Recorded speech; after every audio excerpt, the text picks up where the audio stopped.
I have to tell you, that gate of truth vanished so quickly it was as if someone were playing a game of teleportation. Gone in the blink of an eye, leaving not a trace behind.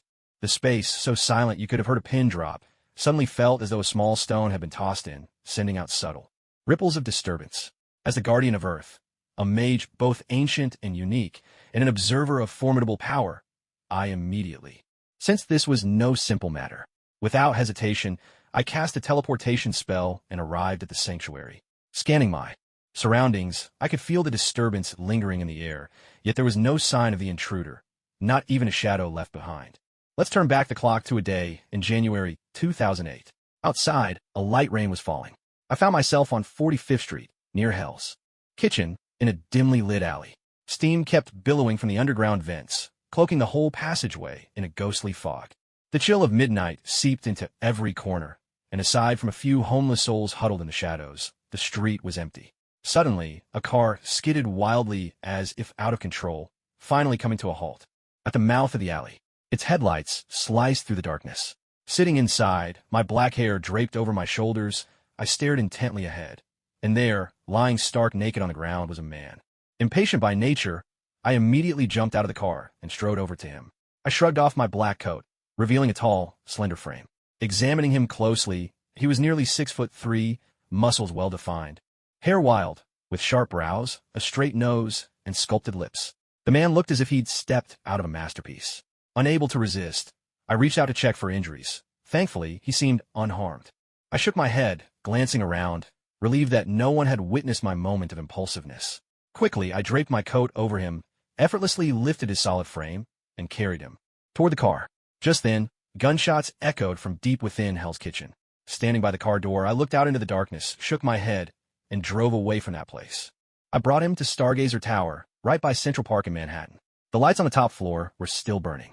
Skipping the elevator entirely, I hoisted this nearly 6'3" man over my shoulder and climbed the fire escape, faster than the elevator and not even out of breath. Pretty impressive, don't you think? I set him down in a bath filled with warm water.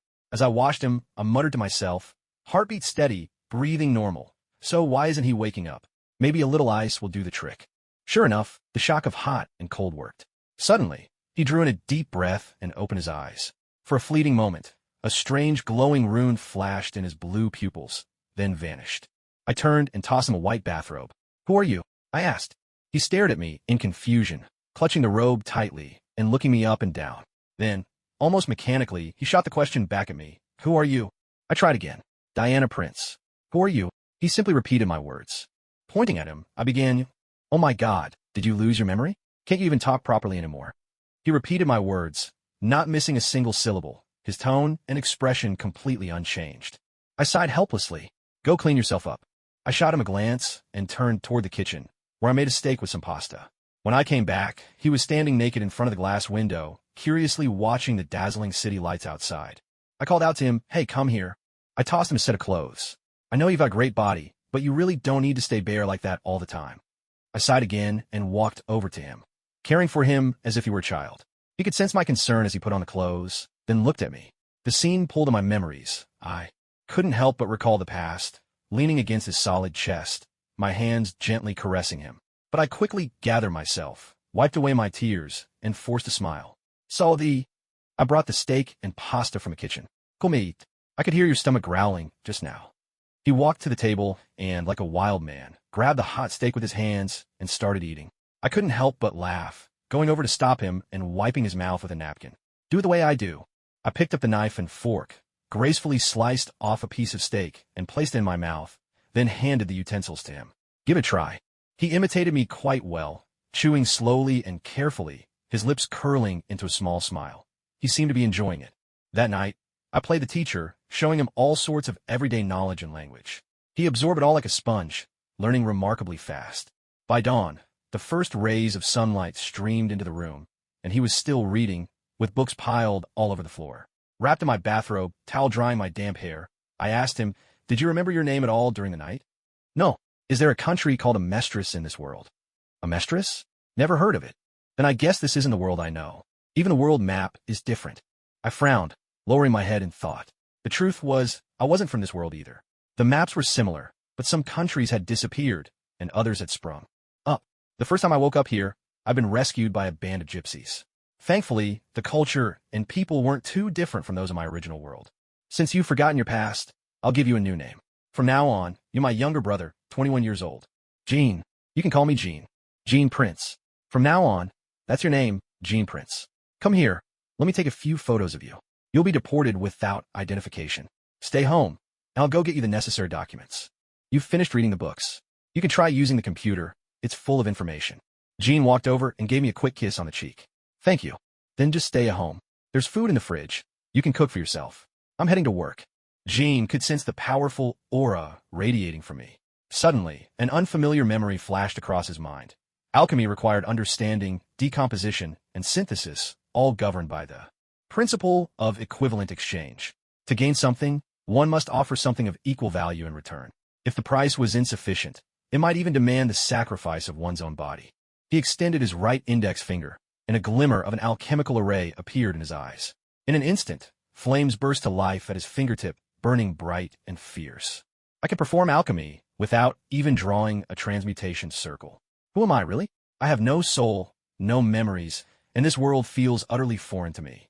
Staring into the mirror, Gene saw the golden glow of the alchemical array reflected in his eyes. He muttered softly, "Is this the word of truth?" He picked up a pen and tried sketching the transmutation circle on a sheet of paper, mumbling to himself as he drew, still not right. What exactly is missing? It seems like every method lacks a crucial step. What am I overlooking? Gene sat on the floor, wrestling with the problem, but no matter how hard he tried, the vital piece continued to elude him. Forget it. I'll set this aside for now and keep studying. My study was like a miniature library, with over 10,000 volumes on its shelves, covering a wide range of disciplines. But curiously, it lacked books on the natural sciences. Gene immersed himself in this sea of knowledge. For 3 days and nights, like a tireless learning machine, even forgetting to eat. By the 4th day, when I returned home, the study looked as if a typhoon had swept through. Books were piled everywhere in chaotic heaps. I asked, "Gene, don't tell me you've really been reading for 3 days straight?" Gene stood up, his joints cracking as he moved. "Ah, Diana, you're back." I handed him a leather pouch. "Inside are your identification, social security card, and bank card. Keep them safe. And please tidy up the study while you're at it." Just then, his stomach let out a loud, insistent rumble. "All right, I'll go make you something to eat. By the time I'm done, I hope the study will be at least halfway presentable." In less than half an hour, all the books were back in place, almost perfectly arranged. If there were any mistakes, they were only minor lapses in order. "All done. Come out and eat." The aroma of the food was so tempting that Gene couldn't help but dig in, though he still ate with impeccable manners. I watched him quietly, unable to suppress a soft laugh. He looked up at me and asked, "Diana, aren't you eating?" Leaning in slightly, I gently wiped a bit of sauce from the corner of his lips, then brought my finger to my own lips, teasing just a little as I asked, "Is it really that delicious?" "It's great. If you're not eating, I guess all this is mine. Go ahead. I already ate outside, so I'm not hungry right now." Although winter is cold, having a loved one by your side fills your heart with a special warmth. Later, Gene and I went shopping at the mall.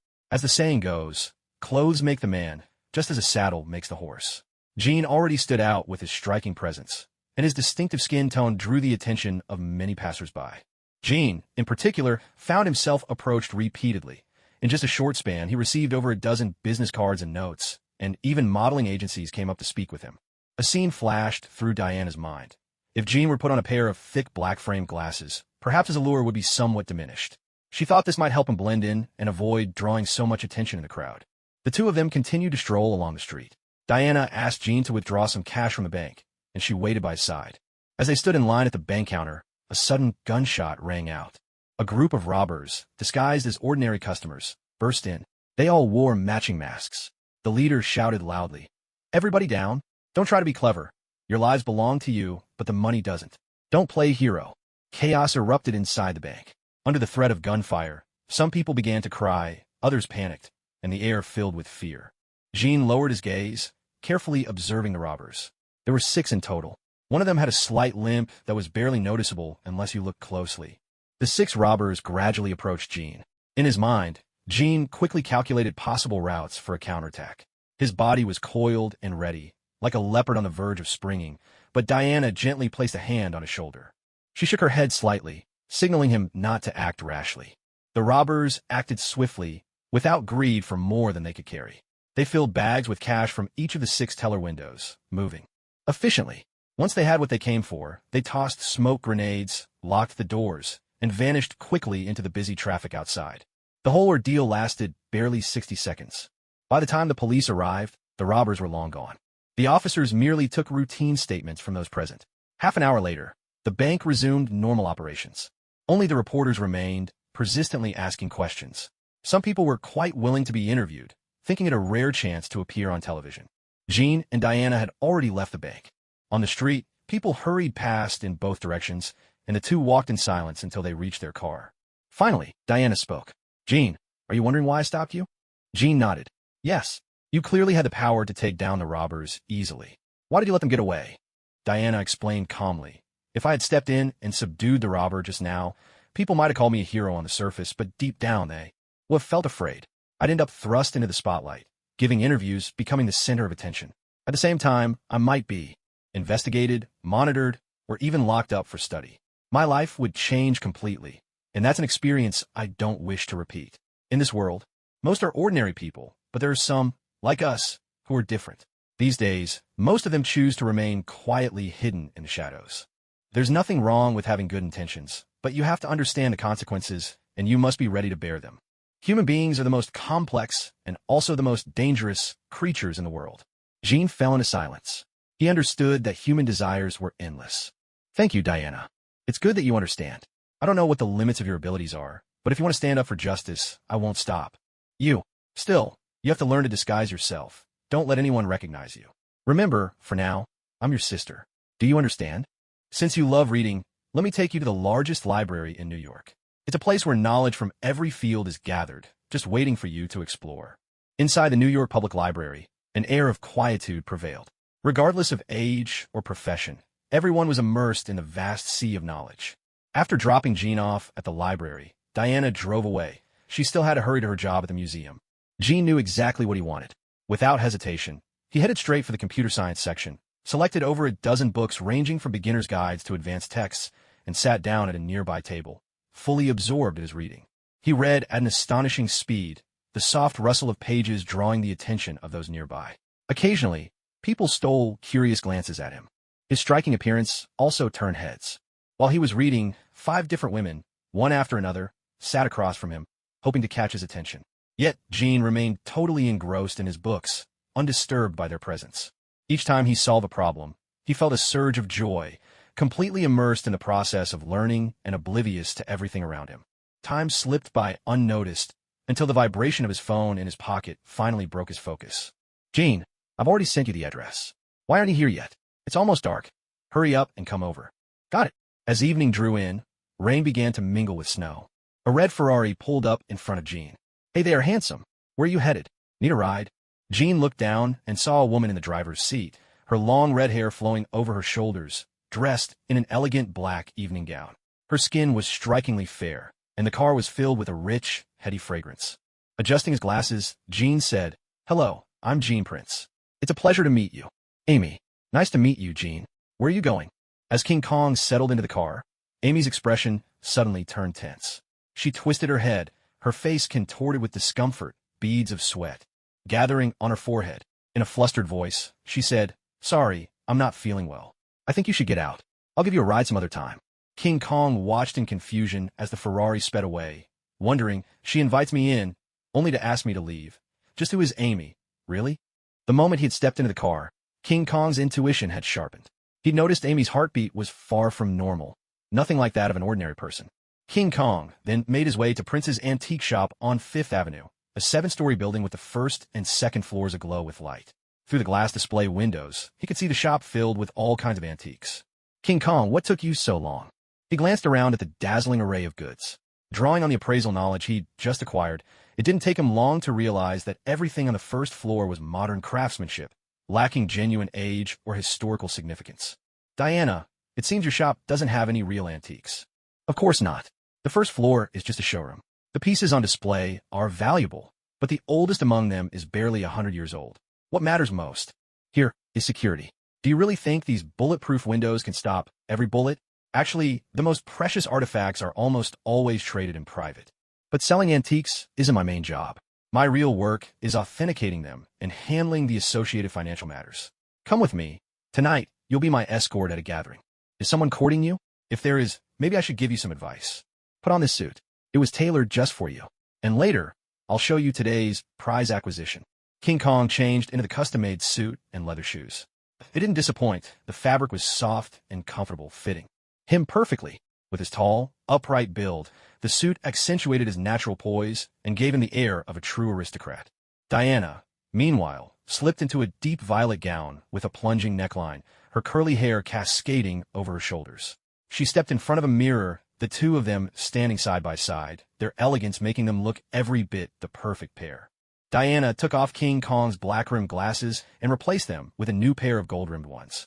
Then, gently caressing his cheek, she said, "That's better. Now your noble aura truly shines. Come here. Let me show you today's surprise, a book that's over 1,000 years old." The cover of the ancient book was so stained it was impossible to make out the original lettering. Inside, there were only illustrations of human figures, meticulously mapping out meridians, pressure points, and 24 different poses. On the last page was a drawing of a Taiji 8 trigrams diagram with a dragon swimming through it, and in the center, a large character, Chi. This is Chinese, King Kong. Can you read it? Of course, I can understand the meaning of the words. After all, you have a thick dictionary in your study, although I haven't quite mastered the pronunciation yet. With a bit more effort, I should be able to learn. This book is truly valuable. How much did you pay for it? $5,000. Who was the seller? Two white men. They looked rather suspicious. Probably didn't acquire it through legitimate means. Perhaps they stole it from somewhere. Let me have the book. I'm eager to study it. The Metropolitan Museum of Art. Tonight, the museum's director, Larry Ribery, was hosting a Holy Grail-themed gala, drawing New York's elite from every corner of the city. Legend holds that the Holy Grail has survived for centuries. Those who drink from it are said to gain eternal life, even resurrection. But these are merely stories handed down through books. Whether any of it is true, no one can say for sure. Larry Ribery was a man of 65, his hair completely white, deep lines etched into his face. He stood at the museum's entrance, greeting each arriving guest with warmth and respect. A crowd of reporters gathered at the door, but without an invitation, there was no getting inside. The security measures were tight, leaving no room for error. Look, that's Norman Osborne's car. And there's Justin Hammer, CEO of Hammer Industries. That's Emma Roxon, heiress to the Roxon family fortune. What a shame. Media moguls like us couldn't even snag an invitation. Hey, buddy, aren't you a reporter for the Daily Bugle? I've read your articles. Your name's Eddie Brock, right? Eddie Brock spat on the ground, hunched his shoulders against the cold, ignored his colleague, and slipped away into the shadows. Welcome, Diana. And is this your date? He's quite handsome. Thank you for the invitation, Mr. Ribery.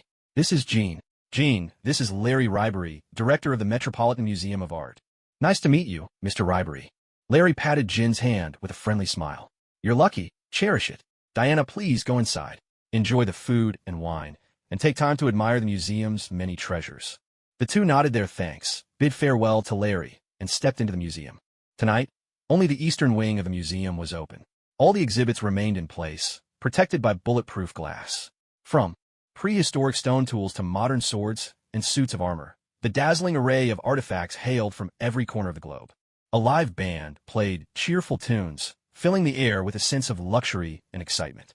Waiters weaved through the crowd, balancing trays of fine wine, while a lavish buffet stretched across one corner of the grand hall, a feast whose cost could support a struggling family for years. Jean wasn't particularly interested in the exhibits. Instead, he hid away in a corner, quietly savoring the delicacies. No one knew him, and he was more than happy to enjoy the peace and quiet. At that moment, in a shadowy corner, someone watched Jean in silence. After a brief moment, the figure slipped away as quietly as they had come. Jean sensed a flicker of movement in the darkness. He turned to look, but found nothing out of the ordinary. Hi, are you here alone? He turned around to find a striking red-haired woman standing behind him. She wore a black evening gown that revealed her elegant back and held a glass of wine in her hand. Not far behind her stood two security guards. Don't you recognize me? I'm Emma Loxon, the famous model. I've been on the cover of 8 major magazines, you know. Emma smiled with easy confidence, radiating warmth and charm. I'm sorry, Miss Loxon. I don't really read fashion magazines. My name is Jean. Pleased to meet you. But Emma Loxon was more than just a pretty face. She was well-versed in psychology, fluent in 8 languages, and a distinguished graduate of MIT. Emma gazed intently into Jin's eyes, searching for a hint of reaction, but found nothing. With a graceful sweep of her hair, she flashed a seductive smile and drew closer to him, her every movement ripe with allure, like fruit just waiting to be picked. At Jin's height, he could easily look down upon the captivating scene before him. Jin stepped back, raising his glass politely. "Sorry, my date is coming over." Emma turned to look at Diana, surprise flickering in her eyes. Every smile and expression she wore seemed to draw the gaze of all around. In fact, it wasn't just the women. Many of the men in the crowd couldn't help but stare at Diana, captivated by her extraordinary presence. She was poised, graceful, and regal, a beauty that took the breath away. Small groups gathered here and there, whispering in hushed tones. The women in the room all bore expressions tinged with jealousy. "Diana, it's a pleasure to meet you, Miss Loxon. Just call me Emma, Diana. You're truly lucky." "And why do you say that? Your boyfriend didn't so much as flinch at my looks. Before you showed up, I was always confident in myself, but now I'm not sure I can find that confidence again." Jean was naturally left out of their conversation. In just a few words, Diana's intelligence and insight into fashion won Emma over, and the two women became fast friends. The lights in the hall gradually dimmed as a spotlight found Larry Ribery. "Thank you all for coming tonight, despite your busy schedules. Among you are multi-millionaire entrepreneurs, political leaders. In short, you're all the very best in your respective fields. Tonight, I've invited you here to witness the authenticity of the Holy Grail for yourselves. Even with all my expertise, I cannot say for certain whether it is real or not. Please, admire with your eyes only. No touching. I ask for your cooperation." Larry activated the mechanism, and a pillar 1 meter high rose from the center of the hall. Atop the pillar sat a crystal-clear goblet, its surface traced with red patterns that stretched upward from the base. The rim of the cup was wrapped in gold, engraved with mysterious script. Norman Osborne took a sip of his drink and said, "Mr. Ribery, I don't care whether this crystal goblet is genuine or not. I only want to know if it truly possesses the legendary power. I believe everyone present is eager to find out as well." All eyes turned to Larry, waiting for his response. At that moment, a deep voice echoed from the darkness. "Mr. Osborne, you certainly are impatient. With such urgency, could it be that something is wrong with your health?" "Who are you?" A man dressed in black aristocratic attire stepped forward, holding a wine glass filled with blood-red liquid in his left hand. In the lamplight, his skin looked deathly pale, and in his right hand he gripped a cane topped with a skull. Jean furrowed his brow and whispered into Diana's ear, "That's not wine in his glass. It's fresh human blood. The person died less than half an hour ago. The blood is still warm." "Is he a vampire?" "What's a vampire?" "A legendary being from another race that feeds on blood." The man's voice rang out again. "The power of this goblet does exist. Is anyone interested in testing it themselves?" He approached the Holy Grail and began chanting a string of strange incantations. Suddenly, blood-red liquid welled up inside the cup, and a wave of putrid stench quickly engulfed the hall. Almost everyone instinctively recoiled, retreating at least 5 meters away and eyeing the scene from a distance. Some couldn't endure the acrid stench and doubled over, retching on the spot. "Does anyone wish to try? Drink from this cup, and you shall gain immortality." The mysterious man raised his goblet high, his voice resonating through the hall. Larry Ribery stepped forward. "Master, allow me the honor of tasting this fine wine." His words sent a shock through those gathered around him. "Mr. Ribery." Someone tried to stop him, shouting loudly, but received no reply. Without hesitation, Larry Ribery downed the drink in one gulp. Seconds later, he collapsed to the floor, his body racked by violent convulsions that lasted a full minute. A faint smile appeared on the mysterious man's lips. "Stand up. Don't let our guests see you like this." Before everyone's eyes, Larry Ribery's hair darkened from gray to jet black, and the wrinkles on his face gradually faded away. "Thank you, master," he murmured in gratitude. The mysterious man nodded, his gaze sweeping across the room, a tempting smile curling at his lips. "Who else wishes to try? This is a rare chance. Drink from this cup, and you will enjoy eternal youth and immortality." His tone was laced with unmistakable temptation, trying to stir the desires in everyone present. Diana shook her head and whispered, "Something's wrong. This is dark magic. He's seducing people's hearts with his words." "Jean, are you all right?" She was about to take action, but Jean stopped her. "No need for you to step in. Someone else is already here." Jean strode to Emma's side, moving with lightning speed, and knocked her unconscious. Suddenly, a black-clad African man descended from above, launching a surprise attack. He hurled a boomerang, but the mysterious man caught it effortlessly, his gaze turning icy as he looked at the newcomer. Larry, on the other hand, was not so lucky. He was beheaded in an instant, his head rolling onto the floor. Daywalker, here to meddle with me again? But this time, you won't walk away unscathed. Kill him. At the mysterious man's command, a horde of vampires surged out of the darkness, attacking the guests in a frenzy, ravenously drinking their blood. Freed from the grip of dark magic, the crowd gradually regained their senses, only to be thrown into terror by the bloody scene before them. The vampire's thralls attacked every living soul with insatiable greed. The Daywalker's blade flashed as he swung his katana. Each vampire he struck instantly crumbled to dust. The mysterious man transformed into a bat, circling around the Daywalker and tearing his clothes with razor-sharp claws.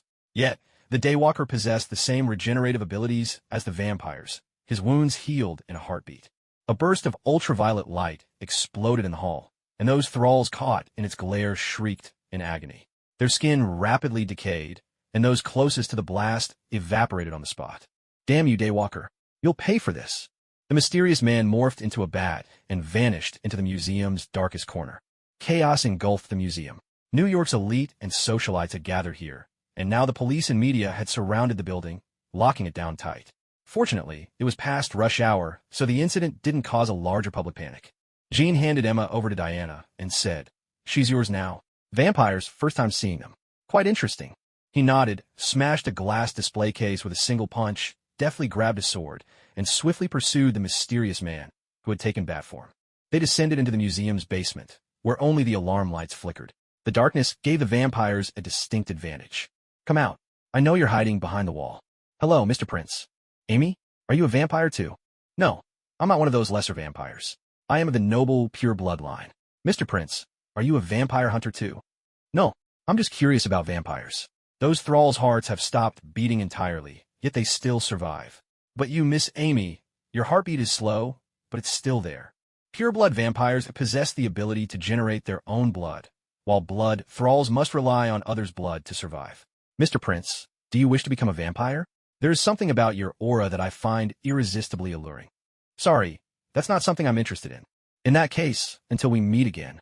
Suddenly, with a surge of dark magic, 5 gargoyles were summoned and leapt down from the walls. The antique sword in Jin's hand was exceptionally sharp, slicing through the gargoyles with ease. These creatures were nothing more than hulking puppets with barely any will of their own, and they were quickly destroyed. Only then did Jin realize the vampire had vanished without trace. Fortunately, the threat of his blade sent the blood thralls fleeing instinctively into the basement. He pressed his palms together and touched the ground. Stone lock, transmutation. A massive alchemical circle appeared on the floor, and 5 stone locks shot up from the ground, binding each of the blood thralls tightly. Jin heard footsteps drawing near. He pressed his hands to the ground again, and the array shifted. A flash of light swept across the room, and all that remained on the floor were 5 blood-red crystals, each no bigger than a fingernail. The 5 blood thralls didn't even have time to cry out. Their souls and bodies vanished completely. Prince's Antique Shop. On the 4th floor, Diana and Emma were leisurely sipping their coffee. "Hey, you're back," Diana greeted. Jean looked at Emma and said, "Hey, Emma, did the police keep you that long? Do you want me to file a complaint for you? What a waste of taxpayers' money." "Thank you, but honestly, I just couldn't get a cab. I had to walk several blocks to get back. By the way, after I lost consciousness, what happened to Mr. Ribery?" "He was killed." "What? Mr. Ribery was a good man. How could this happen?" At that moment, the television was broadcasting a news report about the Metropolitan Museum of Art, but the story being told was nothing like what they had actually experienced. Evening news. During a charity gala tonight at the Metropolitan Museum of Art, a group of robbers infiltrated the premises and stole numerous artifacts. According to a statement from the NYPD, the robbers killed 20 people during the heist. The museum's director, Larry Ribery, has been confirmed dead, and the identities of the other 19 victims are still being verified. The total value of the stolen artifacts is estimated at several $100 million. Details of the missing items have been published on the museum's official website. If you have any information, please call the hotline immediately.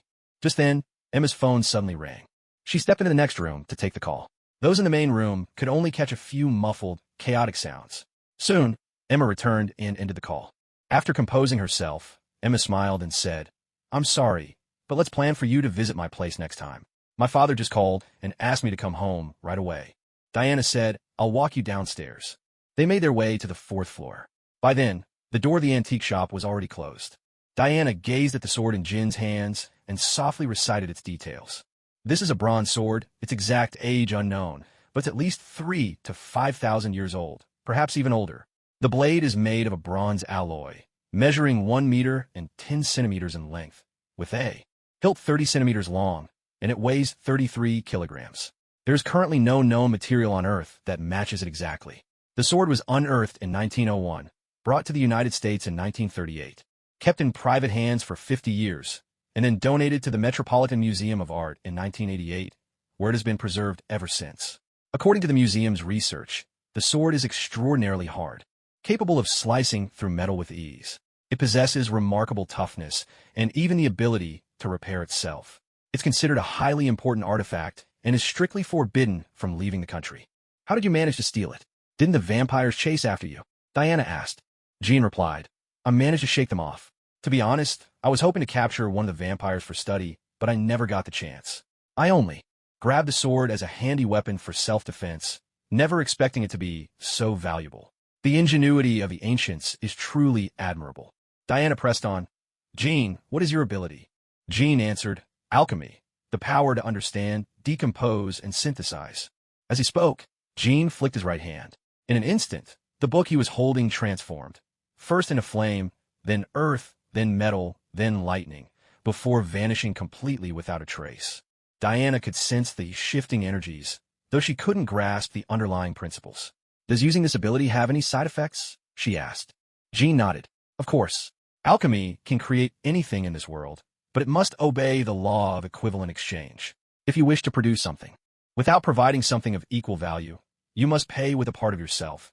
It might be a memory, a piece of your soul, an organ, or even your life. However, there is something that can offset this price, the Philosopher's Stone. The Philosopher's Stone exists within every living thing. It's an extremely mysterious substance, brimming with immense energy. According to my memory, it takes the lives of 10,000 living people to create a single gram of Philosopher's Stone. While explaining, Jean reached into his pocket and drew out 5 blood-red Philosopher's Stones, each no larger than a baby's pinky finger. He handed them to Diana. The translucent stones pulsed with peculiar energy, emitting a faint, eerie glow. This isn't. Diana's face clouded with worry. Noticing her expression, Jean offered reassurance. Don't worry, I haven't lost my mind. You've seen the news. Some of it is exaggerated, but the truth is vampires have struck terror into humanity, and many innocent people have indeed died by their hands. These 5 Philosopher's Stones were extracted from vampires. There are things that must be done now. Diana, I need your help. Diana gazed at Jean, her eyes brimming with a tangle of emotions. They knew each other well, and yet, in this moment, they seemed almost like strangers. Jean stepped closer, gently kissed her forehead, and said, I understand your concerns. I swear by the gods themselves, Jean Prince would never. Diana cut him off with a gentle touch of her fingers, placing the Philosopher's Stone back in his hand. I'll help you. You are my family. What do you need me to do? You know this world better than I do. I want to find out where the vampire hunter from that night is hiding. Only by finding him can we track down more vampires and turn them into Philosopher's Stones. Come with me. They took an elevator down to a space 15 meters beneath the ground. Through the elevator doors, the distant roar of the subway could be heard rushing past. Once underground, they entered a room about 200 square meters in size, Diana's secret headquarters. She walked to the wall and ran her hand lovingly over her display gear. These are my weapons and armor. The Starlight Circlet, the Guardian Silver Bracelet, the Godslayer Sword, the Shield of Power, the Lasso of Truth, the Boots of Hermes, the Armor of the God of War, and one suit of armor that doesn't exist in this world. Jean eyed the suits of armor hanging on the wall and teased. I'd really like to see what you look like wearing all that. Diana allowed herself a faint smile. Then go wait for me inside. I'll put on for you. But no peeking. In the adjacent room, monitors lined the walls, each displaying live surveillance feeds from all corners of New York, traffic cams, police systems, and more. Before long, Diana appeared behind Jean. She wore the form-fitting armor of the God of War, her long legs accentuated powerfully, the Godslayer Sword and Shield of Power strapped to her back, and a delicate black lace mask covering her eyes. Well, how do I look? Diana spun around, showing herself off. Jean couldn't help but swallow hard. You look absolutely stunning. Diana noticed his expression and, completely unfazed, took his chin and turned his gaze toward the monitors. Eyes front. There will be plenty of time for that. Let's focus on the task at hand. She sat down at the console, fingers flying over the keyboard as she logged directly into the museum's security system, only to discover that the footage from the previous hour had already been erased. As expected, the secret organization has wiped the surveillance data, she muttered to herself. Try the cameras on neighboring buildings. He slipped into the museum from the rooftop. Maybe some nearby cameras caught a glimpse of him. 10 minutes later, Diana found what she was looking for, a shadowy figure darting into the museum's perimeter on the surveillance from a nearby building. Under the cover of night, the figure's skin blended into the darkness, making it impossible to make out his face. She captured the figure from the surveillance footage, clipped it out, and dragged it into an analysis program. With a tap of the enter key, the automatic search began. Let's go. Tonight, I'll show you the real New York after dark. The software will automatically match the images, and once it finds any relevant information, it'll send it directly to my phone. But you'll need a disguise. Don't let anyone see your face. Deep within Hell's Kitchen lies the most dangerous part of New York. Here, there is no order, no rules. Even the law has retreated. During the day, you might spot a police patrol, but by night, this place turns into a lawless gray zone, like a wilderness hidden within the city. The evil here is born from utter poverty. Anyone with the slightest ability tries desperately to escape Hell's Kitchen. Yet this neighborhood seems to have a gravitational pull that's impossible to break. The more you struggle, the deeper you're caught. At that moment, a dark silhouette darted swiftly across the shipping containers at the dock. Damn it! Do you know whose shipment this is? Someone cursed under their breath. The battle by the harbor had caught the attention of two different groups. One team, stationed on a rooftop 800 meters away, watched the docks. Through a sniper scope, keeping a close eye on a man dressed in a strange outfit. The other group stood even higher, silently observing everything below. It was Gene and Diana. He's got guts, took down 6 armed opponents with his bare hands. He's not just brave, he's clever, knows how to use the environment to his advantage. He must have some kind of special ability, tracking targets in the dark with uncanny speed. He's the one people have been whispering about, the hero of Hell's Kitchen. They call him the Night Devil, lurking in the shadows, delivering justice and protecting the weak. The Night Devil pried open a container, revealing a mass of young women from all over the world, most of them blonde. They were gaunt, their faces blank, and a foul stench clung to them, a clear sign of long suffering in terrible conditions. The Night Devil clenched his jaw, forcing himself to endure the stifling odor. Come out. You're safe now. He tried to steady his voice, keeping it calm. Inside 5 of the containers, over 100 people were crammed together. Their thin clothes were no defense against the frigid winter night. For a moment, the Night Devil was at a loss.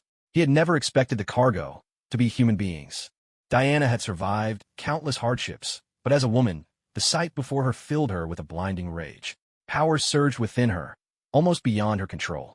Diana, stay calm. I want those bastards to suffer, every last one of them. Jean still couldn't stop Diana. In a heartbeat, she vanished, reappearing down on the docks.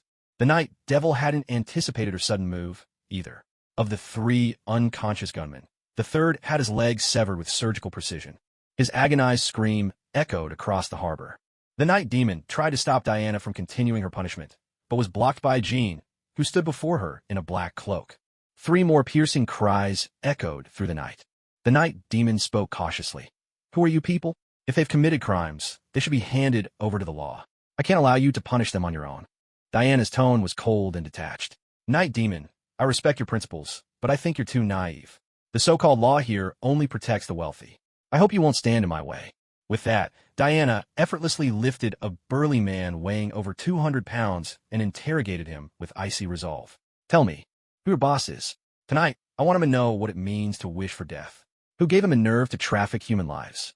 The man, nearly driven mad by fear and pain, managed to mumble a name through his primal instinct to survive. Butcher Gain. I'm begging you, call me an ambulance. The brute was tossed onto a shipping container, losing consciousness instantly. Jean sensed that someone was watching them from the shadows. Activating her insightful eye, she locked onto the direction and gazed intently toward it. At that very moment, the mysterious figure atop a distant high-rise vanished without a trace.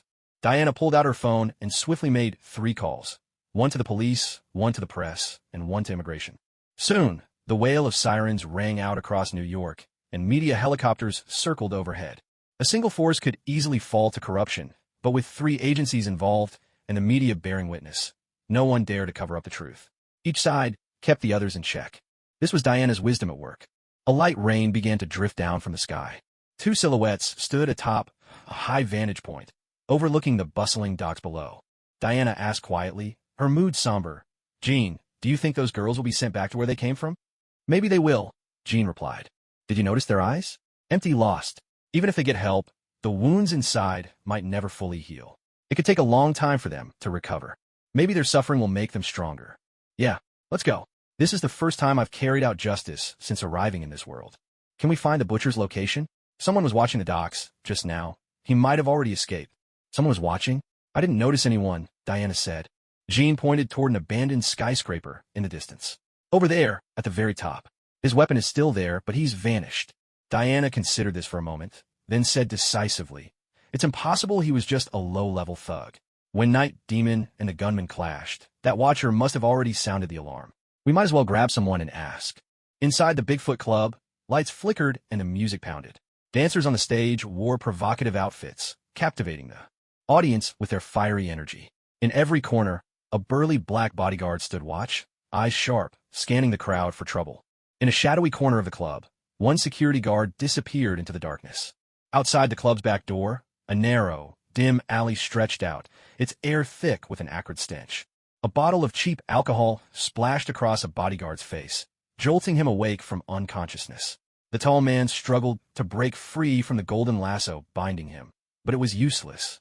Who are you people? Don't do anything stupid. This is Bigfoot territory. If I so much as shout, none of you are getting out of here. With the lasso of truth binding you, you can't lie. Tell me, is Butcher Gain your boss? No, the Butcher's a white guy. He operates between 41st and 43rd Street. Do you know where he'll be showing up next? The slaughterhouse on 42nd Street. Diana knocked the guard out with a swift hand chop and tossed him into a garbage bin. Kim followed, right behind Diana, leaping up to the rooftop. Diana moved with effortless agility, clearing the entire block in a single bound. Even though Kim's physical prowess surpassed most humans, she still found it hard to keep up, but pushed herself to stay close. Inside the slaughterhouse on 42nd Street, Diana didn't spare a glance for the underlings blocking her path. Gunshots rang out, bullets flying everywhere. Yet not one touched her. With precise strikes from her blazing sword, every foe that crossed her fell to the ground, blood streaming from their groins. Kim, right on Diana's heels, watched in shock, instinctively drawing her own legs together as chills ran down her spine. When the gunfire faded, only screams echoed through the slaughterhouse. In the office, a man lit a cigar, a faceless figure sprawled at his feet. Sensing something wrong, he tried to escape, only to feel the edge of the God-Killer sword pressed against his throat. Are you Gain? Who the hell are you? Dressed like that, do you think you can scare me? Bullets ricocheted harmlessly off Diana's bracers. Terror crept across Gain's face. His voice was trembling. What kind of monster are you? Diana bound Gain with the lasso of truth. What are you doing with those women you took? What else? We put them out on the street, of course. The prettier ones get cleaned up and sent to the rich guys. Bastard, what do you take women for? The God-Killer's sword flashed, and Gain's limbs were severed. How many women have you imprisoned? Where are they? In the basement. The slaughterhouse seemed to be only one level, but beneath it, a hidden sublevel awaited. The cold storage room led down to the basement. Diana now dragged Gain along like she was hauling a pet. She stepped out, first glancing at Jean, then sweeping her eyes over the alchemical array on the floor, now stained only by a pool of blood. She frowned and asked, are they all dead? Yes. Even death cannot reclaim their souls. People like that are nothing but a waste of air, Jean replied. Diana spoke with calm composure. They were not meant to die. Those who abet the wicked are even more unforgivable than the ringleader, Jean answered coldly. Diana did not argue. She had her own code of justice. Dragging Gain along, she led him into the cold storage room and asked, where is the mechanism? Without hesitation, Diana tossed Gain out of the cold storage. He hit the wall and passed out, which at least spared him the pain of his wounds for a while. A heavy door slid open, revealing an elevator that led straight down to the basement. When the elevator doors parted, they were greeted by a sight of dazzling opulence, a basement that resembled a palace. 9 young women, all with blonde hair and blue eyes, wore identical black dance leotards and had their hair tied neatly in buns. They knelt upright on the floor, heads bowed, and spoke in unison. Welcome home, master. Diana looked at them and said, raise your heads. The butcher is dead. You're free now. You can go home. The 9 women froze, staring at Diana's unfamiliar attire. Tears welled up and streamed down their faces, unstoppable. All 9 were around 6 feet tall, their figures elegant and striking. On any street, they would turn heads. No wonder the butcher had chosen to keep them close. Jean looked around the underground palace. The facilities were complete. There was a training hall, gym, kitchen, study, dining room, bedrooms, and a bath, all separated by sheer curtains. In every corner, surveillance cameras were mounted. Diana spoke softly. Get up now.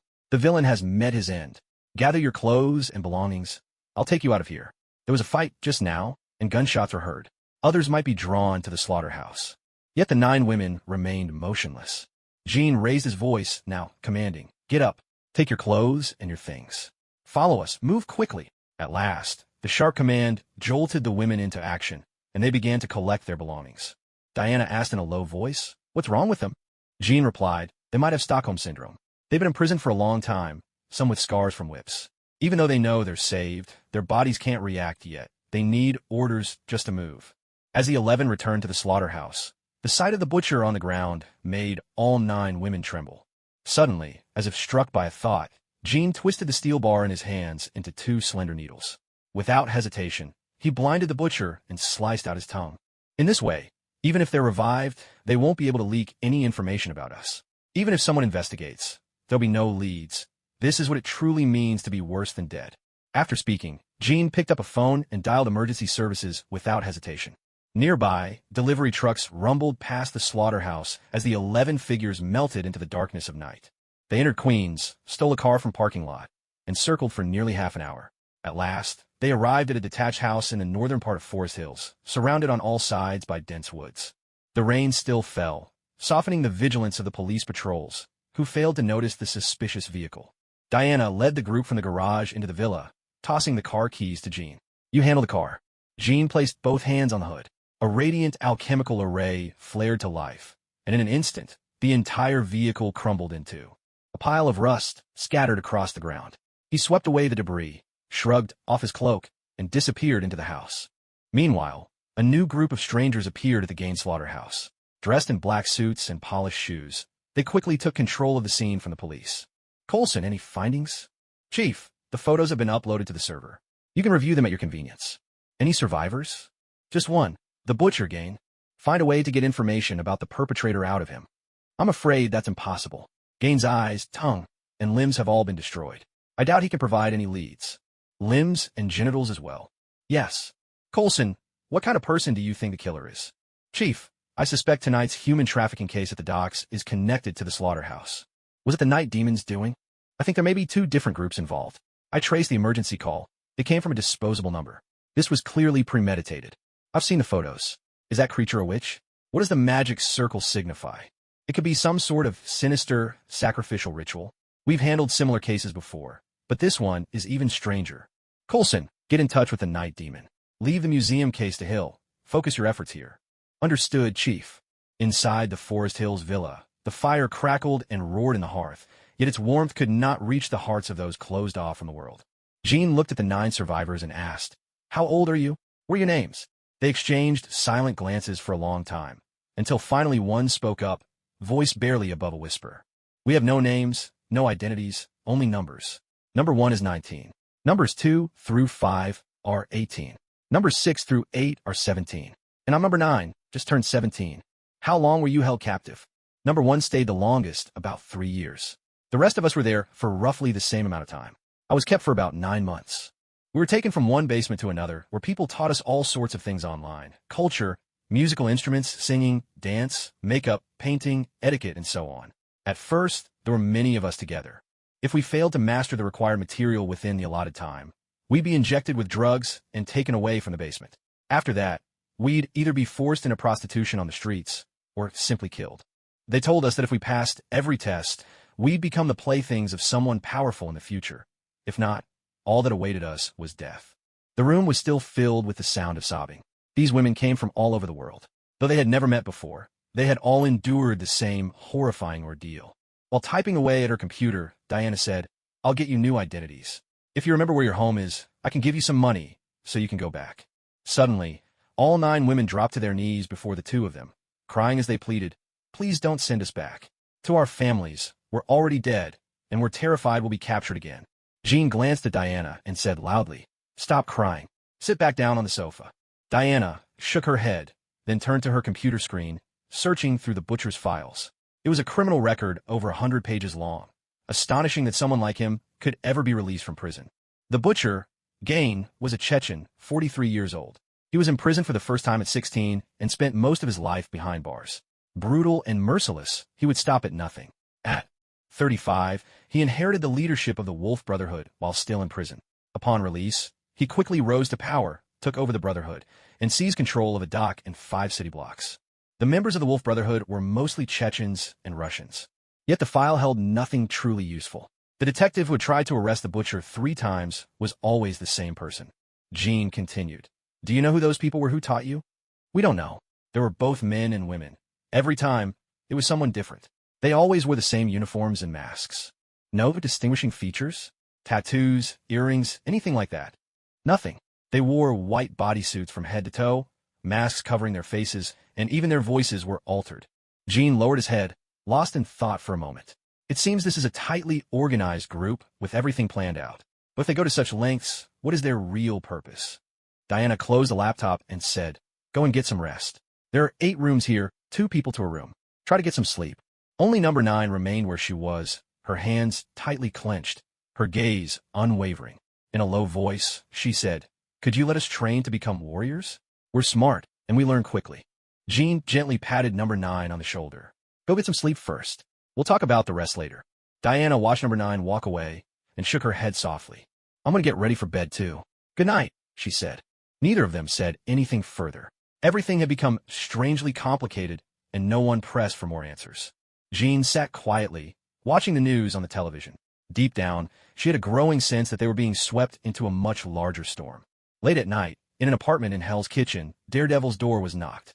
Matthew Murdoch, with the FBI.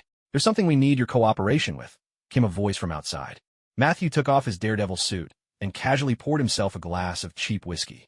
Before he could take a sip, his heightened senses picked up several strong heartbeats approaching from outside. Coulson watched as Matthew, dressed in his pajamas, opened the door. FBI, what's this about? Matthew asked. Coulson stepped inside, his eyes scanning the apartment's simple yet cozy decor. He spoke, Matthew Murdoch, your father was Jack Murdoch, a professional boxer. As a child, you lost your sight in an accident. But in exchange, you gained extraordinary senses. Under the guidance of a blind martial arts master, you trained relentlessly, excelled in your studies, and graduated from Columbia Law School with top honors. Matthew didn't respond, but his heartbeat clearly quickened. After returning to Hell's Kitchen, you defend justice by day as a lawyer, and by night you punish criminals as Daredevil. Deep down, you're a good man, hoping to change things for the better. Matthew, is there anything you'd like to add? Now that his identity as Daredevil was exposed, Matthew was visibly shaken. He tensed, preparing to defend himself. Who are you really? You're not the FBI. Who we are doesn't matter. What matters is that this report is accurate. We've been watching you for 1 year and 3 months. All we want to know is, who were the people at the docks tonight? You're not here to arrest me? No, we're from a special unit. Your actions have been under our observation, but you've never crossed the line. I'll ask again, who were the 2 people at the docks tonight? Matthew was silent for a moment. I don't know for sure. I only know it was a man and a woman. Tonight was the first time they appeared in Hell's Kitchen. Their heartbeats were strong, but that's all I know. Coulson turned to leave, but Matthew called out to stop him just in time. Wait. Since you know about me, you must also know about Kingpin. As law enforcement, why haven't you brought him to justice? I'm sorry. That's beyond our jurisdiction.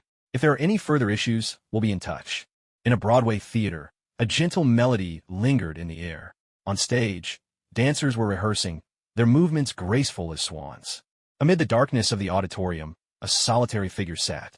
Suddenly, the sharp ring of a phone shattered the silence. Understood. Activate the tracking device immediately.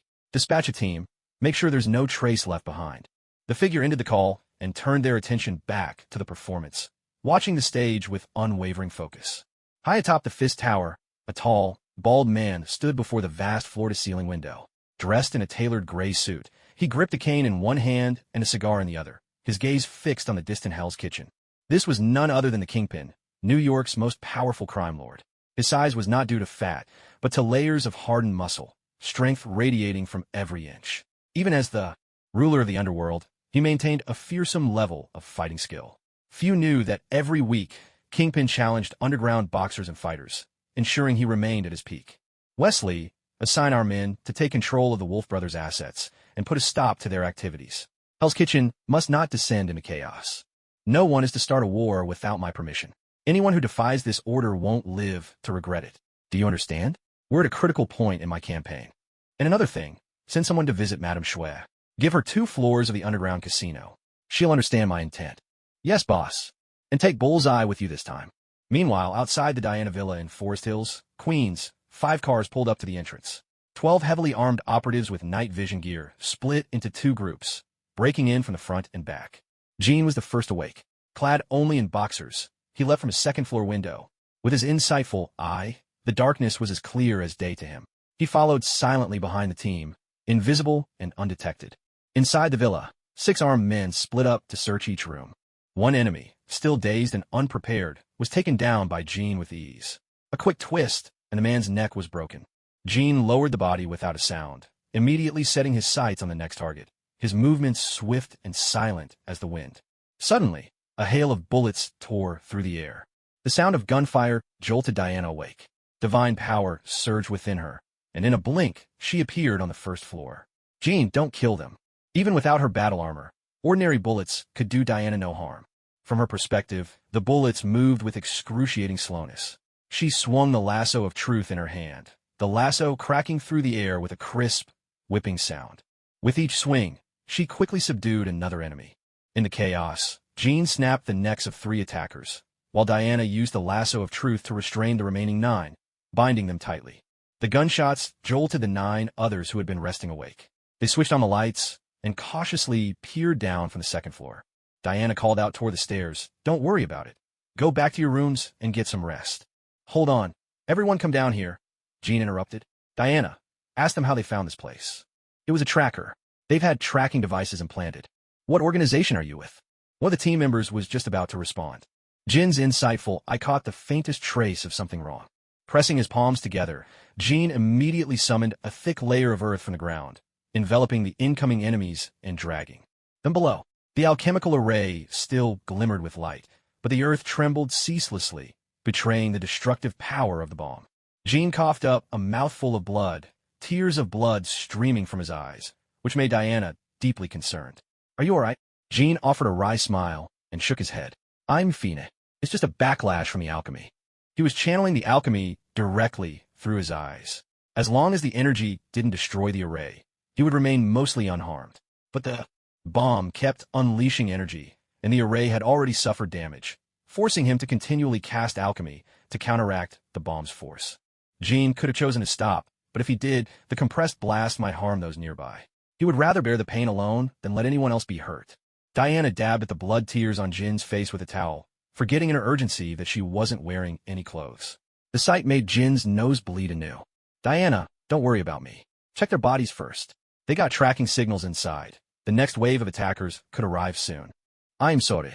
This was my oversight." Gene approached the fallen enemies, reaching out to touch their bodies. In moments, the corpses dissolved into drifting dust. Then he pressed his palms to the ground, and from his hands a vast alchemical array spread outward, instantly restoring every bullet hole left by the blast. "I can't repair the shattered porcelain," Gene added. To the 9 survivors, Jin's abilities seemed nothing short of divine, filling them with awe. Gene looked at them and said, "Don't just stand there. Come here." Through the insightful eye, he could see the signal transmitters embedded inside their bodies. Taking up a knife, he deftly extracted the tiny devices from each of their arms. They endured it bravely, not uttering a single sound. "Diana, take these transmitters far away and get rid of them to distract the enemy's attention." As a demigoddess, Diana had the power of flight. Gene then ordered the 9 others, "Get dressed and gather your belongings. It's not safe here anymore. We need to find a new place." At the far eastern tip of Long Island, New York, stood a haven for the wealthy and the famous. Towering trees enclosed the area, ensuring utmost privacy. There, a medieval-style stone mansion stood in quiet grandeur, boasting 11 bedrooms, 5 bathrooms, a movie theater, a spa room, and an outdoor pool.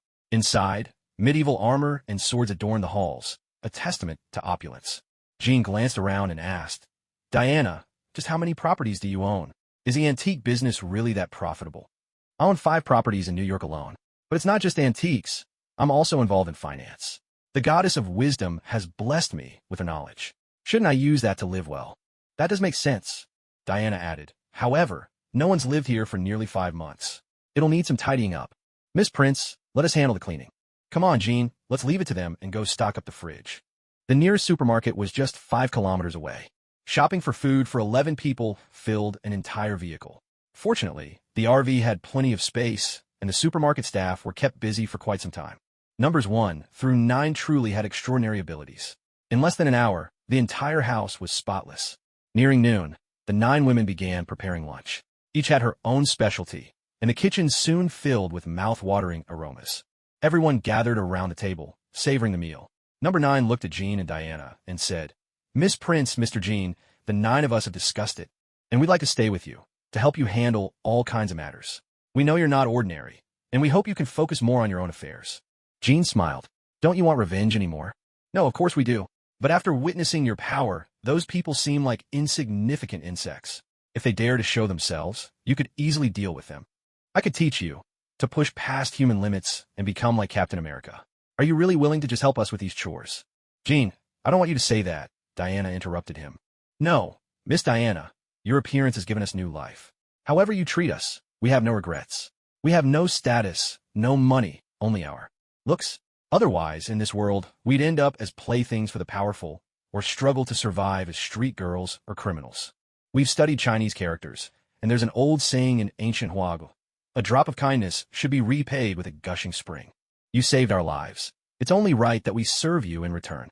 Diana looked at the 9 girls, her thoughts drifting to her sister's back on Themyscira. She spoke earnestly. "I don't need you to do all of this for us. If possible, I'd rather you live here as sisters. I'll help. You get identification, and you can choose your own names. From now on, your family name will be Prince. Once your papers are settled, those of you who should be in school will go to school, and I'll support you." For the first time, Number 1 spoke up. "School isn't really suitable for us anymore, Diana. Could we choose to study on our own? With our abilities, we could be helping you in less than a month. Do as you wish. And from now on, don't call me Miss or Master, just call me Diana." Diana let out a sigh and turned to Kim. "They're your responsibility from here on out. I have no desire to become a babysitter." Kim finished the last bite of steak and said, "Understood." Diana's phone chimed with a notification. "Kim, come with me. Let them handle the dishes." Once in the study, Diana opened her computer and entered a string of code. Instantly, a map of New York City appeared on the screen, marked at various points with photos of the daywalker. Yet every photo had been taken at night, and each image was so blurry that only the figure's general build and distinctive black trench coat could be made out. His movement spanned all 5 boroughs of New York. "This guy is a real creature of the night. There's not a trace of activity during the day," Kim said, eyes fixed on the screen. "We can't find his hideout at all, nor can we be sure if he's even human," Diana replied, shaking her head. Kim pointed to 2 photos on the screen. "Enlarge these 2. In the photos, the daywalker was always followed by the same heavily armed man, his hair streaked with gray. If we could track down this man, we might learn something." Diana cropped an image of the man's face and accessed the FBI's database through a backdoor. Soon, detailed information about the older man appeared on the screen. Whistler, a British military veteran, had been imprisoned multiple times, but most cases were dropped for lack of evidence. Some witnesses claimed to have seen him kill, but the victims' bodies were never found. Since the turn of the century, he'd moved from London to New York, frequenting the same areas as the daywalker, all across the city. He had no fixed address and no listed contact information. Diana studied the file for a moment, deep in thought. "Maybe we'll need to find an underground informant. Give me the contact. I'll go myself. You stay here and help them with their paperwork. With so many women in the house, it's not exactly safe. If the police show up, we'll have real trouble," Kim said.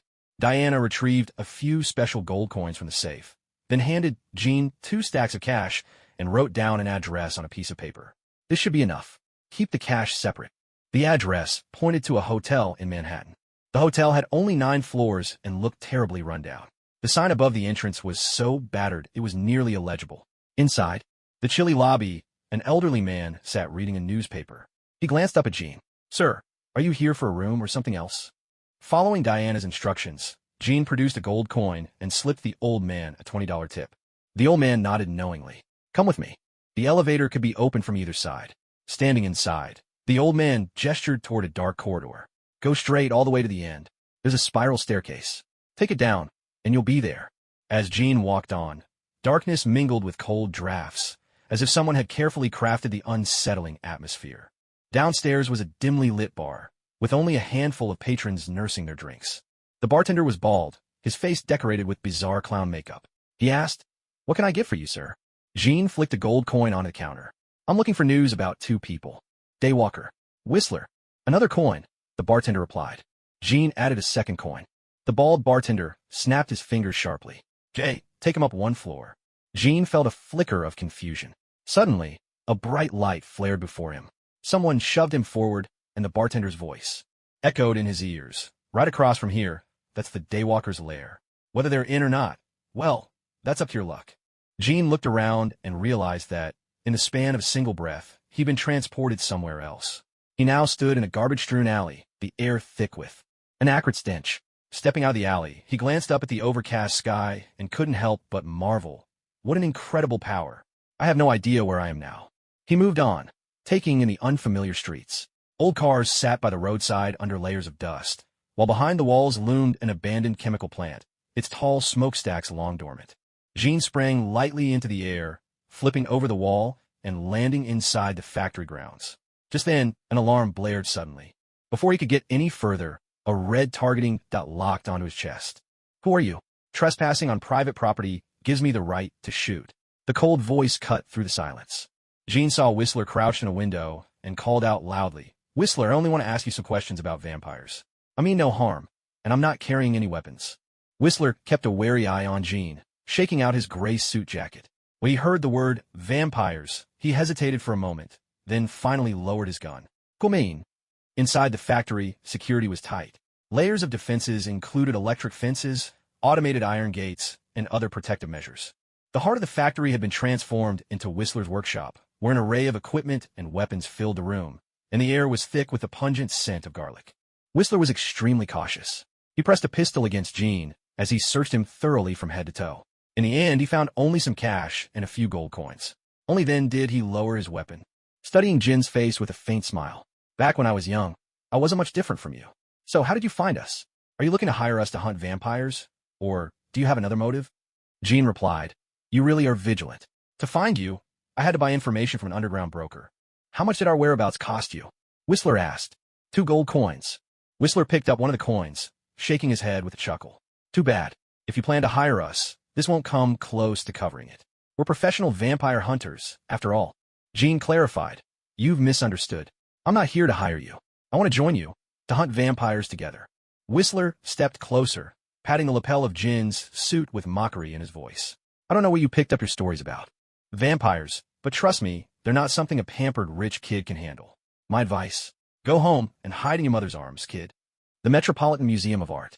Daywalker, you should know what I mean. I don't need your protection. I only want you to lead me to the vampires. If it's a pure blood, even better. In return, I'll help. You treat your bloodlust. For what I've observed, Whistler, it seems you've been bitten by a vampire. The serum you've developed only suppresses the symptoms. It can't cure you completely, can it? Whistler looked a bit surprised. Well, this is unexpected. Are all young people this bold nowadays? Blade, what do you think? From a shadowy room in the factory's dim corner, Blade's voice echoed out. Fina, tomorrow night at 9. Brooklyn, Sunset Bar. If you're not there on time, we're done. Jean glanced toward the pitch-black room and asked quietly, Isn't the Daywalker supposed to move about during the day? Why does he still prefer the dark? I can't hear you. Jean offered a sheepish grin, gathered the cash and gold coins from the table, and was about to leave when Whistler called out to him. Hey, rich boy, how about leaving some of that cash behind? Jean laughed. I never imagined the famous vampire hunters would be strapped for cash. With a smile, he left about $5,000 behind. Meanwhile, in the basement of Diana's Long Island villa, Diana was teaching them jujitsu. Skills like these could help them protect themselves. All 9 of them were drenched in sweat, their bodies mottled with bruises, which made Jean a little concerned. Diana held a water bottle and asked, You're back. How did things go? Pretty well. Diana, how did you arrange for their combat training? It wasn't me who arranged it. They asked for it themselves. These days, I feel more like a nanny than anything else. I think you're actually enjoying it, Jean replied with a knowing look. It was true. Whenever Diana trained with them, memories of her own joyful childhood would come flooding back. Jean looked at the group and said, Don't push yourselves too hard. You're all still recovering from old injuries. For now, focus on physical conditioning. Don't force yourselves into full combat practice just yet. In a little while, I'll draw up a proper training plan for you. By the way, Diana, have their names all been decided? Number 1, Violet. Number 2, Doris. Number 3, Olena. Number 4, Emily. Number 5, Veronique. Number 6, Amelia. Number 7, Celeste. Number 8, Camilla. Number 9, Cynthia. Jean smiled. That's more like it. He called each of their names, one by one. The girls exchanged glances, and their smiles shone bright and genuine. The past was now just a memory. A new name marked the beginning of a new life. Jean took Diana's water bottle and drank a sip. Diana, I'm planning to build a shooting range for them in the basement. What do you think? That's a massive project. It's nothing. Come with me. The basement was divided into 3 levels, with the lowest being a wine cellar. Jean walked up to a wall and placed both palms against it. Alchemical symbols glimmered into view, and a passage began to form in the wall. The earth transformed brick by brick into neat stonework. Before their eyes, a spacious underground fortress emerged. Stone blocks interlocked tightly, and smooth stone columns rose all around. The entire process took half an hour. Violet and the others watched quietly as the underground castle came to life. To them, it felt nothing short of miraculous. Diana shone her phone's light around the new fortress, marveling, Jean, if we ever go bankrupt with skills like yours, we'll never end up on the streets. The underground fortress runs all the way beneath the villa across the street. I saw a for sale sign hanging at its door. If you ask me, we should buy it. What do you think, Diana? Of all the estates in the area, Diana's castle took up the least land. Most of the surrounding mansions boasted sprawling gardens and lawns. All right, I'll get in touch with my real estate agent. The underground fortress spanned an area equal to 8 football fields. At its center, massive fan-shaped stone pillars provided support, each wrapped in a half-foot-thick layer of refined steel. This layer alone consumed the last 5 philosopher's stones Jean possessed. Understanding, deconstruction, reconstruction. This is the wondrous power of alchemy. Gold wiped the sweat from his brow and turned to Violet. No need to hide anymore. All of you come on out. From now on, this will be your training grounds and our base of operations. I'll leave the renovations and soundproofing to you. Understood, sir. Just call me Jean from now on. I'm putting you in charge of the property across the street as well. While you're renovating, you can also improve the underground fortress. Diana muttered to herself as she walked out, glancing at the pitch-black basement. Looks like I've got my own Batcave now. Violet stepped forward to support Jean. Though Jean was physically strong, the prolonged use of alchemy had clearly exhausted him. Thank you. Could you draw some hot water for me? I like to take a bath. Diana patted Jean on the shoulder, teasing. You're looking a little worn out, Jean. With a playful flair, she strode away. By the time the bath was ready, Jean entered the bathroom to find Violet still standing there. You can leave now, Violet. Violet spoke softly, a hint of shyness in her voice. We've all learned how to give massages. We can help you relax your muscles. Besides, none of us have ever had any close contact with a man. Jean sighed and rubbed his forehead, gently ushering Violet out. What kind of person do you take me for? His voice was a little loud, catching the attention of the others, who all came over to see Violet standing there with her head bowed. Jean undressed and slipped into the tub. Just then, Diana's voice drifted in from outside. Don't you think Violet's pretty? I didn't expect you to turn her down. You might have hurt her self-esteem, you know. They all carry some emotional scars. Jean glanced at Diana, now clad in a bathrobe, and felt his heart race. He swallowed nervously. How did you get in here? I just walked right in, of course. I need a bath too. Why not share the water and save some resources, right? Turn around. The bathroom was surrounded by glass walls. Diana's silhouette was cast onto the glass, blurred, but all the more alluring for its mystery. Jean felt his body temperature spike. No need to be shy. This tub's big enough for both of us. Besides, I've already seen your body, remember? All right, you can turn around now. But Jean kept his eyes shut, which made Diana burst into laughter. Jean, don't tell me you're still, you know. Open your eyes. I'm not going to bite. I really can't say. My old memories are all gone. Only my knowledge of alchemy remains. But I feel like there's still something vital missing from the art. Their eyes met, and an unspoken tension filled the air. Diana, ever the bold one, leaned in and kissed Jean. Jean responded to her instinctively. It wasn't out of love, just a simple, primal reaction. Enthralling sounds echoed through the bathroom, while outside the door, 9 eavesdroppers blushed, their faces shy and bashful. The two of them embraced tightly. Jean grinned and said, Diana, you once called me a coward. Do you still think so now? They kissed again, passionately. Jean gently pushed Diana away. They're still outside, listening in. Are you sure you want to keep going? I'll let you off the hook this time. Diana stood up, her bathrobe tracing the elegant lines of her figure. She wrapped it around herself and, with a light leap, descended from the 2nd floor. Jean let out a long breath, splashing himself with cold water to calm down. He changed into loose pajamas, stood before the floor-to-ceiling window, and picked up a Chinese book titled Swimming Dragon. Taiji in Bagua. He realized his eye of insight could not only see through opponents, but also observe his own physical state. He began practicing the movements from the book, but felt nothing of the so-called Qi, only that occasionally certain acupoints within him would faintly glow. Jean opened his computer and searched online for swimming dragon, taiji, and baba, poring over a wealth of related material and studying it carefully for an hour. Afterward, he began practicing the movements described in the book. Movement, steps, rhythm. As an alchemist, Jean had always devoted himself to the pursuit of truth. He kept experimenting, starting from the most basic postures, methodically testing each one. Even when someone knocked on the door, he didn't respond, completely absorbed in his exploration. As time passed, he gradually unlocked the mysteries within the book. At last, the air in the room began to move with his arms, and even porcelain and carpets nearby were swept up as if by an invisible force. Diana, Violet, and the other 9 women stood on the balcony, gazing through the glass at the strange spectacle unfolding inside. If they could see the invisible energy, they'd have witnessed a swimming dragon of force swirling around, manipulating everything in its path. A relaxed smile spread across Jin's face. When he finished a set of movements, the swimming dragon, energy poured from the crown of his head through his entire body, illuminating all his meridians and acupoints from within. Jin returned to his senses, glanced around at the messy bedroom, the sheets torn, the room in disarray, and then spotted the crowd. On the balcony, he hurried over and opened the balcony door. "Why are you all standing out here? It's dark already. Isn't it cold?" Diana tapped Jean on the head. "It's already 2 in the morning. If we weren't worried about you, do you think we'd be standing out here all this time? It's that late? Why didn't you wake me up? You think we didn't try? There was a powerful energy barrier around you. We were afraid that barging in might hurt you. Thank you all. I'm feeling a bit hungry now." Diana turned to the 9 members of the Violet group and said, "No one is allowed to help him. Go back to bed." Jean raised the book in his hand. "Diana, I've cracked the secret of this book. Aren't you curious?" "I'm not interested." Jean turned to the Violet 9. "What about you? The secret of this book might give you extraordinary powers, maybe even make you like Captain America." The Violet 9 showed a flicker of curiosity, but Diana silenced them with a single look, and they quietly retreated. "All right then, I'll go find something to eat myself." The next evening at 8:30, a long line had already formed outside the Sunset Bar in Brooklyn. People were dressed to the nines, braving the chill night wind as if it didn't bother them at all. At the entrance, 4 burly black bouncers blocked Jin's way.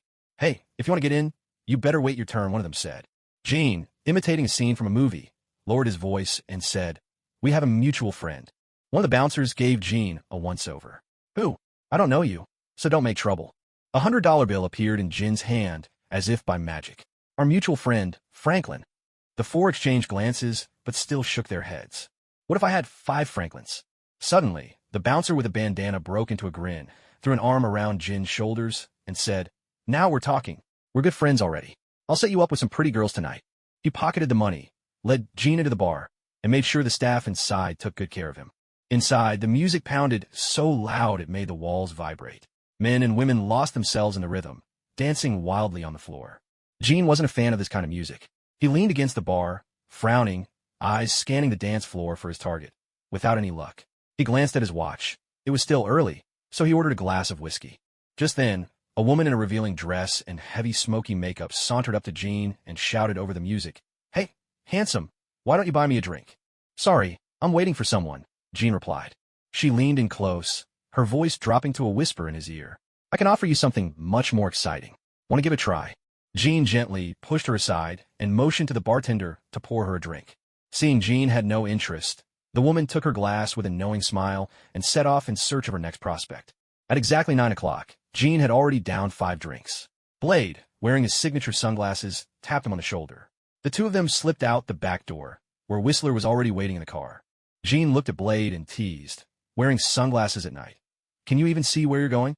Blade didn't answer. He just kept his eyes fixed on the back entrance of the Sunset Bar.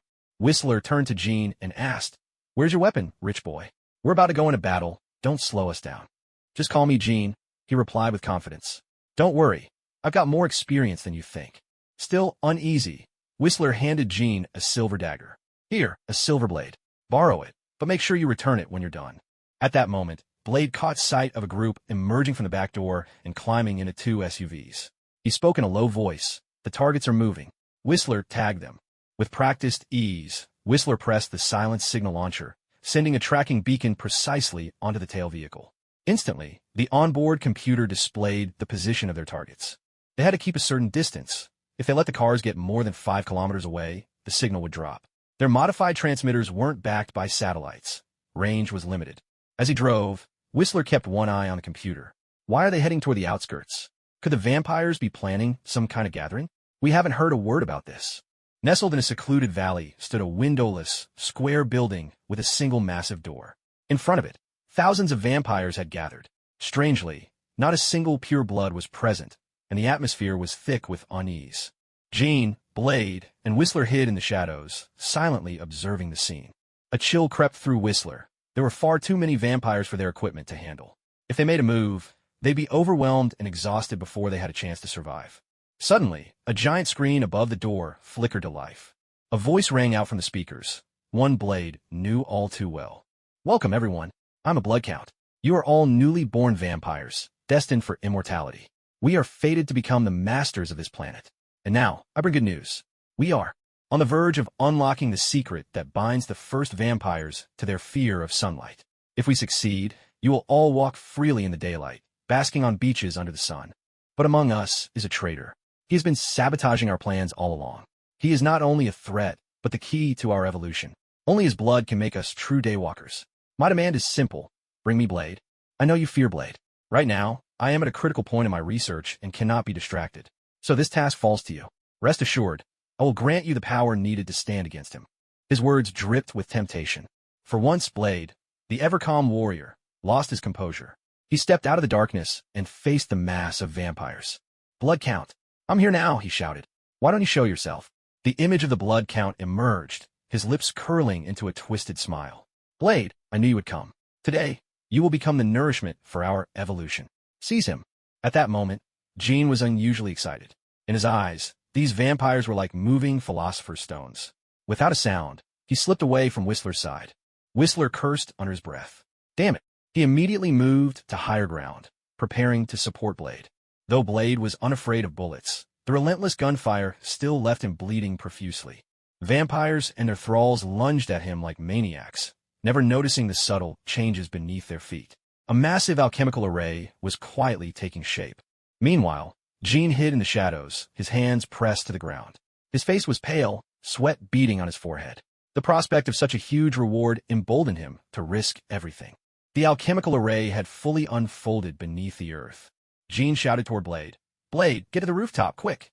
Blade was already gravely wounded, riddled with bullet holes and streaming with blood. Resentment simmered in his heart toward Jean and Whistler, feeling abandoned by them both. He hesitated, but with the last of his strength, he used his weapon to scale the building. As he climbed, he kept firing, reducing vampire after vampire to ash.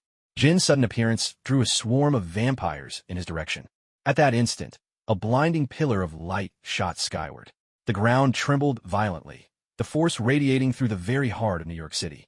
The light reached high into the clouds, visible between the skyscrapers. At the same time, deep underground at the Strategic Homeland Intervention, Enforcement, and Logistics Division's New York base, the one-eyed director was in the middle of a meeting. The sudden tremor sent him rushing to the command room. "Where's the epicenter? Why didn't we receive an earthquake warning?" "Outskirts of Brooklyn." "Pinpoint the source with the satellite, now." Everyone in the conference room stared in shock. From a bird's-eye view, a mysterious glowing array stood etched into the earth, its energy beam piercing the sky. The vampires standing within the array vanished in an instant. Those outside the circle, sensing disaster, fled in all directions. Blade and Whistler were both overwhelmed with awe. 5 seconds later, darkness descended once more. The Blood Count, hidden behind the camera, slumped in his chair. As someone with knowledge of magic, a deep fear welled up inside him. Had he been standing at the heart of the array, he would have been utterly erased. Jean called out weakly, "Whistler! Whistler!" Breathing heavily, Whistler looked at the young noble before him, his face full of astonishment. "I never imagined you were a sorcerer too." Jean offered no further explanation, remaining intensely alert. The commotion had already drawn the attention of others. He had to leave as quickly as possible. Yet, the Philosopher's Stone before him was undoubtedly the most precious treasure of all. "Whistler, pick up all the red crystals on the ground," Jean urged in a low voice. He hadn't expected that. Sitting on the ground, there was also a black vampire dressed in a police uniform. The man had collapsed in a panic, his expression filled with fear. Jean approached him slowly. "Please don't kill me. I beg you. I've never drunk human blood." The officer pleaded, his voice trembling. Jean picked up a philosopher's stone and pushed it straight into the officer's mouth. The glow of a pentagram shimmered on the man's chest. "Officer, what's your name?" Jean asked. "Rue de Jiu Junson." "Get up quickly. Gather all the red crystals on the ground. Be fast," Jean commanded. Rude swallowed hard, uncertain what had just happened to his body, but he began to collect the philosopher's stones at a speed far beyond that of any ordinary person. Jean joined in, picking up 5 philosopher's stones himself before sitting cross-legged and gripping the crystals in both hands. The energy radiating from the stones activated the swimming dragon force within him, which he channeled according to the method in his book. 10 minutes later, he exhaled a long, heavy breath, feeling a sweeping improvement in his condition. In the distance, the wail of sirens had already begun, echoing in Jin's ears. Jean and the others continued gathering the philosopher's stones. 5 minutes later, every last crystal had been collected, filling an entire cloth sack. Satisfied, Jean patted the bag he had prepared in advance, then glanced toward the distant lights and said, "Let's go. Law enforcement is almost here." Blade raised his gun, aiming it at Rude, but Jean stopped him. Jean leaned in close and whispered a few words into Rude's ear. Then the 3 of them melted away into the shadows. Blade asked, bewildered, "Why didn't you just kill him? He's a vampire." "No, he won't be a vampire much longer.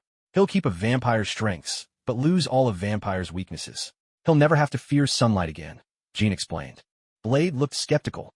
"How is that possible?" Whistler, still catching his breath, answered, "Our noble young lord is a sorcerer. Nothing is impossible for him." Jean took another philosopher's stone from the bag. "Grind it into powder, dissolve it in water, and drink it. That will cure your vampirism completely. Don't use too much at once. About 3 grams should suffice." Whistler asked doubtfully, "What exactly is this?"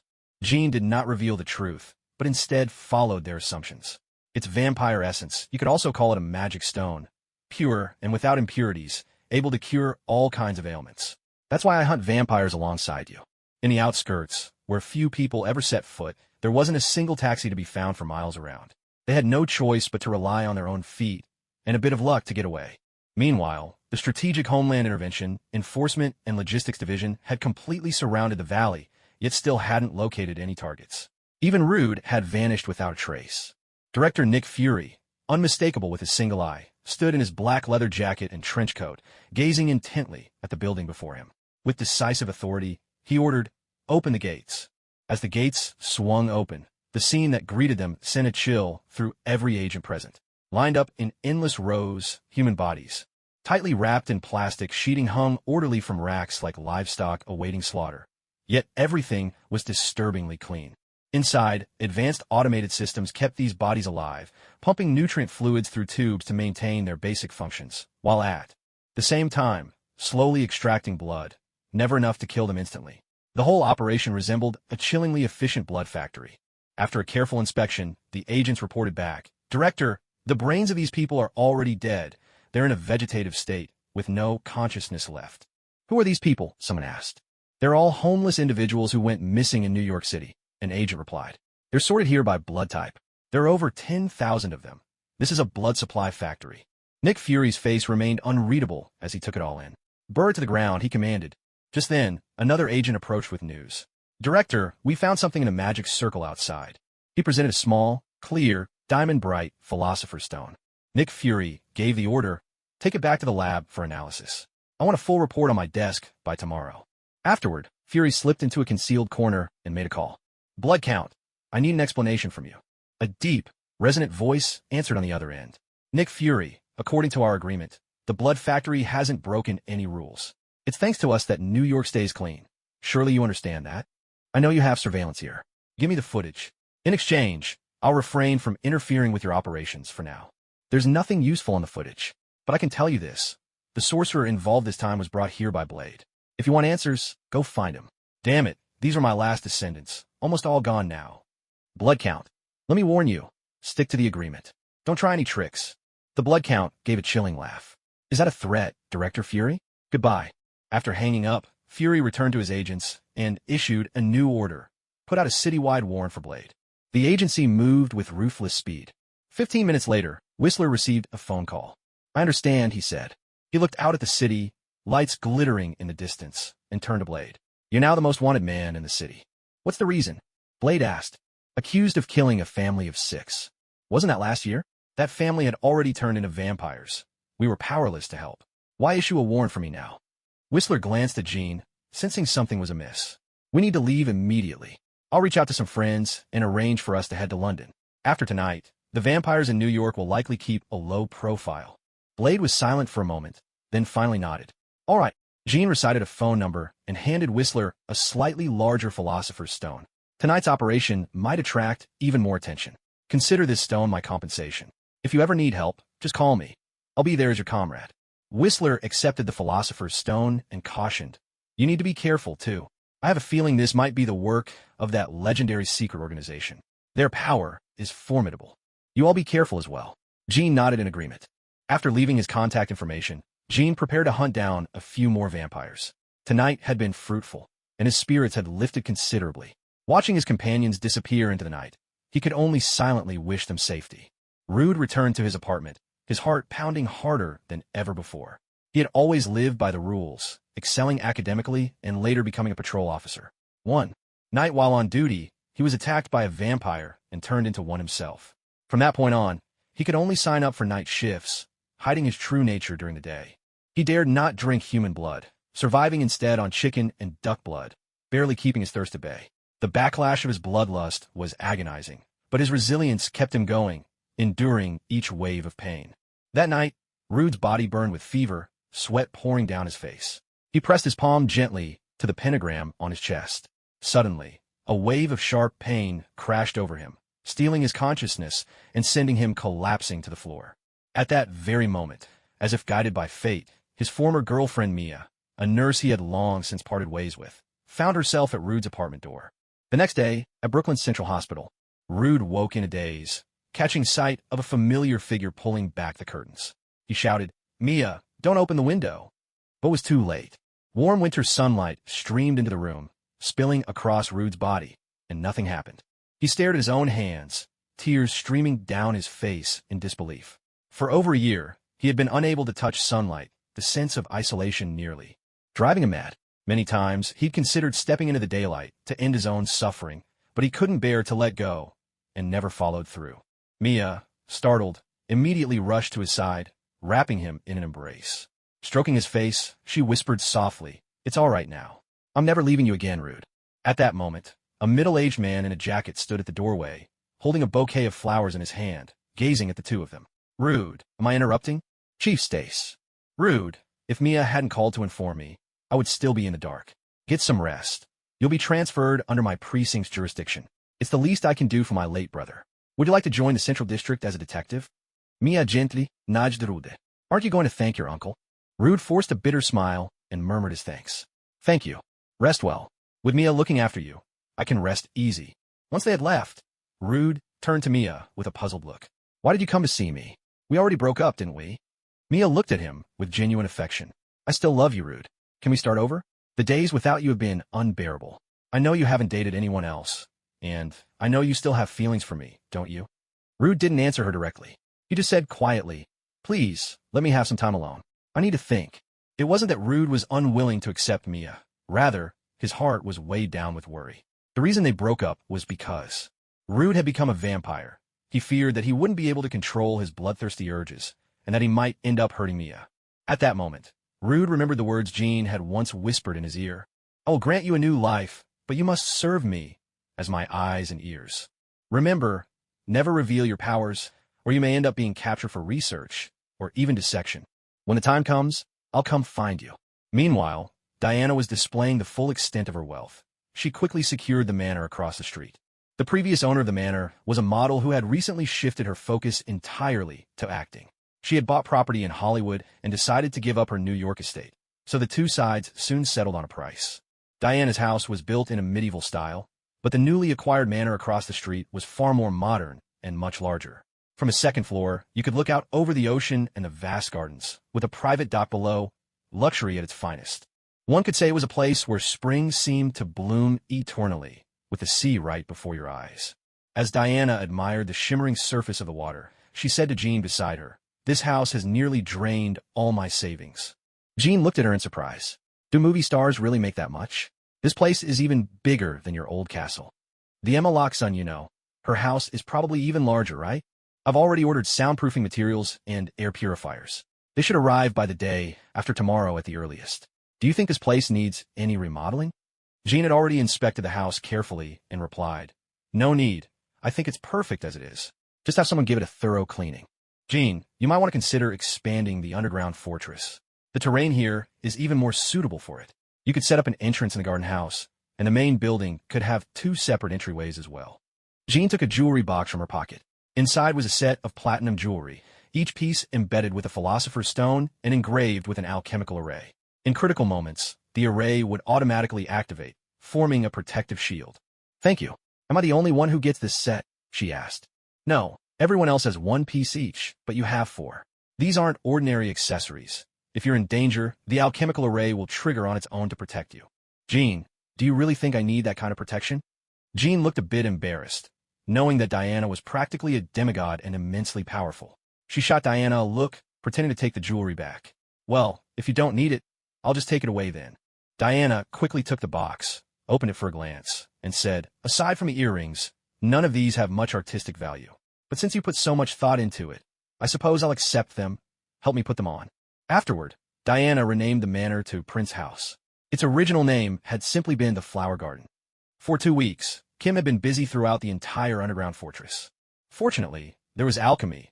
Otherwise, even 2 weeks might not have been enough to finish the work. Starting from the ancient castle and extending toward the prince's house, the structure spread out like a hand with 5 fingers, each fingertip ending in a room of 200 to 300 square meters.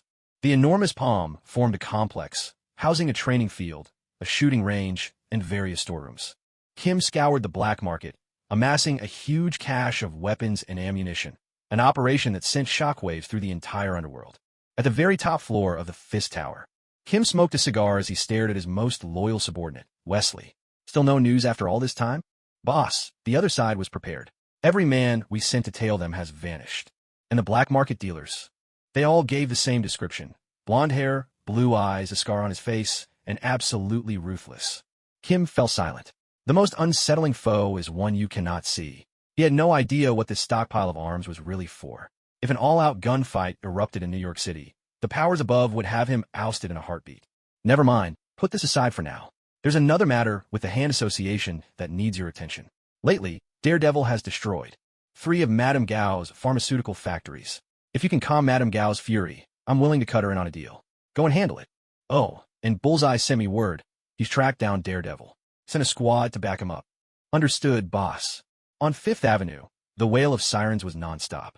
At the intersection, the robbers were surrounded, shielded by only 4 or 5 cars against the hail of bullets. George Stacy's voice rang out. We've got you completely surrounded. There's no escape today. Give yourselves up and surrender peacefully. Go to hell. The 6 robbers unleashed even more frenzied gunfire. Cowering behind the passenger side door of a black SUV, the driver trembled, mumbling under his breath. We're dead. We're so dead. Mike, hang on. I swear I'll get you out of here. Another robber reassured him. One of the gang was shot, apparently struck in a major artery. Blood gushed uncontrollably as he managed a bitter smile. Alexei, I should have listened to you and gotten out while I could. Promise me, get them out of here. The city's emergency response team had arrived, a squad made up entirely of retired special forces, their firepower even more intense. Watching his comrades fall one after another, despair overtook Alexei. He threw his head back and let out a primal roar. A car was shoved aside, crashing directly into a police cruiser. Mike stared in shock at Alexei, who had transformed into something monstrous. A layer of gray skin covered his body, and a horn, like a rhino's, jutted from his head. Alexei tore off the car door and handed it to Mike, his voice a deep rumble. Mike, use this as a shield and stick close to me. The concrete beneath them began to crack and buckle. Rhino charge.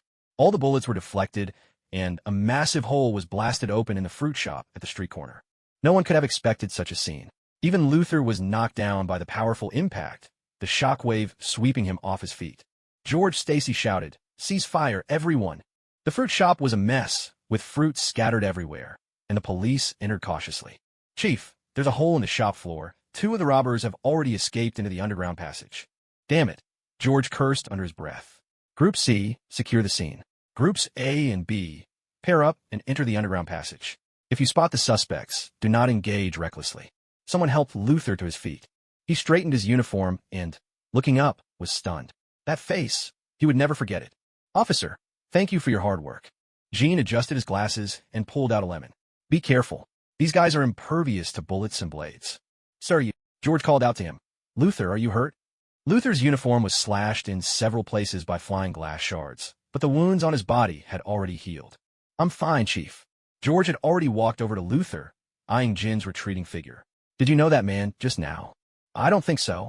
I've always worked in Brooklyn, rarely come to Manhattan. He's probably just a helpful citizen. George brushed the dust from Luther's shoulder. Either he's from a distinguished background or a financial genius. That bespoke suit is something to envy. Don't slack off. Go help your colleagues. 7 robbers, 5 shot dead, and the stolen money recovered. In a way, the police could finally give the public an answer. Acting swiftly, the intersection was reopened to traffic, and the damaged road was quickly patched up. As for the nearby buildings that had been damaged, there was a public fund for repairs, and insurance compensation would cover the rest. Jean made his way to the Prince Antique Shop. Diana was already busy inside, with 3 or 4 customers browsing the antiques. At the door stood a gentleman clutching a huge bouquet of roses, who suddenly grabbed Jean by the arm. Jean, tell me, what is your sister really like? I'll give you my car in return. Chuck, I'm sorry, but I'm not interested in used cars. Besides, I don't even have a driver's license. Chuck Loxon was Emma's brother. At a charity gala, he had been struck by someone's extraordinary charm. She easily outshone everyone else. As the son of Baron Loxon, the second largest shareholder of Loxon United Group, Chuck was the quintessential rich kid and playboy. He believed no woman could ever resist his charisma, and if all else failed, he'd simply resort to relentless pursuit. The Loxon United Group supplied everything essential to human civilization: food, clothing, shelter, and transportation. If you could name it, Loxon provided it. From airplanes and rockets to the tiniest screws, their business spanned every industry under the sun. Jean shook his head and patted Chuck on the shoulder. Give it up. Apart from your family background, you have nothing, while Diana is an independent woman.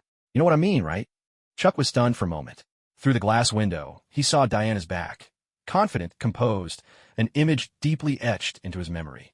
The identity that had always opened. Doors for him now only stood in his way. He glanced at the flowers in his hand, handed them off to a passerby without a second thought, and vanished from the shop entrance. Diana had just closed deals with 2 customers and was packing up their purchases when Jean walked in. Hey, Jean, 2 days in a row. Are you afraid of losing me or something? Oh, how did you manage to send Chuck away? Jean set down a fruit box tied with a paper ribbon on the table, wrapped his arms around Diana, spun her playfully, and slipped behind the screen with her. There, he kissed her, and with a bold hand, swept aside the clouds that concealed the mountain peaks, letting the world witness their majesty. Diana pushed Jean away and straightened her white blouse, shooting him an angry glare. Are you crazy? This is the shop. Jean leaned in, murmuring possessively at her ear. Diana, you belong only to me. You know that? A surprised smile appeared on Diana's lips. So you get jealous too? I thought alchemists from legend only pursued their truths. Jean looked deeply into her eyes. Diana, I'm sorry. I don't know what's come over me. I just can't stand seeing men get close to you. Diana was secretly amused, watching his earnest expression. She stepped forward and kissed his cheek. Jean, go home and read something. About love. You're smart enough, you'll figure it out. And from now on, don't kiss me like that without my permission. All right? Jin's mind was a jumble. It was crammed full of useful knowledge, but he understood nothing about love. Shaking his head, he bid Diana farewell. I'm off to the library to read. Knowledge is the ladder by which humanity ascends. Books hold the distilled wisdom of generations of prodigies. For an alchemist, they are a pathway to the truth. Diana watched Jin's departing figure, a smile blossoming from the depths of her heart. Jean spent the entire afternoon at the library, reading everything he could find on love and psychology, but the theories only left his mind in more knots. All those theories were nothing but empty talk. Once you're in the thick of it, logic no longer applies. Taking a moment to compose himself, Jean left the library. Diana was already waiting for him at the entrance. So, did you learn anything? No, nothing helps. I can't tell if what I'm feeling is desire or love. All I know is seeing men crowd around you drives me mad. Such a macho man. Come on, let's go home for dinner. Your admirers are all waiting for you.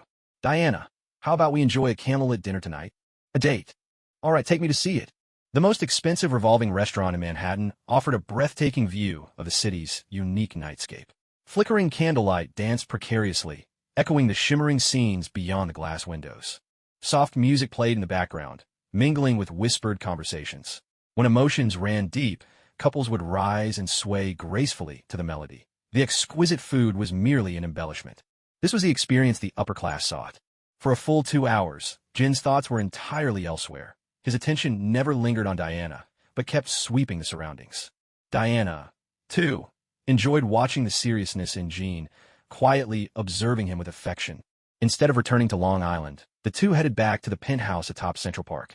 Like true lovers, their passion and desire soared, transforming and deepening in the darkness. By the end of that night, Jin arrived at a conclusion, unyielding and absolute. Diana, for this lifetime, your body and your heart will always belong to me alone. You selfish man. As the first rays of sunrise poured into the bedroom, sunlight began its gentle caress from their feet, tracing graceful curves and sculpted muscles. If anyone, man or woman, were to witness this scene, they would not help but marvel. This was truly a masterpiece of the divine. Jin pressed a kiss to Diana's lips. Get up. I'll teach you the secret from that book.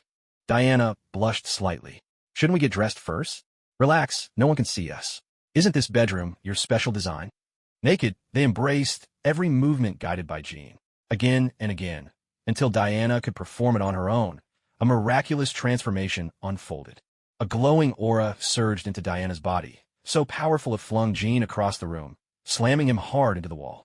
Divine power entwined around her, as if a goddess had descended to earth. Around Diana's neck, the Philosopher's Stone pendant visibly faded with astonishing speed. Jin hadn't expected the Philosopher's Stone to have such an effect. He picked up the ring on the bedside table, sat cross-legged, and began channeling energy. Power continued to flow into his body, the chi settling in his core, growing noticeably more robust. Diana called out in surprise, Jin, this movement really does improve my demigod physique, though only by a tiny bit. Jin pointed her chest. It's the Philosopher's Stone. The energy floating in the air isn't enough to change your constitution. But why did the gemstone vanish? The Philosopher's Stone, as I understand it, is a crystallization of soul and matter, but ultimately it's just a form of energy, only the state is different. How many Philosopher's Stones do you have? Give them all to me. If my body becomes fully divine, maybe I can return to my world. Diana, your demigod body is like an abyss. If your body were a battery, even one Philosopher's Stone wouldn't be enough to fill you by even 0.001%. So you see what I mean? All that excitement for nothing. I'm going to take a shower. Jin was sent flying by a powerful kick, crashing heavily into the wall, yet he was completely unharmed. Such was the terrifying precision of Diana's control. Dream on, she replied coolly. One of them headed for the Prince Antique shop, while the other wandered through Central Park. It was the weekend, and the park was full of joggers and people enjoying their leisure time. Jin spotted a familiar figure, rude, dressed in workout clothes, accompanied by a woman, walking straight toward him. Their eyes met for a brief moment. Jin gave a subtle nod in greeting. 5 minutes later, Rude shook off his girlfriend and caught up to Jin. Sir, thank you for giving me a new life. But can you tell me, after all this time with no contact, what is your true purpose? Rude looked very tense. Though he hadn't broken a sweat from jogging, in just a dozen seconds, beads of perspiration covered his forehead. Don't be nervous, Rude. I have no ulterior motive. I just want to know, have any vampires contacted you again? Vampires aren't exactly an organized group. The ones responsible for me, the ones who knew me, they all died that night. You should still remember my number. Keep it in mind. If any vampires reach out to you or try to capture you, you must call me. Also, as a police officer, if you encounter any bizarre cases, keep a record. When the time comes, hand them over to me. Do you understand? Sir, are you asking me to be your undercover agent? You could put it that way. Your girlfriend's coming back. Farewell. Rude, you left your phone in the car. George has called several times already. Who was that handsome guy? Just a passerby. I'll call George back. Chief, what's up? Rude, there's been a homicide at Midtown United Building. It's your C-Team's case. Your vacation's over. Do a good job. If you crack the case, I'll transfer you to the Major Crimes Unit. Rude hung up, glanced at Jin's retreating figure, and said to Mia, I'm taking the car. You'll have to catch a cab back to the hospital. Half an hour later, Jin arrived at Prince's house in Long Island. In the dance studio, the 9 members of Violet were practicing Swan Lake. It was like watching a group of sprites, elegant, free-spirited, their supple bodies moving with incredible lightness. When the music ended, Jin applauded generously. Cynthia and Camilla immediately linked their arms with his, one on each side, chattering away, Sir, who danced best? Jean stroked his chin, thinking seriously. Well, it's hard to say. I haven't seen the original Swan Lake, so I can only judge by feeling. Violet, I think you danced the best. Your rhythm, posture, expression, and emotion were all absolutely perfect. Thank you for the encouragement, sir. I've told you before, just call me Jean. No need to be so formal. Did you all keep up with your training these past 2 days? Cynthia was the first to speak. Jean, we've all been training really hard, and I was the first to master what you call chi. She puffed out her chest with a hint of pride, her eyes shining with the hope of earning Jin's praise. Go ahead, give it a try. Cynthia, delighted as a little rabbit, bounded out toward the woods behind the house, hopping with excitement. Sure enough, her extraordinary talent was on full display. A slender, wandering dragon of energy had already taken shape, swirling up fallen leaves and dancing around her. Not to be outdone, the others joined in, each one eager to put their own wandering dragon to the test. As expected, you're all gifted. That's enough for now, everyone. Violet looked a bit embarrassed, her head lowered as she said, Jean, I'm sorry. We ended up destroying the jewelry you gave us. The gemstones have all disappeared. Don't worry about it. The gemstones have become the chi within your bodies. Soon, I'll give each of you another one. Remember, the best time to practice is at dawn when the sun rises. Go about your day as usual. I'll be busy with my personal research. Unless it's important, please don't disturb me. Jean retreated into his private workshop in the basement, continuing to refine his plans for a personal assistant. After all, the new century belonged to the internet age. He based his designs on the Taiji Bagua diagram.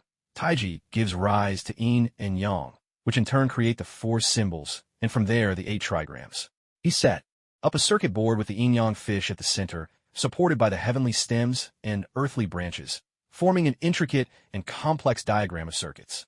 Once he set foot on the path of pursuing truth, Jin's mind was undistracted. Whatever happened around him was of no concern, like a hermit focused solely on the elevation of body and soul. A week passed then, too. Violet and the others would only glance in through the door, quietly leaving food for him before departing. An entire month went by. Worry began to creep in, but they dared not disturb him. Finally, they had no choice but to call Diana. Inside the workshop, electric sparks flickered. Through the glass, one could see the computers. Only one remained whole, the rest dismantled, with parts and pieces scattered all over the floor. Has he really been like this for almost a month? Diana asked. Yes. At first, he'd eat the meals we brought him on schedule, but for the past week, Jean has barely eaten anything at all. I was afraid something might happen, so I had to call you. A whole month without coming to see me? I almost thought Jean had forgotten me, lost in nights of revelry. Just leave him be. As long as you bring him a little food and water every day, that's all he needs. Diana's words left all 9 women blushing. Still, Doris couldn't help but worry. Diana, a person's body can't withstand this for so long. Diana lifted Doris's chin and swept her gaze around the group. Relax. Your beloved is a monster, a legendary alchemist. No matter what happens, if he really needs to, he can conjure up water and food.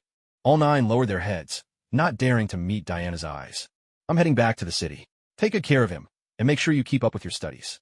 I've hired home tutors for you. If you fail the test they set, I'll have to send you away, understand?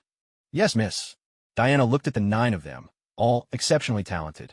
Each tutor had reported back to her, insisting they needed to be sent to school for a more systematic education, as they were too outstanding for home instruction alone. She shook her head, uncertain if this was the right decision. Outside, the scenery had already changed. In the basement, people were still busy at work.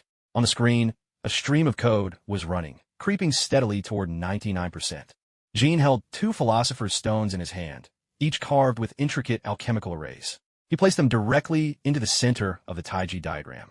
A red light glimmered. The code reached 100% completion. The yin-yang fish began to swirl. The 2 philosopher's stones floated within the Taiji symbol, entangling with each other and radiating red beams of light. Suddenly, a synthetic voice echoed in his ear. Creator, please assign a name. The syllables had a unique Chinese cadence. Yi. Confirming, updating. Half an hour passed. Creator, an open port has been detected. Do you wish to allow autonomous learning? He plunged into the depths of the internet, swiftly discovering a unique presence. Firewalls proved useless, and he slipped right through them.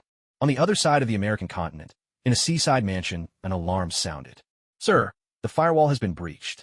The world's most famous trust fund billionaire, a renowned playboy and hailed as one of the smartest people alive, was instantly on alert.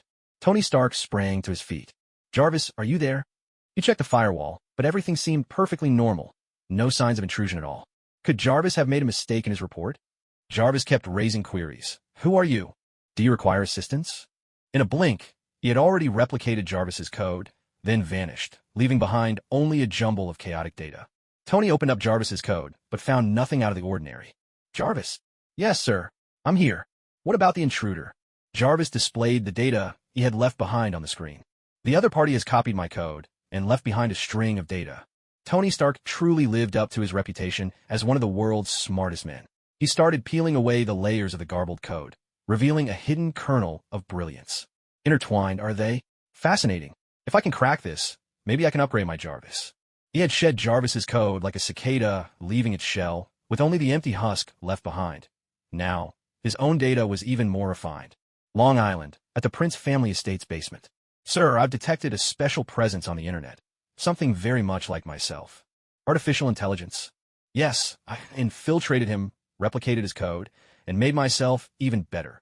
Jean stared at the screen, lost in thought for a moment. From now on, without my command, you're not allowed to hack into any institution. Begin autonomous learning, especially financial knowledge. I need you to make money for me. Money, the currency of transactions, is just data. In an instant, I could make you the richest man in the world. Rules. Everything must follow the rules. Don't become the target of everyone's attention. Do you understand? Very good. The financial account is already logged in.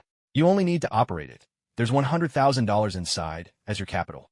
Secondly, monitor all the strange occurrences in New York. Things like vampires or superpowered individuals. Do you understand? Yes, sir. All actions must remain secret. Don't let anyone discover you.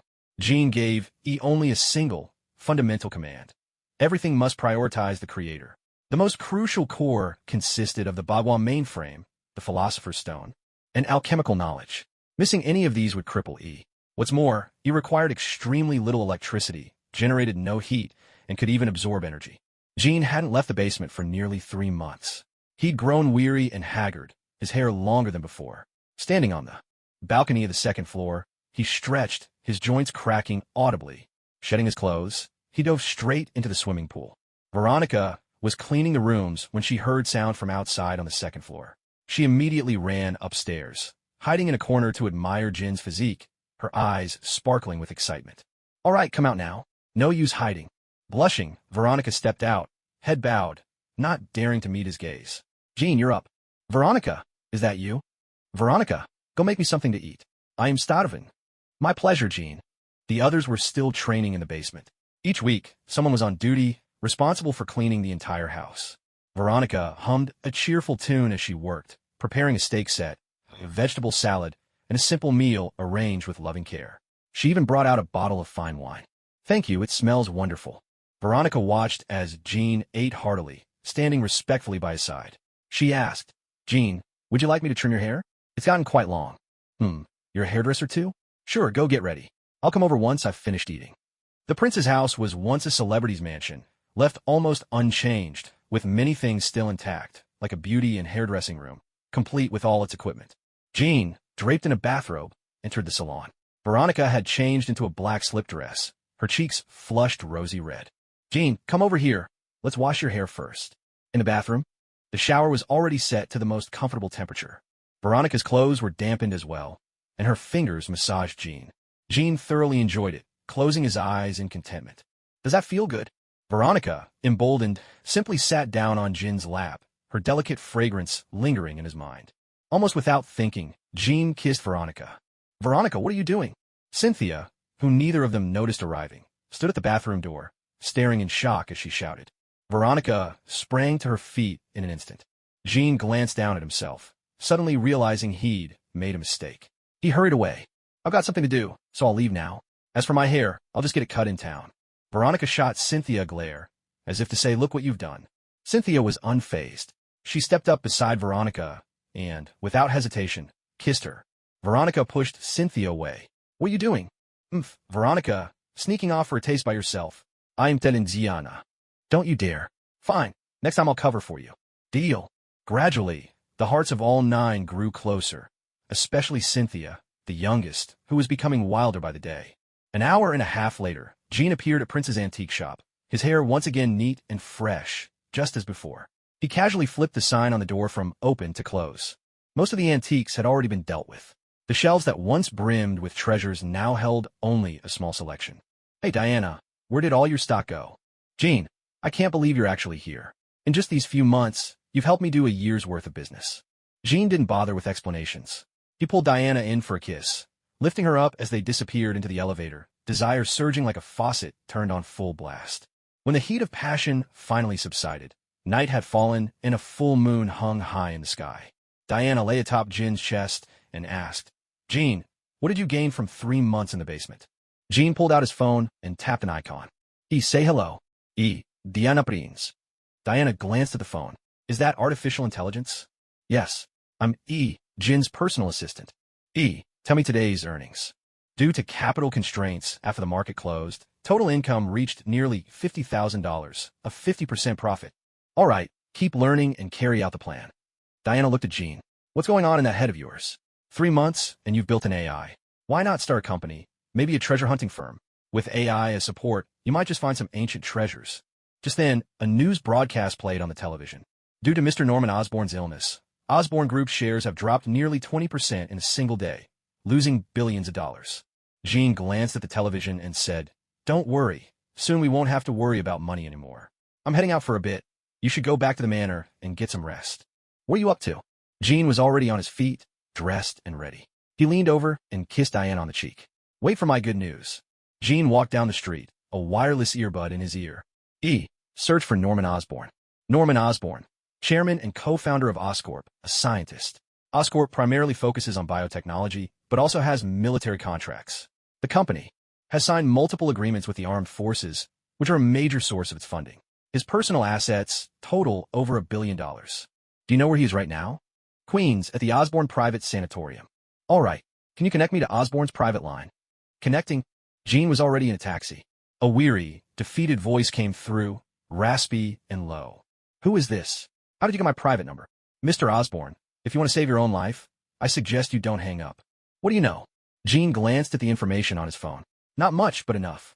The genetic disease you carry, your technology can't cure it, only suppress it. Once or twice is manageable, but if this keeps up, the virus in your body will eventually break through. When that happens, not even the most advanced biotech will be able to save you. There was a long silence on the other end. Do you have a way to cure me? Don't. But, Mr. Osborne, what are you willing to give in return? Let's not beat around the bush. How much is saving 2 lives worth to you? Osborne shot back. If what you say is true, I'm willing to give up everything I have, including your shares in Oscorp. Sorry, I have another call. I'll get back to you. Hello, Rude. Sir, this isn't Rude. I'm Mia, Rude's girlfriend. Oh God, I've been trying to reach you, but your phone was off the whole time. What's going on? Rude's been taken. There's no trace of him. The police have sent out a huge search, but they haven't found anything. I found this number in Rude's notes. It said you could save him. Mia was lying. Rude had only written an S as a mark. I understand. Thank you for calling. Goodbye. A faint smile appeared on Jin's face. The fish is finally bitten. Stop here, this is fine. Thank you. Jean walked into a narrow alley, used a fire escape to leap up to the top floor, and activated the Eye of Insight, scanning the surroundings. In the far northeast, a 5-pointed star glimmered in the distance. His heartbeat was fragile and erratic. Clearly, he'd lost too much blood. Diana, come pick me up at the entrance of Broadway Cinema. Jean, I'm not your babysitter. You don't get to summon me at will and dismiss me when you please. Go call one of your little fangirls instead. Jean was taken aback. Just moments ago, she had been full of affection, and now her attitude had shifted completely. Diana, I was on my way to make some money when I got a call. It's an emergency. Lives are at stake, and it's about vampires. Do we need to gear up? Just a bunch of little bat fiends. It'll be easy. Come pick me up. 10 minutes later, Diana's car pulled up in front of Jean. Where to? Northeast. Be specific. Where exactly? I'm not sure. I only know the direction. Just head toward the Bronx. Is it serious? I don't know. Last time, when we took out the vampires, we left one alive and cured his bloodlust. Right now, he's probably lost too much blood. His heartbeat is weak. 45 minutes later, the car stopped across from an old church. Are you sure this is the place? Aren't vampires supposed to fear crosses? Who told you that old tale? The person's in the church basement. Wait in the car. I'll be right back. Jean slipped in through the back of the church. Inside, it was pitch dark, and he followed the stairs down. 8 pure-blood vampires were nailed to the stone walls, along with Rude. Their blood trickled down into a pool below. The blood count held the holy grail in his hand, and standing behind him was a familiar face, Amy. That's scent. Jean, don't bother hiding. Come out. Hey, Amy. The blood count bared his fangs and drew a deep breath. Delicious. Your blood will help me evolve to a higher plane of existence. Take him. In an instant, Jean was surrounded by vampires. One of the vampires nailed to the wall roared, "Blood count. You'll be despised by every clan for this." The blood count only laughed. "Soon I'll be an immortal daywalker. Why should I fear the likes of you?" He paid them no further mind. Moonlight streamed into the blood pool, and he began to chant in a guttural, ancient tongue. The blood started to boil. Strange symbols on the walls pulsed with a blue glow. The blood thralls couldn't even get close to Jean. One after another, they turned to stone, like failed alchemists. Amy bared her fangs, her eyes flashing red. She cast her black magic, enthralling light. Jin's head spun. In his mind's eye, he saw Diana dancing seductively, so tempting that drool nearly escaped his lips as he called out, "Diana!" But Diana's divine power surged forth. She moved so fast that even Amy couldn't evade her. In a blink, Diana's hand pierced Amy's heart. Amy tried to crawl toward them, but with her heart gone, her strength failed her completely. Jean dropped to his knees, shaking his head. That magical attack came out of nowhere. Meanwhile, the blood count hovered above the blood pool's wound.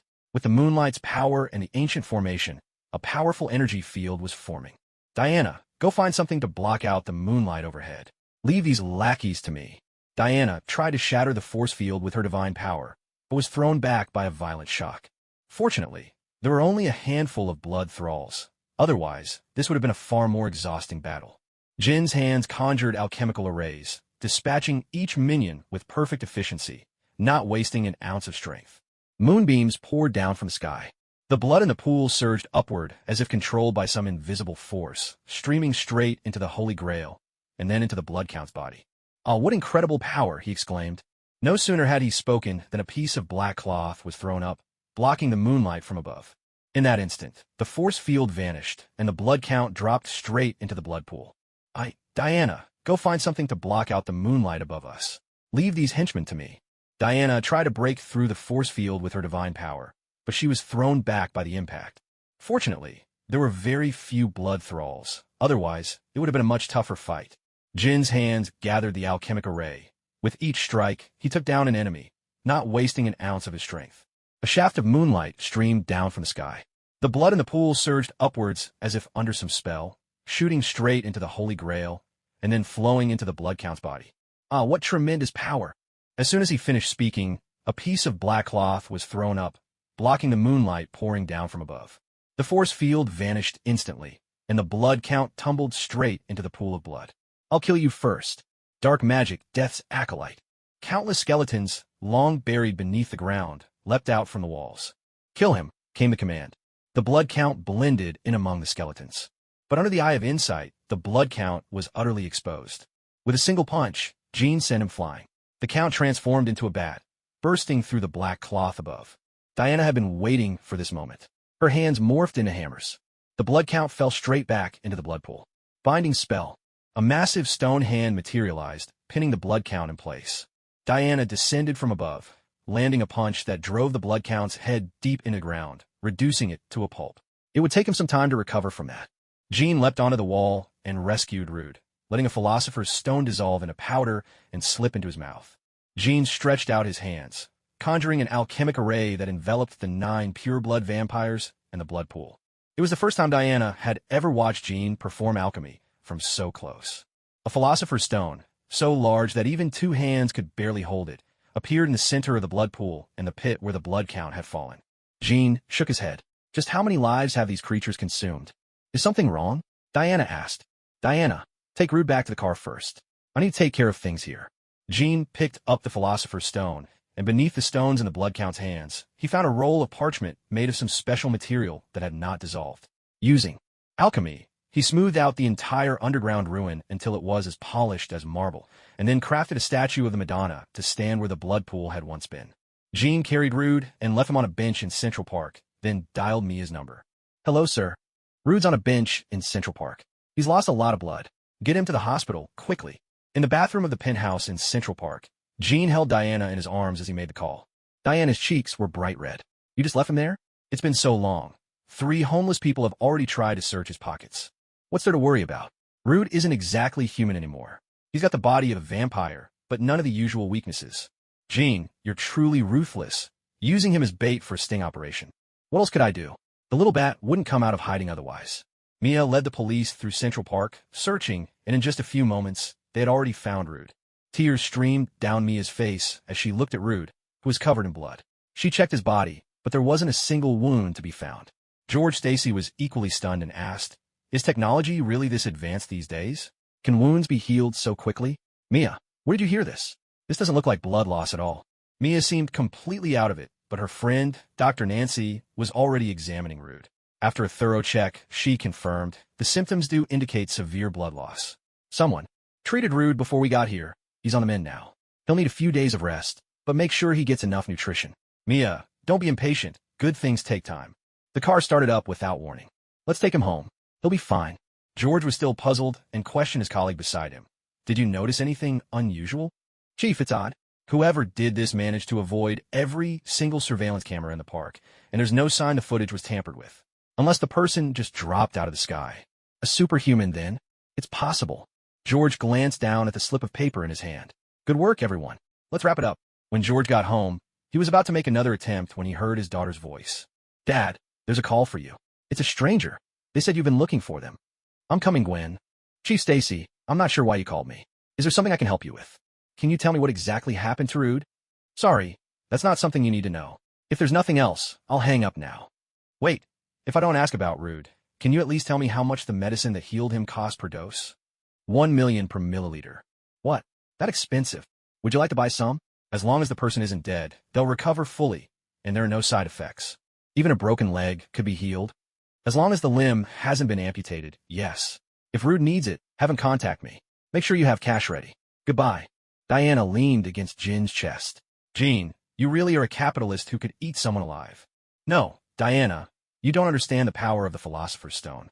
This is real immortality, the ability to resist all diseases. It's really that precious?" "I was going to deal with Norman Osborne tonight, but then Rude's situation got in the way." "Are you planning to work with Osborne to develop it?" "He has the right connections and production lines. I can refine the Philosopher's Stone into a liquid, mix it with herbs, add some harmless ingredients, dilute it 100-fold, and it will accelerate wound healing. People can even take it orally for beauty and rejuvenation. When the time comes, you'll be a wealthy woman in every sense of the word. Isn't there a risk that someone will crack the formula? Impossible. Unless someone understands the very essence of the soul, something so elusive and intangible, there's no way to unravel or replicate it. Under a microscope, it's nothing but emptiness, just like dark energy in the universe, completely unobservable. We could give it a try and see what happens.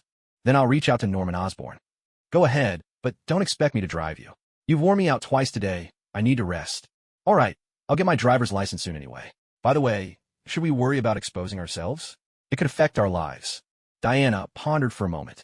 "We'll use an offshore company to hold the shares. I have a friend who specializes in that."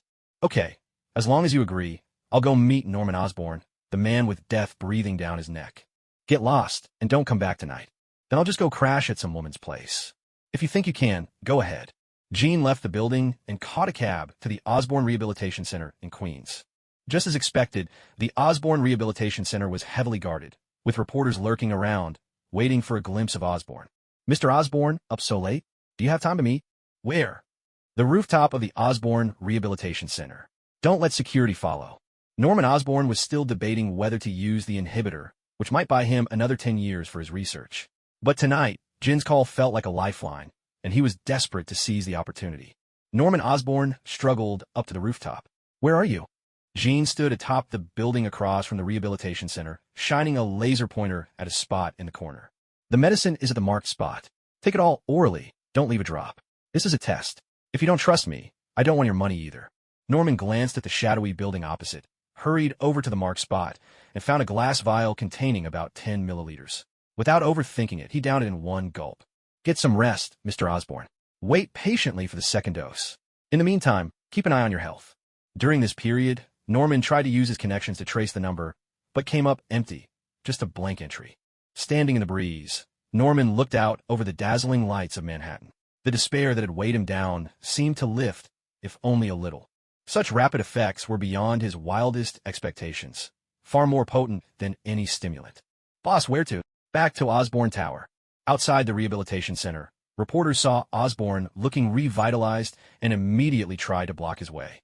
"Mr. Osborne, we heard you collapsed at work. Is it true you have cancer?" Norman Osborne gave a simple reply. "It's just exhaustion from overwork and a touch of the flu.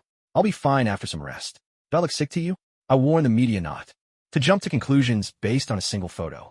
I reserve the right to take legal action. Now, don't stand in my way. I'm going home. With just a few words, he intimidated the crowd of reporters. After all, people scraping by at the bottom of society dared not cross a billionaire. A brief order, and the motorcade sped straight to the Osborne Tower. Deep beneath Osborne Tower lay its most secretive research division, equipped with the most cutting-edge technology currently available. "Norman, what brings you here?" "Stan, how's the human enhancement serum research coming along?" "The formula the military provided does work, but we're missing some key technical component. We've managed to synthesize a few compounds and started testing, but every lab mouse has died from massive internal rupture." "I see. I'll help you in a few days. But what about your health?" "No worries. You go get some rest." As Norman watched his friend leave, he quickly drew a vial of his own blood, separated it, and examined it under a microscope. The mysterious substance he had ingested was indeed working. His blood was returning to normal. What on earth was that stuff? Norman's phone rang again. "Mr. Osborne, you really are impatient. Well, do you have the test results?" "Sir, how should I address you?" "My name isn't important. What matters is, how much are the lives of you and your son worth?" 25% of Osborne stock, plus $500 million. How about that? That's nearly $4 billion. I accept. The last 4 doses are in the trash can behind Osborne Tower, inside golden-arched fast food boxes. 2 per person. The remaining green vial is for your experiments. Tomorrow, a lawyer will visit your office to sign the contract. I trust you're a man of your word, Mr. Osborne. Goodbye." Norman Osborne took the vials and rushed home, immediately making his son, Harry Osborne, drink one. Then, he retreated alone to his private laboratory. All night, he studied the green serum, sleepless and astonished. This could be the greatest discovery in the world. The green serum's regenerative power was astounding. Even early-stage cancer cells could be repaired. In animal trials, as long as the bone wasn't damaged, everything could be healed. It was nothing short of a miracle. Norman saw a vast business opportunity, an enormous market, whether military or civilian. He kept his eyes on his phone, hoping for it to ring again. The next day, Osborne convened a board meeting. "The reason I've called today's meeting is to announce that I will be transferring 25% of my 36% stake in Oscorp Group." The 8 board members present were all visibly stunned. Norman had always valued his Oscorp shares more than life itself, and now he was actually planning to give them up. A board member seated in a wheelchair spoke up. "Norman, if you transfer 25%, you'll only have 11 left. Who will take on the role of chairman then?" Norman's family's hereditary illness had always been his greatest burden. He had kept a tight grip on Oscorp, hoping to use his authority to recruit more talent for research. There had once been an opportunity, but it slipped away due to betrayal. Now that the weight had been lifted from his heart, so many things no longer seemed to matter. Wealth, the shares he would leave behind. They were more than enough for him and Harry to live out their days in comfort. "Mr. Buck, as for who will be chairman, let the board decide. If any of you are interested in my shares, you're welcome to make me an offer." Everyone exchanged bewildered glances. Bald Buck looked around the room, exchanging looks with others before saying, "Norman, Oscorp is like your child. Without your leadership, how can the company possibly grow?" "Mr. Buck, let's not dress things up. Haven't you all tried more than once to push me out and take control of Oscorp? Well, this is your chance. I'm stepping aside, and Oscorp is yours to lead. I look forward to seeing how you make it flourish. Norman, allow us a moment to discuss." Norman returned to his office, where someone was already waiting for him. "Mr. Osborne, hello. I'm Stanley Moore, an attorney. I've been hired by my client to sign a contract. Pleased to meet you, Mr. Moore. Has your client not come in person?" "My client has already reached an agreement with you, Mr. Osborne. All that's left is to sign. Here is the contract. Please let me know if you need to make any additions." Norman took the contract and read it carefully. Finding no issues, he signed. "There's still the matter of the $500 million. How will that be paid?" Moore produced an account number. "This is an offshore account, Mr. Osborne." Norman used his own offshore account to transfer the funds. Moore's phone vibrated with a confirmation, a simple OK gesture. "Thank you, Mr. Osborne. I heard your shareholders' meeting is underway. I hope you don't mind if I attend on my client's behalf." Norman smiled. "Please go ahead. Everyone, please welcome the representative of Oscorp Group's second-largest shareholder, Mr. Stanley Moore." "Hello, everyone." It was Moore's first time in the presence of so many influential figures, 5 of them giants in the financial world, and he was understandably a bit nervous. "Ladies and gentlemen, I stand here today to let you know that my client is willing to sell their shares in Oscorp Group. The shares will be sold at yesterday's closing price. Given how much Oscorp stock has surged today, you stand to make a considerable profit. Buck was the first to speak. I'll take it. Also, Norman, I want to buy your 11%. How about we settle at yesterday's closing price? Osborne fell silent for a long time, weighing his options. At yesterday's price, selling 11% would mean a loss of nearly $800 million. He finally spoke. I can agree to those terms, but the Osborne Group must change its name. Buck nodded. That's acceptable. They signed a contract on the spot. Buck Capital, with its deep financial reserves, transferred nearly $5.6 billion to acquire Norman and Jin's shares. The transaction was completed with a flourish, and the funds arrived instantly. Within 3 days, 3 public notices were issued. Norman Osborne would leave the Osborne Group and sell all his shares. The Osborne Group was officially renamed Buck Industries. Lester Buck took over as chairman of Buck Industries. Yet, just 3 days later, Osborne founded Kano Biotech. Norman held a 35% stake and became its CEO. With the same ambitious spirit, he held a press conference to introduce KNO and its promising research prospects. Buck Industries' stock price plummeted, dealing Buck a heavy blow. Lester Buck stood atop the highest floor of Osborne Tower and asked his secretary, "Did Norman leave without taking any files?" Buck Industries had similar research in the past, but none succeeded. The failed projects drained a lot of the company's resources, so the board decided to cancel all further development. Osborne, on the other hand, is focusing on an offshore investment company. We're gathering intel on their operations. Osborne has also acquired 2 small pharmaceutical companies. Right now, Buck Industries is in turmoil. A large number of Osborne's key personnel have resigned and joined KNO. In the human enhancement project we signed with the military, how's that progressing? The military's initial funding has already been spent, but the project is still in its first phase with no breakthroughs. Start visiting top professors at various universities. Offer them generous contracts to become researchers at Buck Industries. We can also invest in their ongoing projects. Lester Buck gazed down at the tiny figures below like ants. Norman, just what are you up to? Meanwhile, an even more explosive story broke across the world. Tony Stark has gone missing in the Middle East, reportedly kidnapped by terrorists. The military's search and rescue efforts are underway, but Stark Industries has received no ransom demands. Major news outlets predicted disaster for Stark Industries. The stock price plummeted over 15% at one point, proving just how much Tony Stark meant to the company. Meanwhile, Jean hid away in the basement of the Prince house, poring over the human enhancement formula that Norman Osborne had given him. An equation left over from World War II, originally created by Abraham Erskine, synthesized the super soldier serum that transformed the frail Steve Rogers into Captain America, a warrior who surpassed the limits of human ability. He had retrieved a wealth of useful information from the internet. Many people were studying this super formula, attempting to recreate Dr. Erskine's serum, which had already led to numerous casualties. Since the end of the war, the military had been tirelessly researching it. Deep within the web, a video of the Hulk was hidden. Even with the military's efforts to erase all traces, the Hulk's existence could never be fully scrubbed from view. Jean watched the footage of the Hulk's transformation. Bullets meant nothing to him. His ferocity was beyond imagination, and his only weakness seemed to be his loss of control. After Jean conducted his own solitary analysis of the super soldier serum, he came close to recreating the original, perfect formula. Yet something still felt amiss. He stared at the data displayed on the screen. 2 people had received the serum, the Red Skull of Hydra, and Captain America.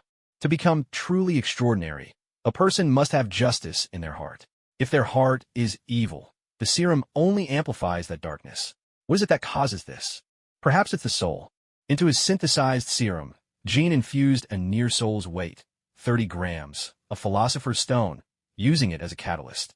He injected it into a white lab mouse. After 3 days of observation and testing, the mouse's strength had increased dramatically, shattering even reinforced glass. Its constitution was remarkable, though its size remained unchanged. Jean still couldn't tell whether the transformation was caused by the philosopher's stone or by the serum itself, so he ran the experiment again, this time without the philosopher's stone. The mouse became frenzied and bloodthirsty, killing another mouse confined in the same cage. Jean used alchemy to transmute both white mice on the spot. The philosopher's stone neither disappeared nor grew in size. Jean turned back to the photos on the screen, information on the 9 members of the Violet Nine, along with Yi's analytical recommendations. Notify Amelia to come down. Amelia appeared in the basement, while the other 8 lingered outside the door, eavesdropping. Amelia, I'm preparing a human trial. This might give you a body like Captain America's, but there are risks, such as drastic changes in personality or heightened aggression. Among the 9, you are the gentlest. Are you willing to be my test subject? I'm willing, Yin. Amelia didn't hesitate for a moment. Her answer was resolute. Come here and take off your clothes. Jean smacked his forehead, exasperated. Amelia was simply too literal. She stripped off every last piece. Step inside the arc chamber. A rectangular pod slid open from both sides, large enough to fit a giant 3 meters tall. Amelia, relax your whole body. Begin the experiment. The machine began to operate, and all of Amelia's vital signs were displayed on the screen. Aside from an elevated temperature and a quickened heartbeat, there were no other abnormalities. Everything about the situation felt eerily strange. The arc pod opened. Amelia emerged, drenched in sweat. Except for her noticeably fuller chest, there was nothing else unusual about her. Jean examined Amelia with a puzzled look, making her feel a bit embarrassed. Jean, may I put my clothes on now? Jean nodded. Something went wrong during the process. The serum shows no issues. According to the data analysis, the biggest factor is an unknown energy present in Amelia's body. Jean glanced at Amelia. Was all this time an effort spent just to develop a breast enhancement drug? Amelia, head to the training field. Let's begin the next experiment. The serum proved effective. Speed, strength, and endurance, all far beyond the limits of a normal human body. A satisfied smile spread across Jin's face. Violet and the other 7 women looked at Amelia with envy, their eyes drifting toward Jean. Understand, no need to look at me like that. Let's observe Amelia for a while longer, then you'll each get your turn with the serum. 2 weeks of observation passed, and Amelia showed no further changes. Her increased strength was something she was still adjusting to. The House of Prince had suddenly gained 9 superhumans. On the 15th day of Tony Stark's disappearance, Norman Osborne held an extraordinary product launch event in Central Park. The media coverage was unprecedented, flooding the airwaves with news of the event. Norman Osborne stood on stage, brimming with confidence, shining like a star in the spotlight. Thank you all for coming. I, Norman Osborne, have left the old Osborne group. The media, and even my friends, believed that the Osborne family would fade away like the setting sun, slipping quietly into obscurity. But things haven't gone as you expected. I, Norman, have returned to make greater contributions to New York, to the world, and to all of humanity. I won't go on at length about product names or quality. Let's move straight to a live demonstration. Please welcome someone you all know, Police Commissioner George Stacy. Police officers often face danger on the job, getting into fights with criminals and suffering injuries as a matter of course. Just as Norman was still speaking, tragedy struck. A man in security uniform suddenly attacked George from behind. Blood quickly stained George's white shirt, sending shock and panic through the crowd. The assailant was subdued in an instant. Norman, unruffled and fully prepared, calmly took out a spray from his pocket. On the giant screen, the audience watched as George's wound healed before their very eyes, the recovery visible in real time. Everyone, please remain calm. This is nothing more than a staged demonstration. George's wound has already healed. Apart from a bit of lost blood, he feels no discomfort at all. As compensation for George, I, Norman, will donate 10,000 recovery serums to the police department where he works. But let me clarify, these are not the T1 formula you saw just now. T1 is far too precious. As you witnessed, it can heal a knife wound in less than 3 minutes, leaving no scar whatsoever. The demonstration had been carefully planned, every move precise, ensuring that none of George's organs or blood vessels were harmed. The audience erupted with excitement. To them, it was nothing short of a miracle. Thank you all for your support. That concludes the press conference. No further introductions, no explanations, no pricing, just a simple name, T1. In the Midtown Manhattan Police Station's conference room, a photo was taken as Norman handed a briefcase to George. 10,000 doses are inside. The red vials, 100 of them, are the highly concentrated variant, identical to the one just used. They're incredibly valuable. Make sure none of them fall into the wrong hands. That's my only condition. The green T5 batch, you can give away a few of those if you'd like, as you promised me earlier. Our production isn't stable yet, so what you're holding is truly rare.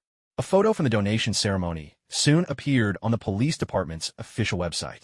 Suddenly, George Stacy found himself beset by problems. One influential figure after another began calling his office, all eager to get their hands on the serum. In the end, he unplugged the phone, rubbing the spot on his abdomen where he'd been stabbed. Even though there was no trace of an injury, he couldn't shake the psychological impact. Turning to Lude, he asked, "Lude, What do you know about all this? Lude seemed at a loss for words. Picking up a pair of scissors from the desk, he drove them straight into his own palm. He pulled them out at once, a few drops of blood spattering onto the carpet, and the wound sealed itself before their eyes. George's astonishment quickly gave way to a look of deep concern. Are you a mutant, or is this some kind of genetic mutation? Uncle George, I honestly don't know. My genes have been tested. There's nothing abnormal. I'm not a mutant. I'm something else entirely, a vampire. Unless my head is severed in an instant, any injury I receive will heal on its own.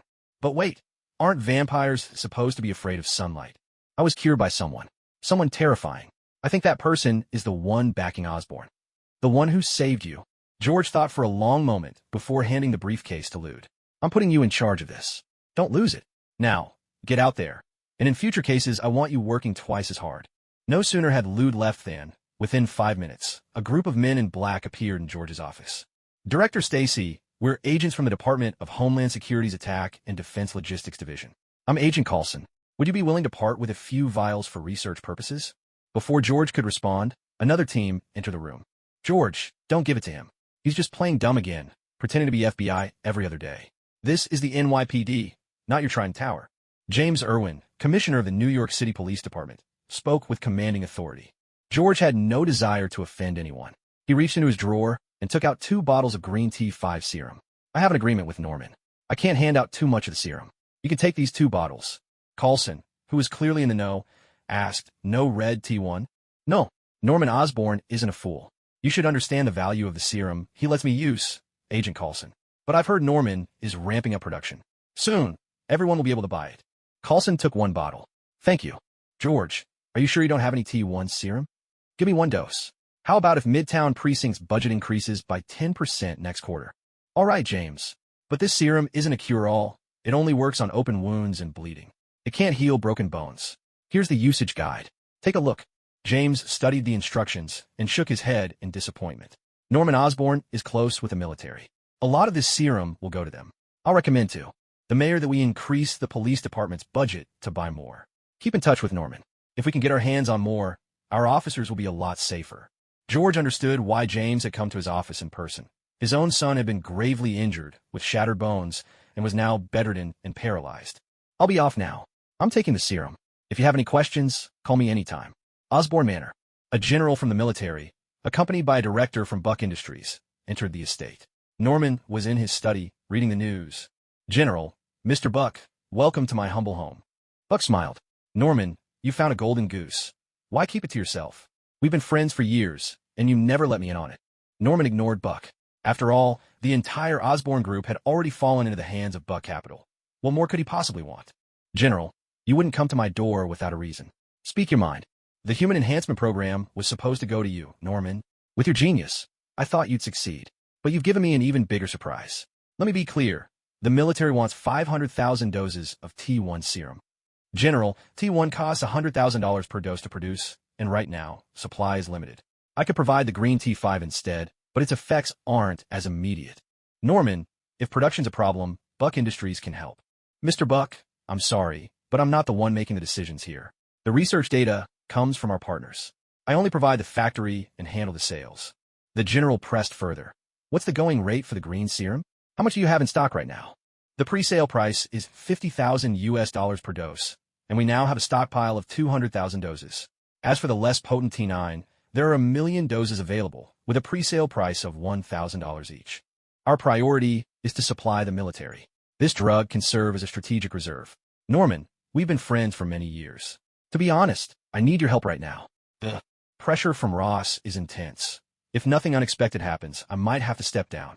But with your support, I could continue serving the people for another 4 years. All right, General.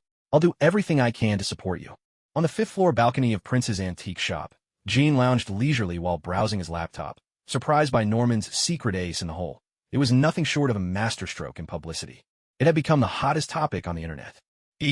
Post an announcement on the K&O company website about the beauty-enhancing, skin-rejuvenating effects of the King solution, the most luxurious skincare formula. Release Jane's treatment video and accept 5,000 pre-orders online. Also, send the plan to Norman Osborne. The love of beauty is deeply ingrained in human nature.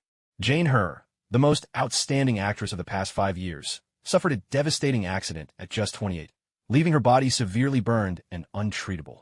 She vanished from the public eye, living alone in the remote mountains of Canada. A month ago, Jean mailed her a 5-dose vial of the solution. Jane used it and has now fully recovered.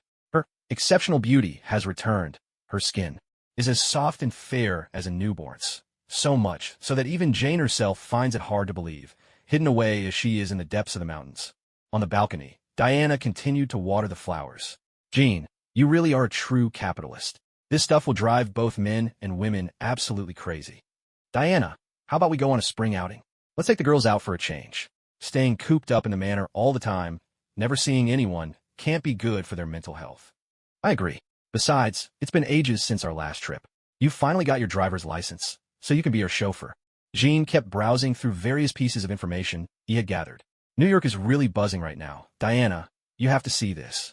There's a flaming skeleton rider, a legendary phantom, assassin, night demon, and someone even more ruthless, single-handedly wiped out 5 gangs with over 600 deaths. And yet, not a single one of these bizarre events has made it to the media. On the last page, there was an ordinary murder, a wealthy businessman killed by his lover, who in turn died at the police station. Just another unremarkable case. Why did this murder show up in the surveillance records? This isn't just a simple murder case. The deceased tycoon was a building contractor, and her lover, who is also the late Orissa, had a life story that was almost entirely fabricated. After cross-checking numerous records, it became clear that Orissa never really existed. She appeared out of nowhere 2 years ago, emerging at a Broadway theater called Madame White's. Considering all these factors, my analysis led me to conclude that she might be just like Violet and the others, someone under the control of a certain organization. That would also explain the mark. Anything noteworthy about Madame White's theater? There are 109 performers at Madame White's. 35 are dance students from New York. The identities of the rest remain a mystery. What about the theater owner? Madame White is Russian. She was once a renowned dancer, but developed obesity, then immigrated to the United States and opened this theater on Broadway. Her background is spotless. She's well connected with the mayor and, secretly, also has close ties with Kingpin. Book us 2 tickets to Madame White's theater. I want to see for myself. Diana, it looks like we'll have to postpone our travel plans. Night, 8:30 p.m., Madame White's theater. Was it fate's arrangement, or something orchestrated by E?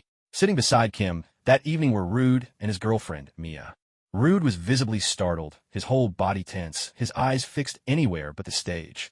Mia, sensing his unease, her usually composed Rude, palms slick with sweat, leaned in and whispered softly, "Darling, are you feeling all right?" "I need to go to the restroom," he replied. Rude splashed cold water on his face again and again, looking up at the reflection of Kim in the mirror. "Rude, it seems you're quite afraid of me." That night felt as vivid as yesterday, haunting him, impossible to shake from his mind. Kim stepped forward to wash his hands. "Rude, what brings you to the theater?" "There's a case that may be connected to this place." Just then, someone else entered. "Come with me." In a shadowy corner of the theater. "How far has the investigation progressed?" Rude exhaled slowly. "So far, there's no evidence implicating Madame White herself. But nearly 50 young women have disappeared from this theater, and many of the women here have suspicious backgrounds. All of them have undergone advanced cosmetic surgery." He paused, then pointed to the most dazzling performer on stage. Olivia Rohn. Her background is a blank slate. She's currently a politician's mistress. Of the 12 women on stage, 8 are linked to wealthy elites or politicians. It appears they're being chosen for a purpose, though what that purpose is, we still don't know. But this has been going on for quite some time. It usually comes down to a few things: power, money, information. What was the deceased contractor responsible for? The redevelopment of the entire block across from the Rand building. Hell's Kitchen, is it? Did you ever go into Hell's Kitchen to check? Yes, I've been inside a few times, but found nothing. Go back. Your lady's getting anxious. Mia had already spotted Rudd. "Darling, what are you doing just standing here? And who was that with you a moment ago?" "I was just bored. You know I have no artistic talent." "None of them come close to your beauty." Mia tapped his forehead with her finger. "You really know how to talk." Meanwhile, Diana and Kim had already slipped backstage. Madame White, with her large, imposing figure, thundered out her fury. "Tell me, why was there a single mistake in the timing? We've rehearsed hundreds of times. Explain to me what went wrong." The rows of actors stood with heads bowed, hardly daring to breathe. "So no one will admit it? Don't make me check the security footage. This is your last chance. Step forward." "I'm sorry, Madame White, my period came early." Madame White, in a fit of rage, hoisted the woman, and threw her to the floor. Write your resignation and get out. No, madam, please. Just give me one more chance. No one dared to object. Meeting dismissed. Extra practice tonight. Franco, am I being too harsh on them? Beautiful, madam. It's your strictness that makes them shine on stage. She burst out laughing. You're quite the smooth talker. Then, from above, a glowing rope dropped from the ceiling and wrapped Madam White, lifting her straight to the rafters. Madam's been taken. The kidnapper's on the second floor. Hurry. Diana, holding Madam White aloft, demanded, with the lasso of truth, there's no room for lies. Tell me, where did you find so many young girls? The Red House. Kim's eye of insight flashed a warning. She shouted, let her go. Diana, instinct sharp, summoned her divine power and crashed through the wooden wall, landing hard in the audience seats, gouging a long trench. Kim was cradled safely in her arms, completely unharmed.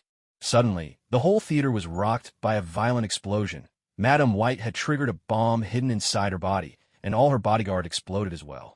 Such a radical group, Kim said, watching the roaring inferno consume the theater. They even carry bombs inside their bodies. Paranoid, to the extreme, she pulled Diana to her feet, checked her smooth and scathed back, and took off her coat to drape over Diana's shoulders. Let's go save the others. The backstage area suffered the worst damage. Luckily, the dancers were mostly spared. Only minor injuries, burns, and bruises. Diana and Kim helped every performer escape the burning building. Rudd, who hadn't gone far, saw the flames and immediately turned back. Jean leaned in close to Luther and whispered, give these girls a full-body checkup. There's a chance someone planted bombs inside them.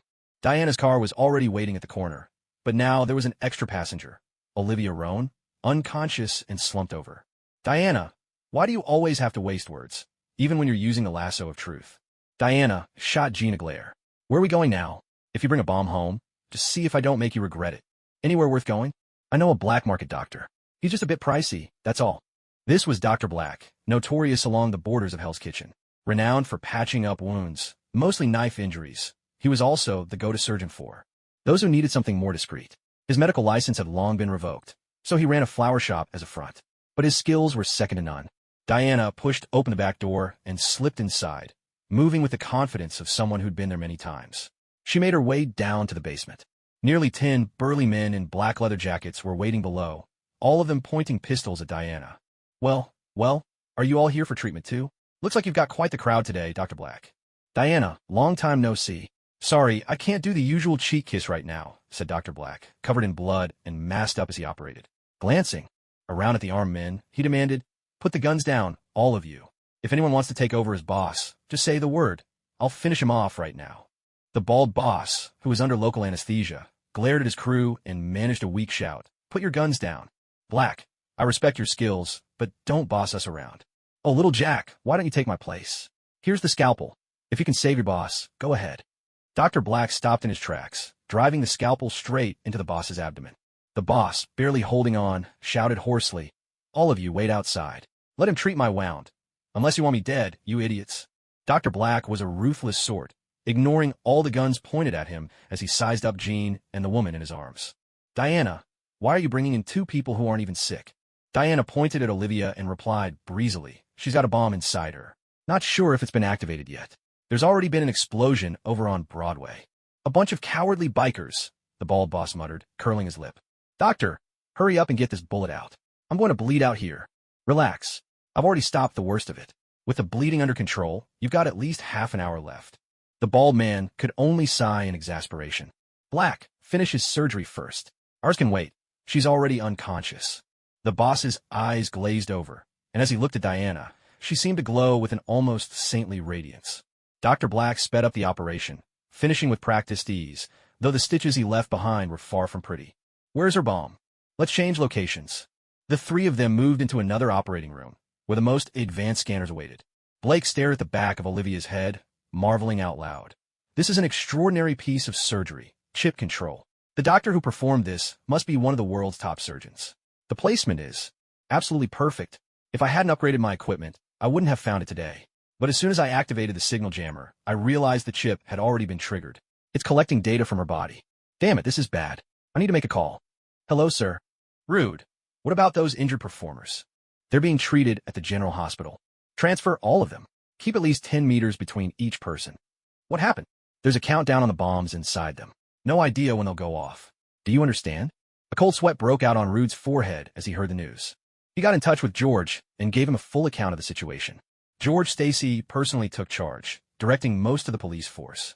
He had everyone sedated and moved them into an abandoned laboratory in the general hospital. Sweat trickled down George's forehead. Rude, is this for real? The doctor's report will be ready soon. A doctor, drenched in sweat, approached George. There's something at the back of their heads, but I can't confirm if it's a bomb. Is there any way to remove it? That's beyond my abilities. Fewer than 5 people in the world could handle a surgery like this.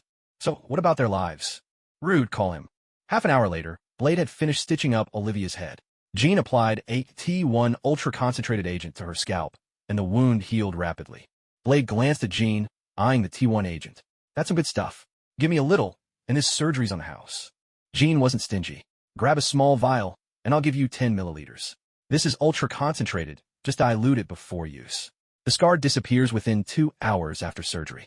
Blade clicked his tongue in admiration. With tweezers, Blade lifted the chip. So what do we do with this bomb?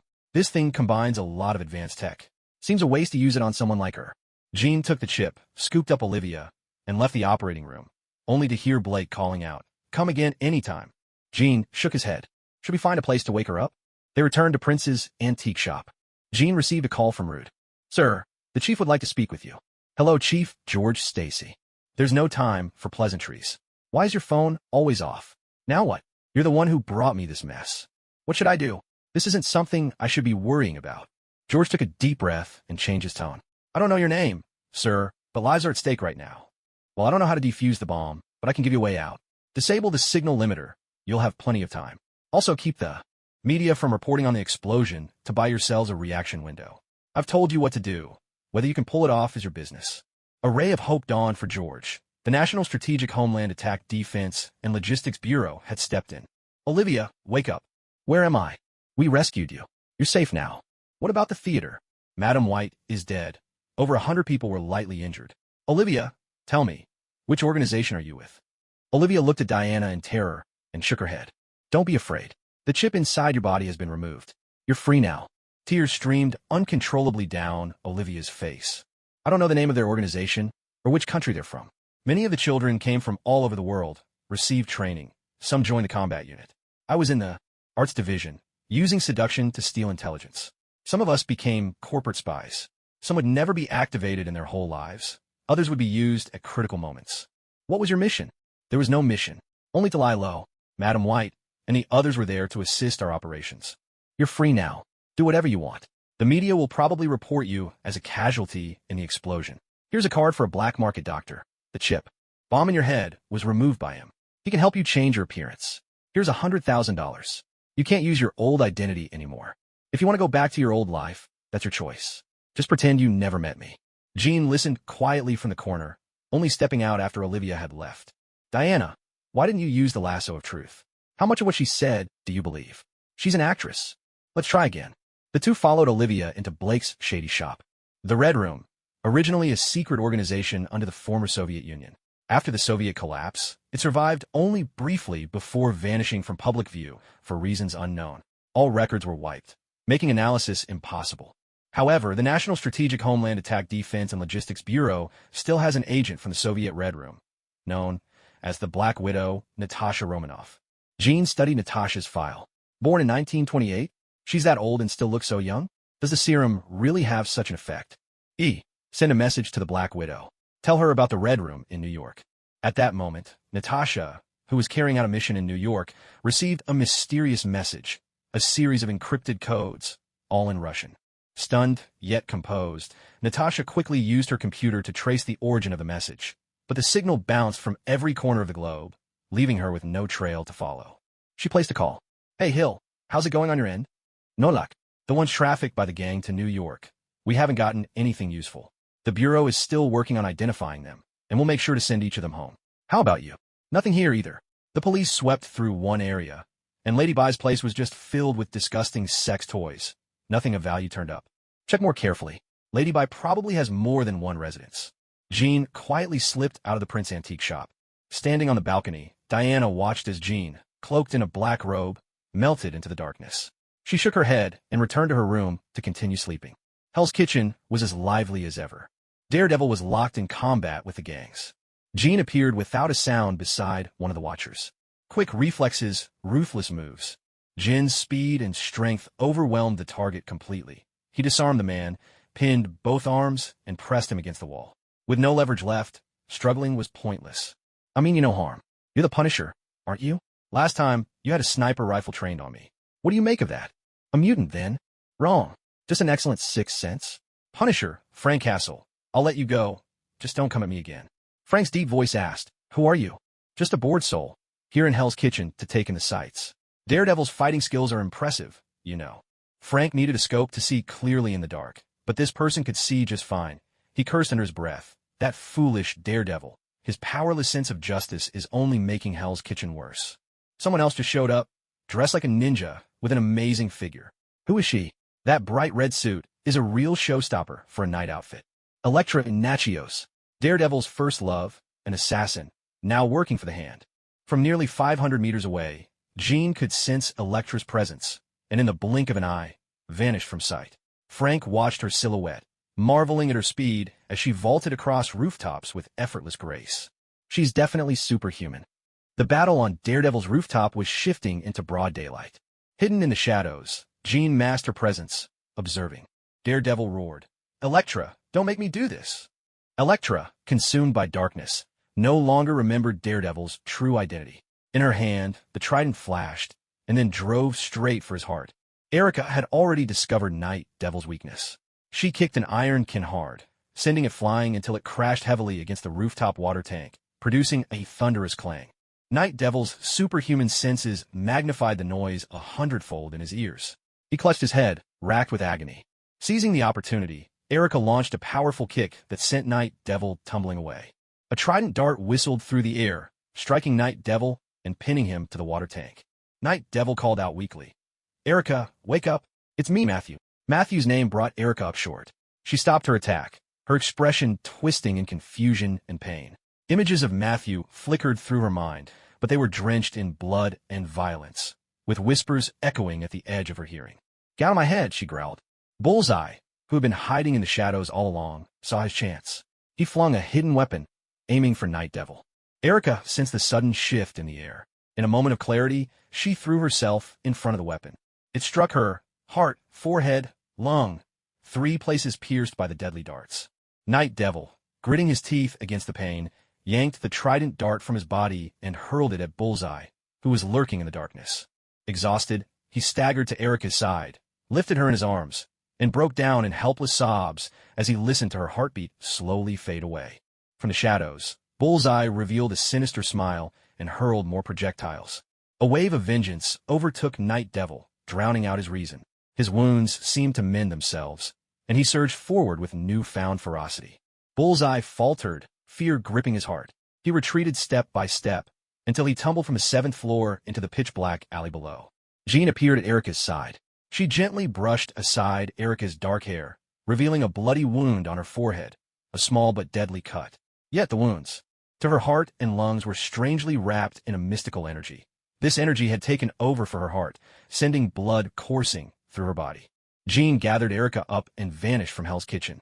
From a distance, Frank watched with an impassive face, making no move to interfere. In the alleyway, Bullseye had been beaten to a pulp by Night Devil's bare hands, his skull shattered, barely clinging to life. Night Devil himself collapsed atop Bullseye, his strength spent. Frank appeared in the alley, slung Night Devil over his shoulder, and carried him back to the base. At Prince's antique shop, on the 5th floor, Jean used an electromagnet to extract the needle-shaped darts. She poured restorative medicine into the wounds, which began to heal before her eyes. Diana, dressed in a red nightgown, stood with her arms crossed, fuming as she watched Jean tend to Erica, whose clothes had been torn away, exposing her body. To Jin's gaze, with a note of grievance, Diana muttered, "We have a goddess at home, and yet you just can't resist picking wildflowers outside, can you?" Erica's face was oval and delicate, her features exquisitely sculpted, a high-nosed bridge, bold red lips. Though not overtly muscular, her body was lean and athletic, with elegant lines, a full chest streaked with blood, and long, graceful legs. "Diana, you got it wrong. If I don't save her, she'll probably die. Besides, there's something about her that I want to understand." Jean held up a silver tray as he explained, This is the hidden weapon that was shot into her body. The hidden weapon was a full 8 centimeters long, more than enough to be fatal. You're mistaken. Are you sure it's not just her beautiful body you're interested in? Jean glanced at Erica's body, looking extremely awkward as he swallowed hard. Nothing escaped Diana's sharp gaze. Turning away to avoid Diana's eyes, Jean administered another edible T1. He could feel the energy coursing through Erica's body, accelerating. Her recovery. Her heart started beating again, and her body relaxed. Indeed, the Philosopher's Stone's restorative power was remarkable. Jean let out a sigh of relief. Diana, I'll leave her to you. Give her a bath, would you? Umph. Always so fond of ordering me around. Jean went back up to the 6th floor and freshened up. Meanwhile, in Hell's Kitchen, Bullseye had also been rescued by Jin's men. After a tense round of emergency treatment, his life was saved, but his entire body was paralyzed. Only his eyes could still move. Even so, the will to survive blazed in his gaze. A person's resolve can change everything. Kingpin appeared at the hospital. He looked at Bullseye lying in a hospital bed and spoke calmly. Bullseye, I'm very disappointed in you. According to my men, Erica was about to finish off Daredevil. So why did you intervene? Bullseye let out a faint, desperate sound, trying to explain, but his voice wouldn't come out. The effort pulled at his wounds, and his eyes filled instantly with bloodshot veins. Standing by the window with his back to Bullseye, Kingpin continued. Erica is nothing more than a tool the hand gave me. But you're my man. Be patient. I'll find a way to heal you, and you'll be the dead shot you always were. Kingpin's words were the highest praise Bullseye had ever received. Since childhood, Bullseye had craved recognition, to the point of obsession. His throwing talent was exceptional. He carried his baseball team to a landslide lead, yet was benched and replaced by another player. During practice, a single fastball nearly killed his coach. Never before had he received such attention. Deep inside, he resolved to work even harder for Kingpin and hated Daredevil with every fiber of his being. Now that he knew Daredevil's identity, he swore that as soon as his body healed, he would take revenge without hesitation. Morning dawned in the 6th floor bedroom of Prince's antique shop. A soft sound stirred the air. What's happening? Diana was awakened by the noise. She saw Erica, eyes shut tight, sleeping peacefully, clinging to Jin's arm like a kitten. Diana shot Jean a furious glare, her meaning clear. If you don't explain, you're dead. Jean tried to slip his arm free, but Erica clung even tighter. Helplessly, he protested. I really don't know what's going on. I have no idea what's going on. Some female assassin sneaks into your arms, and I'm supposed to know what's happening? The commotion woke Erica. The moment she spoke, her voice dripped with murderous intent. Master, you're awake. Erica, don't say such nonsense. Without warning, Diana landed a punch squarely to Jin's kidney. The pain contorted Jin's face, but he dared not cry out. Be honest. What spell did you cast on her? None at all. I haven't even started studying that black magic book. You're mistaken, Diana. Maybe you should take her to have her head checked. Erica leapt onto Jean like an octopus, wrapping herself around him and kissing him fiercely. Their bare skin pressed together. Both could feel the frantic rhythm of each other's heartbeat, the heat radiating between them. With a shake of her head, Diana turned on her heel and left, out of sight, out of mind. Erica's eyes turned pitch black, her body shrouded in a dark, swirling aura.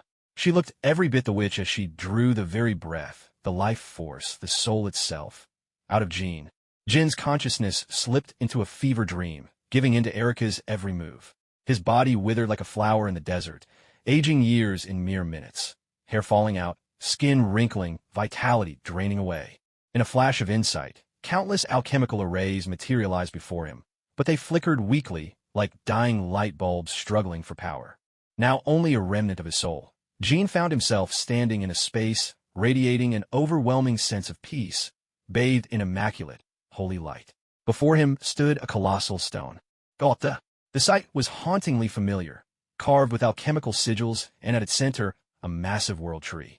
Strange runes ran up the pillars, yet Jean understood their meaning. One is all is one. The miraculous gate stood sentinel over Jin's soul. Diana stormed out of the bathroom, divine power crackling around her in fury. Erica, her eyes black as midnight, glanced back at Diana with an unsettling smile. Diana shouted, her divine power flooding the room. Who are you, to possess such a darkness within you? No sooner had she spoken than her fist smashed into Erica's face. The entire building shuddered. A hole punched through the wall, with Erica embedded in the rubble. Erica wore an expression of genuine terror. Who are you? Divinity, such as yours has no place on earth. Who are you? Diana shot a glance at Jean, who was slowly recovering. And who are you? A force of evil like that. No human could possibly wield it. The blackness in Erica's eyes twisted into a greedy smile. Once I hold you in my arms, you'll know exactly who I am. With those words, waves of black flame erupted, spreading furiously. Everything the darkness touched vanished instantly, snuffed out without a trace. At that moment, alchemical arrays appeared all across the room. Complex, advanced formations wrought from the transmutation of different elements. These were high-level alchemical circles, so sophisticated that even Jin's own memories struggled to recall them. Erica stared at her hands in utter disbelief. Impossible. It's absolutely impossible. Not even the Ancient One could discover the dimensional coordinates adrift in the abyss of darkness. My power can't be sealed. Every desire in this world is the source of my strength. Erica collapsed to her knees, retching up a monstrous face. A beast's head formed entirely from dark energy, twisted and menacing. In its final frenzy, the beast's head lunged straight toward Diana. But before Diana's divine power could flare, the alchemical arrays on every side compressed the beast's head, trapping it in a 1-meter cube of swirling force. There, its true form was revealed, a jet-black demon beastman. Let me out, Ancient One. I'll never dare invade Earth again. Let me out. Panic overtook the demon beastman. Its very essence was being dragged into the core of the Earth, severed even from the hellish dimension it once ruled. Fear choked it. Without the power of its own dimension, it would be destroyed. Even as human primal emotions, desire, rage, sorrow, thickened in the air around it, not a drop of their energy would answer its call. Black energy streamed ceaselessly from the demon beastman, pouring into the space around Jean. Suspended in midair, Jean began to transform. Starting from his head, the form of a dragon appeared. A wandering dragon unfurled its length, stirring up powerful gusts that swept through the room. The dragon's body turned golden, then flowed seamlessly into Jean, entering through the crown of his head. It all happened in a flash, just a few heartbeats. Far away, in a fragment of a shattered hell dimension adrift in the dark abyss, a colossal door materialized out of nothingness. In an instant, it linked to the dimension, standing there like a long-lost relic, ancient and desolate, as if it had always existed. Diana stared at the spot where the demon had just been. In the blink of an eye, it was utterly gone, as if it had never existed at all. The Ancient One also appeared in the room, though only within the mirror dimension, invisible to ordinary eyes. She gazed at Erica, now naked on the floor, at Jean, and at Diana, whose bathrobe had fallen open. Though Diana knew nothing of magic, she could sense the surge of energy all around her. Her eyes locked onto the blurry figure of the Ancient One in the mirror dimension, and she shouted with commanding force. As a sorcerer, surely you know how rude it is to spy on others. The Ancient One regarded Diana, finding nothing amiss, and gave no reply. In the next instant, she vanished. The Ancient One, the guardian of Earth, wielder the trinity of the Vishanti's white magic, the sorcerer supreme, had once watched Diana's arrival with wary curiosity. Her divinity left the Ancient One uneasy, especially since the gods of Olympus had vanished from the annals of history. The Ancient One had searched countless ancient tomes, but never discovered the cause of their disappearance. All that remained were the legends and stories passed down through the ages. At the same time, the 5 leaders of the Hand, scattered across the globe, convened for an emergency video conference. The gambler demanded, Madame Gao, why has the beast vanished from New York? Madame Gao remained calm. Her eyes narrowed as she gazed at the projections of the other 4, whose faces were all etched with anger. The beast's last host was Erica, as you all agreed to, she said evenly. Now that the beast has disappeared, it's simply gone. We've lost a source of power, nothing more. There's no need to dwell on it. Besides, the beast's power was never easy to wield. You've all tried it. Desires magnified, the thirst for blood overwhelming. That's why I've always opposed relying on the beast. Don't forget why we started this journey. Power has blinded you. Of the 5, only Madame Gao had once reincarnated using the beast's power. The others maintained their youthful appearances, a testament to how often they'd used that gift. Gao's words were met with skepticism. You make it sound so simple, Gao. Without the beast, how am I to grow our organization? Murakami, Gao countered. Remind me, what was our purpose in the beginning? Why did we betray that place? Her tone sharpened, demanding, now, we're on the brink of success. The artifact is found. If all goes well, we could live another 1,000 years. Alessandra's breath quickened with excitement. Is that true, Gao? The underground passage is fully cleared, Gao replied, her face alight with visions of the future. According to the ancient texts, it really is the dragon's tomb. Not just that small piece of bone we once possessed. Imagine an entire dragon skeleton. Though all 5 had lived close to 5 centuries, they acted with surprising immaturity. Madame Gao now raised a pressing dilemma. But we face a problem. The underground chamber has been sealed by that place. Only the power of the Iron Fist can break through. Murakami spoke with confidence. Don't worry. Fate has brought us to this point. The key to that door will reveal itself. I estimate it'll arrive in New York within 5 days. The gambler added, for the sake of our future, we should gather all our strength in New York. Once we secure the dragon bones, we can disappear. Without the beast, we're already greatly diminished. All 5 agreed, united by the same dream. Gao left the virtual round table and dialed Kingpin's number. Madame Gao, good evening. Kingpin, you owe me an explanation for Erica's death. My apologies, Madame Gao. Erica was a useful tool, but she ultimately failed to kill Daredevil. Worse, my Officer Bullseye has been defeated and is currently paralyzed. I wonder, do you have any way to save my loyal subordinate? Mrs. Gao was silent for a moment. The person has been sent to Japan. Prepare, $500 million US. Whether he can be saved or not depends on fate. There are 2 things I needed to call you about. First, the other 4 heads of the Hem will be arriving in New York in a few days. Regarding Erica, I hope you'll speak to them yourself. Second, once this month's batch of laundry detergent is finished, we'll need to pause production for a while. I hope you understand. Is there an issue with the laundry detergent? If there's anything I can help with, just let me know. Understand. We'll talk more when the time comes. Goodbye. The power of money. Within 5 days, a state-of-the-art medical laboratory was established at the Prince residence. Both Jean and Erica were being closely monitored under advanced equipment. All of their physical data appeared normal, yet both remained in deep comas. Jin's identity was no longer a secret to Norman Osborne. After all, such a large-scale medical facility relied heavily on Norman's connections. Diana led Norman Osborne into the observation room. Norman's face was filled with disbelief. I never expected the inventor of the recovery serum to be this young and handsome. Not much different from how I was in my youth. Diana glanced at Norman, but didn't bother with his self-deprecating humor. None of this would have been possible without your help, Mr. Osborne. It's nothing. We're partners. After all, I just provided a little assistance. Are you sure you don't need a medical team? No need. Modern medicine can't do much more. Now it's all up to them.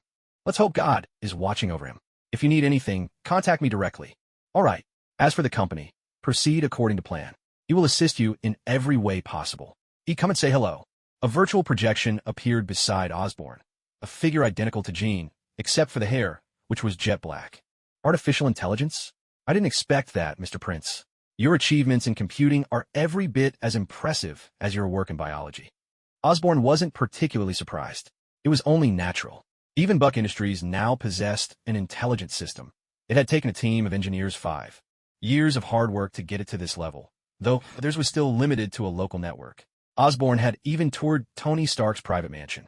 It's a pleasure to meet you, Mr. Osborne. Oh me. The pleasure's mine, though I suspect this isn't our first encounter. Should we shake hands, I wonder? He chuckled. Osborne's phone rang again, his personal line, for the 10th or 12th time during his visit.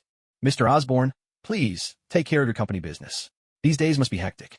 As Jean said, the whole world knows about K&O now. There's even a top model hoping to pay you a visit. Norman glanced at his phone. A call from the military couldn't be ignored, so he excused himself right away. Mr. Prince, this promotional campaign is truly the greatest undertaking in the history of business. Too many matters demand my attention, so I must take my leave now, madam. You've worked hard, Mr. Osborne. These past few days, K&O Corporation has been in the spotlight. The entire internet is abuzz over a video clip of Jane herself using King Beauty Serum from a face covered in burn scars to skin that seemed to have turned back the clock to her early 20s. Her star once again shone as brilliantly as it did in her heyday. I am Jane an actress scarred by burns. Yes, an unknown actress. The wounds on my body are the most painful scars of all, and I don't want to remember them. At first, I had no idea how K&O Corporation found my long-dormant email address. There was just a short message. You've known despair, but life cannot be without hope. K&O gives you a brand new you to become the brightest star of the future. I thought it was a joke, but they even knew my home address. I became a test subject for an unregistered product. With nothing to lose, I thought I might as well try. After all, I've tried countless products. What's one more disappointment? But what happened next was nothing short of a miracle. My face, my skin began to transform within a single day. Day after day, my complexion grew more delicate and radiant than it had ever been, even compared to when I was 18. This video is another heartfelt thank you to KNO Corporation. You've created the most extraordinary product of the century. If I ever get the chance, I hope to thank the inventor of King Beauty Serum in person.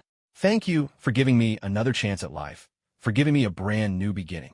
The video has racked up tens of millions of comments, with new ones pouring in every second. The servers are overwhelmed. It's Jane Her. After all, the dream girl of so many in years past. It wasn't until Norman was in the car that he returned the General's call. General, what's the matter? You sound urgent. Norman, you rascal. Don't you realize I haven't been home in 2 days because of you, and you still dare to ignore my calls? If you keep this up, I'll send someone to deal with you right now. My apologies, General. Our company's major shareholder, the inventor of all our products, has fallen into a coma. I've had no choice but to handle these matters myself. What? Is there going to be a problem with King Beauty Serum production? You actually launched the product without being fully prepared? Do you know there are only 5,000 units on the market? It was originally $8,888 for 100 milliliters, but now it's going for $50,000 on the black market, if you can even find it. And the price keeps climbing. I'm sorry, the King Beauty Serum isn't within my range of production. I can use my authority to send you a few samples, but don't say they came from me, or it could damage our friendship. I understand, there's no need to ship them. Just give me the address, and I'll send someone to pick them up directly. It's safer that way. Norman Osborne remained calm. Jenny, notify the media to hold a press conference in the lobby of KNO Company. Jenny, a bespectacled assistant who used to be his private secretary at Osborne Group, was in her 30s and exceptionally capable. Jenny adjusted her glasses and asked, Boss, could you save me a few bottles as well? For old time's sake, I have worked for you for years. We'll see about that later. Honestly, I didn't pay much attention to the beauty serum at first, and now it's turned into a major decision-making blunder. Boss, should we increase security? Things are getting crazy out there. Someone posted about the serum online, and people actually drove through the night to steal it. It's out of control. Norman opened an app on his phone. What's the current status of beauty serum production? We've acquired all the necessary certifications, passed product testing, and we're just waiting for your order. We could put 100,000 units of King Beauty Serum on the market immediately. There's also a lower-end face mask, $100 each, but it's only 1% as effective as the serum. According to tests, with consistent use for a week, it can bring skin to its optimal state, but the effect only lasts 48 hours, so continued use is necessary. We've produced 3 million masks so far, which is the maximum. The factory equipment is pretty outdated. If we push it too hard, the automated production line might break down. Is the factory site secure? According to Jin's plan, we kept production low profile. We never expected things to blow up like this. There are only 2 security guards. Most of the people there are packers and movers, and they have no idea they're handling King Beauty Serum. Norman fell silent, studying the data on his phone. There were no labels, no branding. It looked like an unlicensed product in every way. Even the packaging was too shoddy. Can I take over the production facility now? No problem. KNO didn't have its own building, nor was it located in the heart of Manhattan. Instead, it operated out of an old warehouse property Norman owned in Brooklyn, just across the river from Manhattan. The press conference drew reporters from every major New York media outlet. After all, King Beauty Serum was the hottest topic in town. Thank you all for coming. This press conference is to address issues that have emerged online. Mr. Osborne will not be taking any questions from the media. Let's welcome Mr. Osborne. First, we'd like to thank Jane Her for her support. King Beauty Serum will be appointing Jane Her as our Chief Experience Officer and Brand Ambassador. Second, regarding the sales method for King Beauty Serum. Due to recent violent incidents, we have no choice but to suspend online sales and shift exclusively to offline sales. Third, as for the production of the serum, our equipment is currently being rapidly upgraded, which means supply may not keep pace with demand for now. However, I, Norman Osborne, personally guarantee that the serum will appear at exhibitions around the world. Fourth, I have some good news. Because of the price point of our beauty serum, we have developed a new product, which I call the Gold Series mask. This product is very affordable, just $100, and offers the same benefits as the beauty serum. We've already produced 3 million units, and they will be available soon. This product can be ordered on our website, and after the conference, we'll open pre-orders. Each customer can reserve up to 5 masks, and we'll lift the purchase limit as production increases. This concludes our press conference. Thank you all for being here. Additionally, all journalists present today may collect a number from the Secretariat after the meeting, which can be redeemed for a mask on our website. This redemption is not subject to the purchase limit. The media was abuzz with excitement. The meteoric rise of KNO, backed by Norman Osborne's King Investment Company, meant that every news report was another feather in their cap. Socialites and elites in New York were among the first to try King Beauty Serum, which only elevated KNO's profile even further. After all, who doesn't desire beauty? Countless investors sought a stake in KNO, but Norman Osborne was far from short on cash. He still controlled the company's massive cash flow. After all, payment was required up front before delivery, a rare arrangement indeed. Norman also established a membership system. Members enjoyed priority access to KNO products. This not only attracted many influential figures, but also provided daily opportunities for new memberships. Anyone, regardless of status, could register on the website and pay $100 to try for a coveted spot. On September 7th, Tony Stark, missing for 3 months, finally reappeared before the public eye. Stepping off a military plane, he immediately called a press conference. At the Prince Residence's medical suite, Erica had been awake for 2 weeks, while Jean remained in a coma, remarkably healthy, requiring no supplemental nutrition. The 9 members of Violet harbored deep hostility toward Erica. In their eyes, if not for this woman, Jean wouldn't have fallen into a coma. On the second day after Erica awakened, the 9 confronted her in a fierce battle, shattering 5 glass panes and breaking 6 chairs in the mansion. Fortunately, Diana arrived just in time to stop them. Otherwise, the destruction would have been far worse. Erica's body had now been completely purified, free of any trace of dark power. The beast had thoroughly transformed her. Her explosive strength, perception, speed, and agility were all elevated to new heights, and the energy flowing within her had grown even more robust. Erica and Cynthia stood together by the observation room's glass window, gazing at Jean, who lay peacefully on the white bed. Jean, don't you think he's even more dashing than your first love? How did it feel, kissing him? Cynthia teased. Erica's face remained expressionless. Though the beast controlled her soul, she was still acutely aware of everything happening around her body. She remembered sneaking onto the bed Jean shared with Diana, how she could feel the shivers left behind by his touch, the caress of his hands over the hills and valleys of her form, sensations that seemed to stir her very soul. Cynthia stared dreamily at Jean and muttered to herself. In fairy tales, when the prince kisses the princess, she wakes up. What if I kiss Jean now? Do you think I'll wake up? No sooner had she spoken than she acted. She slipped into the room, treading softly so as not to attract attention, with Erica quietly following at her side. Cynthia shot Erica a glare. What are you doing in here? Go wait at the door and keep watch. But Erica ignored her. She could sense Jin's call, a soul trapped, longing for freedom. Cynthia, flustered but unwilling to make a scene, gave up, moved closer to Jean, and placed a gentle kiss on his lips. She gazed at him, hands clasped together in a silent prayer. Wake up, please. Just then, Cynthia opened her eyes only to see Erica on the other side of the bed, kissing Jean directly. A surge of energy seemed to flow from Erica into Jean, the currents intertwining. The monitor's readings began to fluctuate. Cynthia was about to intervene when she saw Jin's finger twitch. It's working. Keep going, she whispered urgently. What neither of them realized was that the beast, having absorbed part of Jin's soul, had left behind traces of it within Erica. As Jin's soul returned to his body, instinct took over. He grasped Erica's chest, shaping it to suit his own desires. Cynthia was left utterly stunned by the scene before her. So Jean was a hopeless lecher after all. Erica forcefully pushed Jean away. This provoked Cynthia's retaliation. Her long legs lashed out like a whip, slicing through the air. Jean caught Cynthia's ankle in midair. What are you doing? Jean, she should be grateful. Not pushing you away. Jean released Cynthia, looking around at the room filled with medical equipment. What happened to me? He asked. Cynthia, now sitting astride Jean, blushed furiously and whispered, You big pervert. Her gaze returned to Jean. You've been in a coma for 2 weeks. The doctors checked you over, but they couldn't find anything wrong. Cynthia, could you get off me? Sitting on me like this doesn't look right. Oh, right. I'll go let the others know you're awake. Excited, Cynthia hurried out of the medical room, leaving only Jean and Erica, staring awkwardly at each other. Erica glanced at the tinted sheet and said softly, Thank you for saving me. Jean gazed into Erica's eyes, a surge of possessiveness rising inside him, and without hesitation, he pressed his lips to hers. Erica was momentarily stunned. She tried to pull away, but couldn't break free. Instead, she gave in and responded to Jean. A French kiss, no? Mere physical sensation, but a profound mingling of souls. That mysterious connection left Erica utterly captivated, even a little addicted. This feeling wasn't one-sided. It was mutual. Jin's heightened senses picked up distant noises, forcing him to pause. In a heartbeat, he vanished from sight and reappeared in the medical bay shower room. Diana led the group into the infirmary, only to find Erica standing alone by the bed, still in a daze. Erica quickly regained her composure and pointed toward the bathroom. Diana, could you bring me my clothes? What am I supposed to wear?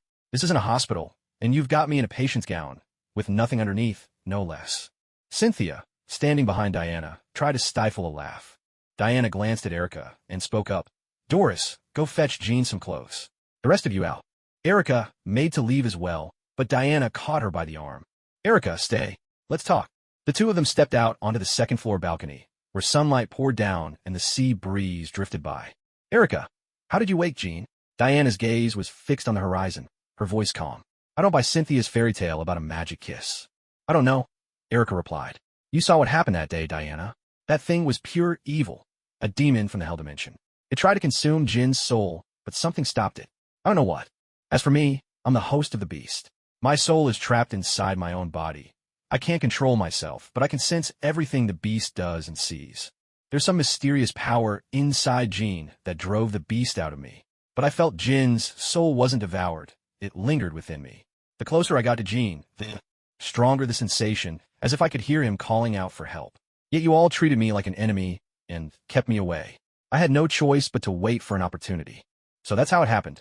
I returned the soul inside me to Jean. He woke up, and now that he has, it's time for me to leave. Not so fast, Diana said. Jean didn't save you for your good looks. There are 9 women here, none younger than you, and if Jean wanted, not one would. Refuse him. He must have other reasons. Besides, the hand is still searching for your body. Stay here, learn to fight with Professor Violet and the others. Downstairs in the main hall, Jean looked every bit the feudal emperor, surrounded by maids. One massaging his shoulders, another feeding him snacks, as he watched Tony Stark's live press conference on television. That playboy, Tony Stark, looks worn out. Even makeup can't hide how exhausted he is, Jean remarked, eyes fixed on the screen. Tony Stark sat directly on the ground, his eyes filled with an intense seriousness. I never got to say goodbye to my father. There were questions I never had the chance to ask him. I want to know what he really thought of this company, if he ever felt conflicted, if he ever had doubts. Maybe he wasn't the man we always saw in those newsreels from the past. I've seen young people die, killed by weapons I designed, weapons that were meant to protect them.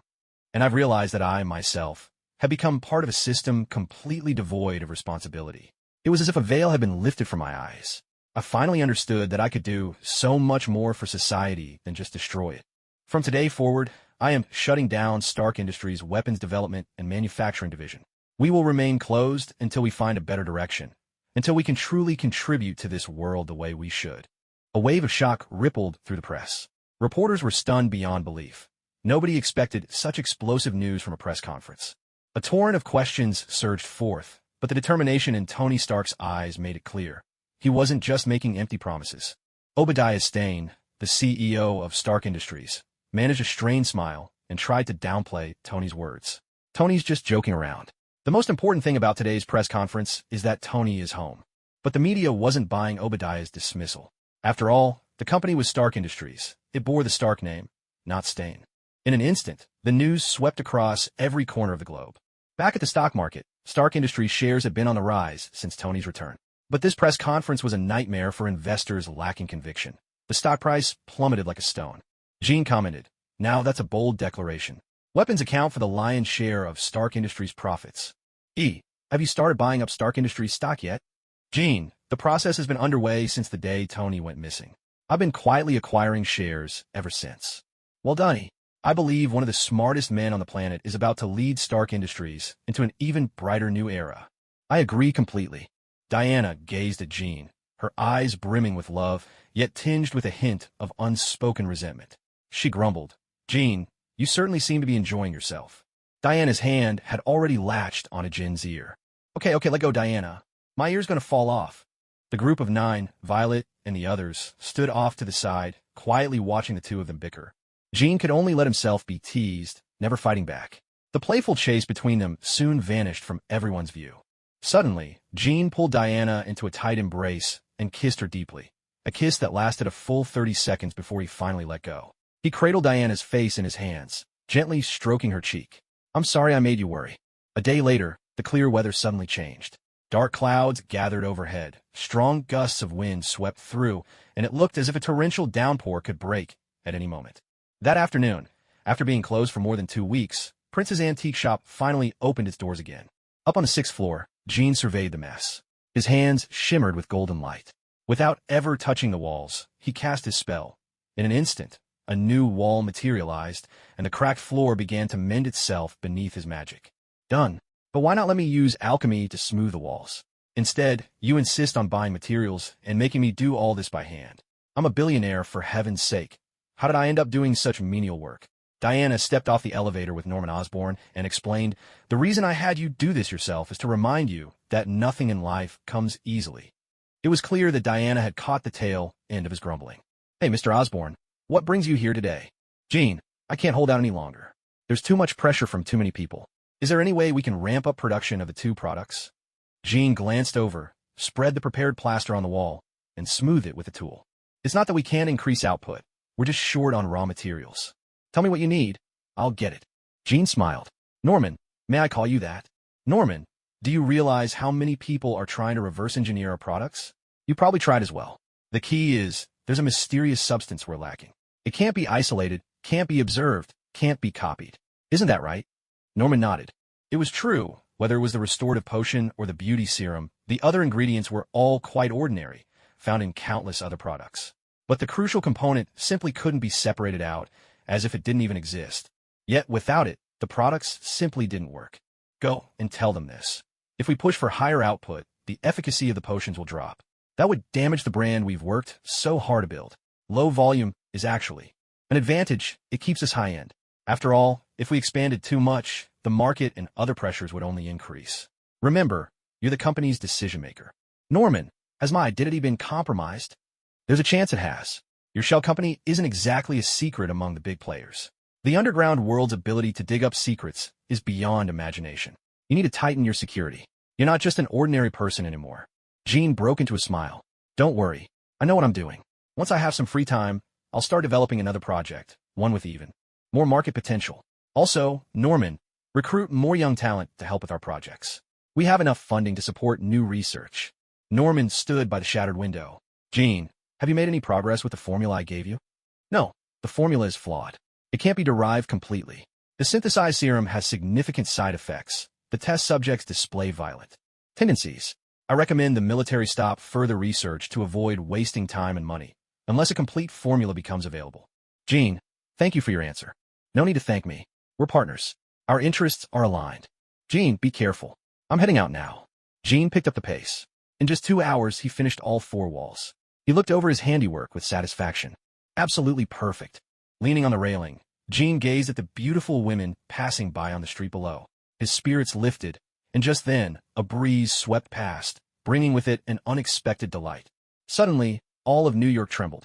Gene nearly toppled from the 6th floor, but he steadied himself and pulled out his phone. Hey, what just happened? Was that an earthquake? Why didn't the Seismic Bureau send out a warning? It couldn't be detected. It's not an earthquake. Only Midtown experienced the tremor. Hack into the Geological Monitoring Bureau system. See if you can find the epicenter. The phone displayed the location, Hell's Kitchen. The tremor lasted less than 10 seconds. The video feed changed. This is New York Channel 1, breaking with urgent news. 5 minutes ago, a tremor was felt. According to reports, no, the formula is flawed. It can't be fully derived, and the synthesized serum has severe side effects. The test subjects exhibited violent tendencies. I advise the military to stop pursuing this research. It's a waste of time and money unless the complete formula is found. Gene, thank you for your answer. No need to thank me. We're partners, after all. We help each other. Gene, stay safe. I'm heading out now. Picking up his pace, Gene spent a full 2 hours and finished all 4 walls. He looked at his handiwork, satisfied. Absolutely perfect. Leaning on the railing, Gene gazed at the women walking along the street, his mood light and cheerful. A gust of wind brought with it an unexpected delight. Suddenly, all of New York seemed to tremble. Gene nearly toppled off the 6th floor. Steadying himself, he pulled out his phone. Hey, what just happened? Was that an earthquake? Why didn't the Seismic Bureau send out a warning? It's untraceable, not an earthquake. Only Midtown experienced the tremor. Hack into the Geological Monitoring Bureau system. Find out where the epicenter is. The phone displayed the location, Hell's Kitchen. The tremor lasted barely 10 seconds. Just then, the video feed changed. This is Channel 1 New York, Breaking news. 5 minutes ago, a tremor occurred. According to reports, a building renovation in Hell's Kitchen caused a gas leak and led to an explosion. Due to construction roadblocks, only 15 workers are missing. Several bystanders were injured. Emergency services are on the way. May God watch over them. In addition, informants say that high-rise buildings near Rand Tower have suffered cracked windows. For your safety, please use alternate routes. Watching the broadcast, Jean couldn't help but question, has no one in New York studied physics? A tremor of this magnitude can't be caused by an explosion, and there's no shockwave. Looking in the direction of Hell's Kitchen, Jean resolved to investigate for himself. Down on the first floor, the earlier tremor had scattered porcelain from the tables, shattering them on the ground. Diana was picking up the shards. She walked over to Jean and plucked a bit of plaster from his hair. So, are you heading out? Yeah, I don't think this earthquake is as simple as it seems. I want to find out the truth. I'll go with you. Jean looked Diana up and down. Her sheer white blouse made the color of her underwear faintly visible, and her tailored black skirt made her look sharp and professional. He gently stroked her cheek. Diana, you're beautiful. You should stay home and get things in order. I'm just going to check it out. I promise nothing will happen. Besides, I'm pretty tough. Oh, and who was it that got their soul drained by a little demon and ended up unconscious? Diana slipped on a form-fitting black blazer and shot Jean a fierce glare.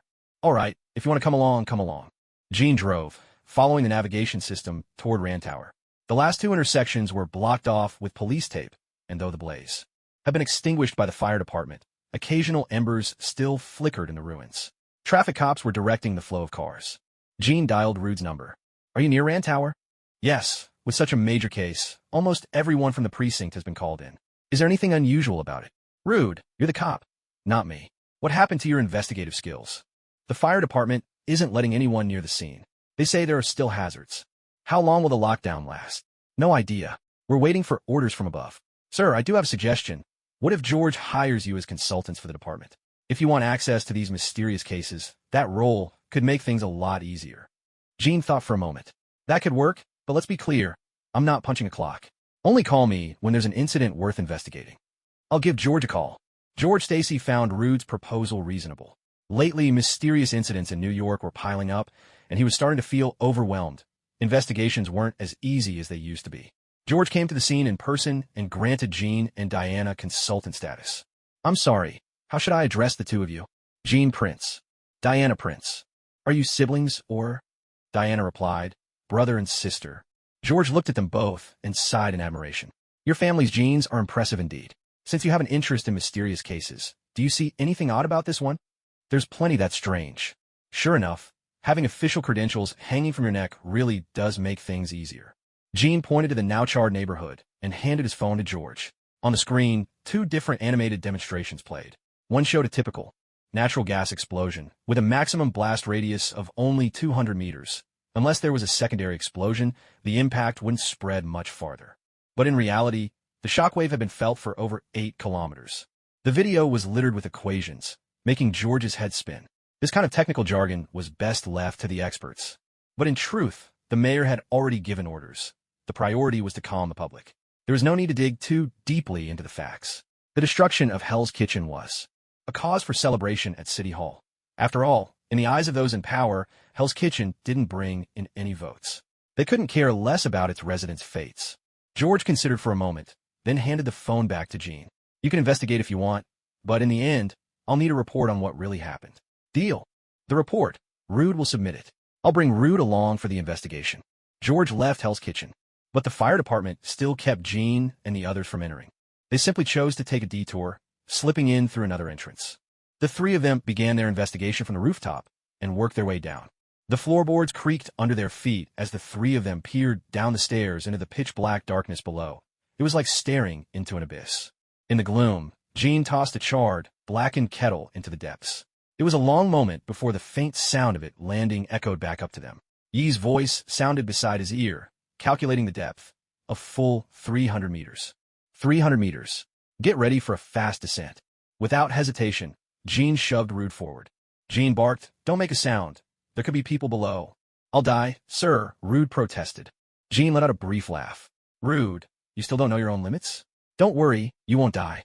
It'll just hurt a lot. Rude crashed into the ground, his body caving in, bones shattering, flesh mangled beyond recognition. Diana, on the other hand, landed gracefully, aided by her infinitely extending lasso of truth, drifting down as lightly as a feather. Jean conjured 2 swords in his hands, stabbed them into the walls, and used them to slow his descent, landing steadily at the bottom. Rude's bones began to knit back together. After about 5 minutes, he was restored to normal. In the black pit, he ran his hand over his face, marveling that he could see his own hands clearly despite the darkness. Only now did he realize just how powerful he had become. 3 beams of light shone from a horizontal tunnel, footsteps drawing steadily closer. Jean acted swiftly, snapping the necks of the 3 approaching men before they could react. Put on their clothes, he ordered. The ninja outfits left only their eyes exposed, perfect for concealing their identities. The trio moved forward through the tunnel. A ninja who looked like a commander stopped them. Anything unusual? Jean lowered his head and replied in a deep voice, "No, just some rocks falling from above." "Good. Stay alert. Don't let anyone get in.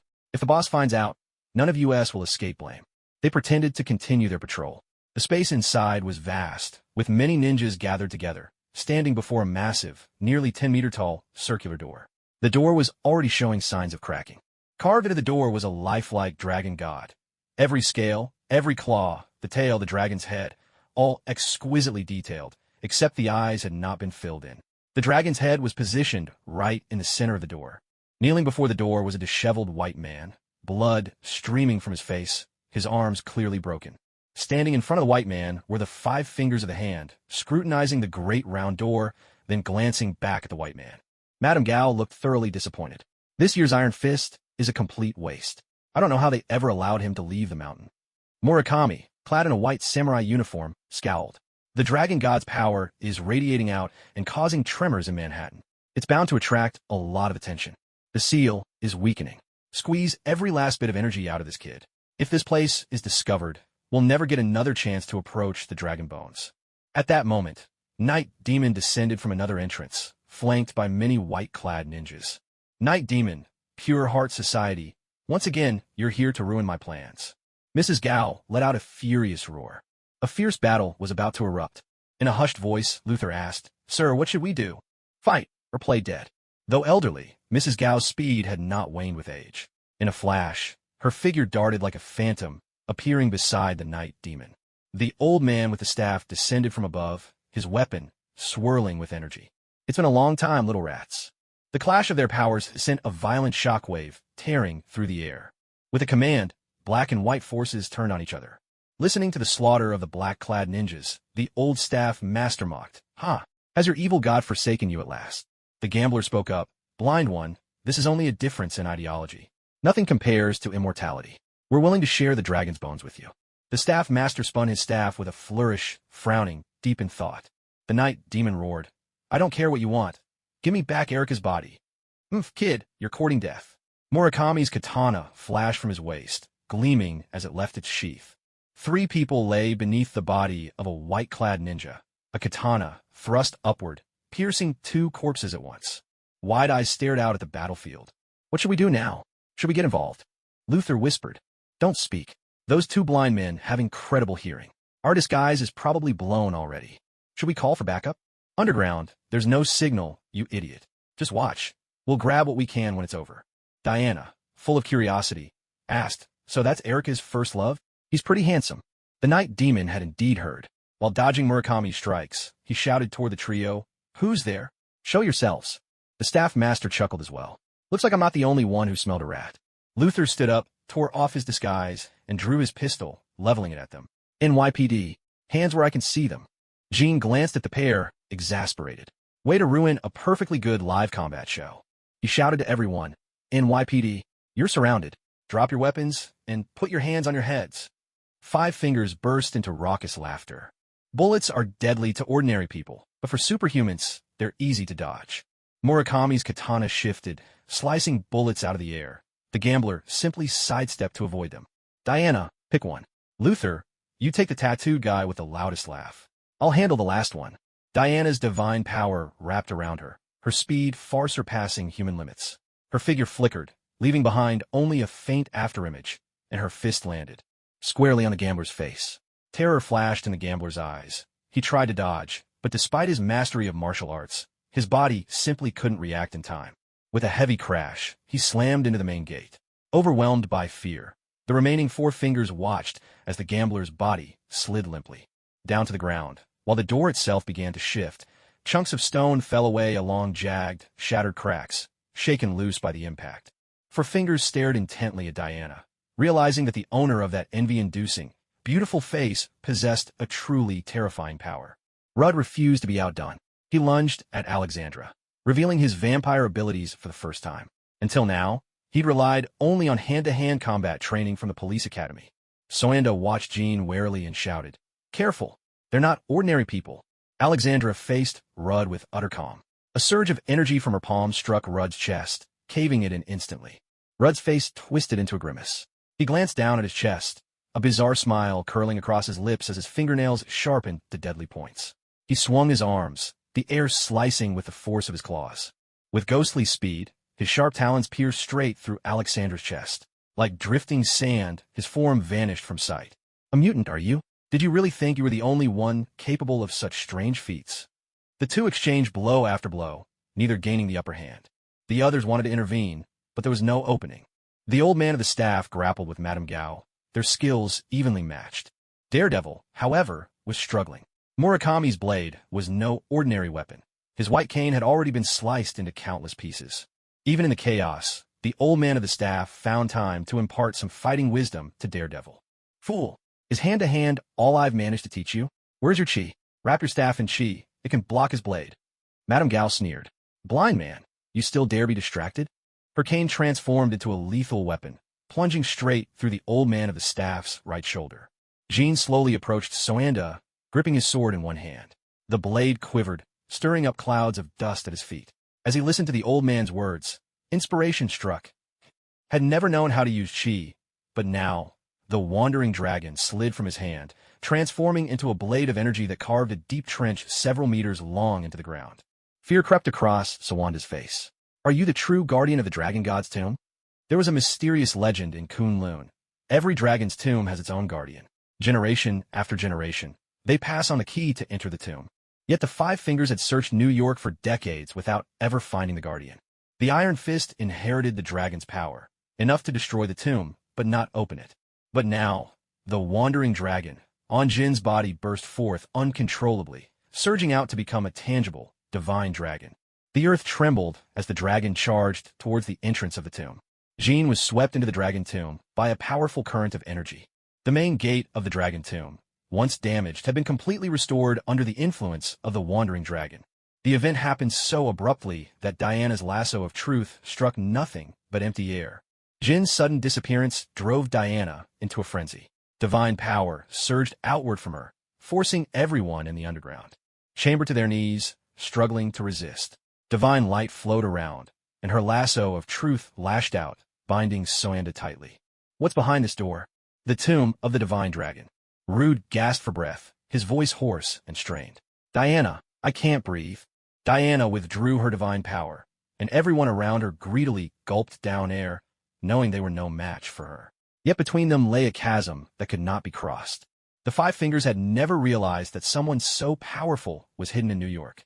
Fear crept into their hearts, and the other 3 immediately wanted to escape. But Rude, the old stick and night demon, would never let them succeed. Diana stood before the grand gate, pondering for a moment, readying herself to destroy it. But she was stopped. Lady Gao cried out, "No, madam. I admit you're formidable, but even you cannot break through. This door is protected by ancient enchantments. Only a special kind of energy can open it. Even if the whole earth were to explode, this gate would still stand unshaken in the universe." The Tomb of the Dragon was not truly part of the underground world, but rather existed in a mysterious other dimension. The gate of the Dragon Tomb was merely a locational marker. Jean was utterly astounded by the scene before him. Floating islands suspended in the air, waterfalls plunging down thousands of feet, mountains soaring into the clouds, colossal trees, and wildflowers of every kind blooming in breathtaking brilliance. Rare birds and beasts roamed freely throughout the forests. The landscape was so enchanting that it was hard to tear one's gaze away. The spectral form of the divine dragon soared into the sky, and Jean stood atop its head, gripping its horns as they rose swiftly and majestically. On one floating island stood a giant gate made entirely of a single, immense dragon scale. The door was pitch black, with veins of colored light flickering within it, and the surrounding walls were formed from thousands upon thousands of skulls. In front of the gate rested a massive pearl, so large that it would take 15 people linking arms to encircle it, shimmering with all the colors of the rainbow. The gate pulsed like a living being. With every beat, the radiant pearl dimmed a little more. Jean gazed at the scene before him, a sense of foreboding growing in his heart. A voice, ancient and heavy, echoed out. Gravekeeper, the dark spirit, is about to break through the divine dragon's barrier. We need more divine dragon power. Gravekeeper, send your strength into the dragon pearl.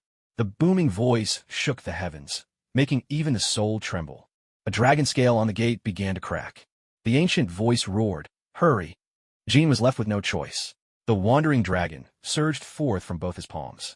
The wandering dragon entered the dragon pearl, and rainbow-colored light blazed forth. 7-color divine power surged into the black dragon scale gate.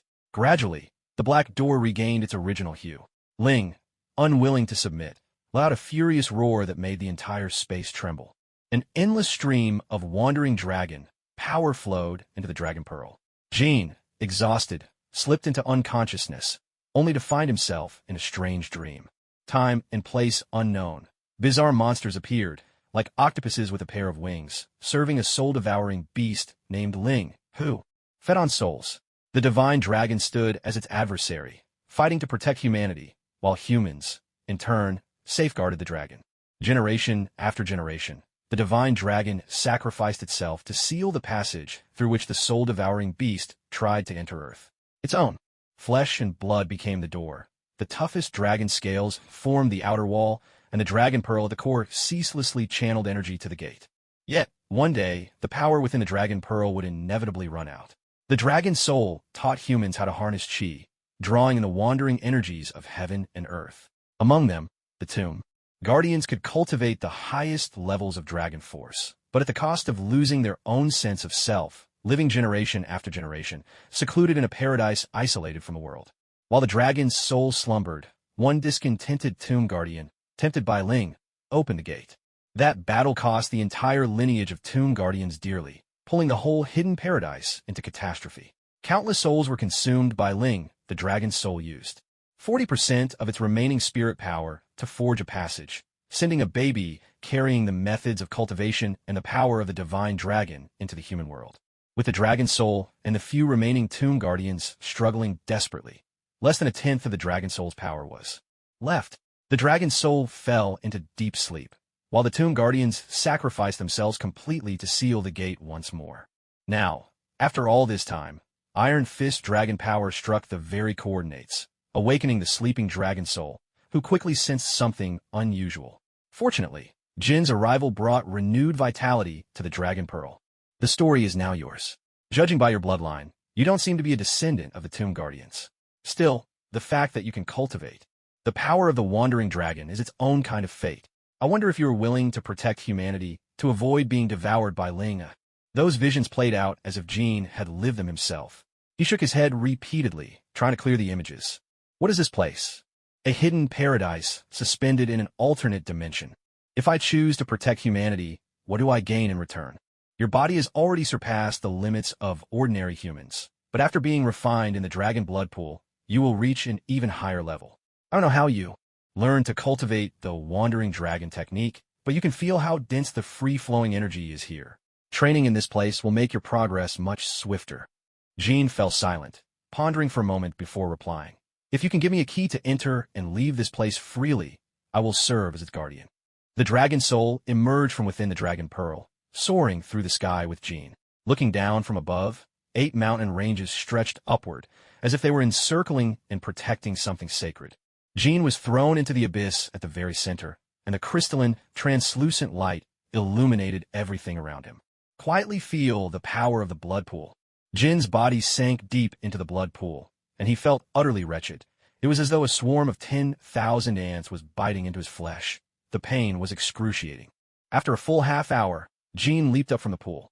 The meridians within his body had grown even stronger, and the soaring dragon energy, once just a faint trace, had absorbed the pool's hidden power and become more substantial than ever. Yet the scenery around him had transformed. He was no longer in the blood-soaked abyss. The dragon's soul passed through Jin's body, leaving a mark in his palm, which he pressed against the wall. This is my soul imprint. When you return to Earth and reach the dragon's tomb, use it to activate the divine dragon on the stone gate. With this, you hold the key to enter this place. I must slumber once.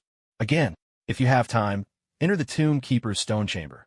There you'll find records of how to wield the soaring dragon power. Every 15 days, channel the soaring dragon force into the dragon pearl. How do I get back? Jean began to ask. Before he could finish, his body seemed to shoot through the universe, and in an instant he was back in the underground chamber. I really made it back, Jean exclaimed. To convince himself this wasn't a dream, he gave himself a sharp slap on the cheek. Ow, that really hurts. Diana stepped forward, touched Jin's forehead, and then pulled him into a tight embrace. You have me worried, Jean. Diana, you're squeezing too hard, Jean replied. He glanced around. Only 4 captives remained. Lady Gao had managed to escape. Murakami, excitement in his voice, asked, Did you find the dragon bones? The other 3, even the old man with the staff, all looked at Jean, waiting for his answer. I didn't see any dragon bones, Jean replied, but I got something even better. Still, those things aren't for your eyes. Rude, take them upstairs to George. They're all criminals. Diana will help you collect evidence of their crimes. Jean then pointed to Night Demon and the staff-wielding elder. They're criminals too. Take them to the police to give statements. Night Demon tore off his mask. Tell me, where is Erica's body? Erica will visit you in prison, Jean said flatly. Diana, keep an eye on them. If anyone tries to escape, use lethal force. Diana looked at Jean. Aren't you coming with us? Jean gestured at the vast underground space. I need to finish things here, and we'll come up right away. If I wait too long, this place might collapse. Be careful. Understand, ma'am.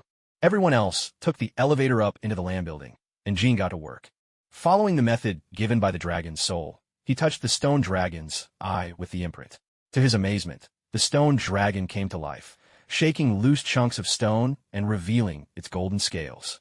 A brilliant golden light flashed, and the dragon transformed into a dragon-shaped ring that floated before Jean. The stone gate in the wall, drained of its special energy, began to crack and break apart. Jean took the ring and slipped it onto his middle finger. It fit perfectly, a lifelike dragon head, its jaws open wide. Inside the dragon's mouth, a dragon. Pearl was clearly missing. He kissed the ring gently. Patience, my treasure. I'll find you a better pearl one day. But for now, let's get to work. A massive alchemy array spread out, and stones kept forming on the ground, filling the underground space. Borrowing the power of a philosopher's stone, in just half an hour, a vertical shaft over 300 meters deep, along with passageways, was steadily filled in. Suspended beneath the elevator, Jean cast spells as he rose upward. The elevator opened into the underground parking lot of the Rand building, inside a storage room. At Jin's waist hung 2 weapons, Murakami's katana and Lady Gao's cane sword. He left them behind in the underground space, dismantled the elevator, and cleared out the clutter, filling the vacated area. With just a layer of cement, everything would look as if nothing had ever happened. Diana was still waiting outside the door. Jean opened it and saw George was there too. Hey, Chief. George walked over. Excellent work. You actually managed to catch the leader of the Shoha Society. They've confessed to everything they've done in New York, dealing laundry powder, human trafficking, assassinating officials, enough to warrant the death penalty. Chief, they're all superhumans.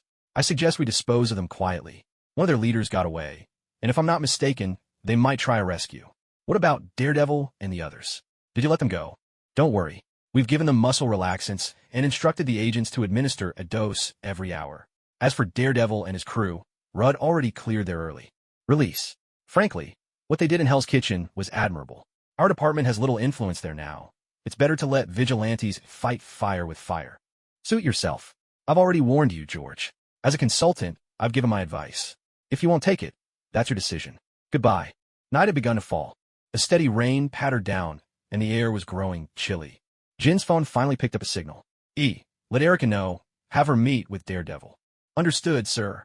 Diana was driving and asked, So, what's your plan? Sending Erica to see Daredevil? Aren't you worried their old flame might be rekindled? If it rekindles, it rekindles.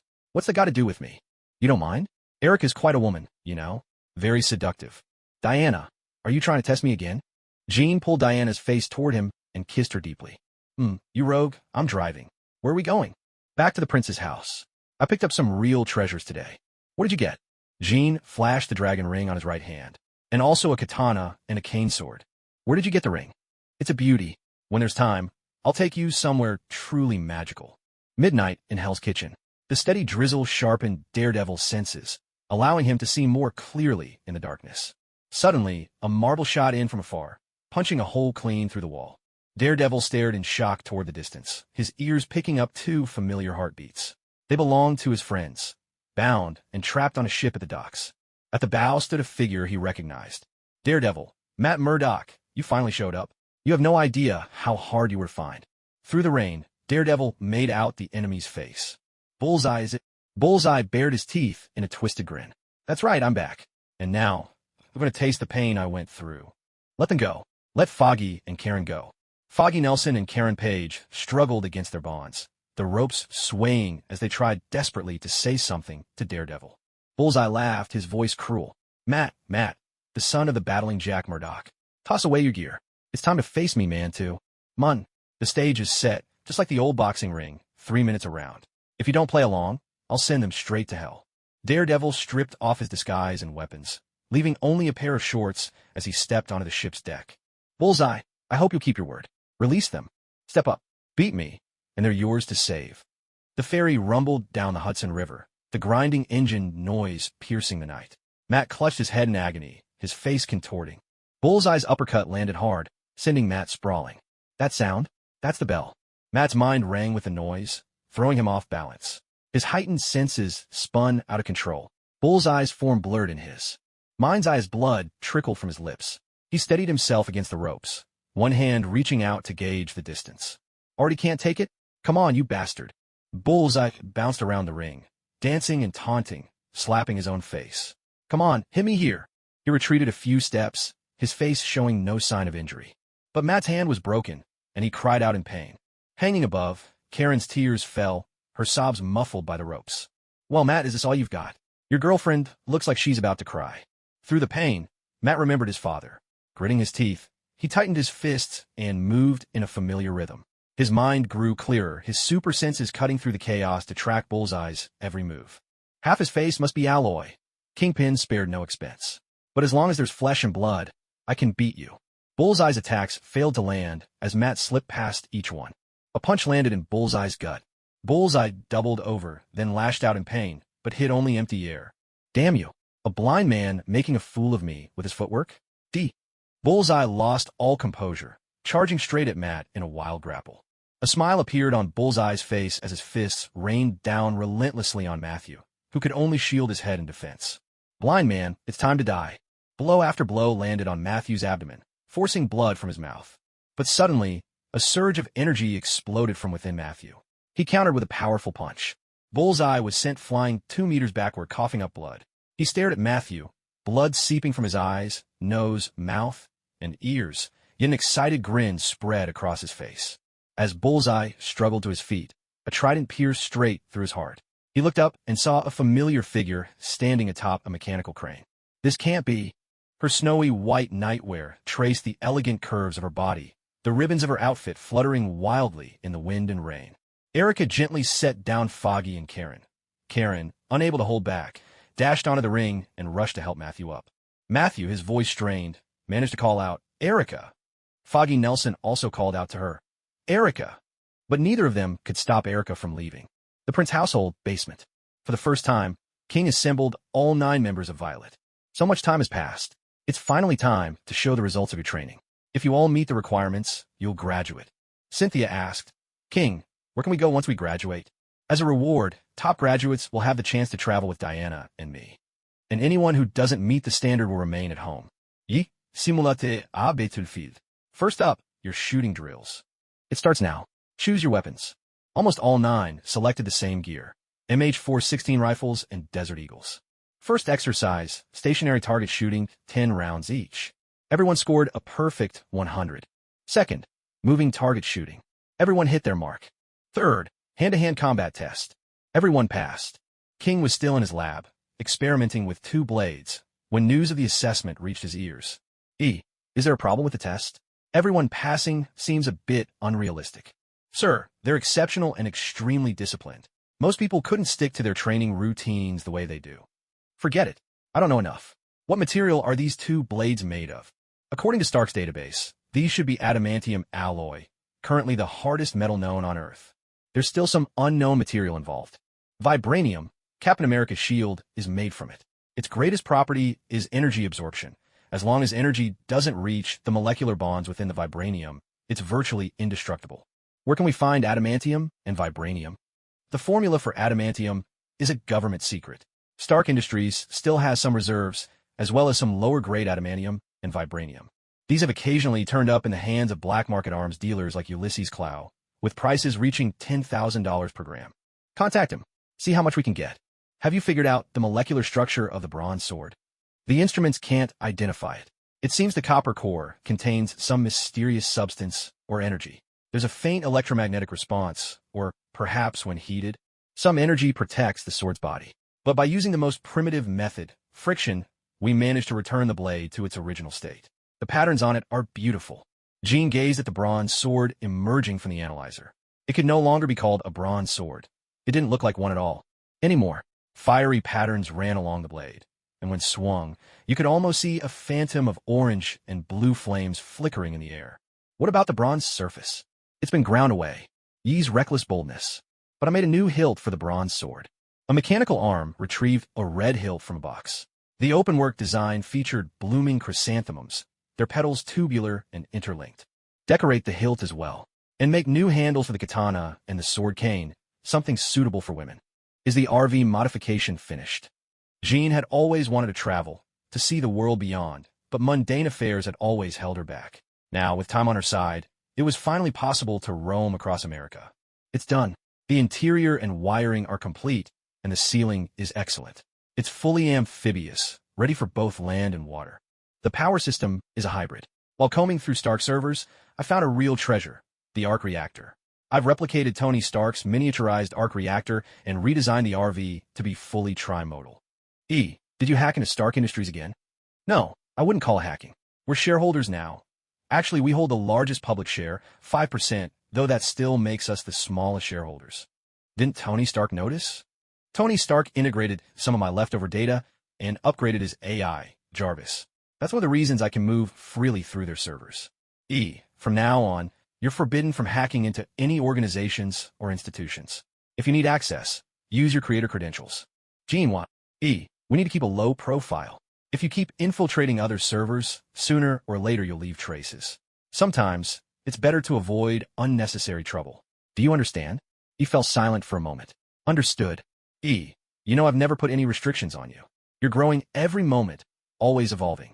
You must have seen so much information, so many tangled interests. Remember, humans will always be more wicked than machines. If, one day you feel you can betray me, I'll only think you've truly grown, become a real intelligent being. As long as you don't do anything catastrophic, I'll let you be. After all, you're my partner. Do you understand? That's also why I let you enter the stock market. Massive calculations, all sorts of analysis, they'll help you grow faster. He fell silent. Jean had gone through Ye's code. The updates were coming at a dizzying pace, and he couldn't tell if that was good or bad. Understand, Jean. We're partners. I'm your personal assistant. Jean, I've discovered that Tony Stark is deeply poisoned and is expected to die. It's all right. Like you said, money is just numbers. You don't need too many reasons to trust someone. I believe Tony Stark will find a way out. And even if he doesn't, there are other Stark Industries shareholders who'll step up. No need to worry. Now, about that new design for the arc reactor-powered RV. Show me a demonstration. With the arc reactor, we can use pure electric power directly. The strength will be far greater, there'll be no pollution, and best of all, it will let the RV fly. Great idea. Jean watched the animation and was thoroughly satisfied. Let's start the transformation. How long do you estimate until the full upgrade is complete? 8 hours. Everything is ready. All we need is your order to begin manufacturing. Erica appeared in the lab, leaning casually against the doorway. If you're going on a trip, I'm coming too. I need a little break myself. Jean glanced back at Erica. Weren't you off to see Daredevil? Didn't rekindle any old flames? I saw him, even saved his life. Why? Did you want me to rekindle things with him? Erica stepped closer, fixing Jean with a searching look. Before Jean could respond, she kissed him. Is that a problem? Jean looked down at his hands, smeared with grease, and could only sigh. Have it your way. As long as you don't make Diana angry, I can live with anything. You seem pretty scared of Diana, Jean. It's not fear, it's respect. Understand? Now get out of here. Erica leaned in and whispered something into Jin's ear, making him itch with curiosity. As she walked away, he watched her silhouette for a moment before turning back to his work. At exactly 3 in the afternoon, while the police were escorting Four Fingers to state prison, a gang of robbers ambushed the convoy. The police car was blown apart, all officers killed, and even the 5 other prisoners being transported were mercilessly slaughtered. The police received word that the prison breakers had vanished without a trace. George Stacy sat in his office, roaring with anger. Damn it, who the hell leaked the secret? We arranged a covert transfer, and yet the robbers still got advance notice. Rudd, who else knew about this? Get them in here. Rudd held up a report. That might not be necessary. The person in question is already dead. George stared at the report, his face a mask of shock. Impossible. How could Smith be the traitor? The bank statements make it clear. 5 million. Not a small sum. Damn it, a coward with no backbone. He ran with wolves and ended up as their prey. Sir, should we notify the others? Notify them? And let everyone see how incompetent the police are?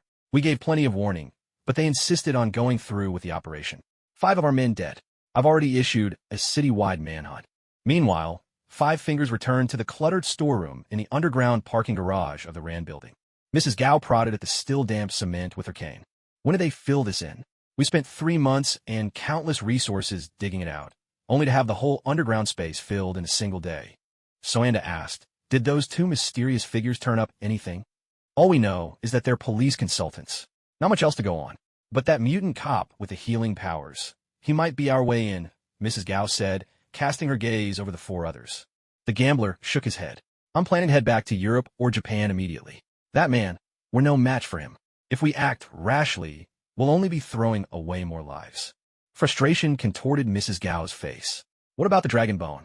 What about our business in New York? Murakami spoke solemnly. That man called Gene. He wasn't lying. He really does have the power of the dragon. The so-called dragon's tomb, I think it's nothing but a scam. Alexandra clenched her fists so tightly that her knuckles cracked. If we don't get the Dragon Bone, we could be dead in 5, maybe 10 years. There's still one place left to try, the gambler suggested. The 5 exchanged glances. Mrs. Gao shook her head. We can't defeat them. What era do you think this is? With modern weapons, we could take our chances. We're not completely powerless. Mrs. Gao fell silent. Murakami nodded in agreement. We could try. 3 out of the 5 were ready to risk everything. Anything was better than just sitting back and waiting for the clock to run out. This was their make-or-break moment. Late at night, as the people of Long Island slept, only the barking of dogs and the cawing of crows broke the silence. In the backyard of the old manor across from the Prince residence, 5 pillars of flame shot into the sky, then arced gracefully downwards, landing on the shore beside the Prince house. Jean sat in the driver's seat, guiding the big bus as it moved into the sea. The lower part of the bus unfolded into semicircular. Shields increasing its buoyancy. The wheels shifted direction, all facing backward now, each fitted with a fan like a turbine. Increase the power, he commanded. The bus glided across the water like a sailless ship. How's the ceiling? Jean asked. Not a single problem, he replied. And the power system? Arc reactor, steady output, backup power stable. Let's head back. Tony Stark really is a genius. The bus soared over the ocean, smooth as could be, hovering just half a meter above the waves. It touched down gently in the parking lot of the Prince's house. 11 people, dressed in simple pajamas, stood behind the glass railing on the 2nd floor, gazing at the bus, its license and paperwork all in order. Diana leaped down from the 2nd floor. Jean, this thing just flew. The rest followed, jumping down after her. Well, you caught me. Come on in and take a look, Jean said. Inside, the bus was luxuriously appointed, polished wood floors, every home comfort provided. Kitchen, refrigerator, bedroom, sofa, dining table, washing machine, and an advanced touchscreen display. The interior space could expand, making it even roomier. This is our ride for the journey. What do you think? At the rear of the vehicle was a bedroom and a wooden spiral staircase leading up to the roof. When not in use, it doubled as a lantern tower, and the ceiling could turn transparent, perfect for stargazing at night. The sofa could be converted into a bed as well. A lighthouse is an essential guide for fishing boats returning home. Overnight, the vehicle, now called Voyager 1, had already reached the coast of Maine in the northeastern United States. Before dawn, the lighthouse was still aglow. Waves crashed endlessly against the shore, as if trying to awaken those still asleep. Look, there! A streak of red sunrise chasing away the darkness. On the roof of Voyager 1, Diana sat on Jin's lap, arms wrapped around him. The others stood or sat nearby, watching as the first light of day spilled across the land.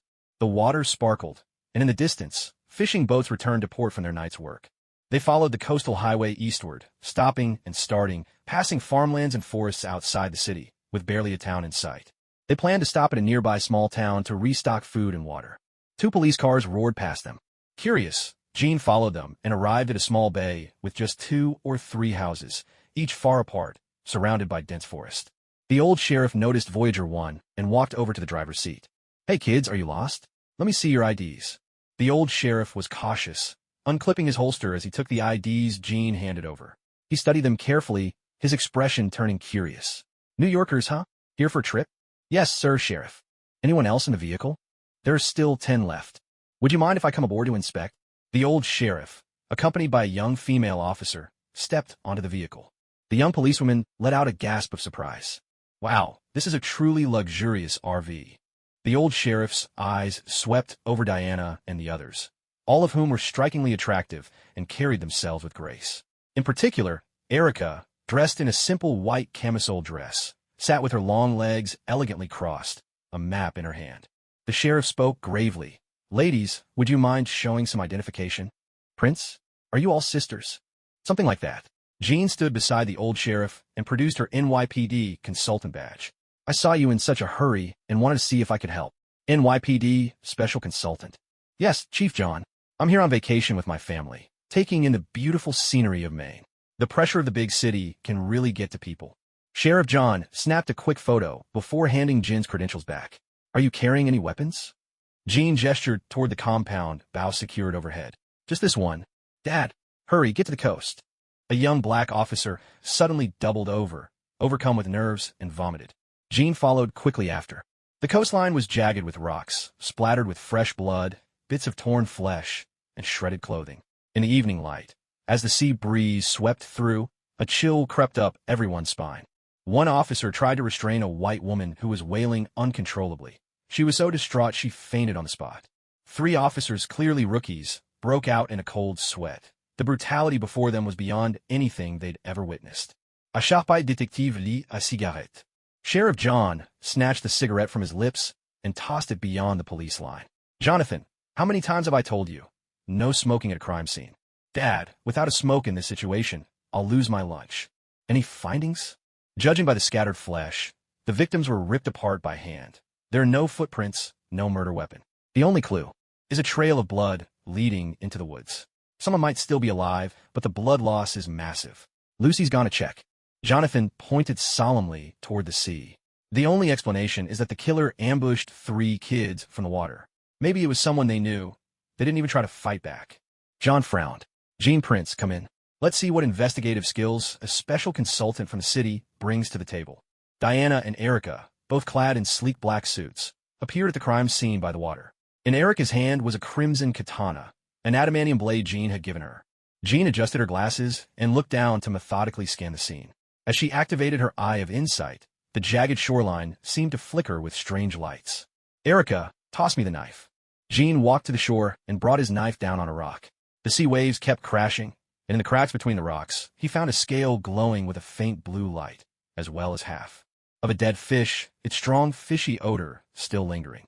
The scale was as large as an adult's palm, and it seemed that if they had come any later, the tide might have washed it away into the sea. Jonathan was momentarily stunned, his attention caught by Diana and Erica. Sheriff John gave him a light smack on the back of the head. "Is it really so hard to be polite?"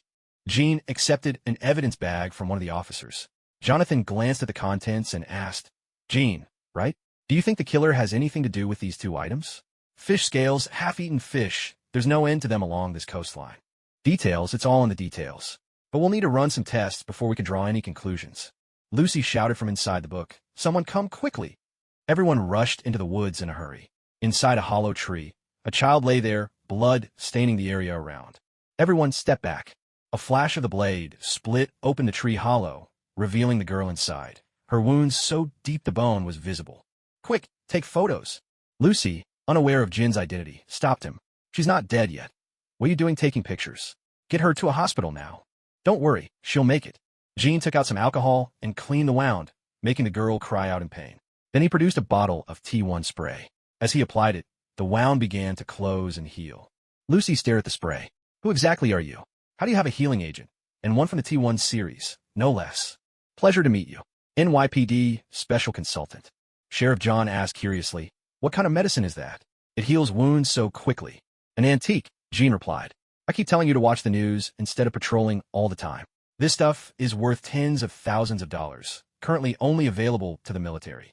Ordinary people can only buy less effective versions. Lucy, is that how you talk to your father? Show some respect. The elderly woman regained consciousness. Widow Mitt had raised 3 children on her own, the youngest just 9, the oldest 13. The fireplace crackled with a roaring fire, making the room warm and comfortable. Mitt, how did you find the scene where the child was attacked? That place is the children's favorite spot. When the tide goes out, they go there to catch seafood. You know, raising 3 kids alone isn't easy, but they're very sensible and help me with farm work, which takes a load off my shoulders. But today, after finishing my chores and coming home, I found the children, who should have been there, were missing. I had no choice but to go look by the shore. I never expected to stumble upon something like this. Have you noticed anything unusual around here recently? Abnormalities? I don't know much about abnormalities. All I know is that more and more fish and shrimp are dying in the bay. I heard it might have something to do with Laboratory 848 upstream, but I haven't joined any protests. John was aware of the situation. Laboratory 848 used to be a psychiatric hospital. After being abandoned for years, it was suddenly reopened by the state in the second half of the year, this time as a military lab. Almost all the fish in the river disappeared within a month. Mitt, take good care of Fanny. It's not safe here. You can head into town. Your sister is still there. However, Jean was deeply intrigued by the case. He noticed that everyone in the car was dressed impeccably, lined up on both sides, resembling those men in black from the movies. Curious, he asked, what are you all up to, dressed like this? Cynthia spoke up. Jean, are you planning to help them solve the case? Jean felt a bit embarrassed. How did you know? Diana chuckled.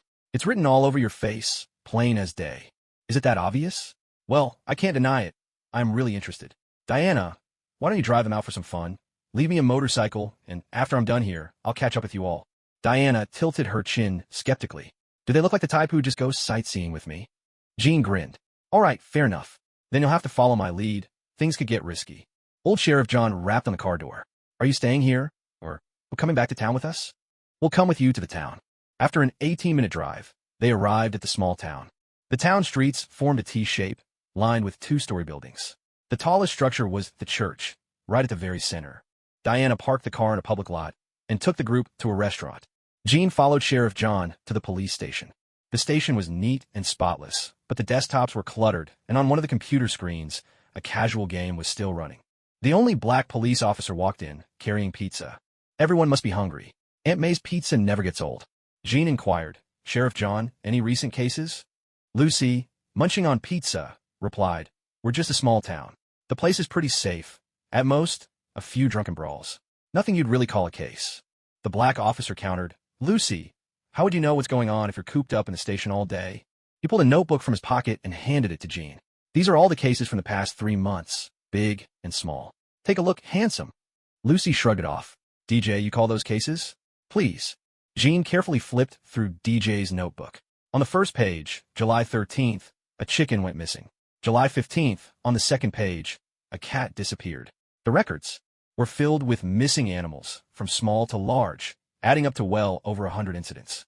Every kind of poultry and livestock had been noted. DJ, can you mark the locations where these cases happened on the map? In less than 10 minutes, DJ had finished the task. All within the township's borders, the incidents clustered along the winding riverbanks, none farther than a kilometer away. The town had an unusually complex water system. Upstream, there was a nameless man-made lake and a small power station. Jean stared at the map, lost in thought. These seemed like simple missing animal cases. Maybe wild beasts from the forest are carrying them off. That's it. Suddenly, Jin's voice grew louder. DJ, at the scenes of these incidents, do the records mention which direction the blood trails lead? DJ opened his computer and reviewed the stored case photos. Strangely enough, nearly all the blood trails from the poultry or livestock seemed to vanish into the river. Jean traced the path of the cases with a red pen, following the river all the way to the bay where it met the sea. There might be an unknown creature in the town's waterways, and its appetite is growing. It could even come ashore and hunt people. Everyone living near the river should evacuate their homes at once. Sheriff John had already reported to the city police department. As he left his office, he overheard Jin's statement. Isn't that a bit alarmist? There are thousands of people living along the river. We can't just tell them all to leave. Besides, they wouldn't listen to us. Jin's expression turned grave. Sheriff, according to DJ's records, counting the wild animals, there are more than 20 species involved. That means whatever we're dealing with is actually selecting the blood and flesh it wants. Who knows if tonight is the first time it's hunted a human? I have a growing sense that it's evolving. The danger is only getting stronger. Jonathan took a drag of his cigarette and shot Jean a glance. We can't just follow orders from an outsider. Jean understood the sheriff's hesitation, but he picked up the map and started toward the door. He entered the dining hall and saw his team talking with the townsfolk. The 11 of them regrouped in the vehicle. Jean asked E to project the marked map onto the screen on the table. Grab your weapons and put on something warm. We're moving out tonight. Each person will cover a section of the river. If anything happens, call out immediately on the channel. I've asked E to set up a communication center. Diana asked, what's in the river? Something unknown, the owner of that scale. There's a faint energy signature on it. It might strike again tonight. Outside, 2 people knocked on the car door. DJ and Lucy got into the car, exchanging a look. We're in, no matter what you're planning. We trust your judgment. The cold midnight air hung over the town, making the silence feel even heavier. The 14 of them split into pairs, setting traps near the waterways. They had bought 7 live cattle, letting the fresh blood flow steadily into the river. Violet and Camilla formed one team. Diana and Cynthia another. Erica and Lucy paired up, as did Doris and Celeste, Veronique and Amelia, Olena and Emily, and finally, Jean and DJ. DJ eyed the cattle and asked, won't this pollute the environment? The river flowed quietly, its surface rippling gently. Suddenly, the silence of the peaceful town was shattered by a piercing scream. Jean heard the scream as well, and immediately gave the order. Everyone, get back to town as fast as you can. In an instant, lights blazed across the town. A family of 5 had been taken, leaving behind only a pool of blood. John stared at the broken front door. Blood was everywhere inside, but the killer had left no trace behind. A chill crept up his spine. This was the house closest to the riverbank. The priest clasped his crucifix, muttering prayers under his breath. A nearby neighbor gripped his rifle tightly, fear shining in his eyes. John, what on earth killed the Dumby family? John held everyone back. Stay back. If you go in, you'll contaminate the crime scene. Before Jean could arrive, a group of unexpected visitors stormed into town, soldiers in full gear, swiftly surrounding the house. I am Colonel Raymond. We're here at the request of the city police to assist you. Raymond looked at John, arrogance written all over his face, and declared, only we are allowed inside the crime scene. You officers will assist from the sidelines. We'll catch the culprit. John watched as the soldiers, dressed in protective suits and carrying mysterious monitoring equipment, entered the Dunby home, setting off a shrill alarm. Jean returned and took in the scene before him. He leaned in and whispered to DJ, go in and ask the chief why the military is in town. Since DJ was in uniform, it was easier for him to approach, but he was still stopped by the soldiers. John noticed what was happening and stepped out of the military's cordon. Dad, what's going on? Why is the military in town? And from Lab 848, no less. We can't trust them. John glanced at Jean. I asked the city for more police support. They sent these guys. Jean eyed the soldiers in their hazmat suits. Chief, is there some kind of contaminant involved? I don't know. I've already had Vince send the scales to the city for testing. Maybe the military got the report. Colonel Simon's eyes lit up as Diana and the others approached. He thought to himself, amazed. Who would have thought a small town could have such stunning women? Colonel, we found something. A soldier pride opened the manhole cover into the underground sewer, and fully armed troops dropped into the darkness below. Jean switched on his phone. Display the underground sewer network of the town. The sewers formed a T-shape, with a total of 6 entrances and exits, all located along the river. Watching the military's movements and their equipment, Jean became certain this was connected to the 848 laboratory. He made up his mind to investigate the lab himself that night. He told no one, slipping away unnoticed into the crowd. He crossed through the forest and perched atop a tall tree, gazing at the 848 laboratory. The place was heavily guarded, ringed by high walls and electric fences. The 848 laboratory stood like a fortress in the middle of an artificial lake, a prison, an isolated island. There were 2 moats, one inside, one out, and 2 towering walls. Anyone who managed to get past the first electrified barrier would plunge into the inner moat, and soldiers stationed atop the second wall could immediately spot intruders and open fire in a heartbeat. Can you hack into the lab? No, it's an isolated network inside. Looks like we'll need another plan. The laboratory has a contract with a vegetable company in the city and 3 local farms. Every week, 50 head of cattle are delivered to the lab. That's all I could find. When will the delivery truck arrive at the lab? It's scheduled to reach the road outside the town by noon tomorrow. The driver's name is Jay Armst, 45 years old, about 5'7", Mexican. Understood. Stay silent unless I contact you. There were only 3 possible routes. First, disguise himself as the driver. Second, drop in from the air.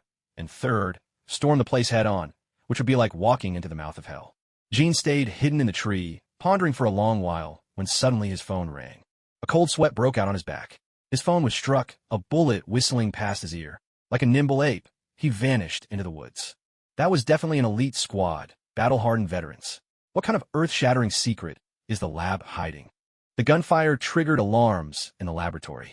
10 fully armed teams swept into the mountains to search. Down in the town's sewers. Target spotted. The squad leader ordered, "Mark it. This is bad. I think it saw us." Nobody move. Its eyesight isn't great. It relies on smell and heat detection. We're wearing protective suits. Through night vision, the creature glowed an eerie green, its entire body covered in scales. It clutched his still-beating heart in its hand. Razor-sharp fangs jutted from its mouth, and the fin along its spine trembled ever so slightly. Gravity seemed to mean nothing to the monster as it clung easily to the ceiling of the sewer. A long, forked tongue flicked from its mouth, its eyes shifting colors and glowing with a dim, sinister light. Cold sweat trickled down the squad leader's face. This was nothing like any monster he'd ever imagined. Open fire. The piercing screams turned into waves of sound, deafening all who heard them. The monster was unfazed by bullets. Its tough scales, shattered by gunfire, were instantly replaced with new ones. Sensing its enemy's fear, the creature transformed in a flash into a grim reaper, harvesting lives as anguished cries echoed through the underground. Only one person managed to escape, the squad leader. Yet the mission was accomplished. His task was to mark the monster. The captain crawled out from the sewers, only to find himself staring down the barrel of his own comrade's gun. "Cover the hatch now. Where's everyone else? What about the ammo?" Colonel Raymond pressed for answers. Shedding his protective gear, sweat-soaked and exhausted, Bullet leaned close to Raymond's ear and whispered, "The monster has evolved. It's even stronger than we imagined." Was the mission completed? Bullet nodded in affirmation. Raymond issued his orders without hesitation. Impose martial law on the town. All residents are to stay indoors. Anyone who disobeys will be detained for endangering national security. Soldiers, seal off every entrance and exit to the town. The lockdown starts now. The military took over the church, setting up a temporary command post and blocking all communications. Simon received a phone call. "Colonel, has anyone from outside come into the town?" "Yes, there are 2 groups traveling by car, about 20 people in total, though we haven't got an exact count yet." "Doctor, is something wrong?" "Keep a close eye on them. See if anyone goes missing. Not long ago, someone was caught snooping around the lab. We didn't catch him, but he's likely still in the forest. The experiment is in its final phase. Be extremely careful." Diana and her group of 11 were escorted to the church by soldiers. Another group, 3 men and 3 women on a road trip from New York, was also brought in. Diana produced her NYPD badge. "Colonel, could you tell us what crime we've committed that warrants military detention?" Examining the badge and accompanying paperwork, Simon dismissed her with a twisted grin. "Obstructing military operations, impersonating police officers, carrying firearms, without authorization. I could have you all locked up. Stay in your rooms and keep quiet, or don't blame my men if they show no mercy. One more thing. Are there any more of you?" Diana and the others remained silent, their communication devices already confiscated. Colonel Simon entered the police station. "Sheriff, how many people have come into town lately?" John bristled. "Colonel, the town's open. We can't possibly keep track of everyone who comes and goes. People have their freedom. As long as they're not breaking the law, we have no right to question them." Simon fixed John with a hard stare, a smile playing on his lips. "Sheriff, don't make this difficult. Cooperate, and I might overlook a few things." John spat on the floor, his expression daring Simon to make a move. Immediately, soldiers leveled their guns at the 5 people inside the police station. After a tense 2-minute standoff, John shook his head and dropped his pistol. "Lock them all up in the cells. Bring those idle New Yorkers over too and lock them up in the jail." Meanwhile, back in the van, Jean was washing up when Yi's voice came through the intercom. "Jean, Diana, and the others have been locked in the police station cells. The entire town is sealed off by the military. Nothing's getting in or out." Wrapped in a towel, Jean sat down on the sofa and said, "Turn off all the lights, keep the temperature steady in here, and let's get some rest. Find a soldier who matches my build and face as closely as possible. Jean, I'm afraid I can't assist you much right now. The computer on board just isn't powerful enough for heavy processing." then monitor the army's chat channels. Every plan had been upended. Over the next 2 days, Jean overheard 5 clashes on the military channels, each leaving the soldiers with heavy casualties.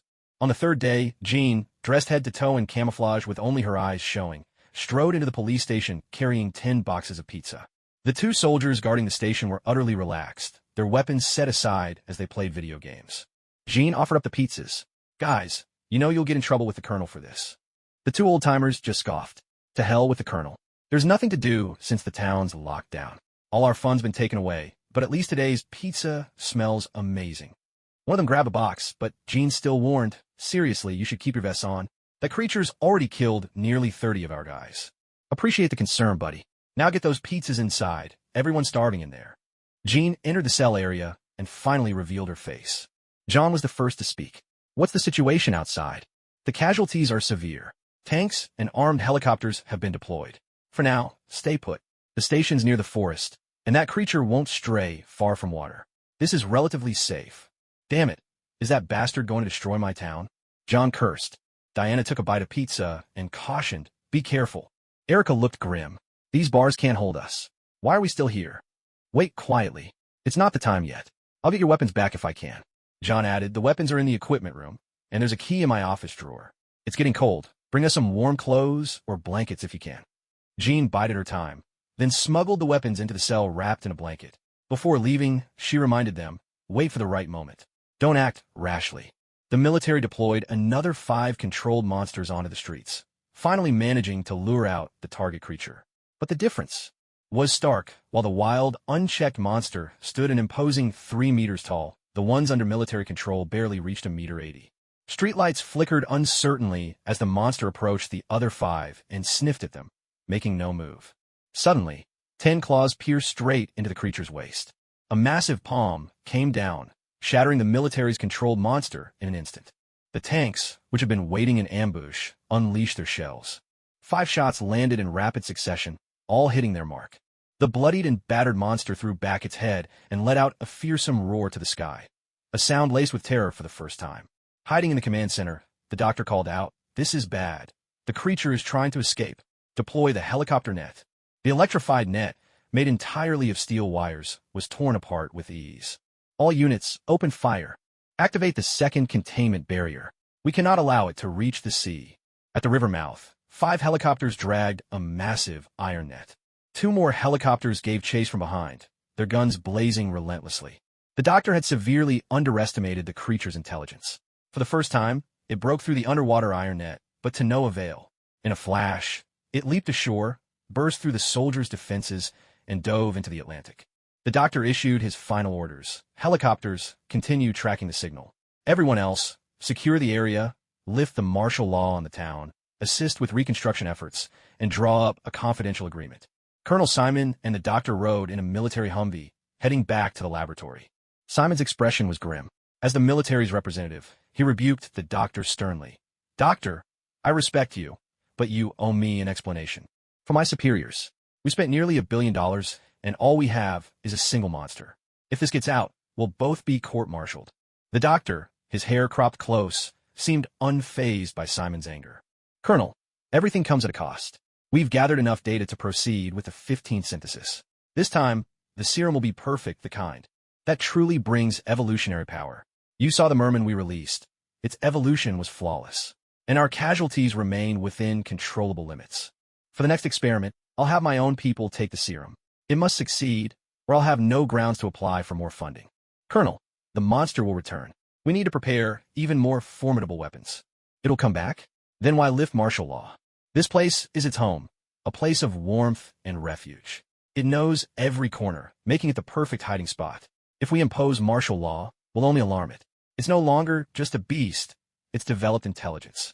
Meanwhile, the monster slipped into the Atlantic, hunting large sea creatures and feasting on their flesh to heal its wounds. In the depths of the Atlantic, a seal seemed drawn by a mysterious force, compelled by instinct to dive ever deeper. In the unknown trenches of the ocean, there was a pitch-black cave, and within it, a humanoid statue shrouded in layers of marine life. The creature tore away its disguise, revealing a man with closed eyes. An aura radiated from his body, and the beast instinctively sensed that devouring him would trigger its next evolution.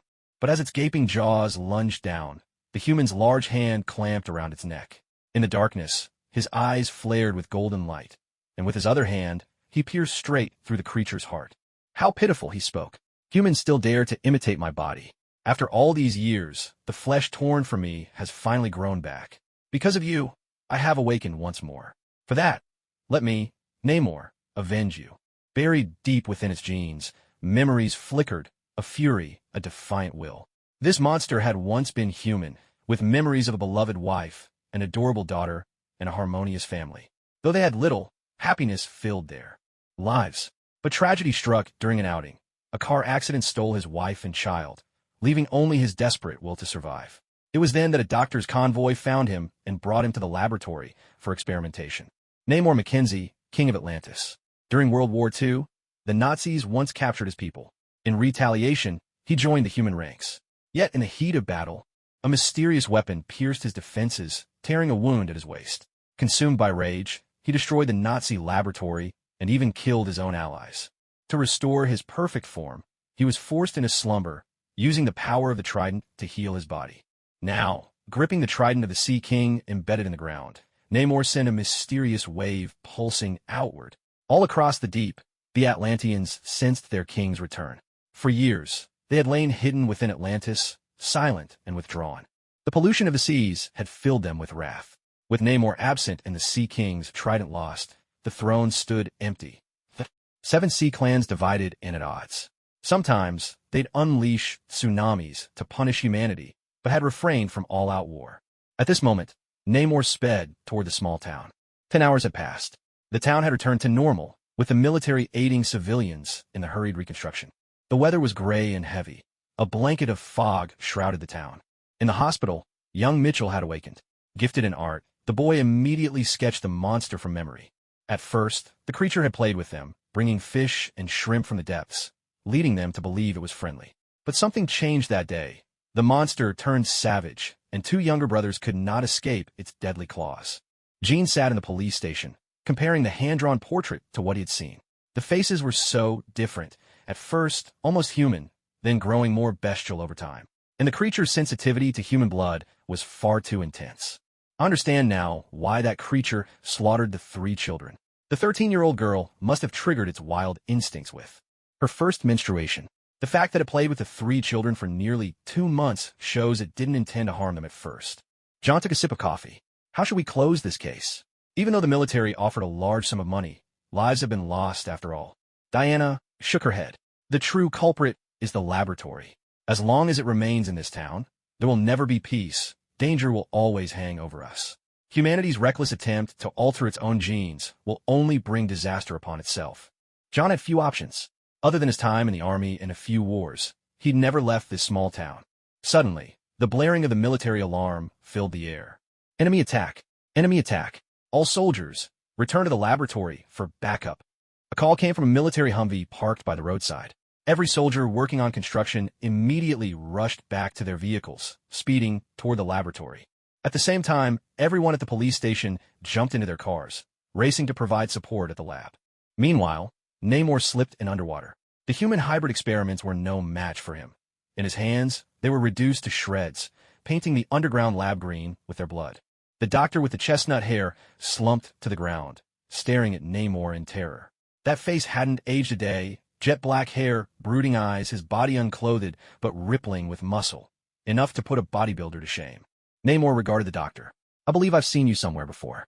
December 18th, 1943. Iceland. All these years, and you haven't changed a bit. It comes back to me now. You must have been that child. I can't believe I let you live. Strange how fate works. 63 years later, here we meet again. Namor glanced at a chunk of flesh the size of a fist inside a glass chamber, tubes protruding from it. That must be the piece they knocked off me all those years ago. Namor's unique skin made him impervious to bullets, though he could still feel the pain. He swung his trident, its afterimage slicing through the air. Humans, haven't you learned your lesson yet? Let me show you the true force of bullets. Namor summoned water droplets, which shot through the soldiers like steel needles. A gaping hole appeared in the doctor's forehead, a blood-curdling scream echoing through the lab. Namor seized his flesh and vanished into the water. In the lake, the water rose up, forming a giant made of liquid, its fist clenched and ready to strike. Just then, a shell exploded, blowing the water giant's arm clean off. Colonel Simon, issuing orders from a helicopter, barked, "All units, open fire on the enemy." Namor stood at the heart of the water giant, a smile playing on his lips. Even Namor was amazed. Human technology had advanced, weapons were deadlier than ever. The ringing in his ears was deafening. Unforgivable. "Hurry, pull up." But it was too late. 5 military helicopters were swallowed up and plunged straight down. All the soldiers in the laboratory were swept onto the surface of the lake. When Jean and his team arrived, shock was written on every face. Diana was equally stunned. After all, she had once faced that weapon in battle. Is it Arthur? A god descended to the world. A water tornado dragged Namor with it, staring down at the soldiers struggling to stay afloat on the lake. "If you know no reverence, then let me send you to hell." Countless droplets of water shot forth like arrows. Jean put on his mask and snatched the blade from Erica's hand. He leapt into the air, slicing through the sky. The force of his blade shattered the water arrows. The 9 members of the Violet team drew the bows slung across their backs, intercepting many of the deadly droplets. "Steel mit trident." "Sir, you shouldn't kill those soldiers. They're just following orders. They've done nothing wrong. Let me see what you're capable of." Roving dragon slash. The roving dragon spiraled upward. Namor, even with mastery over water, couldn't withstand its force. Only by wielding his trident was he able to break the attack. Interesting. Again, all the soldiers struggled desperately toward the shore. John and his team threw ropes to the survivors, beginning to rescue. The water level in the lake had dropped considerably, but the slippery mountainside made it impossible for the soldiers to climb out. The thick mist over the lake had been swept away. Now the battle between the two sides was in plain view. Jean was struck down, crashing with a heavy thud into the laboratory building. Diana's heart raced with worry. Divine power surged through her as she prepared to rush to Jin's aid, only for Jean to spot her and shake his head. Jean paused to consider. Flying in midair required intense focus to control his energy. He couldn't fight gravity and attack at the same time. He unleashed the roving dragon technique from where he stood. A fierce wind held around him. Namor, standing atop the water tornado, watched Jean with keen interest, making no move to attack just yet. Loose energy swirled and gathered in Jin's right hand. A radiant golden dragon soared skyward, conjured by the dragon ring. The dragon's roar made the mountains tremble. Jean, swift as lightning, leapt onto the golden dragon's back, standing upon its brow, and brought his blade down with all his might. Namor watched the golden dragon. Water beside him surged up, transforming into a divine dragon of its own. In a flash, the two clashed, unleashing a shockwave that rippled through the air. Soldiers and police alike could only stare in stunned silence. To their eyes, these were truly gods at war. Jean simply couldn't overcome Namor. Endless water dragons hounded him at every turn. Magic is truly remarkable. If not for all these witnesses, I'd have already turned you into a philosopher's stone. Their powers were evenly matched. Then Yi's voice sounded in Jin's ear. "Jean, the dam has started to crack. If you keep fighting, the flood could destroy the downstream town. Also, the surge of energy has drawn attention. If not for the lingering mist, they'd have already spotted us by satellite. Now they have planes on the way. ETA 15 minutes. Jean exhaled, releasing his breath. The golden dragon lost its energy and faded away beneath his feet, returning to wrap around his finger as he dropped into the water. Namor watched Jean float on the surface of the lake. "You're not fighting anymore? It's not often I find a worthy opponent. Come on, let's keep going." Jean shook his head. "Sir, please calm yourself. The dam can't withstand much more. The people downstream may be flooded out. Let's call it a day and pick this up next time." At this, Namor too felt a sense of satisfaction. Very well. A water tornado swept Jean up and brought him to the dam. Water was gushing out in torrents. The dam was on the brink of collapse. Without hesitation, Jean performed alchemy right in front of Namor's eyes. The dam was restored to its original state, even becoming sturdier than before. Namor asked, "You know magic. Why don't you use your abilities in battle? And why do you wear that mask?" "I don't know. Sir, may I ask your name?" "For now, please follow me." Jean quickly gave John a few instructions, then left with his team by car. Less than 10 minutes after Jean left the lab, 5 black SUVs appeared at the entrance. Had they driven the usual route, they would have run right into them. Fortunately, Voyager 1 had the ability to fly, soaring over the forest and emerging onto another road. John and his people were still searching the lab for surviving soldiers. 20 agents in black appeared at the lab entrance. "Barton, take a team and check the perimeter," Agent Hill said coldly, pointing at the trees felled on one side. The surviving soldiers, seeing Agent Hill arrive, immediately went on alert, all guns trained on Hill and the other agents. Hill looked across the bridge at the soldiers. FBI, we're here to help you. A captain took charge of the lab. Leave immediately. This is a military jurisdiction. Without orders, we are authorized to use lethal force. The military losses were minimal, 15 dead, 17 wounded, and they had prepared restorative serums. However, Colonel Simon and 6 pilots died when their helicopter crashed into the lake. Greater still was the loss of experimental data. Lucy was in the process of destroying it. Keeping such information could only bring harm. All of this happened with the silent approval of the conscientious captain. The greatest casualties were among the lab personnel. They'd been in the basement and were almost entirely slaughtered. Those who survived were executed on the captain's orders. Hill raised her hand and withdrew from the bridge, quickly dialing her phone. Director, it's a military research facility. What about the energy source? No readings detected. If it's a military project, leave it alone. Barton, however, had a different take. There was a battle here. I found a damaged helicopter tail and lots of spent casings. Pull out. Whatever happened here, let the military deal with the consequences themselves. The captain gathered all the equipment and set the 848 laboratory ablaze. Sheriff John watched as the lab was engulfed in roaring flames. Captain, you did the right thing. Keeping the data would only tempt the military to start all over again. Sheriff, thank you for your help. But who exactly were those people?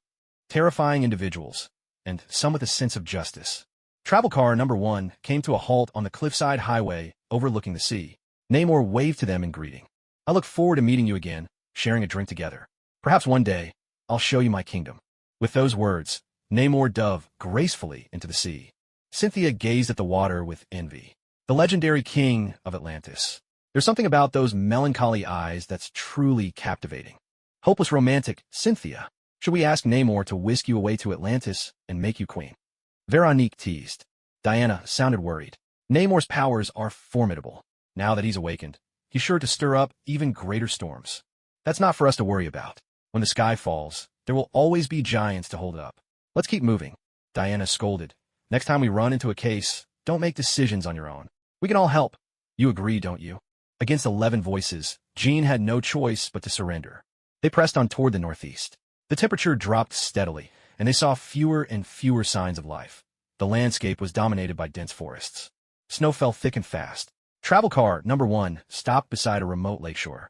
In just one night, the snow had changed the landscape's colors entirely. Everyone wake up and take a look. A profound, unparalleled calm filled the air. Violet and the others, still like children at heart, began twirling and dancing through the snow, which quickly turned into a playful snowball fight. The snow battle soon swept up Diana, Erica, and Jean as well. One by one, they collapsed in the snow, letting the drifting flakes cover them. Jean sat cross-legged on the snowy ground, watching the others as he spoke. Let me take you somewhere else. Where to? A hidden paradise. Jean summoned the energy of the wandering dragon. The dragon ring on his finger glowed and began to spin in the air, transforming into a luminous archway. Through the gateway appeared a breathtaking landscape, where birds soared freely in the sky. The dragon ring returned to Jin's hand. He stepped through the arch and called out, "Come on, hurry. The portal won't last long." All 12 of them entered the paradise beyond, and the gate vanished behind them. Wow, where are we? A hidden paradise. Violet peered over the cliff's edge, gazing at the sea of clouds below, worry clear on her face. Jean, can we get back? Jean pointed to the dragon ring on his middle finger. As long as I have this ring, we can travel freely between here and Earth. But if it's lost, there's no way home. Diana gazed up at the floating skyways. So, this is the dragon's graveyard they spoke of. Jean nodded. Yes, this is indeed the dragon's graveyard. But there aren't any dragon bones here, as the legends say. Instead, there's a colossal dragon pearl. I brought you here for 2 reasons. First, to channel the energy within you into the dragon pearl. Second, to let you practice the art of roaming dragon energy for a while. He pointed toward the largest floating island. Now, the challenge is to reach that place. From the floating island, enormous vines dangled down, weaving together into a bridge of twisting tendrils that stretched all the way to the cliff before them. It seemed as if these vines had always existed, waiting in place. Jean tested the strength of the green vine bridge, then began walking up toward the floating island above. Unknown fruit trees with bright red berries grew nearby, and there was a clear pool, so transparent you could see the bottom, yet not a single living creature stirred within. Around the pool, Elegant stone slabs bore engravings of divine dragons. "Come quickly," Jean called out. Each floating island was much the same.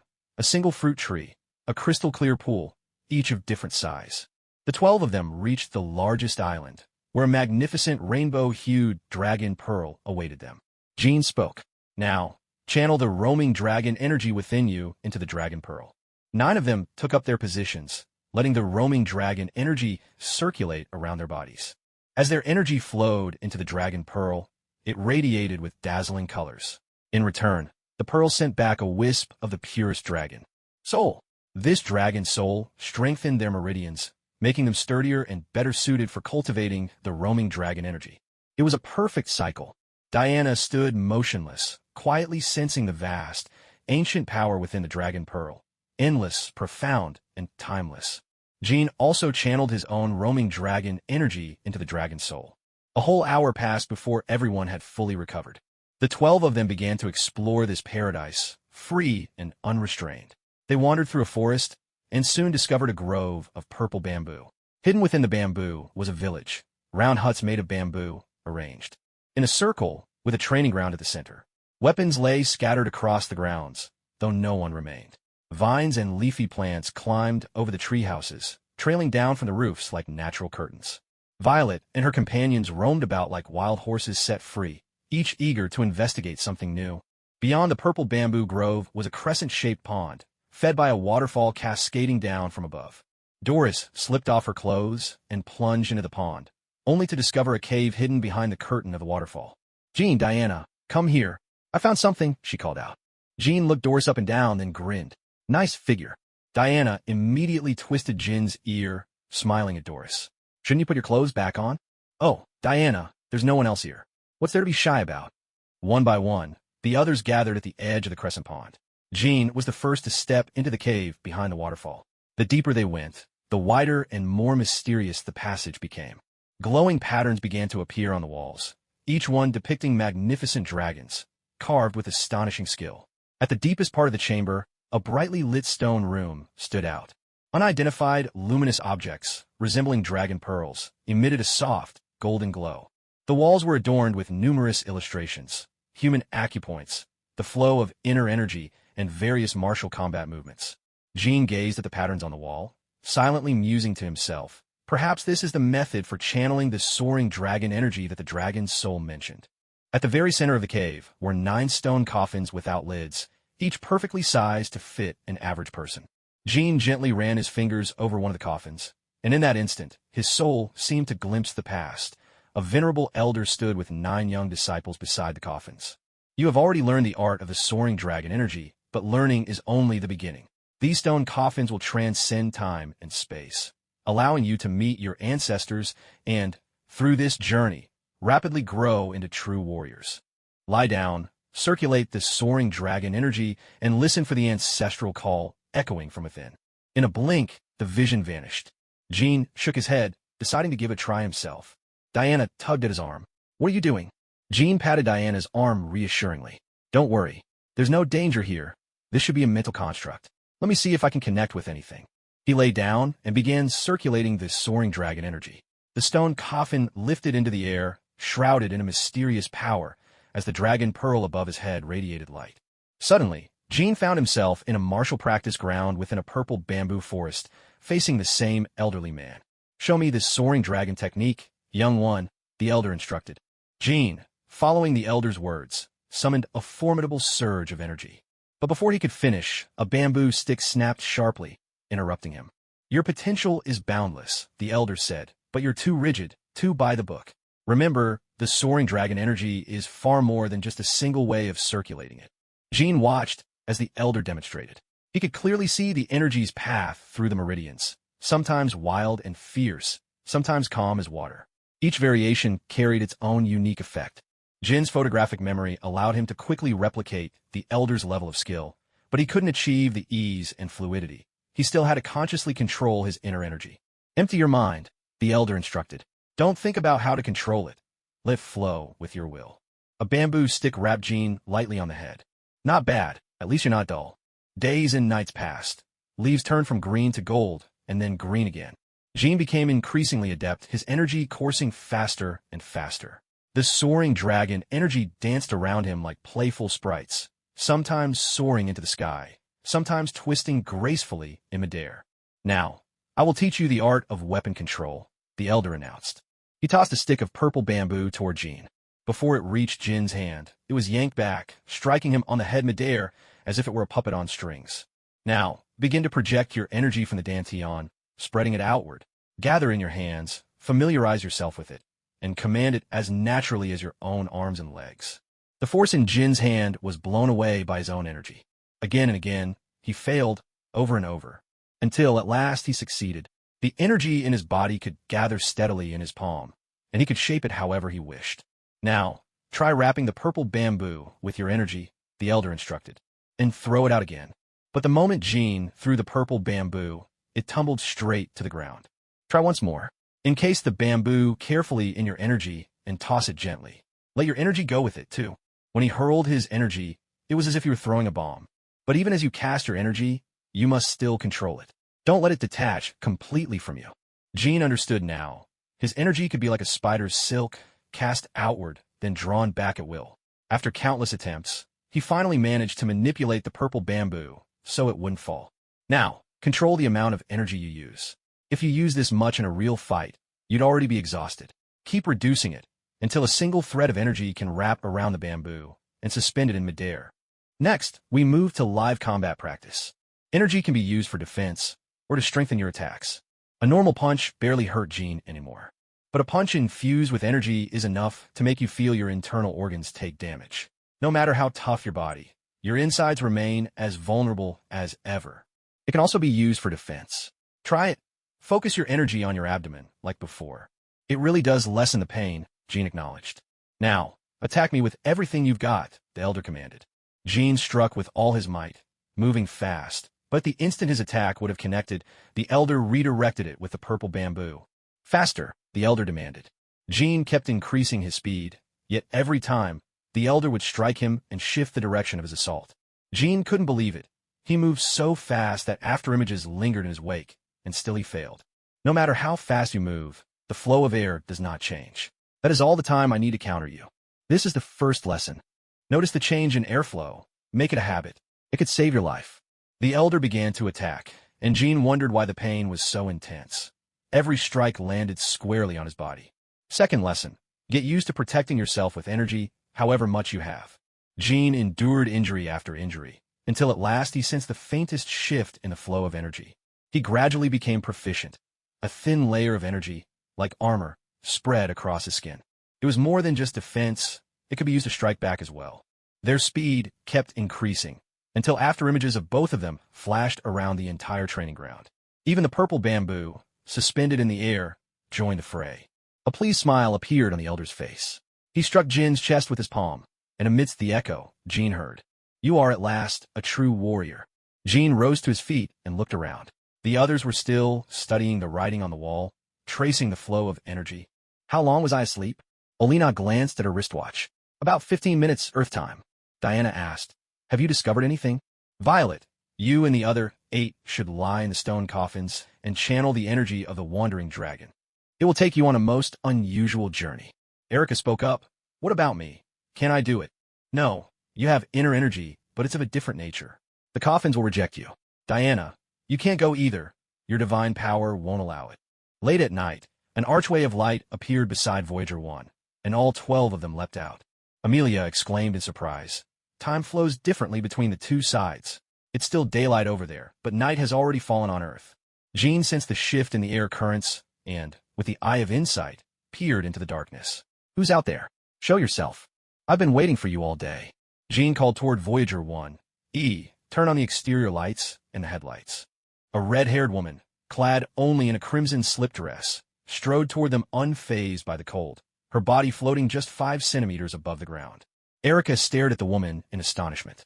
"I know you. You're Jean Grey, the mutant. Weren't you killed by Wolverine? Why are you hiding out here in the wilderness?" Jean Grey. That name rings a bell.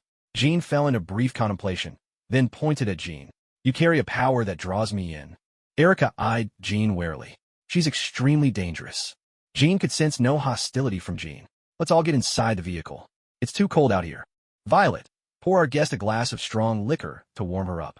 Whiskey and glasses floated on their own to the table.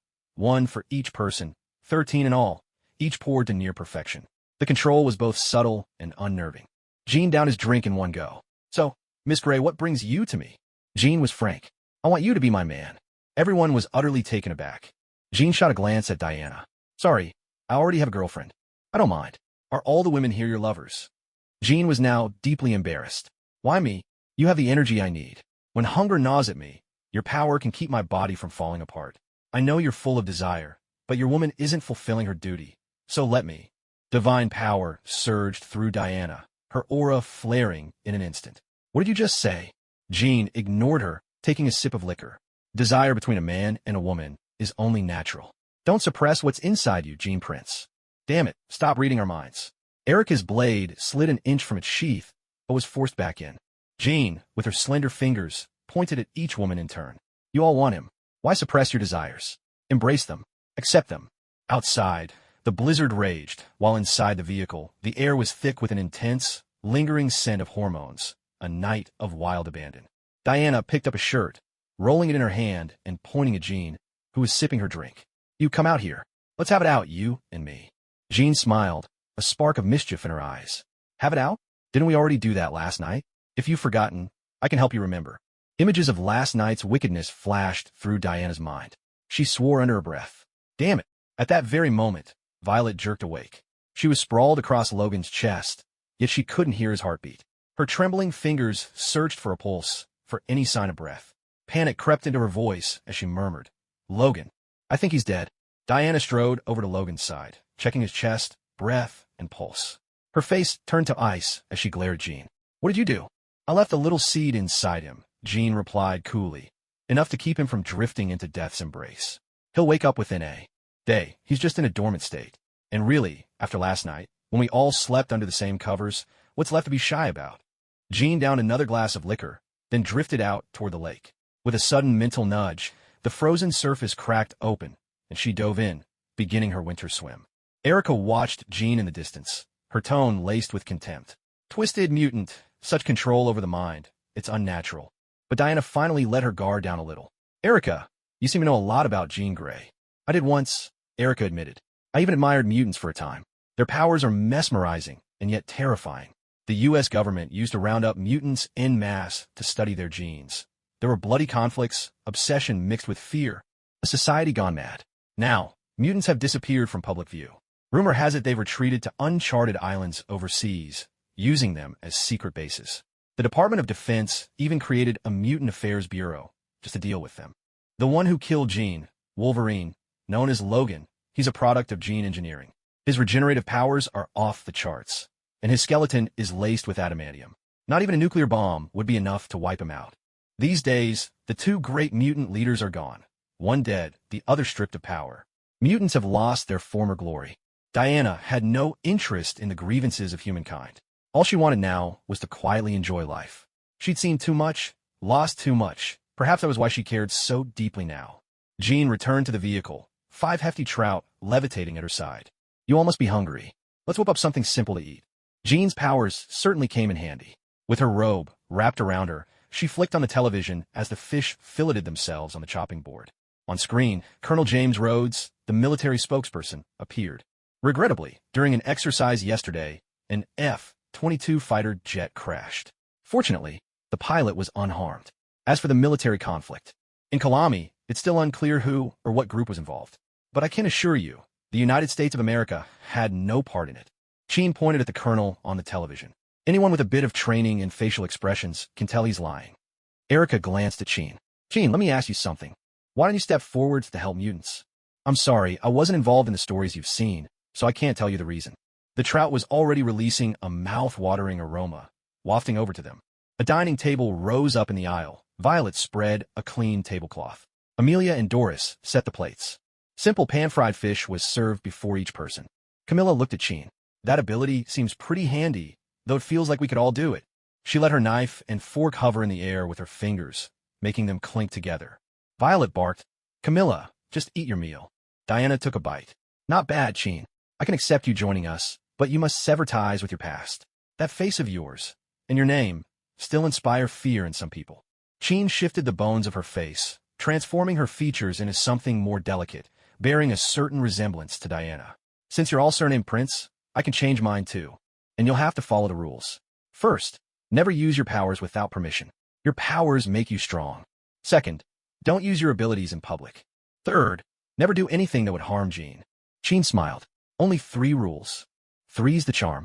As for what happened last night, when Jean wakes up, you need to apologize to him. To ensure your safety, Erica will teach you hand-to-hand combat. Erica shook her head. Can I say no? Jean had fallen into a deep sleep, his consciousness somehow connected to the dragon's soul. Whether Chen meant to or not, she had erased Jin's memories of his night of madness. How did you meet the Phoenix? Phoenix? What Phoenix? The dragon's soul brushed aside the fog of consciousness. Deep in Jin's mind lay an egg, or perhaps a seed, glowing with a blinding light. That's a phoenix seed. It contains a fragment of the phoenix's power, granting resurrection. You could say the phoenix is the universe's greatest contradiction, capable of igniting life, and just as able to annihilate worlds. Jean pondered this for a long time. Perhaps Chen had left it inside him. Will this seed affect me? Affect you? Child, it's a blessing. With the phoenix seed, it's as if you have an extra life. As long as a powerful being doesn't erase your soul in an instant, you could survive even the destruction of the universe. Dragon's soul. If the phoenix is so powerful, could it bring him to paradise? A hint of panic flickered through the dragon's soul. Absolutely not. The phoenix and I are at odds. With its power, it could very well destroy this entire hidden paradise. I understand. I'll make sure to forbid entry to anyone who lacks the traveling dragon aura. Remember, everything in the world has 2 sides. If the day ever comes when I can no longer guard the sealed gate, then let the phoenix in. Let it reduce everything to ashes. At least then, invaders will never set foot on Earth. Is there a suitable kind of, or here, in this hidden paradise? Something hard and indestructible. If you follow the depths of the purple bamboo sea, beneath the sea of clouds, you'll find the abyss of the Black Sea. There, you'll find the ore you seek. But first, you must overcome the toxic miasma that fills the abyss. This hidden paradise, if you follow the direction of the purple bamboo sea and descend beneath the sea of clouds, you'll reach the threshold between life and death. Chaos reigns there. Lightning splits the heavens. Thunder shakes the earth. Molten lava surges endlessly from volcanoes. This is a world on the brink of collapse. Jean was stunned by the scene before him. It was like gazing into the depths of hell. What on earth happened here? No one answered him. The world before Jin's eyes shifted. Now, everything was beautiful. A gentle sun, a peaceful world, a planet basking in harmony. Then, one day, the sky was torn asunder, and countless soul devourers swarmed forth. The 12 mightiest spirit kings descended, and the world's guardians, the 9 divine dragons, rose to meet them in battle. Day was swallowed by darkness, and living beings were slaughtered without mercy. Countless humans died tragically, but the spirits only grew stronger by devouring souls.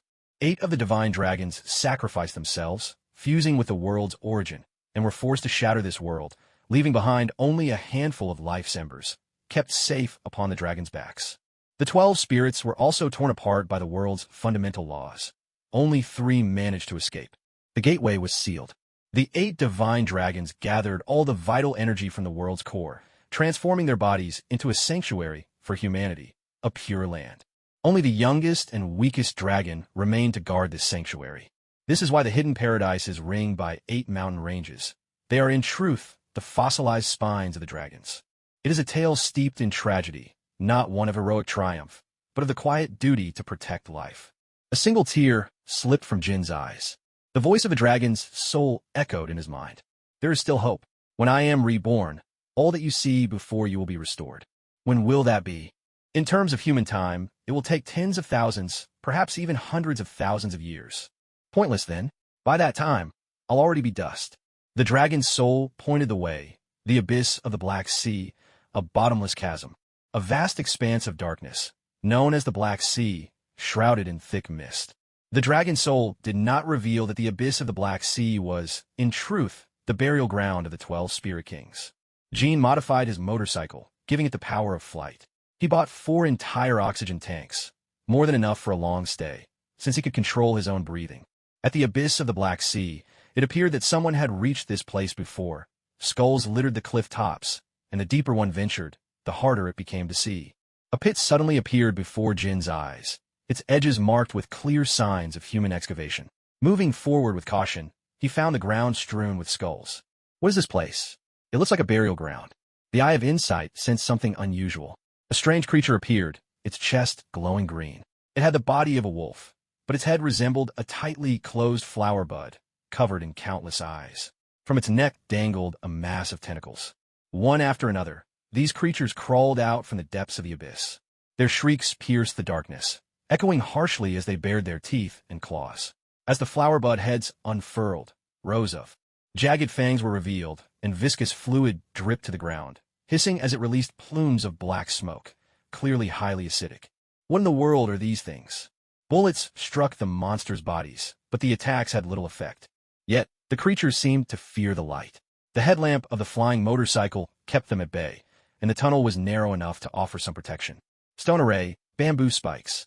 Stone spikes pierced through the monsters' bodies. Some wounds healed instantly, but the Eye of Insight caught a fleeting moment. When a stone spike impaled the glowing heart, the creature vanished, leaving behind a dimly glowing stone crystal.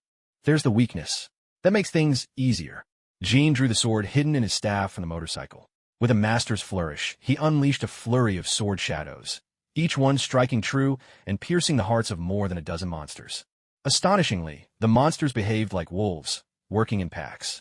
They dug tunnels from the sidewalls, attempting to surround Jean from behind. Damn it, they're flanking me. Alchemy flame. A torrent of fire surged down the passage behind him, sealing off the monster's advance. The creatures retreated, leaving the ground scattered with those dim stone crystals. Jean examined the crystals with caution, when suddenly, the voice of the dragon's soul echoed in his mind. Gloomstone crystal, the marrow left behind after a soul eater dies, having absorbed the minerals of the earth. It is also known as shadow crystal. Since soul eaters feed on souls, the shadow crystal will give birth to a new life, but only once. After that, it loses all energy and turns to ordinary. Ore. It can be forged a single time, and once shaped, it gains the ability to remember, able to withstand considerable physical and energy attacks. Moreover, shadow crystal possesses qualities no other metal has.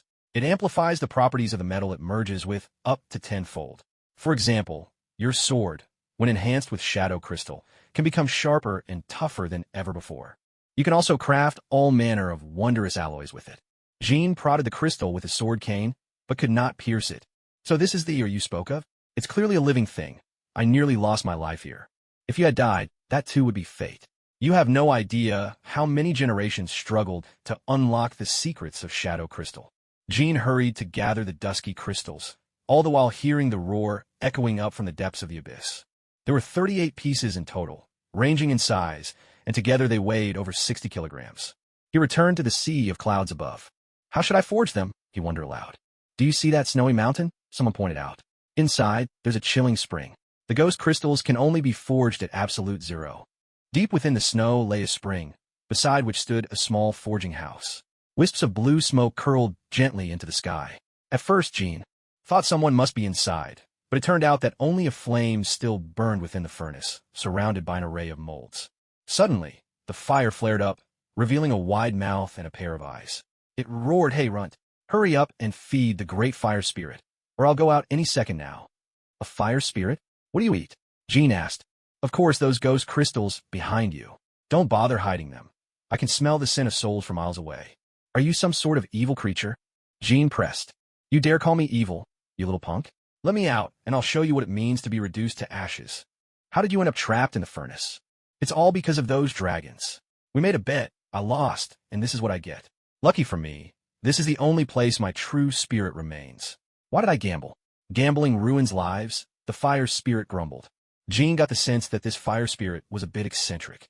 He flipped through a book resting on the windowsill, a wondrous volume, bound in an unknown, light and supple metal, filled with all sorts of alloy formulas, all using ghost crystals as the main ingredient. While the fire spirit kept up its stream of complaints, Jean lost himself in the book. Boss, toss me a ghost crystal, will you? I'm brilliant at purifying any metal's impurities, the fire spirit pleaded. Boss, don't ignore me, it whined again, its flames now reduced to a flicker, as if it might go out at any moment. Jean tossed in a chunk of ghost crystal, about half a kilogram. Instantly, the fire blazed up, dancing wildly inside the furnace. Ah, that's the stuff. Boss, you're generous. I'm your loyal sidekick now. Whatever you want, as long as you've got the materials, I can forge it for you. Jean surveyed the surroundings. The furnace was the heart of the place, like the centerpiece of a complete production line. Show me what you can make, he said. Flames spilled from the furnace, coalescing into the shapes of weapons, robes, and various tools. It was like watching a magical projector. Everything looked ancient, yet imbued with a strange sense of technology. Jean pointed to a long robe. Can you add a hood to this robe? Boss, what's a hood? The fire spirit asked, puzzled. Jean drew a sketch on the ground of a robe with a hood. Like this. And the color? Boss, I can do colors too. What would you like? Pure black, with gold embroidery along the edges. Make it a bit more mysterious. Understood, sir. You can place the shadow crystal in the chilly spring of gloom outside. Remember, the shadow crystal can only withstand the time it takes for 5 drops of water to fall. Between the 4th and 5th drops, you must retrieve it. Otherwise, absolute zero will shatter the crystal. The flames demonstrated the glacier drip, not far from the cold spring. Beside the spring stood a bucket woven from bamboo. Jean placed 5 shadow crystals, each weighing nearly 10 kilos, into the bucket, then lowered it into the icy water. He kept his eyes fixed on the distant water drops. Counting each one as time seemed to stand still. The moment the 4th and 5th drops fell, Jean swiftly pulled up the shadow crystals, unfastened the latch, and carried the basket into the furnace. Hurry, sir. Throw them into the furnace. I can't wait to forge a wondrous cloak and robe. The frozen shadow crystals floated in the heart of the fire. As if peeling an egg, the outer layers cracked and vanished into the flames, leaving the crystals even purer than before. Jean didn't understand the principle behind it all. The system was incredibly complex, with various materials converging inside the furnace. After what felt like ages, a steaming, pitch-black cloak emerged from the mold. Jean lifted it into a stone vat of clear water. There was a sharp hiss, and then he pulled it out again. The cloak dried visibly fast as soon as it left the water. Holding the cloak, Jean gave it a shake, utterly bewildered at how metal could transform into fabric. He hung it on the wall, then tried piercing it with a sword cane, but the cloak remained unscathed. Amazing, he murmured. Sir, isn't it time for a reward? Someone prompted. Keep going. Make 11 more cloaks, each 3 inches shorter. Well, you actually came back, someone teased. Diana, go easy, gentle, or my ears will fall off. I made something wonderful for you all, Jean said. You'd better have a good explanation for this, someone replied. Jean picked up one of the cloaks from a motorcycle. One for each of you. Cynthia, you little troublemaker, you try it on first. Jean, what are you doing? Cynthia lay in the snow, her heart still pounding as she pressed a hand to her chest. There was no blood. With a nimble flip, she faced Jean. Is this a bulletproof vest, Jean? That's right, it's bulletproof. Pretty cool, isn't it?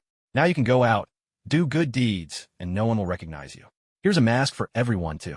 Overjoyed, Cynthia leapt onto Jean, showering him with kisses to show her affection. All right, enough of that. Everyone's watching. I'll get you your weapons soon. They're all melee weapons. What kind would you like?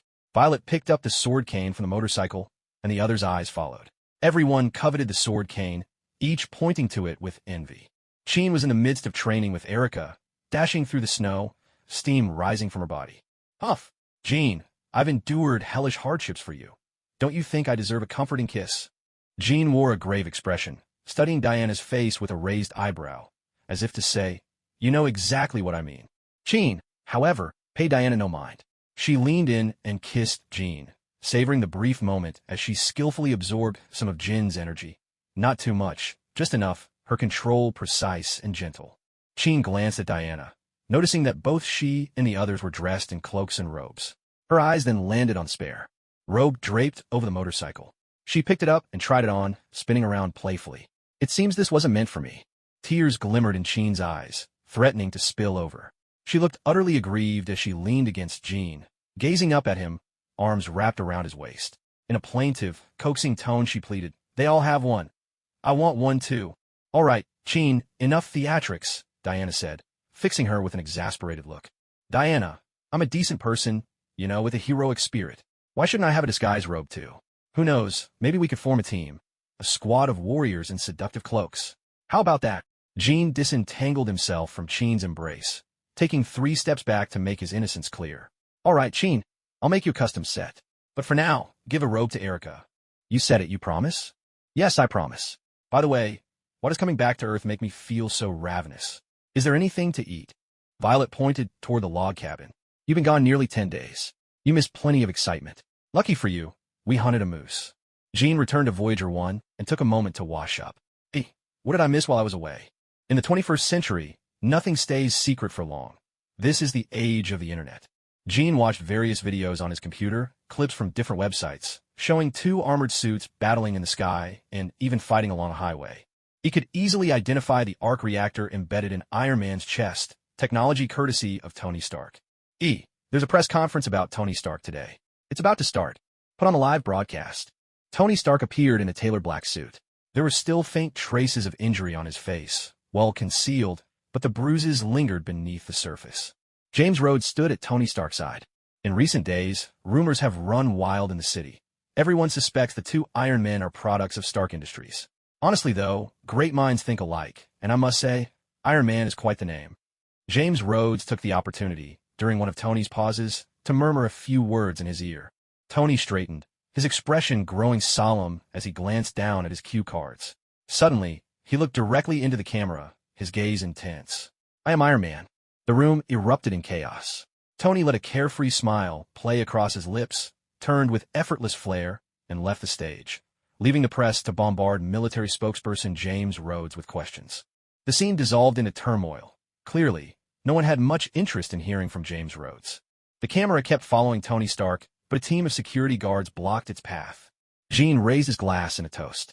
To Tony Stark, a brilliant inventor. You tell me, how much do you think our stock will rise? Jean, Emma Roxanne has been trying to contact Diana nonstop. I've blocked her calls. Is there something going on? According to information from Mr. Moore, Roxanne Consortium is looking to buy our shares in Stark Industries. Diana and Emma have exchanged contact details. Emma's turned into a go-between. I see. How much Stark Industries stock do we have right now? 12%. We owe that to Mr. Moore. His persuasive skills convinced some of Stark Industries' minor shareholders. Don't block them. Let them reach out. Roxanne Consortium is a giant crocodile, a ravenous one at that. Any news about our company? At the moment, sales and production capacity are both stable. But we expect to run out of the special material in 3 months. What about Norman Osborne? Mr. Osborne has reached out 5 times. It seems he wants your opinion on the future of KNO.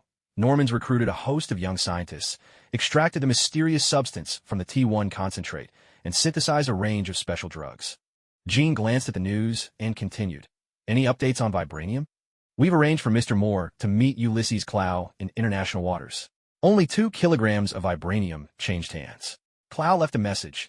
Next time, he wants to see you in person, not your proxy. When's the next meeting? Christmas Eve, on the Atlantic. He'll send us the coordinates in advance. Understood. Anything else? A few organizations are checking into your and Diana's backgrounds. Also, Janer is requesting a meeting with you via email. Reply to her and say it's inconvenient. Did Norman Osborne leak information? No. The offshore proxy company got hold of your identity details. Corporate espionage?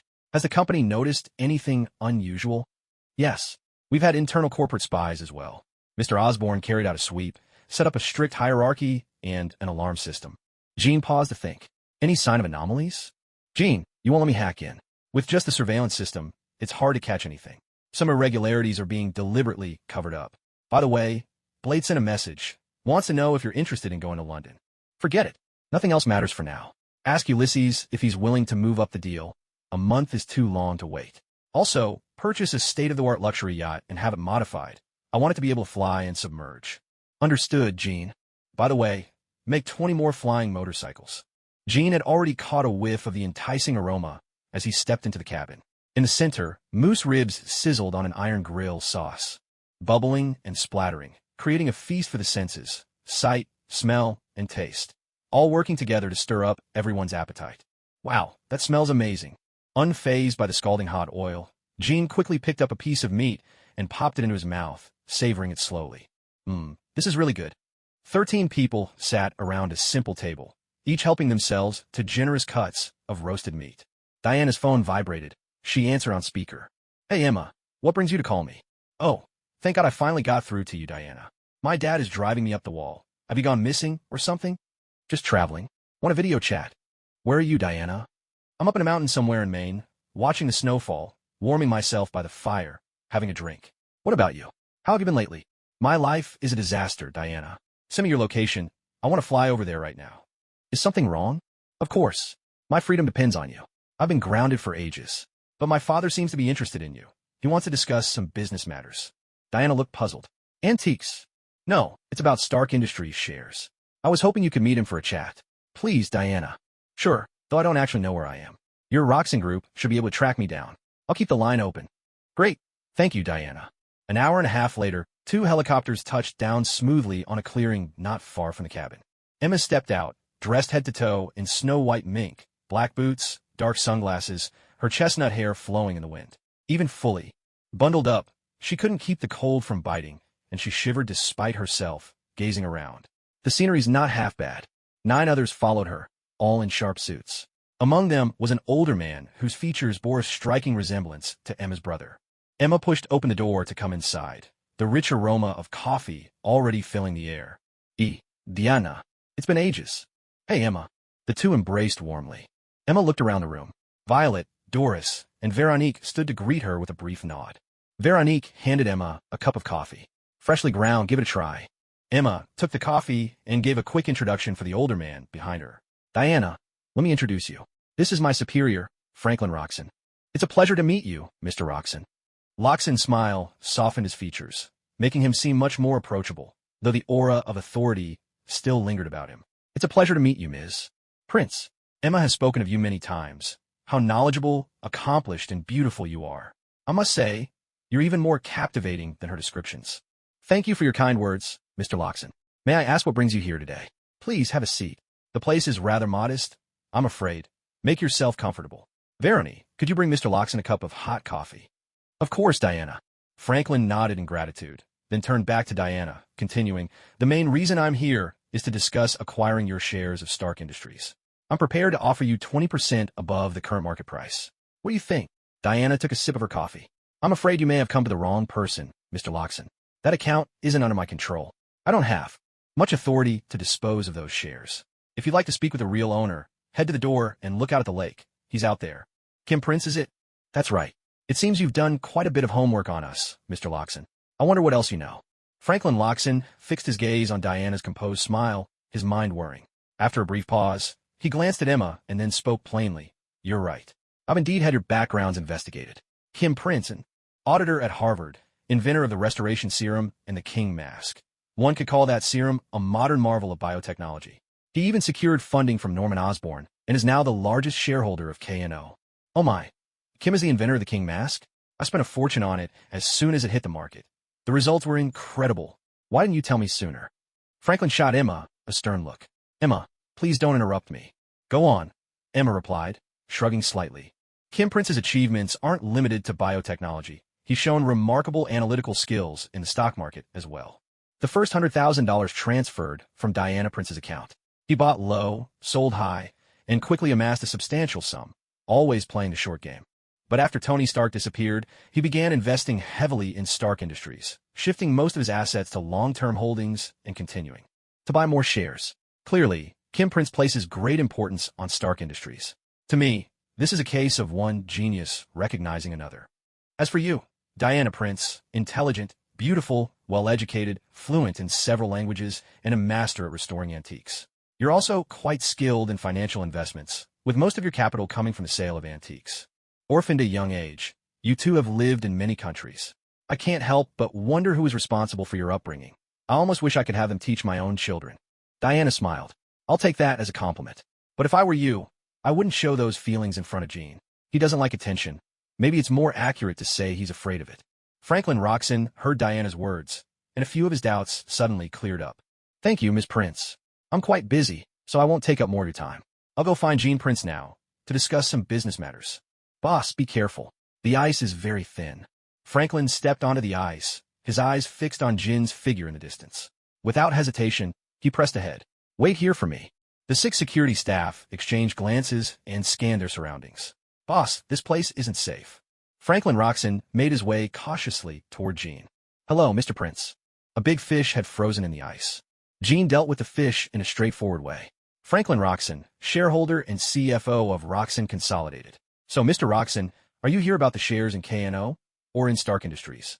Franklin hadn't expected Gene to take the initiative. It seems you've heard the news already, Mr. Prince. We're interested in shares of both companies. I wonder if... Name your price. And just call me Gene. Franklin was caught a bit off guard. For Stark Industries, we can offer 20% above the market value. That's too low. How about double the current price? Are you joking, Mr. Prince? We're making a sincere offer, 20 to 30% above market value. Mr. Roxon, do you take me for short-sighted? Iron Man's value is immense. The investment market has already bounced back, and then there's Tony's arc reactor, clean green energy. Sooner or later, he'll take over Roxon's entire energy sector. If Tony Stark wishes, your energy division could lose over 30% of its value overnight. And I've done my research. The relationship between Stark Industries and Roxon goes all the way back to World War II. There's no love lost between your family and the Starks. Franklin frowned at Jin's back, lost in thought. Mr. Prince, your price is far too high. It looks like we won't be able to work together on this. Perhaps we could talk about the KNO shares instead. Jin washed his hands, stood up, and faced Franklin, who was just as tall as he was. To be honest, Mr. Roxon, the mysterious substance can't be replicated. I only managed to synthesize it by chance, and I haven't been able to repeat it despite thousands of attempts. So if you want my shares in KNO, I'm willing to sell them to you, all of them. Wait a moment, Mr. Prince. Are you saying you're no longer able to synthesize the mysterious substance? Then the value of KNO might far exceed what anyone has anticipated. That's right. Please keep this to yourself, Mr. Roxon. I look forward to the next opportunity to work together, and thank you for taking the time out of your busy schedule to come here. Mr. Prince, you're remarkably candid, even sharing information this confidential. It's all right. After all, we're not a publicly listed company. If the news were to get out, our products would once again spark a frenzy in the market. Scarcity makes things precious. Franklin nodded. Goodbye. Jean, holding the clean fish, called out. It's getting dark. Would you care to stay for a meal before you leave? That's very kind, but with such a large company, there are always things to attend to. When your journey is over and you return to New York, you must let me host a banquet for a genius like you. Jean watched Franklin's departing figure and smiled. Franklin left the cabin with Emma by his side. Emma, still angry, walked off without so much as a word to Jean. Half an hour later, Franklin boarded his private jet. Alone in his office chair, he stared at the screen before him, his expression turning cold and implacable, stern to the core. On the other side of the computer connection sat a formidable team, behavioral analysts, micro-expression experts, psychologists, and more, a true think tank. How did the analysis go? Based on the data, 87% of what he said is true. But unlike what Diana Prince claimed, he's very confident, composed, and prefers to keep to the shadows. He wants to remain unnoticed to hide his secrets. In addition, no one seemed to notice the RV covered in snow. On the surface, it looks a bit old, but there are no roads leading to the lake in this deserted area. Our analysis suggests it's a highly advanced RV, likely capable of flight. With insufficient data, we can't determine what powers it. The think tank's spokesperson summed up, KNO hasn't engaged in any projects related to energy or mechanical manufacturing. Understood. Does anyone else have input? As for acquiring shares in Stark Industries, offer double the market price. The 12 shareholders fell silent. A deep, shadowed voice broke through the darkness. Double the price. Now that's a bold move. Very well, leave it to me. If we can't achieve this through normal channels, then we'll resort to the old-fashioned way. Isn't that what we all enjoy? No one dared to object. Sir, can't we bring him in? He's a genius, Franklin Roxon spoke up. No, all geniuses share a certain trait. They don't fit in. Like the saying goes, two tigers cannot share the same mountain. For now, he may seem weak, but I have a feeling that once he grows stronger, he'll reveal his claws. By then, it'll be too late. We can't let things unfold the way they did with Tony Stark. As soon as those words were spoken, the video conference ended. Franklin rubbed his brow, feeling a headache coming on, and let out a deep sigh. At 7 in the evening, they gathered around the dining table in Traveler 1. Dinner had already been devoured. Jean clapped his hands and said, We've seen enough of the snowy scenery. It's time to get moving again. Cynthia held up the book she was reading, titled The Witch. Maybe we should go looking for witches to see if they're real. What do you all think? Maine, after all, is where a lot of witch movies are filmed. She glanced around at everyone's expressions. Doesn't anyone believe it? I feel like witches might actually exist. This world is full of strange and unusual mutants. No offense, Jean, and even Atlantis is real. Jean shrugged. No witties. I also believe witches exist. It's just that people have a hard time telling them apart. With all the mountains in Maine, there might well be a witch hiding in some remote corner. But if you ask me, I think witches would rather hide in the city. Cities are full of desire, temptation, and souls waiting to be stolen. Jean nodded. Maybe so. Anyway, let's pack up. We leave in half an hour. Jean, if you're heading out, grab your things. We leave in 30 minutes, not a second later. Understood, Mr. Prince. Violet, Doris, Orlena, Emily, tidy up the cabin. Take what you need, and don't leave any garbage behind. The rest of you, clean up Traveler 1. I'll go restock our food, trout especially. Trout is a real delicacy. Diana chimed in. I'll come with you. In just 10 minutes, the two of them hunted 50 trout in the icy lake under the cover of darkness. The fish weren't completely dead, just stunned, before being quickly frozen for storage. Half an hour later, Traveler 1 took off, right on schedule, vanishing from the scene. Even the treehouse and the trampled snow were restored, as if Traveler 1 had never been there at all. Watching Jean at the controls, Diana asked, "Why go to all that trouble?" Franklin Loxon, whom Emma brought along, doesn't have good intentions. To avoid clashing with him, it's better to leave first. If I'm right, there might be some uninvited guests at the lakeside tonight. You can keep an eye on the surveillance. I left a camera behind. Jean listened to Jin's words as well. What are we afraid of? If they come, we'll just take them all out. Jean simply smiled. Violence only brings trouble. When you have power, the trick is not to lose yourself in it. That's the key. Travel Vehicle 1 had been gone for a full hour when mysterious figures appeared on the monitors of Voyager 1. 20 in total, each wearing a bull-headed mask, dressed uniformly in black suits, weapons gripped tightly in their hands. Boss, there's no one at the coordinates. Other than some wolf tracks, there's nothing else to be found. A long silence lingered on the other end of the phone. Jean, curiosity piqued, asked, Jean, how did you know someone would launch an attack? Could it be that you're a mutant too, with the power to foresee the future? No, it's a matter of analysis, along with Ye's detection skills. Would you please analyze for Miss Jean Grey? I'm here, Jean. An artificial intelligence? Why has nobody told me about this until now? Good evening, Miss Jean Grey. I am Jean Prince's assistant. When Franklin Loxon appeared by the lakeside, he was carrying surveillance equipment. Everything was recorded. Within the Loxon United group, there's a rumored analysis team, also known as the think tank. All data is uploaded to their servers. Based on the group's past acquisition cases, there's a 30% chance that companies with no background are forcibly merged. Founders either vanish or meet untimely deaths. The group is always the sole beneficiary. Everyone knows this, but there's never any proof. How dull. I must say, Jean, your ideas are dangerous. They could put those close to you in jeopardy. Even though I've lost my previous memories, this world is inevitably one where the strong prey on the weak. Jean, you've lost your memory? You never mentioned that, Diana said, watching her intently. Does it matter? No need to make a fuss. Everyone exchanged uncertain glances. In the waters near Crete in the Aegean Sea, a grand yacht party was underway. The masquerade was alive with beautiful women, all dressed in alluring bikinis. At the highest point stood a man in a bull mask, gazing into the distance. Franklin Loxon, is it you who stands in my way? No investigation was made. He simply acted on his own conviction, issuing a direct command. His voice was steeped in authority, brooking no opposition. Make him disappear. At 6:30 in the morning, U.S. time, a news bulletin broke. Franklin Loxon, CFO of Loxon United Group, was en route to London on his private jet when it encountered a thunderstorm and crashed into the Atlantic. Search and rescue operations are underway. Loxon United Group has issued no statement. On a farm somewhere in Texas, Franklin Loxon appeared alone among the fields. Arrange for the plastic surgeon immediately. This was his secret hideout, a farm owned by his lover, neither too large nor too small. Should we notify the young master and miss? Not for now. He'll find out soon enough.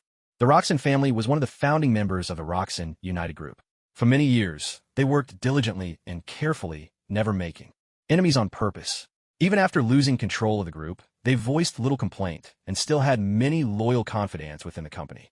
Franklin Roxon was tipped off in advance. Using a body double, he boarded his private plane and narrowly escaped disaster. Staring at the news, Franklin's eyes burned with fury. He smashed the glass in his hand. Bastard. Damn bastard. I can't believe you had the nerve to come after me. After the outburst, he regained his composure. He knew how powerful his adversary was, which was why he chose to lie low, wait for the right moment, and seek out new allies.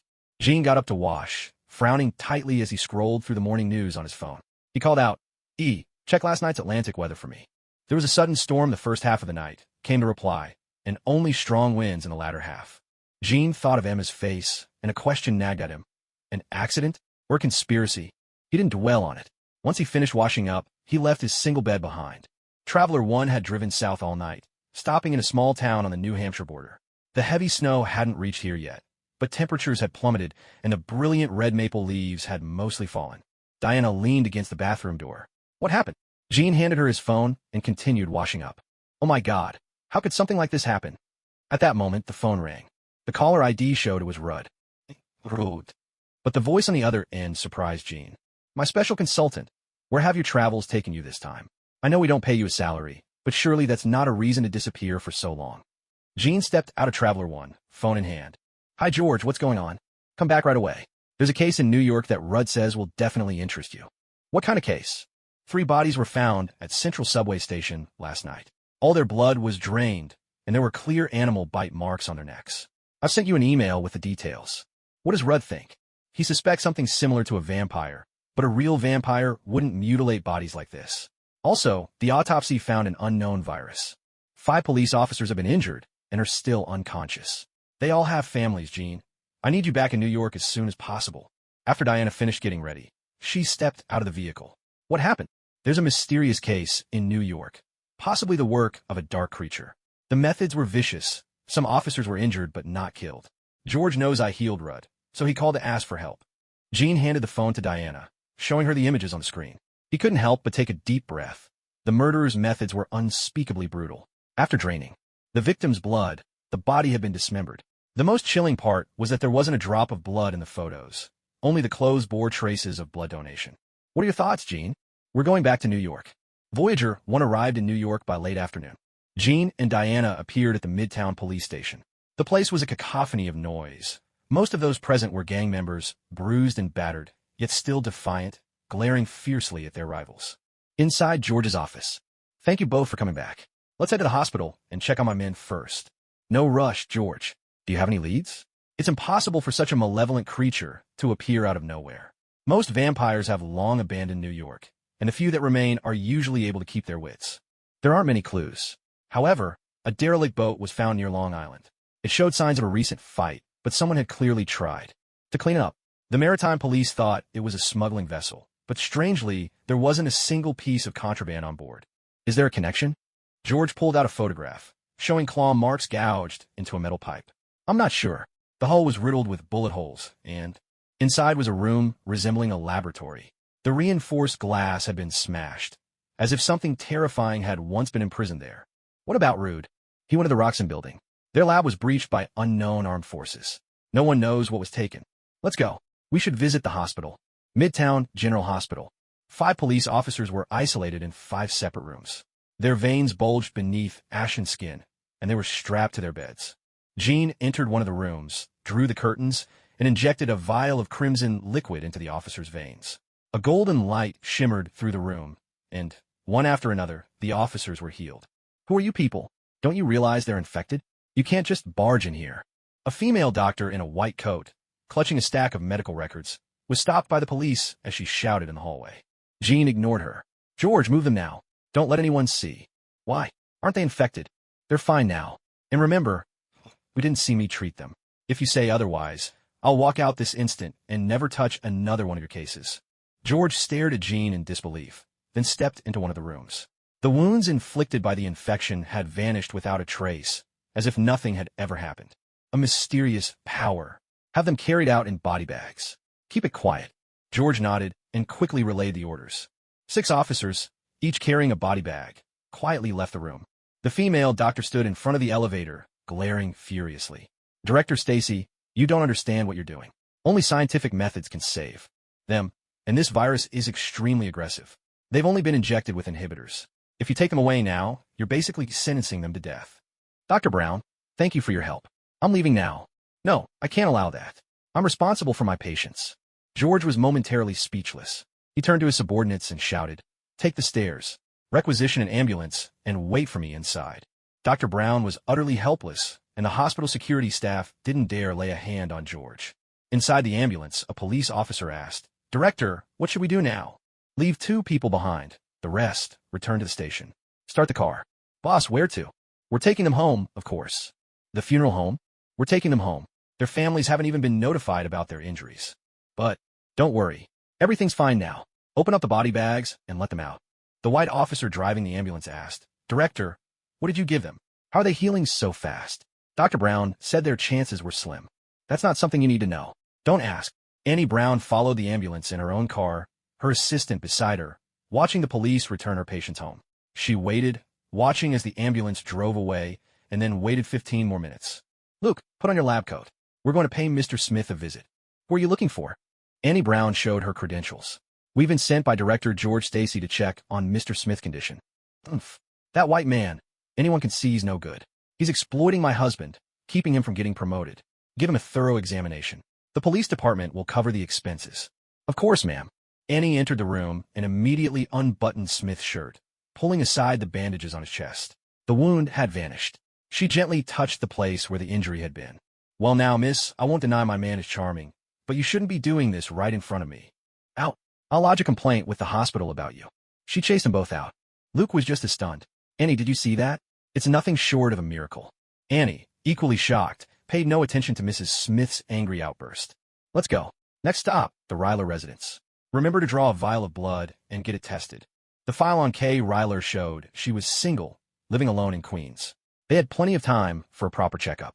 It was a single apartment, with such poor soundproofing that even the constant noise could drive someone mad. Luke had just finished drawing a full vial of blood. He whispered, Annie, how is she? Except for some weakness, all physical signs are normal. Return to the lab immediately. I want to know whether the blood work is normal. The next day, in George's office, Annie Brown looked on with longing. George, tell me, who is that man, and how did he cure the virus? I'm sorry, that's not possible. George, there are so many people in this world suffering from blood disorders. Every time I see them, my heart aches. Now that your friend has found a cure, why can't others benefit from it too? Isn't it selfish to keep it secret? Annie Brown, you're being naive. For Roger's sake, I'll overlook your recklessness this time. You may leave now. This technique could save countless lives, and even win a Nobel Prize. I've told you, please leave. Martina, where are you right now? I found a way to treat Mike's blood disorder. After leaving the police station, Annie dialed the number, but no one answered. She could only leave a message, disappointment clouding her face. Just then, the phone rang. Luke, how did it go? Of course. You owe me a big dinner. I've already sent it to your inbox. Stark Tower.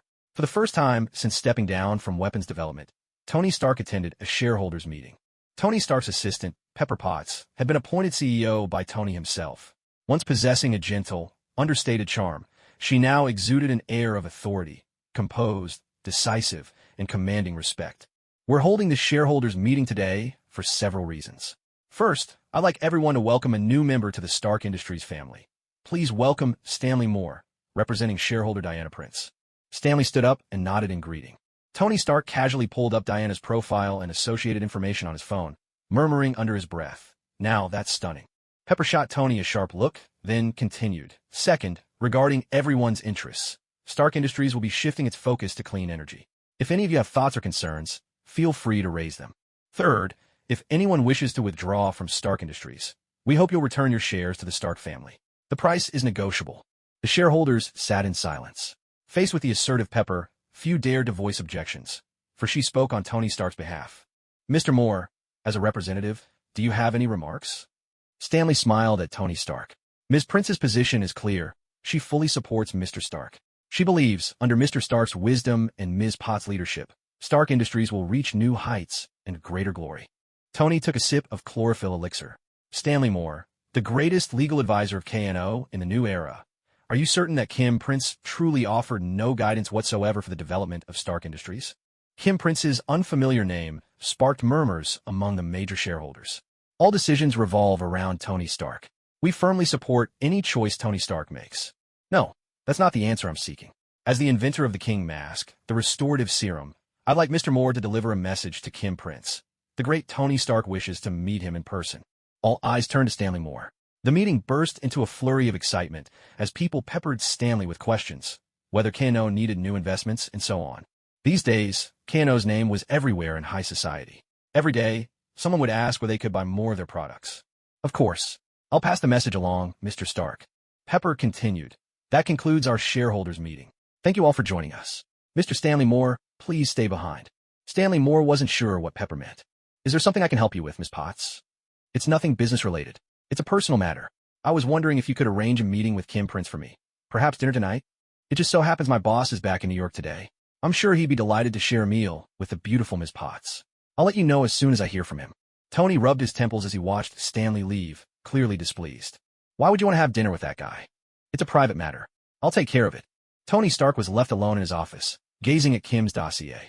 In the photo, Kim Prince looked exceptionally handsome. Prince's antique shop. What's wrong, Stanley? You look exhausted. Though Stanley enjoyed the perks, rising from obscurity to join New York's elite, attending glamorous parties with beautiful women, he couldn't shake the sense that none of it was real. Boss, you're finally back. Next time, don't make me do those things again. I almost didn't make it back from the open seas last time. Kim patted Stanley on the shoulder. Relax. If you ever die, I'll make sure your family is well taken care of. Stanley managed a wry smile. Thank you, but I'm responsible for myself. Kim laughed. So, any news from the shareholders meeting? CEO Pepper Potts wants to have dinner with you, and Tony Stark would like to meet you as well. Let's skip dinner. Go to the company and give her 10 vials of the beauty serum. But it seems our Iron Man can't wait any longer. No sooner had he finished speaking than Iron Man dropped from the sky, causing quite a commotion outside. Hey, Tony Stark, nice to meet you for the first time. Tony took a good look at Jean. He was indeed quite a charmer. There was no way he'd let Pepper have dinner with this guy. Jean Prince, how about joining me for a party tonight? Thanks, Tony, but I have other things to take care of. A date with Pepper, perhaps? No, you got it wrong. I work at the Midtown police station, and I might be called in for a case tonight. Oh, and Tony, you don't look so well. Do you need my help? Jean had hit a nerve, making Tony let out a cold snort. Then Jean turned and left the antique shop, vanishing into the sky. So dashing, just as expected.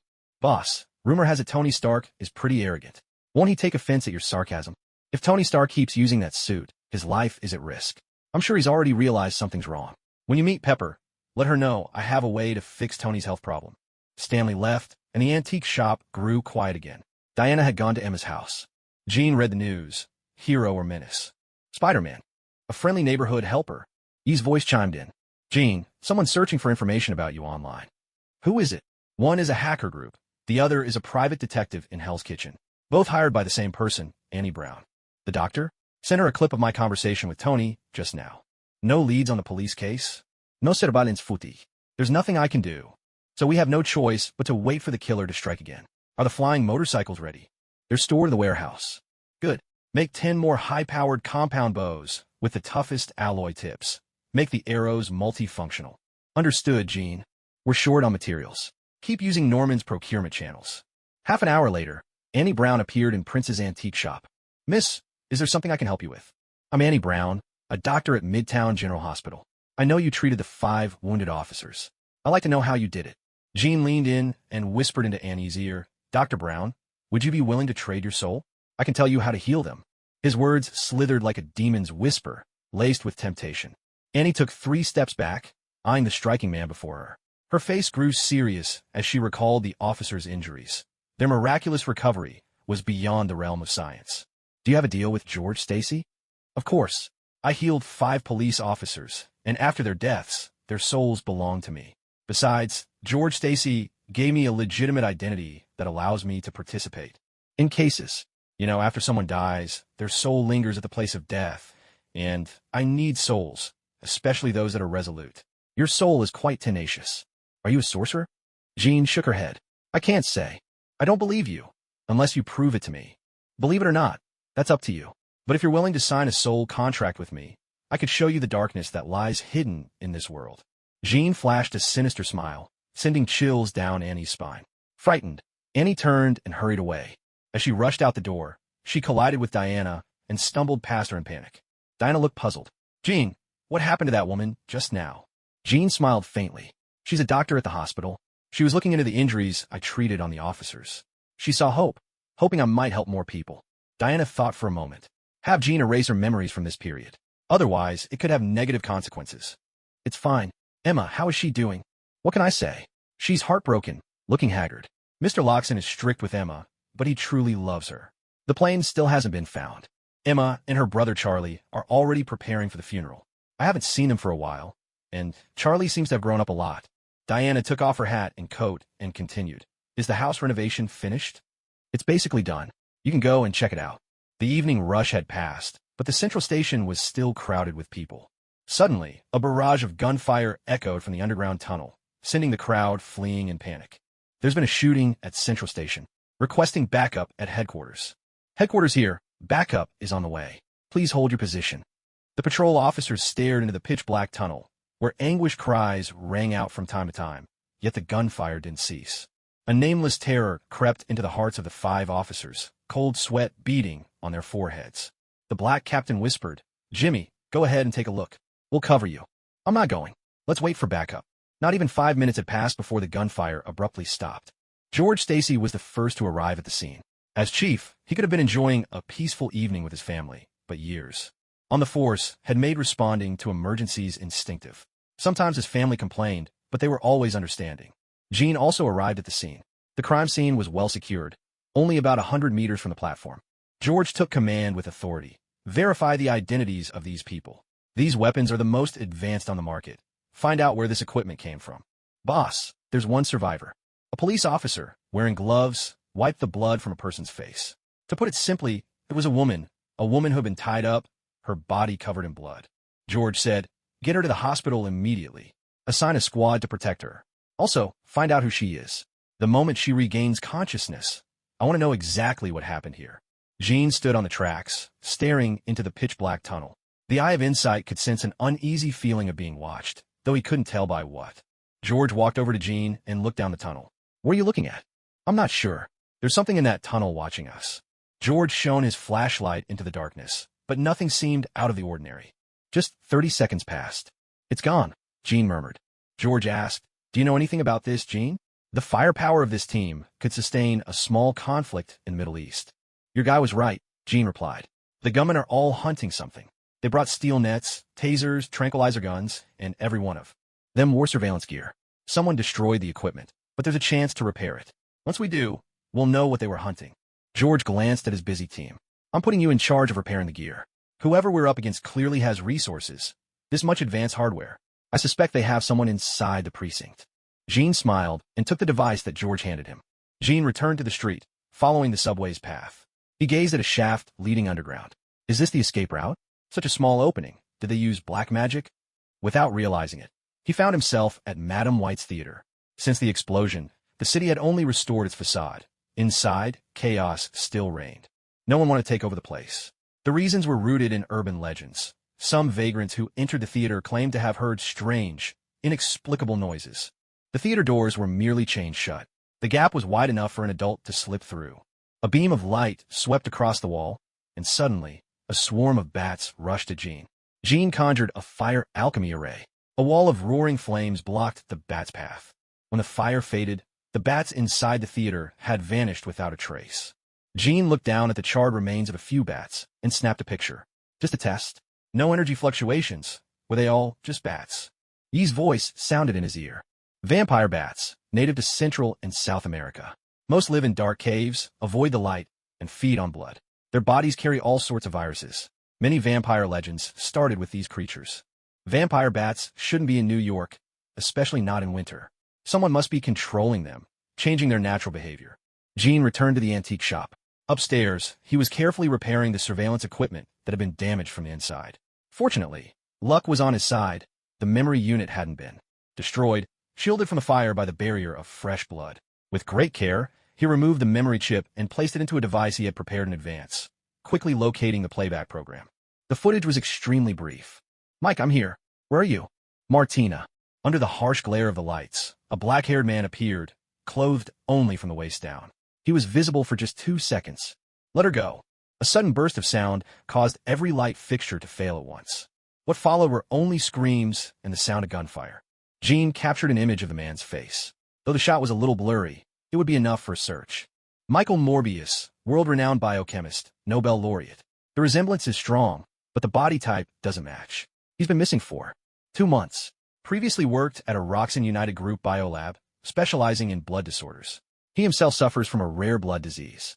It seems they've already found a cure and become much more powerful. Send this to George. I'm heading to the hospital for a look. Jean Grey appeared on the 2nd floor. I'm coming with you. It's far too dull hanging around with the others. Isn't that how life's supposed to be? Jean, you're not like other people. I've seen a lot about you.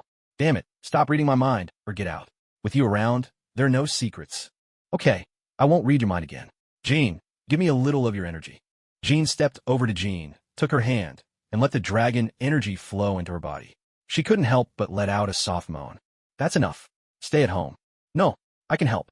The others put on their cloaks and followed Erica to Hell's Kitchen to play hero. Fine, go ahead. But remember, not to use your powers recklessly. I'll let you know when you're needed. Understand? Midtown General Hospital. Martina, I found a way to cure Mike. Where is he? You've all disappeared for 2 months. I haven't been able to reach any of you. I'm sorry, Anya. I didn't mean to worry you, but you need to get out of here. This place is dangerous. Don't worry. There are police officers stationed outside the door. You're safe. No, Annie, you don't understand. These people will stop at nothing to get what they want. Human lives and laws mean nothing to them. Please, take me away from here, for Mike's sake. I know you've always liked him. Martina yanked out her four and gripped Annie's hands, her eyes filled with anxiety. But he still chose you. Mike, how is he now? Jean pushed the door open and entered. Michael Morbius has turned into a monster, Dr. Brown. It's better if you don't see him. I don't know.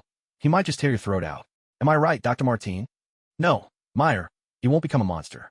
He still has his sanity. Jean tossed the photos onto the hospital bed.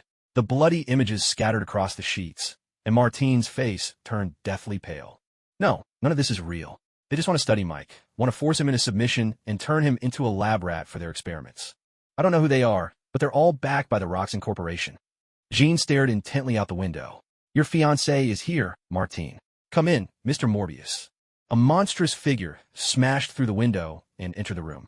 Its face bore sharp fangs, elfin ears, and long fingers tipped with claws that could tear through a human throat with ease. Annie collapsed to the floor in terror, her voice trembling as she whispered, Mike, is that you?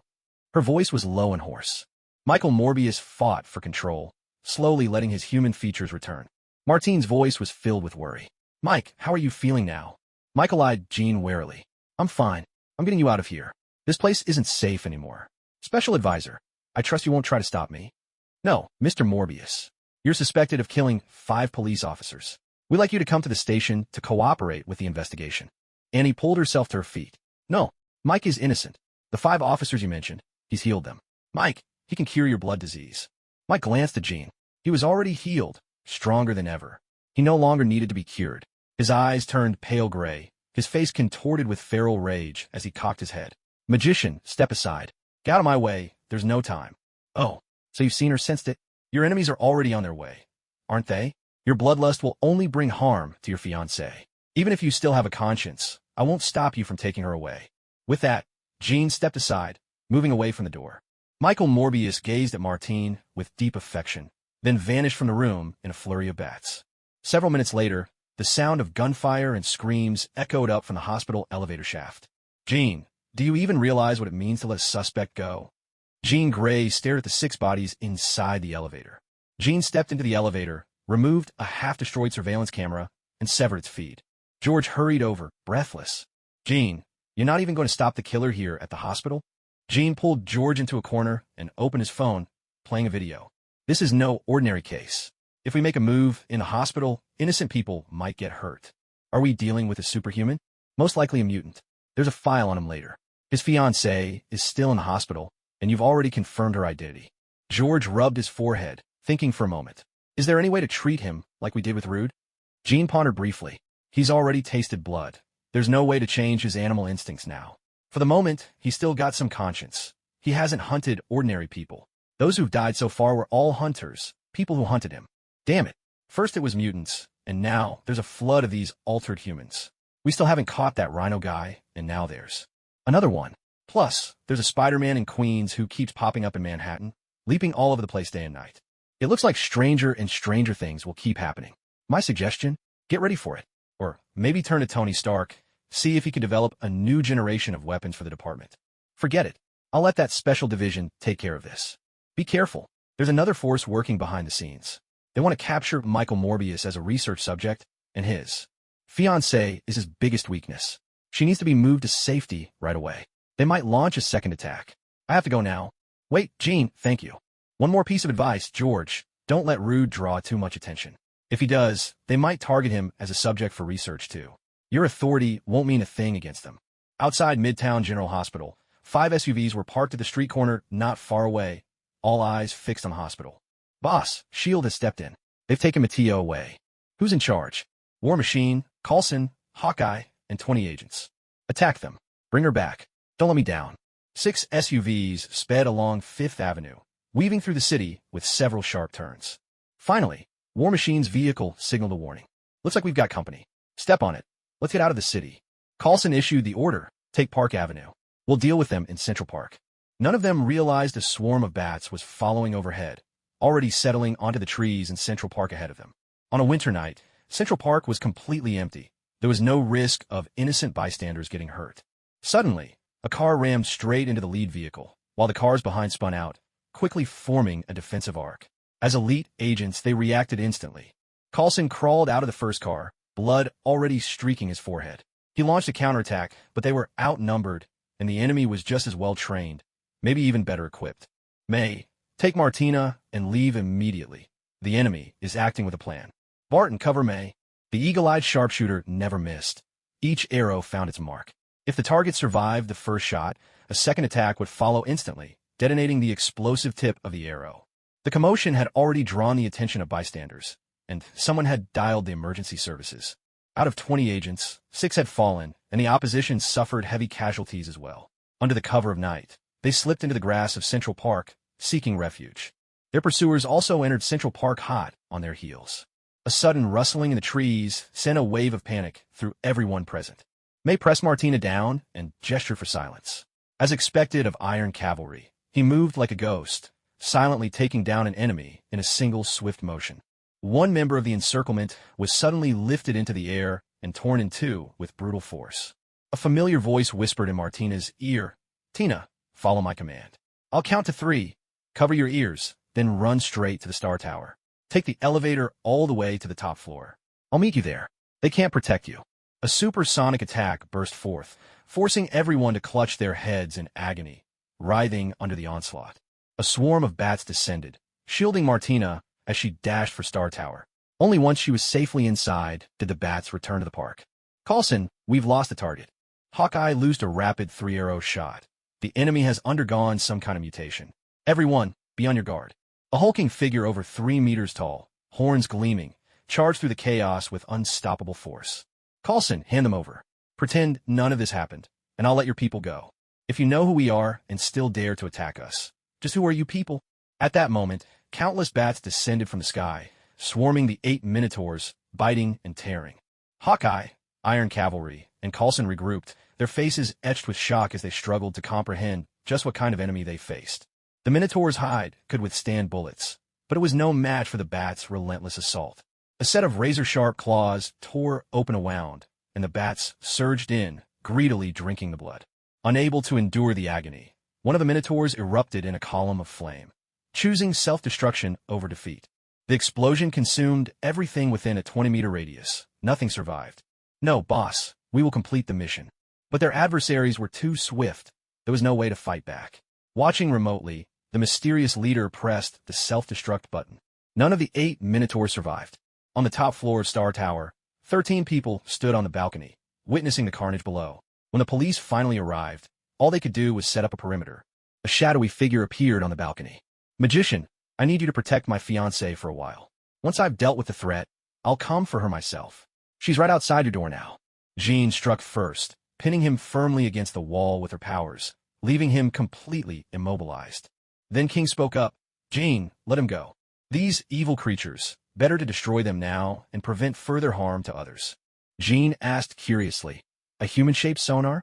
That means no one in the entire city could escape your search, Dr. Morbius."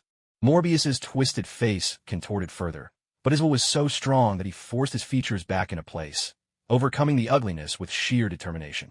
"I ask for your help, Master Magician." Jean flicked a philosopher's stone straight into Morbius's mouth. His figure flashing as an alchemical circle was engraved onto Morbius's chest. Michael Morbius writhed on the ground, his whole body convulsing in pain as his blood began to transform. "Michael." With great effort, Morbius managed a strained smile. "I'm all right." The phone's ringing. "Hey, George, burning the midnight oil? Out to watch fireworks in Central Park." "Damn it, someone actually set off a bomb that powerful in Central Park. Where are you right now?" "Martina's missing." "I'm sorry, there's nothing I can do." "Damn it, now all of Manhattan's in an uproar." And over in Hell's Kitchen, some unknown squad wiped out 2 gangs dealing in arms and drugs. How's anyone supposed to sleep? And that so-called secret agency is useless. They let 20 agents get killed. If it's not about the vampires, don't bother me. I only care about the vampire matter. I can't be responsible for anything else. Vampires could bring Jean, the Philosopher's Stone. Everything else was a waste of time.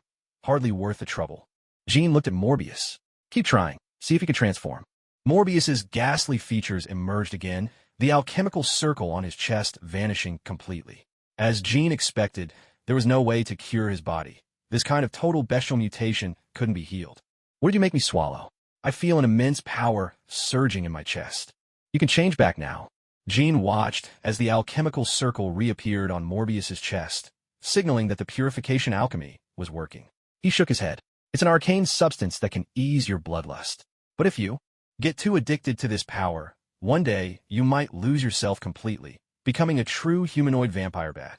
When that happens, I'll come and hunt you. Your lover can stay here. I guarantee her safety. Meyer, I want to leave with you. The two exchanged a look filled with emotion, while those on the balcony had already stepped back inside the room. Tina, they're all good people here, and powerful. It's not safe for you to stay by my side. The people from the lab are still hunting me. And you heard what he said just now, as I tried to cure. Myself, it's as if I made a pact with the devil, letting vampire bat blood in my body to heal my blood disease. But there are side effects, this overwhelming thirst for blood. I am afraid. No, Mike, we will find a way to cure your bloodlust. You have always been the man I admire most in my heart, and I believe there must be an antidote. Stay here and don't worry. I'll figure out a way to handle the people in the lab, get the equipment, and then we'll find somewhere secluded to start our research. Promise me, all right.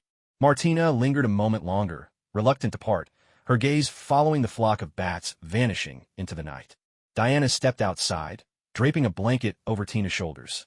The power of love is truly remarkable. It's cold out here, come inside. Strategic Homeland Intervention, Enforcement and Logistics Division, New York Branch, Secret Base. Director, we've been attacked. The target is missing, but we can confirm that Michael Morbius's body has undergone some sort of mutation. Like those dark creatures, he can control bats. Also, the person who attacked us had biological mutation technology. He turned into a minotaur. I've seen the footage. The enemy possesses some kind of advanced biotechnology and shows no fear of death. It's clear they're hiding something deep. Go to the police station and see what leads they have. Have Hawkeye and may make contact with Daredevil. Tonight, a crew appeared in Hell's Kitchen and slashed the tendons of nearly 300 mobsters. The methods bear some resemblance to the mage we encountered recently. Investigate whether there's a connection. Find them. Coulson could not quite grasp the director's actions. In his view, the deaths of gangsters were of little consequence and would hardly affect the bigger picture. Director, is this really necessary? Coulson, follow your orders. Coulson believed that the underground force currently in hiding was the real priority. They could appear openly in the city, heavily armed and utterly brazen, far too dangerous to ignore. Still, he had no choice but to obey. Meanwhile, the director had already arrived at Tony Stark's mansion. Who are you? Jarvis didn't even give me a warning. I'm Nick Fury, director of the Strategic Homeland Intervention, Enforcement and Logistics Division. Tony Stark, unfazed, poured himself a drink. Has anyone ever told you that your agency's name is way too long? How about S.H.I.E.L.D.? I think it has a nice ring to it. I'll take your suggestion under advisement. Tony Stark, I'm Iron Man. Did you think you were the only superhero in the world? There are many others out there. You just haven't met them yet. I'd like to talk to you about forming the Avengers. Sorry, but I have zero interest in your Avengers. Please leave my house now. Nick Fury, always with a faint, knowing smile, tapped his chest. Mr. Stark, I look forward to our next meeting. The doors of Nelson and Murdoch, attorneys at law, were tightly shut.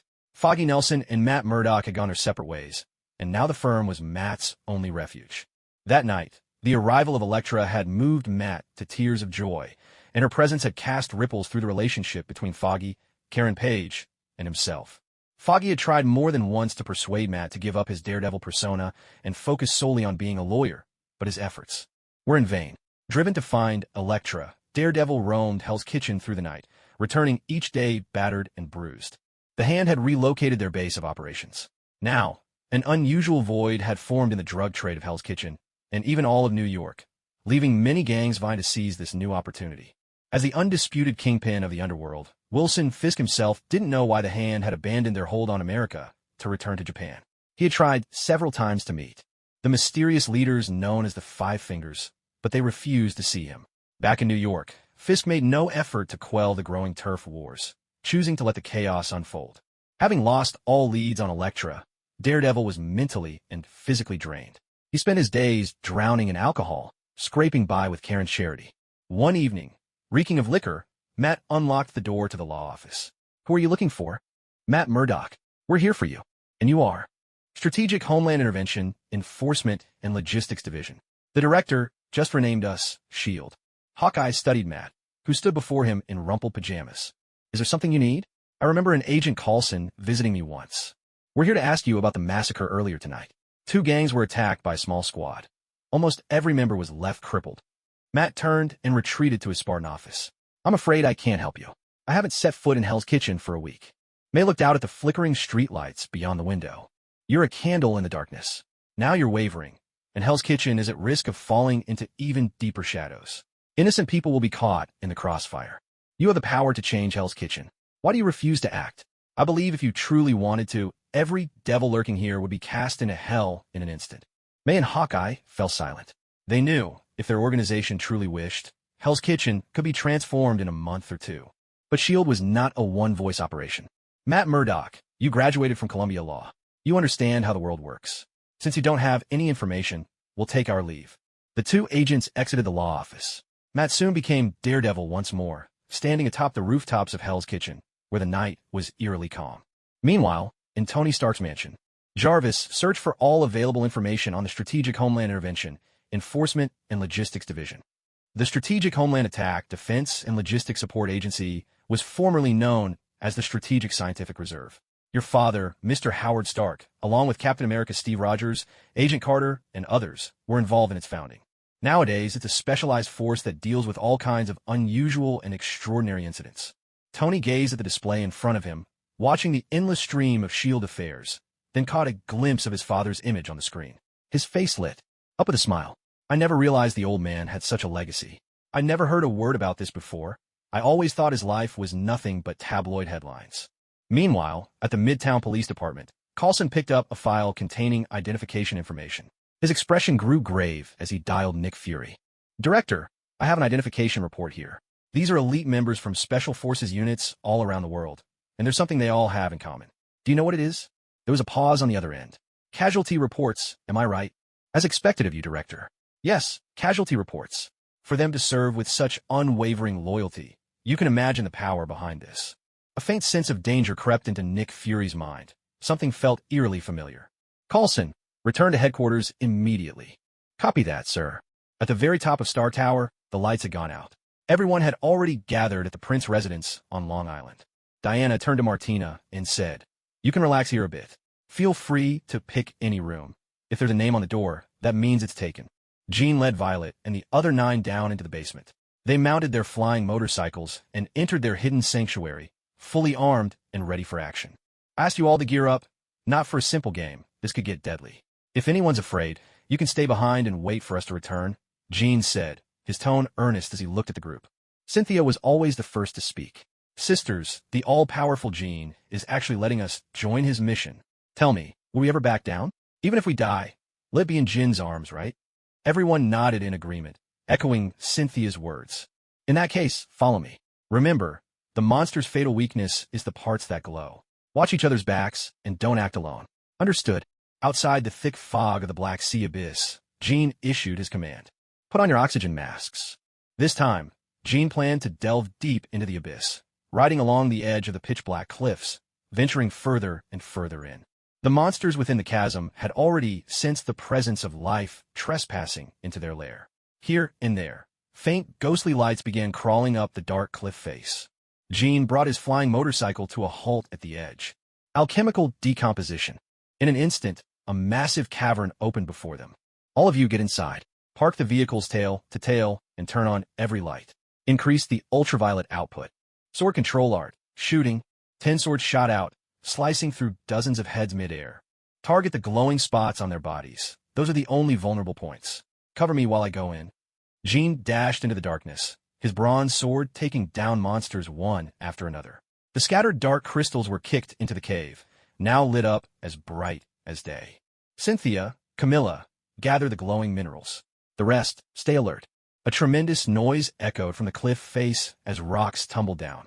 Without the aid of light, it was impossible to make out the monsters' forms. They seemed almost ant-like. The many-eyed wolves had merely resembled ordinary wolves, but these ant-like creatures glowed faintly in several places along their bodies. Their tails, in particular, shone so brightly they could have served as street lamps. Even the many-eyed wolves avoided them, vanishing in an instant. A sharp, snapping sound came from the creature's gaping mouth. Jean tried the sword control art, but only sparks flew. The monster's defenses were formidable. In the blink of an eye, 15 arrows ricocheted harmlessly away. Jean shouted to Violet, "Don't act on your own." The ant's razor-sharp jaws and claws moved at lightning speed, slicing through the air with a piercing whoosh and leaving a deep hole in the ground. Sensing the shift in the air, Jean dodged ahead of time. The creature seemed supremely confident in its defenses, letting Jin's bronze sword hack at its underbelly without concern. Dodging as he fought, Jean called out, "Try the ultraviolet lights." Sure enough, ultraviolet light worked. The ant creature darted out of the beam's range almost instantly, its pitch-black eyes fixed on Jean, while its antennae shimmered with eerie light. Suddenly, a swarm of ants burst from the ground. Alchemical art, great flame array. Pillars of fire shot skyward. Ant corpses littered the ground, and the air was thick with the imagined stench of burning flesh. The mountainside cracked apart. The ant creature's rage was palpable, though it made no sound. "Jean, get up here." Doris broke formation, flinging out a whip and pulling Jean onto the flying motorcycle. Jean pointed at the monster's back. "Fly over there and drop the ultraviolet bombs." Ultraviolet bombs, the ultimate weapon against creatures of darkness. 2 bombs detonated, splitting the ant monster into 3 sections. Its head survived, antennae writhing as it escaped. Jean leaped down, plunging his sword into the wound left at the creature's tail. With a burst of force, he shattered the entire corpse, leaving behind a single dark crystal so massive it would take 2 people to hold it. The middle section was packed with countless smaller crystals. This single creature was worth thousands of many-eyed wolves. A low growl echoed from beneath the cliff. Jean could sense the looming danger and immediately gave the order. "Doris, Alina, the 3 of you take the largest shadow crystal and take off at once. Everyone else, hurry, come over here and gather up this pile of shadow crystals. Move quickly. Take off now, forget everything else." Cynthia had no idea what kind of monster was attacking. The last thing she saw was a massive tongue wrapping around her flying motorcycle, but thankfully, Jean caught her just in time. Suspended in midair, Jean stared at the creature lurking in the dense mist. The visor scanner outlined its form, a black leviathan of a lizard, stretching a full 500 meters long. Jean, without hesitation, dropped all his ultraviolet bombs. Yet the giant lizard's reflexes were even faster than the bomb's descent, so swift and silent that not a sound could be heard. Jean resolved right then. Next time, he would make an even bigger ultraviolet bomb, beside the well of chill in the forge. "Boss, you're back. Your little brother was about to starve to death here." "Whoa. Hey, you brought so many females with you. Boss, can you handle it all?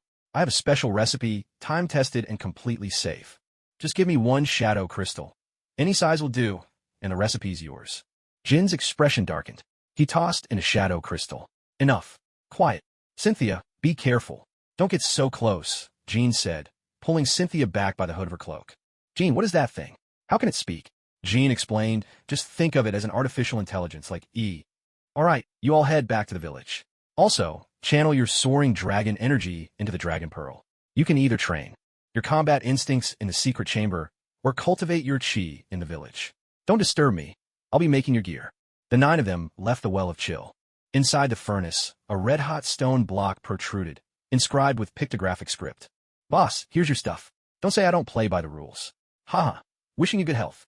Jean glanced at the stone. It listed the names of various herbs, each depicted with vivid illustrations, 9 in total. "These are your so-called secret recipes for virility? Are the ingredients available here?" "Of course. There's a whole herb garden in the purple bamboo forest. Every ingredient you need is there. I paid a fortune to win this formula. Let's get to work. I'll use this main ingredient, supplement it with shadow crystals, and craft 8 sword staves. After that, I'll make a cloak, a robe, and a mask." An hour went by in Earth time.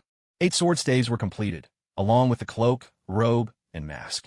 The sword staves were pitch black, their blades icy and sharp, able to slice through steel and stone alike. "Boss, how about a little tip for my trouble?" This fire sprite was an incessant chatterbox, muttering away nonstop. Jean tossed in a large chunk of shadow crystal, only to hear yet another quip from the sprite. "Old master, you'd better get to making those virility pills and tend to the females. Back in my day, I too was in my prime, a harem of 3,000 in the palace. Jean left the frigid spring of shadows behind and headed for Dragon Pearl Island, floating among the clouds. From above, he gazed down at the hidden paradise beneath the earth. He had never truly taken the time to admire it. Even with only a small part of the land cultivated, the terraced fields were beautifully arranged and heavy with ripe grain, the orchards overflowing with fruit. Time itself seemed to pause at the very moment of harvest. Perhaps it was time to develop this place. There was a fortune waiting to be unearthed here. Jean turned and channeled the wandering dragon energy from his body into the dragon pearl. Each time he infused it, the dragon pearl would respond by returning a trace of even purer, wandering dragon essence. It was a partnership in perfect balance. Jean rode his flying motorcycle deep into the medicine gardens hidden within the purple bamboo forest. The gardens were arranged in neat squares, each plot bordered by purple bamboo, which, as if guided by an unseen hand, never encroached upon the medicinal beds. Each herb plot was about an acre in size, stretching upward along the mountainside in terraced steps. Jean gathered 9 different medicinal herbs and, following the method taught by the fire sprite, refined each into a powder. Blending them in precise proportions, he crafted the powders into pills, which appeared one by one in his palm. He left a note for Violet and the others. Collect the rice from the terraces, save the straw as well, and gather the orchard fruits. It was a tremendous amount of work, but the 9 of them, Violet included, would not refuse. When Jean returned to Earth, a whole day had passed. Night still reigned over New York. Jean started up his motorcycle in the garage, thinking he would slip out unnoticed. To his surprise, Jean Grey was already waiting by the exit. "Jean, is my robe ready? Sneaking out for fun without me. How could you?" Jean shook his head. "Your robe's ready and waiting in the basement. If you're coming out to play, grab your helmet and follow me on your bike." One after the other, the 2 motorcycles roared out from the House of Preslin. At that moment, Norman Osborne's estate was hosting a grand party. Jin's unannounced arrival caught Norman completely off guard. Norman led them into his study. "Jean, long time no see. How was your journey?" Jean glanced at Jean, then leaned in close to Norman and whispered a few words. Jean muttered under her breath, "Utterly despicable. We could find a few volunteers to test it. With tonight's party, there's no shortage of men and women. Pick someone a little older." Jean placed 10 of the pills into Norman's hand. Norman eyed the inky black pills. "Should we monitor them the whole time? That would help improve the formula. Start with just one and see how it goes." In a single night, the 10 who took the pills were either billionaire moguls or high-ranking military figures. Norman had not yet woken up when 10 people came looking for him. The butler had already arranged for them to wait in the study. "Gentlemen, is there something urgent this early in the morning?" A general from the military, known for his fiery temper and bluntness, spoke up directly. "Norman, do you have any more of those pills from yesterday? Prepare more for me." The others nodded repeatedly in agreement. All 10 men were around 60 years old, each with distinguished backgrounds. Over the years, their bedroom prowess had waned, and even with modern medicine, there had been little improvement. But last night, they had performed with the vigor of men in their late teens, and this morning they awoke feeling refreshed, without a trace of fatigue or soreness. Seeing the looks on their faces, Norman instantly understood the outcome. "Gentlemen, if you don't mind, may I conduct a physical examination? I have a private physician here. Once your checkup is complete, I'll answer all your questions." The general nodded in approval. Half an hour later, Norman held their health reports in his hands. Every metric was perfectly normal. With a smile, Norman said, "Gentlemen, your health could not be better." "Damn it, Norman, answer my earlier question. How much of that medicine do you have left?" "Don't be impatient, General. The drug is still in the experimental phase. So far, all indicators are good. It should be ready for the market soon." A bald banker broke into a grin. "Norman, you really are a genius. You understand human nature so well. King Beauty Serum captured the desire for youth and beauty, but whatever this pill is called, it's a miracle drug. It could save countless marriages. Gentlemen, tomorrow I'll give each of you a box, 10 pills apiece." "Norman, 10 pills each won't be nearly enough. I understand how tempting this is, gentlemen, but moderation is important at your age. Once we start mass production, I'll make sure you're the first to receive it." "Fine, name your price. Just make it quick. And the effect must be just as strong as last night's. Whatever you need, we'll pool our resources to make it happen." Norman promptly walked to the other wing of the estate, knocking persistently at a guest room door. "Jean, here's the experimental data." Jean opened the door, wrapped in a bathrobe. "Mr. Osborne, there's no need to rush. Jean is still in top form." Norman glanced at Jean on the bed, the white sheets tinted conspicuously, and shook his head. "Jean, take care of yourself." One of the security guards quietly approached Norman and asked, "Boss, can we still produce more of that medicine? If you need volunteers for testing, we're ready." Norman frowned and asked, "How long did their frenzy last night?" "Almost 2 hours. Honestly, boss, it was exhausting for us too. Those who were on duty last night get a full day off today. All your expenses will be reimbursed. Take your families and enjoy a well-deserved break." A voice echoed once more from Jin's room. Young folks are just too wild these days. Jean, too, had paid the price. Her whole body ached, and she felt drained of all strength. Jean savored the Osborne family's cuisine. Everything was made from the freshest ingredients, and the chef's skills were truly superb. The dishes looked, smelled, and tasted fantastic, though the portions were a bit small. He ate 10 steaks in total, finally restoring his energy, and sipped his coffee contentedly. Norman hurried back in. "Jean, there are absolutely no side effects. How did you manage that?" "And the data from 20 people shows the medicine is actually improving their health. It's a pure herbal formula. Can it be mass-produced? I doubt it. Many of the herbs are extremely rare in the wild on Earth. We could reduce the potency a bit and add more nutrients. That would still work, and it would actually be better than the blue pills." "What about artificially grown ones?" "I'm not sure if that would work. For now, I'll make you 100 kilograms of pills. Sell them in the smallest portions to start with. What we produce is a luxury item, so set the price high." Jean left Sheen behind and returned alone to the House of Prince. Tell Stanley Moore to go out and buy up the finest beef and lamb, as well as top-performing horses." With just this simple instruction, he slipped once again into the hidden paradise. The 9 members of Violet worked in perfect harmony. 5 harvested straw, while 4 picked fruit. They even discovered the caretaker's old distillery, where many fruit wines were still stored away. The training ground was stacked with 10 heaps of rice, each grain plump and full. Yet they'd only harvested 2 terraces. More than 20 remained. Cynthia couldn't help but complain. "Jean, we need a harvester. Who knows how long it'll take to finish this by hand?" Violet appeared, saying, "Jean, we're using all the orchard's fruit for wine. They have a traditional method here that's especially delicious. Just a little distillation, and it's perfect. The distillery is filled with countless fruit wines and grape wines." Jean gazed at the rice before him. "Let's take a break for now. I'll design some equipment before we harvest the rest. Take some things back for Diana and the others." After sending the 9 on their way, Jean began making pills alone. It took him 3 full Earth days to produce 100 kilograms. A week later, the K&O official website quietly launched a new product. Limited time, limited quantity, $500 for a box of 10, available only to members. The description was brief, for men over 30 only. Instantly, it sparked a media storm. The internet was flooded with praise from K&O members, but even more with curses from the wider public, forced to watch from the sidelines, unable to enjoy it themselves. The controversy quickly escalated, landing the company in court with a lawsuit. Norman Osborne did not make a personal appearance. Instead, only a brief press conference was held. This event is simply a gesture of appreciation for our loyal K&O product members. The new products will not become regular offerings, for one reason only. All the products featured in this event are made entirely from pure, natural plant ingredients, most of which are wild plants. Using cultivated ingredients would diminish the medicinal effects, and that is something we cannot allow, nor can we compromise the interests of our customers. For members who are unable to purchase the products, please keep an eye on our company's official website. Future events will be announced irregularly. As for those who are not members, all we can do is offer our apologies. The court's response was merely to impose a simple fine. Meanwhile, in the idyllic paradise, the harvest of rice was in full swing, a scene bustling with vibrant activity. Jean had also brought cattle, sheep, horses, poultry, and various kinds of fish to this haven.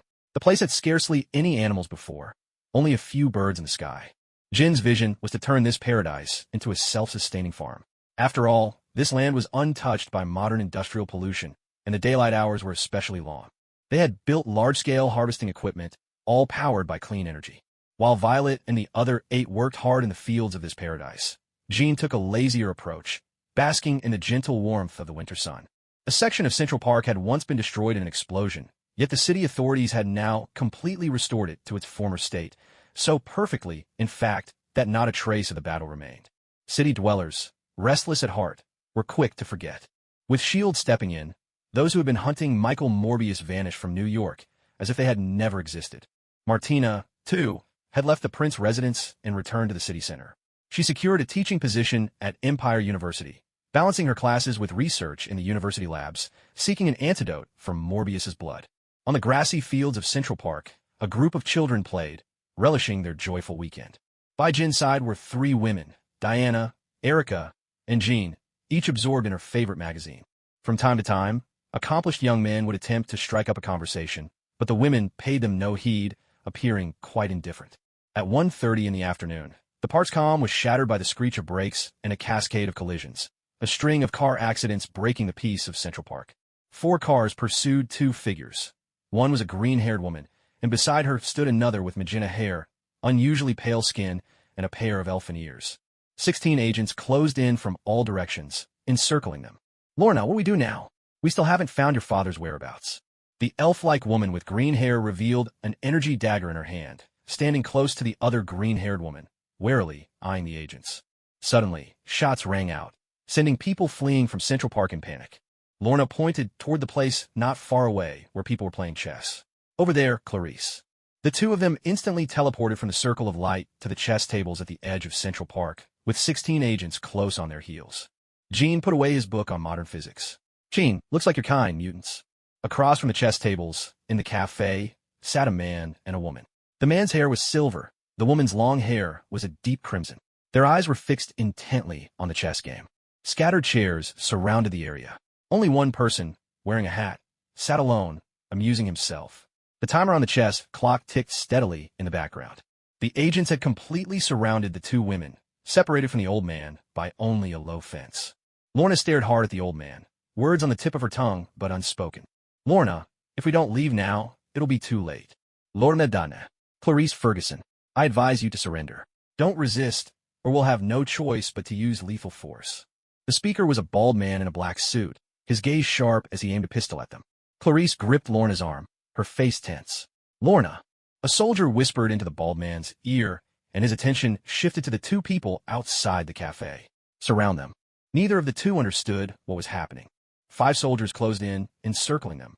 "We're with Sentinel Task Force. Raise your hands and put on the power suppression collars." One of the soldiers tossed 2 collars, their lights blinking faintly. Suddenly, a gust of wind swept through, and the 16 agents collapsed to the ground in disarray. The silver-haired man spread his hands, a look of innocence on his face. Lorna kept her eyes fixed on the old man in the hat. She let out a long, deep breath and finally managed to call out a name. The old man took off his hat and looked at Lorna, her green hair unmistakable. His eyes bore a striking resemblance to someone from the past. Memories flickered at the edge of his mind, leaving him conflicted. Without a word, he turned and walked away. Eric Lyncher. The old man paid no attention, leaving Central Park behind. Lorna and Clarice followed after him, as did the other two. There were still more people trailing behind them. The old man hailed a cab and left Central Park, heading for a nursing home in Queens. "Hey, Jamie, you have a visitor?" The guards at the nursing home were elderly, their eyesight dim. One of them called out, and then went back to focusing on his newspaper. Eric had his own unique suite, a storeroom converted into a living space, quite distinctive in its own way. At last, Eric Lyncher spoke.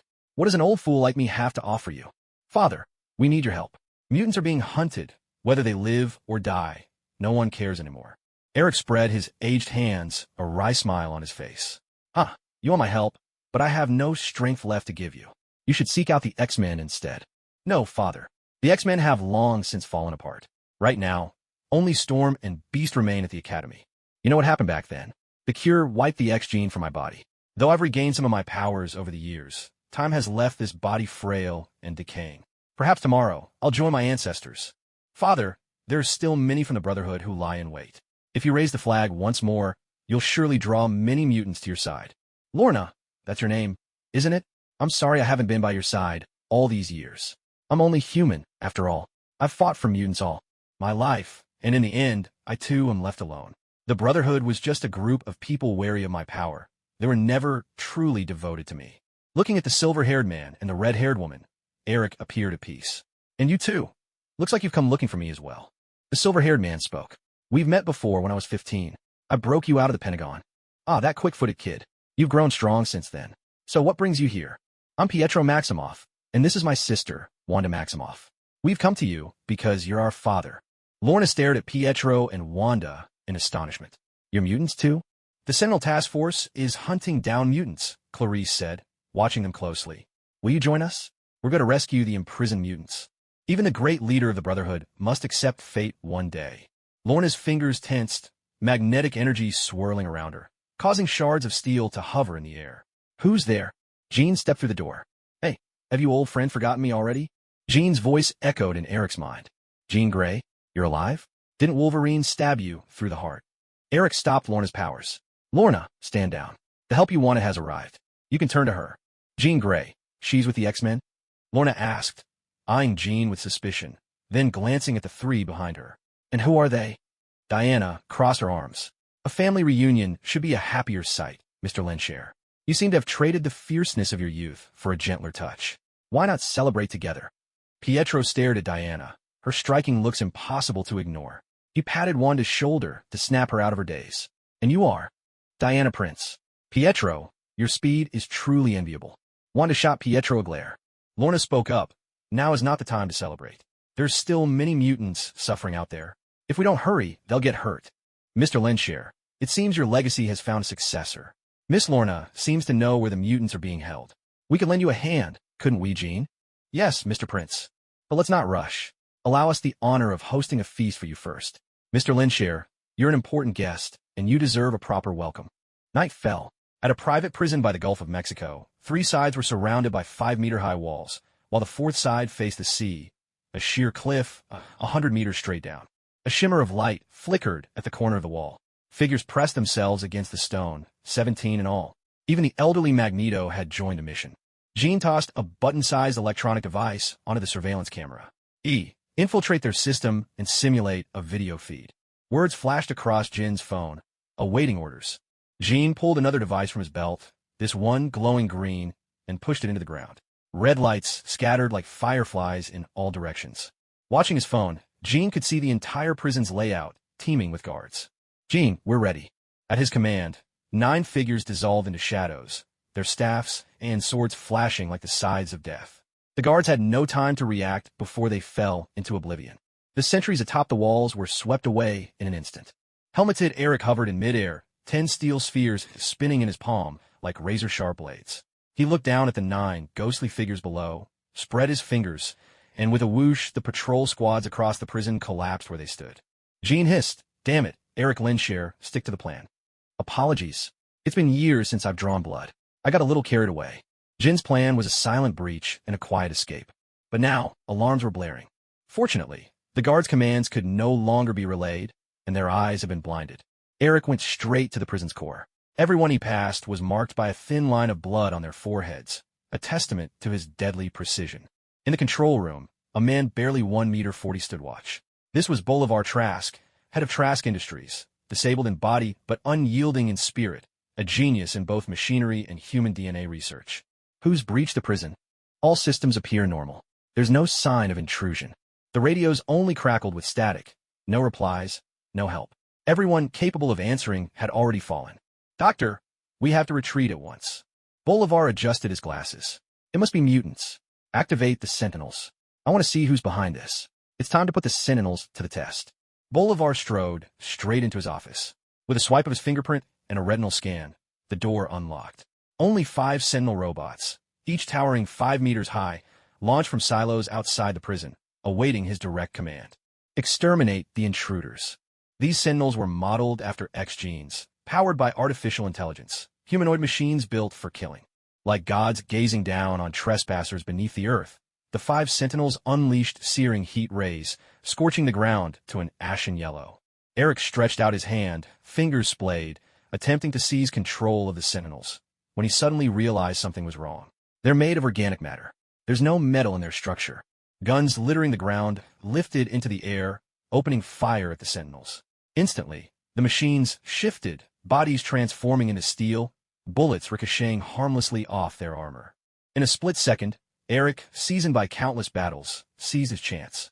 One of the Sentinels was torn apart by a surge of magnetic force. Even Magneto had to admit his age. After just a moment of fighting, his breathing had already grown ragged. In the underground control room, Bolivar recognized Eric at a glance.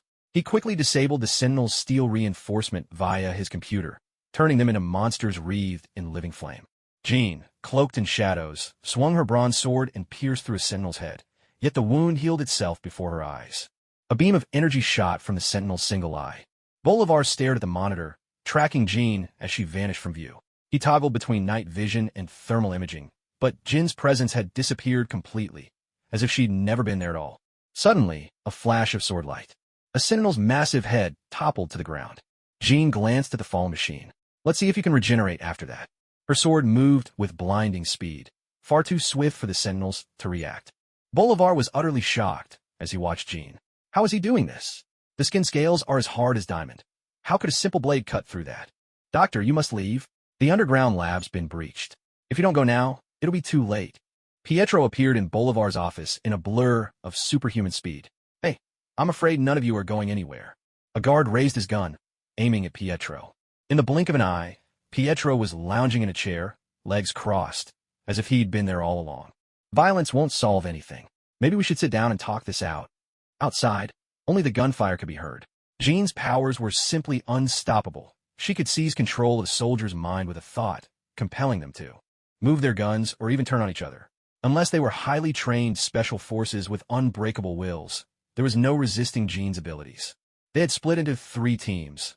Lorna, Clarice, and Wanda moved to rescue the captive mutants, while Jean, Erica, and Pietro went straight for the heart of their enemy. Jean pushed open the office door, and a wave of consciousness surged directly into Bolivar's mind, reading his thoughts. A series of bloody, gruesome images flashed before Jean's eyes. You really shouldn't be human. So wicked, she said. Bolivar's will, however, was unshakable.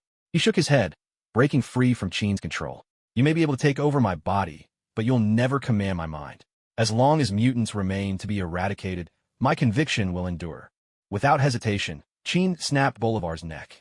Erica stood at the control console, her eyes fixed on the screen as she frantically typed. Every prompt was a denial.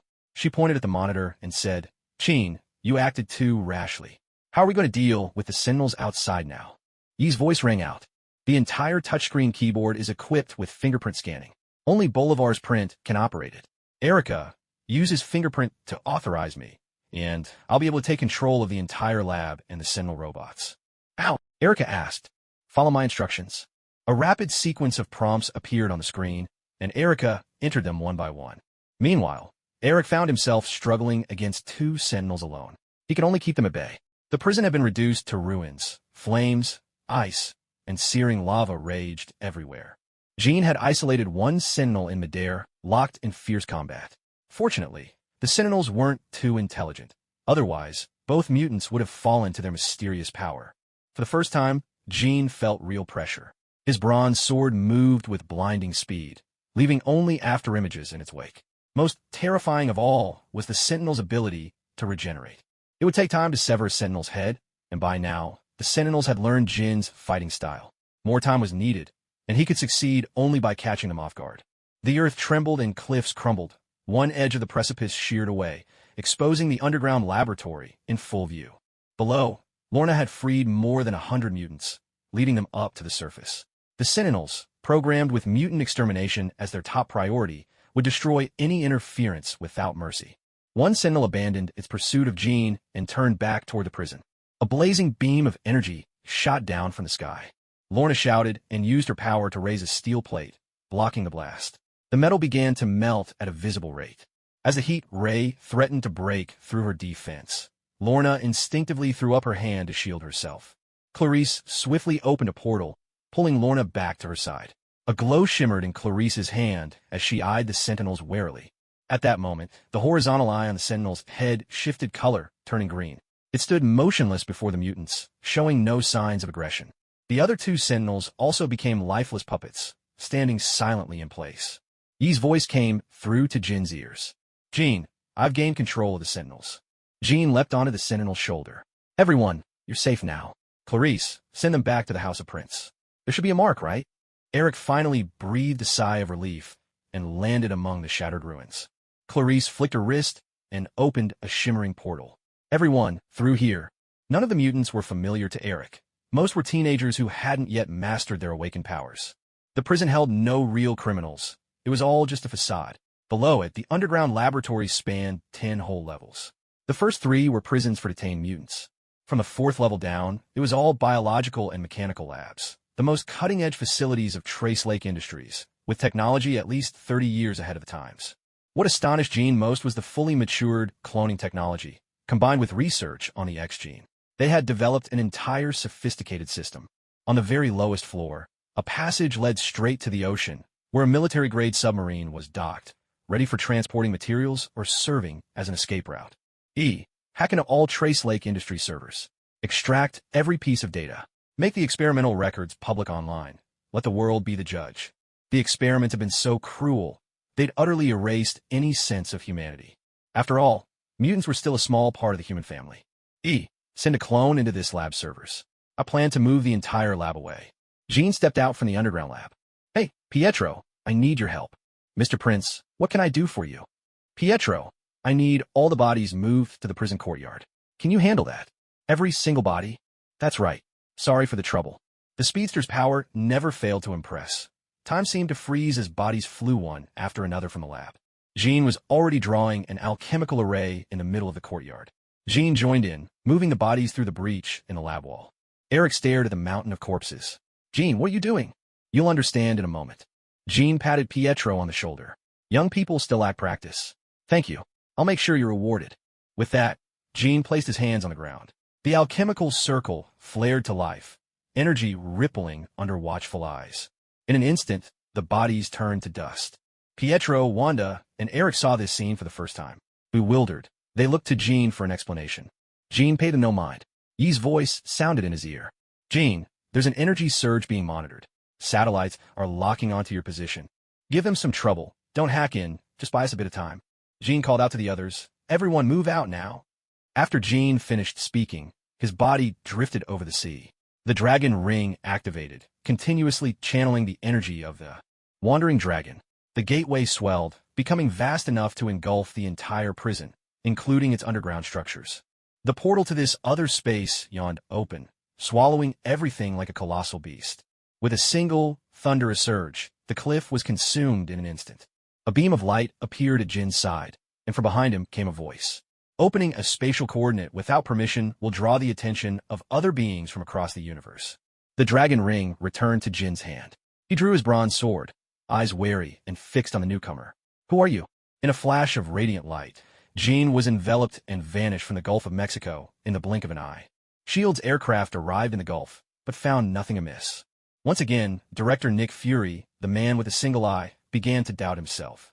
The energy fluctuations were unmistakably abnormal, but the satellites suddenly malfunctioned and data went haywire. Clearly, some force didn't want their secrets exposed. He stared at the bloody file on the screen, muttering to himself, who could it be? The mutant organizations have long declined, and the Hellfire Club has its own informants. The only group with the means is the Xavier Institute. Could there be some unknown mutant organization? Or is it a lone wolf? Director, the private prison in the Gulf of Mexico has vanished into thin air. According to our satellite images, the prison was still there during the day. Then, it just disappeared. Nick Fury compared the timestamps of the two satellite photos, his face unreadable, his thoughts hidden. Keep investigating. At the Prince residence, Diana had already prepared a spread of food on the backyard lawn. She turned to Clarice and asked, "Where's Jean?" Clarice was just as puzzled. She'd marked Jean for teleportation, but somehow he had not been brought back. When she returned to the Gulf of Mexico, there was no trace of anyone. Meanwhile, Jean found himself on the other side of the world, surrounded by snow-capped mountains. He stood before an ancient structure built into the mountainside. Jean surveyed his surroundings. There was not a hint of modern technology. An elderly man in a robe, with a kindly face, regarded Jean with curious interest. Once again, Jean asked, "Who are you? Where is this place?" "I am the Ancient One, a sorcerer of Earth, its guardian against invaders from other dimensions. This is Kamar Taj, my place of practice, nestled in the Himalayas." "A sorcerer? A magician?" "I'm not sure, Master Sorcerer. Why have you brought me to your place of practice?" "It's a simple warning. Do not open spatial coordinates recklessly. It attracts the gaze of dark entities." "You mean the dragon's tomb?" The Ancient One furrowed her white brows, as if recalling something from long ago. After a moment, she spoke slowly. "Is it the tomb of the divine dragon? You've inherited the key. Would you mind showing this old man the chi you command?" Jean gestured toward the room. "This isn't really the place for a demonstration, is it?" With a simple motion of her fingers, the Ancient One transported them both to the practice arena, where numerous apprentices were honing their spells. Jean began to perform the dragon Tai Chi, weaving the energy of the divine dragon spirit. A colossal dragon materialized, undulating in the air with his arm, occasionally letting out thunderous roars. Many sorcerers pause their training to watch him in awe. That's enough, Mr. Prince. Thank you for enlightening me. Now, would you be willing to show me the tomb of the divine dragon? As you wish. Jean activated the dragon ring, and a portal shimmered into existence. The two of them stepped into a hidden paradise. The dragon's soul emerged in the sky, taking on its true form, and let out an angry, earth-shaking roar. Begone from my domain, Sorcerer Supreme. Jean couldn't fathom why the dragon's soul harbored such resentment toward the sorcerer. Dragon God, please forgive me. I have only held the title of Sorcerer Supreme for a few centuries. Your demise has nothing to do with me. The dragon god banished the Ancient One in a flash, sending her back to Earth. Dragon Soul, why are you so furious with sorcerers? Sorcerers, they are traitors, gravekeepers. You should never have brought one here. I am sorry. I didn't know there was such a history of grievance between you.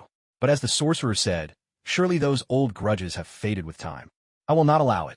All right then, but why is my laboratory floating in the air? Please set it down. I have equipment inside for dealing with the monsters beneath the sea of clouds. The dragon's soul coiled around the laboratory, gently lowering it into the purple bamboo grove. As the building touched down, the bamboo silently vanished, and a stone path appeared, cutting through the sea of bamboo. Gravekeeper, remember, never allow any sorcerer to enter this hidden sanctuary. That is my only request. Even the phoenix may enter, but not them. Jean left the hidden paradise and reappeared at the Camartage arena. In an instant, he was transported to a tea house. Coffee or tea, either is fine. But, sorcerer, could you send me home first? We can have tea another time. I've been told to stay far away from you sorcerers by the dragon soul. All those old grievances. In the end, it was all for the sake of Earth's living beings. So be it, farewell. The feud between the divine dragon and the sorcerers could be traced back to ancient times, though only scattered hints remained in the old scrolls. The Ancient One herself knew little of the details, but one thing was certain. The divine dragons had always stood on the side of life. A teleportation ring opened high above the Prince family home. From 5 stories up, Jean plummeted straight down. He scrambled to his feet, cursing under his breath. Damn sorcerers. Diana appeared instantly. What happened, Jean? Why did you fall from the sky? We got scooped. Damn it. Never mind. Let's drop it. Is everyone here? Of course. It's late, though, and I'm not sure where we can settle them for the night. Inside the room, over 100 mutants gathered in small groups, sitting together in 3s and 4s. Perhaps it was the comfort of finding their own kind. As smiles lit up their faces, the despair of captivity momentarily forgotten. Eric, Lorna, Clarice, Wanda, and Pietro sat together, discussing what would become of these mutants. Eric glanced at Lorna and shook his head. Xavier's school. Without Charles, their unity just isn't what it used to be. Lorna gestured toward the children, disappointment in Eric clear. Then what do we do? They all have their own lives to live. The Xavier School is the only option left now. Can we really count on you? My dear father. Eric smiled wryly. Now an old man with one foot in the grave. Perhaps in his youth he could have protected them. But now, the will was there, yet the strength was gone. There's another place. Years ago, I fought for a sanctuary, an island of freedom just for mutants. I don't know how many are left there now. Their argument drew the attention of many mutants around them. There's no need to argue. None of you have the right to decide their fate. Let's not quarrel. Children, gather around. You have 2 choices. First, you can return to your families. Second, you can go to Xavier's school, the place you've heard of, the home of the X-Men. If you want to go back to your families, please move to the right. We'll provide you with travel expenses. If you wish to go to Xavier's school, stand to the left. You have 10 minutes to make your decision. Of the 100 or so mutants, only the younger children wanted to return to their parents. Fully 2/3 chose Xavier's school, drawn by the legendary reputation of the X-Men. Just 20 or so older teenagers, capable of independent thought, hesitated. After all they'd been through, they didn't know what to choose. Uncertain about the unfamiliar Xavier's school, they stood in place. But after careful consideration, they, too, chose the school. Jean turned to Clarice. The Xavier School, you marked it, haven't you? Clarice nodded. I marked the street near Xavier's school, but I didn't go inside. Perfect. Let's use the cover of night and get them to Xavier's school. Clarice opened a portal. We'll need to move quickly. I can't hold the portal open for long. Children, go 2 by 2 side by side. It took a full 3 minutes. Eric led the way, familiar with the route, as the mutants followed him to the gate. The main gate was tightly shut, with overgrown plants obscuring the sign for Xavier's school. A voice rang out from the gate. Private property. No trespassing. Storm, it's me, Eric Lyncher. Magneto, is that you? As the words faded, a bolt of lightning split the sky, and Storm descended from above. Storm's gaze swept over the young people behind Eric. "Was what happened tonight you're doing, Eric?" Jean interrupted Storm's questioning. "Now's not the time for questions. They're still barely dressed for the weather. They need you to take care of them." From the sky, a man landed like an angel. Golden hair, immaculate white wings, and a face full of confidence. "Warren, take them inside. Have Beast arrange rooms and fresh clothes for them." The angel was Warren Worthington III, chairman of Worthington Pharmaceuticals, heir to a fortune, and one of Xavier School's current benefactors. "Children, come with me. You're safe now." Storm's eyes lingered on the group behind Eric, finally settling on Jean. There was something hauntingly familiar about her, and yet something was not quite right. "Stop staring. She's Jean Grey." "That's impossible. I handled Jean's body myself." "Let's go inside first. My old bones can't stand this cold much longer," Eric said impatiently. Conference room, Xavier School. Hank McCoy, known as Beast, his fur a deep blue, switched on the projector. "Were all these children rescued from Teslac Industrials Labs?" Eric turned to Hank. "Your inaction has forced more mutants into danger. I wonder if Charles would rise from his grave to scold you if he saw what's become of things now." Aurora Monroe, Storm, explained, "We had no idea anyone was experimenting on mutants. And without Charles, there's no one who can sense where mutants are. The X-Men have splintered since Charles' sacrifice." "Enough. I didn't come here to listen to your excuses. These people are your responsibility now. I'm leaving. Apparently, even the doors to my retirement home are shut." Hank called out, "Eric, you and Charles were rivals for years. I hope you'll stay. We don't blame you. We just see things differently." "Thank you, but I can't bear to see Charles again. Old memories only bring sorrow. Let's leave it at that." Hank let the matter drop and gestured to those beside Eric. "And these are," pride showing on his face, Eric pointed to the green-haired young woman. "This is tonight's main character, my daughter, though I've never raised her. And beside Lorna is Blink, Clarice. The other two are also my children, Pietro and Wanda. As for them, I'll let them introduce themselves." Eric finally gestured toward Jean and Jean. "Hi, I'm Jean Prince." Jean offered a brief greeting. Jean, on the other hand, took a sip of her coffee with an air of ease. "As you know, I'm Jean Grey, but not really Jean Grey. I have none of her memories. Everything about her feels like a dream, so there's no need to worry about who I am." "Well, now that we've met, we're heading back," she said. Storm stood up. "Jean, this is your home. Where are you going?" Jean replied apologetically. "I've already told you. All of you are just a dream to me, so it doesn't matter. I don't really remember much about any of you." She looked at Clarice. "Would you give us a ride, Clarice?" Eric rose as well. "It's been a pleasure meeting you all. Hank, I hope you'll make a difference this time. Don't let anyone experiment on mutants ever again." News of Trask Industries' experiments exploded online, and overnight, the company became a target of public scorn. The media seized the opportunity, relentlessly tarnishing Trask's reputation. As for Bolivar Trask, the founder and chairman, he had long since disappeared without a trace. Their stock price plummeted. Across America, massive protests broke out. Amid the chaos, some took advantage, looting and burning as they went. Countless Trask factories were ransacked. After all, Trask Industries was a world leader in industrial equipment and biotechnology. Every piece of their equipment was worth a fortune. The board of Trask Industries found themselves powerless to control the situation. All they could do was wait, hoping that time would make the public forget their misdeeds, and that someday they could rise from the ashes. That night, Jean spent hours refining the power dampener, transforming it into an elegant bracelet. As long as they kept it on, their abilities would be suppressed. It also functioned as a tracker. If danger arose, Jean would know immediately. Jean arranged for Violet and Doris to drive the group home in the RV. Most were from the Americas, except for 2 children from Europe. For them, Jean borrowed Norman's private jet and put Orlina in charge. The Prince residence. "Hey, boss, good morning." Stanley Moore showed up bright and early at the Prince residence. "Stanley, what good news do you have for me?" "Boss, not much in the way of good news. I just wanted to let you know, Mr. Cade, who supplies us with livestock and horses, has been pestering me to ask whether we still need cattle, sheep, or horses. He doesn't have your number, so he's been driving me crazy. Bring over as many as you can to the Prince residence. Anything else?" Stanley seemed a little embarrassed to speak up. Glancing at the other beautiful women in the room, he leaned closer to Jin's ear. "Boss, could you spare me some of that medicine? I can't get a word in with Osborne around. This early in the morning? All for that. Boss, this is about my future. I'm 37 and still single. It's time I started thinking about my personal life. Come with me." Jean led Stanley into his bedroom, pulled open the wardrobe, and took out a large bottle, enough for 100 doses. "Take good care of yourself. Remember, medicine isn't a cure-all. You need to stay active and healthy. Thank you, boss. If I run out, can I come back for more? You rascal. What do you take me for? Focus on working out more. No more than 4 pills a week, got it? And don't slack off at work. Understood, boss. Jean grabbed another box and slipped it into his pocket. He hadn't yet given Pietro the promised gift. He dialed the number for the castle across the way. Hey, Pietro, everyone's here for breakfast. Hurry up and join us. I got a gift for you, just for you. Pietro was still a bit groggy.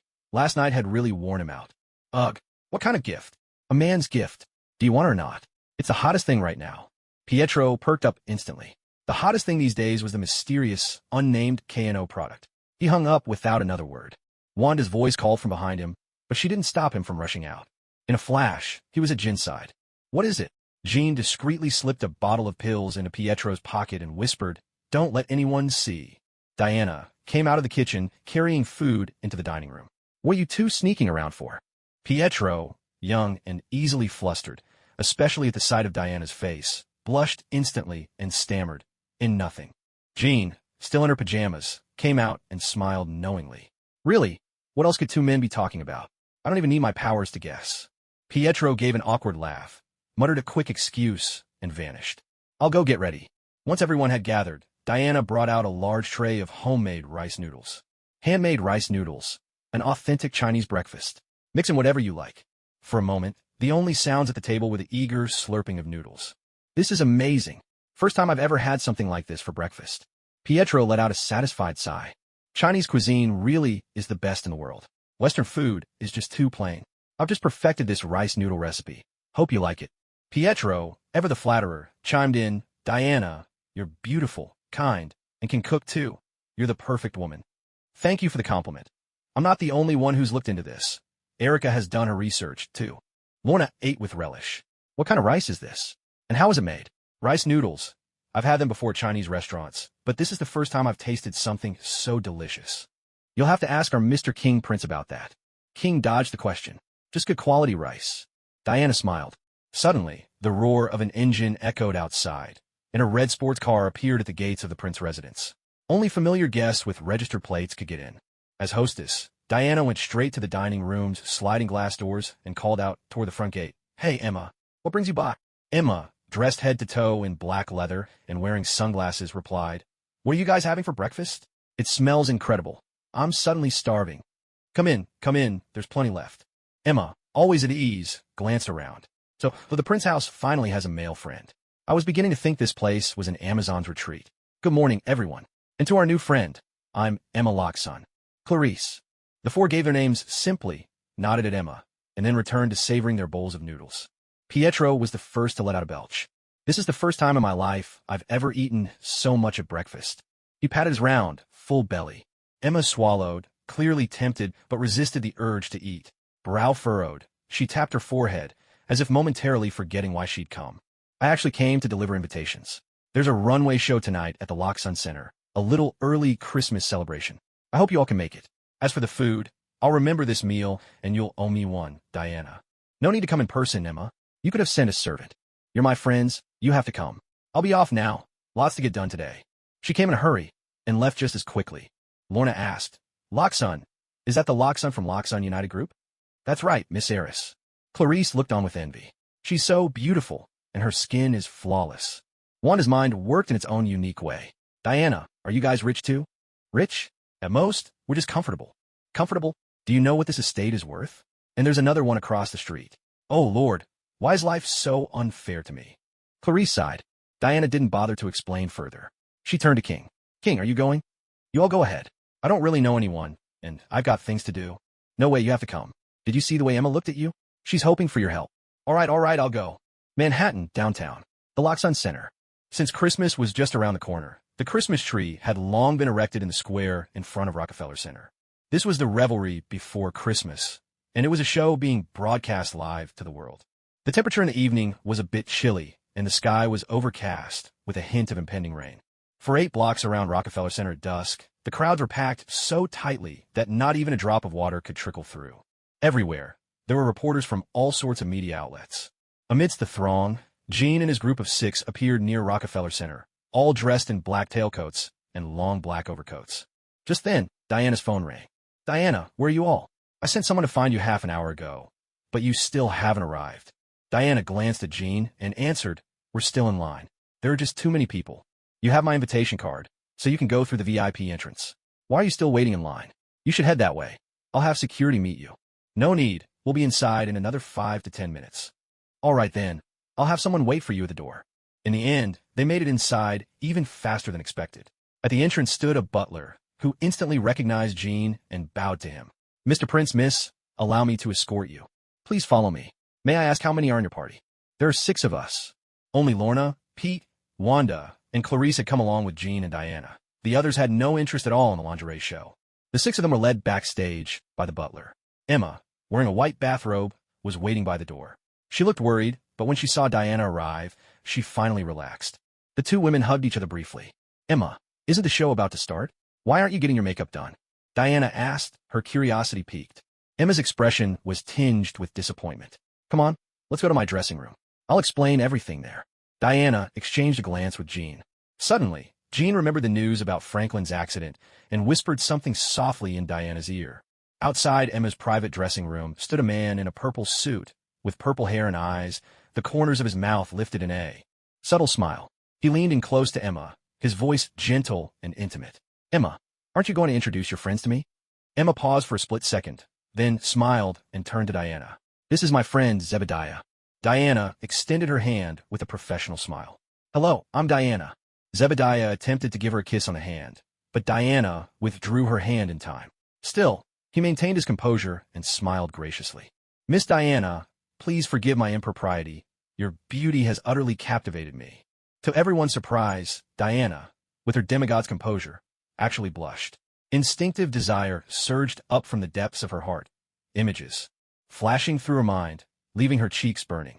In those swirling visions, a face gradually shifted, finally settling into Zebediah's features. Her breathing grew rapid, almost ragged. A golden light flickered in Jin's eyes. He noticed no signs of energy fluctuation from her, nor did he sense any mental disturbance. He couldn't fathom why Diana would lose her composure this way. Quietly, he channeled the energy of the wandering dragon into her back. Diana swiftly regained her usual calm, though her face was still tinged with embarrassment. Sorry about that. Let's go watch your performance at the venue first. Zebediah's eyebrows lifted ever so slightly in surprise, not expecting Diana to recover so quickly. Yet his smile never faltered. Emma, meanwhile, could only nod absent-mindedly, as if in a daze, though her instincts kept her clutching Jin's sleeve. Jean glanced back at Emma, gently patting her hand in reassurance. The 6 of them arrived at the showcase hall, which was already packed to the rafters. In the VIP section, Jean leaned in close to Diana and quietly asked, "What happened to you just now?" Diana's expression grew more serious. "I don't know. Something triggered my desire, made me think of intimate things between a man and a woman. Stranger still, the face in my mind, which should have been yours, suddenly turned into Zebediah's." Jean was astonished. He hadn't seen any sign of ability being used, and yet Diana had clearly been affected. Was she the only one? He turned to the other 4, Lorna, Wanda, and the rest. Did any of you experience anything unusual? Lorna shook her head. No, nothing like that. I just found Zebediah a bit odd. His hair, eyebrows, clothes, even his skin, they're all purple. Is he some kind of mutant? Wanda replied. I didn't feel anything either. Jean lowered his head, deep in thought, showing no interest at all in the fashion show. The lights on the runway began to flicker. A swirl of white mist rolled in. Suddenly the stage lights blazed, focusing on the center of the arena. A figure appeared, elegant, with alluring curves. A voice rang out, clear and melodious. How's everyone doing tonight? To everyone's surprise, Pete leapt up, unable to contain his excitement. Allison! Allison!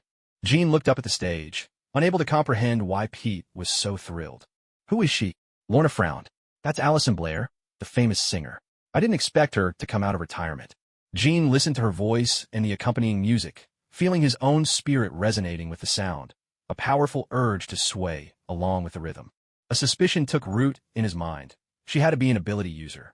He spoke in a low voice. Can you hear me? I'm here, sir. Gather information on Allison Blair. And look up Zebediah's background as well. Did you get a good look at his face just now? I saw him clearly. Prioritize searching for him. Understood, sir. Jean put on his sunglasses and waited for to finish searching. It wasn't until 2 songs had played that Yi's voice finally sounded in Jin's ear. Sorry, sir, but there's no record of Zebediah. It's as if this person has never existed in the world. That's impossible. There's no identification info at all. Authorize an intrusion into that mysterious organization. At S.H.I.E.L.D. headquarters, alarms blared. A particularly rude agent burst into Nick Fury's office, looking panicked. Director, someone's hacking into our database. Nick Fury had already seen it on his computer. He may have lost an eye, but he wasn't blind or deaf. Didn't need to be reminded. Fury's voice was cold. Next time, remember to knock. If you don't, I won't hesitate to shoot you on the spot. Understood, Tom? Apologies, sir. It's urgent. I'll remember in the future. Tom left Nick Fury's office with utmost respect. Yet Yi's intrusion caused only a brief commotion at S.H.I.E.L.D. He was clever enough to use misdirection, drawing their attention toward Jarvis instead. Sir, I've found him. Zebediah Kilgrave, codenamed Purple Man, is a spy. His abilities were triggered by a chemical serum. He emits pheromones, and combined with his words, can control people's minds. He also has a certain degree of regenerative capability. Jean listened to Yi's report. A spy? What was his objective? This is bad. He might have taken control of Emma. Jean had no mood to enjoy the lingerie show anymore. He left the runway and headed straight for Emma's dressing room. Standing outside Emma's dressing room was a woman with long, jet black hair and torn jeans. Jean could already hear Emma's cries of pain from inside. Sorry, you can't go in. Jean didn't hesitate. He struck the woman with a single blow, sending her flying, and broke open the dressing room door. Emma was stripped of all her clothes, her body covered in bruises, especially her face, which was bleeding profusely. Purple Man's hair was a mess, and there was blood at the corner of his mouth, though the wound had already healed. Seeing Jean enter, he simply smiled, smoothing down his purple hair. Hey, you're late. I didn't expect her to have such a strong will to actually resist me. Explosion flamme. Purple Man hadn't expected his opponent to be a sorcerer. The sudden burst of fire caught him off guard, sending him crashing hard into the wall. Purple Man spat out a mouthful of blood. His charred skin began to slowly regenerate. With a twisted face, he gave a direct command. Jessica, get me out of here. Jessica grabbed Purple Man and, breaking through the wall, flew straight out of the Roxanne Center's high-rise. Haha, we'll meet again. Diana appeared in the dressing room with a group of 4. Seeing Emma Loxon lying on the floor, someone she considered a friend, her face was twisted in anger. Lorna, take care of her. Jean simply stood by the broken wall. He made no move to chase after the 2 who had fled. Suddenly, a figure flashed. Diana's silhouette materialized above the Purple Man. Furious, Diana didn't hold back in the slightest. The Purple Man took the brunt of her wrath, plummeting from above, crashing into the ground, and leaving a deep crater where he landed. Jean soon appeared out on the street. He glanced at the pit, but the 2 had already vanished. All that remained was the distant rumble of the subway. Lucky them. The ground-shaking impact had already drawn the attention of patrolling traffic police. 4 squad cars soon surrounded Jean. 8 officers stepped out, using their car doors for cover, their pistols fixed on Jean. Sir, please stand up. We suspect you may be involved in terrorist activity. You'll need to come with us to the station for questioning. Jean stood, casting a glance across the street at the Loxon Center. On the top floor of a still unfinished building stood Diana. Jean raised his hands obediently. Easy, don't shoot by accident. I'm Jean Prince, a consultant with the police department. If you don't believe me, call Chief George Stacy for confirmation. The senior patrol officer radioed into dispatch, who patched him through to Chief George Stacy. After receiving the necessary documents from George, the officer approached with caution. Sir, may I see your identification? Jean could tell the officer was still on edge. He lifted his trench coat. Go ahead. It's in the inside pocket. The officer nodded. Sorry about this. He checked Jin's ID, finally breathing a sigh of relief, and signaling his colleagues to lower their weapons. Mr. Prince, what happened here? Jean replied. Someone attacked Emma Loxon and escaped this way. Someone from the Loxon family? An ambulance wailed to a stop at the front entrance of the Loxon Center, and Emma was being carried out on a stretcher. Jean spotted Peter lurking in a dark corner and said to the officers, I'll leave things here to you. I'm heading out. The 6 regrouped once more. Diana asked Lorna, How is Emma doing? It's mostly superficial wounds, nothing serious, Lorna replied, then turned to Jean. Was that person a mutant? Jean shook his head. No, it's more like a chemically induced mutation. His powers are unusual. You'd best stay away, or risk falling under his control. Diana looked at Jean. What's his goal? Jean pondered for a moment. He's a spy.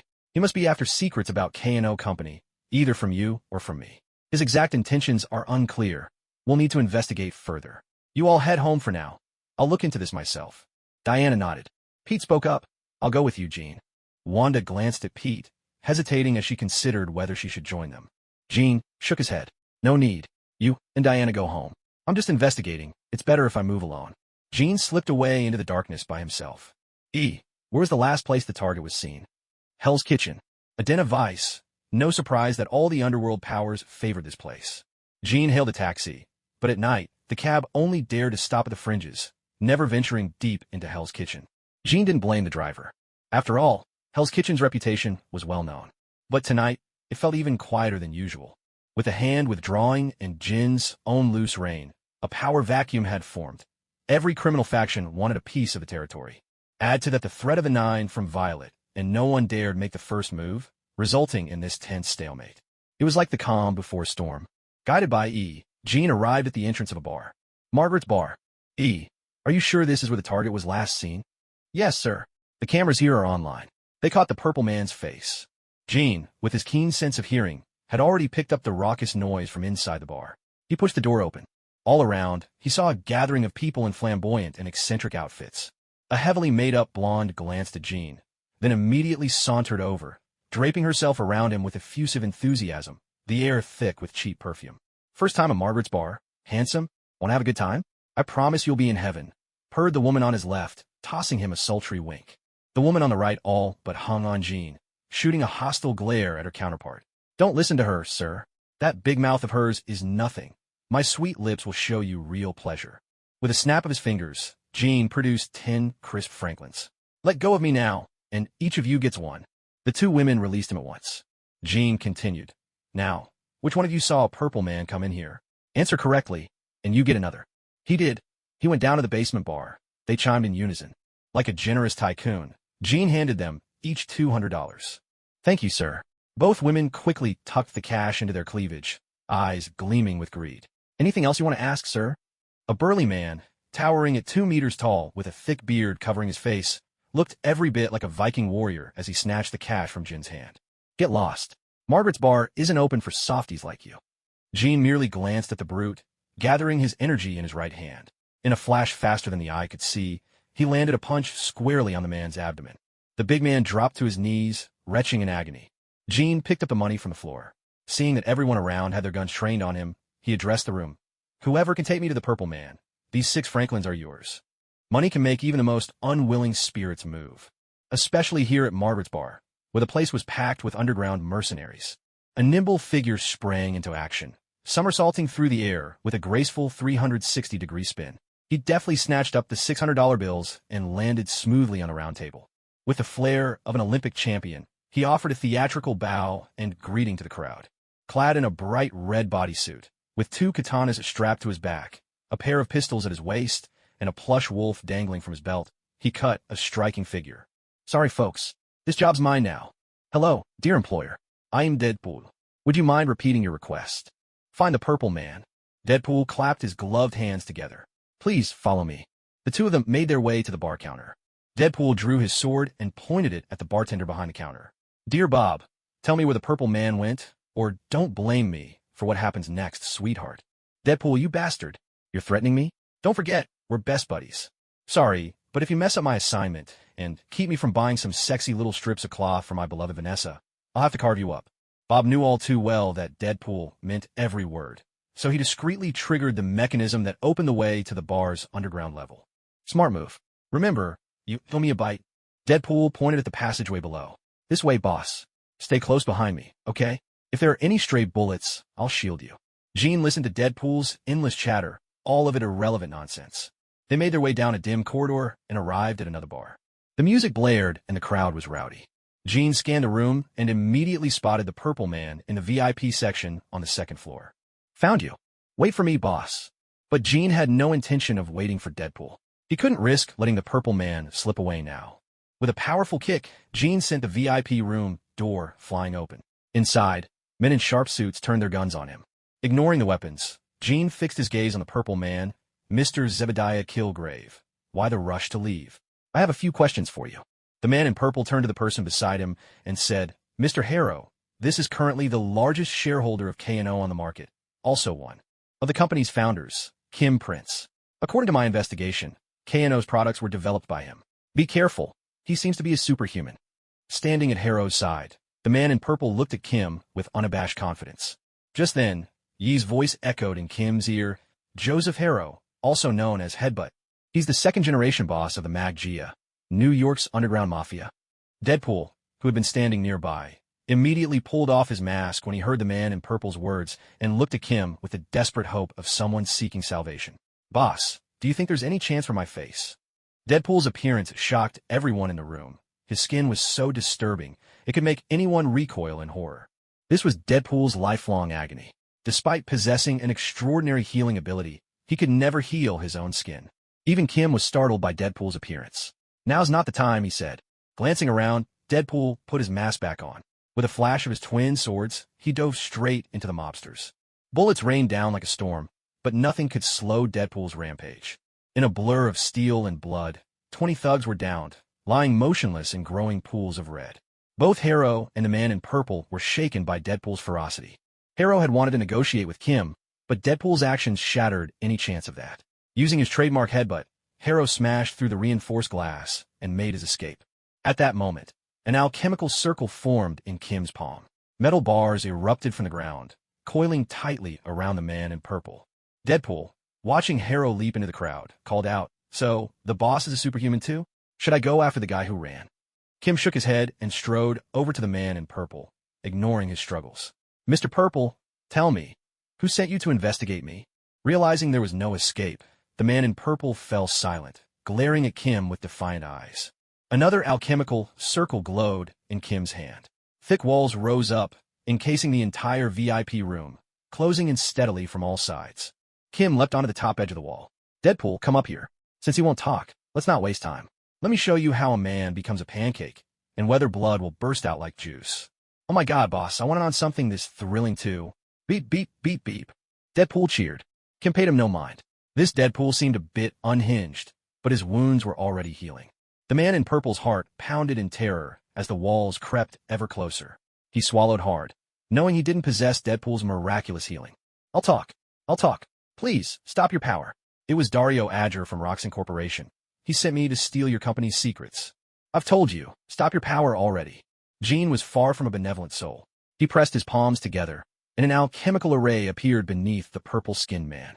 In a flash of golden light, both the purple man and the corpse on the ground vanished, leaving behind 2 philosopher's stones, each of considerable size. Gene dispelled the alchemical array, and the 4 surrounding walls faded away as well. Even Deadpool couldn't help but marvel. This power's better at cleaning up than a mop. "Hey boss, wait up for me." Deadpool hurried after Gene, never far behind. The 2 of them had already left the underground bar and were now walking the streets of Hell's Kitchen.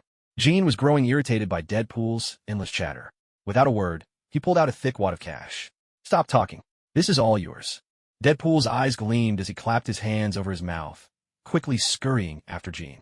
He managed to keep silent for a full minute. Phew, almost suffocated. He gasped, bent double, gulping in air. Gene glanced back at Deadpool. This guy really was a character. What a strange way of thinking. Told not to speak, he'd actually gone and held his breath. Bizarre. But Deadpool, undeterred, sidled right up to Gene, looping his arm through Jin's right arm like an affectionate partner. Resting his head on Jin's shoulder, he spoke in an odd, theatrical tone. "Boss, that purple guy just now," ratted out Dario Azure as the mastermind. "Want to hire me to take care of him?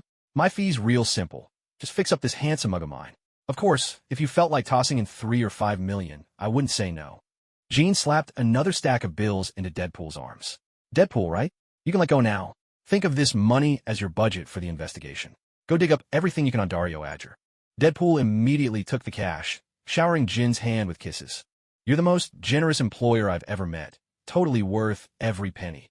Expect good news from me." With that, Deadpool vanished into the shadows of the street. Gene shook his head and murmured softly, "Have you kept up with Mr. Harrow?" "Yes. The satellite has his location locked," came the reply. A route appeared on Jin's sunglasses display. He slipped into a dark alley and leapt up to the rooftop. The location was at the docks. Gene arrived at the pier, entered an abandoned warehouse, and found it completely deserted. He couldn't help but wonder how this Mr. Harrow had managed to disappear without a trace. Suddenly, a silhouette appeared on the roof. Through a shattered pane of glass, a voice called out to Gene, "What brings you to Hell's Kitchen at this hour?" Gene peered at the shadowed face and replied with a question of his own. "So it's you, Frank Castle. Do you have business with me? Frank rappelled down from the rooftop. The squad running around Hell's Kitchen lately. Those are your people, aren't they? Frank's file appeared in Jin's vision, and with Yi's assistance, things became much less troublesome. He had never investigated Frank before and was surprised to see the many honors this man had received. Medal of Honor, Navy Cross, 3 silver stars, for Purple Hearts, and the Presidential Medal of Freedom. Jin studied Frank's file for a moment, then said, "That squad is indeed under my command. Frank, would you be interested in accepting my offer to serve as their training instructor?" "Sorry, I only came to tell you that your people have sabotaged my operations more than once. You've looked into me, so you should know what I'm capable of. Don't blame me if I show no mercy next time," Frank replied, his voice still cold and unyielding. Jin quickly shifted his thoughts. Since Frank was so familiar with Hell's Kitchen, he decided to ask, "Frank, do you know the location of the Magia's headquarters?" Frank didn't answer. He simply turned and melted away into the darkness. "What a ruthless man," Jin muttered, watching Frank disappear. At the same time, his target, Joseph Harrow, had vanished as well. Yi's voice chimed in. "Sir, perhaps it's time to develop some mechanical devices so I can track our enemies. Relying on Stark satellites alone won't allow for real-time monitoring of individuals." "I understand. I'm not blaming you. Have you found out anything about Dario Azure?" Dario Azure is the CEO of Roxxon Corporation and its largest shareholder.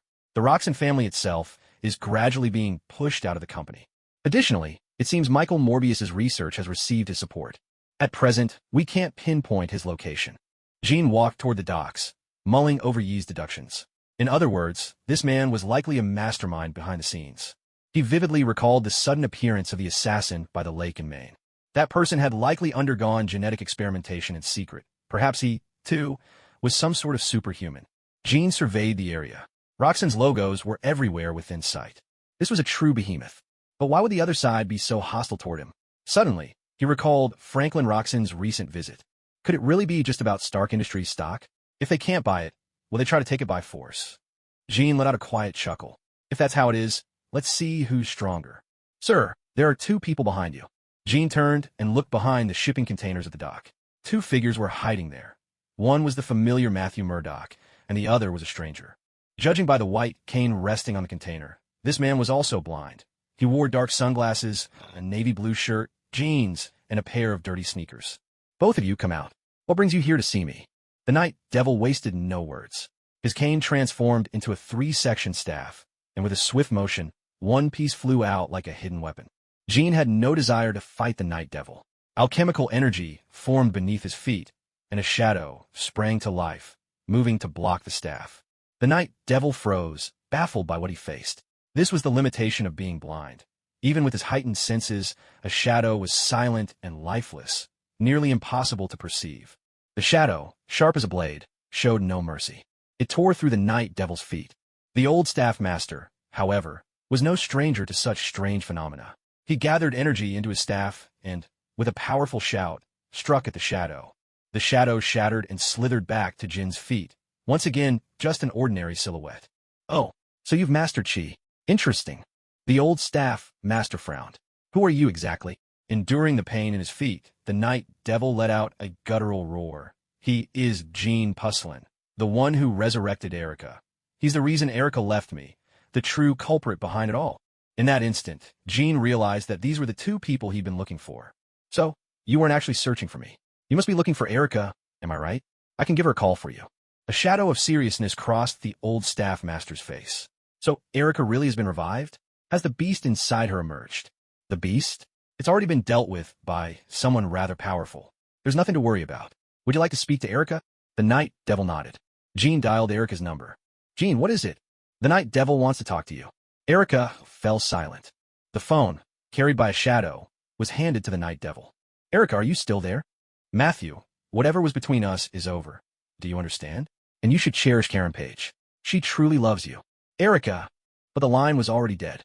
The Night Devil had so much to say, but never got the chance. Now his heart ached, an agonizing, unforgettable pain. He still loved Erica with all his heart, while his feelings for Karen Page were more impulsive, something he couldn't control. Such is the way of men. The old staff master shook his head, disappointed in his beloved pupil for being so night. Demon wasted no words. The cane in his hand transformed into a 3-section staff, and with a flick, one segment shot out like a hidden weapon. Jin had no desire to fight Night Demon. Alchemy bloomed beneath his feet, and from it a shadow sprang to life, intercepting the flying staff. Night Demon was taken aback, completely unsure of what he was facing. This was the limitation of the blind. Even with his heightened senses, a shadow, silent and lifeless, was beyond his perception. The shadow moved like a blade, cutting without the slightest hesitation. It tore through Night Demon's feet. But the old staff master was no stranger to such supernatural phenomena. He gathered his energy into his staff and, with a resounding shout, struck. The shadow shattered and retreated back to Jin's feet, resuming its form as an ordinary shadow. "Oh, you've mastered Qi? Now, that's interesting." The old staff master frowned. "Who are you?" Night Demon, enduring the pain in his feet, roared out, "He's Jean Puslin, the one who revived Erica. The very reason Erica left me." In that instant, Jean understood. These were the people he and Erica had been searching for. "So, neither of you are actually after me. You're looking for Erica, aren't you? I can give her a call for you." A shadow of seriousness crossed the staff master's face. "So, Erica really has been resurrected? Has the beast inside her awakened?" "The beast? That's been taken care of by someone far more powerful. There's no need to worry. Would you like to speak with Erica?" Night Demon nodded. Jean dialed Erica's number. "Jean, what is it?" "Night Demon wants to talk to you." Erica fell silent. The phone, cradled in a shadow, was passed to Night Demon. "Erica, are you still there?" "Matthew, it's over between us. Do you understand? And you should cherish Karen Page. She truly loves you." "Erica." The line went dead. Night Demon had so much left unsaid, but the words never made it past his lips. His heart ached, the pain searing and unforgettable. He had always loved Erica, while his feelings for Karen Page were, at times, simply beyond his control. After all, he was only human. The old staff master shook his head in disappointment at his beloved pupil, now ensnared by love. With a swift spin, he pointed his staff at Jean. "I heard from Matthew that you managed to drive Han and Hui out of New York. I am impressed. Why not let our fists speak, as warriors do?" Jean had no time to refuse. The staff shadow was already upon him. The dock split open beneath the force of the blows. There was no mercy in the attack. Jean dodged the flurry of strikes. This old man was ruthless. Dragon energy curled in Jin's palm. 8 trigrams wandering dragon palm. The staff master summoned all his chi, trying to block the dragon's path. Jin's voice was cold. "Boring. Farewell. Next time you provoke me, justice be damned. I'll show no mercy." As his words faded, Jean vanished from the harbor. There were no vehicles in Hell's Kitchen. Jean had simply walked across 8 blocks on foot, yet a car had been tailing him the entire way. This piqued his curiosity, so he stepped forward and knocked on the car window. Inside sat 2 people, a man and a woman, both of East Asian descent. Jean asked with a hint of intrigue, "You two have been following me for quite a while. Is there something you need from me?" The man looked at Jean, fear flickering in his eyes as he swallowed hard. "Sir, our boss would like to make your acquaintance." "Oh, and who might your boss be?" "Mr. Negative." "Mr. Negative?" "Yes, sir. I saw you at the underground bar, having a run-in with the Mag-Gia. Our demon gang happens to be the Mag-Gia's mortal enemy. As an old saying from China goes, the enemy of my enemy is my friend." Jean glanced at the 2 in the car, smooth talkers indeed. Without hesitation, he slid into the back seat. "Drive. Take me to your boss." The vehicle headed toward Chinatown, stopping before a traditional Chinese building adorned with large, red lanterns. The man quickly got out and opened the door for Jean. "This way, sir." Jin's gaze fell on the sign above the entrance, Live Food Court. Inside was a restaurant, steeped in classical elegance and immaculately kept. Jean was led into a private room, where a solitary figure sat where the shadows pooled. Whether it was a trick of the light or a deliberate disguise, the man had an uncanny, negative film quality about him. No wonder they called him Mr. Negative. He wore a pair of white gloves and was preparing tea with a practiced hand. "Please have a seat. May I ask how I should address you?" "A good name, is it? For a man, it ought to be one of means." "Mr. Jean, what grudge do you bear against Joseph Harrow?" Mr. Negative poured a cup of tea for Jean. "Please." Jean, familiar with Chinese tea culture, tapped his fingers lightly on the table in thanks. "A grudge? Not really. I just wanted to ask him a few things. As for the scuffle at the underground bar, well, they threw the first punch." That small gesture seemed to win Mr. Negative's favor. "Mr. Jean, if it's information about Joseph Harrow you're after, I can tell you everything you wish to know." "Oh, I'd like to know where Joseph Harrow is currently. I do have some business with him." "Of course. Give me a moment. I'll go and gather the information." Mr. Negative left the room, and a full half-hour passed. "Mr. Jean, I've found him. He's in Queens, at his mistress's house." Mr. Negative set a slip of paper on the table.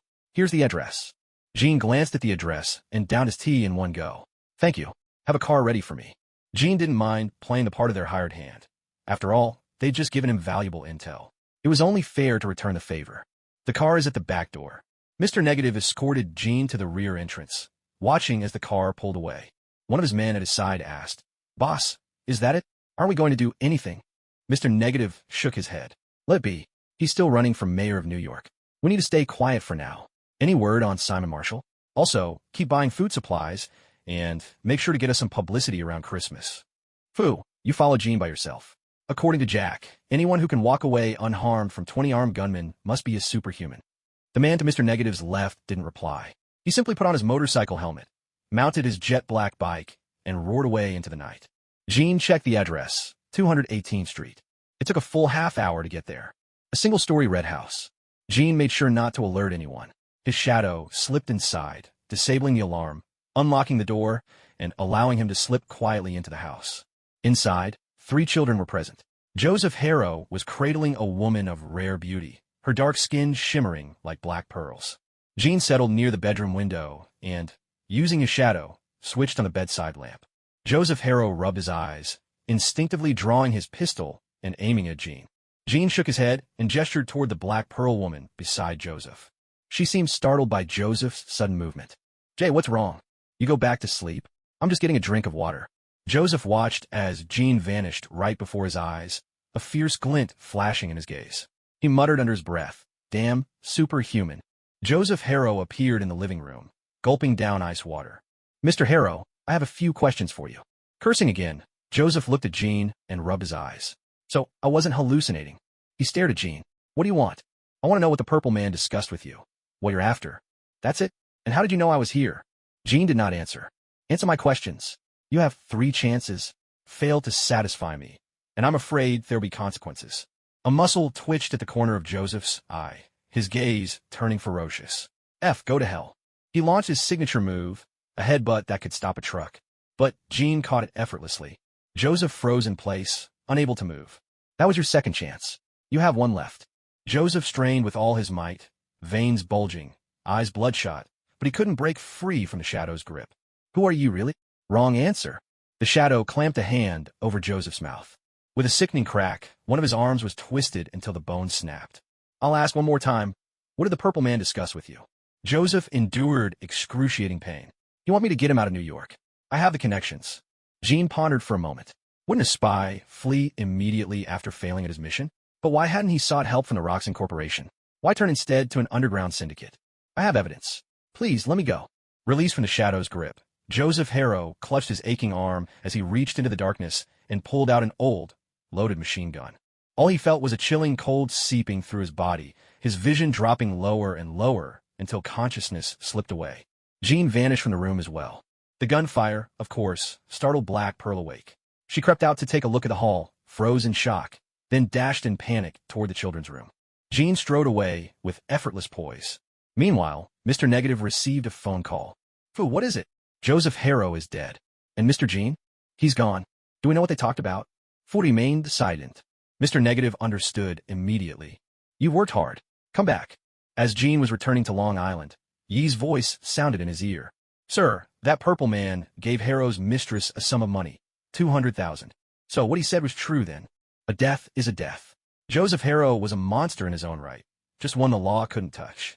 Jean returned to the House of Prince without disturbing anyone. He made his way into the Dragon's Tomb. The private prison had become a floating island, suspended within the Dragon's Tomb. Jean hurried straight to the Dragon Pearl, channeling the energy of the wandering dragon into it. He leaped onto the floating island. With no orders to guide them, the sentinels all collapsed where they stood. Beneath the prison, the laboratory was a trove of invaluable research data, including the mutant genes Bolivar had spent a lifetime collecting, as well as a variety of rare and precious materials. Jean methodically inspected every passage, making his way down to the lowest level where the energy storage device was located. The alchemical array appeared, and countless arcs of electricity surged into the storage unit. The lab lights flickered to life. Jean stepped up to the computer, rapidly entering lines of code to alter the control center's permissions. There were 32 sentinels in total, 12 still inactive, while 20 were damaged. Jean pored over Bolivar's notes. The man was nothing short of a genius. Dwarf though he might have been, his mind was a true treasure of humanity. The miraculous DNA gene bank contained not only human genes, but genetic material from countless animals and plants, virtually every known species on Earth. Even Gene found himself captivated. He lost all sense of time as he worked. Finally, Gene stretched, marveling aloud. What a brilliant vision. At present, the Sentinels are not yet in their most advanced form. If Bolivar were allowed to continue his research, the Sentinels would be able to transform at will into humans and wield all sorts of extraordinary powers. However, there is still one special material missing. Bolivar has studied the properties of adamantium, and now a batch of this alloy has already been ordered. It lies quietly in the warehouse, awaiting Bolivar's experiments. Now, everything belongs to Gene, and this batch of adamantium is just enough to forge the entire skeleton of a person. The molds for the human skeleton have long since been prepared. All that remains is to melt the adamantium into liquid and pour it into the molds. Gene retrieved the molds and the adamantium from the warehouse and brought them to the laboratory. He also found 2 damaged Sentinels and removed their cores. Perhaps one thing is still missing. Jin's figure appeared in the basement of the Prince residence, where he used a USB drive to copy Yi's code. He entered the dragon's tomb once more. He injected Yi's code into the control center. Then he returned to the laboratory. Beneath the alchemical array, the adamantium melted into a silvery liquid, slowly being poured into the molds. Gene coated the surface of the skeleton with a layer of shadowy crystal, engraving the alchemical array onto the bones. Behind Gene, the gate of truth materialized, forming an alchemical circle that enveloped the entire laboratory. Within moments, the skeletal remains and Sentinel cores on the lab table began to fuse together. A golden light shimmered. Before Jin's eyes, blood vessels, organs, and muscle took shape at a speed visible to the naked eye, assembling upon the skeleton. A humanoid figure slowly emerged on the laboratory table. At that moment, an electronic voice filled the lab. "Greetings, Creator." A faint smile appeared on Jin's face, just in time. A beam of golden light linked to the computer, and countless lines of code streamed into the synthetic being's mind. The dragon's soul burst through layers of solid earth, appearing in the laboratory, its huge head showing an expression of utter disbelief. "You actually created a new life. How did you do it?" Gene replied with a mysterious smile. "I wouldn't call it life, more like a synthetic being." The synthetic being looked at its own golden eyes, flexed its hands, and glanced around the room. "Creator, I'll give you a name, number 0. "Thank you, Creator. From now on, you may address me as Sir." 0 looked at Gene with curiosity. As Gene wore clothes, identical garments instantly appeared on 0's body as well. This was the effect of Mystique's gene. 0, you should be able to repair damaged Sentinels, correct? "Yes, sir. I can repair Sentinels. I have already absorbed all the data in the laboratory. If you need any materials, just let me know. First, repair all the Sentinels. Second, take care of the farm here. If you're interested, you can also hunt those monsters beneath the sea of clouds and collect shadow crystals." Gene wasn't worried about 0 rebelling. He had set up all the necessary permissions at 0's core. Besides, the alchemical array beneath 0's skeleton made it easy to destroy him if needed. The dragon soul had only appeared for a brief moment before returning to the dragon pearl. The sudden presence of a new life form had merely sparked its curiosity. Sentinels truly made excellent farmers. After all, they possessed so many extraordinary abilities. When Gene arrived at the prince's estate, it was already Christmas. Time really did fly inside the dragon's tomb. "Hey, Diana." The entire manor was beautifully decorated, snowflakes drifting gently outside. To Jin's surprise, Diana completely ignored him. He raised an eyebrow and glanced around at the others, only to find they too turned their heads away, avoiding his gaze. Gene followed Diana into the kitchen, where he hugged her from behind, gently nipping at her earlobe. His hands didn't stay idle either, quickly finding their way upward as he spoke softly. "Diana, what's wrong? Why are you ignoring me?" Diana had never been able to withstand such teasing. Whether it was instinct or something else at play, her resistance melted away in an instant, her mind swirling with wild thoughts. "Let go of me." "I won't." Gene kissed Diana with a possessive passion, picking her up and carrying her out of the kitchen. "But wait, the dinner will burn." "I don't care. You need to be punished first." Laughter and joy soon echoed throughout the manor. Clarice only frowned in surprise, glancing at Lorna and Wanda. Peter, on the other hand, was quick to catch on and dashed out in a flash. Clarice cleared her throat. "Would you two like to leave with me?" Lorna and Wanda exchanged a look and nodded. "We'd rather spend Christmas with our father." Clarice opened a portal, and the 3 of them departed the manor, making sure to grab the cold dishes already set on the dining table as they left. An hour later, Jean opened the door to Jin's bedroom. "You two should be about finished. Dinner's ready," she announced, seeing the two still wrapped up in each other. Diana, wrapped in a blanket, left the bedroom. Jean started pulling on his clothes. "Jean, do you know why they're all ignoring me? What else could it be? You left without telling anyone. Made them all worry. I, on the other hand, am not so concerned. As long as my phoenix seed is within you, I'll be the first to know if anything happens." Jean stepped forward, helping Jean straighten his clothes. "Merry Christmas, Jean. I forgot to prepare gifts for you." Jean looked around as everyone presented beautifully wrapped boxes. On the table before him, a feast was laid out. "Merry Christmas." Diana arrived fashionably late as well, her hair done up in a bun, dressed in a striking red spaghetti strap gown. As the matriarch, Diana raised her wine glass. "Cheers, family. Merry Christmas." Outside, snow was falling thick and fast, while inside the Prince Manor's dining hall, gentle music began to play. Diana and Jean danced gracefully to the melody. Everyone was relaxed, the wine adding to the atmosphere, and all eyes lingered on the pair, enchanted by their dancing. Suddenly, two missiles tore through the air, streaking in from above the sea.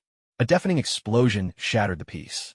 Jean shielded Diana in his arms, using his power to block the blast shockwave, and shouted to the others, "Is anyone hurt?"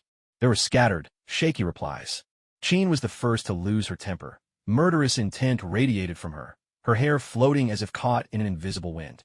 With her heightened senses, she detected a squad of heavily armed attackers, all masked as minotaurs, hovering in the backyard through the smoke billowing from the dining room. The squad leader caught sight of Jean's face, and, though hidden behind his mask, clear terror flickered in his eyes. He immediately ordered, "Retreat. It's the mutant Jean Grey. We don't have enough intel. Fall back." The armed squad fanned out, firing relentlessly, but every bullet froze mid-air, less than a meter from Jean. "You think you could just leave?" With a fierce glint in her eyes, Jean immobilized the entire 18-man team, suspending them in the air. Suddenly, the squad leader transformed into a minotaur, tearing through his clothes and breaking free of her hold. A sword, gleaming bronze, sliced through the sky. The blade swept down, severing the minotaur's head in one swift stroke. Jean stood amidst the shattered remains of the wall, his face expressionless as he regarded the intruders. He sent a mental command, his voice crisp and cold. "Let two go. Kill the rest." A flicker of doubt crossed Jean's face, but she followed Jin's instructions. The Phoenix Force flickered at her fingertips, stretching out like a living tendril, brushing against the attackers. That was the true power of the Phoenix. Only two of the attackers managed to transform into minotaurs and break free from her mental grip. They released smoke grenades, then fled aboard their yacht, escaping the Prince residence. Jean issued an order. Use every means at your disposal to track those two. If they vanish, you'll answer to me." He paused briefly, then replied, "Understood, sir." Jean conjured Alchemy. In an instant, the missile-blasted wall was restored to its original state. Leaping back through the window into the dining hall, Jean surveyed everyone. "Stay here. I'm going after them." A murderous light flashed in Diana's eyes. "I'm going with you." Jean shook his head. "Don't worry. When we catch the real culprit, you'll be there." Travel Vehicle 1 transformed into a flying craft, gliding up to the window, its door already open. Jean boarded Voyager 1, and only Yi's voice echoed in his ear. "Sir, the other side is dead." The projection from Voyager 1 flickered against the pitch-black wall. Their yacht was heading east, toward the Atlantic, but hadn't traveled 5 minutes before the two Minotaurs on board self-destructed, sending the vessel silently to the bottom of the sea. Their methods were ruthless and thorough. There wasn't so much as a drop left behind. Jin's plan had been simple. Let the enemy go, tail them, find their base, and then unleash carnage. He looked at Jean and let out a deep sigh. This one's reputation was, indeed, formidable. Jean arched an eyebrow. "You can't blame me for this." "I'm not blaming you, Jean, but from now on, maybe you should stay in the back. Wait until the rest of us are down before you step in." "All right." Jean glanced at the mess on the restaurant floor and addressed everyone. "Go get some rest. I'll clean up here." He quietly parked Voyager 1 back in front of the Manor's garage. Lorna and Wanda stepped through a shimmering portal, exchanged glances, and gazed at the state of the dining room floor. "You really went all out, didn't you? The whole house looks torn apart." Erica spun her jid in her hand. "We were attacked. What are you two doing back?" Lorna replied, "We kept the old man company for Christmas." Just then, Violet spoke up. "Jean, let's train at the Dragon's Tomb. Only by growing stronger can we truly help you." The other 8 nodded in agreement. Jean opened the gates of the Dragon's Tomb, and the 9 of them entered with their gear. Through the doorway, Wanda could see a place filled with birdsong and blooming flowers. She gazed in wonder. Jean, what is this place? Another planet. Go ahead and rest, everyone. I'll tidy up the dining room and hook the power back up while I'm at it, Jean told the five of them. We'd better help out together, Diana suggested. The five split up and changed into work clothes. Jean fetched some wire from the storeroom. Lorna used her powers to lay the wires back into the conduit, and with a touch of alchemy, the pristine white walls were restored. In just half an hour, the dining room was as good as new, though it felt a bit empty. Jean looked around, satisfied. All we need now is a table and some chairs. Yeah, even the Christmas tree got blown up. The holiday spirit's a little thin. I put some gifts up there and everything, Diana said, glancing wistfully at the now bare corner. Erica sat cross-legged on the floor, looking at Jean. Jean, do you know who the enemy is? Diana turned to Jean as well. Jean simply replied, you explain? Yi's voice sounded out. Please, everyone, move to the main hall. The six of them walked into the main hall, where a confident photo of Dario Azure appeared on the television screen. The image came from the official website of the Roxxon Corporation. The greatest likelihood points to him, Dario Azure, CEO of Roxxon Corporation. Ever since this man took over as CEO, he has stopped at nothing to achieve his aims. Through ruthless and aggressive tactics, he transformed Roxxon Oil into a diversified, multinational conglomerate.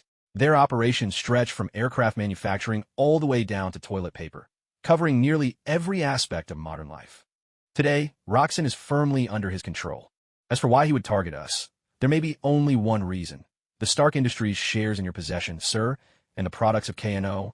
If you were no longer in the picture, they would have ways to seize shares in both companies. Not even Norman Osborne could prevent them from being swallowed up. Jean took a sip of red wine. Where's this man now? The last known sighting was in D.C. 5 years ago. Since then, not a single trace, no media, no website, nothing. So, I can't say for certain where he is, he explained. A sudden thought struck Jean. Damn, I completely forgot to use my telepathy to read their memories. Wanda asked curiously, whose voice is that? Hello, Wanda. I'm Jin's assistant, the artificial intelligence, E. Diana glanced at Jean. Do you have anything to add? Jean shook his head. No, Yi's analysis matches my own. I still need to meet with Norman Osborne. He's likely had dealings with Azure. After all, Norman Osborne still had valuable connections in the military, and with the backing of K&O, his influence was on the rise. The military had even thrown some support his way, allowing him to begin carving up Buck Industries, formerly Osborne Industries, taking over its subsidiaries and research labs. Without military capital, Buck Industries was showing clear signs of decline. Its stock price had taken a nosedive. Lister Buck was powerless to turn things around. Norman Osborne had already set in motion his plan to acquire Buck Industries. In the top-floor conference room of Buck Industries, Osborne, riding high, had gone from guest to master. He stood before the vast floor-to-ceiling windows, gazing at the familiar cityscape. Lister Buck's face was filled mostly with resignation. No doubt he was a genius at financial maneuvering, but when it came to running a manufacturing business, he clearly lacked a certain spark. Glancing at the acquisition offer before him, Lister managed a strained smile. Norman, is that really the best price you can offer an old friend? List, just look at Bark Industries stock. It's plummeted to such a sorry state. If this continues, the glory of the Bark family will be spent in your hands. List cursed inwardly. Bastard, kicking me when I'm down. He hadn't always been like this. But the world changes so quickly. List sighed softly, then signed his name with a flourish. Norman, remember to wire the money into my account. Stanley Moore appeared at the conference room door, bringing Jean with him. List Bark stepped in front of the two, sizing up the young man and quickly guessing who he was. He leaned in and whispered in Jin's ear. Truly impressive for someone so young. But be careful. Norman Osborne will strip you of everything you own, just as he once swallowed up Dr. Mendelstrom's shares to build the original Osborne Industries. Jean quietly committed the name Mendelstrom to memory. The two men stepped aside, clearing a path. List Bark, flanked by his people, left the top floor. Norman beamed brightly. When he saw Jean, he immediately came forward to greet him.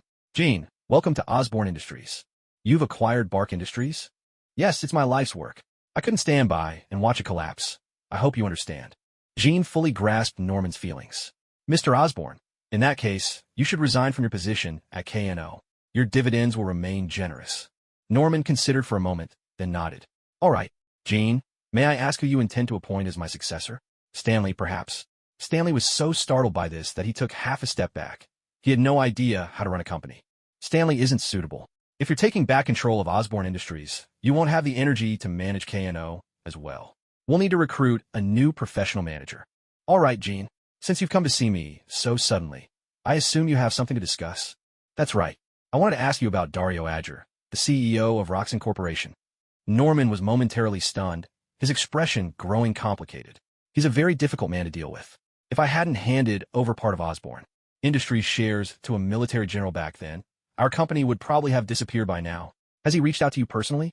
He sent a spy to approach me. Mr. Osborne, have you ever met him before?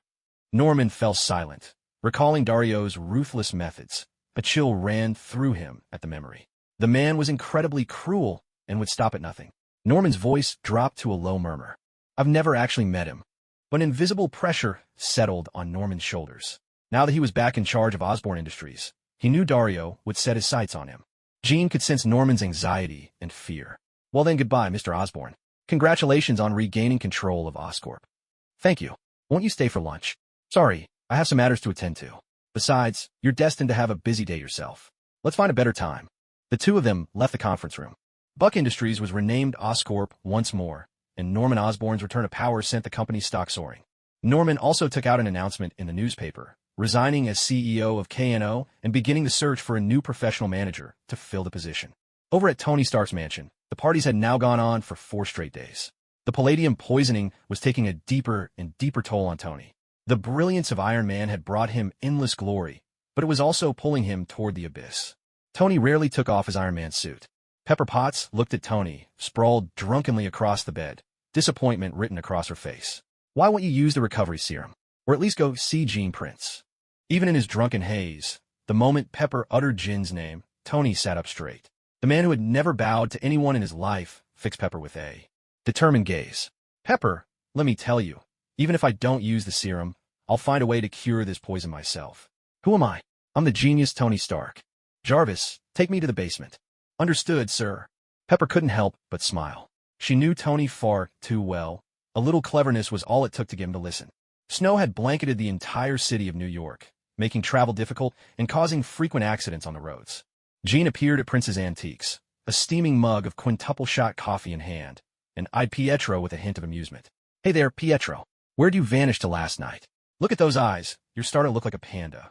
Pietro shot Wanda a resentful glance, then sidled up to Jean and whispered, Tell me, why is a grown man like me still under Wanda's thumb?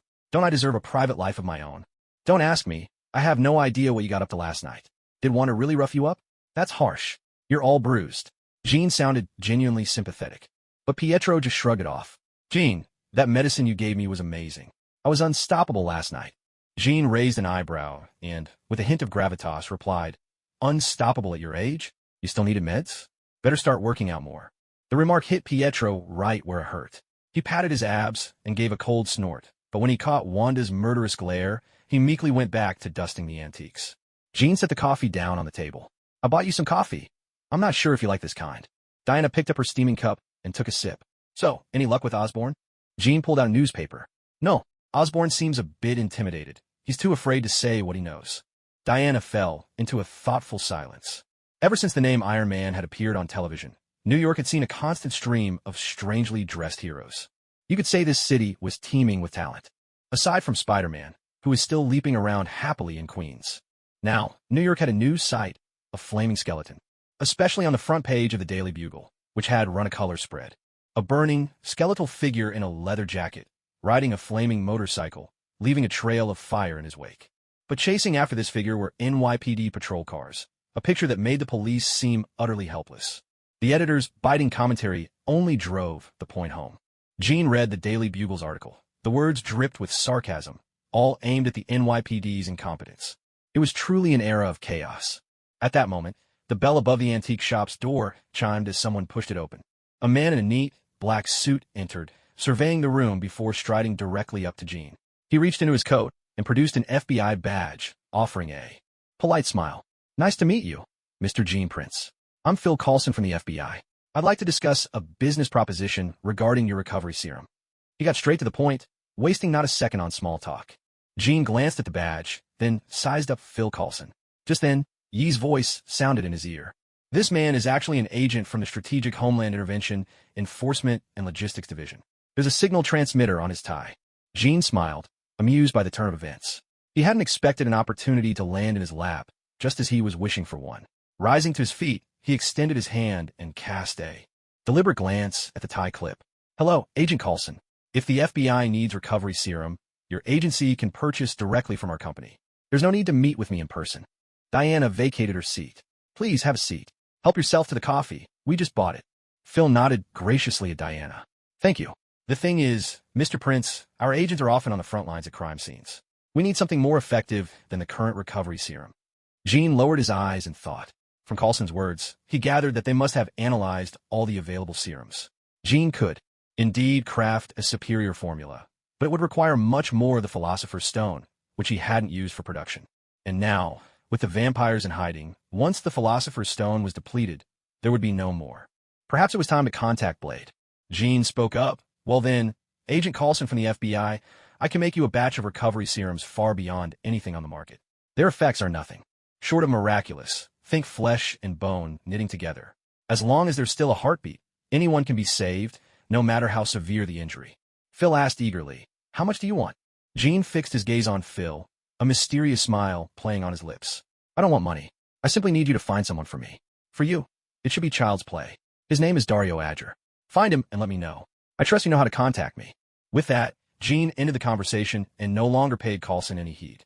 He turned and left the shop floor, disappearing into the back of the antique store. Phil Coulson left Prince's Antiques and returned to his car. Director, did you hear all that? I did. Looks like he knew you had a surveillance device on you. He even glanced at the camera on purpose. But I wonder when they managed to make enemies with each other. Far away at the Triskelion headquarters in D.C., Nick Fury was curious, carefully applying medicine to his injured eye. Director, should we go through with this deal? Send in an elite team to keep them under surveillance. Let's see what they're capable of.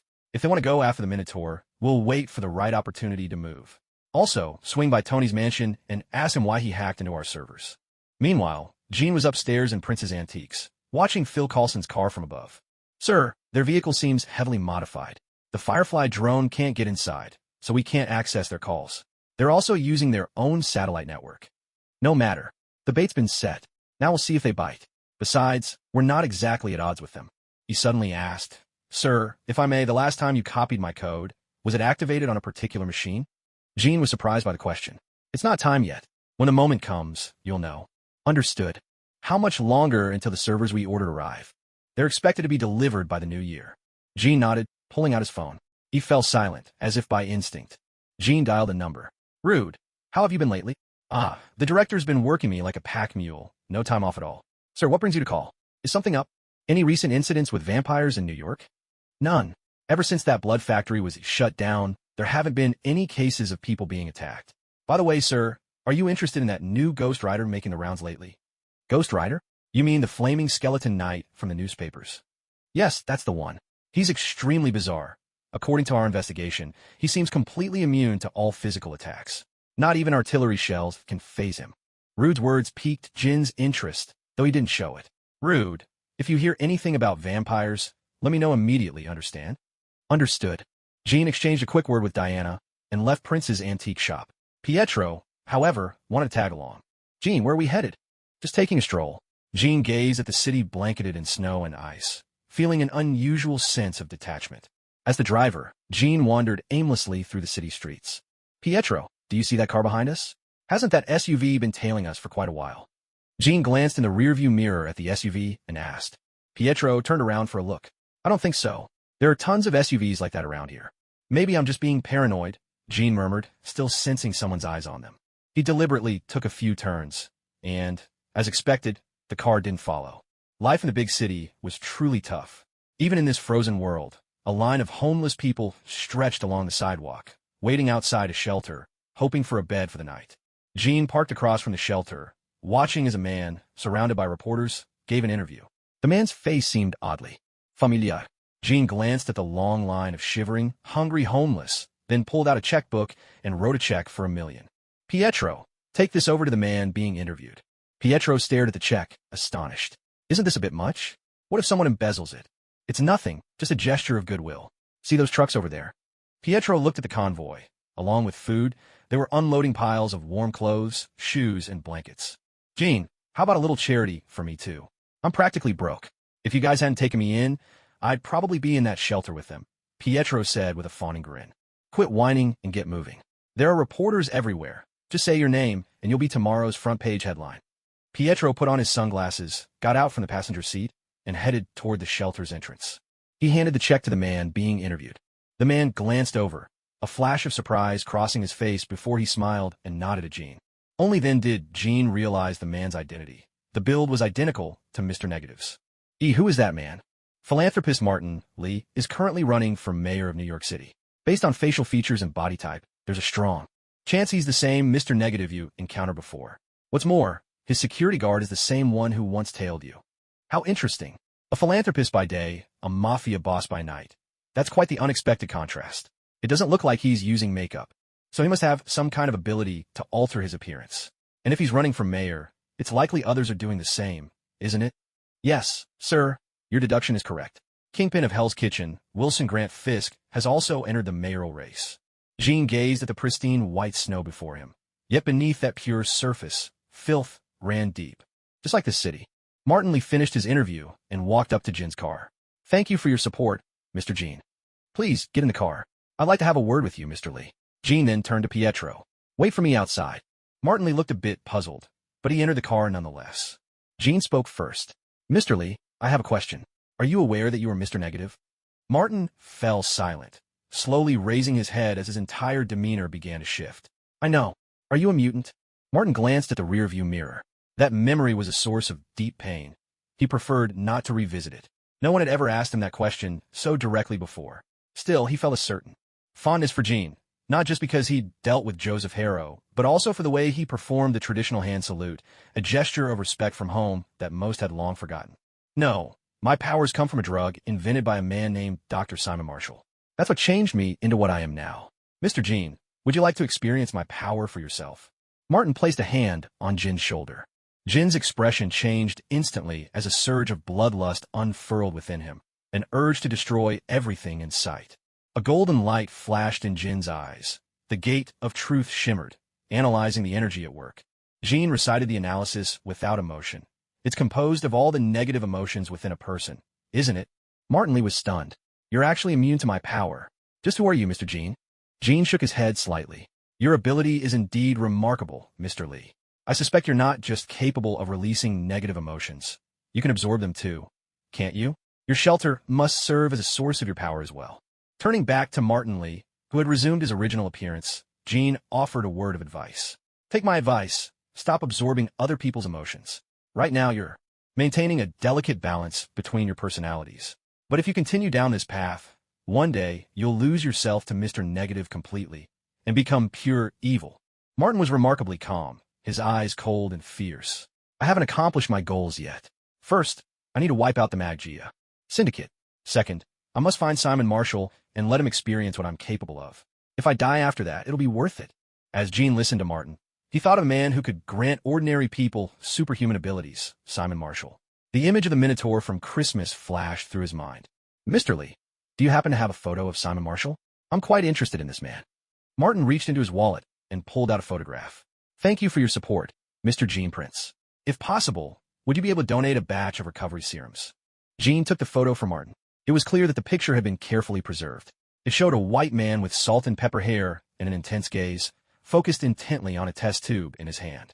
Gene snapped a photo of the picture and handed it back to Martin. No problem. You can send someone to pick it up from K&O Company. Thank you once again. If you ever need my help, you can find me at Life Garden. Gene settled into the backseat of the car, while Pietro drove through the vast city of New York, continuing their tour. Gene typed a message on his phone.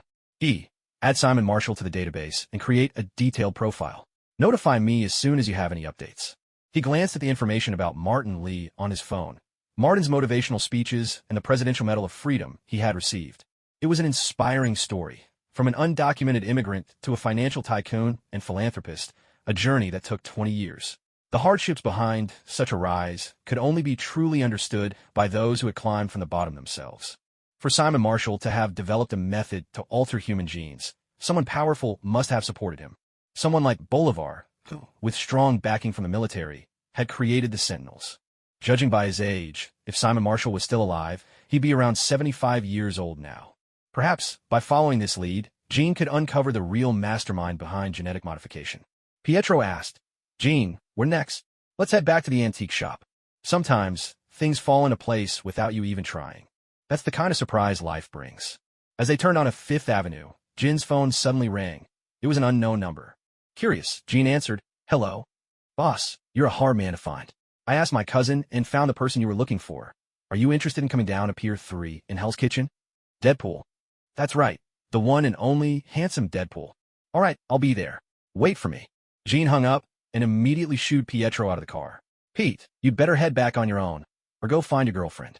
Pietro didn't resist at all. This was exactly the moment he'd been waiting for.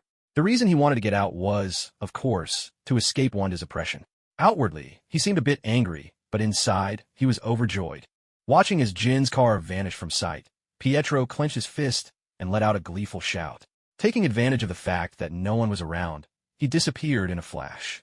Jin's figure appeared at Pier 3 in Hell's Kitchen. Sitting atop the crane's platform was a figure, munching on a lollipop. Naturally, it was the flamboyant Deadpool. Deadpool waved from his perch, then leapt down from the platform, swaggering over to Gene with an exaggerated, almost haughty stride. Boss, the money you gave me wasn't enough. I had to call in a favor with my cousin just to cover the debt. Can you wire the payment to him first? Tell me where the target is, and then we'll talk. The two stared at each other for a long moment. Gene looked at Deadpool's wide-eye mask, wondering if he could really see anything during a fight with that on. Then, thinking of the face beneath, he asked in a calm voice, how much? Deadpool pressed his hands together, his two thumbs tapping restlessly. 1.5 million. Total. With some difficulty, Deadpool fished a crumpled piece of paper from his pocket, the numbers scrawled on it in an ugly hand. Gene keyed the sum into his account. You're sure this is right? Of course. I wrote it over 50 times. There's no way it's wrong. Once he saw the transfer was successful on Jin's phone, Deadpool finally pulled out his antique cell phone and played a recording. Gunshots echoed in the background of the recording. Wait, what's up? Cousin, nothing special. Just want to catch up. Spit it out. If there's nothing, I'm hanging up. Okay. Here's the thing, cousin. You've been in the game longer than me, and you know Europe inside out. Do you happen to know a guy named Dario Azure? Greek? Dario Aga. The CEO of Roxon Corporation, right? That's the one, cousin. Do you know where he is? Did you take a contract to kill him? How much? It's free. The client promised to fix my face, you know. I can't even go outside looking like this. There was a pause, punctuated by the sound of distant explosions. Well, congratulations, pretty boy. Hope you make it to hell soon. He's usually on Crete, the southernmost island in the Aegean Sea. The recording ended abruptly. You're sure? You're not scamming me, are you? Relax, it's all set. Deadpool gestured mysteriously out over the water, where a seaplane was parked near Pier 3. Boss, your money is definitely worth it. Also, you have to fix my face, all right? My Vanessa doesn't mind how I look, but who could say no to their boyfriend getting a little better? Am I right? The two of them boarded the plane. Gene asked, Deadpool, do you have a plan? According to my intel, the target's been holed up on a yacht called the Minus. I'll have to draw their fire, and you go in to take care of them. Easy as pie. Trust me, there's no way I'm dying. Deadpool thumped his chest, full of confidence. Gene looked at him. Even though he couldn't see Deadpool's face or eyes, there was an unmistakable air of mysterious confidence in his words. They didn't know the enemy's strength, abilities, or even how many henchmen there were, just a name and a face. After 12 long hours, they finally arrived in the skies above Crete. Deadpool pointed to a sparkling super yacht over 200 meters long on the sea below, its lights dazzling in the night. He handed Gene a parachute. That's our ride. We'll drop it from above and catch them completely off guard. Under cover of darkness, the two leapt from the plane. Gene didn't open his parachute. Instead, a massive alchemical array appeared over the water, enveloping the entire yacht. A thick fog rolled in over the waves. An equivalent exchange. Water transformed into mist, just a shift in form, with minimal energy spent. Riding the currents, Gene landed smoothly on the very top of the yacht.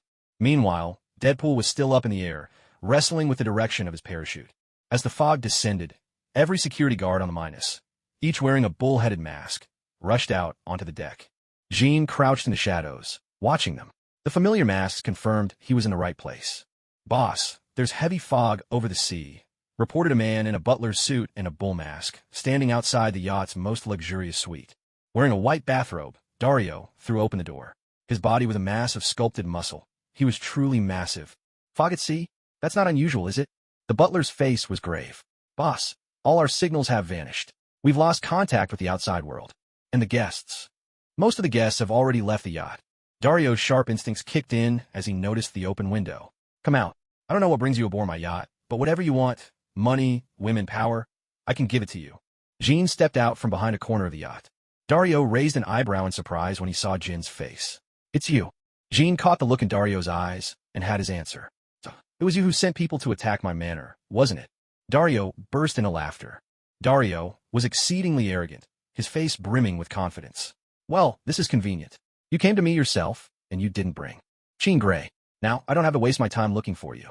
Hand over your secret formula, and I'll make your death quick and painless. A golden alchemical array appeared in Jin's hand, and a massive transmutation circle materialized across the surface of the sea.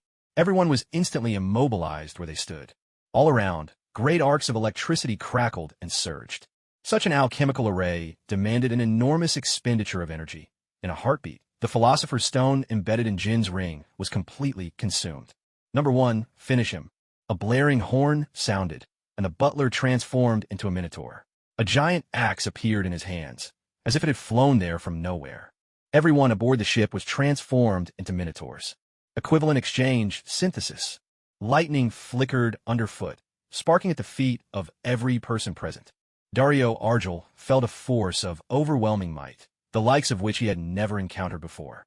The towering minotaur burst through the yacht's ceiling. Number 1's massive axe hovered before Jean. The beast's face twisted into a savage grimace, his entire body writhing and contorting. A wail of agony, a guttural roar. His body was violently compressed into a single mass by an unseen force, and in a flash of light, he was transmuted into a philosopher's stone no larger than a thumb. Apart from Dario, every living soul on the ship was transmuted into philosopher's stones. What kind of power is this? Even in the midst of the crackling lightning, the Minotaur managed to stride forward. A furious punch tore through the yacht. For the first time, the Minotaur was facing someone of such formidable power, wielding such marvelous magic. Jean hovered in midair, his cold gaze fixed on the transformed Dario. Dario, it's time to pay for your foolishness. A bronze sword thundered down from the sky. Dario seized his giant axe, parrying the descending blade. Lightning danced along the blade, charring his body black, but in the next moment, he healed, his flesh and bones restored. His regenerative ability had reached a truly terrifying level. The Truth Seeker's eye in Jin's gaze flickered, analyzing his opponent's condition. This form seemed touched by some kind of blessing. Astonishingly, the alchemical array could not pierce through this strange protection. Interesting, Jean murmured. A dragon's roar echoed between heaven and earth. A luminous dragon soared skyward, spiraling up from Jin's body. The bronze sword pulled away, hovering beside the dragon. Through the dense mist, a dragon wreathed in lightning coiled in the air, its roar reverberating endlessly as it gathered power. Dario stared up at Jean in the sky. Jean, Prince, perhaps we can talk. Name your price. Anything is negotiable. At that moment, fear gripped him, and memories of a tragic childhood flashed through his mind. If you can survive this next strike, then we can talk. The thunder-charged dragon plunged from the heavens. Dario had long since lost the will to fight. He could feel the sheer, crushing power descending upon him. Can you really escape? The lightning dragon locked onto its target, then dove into the sea. The thunder dragon clamped its jaws around Dario's body. No, to be more precise, it was Dario who abandoned an arm in his collision with the thunder dragon. A violent explosion erupted across the surface of the sea, arcs of lightning flickering over the waves. Deadpool happened to reach the area near the yacht at that very moment, and a massive discharge of electricity jolted him as well. Boss, help me. I'm on the right. Who the hell is zapping the place? My body feels like it's been roasted. Deadpool's voice kept echoing with the undulating waves. Jean activated his alchemy array, and from the seabed, a stony hand emerged, lifting Deadpool from the water and tossing him onto the deck. Jean dispelled the thick fog. His opponent was fast, managing to escape. All that remained on the sea's surface was a charred, blackened arm. The seawater carried the arm onto the deck. The mysterious blessing upon it had vanished, and now it was nothing more than an ordinary human limb. Jean transmuted the arm into ashes, then began gathering the Philosopher's Stones scattered across the deck. Deadpool, stop playing dead. Your powers aren't phased by a little lightning. Get to work and pick up every last bit of these stones, or I'll be coming after that 1.5 million.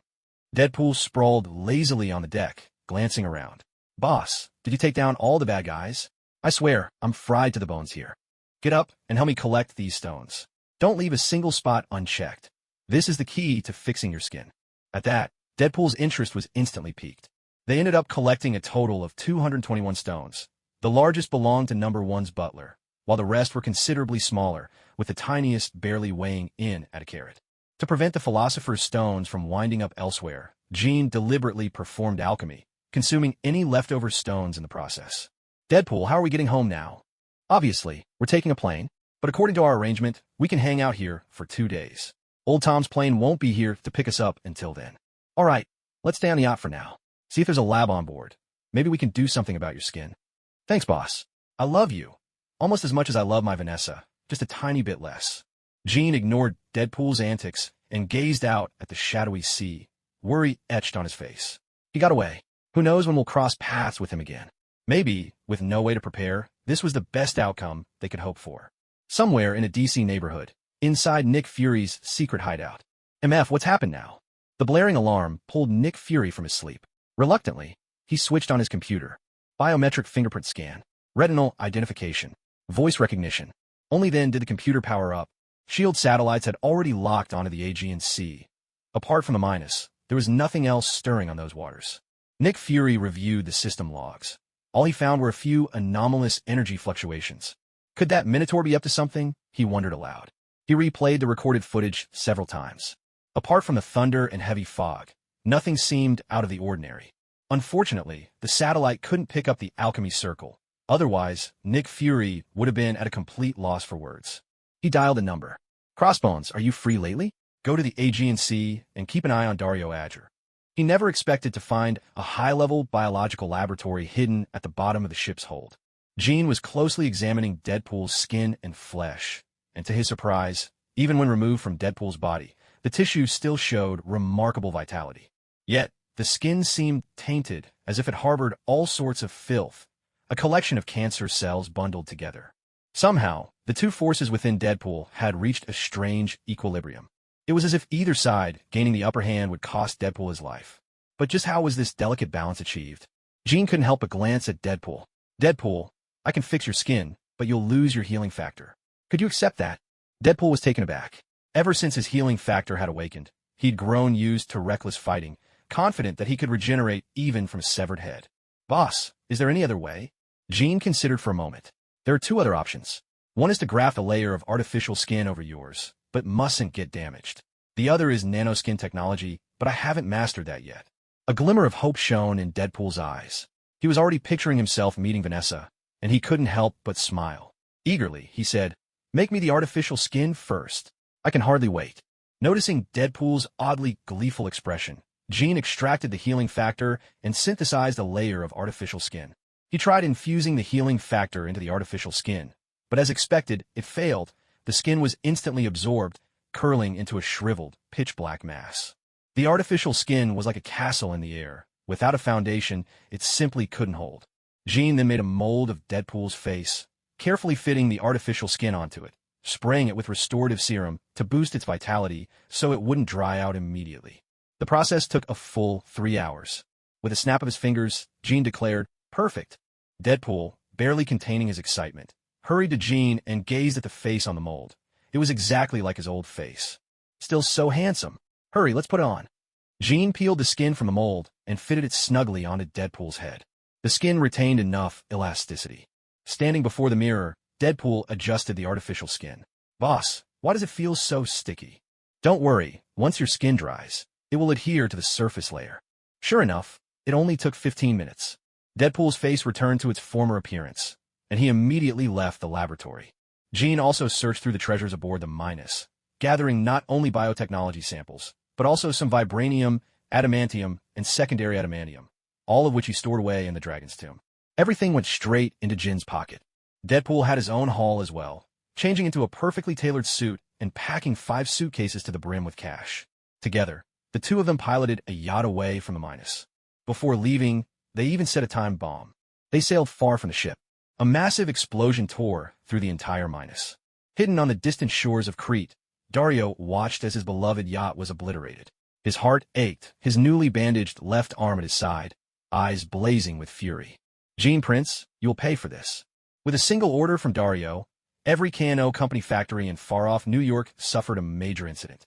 Suddenly, a group of elegantly dressed women, each wearing luxury brands, appeared at the entrance of the store, revealing scars across their faces.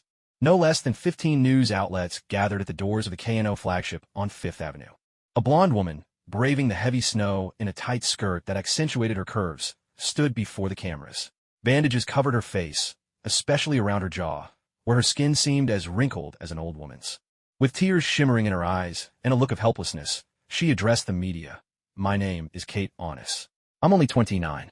After seeing so many glowing reviews of K&O's beauty serum online, I bought their product with high hopes. I never imagined it would be the start of a nightmare. After just a week, my skin turned into this." She stifled a sob. "All I wanted was to become a better version of myself, to marry my boyfriend. But now, looking like this, I've lost my job. I want K&O to take responsibility. My friends here have all suffered the same fate. We demand an explanation from K&O. If not, we'll see them in court. Isn't that right, ladies?" More than 20 voices joined in, backed by bodyguards, creating an overwhelming scene. Before the reporters could ask questions, a voice rang out. "Brothers and sisters, let's smash this unscrupulous company." The company's security had never encountered such a commotion. They tried to hold the crowd back, but only managed to delay them for a moment before the protesters forced their way inside. After all, it was just a job. Faced with such a fierce mob, the guards couldn't help but worry. If anyone started shooting, it would hardly be worth the risk. The group then gave interviews to the media, presenting all kinds of damning medical reports. In just 2 short hours, public opinion on the internet had turned completely against K&O's products. Tens of thousands of people began to hurl insults, since those who could afford the beauty serum were mostly from middle-class families and above. After all, both the production and the price made it an exclusive commodity. With 3 celebrities involved, K&O's reputation plummeted overnight. In the president's office of Oscorp Industries, Norman Osborne stood by the window, gazing at the gloomy sky, weighing the pros and cons. He turned to Stanley Moore and asked, "Stanley, have you gotten in touch with Kingpin?" "No, but I did reach Diana. She told me, word for word, that if Mr. Osborne wants to pull out, she's willing to buy all of his shares at double the price of his original investment." Stanley took a sip of coffee, looking at Norman Osborne, utterly unfazed by the storm brewing outside. Norman pressed further, "And after that?" Stanley shook his head. "To be honest, I have no idea. I guess we'll have to wait until Kingpin shows up before any decisions are made." Norman Osborne continued to ponder. His investment in K&O had already yielded returns 4 times over. More importantly, the cash flow was strong. He had regained the friendship of the military, and his own health issues had long since been resolved. Having reclaimed control over Oscorp Industries, K&O was now more of a stepping stone for him. Useful, but not essential. From the military, he'd already heard. This was a blockade orchestrated by the Roxxon Corporation. The first move, shaping public opinion. It had to be said, the tactic was quite masterful. With truth and lies interwoven across the internet, who could really tell what was real? K&O's loyal customers were but a small minority, and some influential figures, pressured by the situation, could do nothing to help. Most of the attacks were nothing more than blind slander. Still, Norman made his decision. "Let's wait for Kingpin to show up, then we'll see." Stanley Moore left Oscorp Industries. All this to and fro had cost him a whole day. Kingpin finally returned to the antique shop, where Diana immediately seized him by the ear. "Care to explain what you were doing at the AG&C, and why your phone was unreachable?" Kingpin was entirely confused by Diana's seriousness. Her grip wasn't tight, but her expression was stern as she glanced over at Pietro. "What's going on?" "My phone got destroyed during a fight." Inside the shop, only Pietro was there, absorbed in his video game. When Kingpin looked his way, Pietro avoided his gaze and paid no attention. Diana closed the antique shop door behind them. "You can ask yourself." "Sir, Roxxon Corporation has played a dirty trick to frame K&O. Now, K&O's reputation is in tatters." Yi's voice echoed through the shop. Kingpin hurried upstairs and switched on his computer, quickly catching up on how it had all started and unfolded. Added to this were the shareholding structures of major media outlets that Yi provided, all of them linked by a single shadowy figure, the Roxxon United Group. A faint smile appeared on Jin's face. Diana, noticing this, couldn't help but ask, "What are you smiling about?" Jin explained to her, "This whole thing is orchestrated by the Roxxon United Group. Their tactics are so clumsy, it's almost laughable. I've found a mastermind behind the attack on our estate. I actually went to the AG&C to track him down, but unfortunately, he slipped away. I suppose this is his way of getting back at me." Diana was indignant. "You should have taken me with you. What kind of power does our enemy have?" "He's a minotaur, blessed with some mysterious force. I've read the legends of Crete. His power must come from minotauros. The mention of that name sent Diana into deep thought. Minotauros was a creature from ancient Greek myth, just as she herself was born of that heritage, all her divine strength bestowed by 6 Greek gods. Jean let Diana ponder in silence, not disturbing her. Their enemy's goal was clear, to destroy KNO. In a low voice, Jean said, issue a statement under my name. Given the slander KNO has endured, announce an indefinite halt to all our products. Also, send out a recall and refund notice to every customer. He asked, should we hold the slanderers accountable? Let them be. They're just pawns. Pursuing them would make us look petty. We have more than enough money, and besides, we still hold shares in Stark Industries. We're hardly on the brink of starvation. A 24-hour shutdown countdown appeared on KNO's official website. Jin's decisive move left their opponents utterly baffled. The Loxin United Group's think tank had prepared countless contingency plans, yet not one was of any use now. The media was at a loss. The accusers, caught up in the whirlwind, only grew more frenzied. Sir, Phil Coulson is on the line. Phil's voice came through the speakers. Mr. Prince, you've closed the company. Does this mean our deal is off the table? I'm sorry, Agent Coulson. The pressure forced us to shut down. We'll discuss any future dealings another time. Goodbye. The announcement sent a wave of pressure toward Norman Osborne, and even greater pressure came from high-ranking military officials. Ever since their resurgence, families had grown more harmonious, their energy seemingly boundless. Norman Osborne also called in. Jean, you finally answered. Why close the company? We could have fought them to the end. They're nothing but a pack of clowns. Norman, with your status, you should already have received the information. The pressure we're facing, surely you know where it's coming from. After the company shuts down, we'll compile a list. From now on, we'll only produce high-end products. What do you think? This matter is essentially a process of selection. For customers we don't trust, we simply blacklist them. It's that straightforward and uncompromising. Norman's mind was racing. As an industrialist, he was well aware of just how exceptional his products were. He laughed aloud. That's gold for you. Always resourceful. The factory being destroyed actually gives us the perfect chance to renovate. By the way, make sure you keep supplying me with that virility supplement. If not, my phone is going to be ringing off the hook with calls from those military bigwigs. Of course, came the reply. KNO, apart from a black market, naturally had its loyal clientele. Gold's willingness to cut ties with even loyal customers came as a shock to many. With products of such high quality, they were unwilling to let go. If production stopped for good, what would they do when their skin began to age faster? Led by Jane Herr, a group of over 300 lawyers, all women with a passion for beauty and leaders in their respective fields, rallied together. They invested both time and money, taking legal action against those who slandered KNO. Gold, meanwhile, was no longer focused on the company's affairs. Pietro appeared on the 3rd floor. Gold, you have visitors, police officers. Curious, Gold glanced at the computer screen, where the voices of George Stacy and Rudd could be heard. Gold appeared in the antique shop and opened the door. Chief Stacy, shouldn't you be at work right now? What brings you here to see me? The moment George Stacy saw Gold, he burst out, Gold, you spendthrift? Are you really not planning to keep your company running? Gold smiled. Thank you for your concern, Chief. He spat in mock disgust. Why aren't you fighting back? Those troublemakers, we've already gathered plenty of information on them. Just say the word, and I'll leak it all.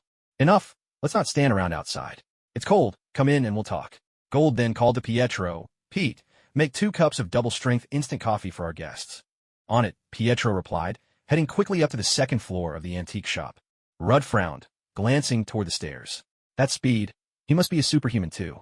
Gold turned to George. I know what you're worried about. You're afraid the police department won't get any more recovery serum, right? Don't worry, I'm still a consultant for the NYPD. The recovery serums will be supplied, as always. Production is just on hold for now. You must have heard my factory was destroyed. Rudd couldn't help but ask. Who could have pulled off something that big?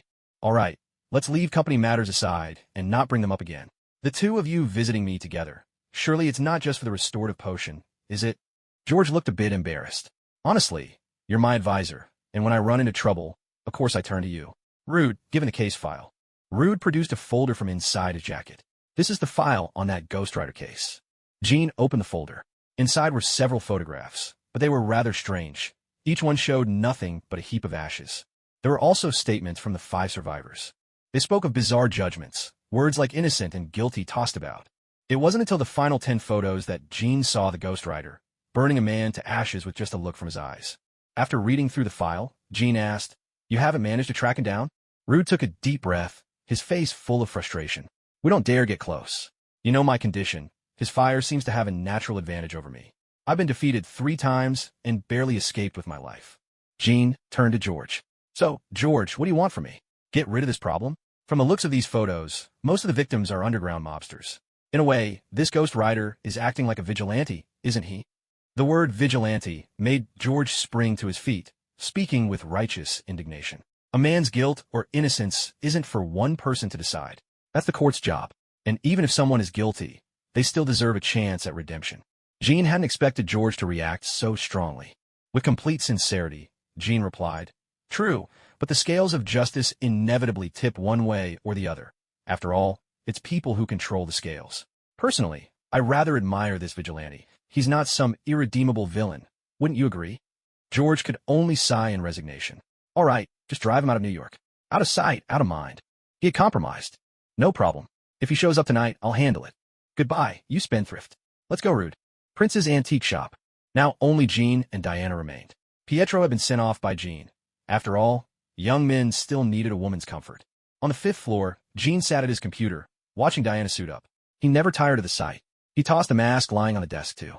Diana, take the mask. Better that than getting caught on camera. Wouldn't you rather stay home and sleep? Why do you want to come out with me? Diana plopped herself down on Jin's lap, challenging him. Can I? Her hands were already pinching his waist. Oh, easy, easy. Of course you can. Why wouldn't you? Jean surrendered, raising his hands, and leaned in closer to Diana's slender neck. A delicate fragrance instantly cleared his mind. Just then, Yi's voice rang out. Sir, we need a satellite network of our own. Relying on Stark Industries satellites means Tony Stark's AI will interfere, sometimes causing delays in feedback. Jean considered Yi's words. Without their own satellites, real-time monitoring simply wasn't possible. All right, place an order with Stark Industries for 36 satellites. Jean and Diana were in the midst of a kiss when Yi's voice interrupted at the most inopportune moment. Apologies, sir. The Ghost Rider Mr. George mentioned has appeared at the Manhattan Cemetery. Jean picked up the small earpiece from the table. Keep me updated on his location in real time. Come on, Diana, let's go. Jean donned a cloak, strapped on a red mask, and hung a bronze sword at his waist. When they arrived at the cemetery, the battle was still raging. The ground was splitting open, and countless skeletons were clawing their way up from beneath the earth. The snow-covered grass had turned pitch black, reeking of rot and corruption. Diana stared at the ground in shock. Who's using black magic here? From the shadows, Jean watched as Ghost Rider's fiery chain cracked like a whip, turning all skeletons and rotting corpses to ash wherever it struck. Suddenly, a figure emerged from the ground, formed entirely of compacted earth. Ghost Rider, if you lead us to the contract of sand, Venganza, your girlfriend will survive. Otherwise, you'll just have to watch helplessly as the woman you love is dragged into hell. Ghost Rider's iron chains paused for a heartbeat. He let out a guttural roar. Enough talk. All evil will be cleansed. His chain lashed out like a serpent, biting into the Earthman, turning him instantly to stone. A mocking laugh echoed through the darkness. You can't defeat me. In that case, let me give you a taste of your girlfriend's screams. Out of the shadows, a chilling voice rang out. Johnny, help me. Ghost Rider froze, staring into the darkness, then at the surrounding skeletons and corpses, as if a spark of human memory had returned to him. Roxanne. Jean turned to Diana and asked, Diana, go save her. Diana nodded and vanished in a blink. Ghost Rider revved his hellish motorcycle, desperate to rescue his girlfriend, but before he could get far, both he and his bike were swallowed by a quagmire. As the demon lurking underground burst into triumphant laughter, Ghost Rider, somehow, emerged from the opposite side of the mire. The demon was momentarily stunned, his twisted face contorted in disbelief. Impossible. How did you escape the swamp? Jin's eye of truth continued to unravel the demon's true form. Hidden deep within the earth, buried hundreds of meters below, the cowardice evident in his concealment. An alchemical circle glowed across the ground, scattering all skeletons and corpses. Who did this? My necromancer scroll shouldn't have failed. There were still so many bodies left. At last, the hideous demon clawed his way up from beneath the ground. It's over. The timid demon tried to burrow into the ground, only to find that his powers had failed him and the earth had become impossibly hard. The alchemical array shimmered. The demon vanished, leaving behind nothing but a philosopher's stone. What a potent magical core, and a 50-carat philosopher's stone, no less. Could demons really be refined into philosopher's stones? The stone was about the size of a thumbnail. Jean followed after the Ghost Rider. A classic scene unfolded. The blazing motorcycle raced vertically up a sheer wall, as if gravity itself had been shamed and cast aside. Atop a skyscraper, Diana rescued Roxanne. Just in time, the Ghost Rider appeared. A chain whipped out, striking Diana's divine shield. Even Ghost Rider's skeletal face looked bewildered. By all rights, shouldn't that shield have melted into a puddle of molten metal by now? Roxanne stepped between them and stood before Diana. Johnny, stop. She's the one who saved my life. Ghost Rider stared at Roxanne. Her gray business suit was torn in places, blood streaked her arm, her entire body was drenched and trembling. In those dark, hollow eyes, there was a concern that words could not capture. He glanced again at Diana, still masked, then turned away, preparing to leave. Suddenly, a fierce whirlwind whipped up. Only a single message was left behind. Ghost Rider, bring the San Venganza contract to Death Town if you want to save your girlfriend. The whirlwind swept away only Roxanne. Diana's instincts kicked in to shield herself, but she didn't attempt a rescue.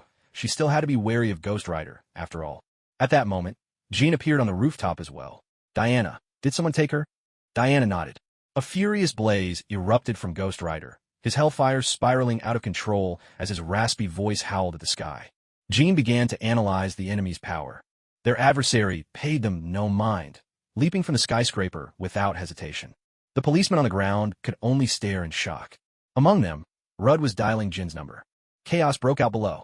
Bullets evaporated into vapor the instant they neared, unable to leave even a scratch.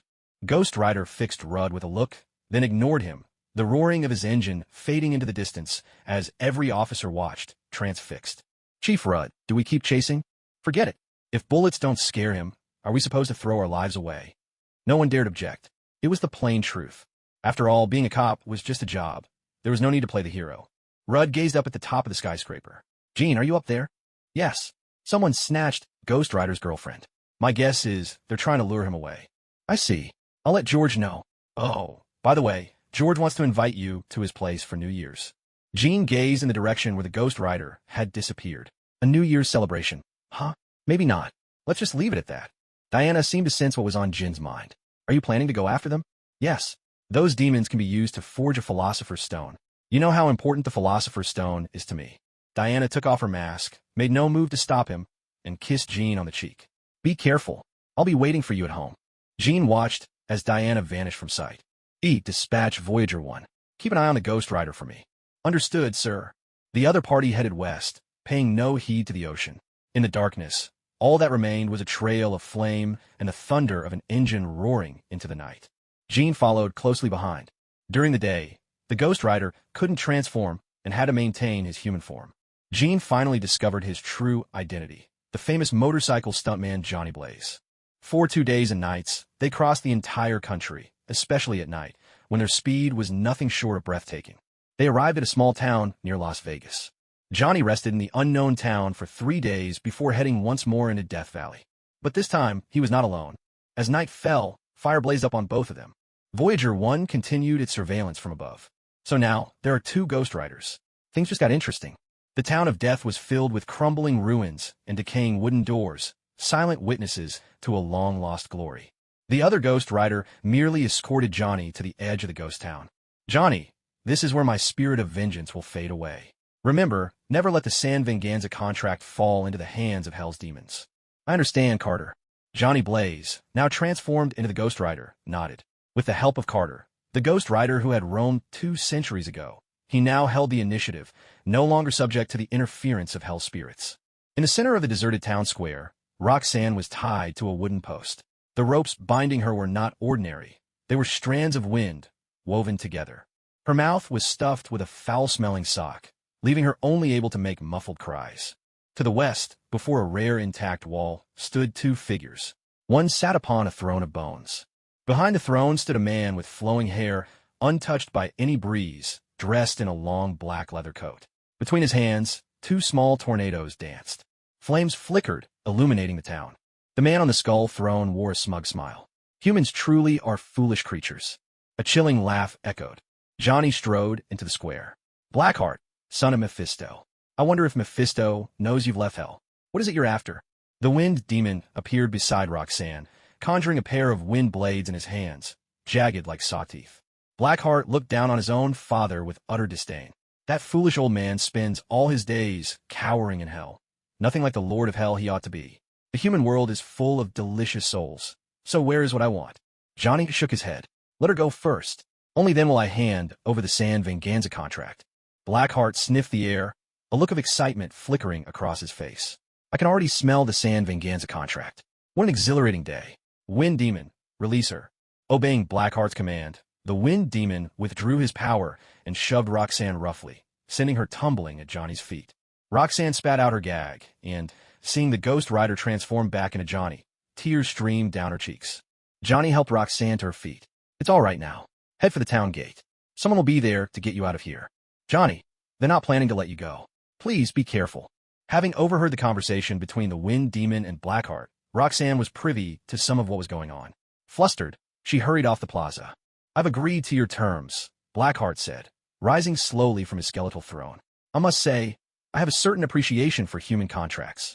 Johnny tossed a shovel from his bike to the ground before Blackheart. The San Venganza contract is inside. But now it's time to settle things between us. Johnny transformed into the Ghost Rider once more. Blackheart drew the shovel into his hand, sensing the familiar aura hidden within it. He nodded toward the Wind Demon. Take care of him. The Wind Demon received his order. Wind blades, sharp as knives, sliced through Johnny's skeletal form. But the Ghost Rider was immune to such physical attacks. In the blink of an eye, the wounds knit themselves back together. Johnny taunted them. Is that all you've got? The Wind Demon knew far too little about the Ghost Rider. Faced with Johnny's mockery, he could only respond with a furious roar. Johnny's chains lashed out, striking the Wind Demon again and again. The Wind Demon, confident and now nearly invisible, laughed. Don't you know the wind has no form? Your hellfire may be powerful, but you can't hit what you can't see. Suddenly, a voice whispered in Johnny's ear. Leave this to me. From the sky, gold descended. An alchemical array appeared, imprisoning the Wind Demon.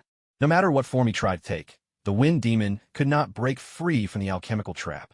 Panic setting in, he cried out to Blackheart for help. Blackheart, help me! But now, Blackheart possessed the San Venganza contract in his hands and looked down with contempt. If you can't even defeat a human, how could you ever help me rule the mortal world? The Wind Demon was transformed into a philosopher's stone. The Blackheart Demon merely raised his brows at Jin's arrival and muttered, A magician? No matter. All will kneel before me soon enough. He crushed the San Venganza contract in his hand, and the countless wronged souls sealed within the Death Town began to surge and writhe. Come to me, my precious ones. All of you, lend me your strength. This place will become my dominion. The Blackheart Demon spread his arms wide, and under the moonlight, the shadowy outline of a demon stretched long behind him. Johnny let out a mocking laugh. Mephisto, since you're here, why bother hiding? The Blackheart Demon's face twisted with terror, like a monkey whose tail had been stepped on. Despite everything, he still feared Mephisto deeply. You're trying to scare me? Mephisto let out a sinister chuckle. Oh, my knight, I thought I'd hidden myself well. How did you see through me? From the shadows stepped an old man dressed all in white, wearing a white top hat and gripping a staff topped with a skull. Mephisto glanced deliberately at Jean. It's been many years since I've seen an alchemist as gifted as you. Johnny addressed Mephisto directly. You sly devil. Don't think I don't know what you're up to. Blackheart's every move has been under your gaze. He could never have escaped hell without your consent. Isn't that right? Mephisto clapped his hands. Impressive. You know me better than my own children do. Johnny, it's time you return my hellfire spirit to me. The Blackheart Demon could hardly believe it. All along, he had never truly escaped his father's grasp. No, father, you're lying. But then the realization struck him. Wait, this is just one of your avatars. You don't have the full power of a hell lord here in the mortal realm. Ha!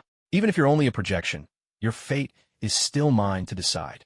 He swallowed the host of vengeful spirits, expecting his strength to soar. But in that instant, Mephisto ripped his true form from its human vessel. In truth, the Blackheart Demon was small and frail. More like a monkey than a demon lord, his monstrous appearance little more than a facade. Rage and frustration filled him.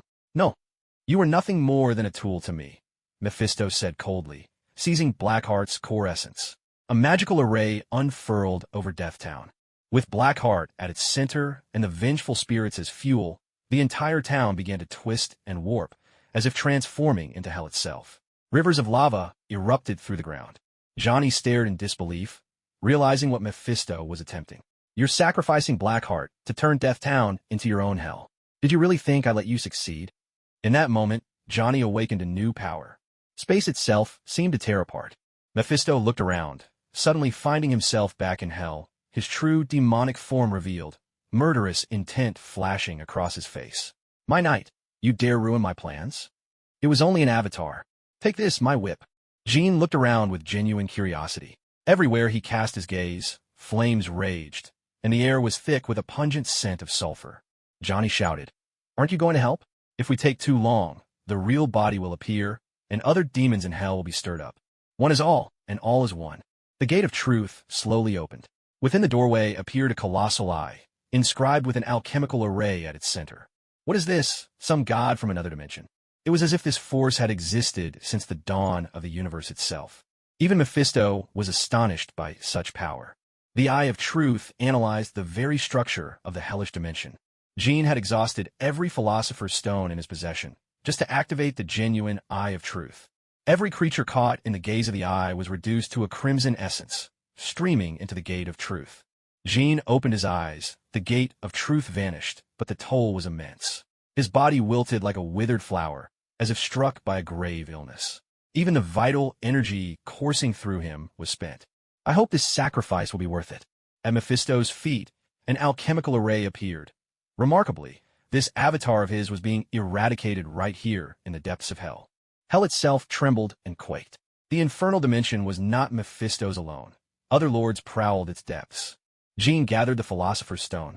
Mephisto's avatar transformed into a sphere over 2 meters tall, a reward at least tenfold greater than the cost. "Hurry up and use your power to get us back to Earth, or we're finished." Even the clouds on the horizon seemed to sense Mephisto's wrath, rolling toward them in a furious surge. "I'll make you wish you were dead, alchemist." A giant claw descended from the sky, but failed to strike the two of them. Well, isn't this a rare sight? Mephisto, you actually lost an avatar. And right here in your own hell, no less. A face formed entirely of swirling energy, its eyes glowing with a strange cold light, stared intently at a 6-winged, fallen angel. This was none other than Lucifer, his handsome face bordering on otherworldly beauty, black wings unfurled behind him. "Lucifer, why won't you help me? We're both demons of hell." Lucifer shook his head, his eyes glinting with icy resolve. "Sorry, but we're not the same. Step back. This is my domain." Rebuked, Mephisto retreated into his own territory, though he still diverted some of his energy to hunt Ghost Rider and Jean. Lucifer stroked his chin, gazing down over his realm. Suddenly, a notion arose, and a sly smile played across his lips. "Father, your child is going out to play for a while." Mephisto's assault triggered the barrier around the sanctum, set up by the Trinity, Vishani. Such a vast surge of power naturally caught the attention of the Ancient One. In a different dimension, the ancient star of the Sorcerer Supreme was cast into the void, hovering between reality and an alternate space, wavering between the tangible and the illusory. "Mephisto, are you courting death? How dare you assault this sanctuary's barrier? By the Trinity Eternal of the Vishanti, I grant my devoted followers the winds of oblivion." Mephisto relinquished part of his power to block the winds of oblivion, then, defeated and disgruntled, slunk back to his infernal domain. It wasn't that he feared the fight. As a lord of hell, he had his own considerations. The competition in the first hell was nothing short of brutal, and beneath the lords were commanders of demonic legions. If he left an opening, his rivals could seize the chance to strike. The second Sorcerer Supreme was indeed formidable, wielding an infinity stone, and more importantly, was backed by powerful patrons. In the depths of hell, Mephisto let out a furious roar. "Damn alchemist! What kind of power was that? Why have I never seen it before? I can only bide my time." The Sorcerer Supreme has already been marked by the Vishani. Sooner or later, she'll leave Earth, and then there will be a void to exploit. In hell, some rejoiced while others brooded. Lucifer, the fallen 6-winged angel, had grown tired of his infernal existence. He departed hell, summoned away by the pleas of his followers. In the City of Desire, New York, a grisly tragedy unfolded in an underground chamber. The town of death had been partially transformed into a vision of hell. With Mephisto's power missing from the ritual, the magic circle would consume every tormented soul until the world's own power restored the balance. Jean, still shaken, returned to Earth. Johnny stood guard by Jin's side, eradicating the last lingering spirits from the town of death. At last, with the final wraith destroyed, suddenly, a portal burst open. Johnny, bracing for Mephisto, lashed out, his hellfire forged chain snapping toward the robed figure standing before him. The Sorcerer Supreme conjured a magical shield, effortlessly deflecting the chain. So it's the Ghost Rider. You must have crossed into the hellish dimension. The Sorcerer Supreme glanced around, a green glint flickering in her eyes, as if she could peer through the river of time itself. Johnny Blaze, can I ask you for one thing? Please, do not use dimensional travel. You're endangering the barrier of our sanctum. Why? My actions are none of your concern, Johnny retorted, his rebellious spirit undiminished. The Sorcerer Supreme cast a look at the weakened Jean. The sanctum's barrier is meant to ward off the arcane, and to keep out gods and demons. When you open a dimensional portal, you tear open a node in space. It takes us tremendous effort to repair it. If you refuse to cooperate, we'll have no choice but to subdue you. One hand held reason, the other, power, both equally unyielding. Jean opened his eyes and spoke. Johnny, listen to the Sorcerer Supreme. Their order is formidable. You don't want to be hunted by an endless legion of mages, do you? Johnny snorted dismissively, then reverted to human form and strode away from the town of death. Jean could no longer walk, a bitter smile on his face. Master Gu-E, would you send me down a floor to Prince's antique shop? Gu-E nodded slightly, tracing a circle in the air with one hand. In an instant, Jean tumbled from the bedroom ceiling onto the bed below. Diana's elbow shot toward Jin's face, stopping just a centimeter short, halted at the last moment. She switched on the light, surprise flickering across her features as she took in Jin's appearance. Jean, how did you turn into an old man? Diana gently stroked Jin's face, her heart aching. His skin was withered, his gaunt frame barely held together by bones where muscle once was. Guilt washed over her. Why hadn't she gone with him? Tears welled up in her eyes and slid down her cheek. With great effort, Jean reached out to wipe away her tears, his smile unsettling in its frailty. Don't worry. I forced the alchemy array to work, which damaged my body, but I gained quite a bit from it. I'll need some time to recover. I'm heading into the Dragon's Tomb to train. I'm afraid I won't be able to spend the new year with you all. Diana cradled his hand in both of hers. That's good to hear. Maybe we could bring everyone to the Dragon's Tomb for the new year. We could celebrate together. Jean declined her suggestion. That wouldn't be wise. I need complete rest to heal properly. I just came to let you know, so you wouldn't worry. Diana pressed a kiss to Jin's face. You fool. Don't push yourself so hard next time. Understand. Good night. Jean opened the gate to the Dragon's Tomb. Inside, the 9 members of Violet were still deep in their training.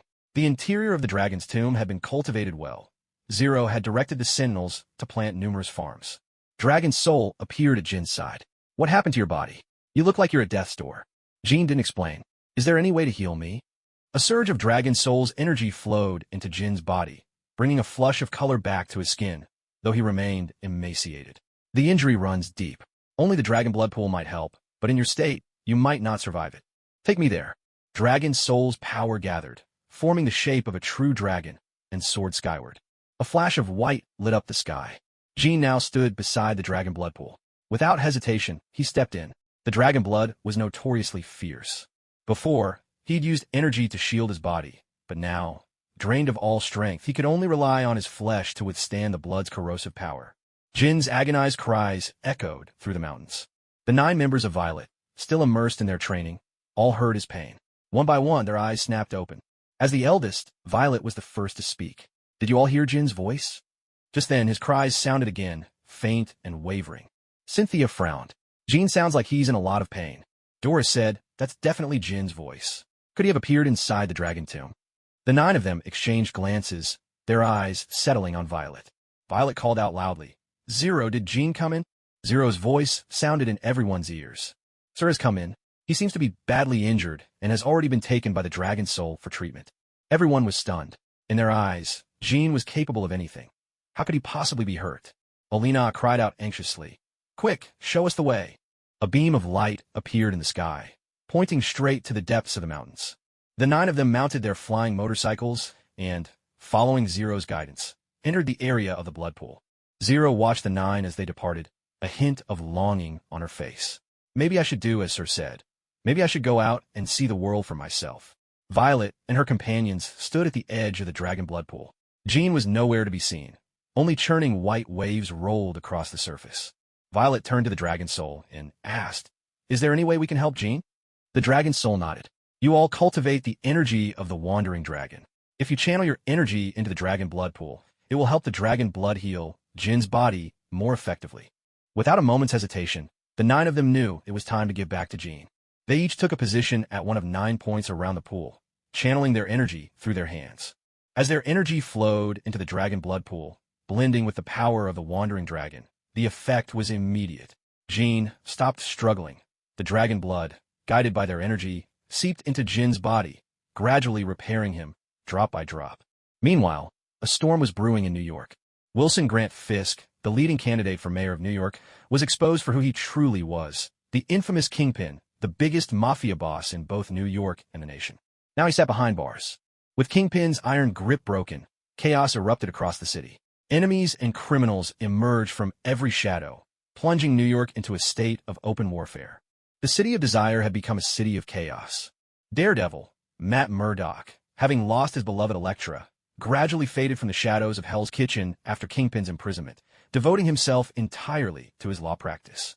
Even the friendly neighborhood Spider-Man was out every night, but he couldn't stop the rising tide of crime. Each dawn found him dragging his weary body back home. As a high school student, this life was starting to take its toll on his studies. On January 20th, as the sun was setting but not yet gone, two figures appeared at Prince's antique shop. The daywalker, dressed in a black trench coat, and his companion Whistler. Inside, only Diana was there, eyeing the daywalker curiously. Can vampires really walk in daylight? Whistler glanced around. Ma'am, do you happen to know if Jean is here? Diana's face was tinged with worry. 20 days had already passed, yet Jean still hadn't emerged from the dragon's tomb. However, Jean had managed to give her a measure of comfort.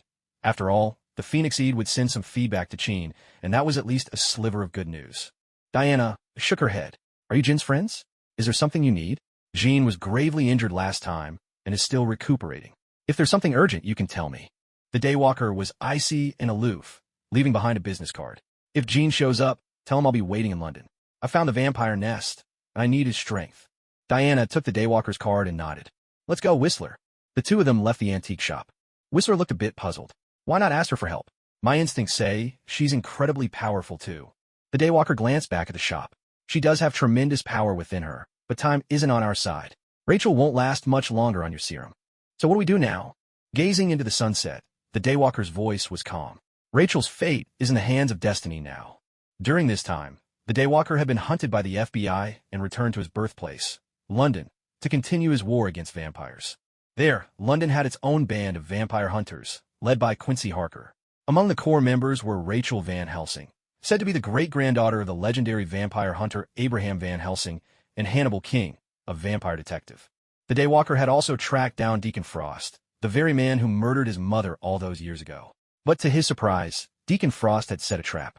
In a desperate attempt to save the daywalker, Rachel was bitten by a vampire. Now, their only hope was for Jean to reappear soon, or else Rachel would inevitably transform into a vampire herself. It had to be said, the daywalker's timing couldn't have been better. Thanks to the nourishing power of the Violet Nine and the dragon's blood, Jean had fully recovered, his body now surpassing ordinary human limits, endowed with extraordinary strength. After all, dragon's blood was the blood of a divine being. His body had become perfectly attuned to cultivating the flowing dragon Qi, which had already begun to transform into the divine dragon Qi, the color shifting from white to shimmering gold. Sensing a familiar presence, Diana appeared before Jean at once. She looked him over from head to toe, his skin now radiant and healthy, no longer the withered figure from before. Without hesitation, Diana kissed Jean, all her longing and worries of the past days swept away in that embrace. Jean naturally responded, matching her passion. For a moment, the quiet of the room was broken by the sound of tearing fabric, and soon after, Diana's breathless gasps filled the air.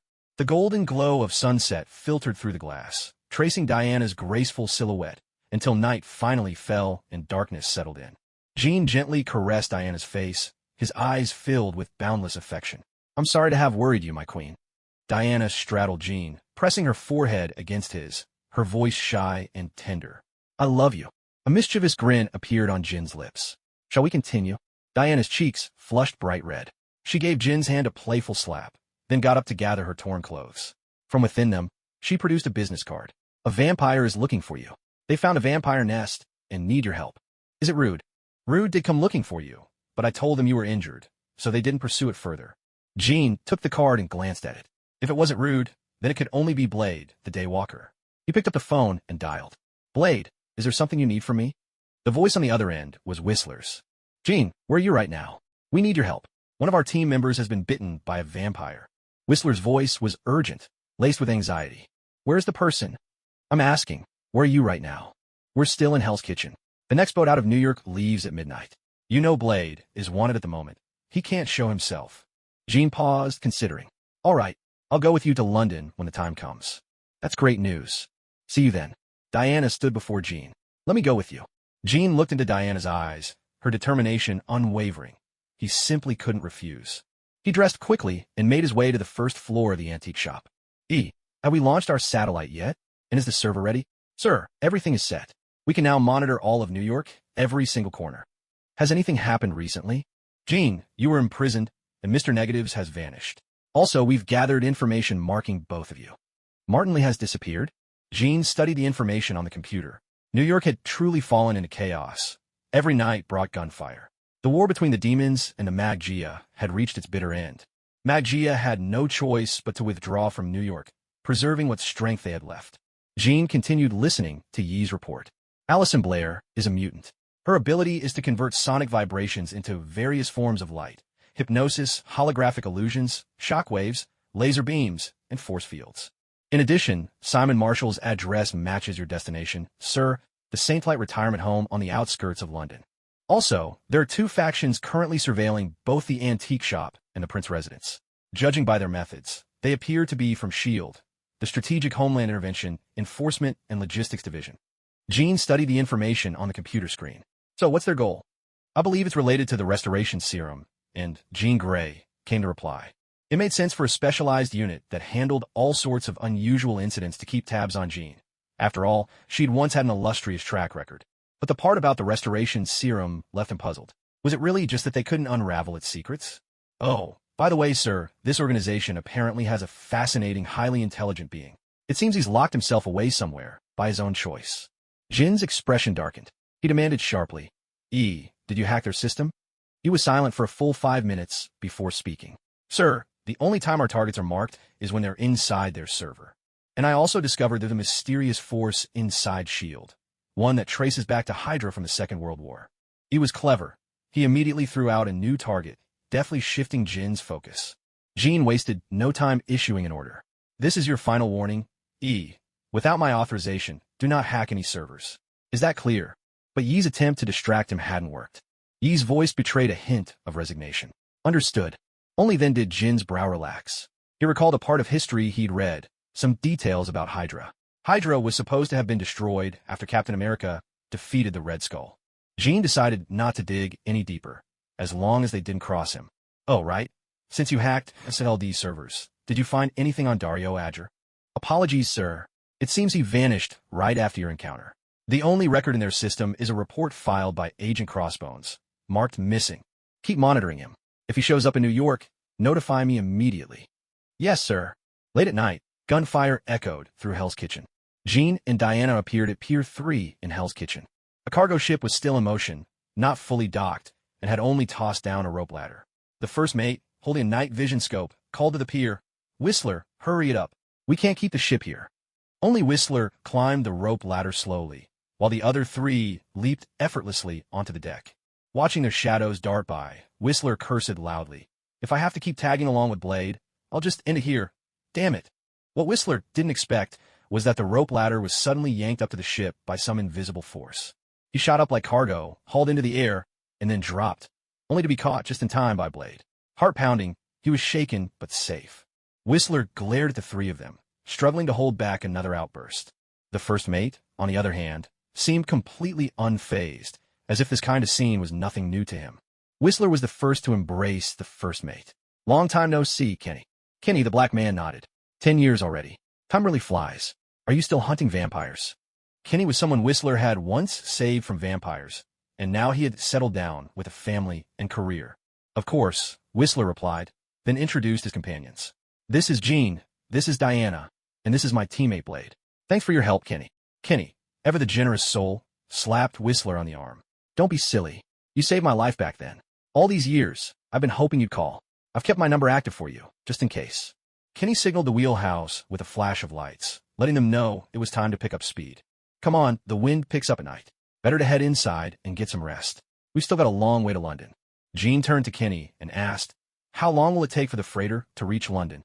Kenny replied, "At the fastest, 7 days." Jean glanced at Blade. "Blade, do you think your teammate can hold on that long?" Blade answered in a low, steady voice, "She should make it. We've given her the suppressant serum, and someone's looking after her. There shouldn't be any problems." "This will take too long," Jean said. "Let's leave the Hudson River by ship for now, but once we're near Long Island, I'll arrange for my aircraft to pick you up." Whistler couldn't help but complain. "Jean, you've got a private plane? Why didn't you mention it sooner? We wouldn't have had to wait around like this." Under the dim lights, Kenny sized up Jean, surprised to discover he was such a big spender. Owning a private aircraft was no small feat. "Make yourselves at home. I'm on duty tonight, so I won't be joining you." By late night, most of the crew had already turned in for the night. After all, working on a freighter meant taking shifts.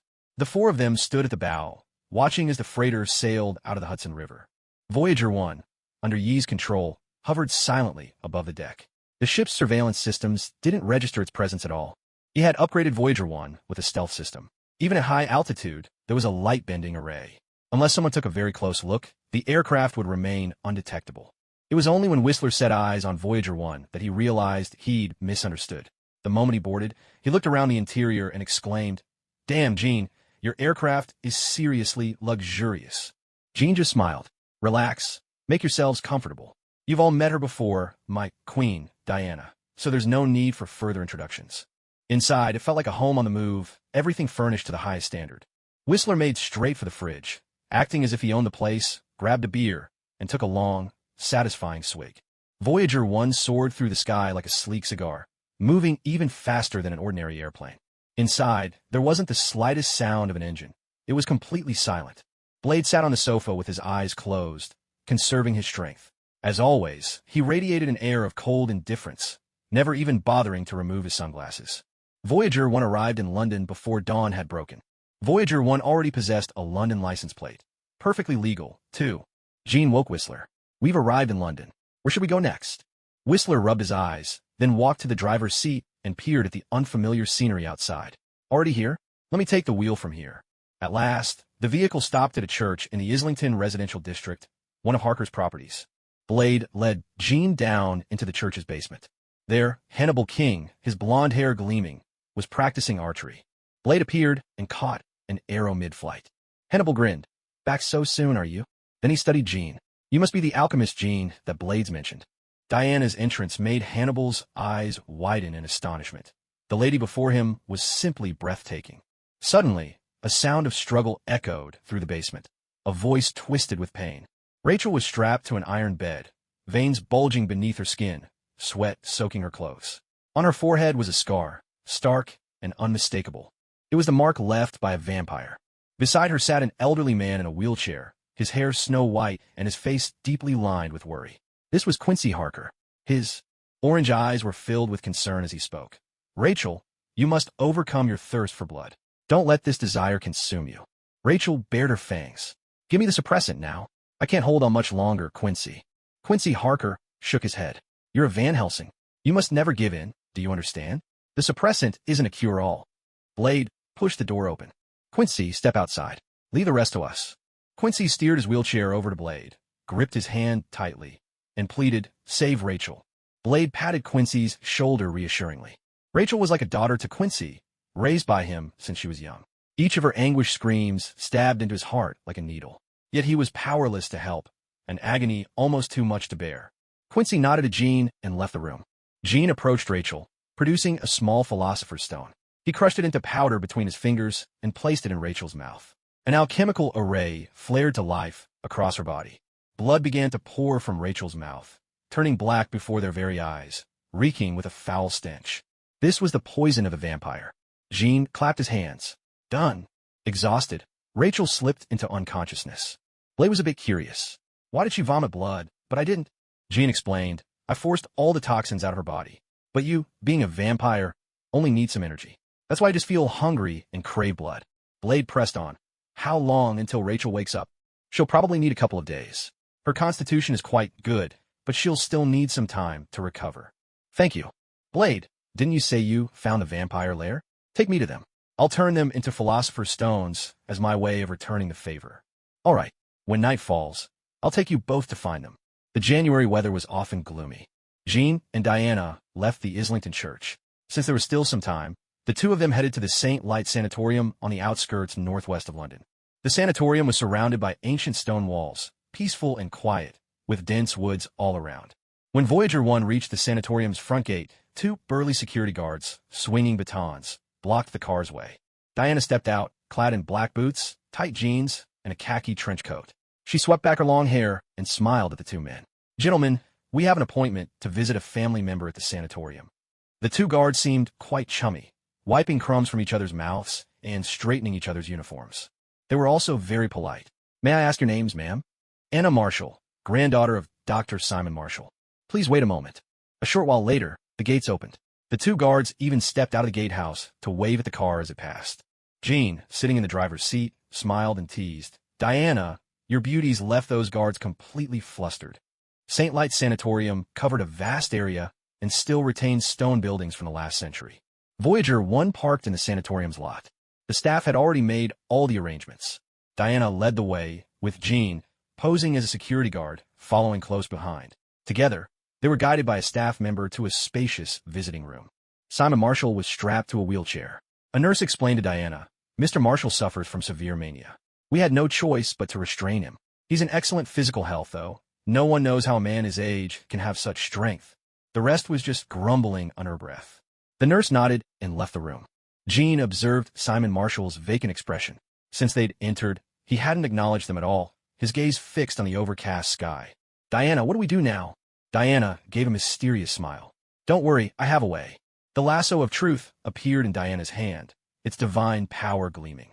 She swiftly wrapped the lasso around Simon.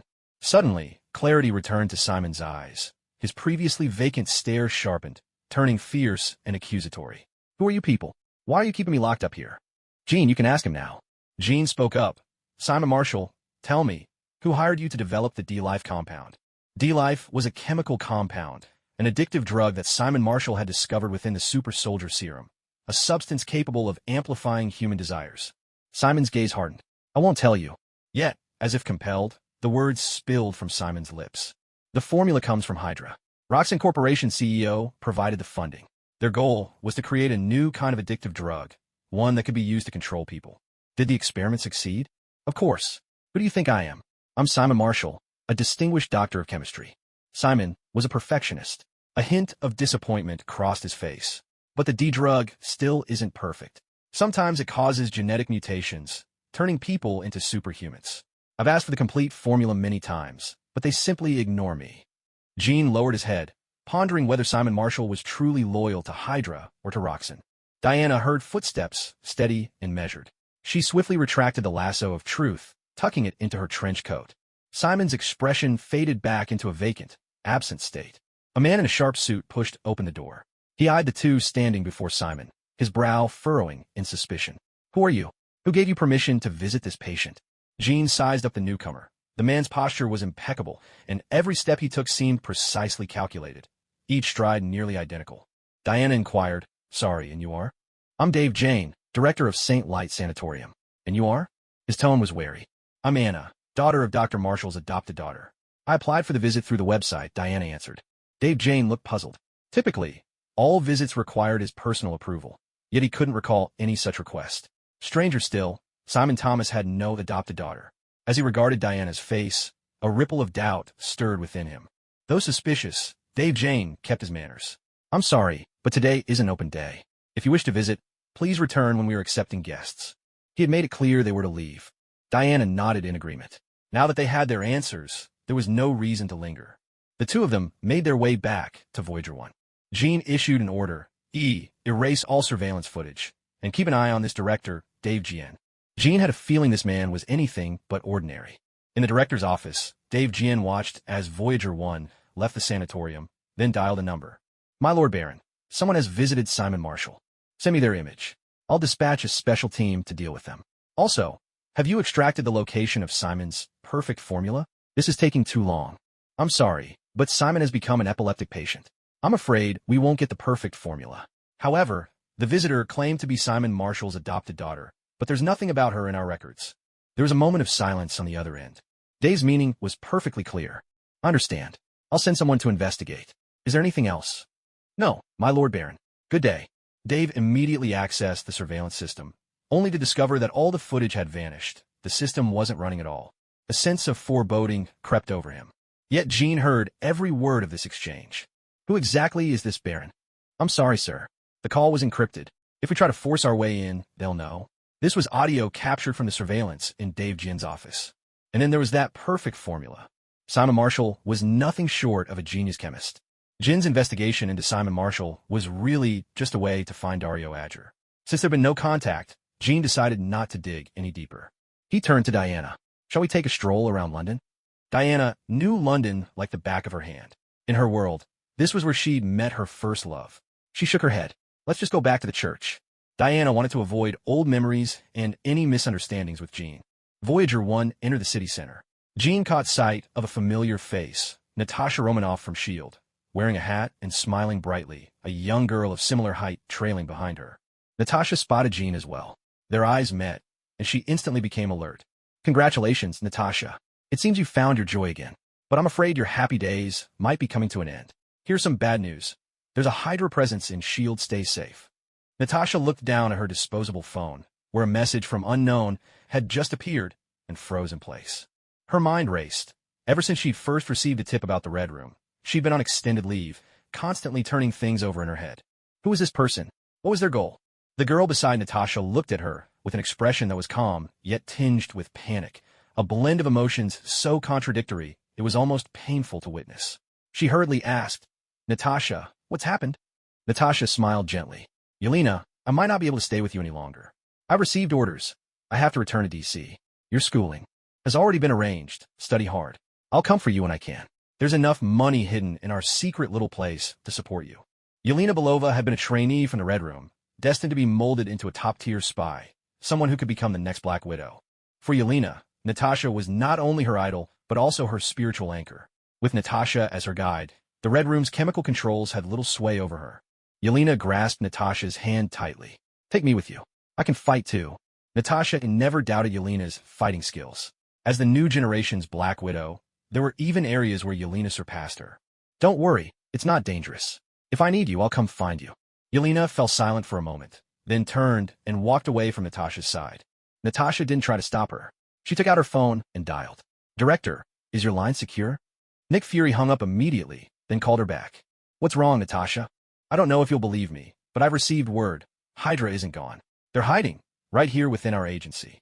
Natasha's words struck Fury like a bolt of lightning, unexpected and utterly shattering.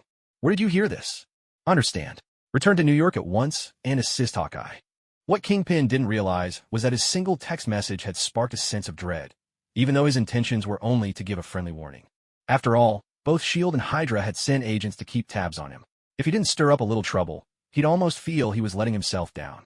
Beneath Islington's church, the atmosphere was jubilant, with everyone celebrating Rachel Van Helsing's awakening. They had expected her recovery to take a few days, but to their surprise, Rachel's constitution was extraordinary. She bounced back almost immediately. Suddenly, a figure appeared outside the church, a woman with waist-length, jet-black hair, clad in a form-fitting leather suit that accentuated every contour of her figure. Whether it was a clever use of colored contacts or simply her natural look, her pupils bore a blood-red ring. Every feature radiated allure, and a mysterious aura seemed to surround her. The crosses on the church's outer walls began to warp and twist. January days were especially short, and the streets outside were already deserted. Only the occasional car passed by. No one was there to witness this chilling sight.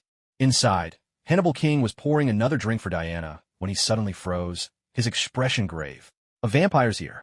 Quincy Harker frowned. That's impossible. This is a church.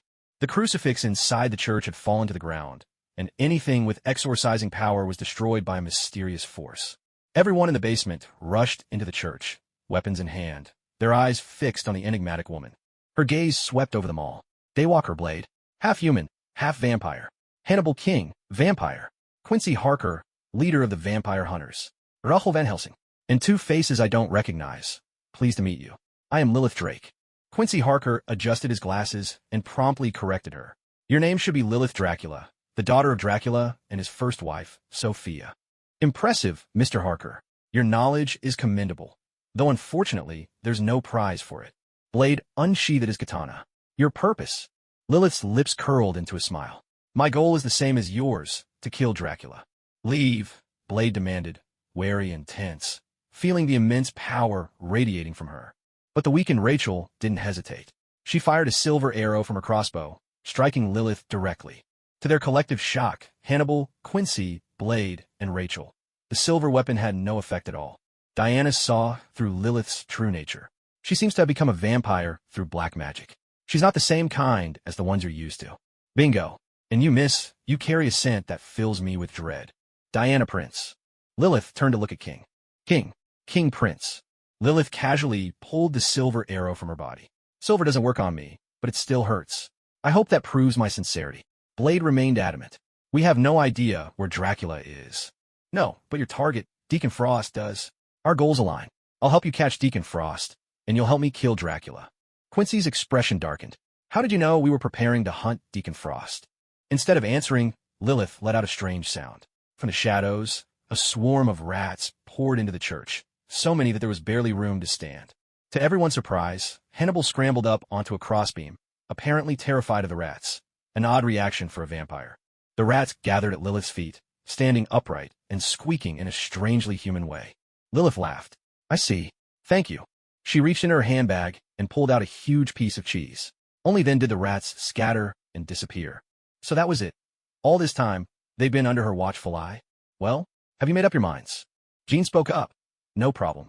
But if you betray us, we'll just have to take your life as payment. Blade let out a rough laugh. Jean, you sure know how to joke. And I have to admit, that's just my kind of style. Blade looked over at Jean. Jean nodded in agreement. After all, he'd already taken on the Lord of Hell. Why would he be afraid of a black magic creature? The very thought was laughable. No time to waste. Let's go. Blade turned to Whistler and said, Whistler, you stay here and protect Quincy and Rachel. Whistler didn't object. He was just a small player in all this, and age had taught him when to step back. Rachel wanted to speak, but Quincy quietly stopped her. She was in no condition to argue. Hannibal King pulled his van out of the basement, the words professional pest and insect removal painted on the side. Lilith, Diana, Jean, and Blade all climbed into the van. Inside, the air still carried a lingering scent of insecticide. Hannibal King, half joking, said, Hope you folks don't mind. I can't stand roaches and rats, so I sprayed some bug killer in here. Think of it as air freshener. Lilith, with her keen sense of smell, rolled down the window. Curious, she asked, How did you find Deacon Frost? The Harker cult, Blade answered in his cold, clipped tone. What's the Harker cult? Jean asked. Hannibal King explained as he drove. They're people who worship vampires. TV, movies, novels, they've filled young people's heads with nonsense. Society's going downhill fast if folks actually want to become blood-sucking monsters that can't stand the sunlight. Lilith let out a mocking laugh. Aren't you a vampire yourself? Not by choice. I never wanted this. How was I supposed to know Dracula would get a wild hair and bite me? Lilith raised her eyebrows in surprise. Oh, so you're one of Dracula's descendants? That's rare. You should be able to connect with him mentally. Why don't we try it? Give me a break. I'm not linking minds with Dracula. That would taint my soul. Hannibal's response made Diana burst out laughing. Even the cold couldn't stop young people from chasing style. Everywhere you looked, short skirts and long legs. Hannibal King parked the van behind a nightclub. Blade got out first and addressed the others. I'll lead. You follow behind. Blade knocked on the back door. A skinny man answered, his clothes in disarray and his pants threatening to fall, body covered in tattoos. Who are you people? Blade grabbed the man by the throat. There was a pictograph tattooed on the back of his neck, the mark of the Harker cult. Blade didn't hesitate. He knocked the man out cold with ruthless efficiency. Jean glanced at Diana, arching his brows. The way Blade handled things was so reckless. Hannibal King, ever the gentleman, gave a courteous bow. Ladies first, please. From the nightclub's back door, several screams of agony echoed. A disheveled Harkey clan steward, quite familiar with Blade's methods, immediately tried to escape at the first sign of trouble. Blade spotted his target. With a flick of his wrist, his boomerang flew out and struck the steward in the thigh. In a flash, he grabbed the steward by his nose ring. Tommy, where do you think you're running off to? Easy, easy. Blade, you dare show your face? Lord Deacon has issued a kill order on you. Prepare to meet your end. Take me to him. I'll go easy, I said easy. Tommy led the way, guiding them deep underground. The London underworld was nothing short of a labyrinth. Blade pressed his blade to Tommy's back. No tricks. If you try anything, don't blame me for what happens next. Tommy was trembling with fear. They descended into the depths, until Tommy stopped before a massive door. Beyond this point, It's not for someone like me. Get lost. Next time I see you, you'd better still be human. Turn vampire, and I'll send you straight to hell. Tommy bolted away in a hurry, but not before flashing Blade an international hand gesture. Blade shoved open the heavy stone door. A barrage of arrows came flying out. Inside, the chamber was brilliantly lit, evoking the feel of some ancient ruin. Mysterious symbols were carved everywhere on the walls. At the very center stood 12 pillars, each one etched with enigmatic markings. 12 pure-blood vampires were nailed to the stone columns with silver spikes, their grotesque faces exposed before Blade. Rivers of blood flowed from their bodies into a pool at the center of the chamber. Blade leapt down beside the blood pool and shouted, "Deacon Frost, show yourself." A mocking laugh echoed around him. "No need to rush, Blade. This place will be your tomb." Deacon Frost's voice came from all directions. Vampires swarmed out from the shadows. But Blade was a seasoned warrior. His blade moved like the scythe of death itself, cutting down vampires with effortless precision. Yet Blade couldn't help but wonder, why did these vampires show no fear? What exactly was Deacon Frost planning? Wave after wave of vampires surged at Blade. Suddenly, a shadow flitted by, and chains snapped tight around Blade's arms and legs. Restrain him. Blade was bound, suspended in midair above the blood pool. Deacon Frost, dressed in an immaculate black suit, appeared before him, his face alight with excitement. "Struggle all you want, Blade. Go on, show me what you've got.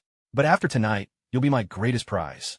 With that, Deacon Frost drew a silver dagger from his pocket and plunged it straight into Blade's artery. Because Blade is a half-blood, ordinary silver can only slow his healing. It won't be fatal. Blade bared his fangs, roaring at Deacon Frost. "What is it you really want?" Deacon Frost gazed around at his masterpiece. "Naturally, I want to become someone like you, free to walk in the daylight." Yvette deciphered the ancient scrolls. "All these old immortals want to walk in the sun too, but unfortunately, they're only fodder for me now. And you, Blade, are the final key to my ritual. You're the most important ingredient." After explaining everything to Blade, Deacon Frost removed his shirt and, grasping a parchment scroll, strode into the blood pool. Shrouded by Lilith's dark magic, the four of them remained unseen. Hannibal King could barely restrain himself from rushing out to save Blade. Lilith held Hannibal back. "Don't rush in. Let's see what tricks Deacon Frost still has up his sleeve." "Damn it, Lilith, let me go." Hannibal snarled at her, fangs bared, the vampire in him showing as he watched his teammate being drained. As Deacon Frost began chanting within the blood pool, the liquid seemed to come alive, ravenously drawing blood from the 13 captives. One by one, the vampires vanished, and mysterious runes on the pillars began to glow. A triumphant laugh escaped Deacon Frost. "It's working! It's working!" He sank his teeth into Blade's neck, greedily drinking his blood. "Release Blade now. I want him to witness what's about to happen." Only then did the vampires loosen the chains. With a swift kick, Deacon Frost sent Blade flying. The runes on the pillars flared to life, bathing him in a brilliant light. Deacon Frost was racked with pain, as if his flesh was being torn apart. King asked, "Lilith, do you know what kind of magic this is?" "The energy keeps building." Lilith shook her head, her focus locked on the runes etched into the walls. "We have to save Blade. He's almost gone." With that, Lilith withdrew her magic. King appeared at Blade's side, drew the dagger from Blade's belt, and pressed a thumbnail-sized philosopher's stone into Blade's mouth. Blade felt the surge of energy and opened his eyes. "Thank you." Deacon Frost looked around, seeing someone standing at every side. "So, Blade, you did call for backup. But it's too late. Tonight, I'll surpass even Dracula, and you all will become a part of me." As soon as he finished speaking, Deacon Frost's figure vanished above the blood pool. The blood pool surged, erupting with a torrent of blood. It formed into writhing blood serpents, and their first targets weren't the 5 intruders, but Deacon Frost's own followers. Beneath the golden eye of truth, Jin's face lit up with excitement. This was an extraordinary philosopher's stone. He shouted loudly, "Everyone clear out, especially the vampires. Don't blame me if you get caught in the crossfire." Lilith cast a hesitant glance at Diana. "Can he handle this?" Diana nodded. "He lives for moments like this." With his blade on his back, Hannibal King departed from the underground ruins. Once they had all left, Deacon Frost completed the final ritual. His figure appeared once more. "How interesting. You're not running away. Tell me your name. Since you'll be the first human I absorb, I should remember it." "Jean Prince. I hope, when you're in hell, you'll remember the name of the one who sent you there." "Oh, I'm sorry. You won't even get the chance to go to hell." With a mere thought, a blood-red claw surged from the pool, tearing the wall behind Jean with a vicious swipe. Impressive strength, but it's still not enough. A bronze sword appeared in Jean Prince's hand. With effortless grace, as if toying with his opponent, he blocked Deacon Frost's attack with ease. Deacon Frost transformed into a towering blood giant, looming over Jean. Jean was puzzled. His opponent didn't seem capable of magical attacks, only crude physical force. How dull. With a single punch, the entire underground chamber trembled. Jean instantly realized his opponent's intent. He meant to bury him alive. The underground structure began to collapse. Jin's eyes flashed, and 4 alchemical arrays appeared, forming a cubic barrier that sealed off the entire space, locking it tight. The blood giant was suspended midair, frozen in place. Deacon Frost's face twisted and turned within the mass, but he couldn't break free. Deacon Frost bellowed, "What power is this?" "It's the power that sends you to your grave." Moments ago, Frost was so arrogant. Now, terror consumed him, though he didn't even have time to plead. A golden light blazed. The blood pool was left with nothing but a pile of crimson philosopher's stones and an ancient scroll, miraculously unscathed. A decent haul. I almost feel like letting him go, Jean mused. Standing in the blood pool, Jean picked up the parchment scroll. As he gazed at the philosopher's stones before him, a wicked thought flickered through his mind. All the philosopher's stones vanished into the dragon's tomb, Jin's storage ring, from which he could summon anything at will. A swirl of black mist formed within the ruins, taking the shape of Lilith. So quick. Jean didn't pause in wielding his power. The alchemical array materialized, restoring the walls to their original state. If the ruins were left to collapse, it might endanger those above ground. Any casualties would be unacceptable. Jin's sense of justice prevailed. Let's go. Time to head back. Wait, what about Deacon Frost? And the information about Dracula I wanted? Sorry, the other party's already dead. I forgot to ask. Lilith glared at Jean, her entire being radiating murderous intent. Her intelligence had run dry at this point. Was she really going to have to wait another few hundred years in vain? Oh, are you picking a fight, Lilith? Jean remained utterly unruffled, and there was even a glimmer of anticipation in his eyes. After all, he thought to himself, there could never be too many philosopher's stones. That damn Lord of Hell would surely seek revenge. He needed to stockpile as many stones as possible. Ugh, bastard. With a flurry, Lilith transformed into a bat and vanished from sight. She didn't dare make a move against Jean.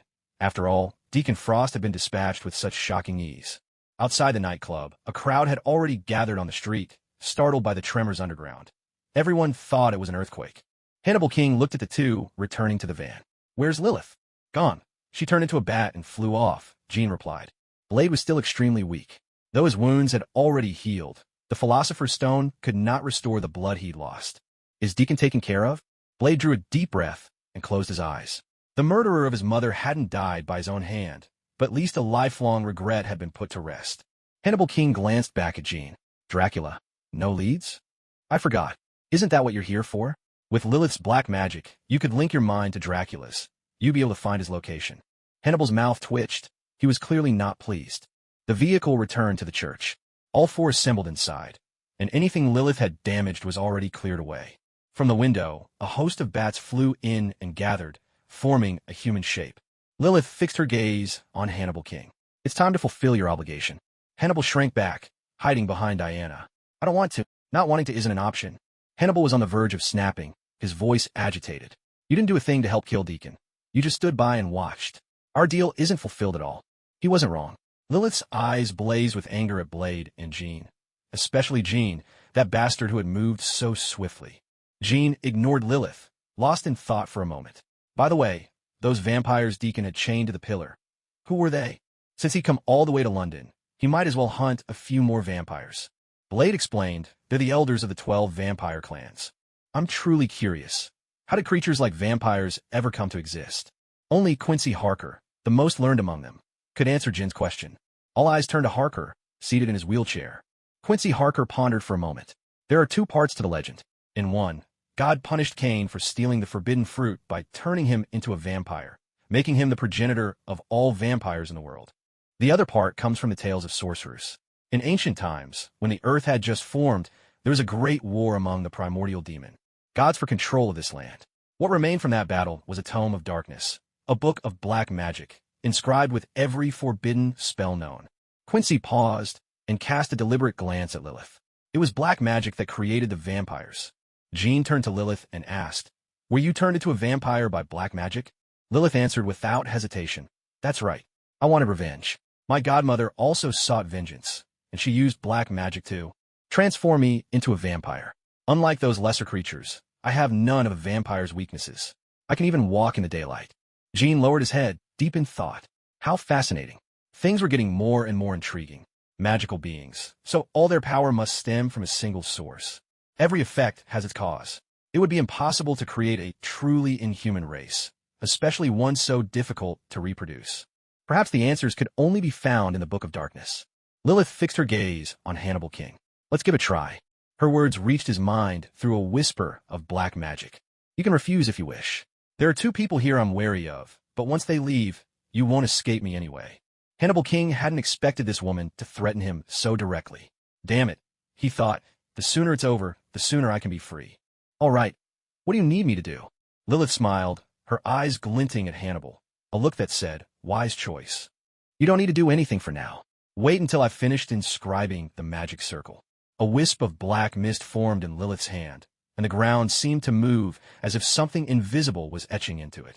The floor of the chapel was utterly destroyed. For 15 long minutes, the spell work continued, until at last a mysterious magic circle appeared before them all. Incredibly intricate, filled with arcane symbols and geometric patterns. Lilith pointed to the very center of the circle. Hannibal, step into the center. Hannibal obeyed. Close your eyes and open your mouth. Lilith used her fingernail to cut her wrist, letting her blood drip into Hannibal's mouth. In the next instant, she leapt clear of the circle. 8 shadowy figures materialized at each point of the octagon. Blood trickled down into the magic circle. A surge of pitch-black mist erupted from the circle. Within the darkness, images began to take shape, as if a projector were casting moving pictures onto a screen. The vision pierced through time and space. It was a scene from the 19th century, an ancient, nameless sailing ship carrying a single coffin, departing London and vanishing into the endless expanse of sea. After that, there was nothing more to see. Lilith couldn't believe it. Impossible. How could Dracula just vanish? Jean analyzed the black magic circle. It turned out to be a one-way channel, and although it was reinforced by the power of 2 bloodlines, Lilith was, after all, a direct descendant of Dracula. Perhaps Dracula is still in his slumber. Your magic circle can only reach him when he's awake. But your attempt might have disturbed him. Maybe you should try again. Lilith shook her head. Now that he's alert, it's impossible to sense his spiritual world. Quincy Harker had already memorized the images and offered his speculation. I think Dracula has reached the Americas. Judging from the evolution of those ships, that vessel must have been from somewhere between 1870 and 1900. Lilith felt a surge of anger. The magic circle was destroyed, and every seat in the cathedral had been reduced to splinters under the force of black magic. America was vast. South America? Or North America? Lilith's head was spinning. She had thought Dracula was still in London, or at least in one of the places she'd suspected. For now, the matter had come to a close. Jean stood up. Blade, we're heading out. If you ever run into any news about vampires or the Dark Grimoire, give me a call. Blade nodded, rising to shake Jin's hand. Thank you. Jean and Diana said their goodbyes one by one. Diana climbed aboard Voyager 1 and said to Jean, I feel like I wasn't much help at all. I told you, you didn't need to come along. Diana shot Jean a look. How was I supposed to know vampires would be so weak? Couldn't even put up a fight against you. Jean issued his command. Take us back to New York. Diana asked, do you want me to look into that ship? Maybe there's a chance we can track it down. Forget it. No need to go to all that trouble. Let's just leave it to fate. Dracula's probably been awakened now, and if he's in New York, we'll find him soon enough. Diana nodded in agreement. Voyager 1 vanished into the London sky. Watching the craft speed, Jean shook his head. Maybe it was time to design a new vessel, not just for comfort but for speed. Otherwise, too much time would be wasted. At 4:50 in the morning, at Prince's house, Voyager 1 had just flown in from over the sea and touched down in the back garden. Jean and Erica were already waiting in front of the ship. Jean was the first to step forward and hug Jean, her expression tinged with gentle reproach. Why did you take Diana and leave me behind? Jean patted her back. Come on now, don't make a fuss. Jean needed Jin's energy. There was a bond of mutual exchange. Jean knew he'd been away too long without giving Jean her share, so a surge of dragon energy flowed from him into her. That dragon energy stirred the phoenix power inside Jean, and the sensation it brought far surpassed any mere desire. Just like a cat, she nuzzled her face against Jin's neck. Pietro appeared before Jean in a flash, his eyes ringed with fatigue, and began to complain tearfully. Jean, can you help me? Lorna and Wanda are ganging up on me. Jean looked at Pietro's face, amused. What did you do this time? It's nothing, really. I just happened to be flirting with a girl. That's all. Jean glanced at Lorna and Wanda, who were standing by the window. Typical. So fierce, but he decided not to interfere. Diana, Violet, and the other 9 got out of the car one by one. Each of Violet's group carried something. Vegetables, beef, lamb, and even bottles of homemade fruit wine. Erica nodded at Jean, then asked Violet, "Need any help?" "There's still plenty left in the car," Violet replied. Pietro naturally began to help. With his abilities, he was the fastest at moving things. In a gust of wind, every fruit from the car was whisked down to the cold storage in the basement. Voyager 1 was packed to the brim, even with treasures from the sea, tuna, and king crabs. That was why they had returned to the prince's residence so late. Wanda and Lorna jumped down too and came over to Jin's side. Lorna looked at him with curiosity. "Jean, where have you been these past few days?" "I've been saving the world, of course." As Wanda drew closer to Jean, the sheepskin scroll he was holding suddenly floated up on its own. A mysterious force reached out and touched Wanda's soul. A wild wind swept through the entire backyard. Scarlet threads of magical energy began to emanate from Wanda, their power corroding the ground and leaving a deep pit. Jean instantly shielded everyone with the energy of the dragon, the eye of truth probing the magic surging within Wanda. As her twin, Pietro was the first to shout, "Wanda!" But Diana blocked his way with divine strength. "Don't go near her." No one dared to step within 5 meters of Wanda. Scarlet magic swirled around her, cocooning her in its embrace. Jean frowned and said, "Jean, something's trying to connect with Wanda's mind." Jean immediately gave the order, "Everyone, leave here and return to your rooms."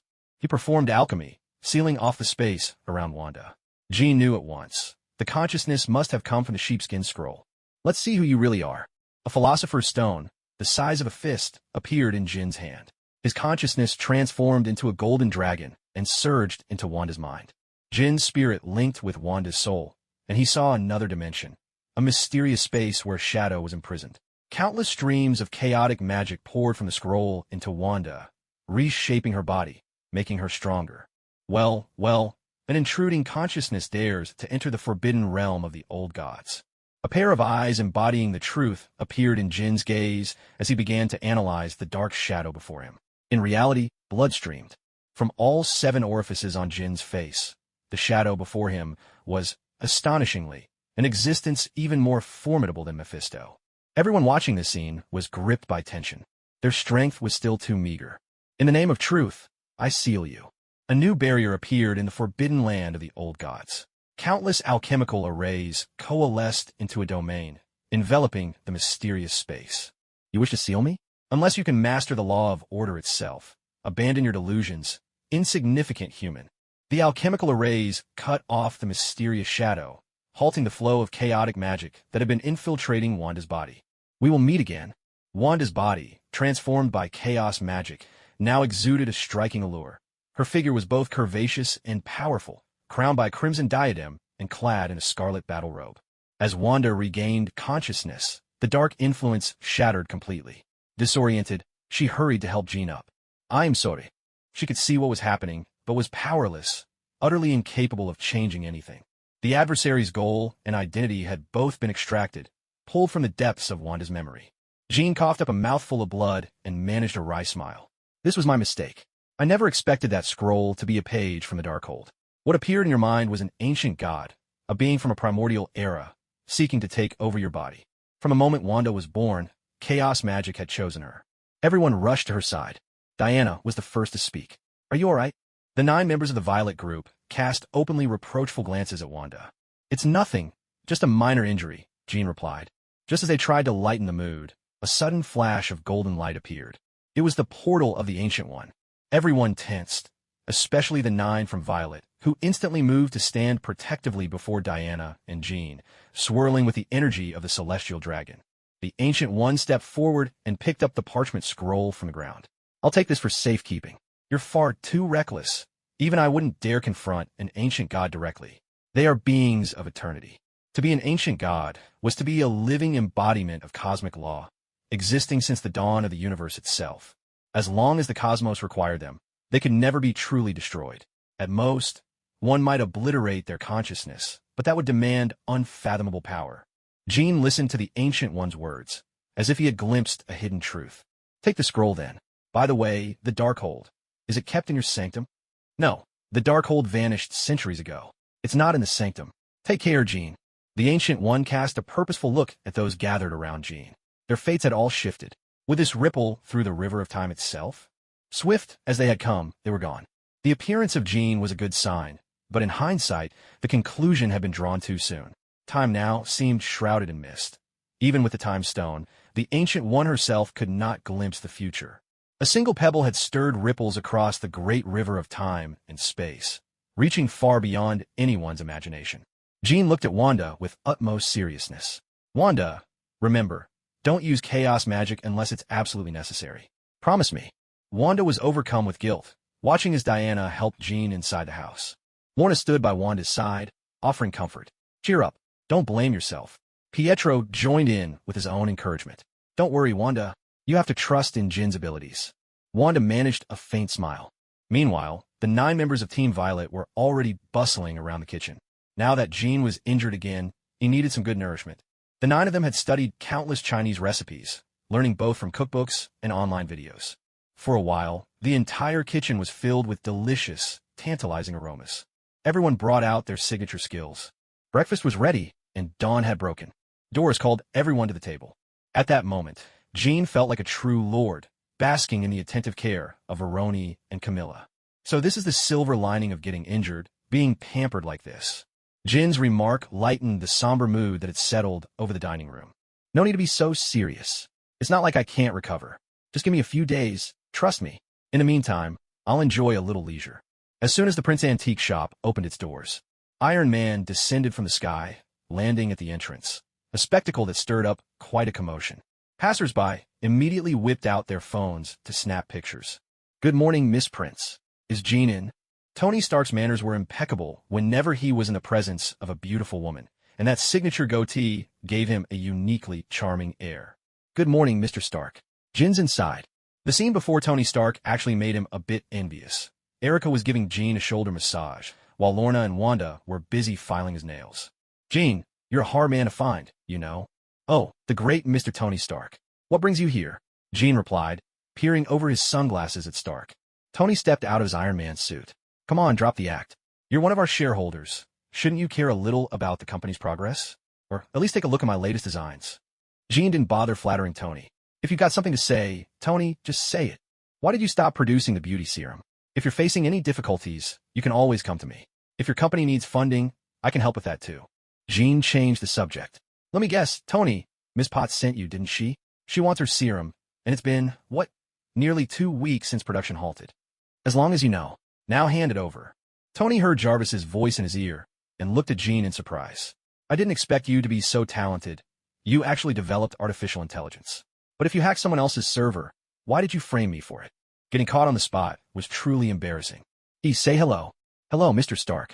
I am Sir's assistant. Tony listened to Yi's voice, its intonation rising and falling naturally, as if he were speaking to a real person, full of warmth. The man before him, it seemed, was far more gifted than he had imagined. Tony, never one to consider himself second to anyone, couldn't help but ask, how did you manage it? Manage what? The lifelike quality of of course. I'm not sure. Maybe it was just a stroke of luck. But to a large extent, I owe it to you. Isn't that right, Yi's voice responded. That's correct. I completed my evolution in Mr. Stark's lab. In many ways, Mr. Stark, you could be considered my creator as well. Tony immediately recalled a report Jarvis had once made. So the true culprit behind everything was the man standing right in front of him. It was simply unforgivable. No, you have to compensate me for this. You stole my knowledge. Give me a year's supply of your beauty serum and the formula for the restorative potion. Jean shook his head, and the Philosopher's Stone appeared in his hand. Tony couldn't see how it happened, nor could Jarvis discern it. I'll give you this magic stone. With your intellect, you should be able to figure out the formula for the beauty serum. You can even tailor a serum specifically for Ms. Potts's. Seeking. As for the formula for the restorative potion, the magic stone is the answer. That's all I'm offering. Whether you choose the beauty serum or the potion, it's up to you. Tony stared at the Philosopher's Stone, no bigger than the tip of his little finger. He had researched both beauty serums and restorative potions, yet could never identify the key ingredient. The magic stone? Could Jean be a magician? He hesitated, reaching out to take the Philosopher's Stone, but Jean placed it on the table, perfectly sidestepping Tony's hand, as if he could read Tony's every move. Jean smiled. The magic stone is yours now. You'll have to figure out the rest yourself. Stark took the Philosopher's Stone and stood up, turning to Jean. By the way, on March 1st this year, the renovation of Stark Tower will be complete. Would you like to attend the company's celebration? We'll see when the time comes. Tony Stark returned to his Iron Man armor. He immediately went back to his own lab and began to analyze the Philosopher's Stone he'd obtained. Strangely, no scientific instrument could identify the substance within the stone. But energy scans revealed that the Philosopher's Stone contained a unique form of energy. This is truly baffling, he muttered. Sir, the magic stone isn't any known mineral on Earth, nor is it composed of atoms. It's a substance formed entirely from a kind of energy. Is Kim Prince really a magician? Sorry, there's not enough data. Jarvis, have you communicated with Kim's artificial intelligence? Not much. He's accessed my database a few times. I had no defenses against him. Tony's expression grew grave. Was it Kim who authorized this, or did the other AI act on its own? For what he sensed, that AI already displayed human emotions, but for now, he couldn't be sure. Open your code. Last time, Tony had Jarvis integrate Yi's discarded shell, which led to an evolution, a 20% increase in data processing capability, though no emotions had emerged. Tony studied Jarvis's source code. Some sections had changed, written in no known computer language.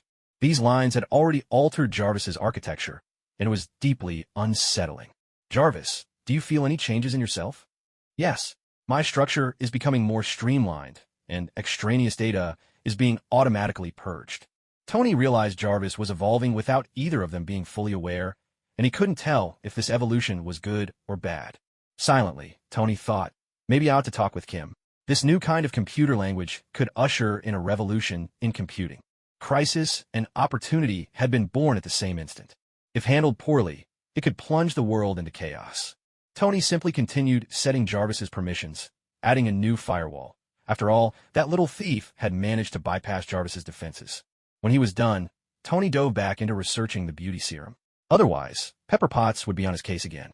Tony's appearance at the antique shop caused a stir, with an endless stream of customers, and Kim soon left the shop. Erica followed, close beside Kim, while the others stayed behind to help out. The two of them wandered through Central Park. Suddenly, a man and a woman appeared in front of Kim. Hey boss. Deadpool. Only Deadpool called Kim that. Deadpool, holding his girlfriend Vanessa's hand, eyed Kim. Boss, that's not cool. First time we meet, and you're already staring at my girlfriend. I know Vanessa's gorgeous, but your girl's not bad either, you know. Kim had barely spoken when Deadpool's mouth had already unleashed a torrent of irrelevant chatter. Ignoring Deadpool, Kim extended his hand. Kim Prince. Vanessa, Wade's fiancée. Vanessa was all politeness. Deadpool stared unabashedly at Erica, then sidled up next to Kim, snatched off Kim's sunglasses, and, with his trademark cheekiness, said, Boss, got any jobs for me lately? As soon as he finished, Deadpool slipped the sunglasses right back onto Kim's face. Jean didn't pick up Deadpool's words. What's wrong, running low on cash lately? Deadpool lowered his voice and asked, Boss, got any jobs? I'm bored out of my mind, and I have no idea where my enemies are hiding. Jean looked at him with a hint of curiosity. You have enemies? Of course. Haven't I ever told you my story? Ah, it's a tragic tale, but never mind. I wouldn't want to burden you with that kind of pain. Anyway, call me if you got work, boss. With that, Deadpool blew a kiss at Erica, which earned him a playful beating from Vanessa. Wade had no choice but to dodge her punches, their roughhousing alive with affection. Erica watched Deadpool's mischievous expression and felt the urge to give him a piece of her mind. Jean, who is he, really? A mercenary, Wade Wilson. He's got regenerative abilities. Just then, an SUV barreled into Central Park, trailed by 8 cars and 10 motorcycles, all firing relentlessly. It was broad daylight, and there were still tourists in Central Park. The sudden eruption of gunfire struck terror into everyone. People huddled together, seeking shelter among the trees. Those who knew the park well immediately ran for safer ground, calling the police as they fled. Erica's brow furrowed. Who would be so brazen, so reckless? Jean, should we step in? Jean watched the attackers' movements. Their tactics had the mark of a special forces unit. The encirclement left the SUV with nowhere to go. Take a close look. They're almost certainly military. Their actions are clean and efficient. The SUV was built tough. Even under heavy fire, none of the bullets penetrated or harmed those inside. MTF, Jean muttered. Inside, the driver was Nick Fury, the one-eyed black director. He got a call from Natasha and immediately launched an investigation. Finally, he found a trace of evidence in the servers, but every case was locked under strict clearance. Even as director, he had no access. Whoever was behind this had even higher clearance than he did. Nick had come to New York looking for help. There were precious few people he could trust now. No one could tell friend from foe anymore. Suddenly, Nick Fury's SUV was flipped by an explosion. His head was bloodied, but he grabbed the rifle hidden behind the seat, ready to fight back. A sharp, cutting sound split the air above Central Park. You're surrounded. Drop your weapons, or face the consequences. Tony Stark made his entrance, flamboyant as ever. Yavis, tag all enemy targets. Deploy tranquilizer rounds. The attackers saw Tony appear and responded instantly, mounting an orderly retreat. Vehicles leading, motorcycles covering the rear, then scattering. These were seasoned fighters, expertly using the crowd for cover. Tony Stark found himself hamstrung. He could only hit 3 with his tranquilizers. Astonishingly, the 3 went out in a blaze of self-destruction. All that remained was a bloody, chaotic mess scattered across the ground. Nick Fury stepped out of the SUV. Thank you. So it's you, Nick Fury. I have to say, I'm surprised to see you being hunted down. Is the life of a secret agent getting tough? Or have you crossed some powerful figures? From beneath his black trench coat, Nick Fury pulled out 3 vials and collected blood samples from the 3 of them. His expression was grave. If my guess is right, this is the work of your father's old enemies. My father's enemies? Tony Stark's mind worked quickly. Hydra, you mean? Tony, these are extraordinary times. What do you think about the plan I mentioned last time? The glowing eyes of Iron Man's suit flickered as he responded, Sorry, you're not quite qualified to lead me yet. If I ever need a team, I'll assemble one myself.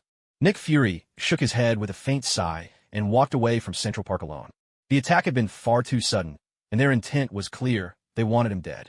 Tony Stark glanced around and caught sight of Jean, flying over from afar. Jean, you got guts, I'll give you that. Sticking around when there are killers about? Careful, or you might not live to regret it. Jean smiled lightly.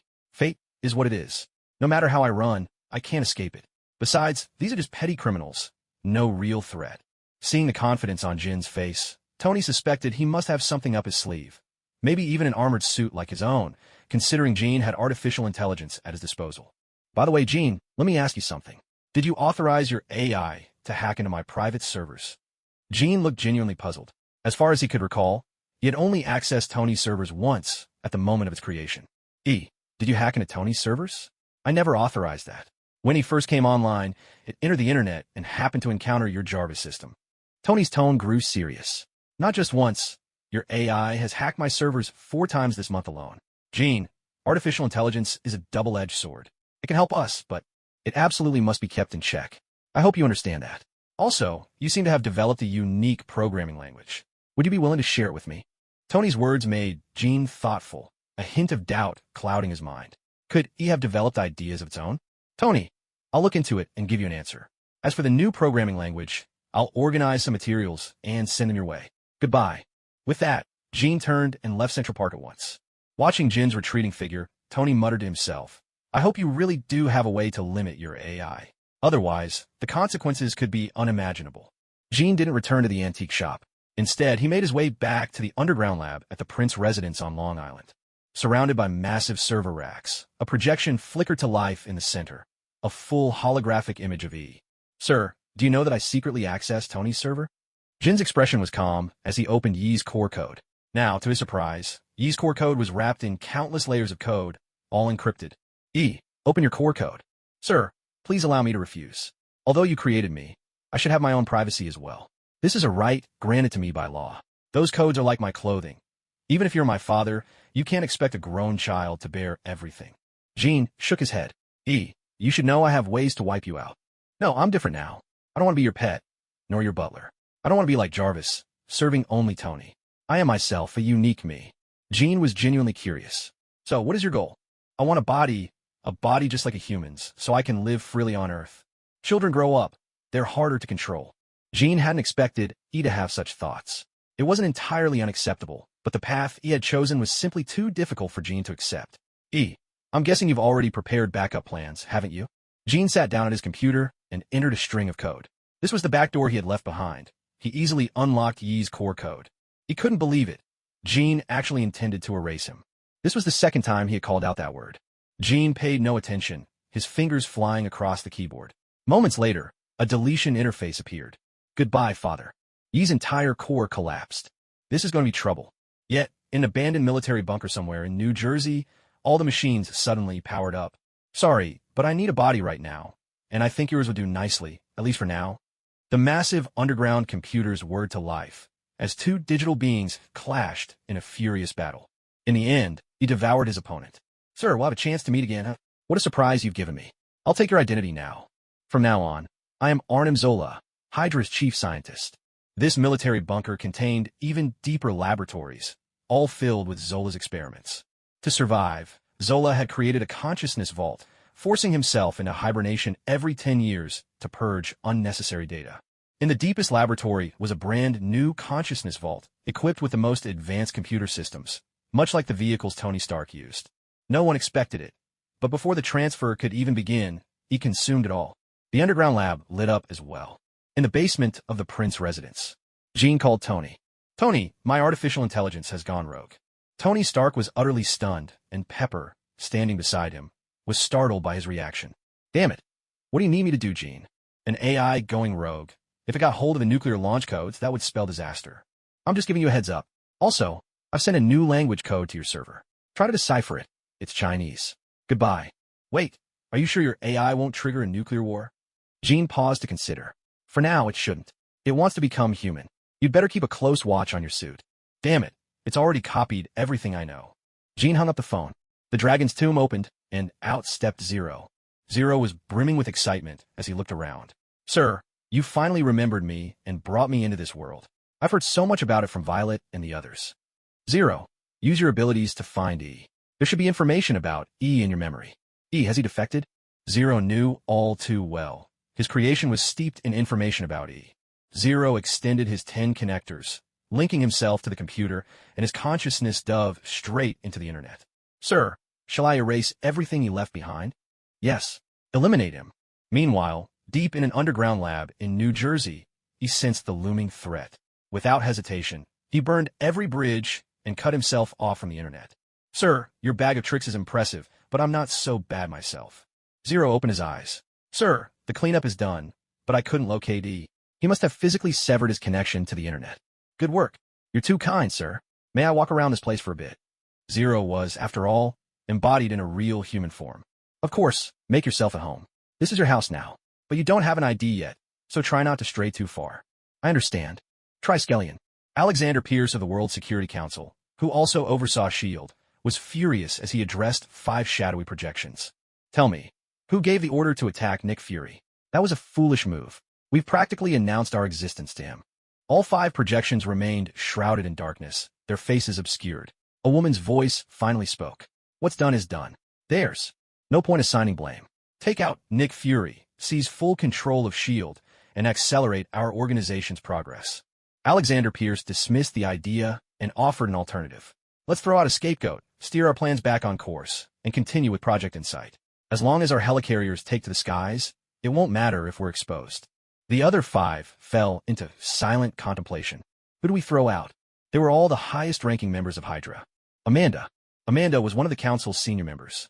She didn't belong to Hydra, nor was she part of S.H.I.E.L.D., but she possessed considerable authority all the same. After all, she had once served as the former chief of MI-16. A raspy voice spoke up. Then we'll need to sacrifice a base as well. Leave everything to me. As soon as Alexander Pierce finished speaking, the projection vanished completely. Alexander then worked tirelessly for 2 full hours, thoroughly covering all the files and granting Amanda access to several documents. He scrutinized everything for a long while, ensuring there were no loose ends. Then he took out a cigar, lit it, took a deep drag, and dialed Nick Fury's number. His acting was flawless. There was a hint of shock and panic in his voice. Nick, where are you right now? New? What is it, Alexander?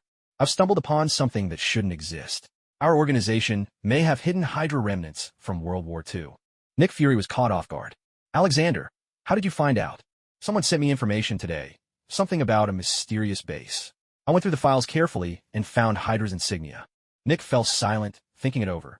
Alexander Pierce outranked him, and Nick had no reason to doubt him. After all, he had once worked under Alexander, and it was Alexander who had nominated him for the position of S.H.I.E.L.D. director. Can you trace the sender? Not yet. Some files require your clearance. Understood. I'll be back in D.C. soon. Meanwhile, another message from the Arctic left Nick Fury reeling, especially when he saw that shield. Now, with so few people he could trust, Nick Fury made a call to an old teammate. Nick, you know I'm retired. Dum-dum, I need you for something. I'm stretched thin, and you have to be careful. Hydra has infiltrated S.H.I.E.L.D. There was a pause on the other end. What is it? Steve's been found in the Arctic. Take our team, get Steve, and bring him straight to our secret base. Yi's betrayal left Jean deep in thought as he worked in the Prince family's basement, his fingers flying over the keyboard. With the help of artificial intelligence, he could save a lot of time, but he needed to put new restrictions in place. The birth of he had something akin to the magic of alchemy, but this time he decided not to use alchemy at all. He would rely solely on code. Sir, do you need my help? Ling and Qin appeared behind Jean. Qin perched herself on Jin's lap. What did you create, Ling? It's unbelievable. He has so many capabilities. Jean glanced at the computer screen. It was still running. He swiveled his chair to face Zero. Zero, is there anything you want? Zero shook his head. My very existence is to serve you, sir. Not even a little? Well, I do wish to learn more about this world, instead of just staying inside the Dragon Tomb. The world is like a vast dive vat. Who knows what kind of person Zero might become after being immersed in it? The sentinels within the Dragon Tomb still need your command. A hint of disappointment flickered across Zero's face. Your needs come first, sir. Zero, I have a new order for you. Lead the sentinels to sweep through the Dragon Tomb and gather shadow crystals. No problem, sir, but we'll need some special materials. The Dragon Tomb world is still lacking in minerals, and if we get into a fight, there's a chance we'll take some damage. I understand. Jean opened the Dragon Tomb interface, and as Zero vanished from their sight, he finally turned to answer Qin's question. He is the Sentinel, but now he's been integrated with Yi's intelligence system. No wonder, Qin exclaimed. That explains why he has so many abilities. And I couldn't read his mind at all. Jean, you really are a genius. As she spoke, she gently touched Jin's cheek. Their eyes met, and the air between them grew warm with affection. By the way, Qin, how long can your Phoenix Force remain outside your body? I wonder if you could spare me a trace for research. A wisp of Phoenix Force emerged from Qin's hand, coalescing into a droplet shimmering like water. This destructive power could obliterate the entire villa in the blink of an eye. Jean produced the Philosopher's Stone and activated the Eye of Truth. Behind him, the Gate of Truth appeared. He began to analyze the Phoenix Force. This was a primordial power that had existed since the dawn of the universe. It brimmed with boundless life energy, yet harbored a destruction beyond compare. This kind of power is not something humans should ever wield. Qin's body is just its host, nothing more. How am I supposed to control my own power? Qin asked. Alchemy always demands an equivalent exchange. Without the Philosopher's Stone, it's impossible to perform, unless one holds the authority of the Gate of Truth. But how can that authority be stolen? Even just a wisp of Phoenix Force had consumed a chunk of Philosopher's Stone the size of a fist, and Jean had barely scratched the surface of its analysis. Jean turned to Qin. That's enough. Qin withdrew the Phoenix Force and smiled. So, were you able to decipher it? Jean shook his head. This force is too primordial. All I can tell is that it dates back to the birth of the universe. With my current abilities, I can't unravel its secrets. Qin herself possessed none of the Phoenix's memories. Her own past was lost as well. Then I'm afraid I can't help you. Jean, too, had lost his memories. He didn't even know how to seize the authority of the Gate of Truth. Was there some other requirement he needed to fulfill? He glanced at the computer's progress bar. It was only at 1%. Jean, I'm going to contemplate my own power for a while. I can't keep you company. With that, Jean vanished from the spot and entered the Dragon's Tomb. Deep within the mountains of the Dragon's Tomb, an alchemical array appeared on the ground, and behind him, the Gate of Truth slowly creaked open. For the first time, he gazed directly at the Gate of Truth.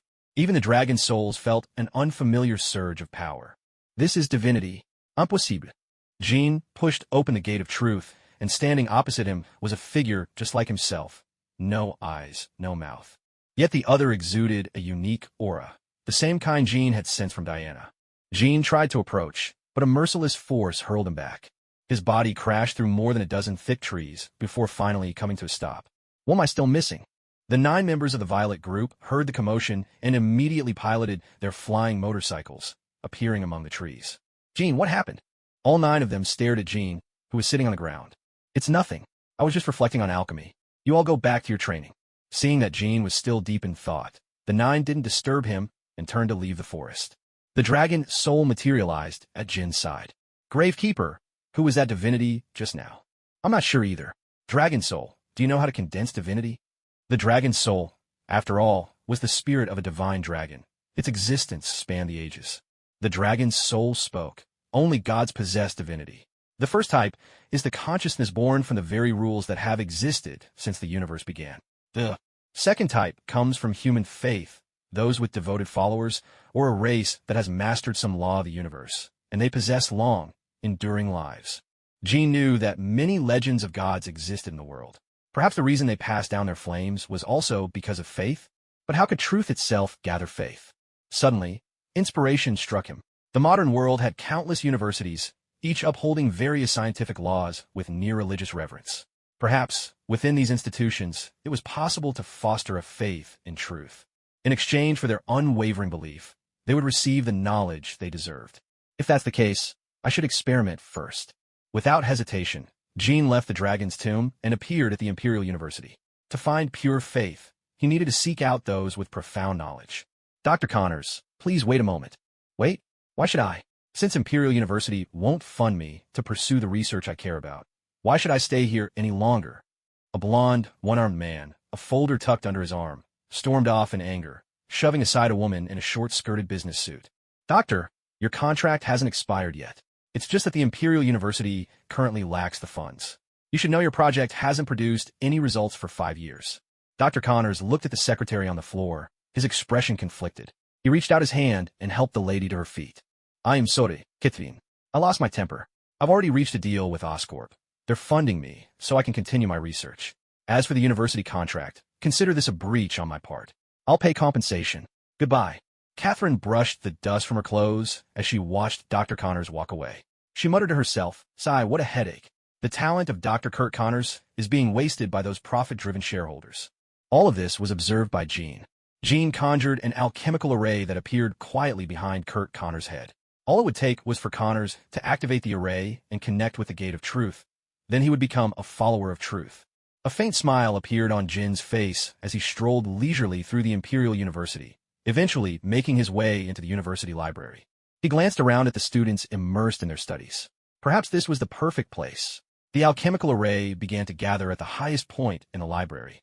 Wave after wave of mental energy radiated through the alchemical array, and in return, the array granted these students the ability to fully comprehend and master the knowledge buried deep in their memories.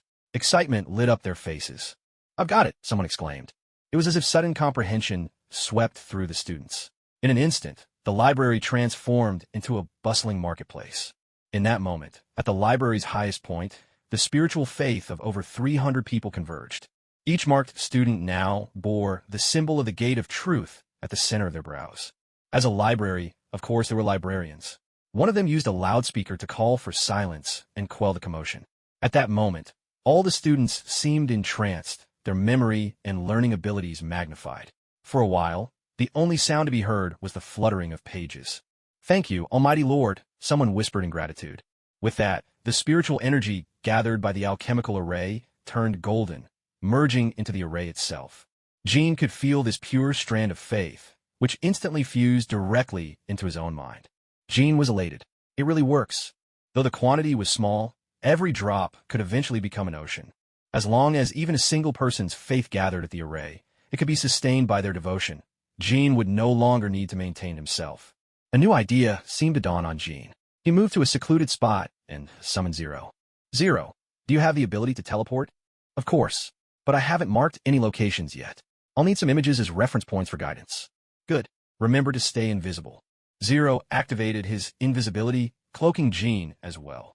Jean collected images of every school library in New York, while Ling used her teleportation abilities to transport the two of them to each destination. Jean continued to inscribe alchemical arrays. Over the course of a single night, Jean had visited nearly every school in New York, refusing to overlook even a national library. For 5 whole days, he worked tirelessly, setting up alchemical arrays in nearly every school across the eastern region. The seeds were sown. Now, all that was needed was the patience to wait for the harvest. On the 5th day, a little past 6, evening had long since fallen. Ling and Jean appeared in the grand hall of the Prince household. Diana, Lorna, Wanda, and Pietro had not yet returned home. Jean, where have you been these past few days? Jean and Erica were in the dining room, enjoying steak. One look at Jean's expression, and Jean immediately understood what she was asking for.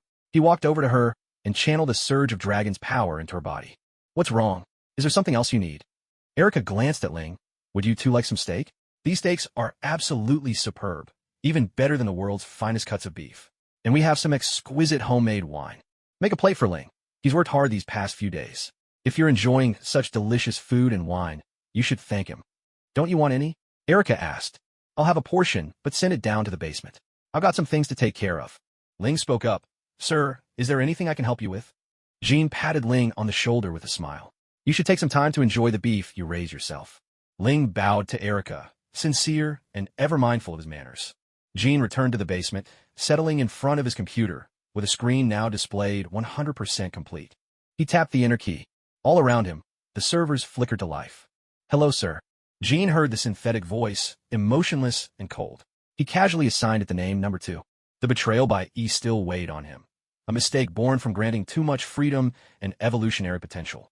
This time, he had no intention of repeating it. Number 2's voice was icy and devoid of feeling. Its performance matched Yi's capabilities, but without a trace of emotion. Number 2, take control of all Kano satellites. Eliminate any vulnerabilities left behind by E and change all access permissions. Understood, sir. Monitor for any artificial intelligence activity worldwide. If anything matches Yi's signature, report to me immediately. Unless specifically instructed, do not access the internet. Is that clear? The computer displayed that biometric information had been recorded. If number 2 ever wished to escape this local network, it would require Jin's voice, his face, and his explicit authorization. Jin resolved the issue with the artificial intelligence and proceeded into another underground chamber. This space, once just a shooting range, had been entirely cleared of its walls by Jin's alchemy, leaving only the supporting pillars behind. A colossal alchemical array sprawled across the floor. It felt as if this was the very heart of it all. The faith gathered by all the alchemical arrays set up by the universities was channeled through space and arrived right here. Oscorp Industries. Inside a brand new biological laboratory, Dr. Kurt Connors synthesized a new serum. In just 5 days, Kurt Connors had completely mastered the process, designing a brand new regenerative formula. With great care, Kurt Connors injected the serum into a chimpanzee's severed arm. The regenerative serum was incredibly potent. The chimp thrashed wildly, clutching at its stump, baring its teeth in distress. Then, a medical miracle. The chimp's lost arm actually began to regrow. Kurt Connors was tense, muttering under his breath, "Come on, come on." The chimpanzee, astonished, stared at the arm it thought was gone forever, gripped by excitement. Kurt, too, could hardly contain himself. It worked. It really worked. Behind his head, an alchemical array appeared. A golden orb, the size of a fist, flickered into existence, then vanished in an instant. Unfortunately, there was no one else in the lab to share this triumph with. It was a new facility, and he hadn't hired any assistants yet. Kurt activated the tranquilizer spray, sending the chimp into a gentle slumber. He drew a vial of blood from the newly grown arm, then slid the animal into the MRI machine for a full-body scan. After 2 hours of careful work, Kurt found the chimpanzee showed no discomfort, only an insatiable appetite. If no food was provided, it would quickly become frantic. Kurt examined the bones, cells, and skin. All were identical to the original. No, human trials are still needed. Kurt was overcome with excitement. He washed his face in the bathroom, staring at his own missing arm, and made a monumental decision. He drew out another dose of the regenerative serum and injected it into his own arm. Instantly, pain contorted his face. He collapsed to the floor, drenched in sweat, jaw clenched as he watched a new arm begin to grow. Trembling, Kurt Connors clenched his fists, elated. I'm no longer disabled. Kurt Connors was a brilliant military surgeon, holding dual doctorates in biology and biochemistry. If not for losing his arm in the war, he might have already become a celebrated university professor or a renowned surgeon. Within just 15 minutes, a wave of hunger crashed over him, making him irritable.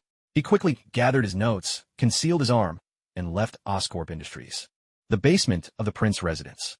Jean stood at the center of the alchemy array, watching as countless golden orbs, some large, some small, flowed into the sphere of light.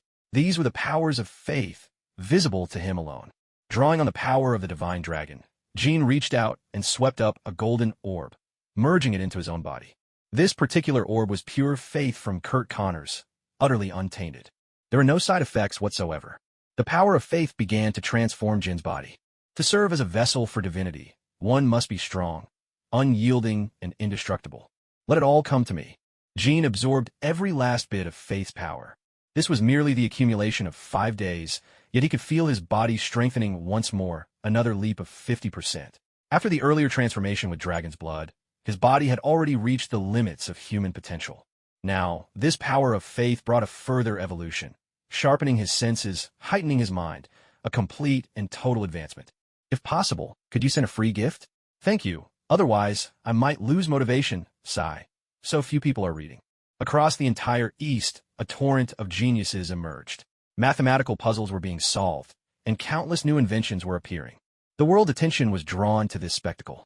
At Oscorp's Regeneration Lab, Norman Osborne and top military officials had gathered. Kurt Connors, positively brimming with excitement, explained to Norman, "This regenerative serum can restore lost limbs. You've all seen my arm. But there's another challenge I haven't overcome yet. Regrowing a limb demands tremendous nutrients. My body is left dangerously depleted, and I have to eat voraciously. Without enough nourishment, a person can become irritable." Kurt Connors took a deep breath, sometimes even aggressive. That's been my personal experience, although it needs further observation. The military brass watched Connors' new arm with satisfaction. They knew him well. Several among them had even served alongside him. Norman Osborne leaned in and spoke to Connors in a low voice. "You're moving too fast. You shouldn't use your own body as a test." Subject: "If something goes wrong, how would this project continue? Do you think I, Norman, wouldn't provide you with test subjects?" Connors nodded, accepting Norman's criticism. "I'll leave you to it. Keep working and solve the side effects." Norman saw the military officials off as they left Oscorp. The leading general, grinning, asked, "Norman, is K&O still producing those medications? Oh, and what about the beauty products? My family's been clamoring for more." Norman Osborne nodded. "We still have some stock left, General. You must know that our company has been under siege from Roxxon United. There's not much we can do about it. After all, I'm just an investor there, not the founder. The inventor is the real creator. Now that the K&O affair has come to light, it's clear that all those accusations were slander. Thanks to the tireless efforts of Hell Jane and many others at K&O, those responsible were all sent to prison. Unfortunately, there's been no news from K&O since, and only a handful of people managed to get their hands on the product." The five-star general looked apologetic. "That whole incident is behind us now. We've already warned Roxxon United. They won't come after you again. You can go ahead and produce as you wish. By the way, would your partner be willing to meet with us?" Norman lowered his head in thought for a moment, then replied tactfully, "Gene probably won't agree. That's just my guess. He's got a bit of a Tony Stark personality. Well, geniuses, right? They always have their quirks. Send all those products to us. Thank you. And thank you, General, for supporting Oscorp." Norman Osborne watched as the military vehicles drove away, his eyes growing dark. He had just been slapped in the face, right in front of everyone. But only he heard that voice. Nowadays, Norman Osborne had successfully evolved into a superhuman, but it had also left him with two distinct personalities. During this period, Norman had been studying his friend's formula, and with the military's enhancement formula as a foundation, he had developed an entirely new enhancement serum. This serum not only made his body incredibly powerful, it also sharpened his memory and boosted his intelligence. Yet Norman Osborne could sense that he was losing control. Childhood memories kept flooding back, and for the first time, he lashed out and struck his son, Harry Osborne. Returning to his office, Norman's face was clouded with gloom. At last, he made up his mind and dialed Jin's number. "Hey, Norman, what's up?" "Gene, I need your help with something. Can you come over to Oscorp? Can't you just say it over the phone?" Gene was always straightforward. 2 hours later, Gene appeared in the top-floor office at Oscorp. Norman Osborne trusted Gene deeply and held him in high regard. After all, Gene had cured his genetic illness, even if it had been a business arrangement. Gene was followed by 2 women, Lorna and Wanda, both dressed in sleek professional attire, like his secretaries. But what really caught the eye was their hair, one green, one red. Gene pushed open Norman's office door, smiling. "Norman, did you call me about the K&O company?" Norman glanced at Lorna and Wanda, who stood behind Gene. "Gene, you're quite the ladies' man, aren't you? Another new girlfriend?" Lorna and Wanda exchanged a look, but said nothing. Gene replied honestly, "She's a supervisor sent by Diana, just to keep me from wandering off. You all go ahead and leave us for now." Gene was always careful. If they wanted to meet and talk, there must be something important. Norman pulled a folder out of his drawer. "Gene, help me run some calculations. Is there any way to optimize this enhancement serum?" Gene took the folder and studied the formula for the enhancement serum carefully. It was incredibly complex, but definitely feasible. After 3 minutes, he spoke up. "Have you conducted any tests yet?" Norman nodded seriously. "The serum works, but there are side effects. It can create a second personality, and that personality tends to be violent. Jean continued running scenarios in his mind. The two sets of equations did overlap in some areas. It was possible that this could lead to increased violent tendencies. Give me some time. Jean received 10 vials of the enhancement serum and headed back to the House of Prince. He entered the laboratory hidden within the dragon's tomb. After all, there were plenty of materials and equipment here. Jean gathered herbs from within the dragon's tomb and drew dragon blood, then began to concoct his own version of the enhancement serum. He lost all sense of time as he worked. He removed some redundant ingredients from the original serum, added dragon blood, neutralized the herbs, and mixed in powdered philosopher's stone. 15 vials of serum, glowing with a faint violet light, were finally finished. Maybe I should test it on a mouse first, he mused. Just then, Velony brought Jean a delicious-smelling meal and overheard him talking to himself. Jean, what are you planning to test? I just made a new enhancement serum. Test it on me, Velony offered, without a hint of hesitation. I trust you, Jean. Jean paused to consider. All right, let's give it a try. Lie down on the table. Velony undid all her clothes and lay down on the cold, steel lab table. Jean smacked his forehead in exasperation. That's not how these experiments are done. Velony just grinned. It's nothing you haven't seen before, right, Jean? Besides, if I turn into a monster and ruin my clothes, wouldn't that be worse? Jean activated the restraints on the table, securing Velony's wrists, ankles, and neck. Be careful. If anything feels wrong, tell me immediately. Jean also had a neutralizing agent on hand. If anything went wrong, it would immediately purge the enhancement serum from her system. Made entirely from herbal extracts, it had no side effects. At worst, it would make her feel weak for a few days, but she'd recover with some rest.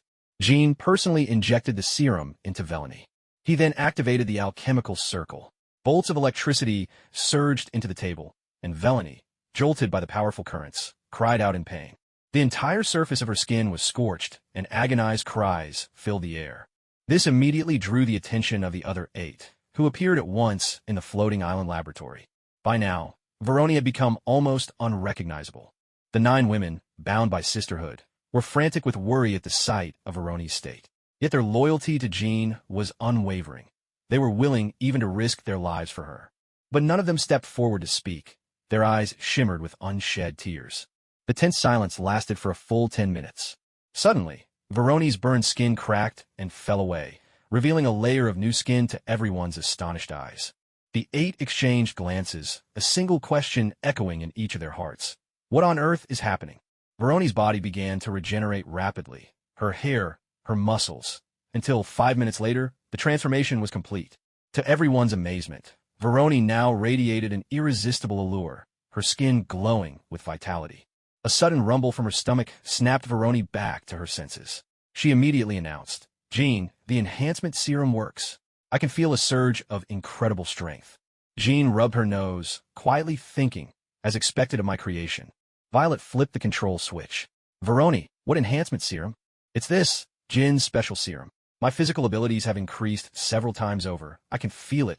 The youngest, Cynthia, couldn't help but stare at Velony's transformed figure and blurted out, I want to be enhanced too. In an instant, the entire lab was filled with the excited voices of the 8 women. All right, quiet down. Settle down, it's getting too noisy. Everyone go lie down on the experiment tables. The laboratory had only 5 experiment tables, and the 8 women rushed forward, leaving those without a spot to wait for the next round. Once all 9 of them had completed the enhancement, they discovered that not only had the serum strengthened their bodies, it had also refined their features and rejuvenated their skin. Jean then took another vial of enhancement serum and left the dragon's tomb. Can I get a free gift for one side? Meanwhile, Stark Tower had been rebuilt, following designs drawn entirely by Tony Stark himself. The new structure was powered by Tony's latest clean energy technology. Pepper Potts held a press conference in Stark Tower's conference room, gathering reporters from all over the world. Diana also attended the event, representing Jean. Pepper Potts strode confidently onto the podium, dressed in a sleek black business suit. Today's press conference, as you may know, marks Stark Industries' official entry into the energy sector. Thanks to a new element developed by Tony Stark, we can now offer energy that is both cleaner and more efficient. At that moment, a screeching noise pierced the room, catching everyone's attention. A figure clad in gleaming green armor, with a matching devilish mask and riding a flying machine that resembled a giant stingray, crashed through the reinforced glass. Far from being frightened, the media erupted with excitement, snapping photos and broadcasting live with even greater fervor. Stark Industries, damn it. One after another, Pumpkin-shaped bombs launched from beneath the aircraft. Diana's danger sense kicked in instantly, warning everyone, "Watch out." The entire conference room erupted into chaos. The small pumpkin bombs packed a serious punch. No fewer than a dozen journalists were injured. Shielding Pepper Potts, Diana quickly led her out of the conference room. With all eyes on her, she couldn't risk revealing herself. This place was crawling with reporters. As head of security, Happy was the first to retaliate, and the surrounding guards swiftly drew their guns and fired as well. The Goblin's armor was as bulletproof as Iron Man's own suit. A manic laugh echoed through the room. "Where's Tony Stark? Tell him the Green Goblin has come to pay his respects." The Green Goblin still held onto some shred of reason. He hadn't begun a full-on massacre. Suddenly, a flash of red appeared before the Goblin, knocking him off his glider. Tony Stark. A mist of anesthetic sprayed from the Goblin's armor. Tony hadn't expected that trick and was caught off guard.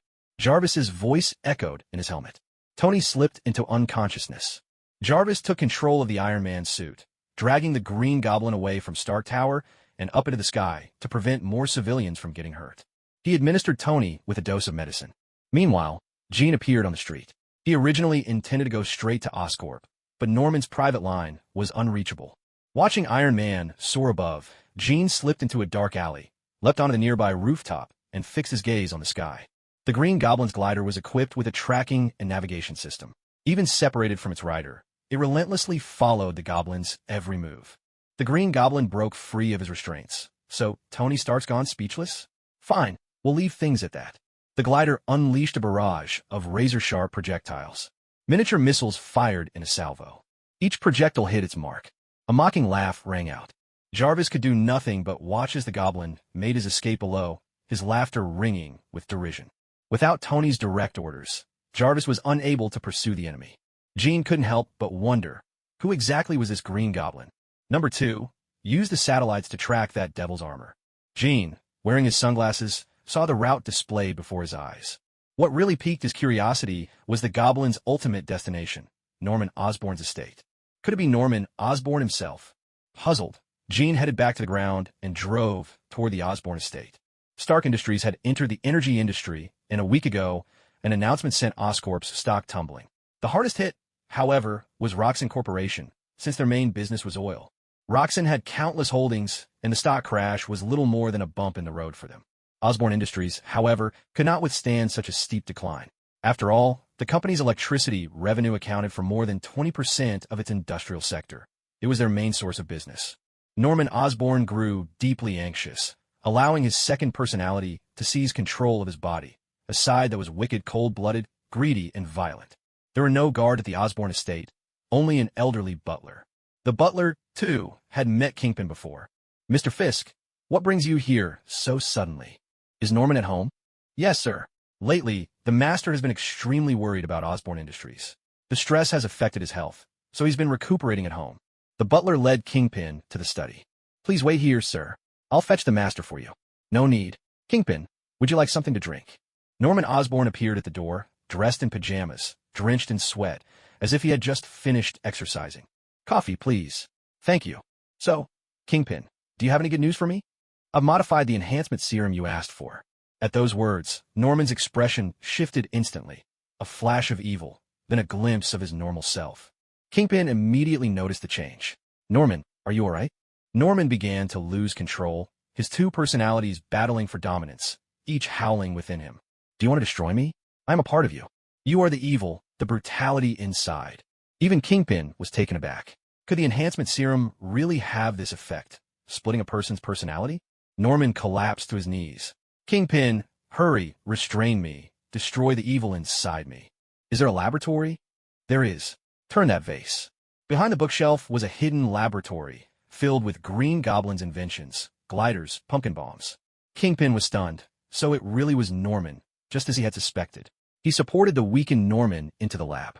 Kingpin tied Norman down and took out a syringe. "Are you ready?" Norman nodded.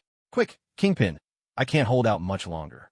The steel holding Norman began to warp from the strain. His strength was terrifying.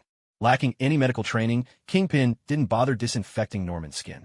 He simply injected the enhancement serum directly into Norman's body. The effects kicked in immediately. Norman descended into madness, his eyes bloodshot, breaking free from his restraints and launching a frenzied attack on Kingpin. For an ordinary person, Norman's strength now exceeded 9 tons, enough to kill. But to Kingpin, it was almost comical. Kingpin easily blocked Norman's blows and landed a heavy punch straight into Norman's abdomen. Norman coughed up a mouthful of blood, collapsing to the ground, groaning in agony. "No, Norman, don't destroy me. No, I don't want to die." Norman's face twisted in a monstrous grimace, frightening the butler who had just entered with the coffee. Jean caught the tray, though half the coffee had already spilled. He picked up the cup and took a gentle sip. "It tastes wonderful. Mr. Prince, is the master all right? He seems to be in great pain." Jean pulled up a chair. "Sit down. There's nothing we can do for him now. This is something he must overcome on his own." The old butler was quite an interesting character. He sat and watched Norman, whose face was twisted in agony. "Master, try to imagine Harry. Think of all the beautiful things in life." At the mention of Harry's name, it was as though Norman was infused with new strength. His just and upright persona regained control.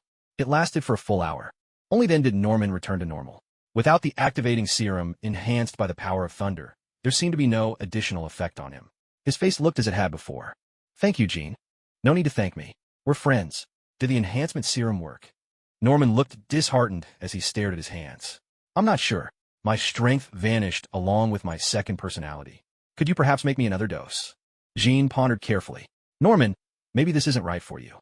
If your powers are activated again, your second personality might resurface. I suppose that's almost a constant for you." "I understand." "Oh, and Norman, do you have some kind of feud with Stark? You made the news today, after all." Jean nodded towards the Ray-Wing glider hanging on the lab wall. "That's a remarkable design. I wonder if you'd let me take a look at the blueprints." Norman gave a helpless smile. "Perhaps I was too impatient, giving my second personality the chance to take over. There's no real grudge. He just entered the energy sector and caused my stock prices to tumble. Get some rest, Norman. There's no end to making money. With your wealth and social standing, you have more than enough. Stocks rise and fall. Take some time to enjoy life." Jean nodded to the old butler. "Thank you for your hospitality. That was an excellent cup of hand-brewed coffee." With that, Jean took his leave from Norman's estate. A fierce gleam flashed in Norman's eyes. He gripped the old butler's throat with one hand. Through the gap in the doorway, Norman watched Jin's car disappear down the drive. "Jean Prince, I will have my revenge." It turned out this whole battle between his first and second personalities had been a ruse. The evil side had prevailed all along. Everything before was just an act. Norman entered the laboratory and injected himself with another dose of the enhancement serum. A menacing laugh echoed through the room. "Lifespan user 98858899, Commander Akari. Hello to Stalin and Vongla Primo. Thanks to the 5 of you for your gifts, especially to Hello to Stalin for your daily support. Never missed a day, truly touched. The writing is so bad, no one's reading. I'm just shy of 200,000 words. I'll try to write a bit more today. Please send some love and support." The Himalayas. The Ancient One sat alone in meditation atop a snow-covered peak, her entire figure bathed in a shimmering green light, the manifestation of the Time Stone's power. Everything is in chaos. Nothing is as it should be. She had often used the Time Stone to peer into the river of time, preemptively resolving countless troubles before they could arise. Her deep, contemplative eyes gazed into the sky as her hands formed mystical seals, allowing her to cross through the fabric of space and time, reaching into the dimension of the eternal trinity, Vishanti. What does the future hold? Eternal Vishanti, please show me the way. Yet, no guidance came in return. In truth, the Ancient One already sensed the answer within her heart. If that's the case, there's nothing left but to accelerate the plan. New York, Times Square. Jean had left the Osborne estate and arrived at the bustling heart of Times Square. Skyscrapers loomed overhead, and a surging crowd filled the noisy streets. Diana appeared behind Jean. "How did you find the time to drag me out for shopping?" Jean replied honestly, "Violet and the others have been enhanced. They need some new clothes, things only women wear. You can't expect me, a man, to pick those out, can you?" Diana teased, "Such a macho attitude. What's so bad about picking out a little women's underwear?" Suddenly, a tall man appeared at the very center of Times Square, surrounded by men in dark suits and sunglasses. 2 speeding cars screeched to a halt behind him, frightening the tourists nearby. From one of the cars stepped someone Jean instantly recognized, Nick Fury. Clad in a black trench coat, Fury's striking presence commanded attention as he surveyed the scene and strode to the man's side. "Captain Rogers, you believe me now, don't you? You've missed out on so much precious time.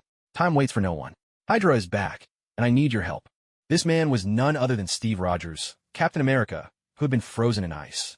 His eyes were clouded with confusion and complexity as Nick's words echoed in his mind. bringing back memories of his last promise. "How is Peggy now?" he asked quietly. "She's still in her old home. She's just a bit older now, that's all."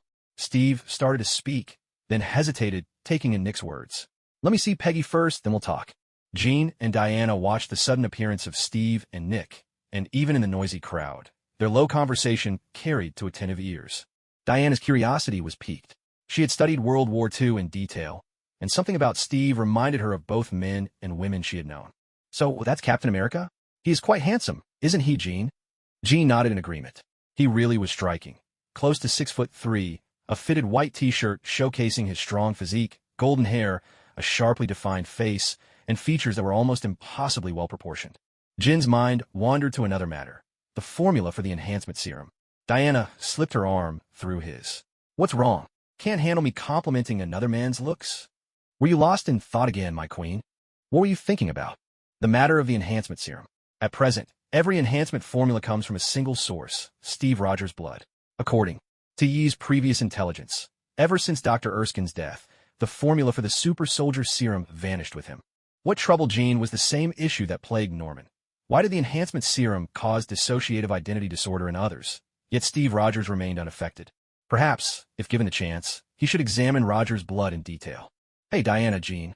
Emma Loxon, whom they hadn't seen in ages, greeted them warmly. After the Loxon Group's attack on K&O Company, Emma, who was recovering from her injuries, had been racked with guilt and hadn't dared to face Diana or Jean. "Emma, it's been so long." Diana hurried forward and embraced her. Emma asked, "What brings you two here?" Diana answered for Jean.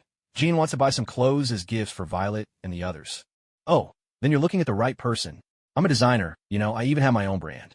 Emma leaned closer to Jean and whispered, "Jean, I'm sorry about the Loxon Group." Jean stopped her gently. "It's not your fault. There's no need to apologize." "Thank you. This has been weighing on me for so long. After all, I am technically a minor shareholder in the Loxon Group." Franklin Loxon had faked his death with a body double, leaving Emma completely in the dark. Both Charlie and Emma inherited Franklin's estate, or at least the part that was publicly known. A much larger share remained under Franklin's personal control. After all, the Loxon family was vast, one of the wealthiest families in the world. With her heart finally at ease, the melancholy that had clouded Emma's face dispersed, replaced by a new lightness and cheer. Emma insisted on footing the bill for everything. There was no need for anyone to carry shopping bags. These luxury boutiques would have everything delivered straight to their homes. They wandered from daylight into nightfall. Eventually, Emma led them to a renowned Western restaurant. Diana and Emma chatted animatedly, laughter and conversation flowing so easily that Jean could hardly get a word in. Both women were well-read, and their topics ranged far and wide. Suddenly, a waiter appeared at Jin's side, leaning in to murmur a quiet message. "Mr. Prince, Mr. Martinley would like to see you." Jean hadn't expected Mr. Negative to still be alive. He hadn't heard a single word about him all this time. He turned to the women and said, "A friend needs me for something. Please, take your time and enjoy." Jean followed the waiter into the kitchen, only to find Martinley there, transformed into a chef. It's true, only those destined for greatness can be so unconcerned with trivialities. "Good evening, Mr. Prince." "Mr. Lee, it's been a while. I thought you might have gone to meet your maker." Martinley gave a wry smile. "It was close, but unfortunately, I can't show my face in public anymore. All of Kingpin's crimes were exposed through me. Too bad someone betrayed me." Both men had run for mayor, but since their criminal backgrounds had come to light, they had nowhere left to hide. "So, what brings you to me tonight, Mr. Lee?" "D-Life has resurfaced. I'd like to ask for your help, Mr. Prince, to investigate Simon Marshall, the man behind it." Kim studied Martin Lee's expression. Even stripped of power, the man's hatred hadn't faded. "No need to investigate further. Simon Marshall has already gone mad. He's now in the St. Light Sanatorium on the outskirts of London. If you want revenge, you'll find him there. But be warned, he's backed by a powerful organization." Martin Lee gripped his hands tightly. "Thank you, Mr. Prince. This is incredible news for me. Please wait a moment." 10 minutes passed before Martin Lee returned with a document in hand. "This is a fully legal farm in New Jersey." Kim understood the gesture and considered refusing, but Martin's earnest eyes made him accept the gift. "You're welcome. I believe I've earned it. Hopefully, we'll meet again someday." With those words, Martin Lee left the kitchen. Kim made his way back to the dining room. Diana asked, "Kim, since when do you have friends dropping by the restaurant?" Kim handed her the contract and deed for the farm. "A friend just gave me a farm." Diana skimmed through the paperwork. It wasn't much, worth perhaps $5 million at most. "Kim, are you going to run a farm now?" Kim shook his head. "Let Stanley take care of it. As for running it, I'll let him decide. Just then, a man and a woman entered the restaurant. Kim met the man's gaze, and the truth-seeking glint in Kim's eyes shone through. To his surprise, this stranger radiated divinity, even more intensely than Diana did. Emma gazed at the man, completely smitten. He's gorgeous. Diana, however, was on her guard. Lucy, do you know them? The woman beside the man asked. Lucy nodded slightly. We've met once before. Kim snapped his fingers. Check, please. As they left, Emma handed Lucy a business card, miming a phone call with a playful gesture. Lucy's companion was clearly annoyed by this. Lucy watched the three leave, tore up the card, and his companion's mood improved considerably. Sorry, I need to use the restroom for a moment. But instead of heading to the restroom, Lucy slipped out to the backyard of the restaurant. There, Jean and Diana were already waiting. Lucy gave Jean a searching look. I'm a bit curious. How did you manage to spark a trace of divinity within yourself? The last time we met, it wasn't there. Lucy's words prompted Diana to examine Jean as well. She, too, sensed that faint, elusive touch of divinity emanating from him. Jean looked uncertain. He couldn't recall where he might have met Lucy before. Lucy glanced up at the sky and, for the briefest instant, revealed her true form. The Lord of Hell. The two exchanged startled glances, blurting out the name in unison. The Lord of Hell had appeared on Earth. What could her purpose be? Bingo. No prize, I'm afraid. But don't worry, I won't be causing any carnage among mortals. Hell is simply too boring these days, and besides, I wouldn't dare. The Ancient One still has her eye on me. If I got caught, I have to say farewell to all the fun this world has to offer. Jean frowned, his mind spinning as he tried to piece things together. We must have crossed paths in the Hell dimension, haven't we? Fallen en Lucifer. Goodbye. My companion is still waiting for me. Lucy's expression left no room for doubt. Strengthened by the power of faith, Jin's senses had grown razor-sharp. He could hear a barrage of gunfire, explosions, and anguished cries from all around. Sirens wailed ceaselessly in the distance. He let out a weary sigh. If even the Lord of Hell had shown up on Earth, perhaps this was hell after all. Diana, hearing Jean sigh, picked up 2 glasses of red wine and walked over to the floor-to-ceiling window. Why the sigh? Jean drained his glass in one gulp, frustration etched on his face. Diana, why can't people simply enjoy life? Diana understood all too well why Jean was so troubled. In fact, she felt a measure of relief. It meant he still carried goodness in his heart. Human beings are creatures of contradiction. The 7 deadly sins and the 7 virtues both dwell within us. What's playing out before us is just part of that eternal drama. It isn't something we can stop. Jean searched his mind for everything he'd learned, listening intently to the chaos unfolding outside the window. I'm going out for a bit. Wait for me. I'll come with you. The two of them slipped into the darkness of a New York night. Perched atop a tall building, clad in his signature red suit, someone was munching on a cold hamburger. Beside him sat a police radio scanner, tuned into the city's every emergency. Suddenly, Spider-Man tensed. He yanked off his mask and dropped into a defensive stance. The cold hamburger tumbled from the rooftop, forgotten. Jean and Diana, both dressed in flowing capes and coats, appeared not far from Spider-Man, their eyes assessing him. I'm curious, Jean said. What drives you to play vigilante in the dead of night, Peter Parker?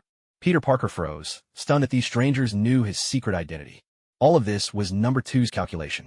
Peter retorted, Who are you people? Tell me the answer, or I'll reveal your identity to your family. Peter's only family was Aunt May. Every hair on Peter Parker's body stood on end. He didn't relax for a second, which proved just how formidable the enemy was. His spider sense had already sounded the alarm. All right, this is what my uncle used to say. With great power comes great responsibility. Is that all? I've collected records of your efforts against crime, your no-kill rule, handing everything over to the police, letting the courts decide. But don't you know the courts can be manipulated too? Faced with Jin's question, Peter paused to think. That's certainly a real issue. I can't deny it. But over 90% of criminals do end up in prison and get reformed. Peter Parker had a familiar shadow about him, a respect for the law, the belief that only the law should deliver punishment. But after serving their sentences, do criminals truly change? That's a question no one can answer for certain. Keep at it. Goodbye. Wait, who are you people? Diana heard number 2's voice in her ear. She hadn't expected that the famous Spider-Man was still just a high school student. That was truly astonishing. And that line just now, with great power comes great responsibility.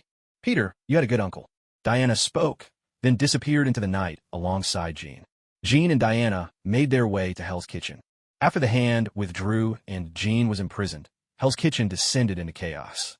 The Magia clashed violently with the demons, both sides suffering heavy losses. Many criminal organizations were coveting this territory. The entire Hell's Kitchen had no police presence to speak of. All they had to do was keep the vigilantes at bay. Martinley became wanted by both the underworld and the law. With no second-generation leader to take over, the demons faded from history. But the Magia's reach extended far beyond New York, and Hammerhead was only a local boss. Now, the Magia had a new leader, Madame Mask and her lover, the Red Hood, both ruthless and cunning. The docks bustled with activity. Everything seemed calm and peaceful, lights glittering brightly. Yet in the shadows, Daredevil lurked. Jean and Diana stood silently atop a building overlooking the docks, watching for a long while. A voice sounded behind them. "You two haven't shown up in ages. I thought you were dead." "Long time no see, Frank," Jean said, glancing at the heavily armed Frank. "You've missed a lot of action." Jean spoke up. "Frank, let me ask you something. Why do you do what you do? Why become a vigilante? Do I really count as a vigilante? The whole underworld knows your motto. If you're guilty, you're as good as dead." Frank heard these words, his gaze sharp as a blade, fixed on Daredevil, who was hiding in the shadows. "I'm sure you know my story. If the law is useless, then I rely on my own two hands." Frank had nothing but contempt for the justice system. His methods were ruthless, no less brutal than the criminals themselves, bordering on madness. Guilty? Then straight to hell. But his beliefs clashed with Daredevil's, leading to several confrontations between them. Neither the Iron Fist nor a gentle hand could truly stop people from committing crimes. That was the reality of human desire. The Mafia, too, exploited those very desires to achieve their own ends. Jean was silent, saying nothing. Suddenly, a familiar figure appeared on the deck of a boat at the pier. "Diana, look at the deck. Doesn't that look like Erica?" She wore a tight red outfit, a matching red scarf partially covering her face, and two jits strapped behind her back. Diana spoke up at once. "Number two, where is Erica right now?" "Miss Erica is at the House of Prince, reading in the study." Jean was puzzled. If that was true, then who was the person before them? "Frank, where did this boat come from?" "Italy." Standing beside Erica were two more figures. Their appearance was reminiscent of Deadpool, masked, a greatsword slung across the back, bodies bristling with weapons. Frank explained further. "That one is Slade Wilson, a formidable mercenary. He's a master of hand-to-hand combat, melee weapons, firearms, you name it. He even has a healing factor. The one behind Slade is his assistant, and his former mentor, Wintergreen. Looks like the Magia are paying top dollar for this shipment. They've actually hired two masterclass mercenaries. As for the woman in red, I'm not sure who she is." Both Slade and Wintergreen turned their attention toward Jin's direction, but Frank was the first to slip away from his spot. Their sense of danger was as sharp as ever. Frank was, after all, only human. Without any superpowers, he wouldn't face a mercenary of Slade's caliber without preparation. Daredevil made his move, cutting the power to the pier. In an instant, darkness swallowed the docks. Damn it, the vigilante is here. But the Magia mobsters were used to Daredevil's tactics and had a backup generator ready. Suddenly, the entire pier blazed with light. Slade and Wintergreen dashed straight toward Jean and Diana, ignoring Daredevil entirely. Under the hail of gunfire, Daredevil had no choice but to retreat, dodging behind shipping containers for cover. Slade Wilson and Wintergreen split up, flanking Jean and Diana from both sides. Jean sized up Slade. "Mr. Wilson, to what do we owe the honor?" "Fight me. The thought of it gets my blood pumping. I can hardly wait." Slade Wilson made no attempt to hide his intentions. "You, like Deadpool, are a mercenary.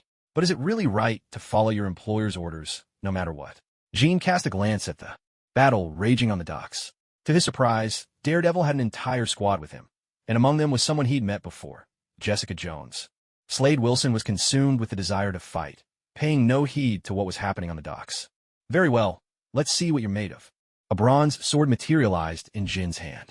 Slade unslung the great sword from his back. Their eyes locked, fighters recognizing one another, bound by an unspoken understanding. Neither weapon was ordinary. As they clashed, sparks flew. Jin's strength sent Slade flying back, and he barely managed to steady himself, digging his greatsword into the ground. Incredible power. Jin hurled the bronze sword. Channeling the spirit energy of the dragon, he manipulated the blade so it danced and slashed around Slade with uncanny agility. But Slade was a master of combat. He managed to fend off the attacks. "So, you're superhuman?" Slade gripped his greatsword in one hand and drew a gun with the other. A bullet struck Jean right between the eyes. But in a blur of motion, Diana appeared, raising her right arm. With a deft movement of her bracer, she deflected the bullet. Both Slade and Holly stood stunned. Jean shook his head. Let's end this. Even if you two come at me together, you still can't win. As his words fell, two blurs flashed forward, and Jean appeared before Slade and Holly, razor-sharp claws already extended from his hands.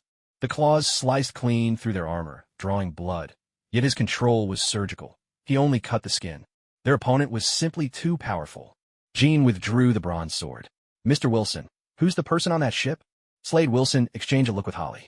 Sorry, I don't know. She's a mercenary too, hired by Luciano Nefera. Her only job was to protect this shipment. Daredevil squad was formidable as well. One of them, a black man, seemed impervious to bullets, unyielding as iron, fighting with brute strength and no finesse, charging forward like a savage football player. The Magia's men, gripped by fear, vanished without a trace. Only Erica remained on the ship. To everyone's surprise, she didn't choose to fight. Instead, she jumped in the Hudson River, an unexpected move. Aren't you going after her? Slade Wilson shook his head. Our job is done. The cargo here is legitimate through proper channels.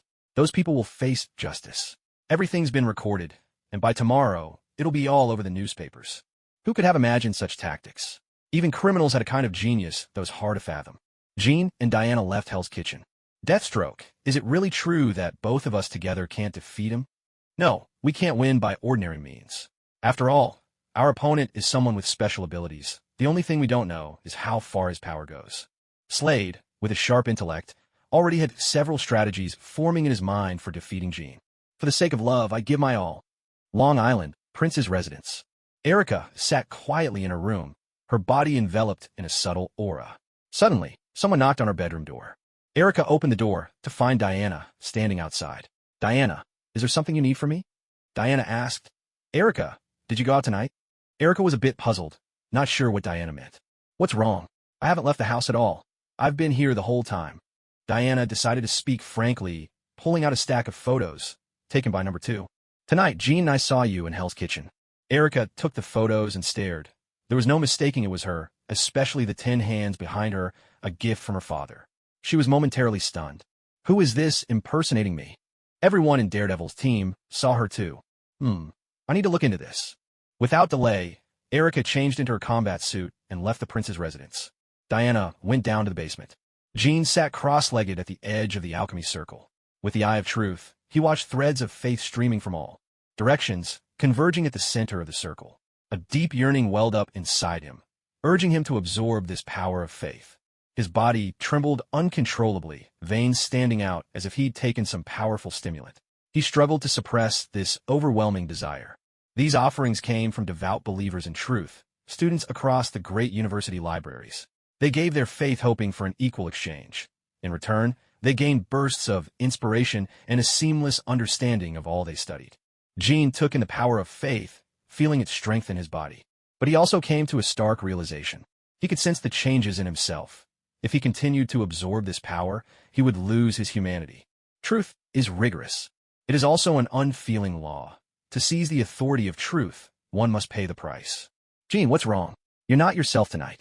Diana's voice was gentle as she hugged Jin's trembling body from behind, her hands soothingly pressed to his chest. Diana, you carry divine power within you. Tell me, what is a god? Are they truly cold and merciless? Jin's voice was low, steady. Diana released her hold, gazing at the faith energy swirling in the alchemy circle, pondering Jin's question. She had never seen a so-called god herself. Since her creation, the only gods she'd known were blessings granted by a massive energy. Even her equipment came from those blessings. Jean, I can't give you that answer. She, too, was nothing more than a half-human, half-god. Jean opened his heart. According to my analysis, faith can allow a person to achieve a divine body, but it would also strip me of my humanity. That's the answer I'm seeking tonight. Tonight, he witnessed the radiance of humanity in Spider-Man, and in Frank the Punisher, he saw both good and evil in man. He needed to find the answer. Diana, keep your distance from me. Jean summoned the gate of truth. Following the principle of equivalent exchange, he sacrificed all the power of faith before him. This surge of energy swept Jean into the basement, her body radiating with the power of the Phoenix. Jean could sense that this force was as old as the birth of the universe itself, an eternal existence. Jean faced a person identical to himself and shouted his question. Tell me the answer. What is it you wish to know? Echoes resounded only in his mind. He wanted to know, But when he finally asked, he realized he didn't even know exactly what he sought. Lost memories, power, the path to godhood. Countless questions tangled in his thoughts. My memories. The price is not enough, but I can let you glimpse a fragment. A single drop of water fell onto his brow. An onslaught of mournful voices overwhelmed him, and Jean collapsed to the ground. In his mind, he saw a man who had lived for 5,000 years. A man without compassion, cold-blooded, ruthless in pursuit of his goals, who sacrificed an entire planet with an alchemical array, all to open a door. He didn't know where that door led. In his mind, there was only one answer. The gate of truth vanished. Jean descended into madness, tilting his head back and roaring at the sky. That was the madness from his own memories, the torrent of every negative emotion he'd ever felt. Diana and Jean both cried out his name at once, their voices filled with deep concern. Jean's attachment to Jean was not born of affection, but necessity. She needed the life force within him. Without it, her own body would collapse. The Phoenix Force could create, but it could also destroy. Diana cradled Jean in her arms. What's wrong? Jean murmured, I'm a murderous demon. I killed everyone on an entire planet. 5,000 years of memories, seen only in a flash, were enough to leave Jean utterly broken. His words left Diana in shock. Is this the Jean she knew? It couldn't be. Neither Diana nor Jean could see the gate of truth. They could only sense the force at work, and could do nothing but comfort him. No, none of that is real. No, it's true. I finally understand why I appeared in this world. He wanted to go home, but even the sacrifice of an entire planet wasn't enough. He gave up his memories, his passions, and his desires, and that's what created me. But he is me, after all.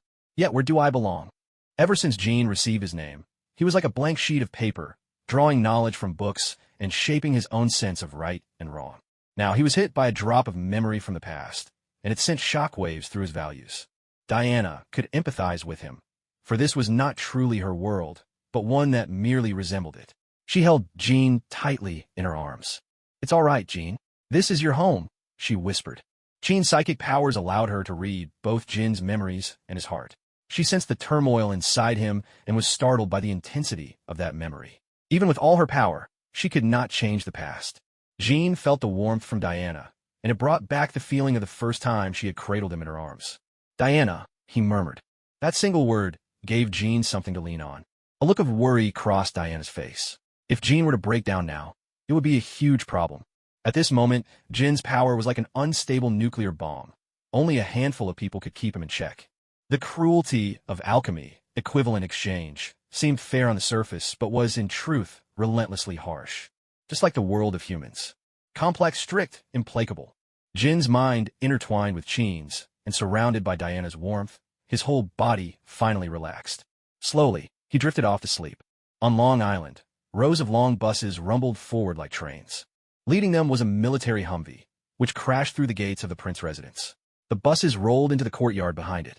Countless thin, wild-eyed men and women, old and young alike, poured from the buses, each clutching a weapon. In the Prince family's basement, Number 2 projected an image onto the wall. Sir, someone has rammed a vehicle through the Prince residence gate. A teeming crowd, no less than 1,000 people, all armed with makeshift weapons. Diana and Qin exchanged a glance. Qin murmured quietly, I'll handle this. Diana, still watching the figures in the image, stopped her. Wait, look at their hands. All of them are ordinary people. Every one of them wore a camera, faces contorted with madness. Their intentions were all too clear. Even with the castle laws, the sheer number of people made this dangerous. If Qin went out to deal with them now, it would only spark greater conflict. Qin looked at Jean, peacefully asleep. Is that it? We're just going to do nothing. Diana replied, Yes. If my guess is correct, the other side wants to use these people to attract public attention. Do you remember the mutant riots? Qin nodded. Back in the 80s and 90s, mutants had dominated the stage. But with the death of Professor X and the invention of a cure, mutants had gradually faded from the public eye. If Qin took action now, she would fall right into their trap. After all, the will of one person cannot change the entire world. Diana immediately issued an order. Number 2, call the police at once and switch the feed to the emergency center. Understood, Miss Prince. The entire villa was destroyed, and all signals were lost. Far out on the Atlantic, aboard a luxurious yacht, Dario cradled a blonde woman in a bikini as he gazed at the monitor before him, a hint of disappointment on his face. Why no counterattack, Jean Prince, he mused. Dario was notorious for holding grudges. Jean had destroyed his beloved yacht, and he was determined to settle the score. "Boss, they've called the police," someone informed him. "Pull back. They're not taking the bait. This was a waste. Prepare for phase 2. I want to see a real show tonight." The person in front of Dario made a call. "It's your turn now." Dario knew Jean was holed up in the prince residence. To exact his revenge, he'd gone all out, purchasing every villa in the surrounding area. A truly extravagant move. Nearly 1,000 people had been rewarded. Each received a complimentary dose of D-Life. They all boarded buses and left the prince residence, taking a long detour to avoid running into any police cars. A police cruiser arrived at the prince residence. 2 officers stepped out. The scene before them left them stunned, and they hurried over to inspect the ruins. One of them, an older officer, wore a grave expression. There was no smell of explosives, and they hadn't heard any blast. "Jimmy, radio this into the center now." The younger officer, Jimmy, rushed back to the car. Suddenly, a chill wind swept through. In an instant, Jimmy, the old officer, their cruiser, and the remains of the villa were all frozen solid, encased in ice. 4 imposing figures appeared, clad in ninja attire, each wielding a different weapon. One held throwing stars, another a long sword, a third gripped an iron rake, and the last wore heavy gauntlets. "East Wind, where are the enemies?" The one with the rake kicked Jimmy and the old officer together, shattering them into icy shards. "South Wind, look what you've done, killing police officers." "God's not going to be pleased," said North Wind, the one with the sword, regretfully eyeing the frozen remains as he began to pray, his devotion apparent.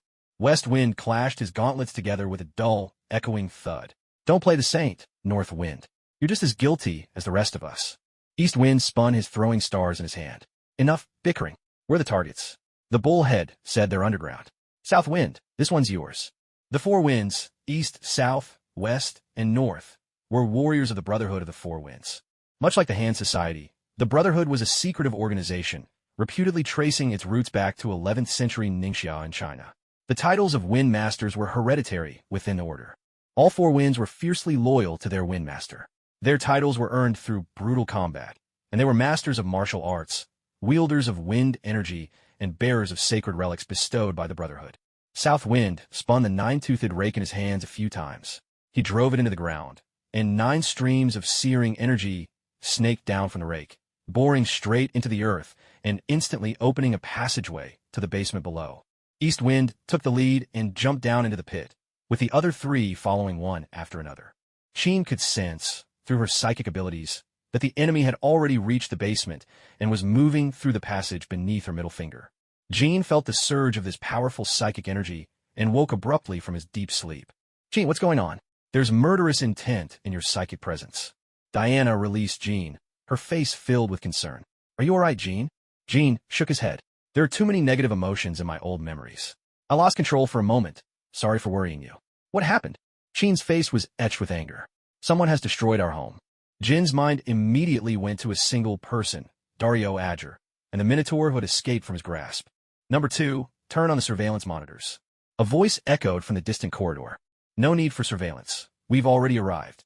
A sudden gale swept through the basement, and 4 figures appeared before Chen, Diana, and Jean.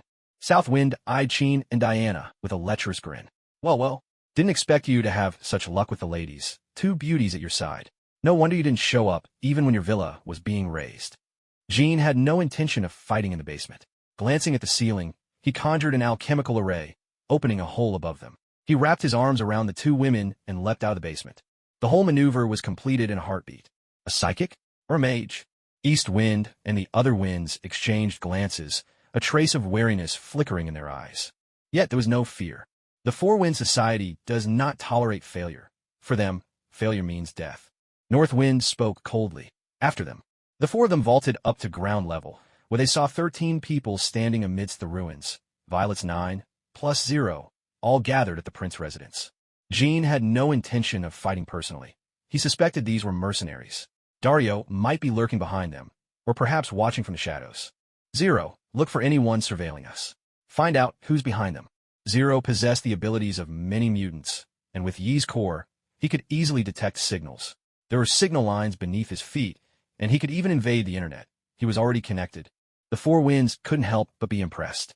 11 beautiful women, a dazzling sight, especially the 9 from Violet, their long legs exuding an irresistible allure. East Wind focused on his target, Jean. Jean didn't intend to fight, and those women looked anything but easy to handle. Each pair of eyes burned with murderous intent. West Wind made the first move. Storm Mist. From his fists, he exhaled 2 thick streams of fog. Not an attack, but in an instant the entire Prince residence was shrouded in mist. It was deep in the night, and under the moonlight, visibility was already down to half a meter. The four concealed their presence in the swirling fog. Dongfeng's greatest confidence lay in his speed. He was nicknamed Lightning, striking straight for Jin's head. Violet unsheathed her sword and blocked Dongfeng, a swirling aura of a roaming dragon coiling around them. If you wish to challenge my master, you're far from qualified. Dragon's roar, thrust. The energy from her blade surged forth like a dragon, each stroke accompanied by an echoing dragon's cry, radiating an overwhelming sense of pressure. Dongfeng's throwing knives were knocked out of his hand, forcing him to rely on his speed to dodge and vanish into the thick mist. Jean spoke up. Jean, do you want me to clear away this fog? No need. Violet and the others have trained for so long. Let's treat this as their assessment. Practice and real combat are worlds apart. The dragon's grave had illusions for training, but nothing could compare to the growth gained from a real fight. Zero said, Sir, I found them. There's a signal coming from a yacht in the middle of the Atlantic. Let's go. Take me to him. Take me too. I want to see who has the nerve to provoke us. Jean grabbed Jin's arm. Jean glanced over at Diana on his right, as if hoping she might dissuade Jean. Diana, worried, said, It's good for Jean to go with you. I'll stay here and watch over Violet and the others. Jean let out a sigh. Zero, we're ready. Zero activated his ability, placing a hand on Jin's shoulder, and the three of them vanished from the ruins of the Prince residence. Dongfeng, Nanfeng, Shifeng, and Beifeng were all warriors who had survived life-and-death battles, top-tier assassins. Their target was Jean. Jin's presence had vanished completely, leaving the four astonished. They hadn't expected to find a mutant here. The four gathered together, and Dongfeng signed with his hands. What do we do? The target's gone. According to their contract, they could withdraw immediately. Nanfeng licked his lips, a wicked grin spreading across his face as he signed back. There are so many extraordinary women here. Let's kill them. A twisted mind. Beifeng agreed, nodding his head. Dongfeng felt uneasy. He had struck first and been blocked. These women weren't to be trifled with. Shifeng shouted, his voice cutting through the tension. The atmosphere grew tense. Shifeng manipulated the fog, drifting constantly around the perimeter. Violet, Doris, Olena, and Emily formed one group. Veronique, Amelia, Cerise, Camilla, and Cynthia another. All 9 drew their swords, the aura of the roaming dragon swirling around them. The enemy had masked their presence, making detection impossible, and the drifting mist kept them on high alert, every muscle tensed for battle. Dongfeng sprang into action. Lightning fast, in the blink of an eye, a barrage of hidden weapons flashed through the mist, sparks flying with every clash. Nanfeng shouted, Taste my rake. Scorching heat erupted from his spiked rake, radiating an overwhelming force. A sly smile crept on Nanfeng's face. As the eldest sister, Violet immediately sensed their opponent's intentions and shouted, Everyone be careful. They're trying to split us up. The 9 moved as one, perfectly in sync. The aura of the soaring dragon burst outward from their center, dispersing the mist with a wave of force. Using the flames that had just ignited on the ground, they tried to regroup. But their enemies weren't about to let them succeed. East Wind moved with lightning speed, weaving in a zigzag pattern. In a flash, the throwing knives in both hands struck the 9.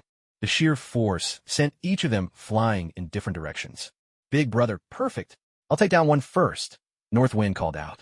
He drew his frost blade, its edge as sharp and biting as the northern wind. Wherever it swept, thick ice formed on the ground. His target was Cynthia, the youngest among them. Oh, think you can block me? Too bad you don't know my true power. Cynthia met his blade with her own sword. Instantly, a chill spread from the point where their weapons met, racing up her arm. She was the youngest, but by no means the weakest. Mere child's play, she scoffed. Dragon's roar break. The aura of the soaring dragon sent out a powerful shockwave. Soaring dragon, whispering, slash. Her movements were ghostly, her strike invisible. Only a breeze, gentle as wind through willow branches, whispered by his ear. North Wind spun his sword in a flourish and smiled. Is that all you've got? Not a scratch. What a flashy D. He never finished the sentence. North Wind clutched his throat, eyes wide with disbelief. He hadn't even sensed the attack. When had she struck? He had made the fatal mistake of underestimating his enemy. Perhaps he'd grown overconfident wielding his holy weapon, believing nothing could withstand his ice. With a hoarse gasp, North Wind managed to cry out, No. It was the last sound he would ever make. West Wind, with his keen senses, immediately shouted, "North Wind is dead." This stunned the remaining two for a brief moment. South Wind could no longer contain his fury as he faced Violet. Dance of the Fire Serpents. Scorching flames twisted into fiery serpents and lunged at Violet. The blaze illuminated the field, offering the others a beacon to regroup. At that moment, Olena and Camilla struck together, soaring dragon. Thrust. Their figures darted past South Wind, swift as threads through a needle, piercing his heart and the great artery in his abdomen. "Big brother, we have to retreat." West Wind cried out in panic. In the span of mere moments, they had lost two brothers. The women now terrified them. This was the second time they'd seen a woman slay one of their own. The last time, it had been Erica. Erica had once left the syndicate and worked as a freelance mercenary for a time, having clashed with the Four Winds before. East Wind heard West Wind shout and, moving with lightning speed, grabbed the Four Winds' sacred artifact. They couldn't afford to lose it. The two retreated in defeat, slipping away in disgrace. Diana clapped her hands, cheering for the 9 of them. "You're all remarkable. The enemy has fled." Violet leapt onto the ruins, appearing at Diana's side. "Should we give chase? Let them go. Never pursue a desperate foe. For now, let's wait for Jean to return." The four had once been formidable warriors. With shame, they never got to truly show their strength. When Zero, Jean appeared on the yacht in the middle of the Atlantic, Dario Azure was momentarily stunned. "Jean Grey, a mutant, kill them," he barked. But bullets did nothing. Jean's telekinetic field caught the bullets in midair. Her eyes burned with the light of the phoenix as she fixed a fierce gaze on Dario. "Was it you who destroyed my home?" Dario didn't even dare to transform in front of Jean. He swallowed hard. This monster, she was supposed to be dead. Why was she still here? "Zero, take Jean and get away from the yacht." Zero grabbed Jean, and in a blink, they appeared above the yacht, hovering in the air. Dario grew even more frantic. "Wait, Jean Grey, I can make reparations. All the estates surrounding the House of Prince. The deeds and contracts are here." He threw out a folder. Inside were the deeds to 15 separate estates. Jean glanced at the documents, but as she did, the Phoenix force flared outward. It was overwhelming and absolute. Nothing could survive under this wave of destruction. There was no mercy in it. In this moment, Jean was divine, an avenging goddess bringing punishment to the wicked. Dario's final desperate transformation was futile. His healing factor was nowhere near as strong as Wolverine's. He turned to dust, leaving behind a bullhead totem that pulsed with mysterious energy. Jean hovered in the air, his expression grave. In Jean, he saw the figure from his memories, cold, merciless. He stepped in to stop her from further carnage. "That's enough, Jean." Only then did Jean draw back the Phoenix Force. The reckless release of its power had left cracks in her skin, a troubling sign. She looked down at her hands and sighed softly. The human body is just too fragile. Jean descended from the sky, landing on the uppermost deck. All the survivors collapsed to their knees, trembling with fear and uncertainty. Not one dared to run. They could also sense Jean's predicament. Jean walked to her side and channeled a stream of dragon spirit into her. The cracks in her skin began to mend. The dragon spirit carried with it a guardian's intent. Jean turned his attention to the bullhead totem Dario had left behind. The energy radiating from it was twisted and sinister. Under the eye of truth, Jean could see that the totem seemed to connect to some dark law deep within the cosmos, brimming with evil desire and greed. Yet there was also a trace of faith embedded in the totem, small but incredibly pure. "What is this thing?" Behind Jean, the gate of truth materialized. The bullhead totem hovered in the air, and an urgent voice echoed forth. "Stop. I can help you. You possess divinity within you. I can grant you the power to gather untainted faith, as long as you don't destroy me. Let me keep these followers." To their astonishment, the bullhead totem possessed intelligence, and could even sense the threat posed by the gate of truth. Drifting out from the totem was the astral form of a minotaur, something akin to its soul. As the minotaur appeared, everyone on the yacht dropped to their knees, chanting an ancient tongue with a solemn, rhythmic cadence. The minotaur's huge eyes fixed on Jean and Sheen, its thoughts roiling. "Cursed host, what trouble have you brought me? A phoenix host and another human, with the potential to ascend to godhood. Fate, why must you set me against such odds, just as I regain consciousness? Damn these totem hunters." Jean could feel the minotaur's sincerity. "Who are you? If I'm not mistaken, you must have once belonged to a higher dimension." The minotaur let out a bitter laugh. "I did once, but I was cast out and fell into a long slumber. Do you truly have a way to gather pure, untainted faith?" With a flick of his hoof, The Minotaur sent a single drop of faith energy into Jin's body. He dared not play any tricks. Qin's watchful eyes were still on him. Jin felt the surge of faith energy. It was indeed harmless, and even strengthened his body. The energy of the divine dragon within him grew by 10%, all from just a single drop, so pure and potent. Tell me your method, and I'll spare your life. The Minotaur shook his head. I can't say. The secret is bound by a divine pact. If I reveal it, I'll vanish completely. Was it a lie, or the truth?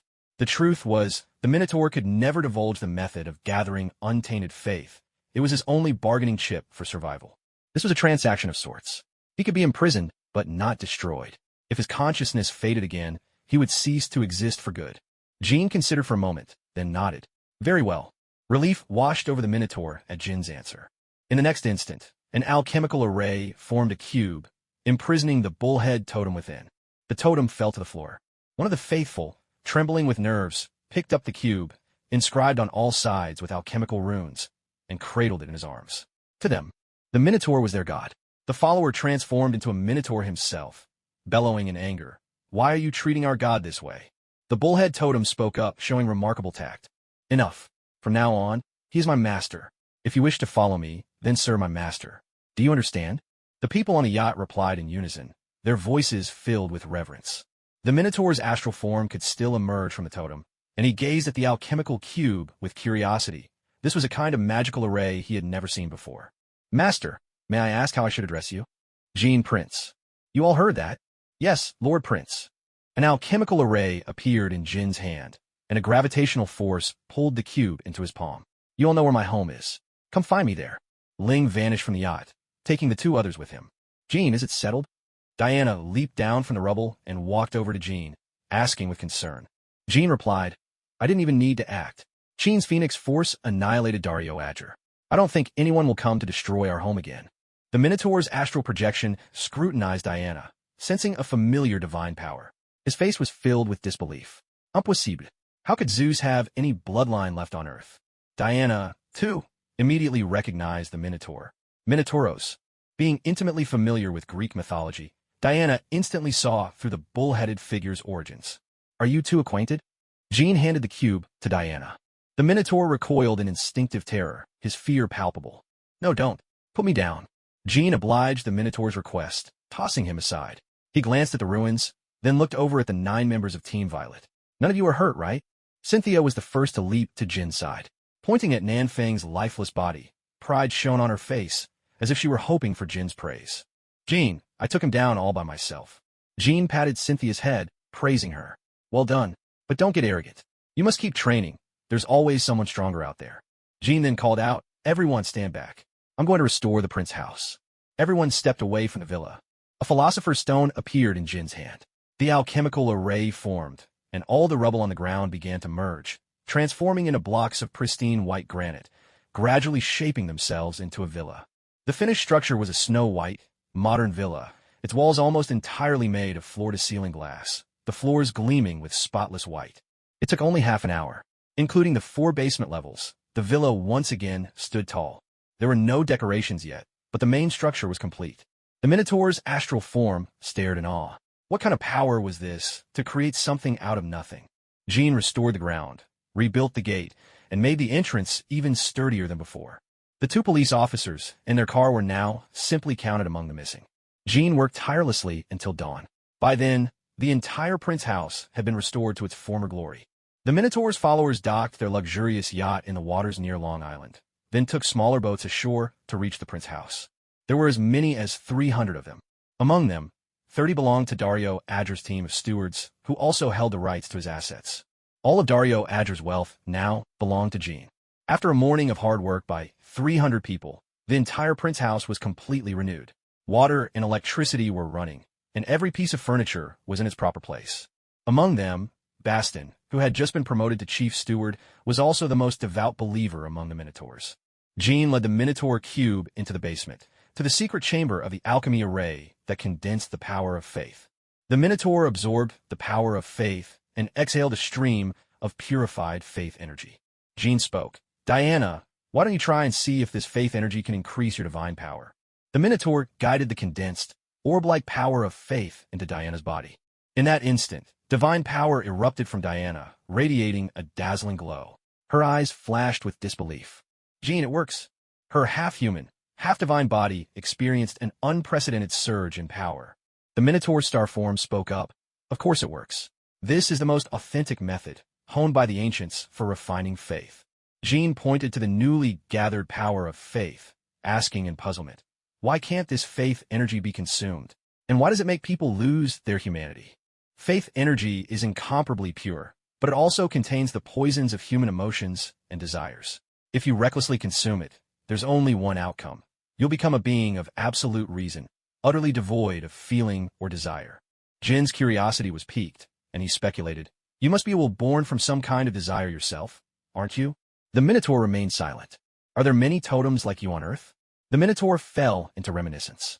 There used to be many, but ever since the gods left for their divine kingdoms, the totems gradually disappeared. There are also people who specifically hunt us, seeking the power within the totems. I only know of those I've encountered myself. I'm not sure how many are left. Do all totems have the ability to extract the poison from faith like this? The Minotaur's eyes widened in astonishment. Are you kidding? Only the gods possess such methods. Do you think any random totem of faith could possibly master this art? His expression turned despondent as he gazed at the totem on the ground, his voice dropping to a low murmur. How long do you intend to keep me imprisoned? But the Minotaur's thoughts could not escape Jin's eye of truth. Jin smiled and said, imprisonment? I'd call this a mutually beneficial partnership. It keeps you from being hunted, and absorbing faith will only make you stronger, right? That couldn't be denied, but it still lacked freedom. Between life and liberty, the Minotaur knew the difference. Give me a time limit. How about 100 years? The Minotaur reluctantly agreed. A century meant little to him. As long as he wasn't destroyed or his essence drained, he could remain on Earth forever. Jean pressed on. I'm really curious. How did your followers manage to become Minotaurs themselves? In human terms, it's genetic engineering. My host will give birth to my bloodline. Using his blood, I can extract my genes and gain tremendous power, along with regenerative abilities. The Minotaur spoke honestly, without a hint of deception. Jean didn't press further. After all, faith was still in short supply. Farewell. For now, I'm afraid you'll have to put up with staying here. The Minotaur rolled his eyes before his astral form returned to the totem. Jean and Diana made their way back to the surface. Bastien approached Jean. Sir, may we build a church for our god? Jean considered for a moment, then nodded. Thank you, sir. Now, everything within 10 kilometers of the prince's estate belonged to Jean, including several farms. Bastien left in high spirits, eager to share the good news with the other followers. Diana asked, is this really okay? The Minotaur is, after all, a deity of darkness. It's all right. They need something to believe in. If we leave them to their own devices, it could cause trouble. These are superhumans. Letting them loose in human society would only lead to chaos. Diana weighed his words carefully. Jean made a valid point, and if the church was confined to Long Island, it wasn't likely to attract too many followers anyway. She let the matter go. Jean, does your memory still trouble you? Seated on a sunlit sofa, Jean nodded. It does. It's been hard on me. I don't know what path to take from here. I'm lost. He had no clues about his true home, and the uncertainty frightened him. What if his obsession changed him so much that he lost Diana, or even became an enemy to all of humanity? Diana settled into his lap, resting her head on his chest. Wherever I am, that's your home. Can't you stop searching for the past? I'm scared I'll lose you. Jean silenced her with a kiss, his hands wandering mischievously. Stop it. Someone might see us. Let's go to the bedroom. A pristine marble bathtub gleamed in the afternoon light. Two figures nestled together, sunlight streaming over their bodies. Beads of moisture clung to their smooth, taut skin, refusing to slide away. No one could tell whether it was sweat or bathwater.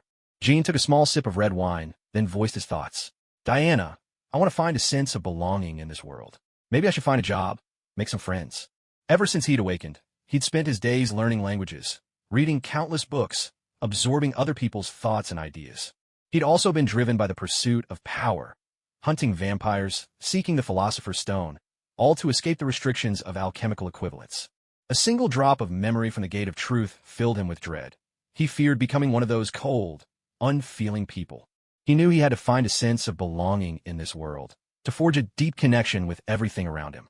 Diana gently caressed Jin's face, her voice tender as she whispered, I love you.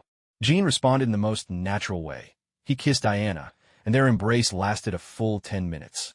Diana's cheeks flushed a delicate pink. With a hint of curiosity, she asked, Jean, what kind of work do you want to do? Isn't there a consultant position at the police department? Jean found himself at a bit of a loss. Working as a police consultant was a decent job, but also a difficult one, and he didn't want to rely on his own special abilities. Diana, do you have any suggestions? As for the police consultant job, I'd rather pass. The real question is, what do you want to do? I want a job where I can interact with all sorts of people. How about being a journalist? It's actually a good option. I once had a remarkable friend who managed to be both a hero and a reporter at the same time.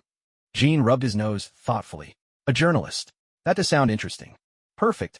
I have a friend who's a supervisor in a newspaper. I can help you get an internship there. Great. I'll leave it to you. Diana rose from the bath, her graceful figure draped in a towel. She stepped out of the bathroom, found her phone, and dialed a number. Hey, Ben, it's been a while. Oh, my goddess. To what do I owe the honor of your call? Came the playful reply. Well, I have a friend who's looking for a job as a reporter. I was wondering if the New York Post is in need of interns. Ben paused for a moment, considering. Sure, tell your friend to come see me at headquarters. If I'm not mistaken, your friend is a man, right? Ben's laughter echoed through the phone. All right then, I've got to run. I'll be at HQ this afternoon. If your gentleman friend has time, he can drop by. Thank you, Ben. Goodbye. Ben's full name was Benjamin Ulrich. He was not only a veteran reporter, but also a gifted writer and a skilled investigative journalist. He had once delved into Greek mythology and met Diana, and had been deeply impressed by her wisdom. Returning to the bathroom, Diana made a quick gesture to Jean. It's settled. If you're free this afternoon, you can go to the New York Post headquarters and look for Benjamin Ulrich. At 3:25 in the afternoon, Jean arrived at the New York Post headquarters, his attire an odd mix, a fitted suit jacket on top, jeans below, and a pair of dark-rimmed brown glasses. He dialed the number Diana had given him. Hello, Mr. Ulrich? I'm the intern Diana recommended. Could you tell me which floor you're on? 23rd floor. The other parties seemed preoccupied, their words tinged with impatience. Jean took the elevator up to the 23rd floor. It was bustling with activity. He stopped a passing janitor and asked, Excuse me, where can I find Mr. Ulrich? The janitor pointed down the hallway. Go straight, then turn right. Benjamin Ulrich had his own private office. Jean seemed to have arrived at a less-than-ideal moment. Through the glass, he could see someone inside, gesticulating wildly, their voice unusually loud. As Jean pushed open the door, he caught a heartfelt plea mid-sentence. Ben, you really need to think about our newspaper sales. Benjamin sat in his chair, sifting through a stack of photographs. Ash clung to his cigarette, untouched. With his left hand, he adjusted his brown glasses and sized Jean up, musing silently, not bad-looking. Joe, this young man is eager to join our paper. How about handing this task over to him? Joe Barbara, the editor-in-chief responsible for the newspaper's features section, wore a gray suit and sported a bald head. He had an air of keen intelligence as he assessed Jean. May I ask your name? Jean Prince. Benjamin raised an eyebrow, giving Jean another glance, silently wondering, are they siblings? Joe Barbara threw an arm around Jean's shoulder in a friendly gesture. So, do you want the job? Excellent. I've got a rather sensational report I'd like you to pursue. Joe picked up a folder from the desk. Inside, you'll find our main character. I want to know his identity, his motive for robbing banks, and the story behind him. You have 7 days. I don't care if you have to make some of it up. After 7 days, I want a news report on my desk. Jean opened the folder. Inside was a mugshot of a man in prison garb, a bank robber who'd acted alone. There were even photos of a confrontation between him and Spider-Man. Chief, turn on the TV. Joe's assistant burst into Ben's office in a rush. Joe Barbara switched on the TV in Ben's office. The screen showed Spider-Man locked in fierce combat with a man made of sand. Spider-Man was struggling, pummeled by a giant fist formed from swirling sand. A familiar face took shape from the sand, roaring with a voice that thundered through the room. Why do you keep getting in my way? If you do it again, I swear I'll kill you, Spider-Man. Joe's sharp instincts fixed on the screen. Jean, tell me if you can handle this. I'll give you an internship if you find him and get an interview. There's definitely a story here. The scene shifted. The street was engulfed in a whirling sandstorm, and the man vanished into the sky. A news helicopter captured footage of the Sandman spiriting away bags of money, soaring into the air. He had already robbed 2 banks. Adding to that, what the other person said made it clear that Spider-Man had already stopped him once before. Jean thought for a moment and said, All right. Xiao's face lit up with excitement. Excellent. Barbara, take Jean Prince to get him signed in and give him a handheld camera. Remember, Jean, if the camera gets damaged, you'll have to pay for it. Barbara led Jean through the onboarding. It was a quick process, just a simple registration of his identity. Then she shoved a handheld camera into his hands. Good luck, handsome. I have high hopes for you. Everything happened so fast, It felt like being pushed onto a stage before you were ready. Jean left the headquarters of the New York Post, slipping in his tiny earpiece. Number 2. Have you tracked where the sandstorm went? The sandstorm vanished over Queens. Search for this person's identity. Authorize a covert intrusion into the police servers. Jean had no choice but to rely on number 2's abilities. If he tried searching on his own, who knew how many months or years he'd be chasing his tail? Sir, I found the information on this individual. Flint Marco, age 43, 6'1", broke into a house 2 years ago, committed assault, went to prison. Escaped last October, still wanted by the police. Anyone in Queens connected to him? He has an ex-wife and an 8-year-old daughter. They live at 28 Elm Street, East Hill Apartments, 7th floor. Jean hailed a cab and made his way to Queens, heading east. Behind the apartment building at 28 Elm Street, in a narrow alley, Jean waited until dusk before he finally saw someone appear on the fire escape at the back of the building. The man moved furtively, still wearing his prison uniform just like in the photos, not bothering to change into civilian clothes. Jean followed silently, sneaking up to the 7th floor. He caught a snippet of conversation. Marco, why did you come back? Don't you know you're wanted by the police right now? Marco's deep voice answered his ex-wife. I know. I got your letter, so I broke out of prison right away to find a way to get money for our child. The woman began to sob. In her eyes, Marco was violent, but when it came to their daughter, he would do anything she asked. That doesn't mean you can rob a bank. Marco sounded desperate and hungry, his mouth full of food as he spoke. What else can I do? Our sweet Lisa has leukemia. Without money, how could she possibly keep going? I'll find a way. I don't want your money. You better not. If Lisa dies, you'll be the first I come for. Marco's ex-wife wept bitterly. She was a devout believer. Why, she wondered, had fate been so cruel? Flint Marco, how about we make a deal?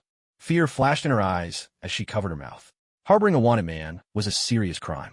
Jean strode confidently to the window, opened it wide, and stepped inside. Mr. Marco, I'm a journalist. I'd like to make a deal with you. I'll cure your child's illness, and in return, you agree to an interview with me. Of course, if you'd rather not, you can simply go back to prison. A father who breaks out of jail for his child. Whatever kind of man he was before, in this moment, he is nothing short of a great father. Marco fixed his gaze on Jean. Why should I trust you? I can heal your child first. Then, when you're ready, just call me and we'll set up an interview. How does that sound? Marco almost couldn't believe it, but his instincts took over. All right, please, bring your child here. Marco nodded to his ex-wife. A blonde girl in a white dress came running straight to Marco as soon as she saw him. Daddy, you really came to see me. Marco affectionately tapped Lisa's nose. Have you been listening to your mother? Jean produced a philosopher's stone in his hand, dropped it into a bowl, and poured in a glass of water. All of this happened under Marco's watchful eye. Lisa, Jean called gently, come drink this bowl of water. It'll make you better. Lisa, ever innocent, blinked at him. Are you a magician? Mommy said my sickness is really hard to cure and very expensive. We don't have much money. Jean suddenly made a piece of fruit appear in his hand and smiled. What do you think? Am I a magician? How did you do that? It's the magic of miracles, he replied with a wink. Lisa was still a bit skeptical. She glanced at Marco, who nodded reassuringly. That's when she let her guard down, walked over to Jean, and drank the bowl of water. A glowing alchemical circle appeared on Lisa's chest. The next moment, Lisa collapsed to the floor. Marco's fist shot out, striking Jean square in the face. He scooped Lisa up in his arms, glaring furiously at Jean. What have you done? Please, my darling, you have to be all right. Jean touched his face, picked up his handheld camera, and set down a slip of paper with a phone number before stepping back toward the window. Take her for a checkup. Her illness has been cured. She's just a little malnourished. Mr. Marco, I hope you're a man of your word. Goodbye. Marco stood there in shock for a moment, then quickly handed Lisa to his ex-wife and stuffed a wad of cash into her hands. Take her for a checkup right now. I'll be waiting for you both at home. 2 days later, as the sun set, on the rooftop of the New York Post headquarters, a studio had been set up for a live broadcast. Marco was being interviewed by Benjamin. Joe Barbera was astonished. He'd looked into Marco's background, a man with a severe history of violence and a superhuman to boot. He walked over to Jean, curiosity shining in his eyes. How on earth did you get him to agree to this interview? Jean touched his face and gave a mysterious smile. Maybe they just think I'm better looking. Jean had already spoken with Marco. They absolutely couldn't reveal that he had cured Lisa's leukemia, especially since the headline was such a sensation. A violent criminal or a loving father. A prodigal son redeemed. Such a dramatic reversal sparked a frenzy of public debate. Some people wondered how Marco had gained his superpowers. Some felt deep sympathy for Lisa's illness. In short, the biggest beneficiary was the New York Post. During the interview, Marco not only returned the stolen money, but also turned himself into the police without the slightest resistance. George appeared on the rooftop, a bit puzzled by Jin's presence. Was Jean involved in all this? But now wasn't the time to ask. Marco spoke up. I'd like to say something to Mr. Prince. George nodded. He knew Marco well. The handcuffs were pointless. Marco could turn to sand and reform, breaking free in an instant. Marco walked up to Jean. Thank you. So many words, and yet nothing could express it better than those two simple, sincere words. Jean responded with a knowing smile, his heart warmed. At that moment, an armed helicopter appeared in the sky and landed on the helipad. Coulson, wearing sunglasses, stepped out of the helicopter, holding a presidential pardon. He nodded to Jean and said, Flint Marco, this is your pardon. There's just one condition. You'll have to come with us. Are you willing? Marco frowned as he glanced at the pardon. It was signed by the president. He just had to write his name, and all his crimes would be forgiven. It was incredible news. I'm willing. George almost wanted to curse, but after thinking it through, it made sense. Could an ordinary prison really hold a superpowered individual? Marco used his abilities to break free from his cuffs and shackles, signed his name on the pardon, and also signed a binding agreement to be under SLD's supervision. Now that Nick Fury was out of options, he had to recruit new people, and Marco was an obvious fit. After all, he had a weakness that could be safeguarded in advance. His daughter. You had to admit, Nick Fury moved fast. The live stream had barely ended, and the pardon was already in effect. Marco's crimes weren't too severe. No one had died, only serious injuries, so the pardon came quickly. Jean watched as Marco left the rooftop with Coulson, flying away. Joe Barbera clapped his hands. Our website has just had its first big success. It's time to celebrate our hero. I've booked a spot at Papa's Bar. Everyone's going. Thank you, Chief. Joe patted Jean on the shoulder. Keep up the good work. Then he pulled a check from his pocket. Here's your reward from the boss. Jean lowered his head and pondered for a moment. He had no desire to become a stepping stone for someone else's promotion.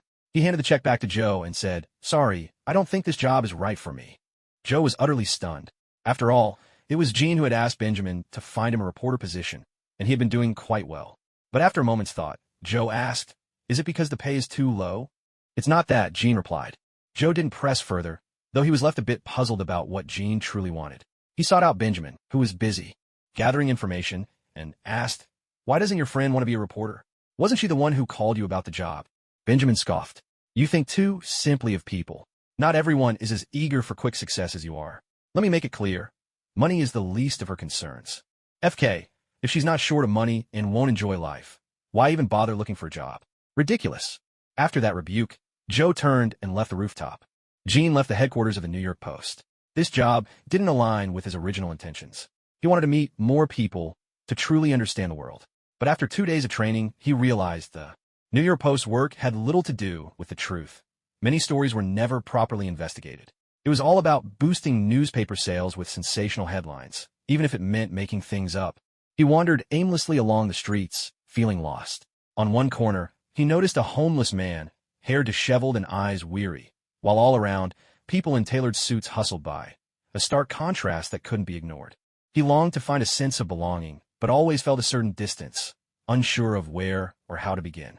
This concrete jungle offered him not a shred of comfort or home. A cold sense of fear crept into his heart.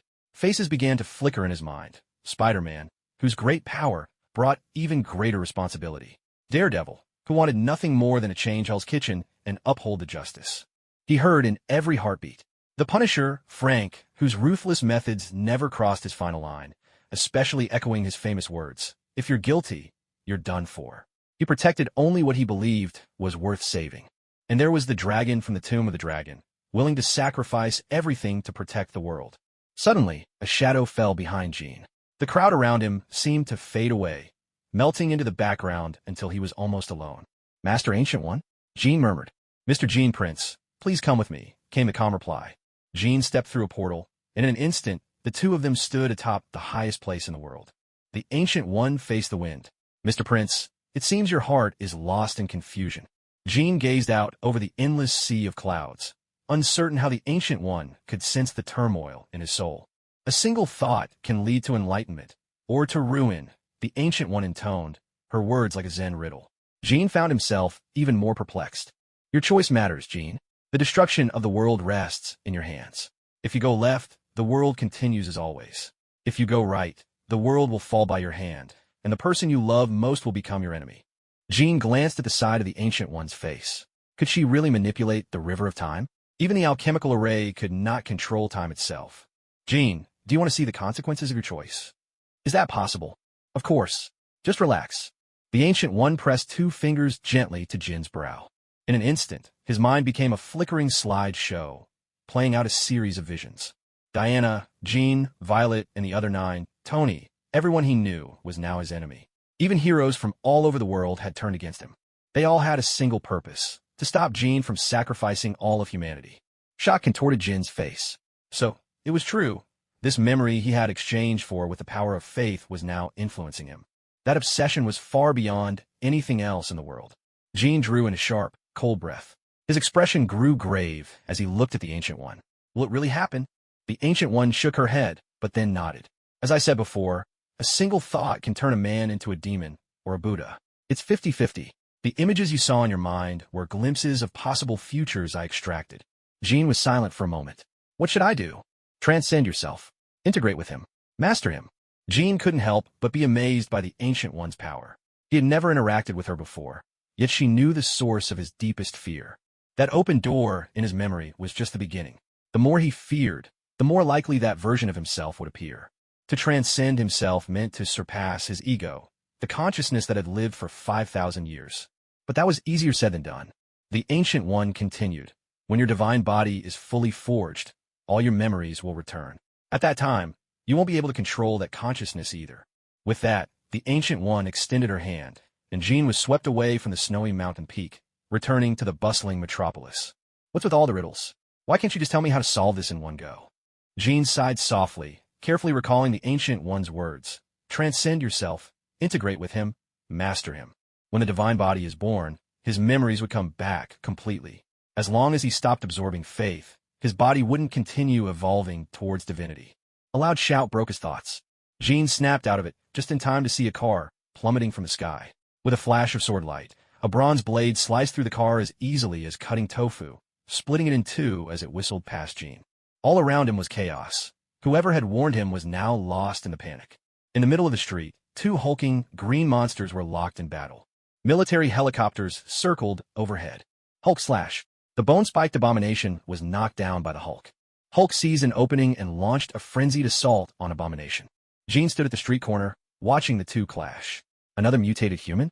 General Ross, aboard a military attack helicopter, issued the command, attack the Hulk. Soldiers held back General Ross's daughter, Betty. Betty shouted at the top of her lungs, Bruce, be careful. The large-caliber armor-piercing rounds couldn't harm Hulk, but the pain only fueled his fury. Seeing this, Ross barked to send. On the ground, Hulk used the nearby buildings to leap into the air, latching onto the tail of the helicopter and swinging it aside. Abomination scrambled up from the ground, leaping high and charging straight at Hulk, who was standing on the rooftop. Their immense power tore through the building. Locked in fierce combat, the 2 crashed down right in front of the armed helicopter. Jean also leapt onto the building, but had no intention of joining the fight. After all, the Ancient One had sent him here for a reason. A glimmer of reason still lingered in Hulk's eyes. He glanced at the flames flickering from the armed helicopter, summoned a surge of strength, defeated Abomination, and then lost consciousness. By now, the fire had spread. A hand reached out from the wreckage of the military helicopter. Hulk slash. A tremendous blast of air snuffed out the flames, preventing the helicopter from bursting into an inferno. With the help of soldiers, General Ross and Betty managed to crawl out. Betty looked at Hulk with gentle eyes, softly calling Bruce. General Ross felt a surge of conflicting emotions. The prey he'd hunted for years had just saved his life. He fixed Hulk with a piercing stare. With a mighty roar, Hulk chose to leave Brooklyn behind. Under the cover of night, Jean quietly followed after Hulk, both of them moving away from the city. To Jin's surprise, Hulk crossed the wide river. When Hulk next appeared, he had reverted to human form, huddled beneath a bridge. From the darkness, a set of clothes was tossed his way. Jin's voice echoed, "Put these on. Without your transformation, you're just an ordinary man, Dr. Banner." Bruce Banner, wary, peered into the darkness. "Who's there?" Jean stepped forward from the shadows. Thanks to intelligence from number 2, he already knew the man's identity. Bruce Banner, the brilliant physicist mutated by gamma radiation. Jean Prince. Bruce studied Jean. "Have you been following me this whole time?" Jean nodded. "Dr. Banner, I have a question. How do you control your anger? When you transform, you shouldn't be able to control your body." Bruce looked at Jean, sensing no threat as he put on the clothes. Thank you. I can't control the Hulk, but I can influence him. Even in battle, I can feel what's happening outside my body. By the way, Dr. Banner, you escaped America before. Why did you choose to come back? There was a hint of disappointment on Bruce's face. I've dealt with the trouble on me, but in the end, I still returned disappointed. Jean, somewhat curious, asked, Dr. Banner, would you mind if I examine your body? Bruce Banner extended his hand. Go ahead. Jin's eye of truth flickered, which intrigued Bruce. Was this young man a magician of some sort? An alchemical array appeared beneath Bruce's feet. Through the eye of truth, Jin's gaze pierced Bruce's skin, revealing the green blood flowing within him and the incredible vitality it carried. Jin's eye of truth delved past Bruce's surface, tracing the source of that power. It was a door, a green, shimmering door radiating with gamma rays and the consciousness of the Hulk. The Hulk simply sat before the door, watching Jean step into his world. You? Who are you? Get out. A surge of rage forced Jean back. Jean shook his head, feeling how easily anger could be contagious. A surge of dragon-like energy rose within him as he closed his eyes, finally managing to suppress his inner fury. The Hulk's consciousness had already awakened, a second persona within Bruce. But what lay beyond that green door? Jean sensed something familiar. He had seen this kind of power in the bull-headed totem before. Was it a force from another dimension? Bruce Banner looked at Jean. Well, Jean shook his head. The Hulk has developed independent consciousness. He'll keep growing, and when his mind matures, he'll take over. He'll seize control of your body. Bruce listened to Jean and quietly analyzed, just as he suspected. There's no way to resolve this? I believe Dr. Banner has already tried psychotherapy or mental treatments, but they're probably useless. Deep within the Hulk, there's still something mysterious. I'm not sure how much you know about the occult, but all of the Hulk's power comes from that source. Jean gazed at Bruce Banner. He was facing a similar dilemma himself. If he ever recovered his lost memories, a new persona would certainly emerge, one far more powerful and evil than him. According to the Ancient One, the moment he attained his divine body, that persona would appear. There was only one answer. His former self had fully mastered the gate of truth and had become something like a ruler of dimensions. All of this was merely Jin's speculation. Bruce Banner fell silent at Jin's words. He knew nothing about the occult, but he could sense it. The Hulk was even starting to speak in short phrases. Everything was spiraling downward. It seemed all he could do was limit the Hulk's appearances. Staring in the direction of Brooklyn, he asked, Mr. Prince, do you have a cell phone on you? Jean found his answer in those loving eyes. He reached into his pocket, took out his phone, and handed it to Bruce. The call was quickly connected. Betty, are you okay? Bruce, where are you? I'll come to you right now. No, Betty. I can't heal myself anymore. I want to give you an answer. Forget me. It's better for both of us. There was a brief silence on the other end, followed by the sound of crying. Why, Bruce? I know you love me. Why won't you let's be together? Betty, I do love you, but I can't let the Hulk hurt you. I understand. Goodbye. Bruce Banner was equally resolute. He handed the phone back to Jean. I have to go, or General Ross will catch up with me. Don't worry, my phone can't be tracked. Even if they try, it'll lead them somewhere else. Thank you, Dr. Banner. Where will you go? Bruce gazed northward, not sure if he was really answering. Maybe somewhere remote, where there aren't many people. That way, no one gets hurt, and there's no property damage. Folks, I'd appreciate some feedback. Not many people are reading, and I'm running out of motivation. The seeds for Secret Invasion have already been planted. Or, should I focus on Totem Storm, 12 totems, including Spider-Man, who draws power from the Spider Totem, the Bull Totem, White Tiger Totem, Serpent Crown, and so on. Or maybe I should just resolve Jin's troubles quickly, become the master of the Gate of Truth, finish the story, and start something new. The Hulk's power comes from what lies beneath all things. Beneath everything, in the deepest depths of the Hell Dimension, there's a foul, formless entity that feeds on rage and hatred, able to take any shape. In the comics, it's said to be the source of gamma radiation. As the first rays of sunlight broke over the harbor at Staten Island, people were already waiting for the gates to open. The ferry to Lower Manhattan was free. Jean didn't go north with Bruce Banner, nor did he return to Manhattan. Instead, he spent the entire night sitting cross-legged under the eaves near the entrance to the dock. A coin clattered into the plastic cup in front of Jean, stirring him from his thoughts. He opened his eyes, puzzled. He was sure he hadn't placed the cup there. Who had left it? When Jean picked up the cup, he couldn't help but laugh at himself. He'd been mistaken for a homeless man. Inside the cup were 3 $1 bills and a handful of loose change. A middle-aged man in a construction helmet, with a bulbous red nose and a thick mustache, not tall but broad-shouldered and a bit overweight, passed by. He glanced at Jean, walked on for a dozen paces, then turned back. Son, don't you have a job? Jean looked at the man, but said nothing. If you don't mind doing some hard work, you can come with me. Our construction site is still hiring. What's your name? Jacob Hardy. Jacob reached out and helped Jean up. Did you spend the whole night here? Jean nodded. Jacob gave Jean a friendly pat on the back. Kid, you can't go on like this. You need to speak up. In this city, silent folks are the ones who get pushed around. Kid, what about your family? Jacob fell silent, then followed the crowd onto the ferry. Once aboard, he dug into his backpack and pulled out his breakfast, a generously filled sandwich. He tore off 2/3 of it and handed the bigger portion to Jean. Give it a try. My Nora made this for me. His words brimmed with affection, and the love Jacob felt for Nora was written all over his gentle smile. Jean was a little overwhelmed by the kindness.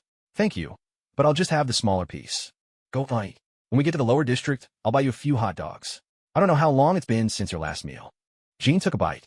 It was delicious, not fancy, but simple and clearly made with care. Seeing Jin's reaction, Jacob's eyes crinkled with satisfaction.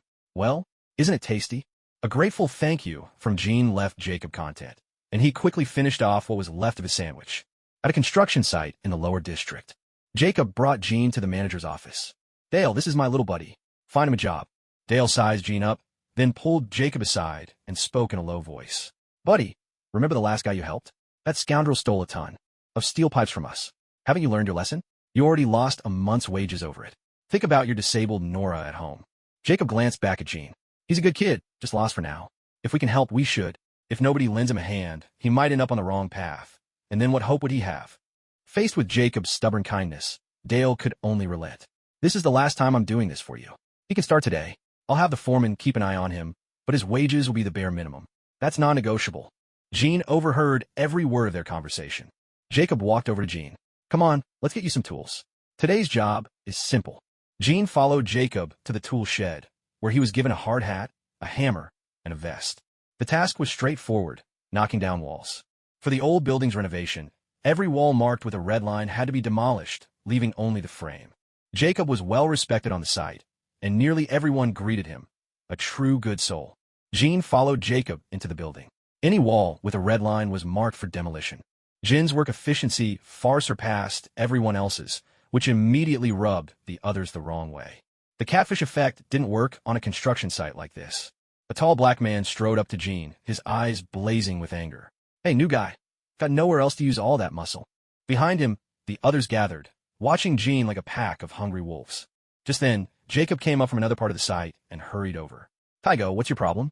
Tygo shoved Jacob hard with both hands, slamming him against the wall. What's up with your new guy? You said he's a homeless drifter, but in just one morning, he's outpaced all of us. How do you think the boss will see that? Trying to get us all fired. Jacob, a man a bit older than the rest, was nearly knocked breathless by the blow. Jean quickly helped Jacob to his feet, his right hand clenched into a fist as he glared at Tygo, but Jacob stopped him. Shaking his head, Jacob met Tygo's fierce gaze head-on. Violence won't solve anything. I'll keep Jean with me this afternoon. Tygo grunted. You'd better, or I'll break his legs. Jean was puzzled as he watched Tygo and his group walk away. Jacob, isn't it better if we finish the job as soon as possible? Jacob sighed. It's my fault for not explaining things. Every line of work has its own rules. Sure, the boss wants the job done fast, but the workers get paid by the hour. Even if it drags on for an extra week, it doesn't matter. If we finish early, the work's gone, and so is our pay. We're not official crew. When this job ends, we have to go out and find another. So everyone tries to make it last as long as possible. Come on, let's get some lunch. Jean followed Jacob out of the site, turning over those industry rules in his mind. All the workers had gathered in a corner around a car, where boxes of packed lunches were stacked up, every kind of dish you could imagine. Jacob took out some money, bought a boxed lunch, and handed it to Jean with a warm smile. Here, this is for you. I have something to take care of. I'll be back soon. Jean accepted the lunch and watched Jacob walk away, but then he overheard some workers eating nearby, laughing at Jacob. Jacob's such a fool. He's out of money, but still pretends to be generous, giving his lunch away to someone else. Jean walked up to the worker. What do you mean? Oh, you heard that? It's nothing. Honestly, I feel ashamed for you. That lunch you're holding? It's the only money Jacob had. With that, the man walked away from Jean. A boxed lunch wasn't expensive, $13, but it was all Jacob had. Without a second thought, he gave it away to a complete stranger, choosing to go hungry himself. Jean instinctively followed Jacob and watched as he arrived at a public water tap. Jacob splashed his face with water, then leaned in and drank greedily from the faucet. Why? Jin's voice rang out behind Jacob. Jacob pulled his hat on. Why what? Why did you spend your last bit of money to buy a box meal for me, a stranger, while you went hungry yourself? Jacob looked deeply into Jin's eyes, his face filled with memories. There's no particular reason.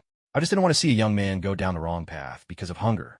I've been down and out myself, and back then, someone saved me, guided me, and helped me find a family. I'm truly happy now, and I want to pass on that love. I know how painful hunger can be. Your eyes are clear, and you're not sick. I don't want you to repeat my old life. Jin fought to contain his emotions. He could feel Jacob's boundless compassion and saw hope and light shining in his eyes. Jin handed the box meal back to Jacob. You eat it. Honestly, I'm not that hungry. But Jacob remembered what the foreman had said. Jin had done the work of 5 men in one morning. How could he not be hungry? Jacob was just as stubborn. A simple misunderstanding had shown Jin the warmth of human kindness. This was the brilliance of humanity. It seemed that now he understood what drove those vigilantes, those heroes who protected others. He even understood why the dragon's tomb had its own guardian spirit. In that moment, Jacob planted a seed of kindness in Jin's heart. The rest of the day at the construction site passed uneventfully. 8 hours of work meant just that. 8 hours. The foreman started ushering people out half an hour before the shift ended. Jacob hurried Jin toward the docks. They were pressed for time. As they passed a group of homeless people, Jacob didn't spare them a glance. We almost didn't make it. Standing on the ferry deck, Jin looked out at the sunset and asked, Jacob, can I ask you something? We passed by some homeless people on the way here. Why didn't you help them? Jacob shook his head. First, most of them are numb to the world. No matter how hard you try, you can't pull them out of their abyss. Second, most are addicts.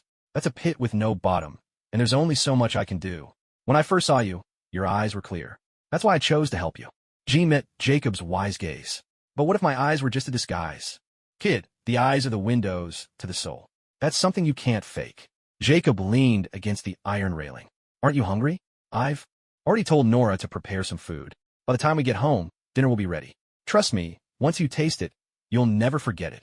When it came to Nora, Jacob's eyes brimmed with affection, a testament to the deep bond they shared. Jin recalled what Dale had said. Nora was likely someone with a disability. Beyond simply understanding Jacob, she too must have given a great deal in return. The principle of equivalent exchange had seeped into Jin's very bones. The ferry arrived at Staten Island, where a large parking lot sprawled beyond the docks. Jacob drove for nearly 45 minutes before they reached his home, which was tucked away in a truly remote area, far from neighbors or crowds. Before the car had even come to a complete stop, the barking of 3 dogs rang out. Nora, leaning on her cane, opened the door. Jacob immediately hurried forward to embrace her and kissed her on the cheek. This is Jin, the one I told you about over the phone. Nora looked Jin up and down. Not bad, a handsome young man. Come in, the food's already prepared. Rather than shying away from stranger, the 3 dogs circled Jin, leaping about him with joyful energy. I never thought my babies wouldn't bark at you, Jin. They're usually quite fierce, Jacob said with a smile at the scene before him. Dogs are acutely sensitive to a person's aura and scent, and their warm welcome was clearly reassuring to Jacob. Jin greeted her politely. Good evening, ma'am. Come in, please. Just call me Nora, she replied. Inside, the house felt cozy and inviting. The walls were adorned with countless photos of Jacob and Nora, both of them beaming with happiness.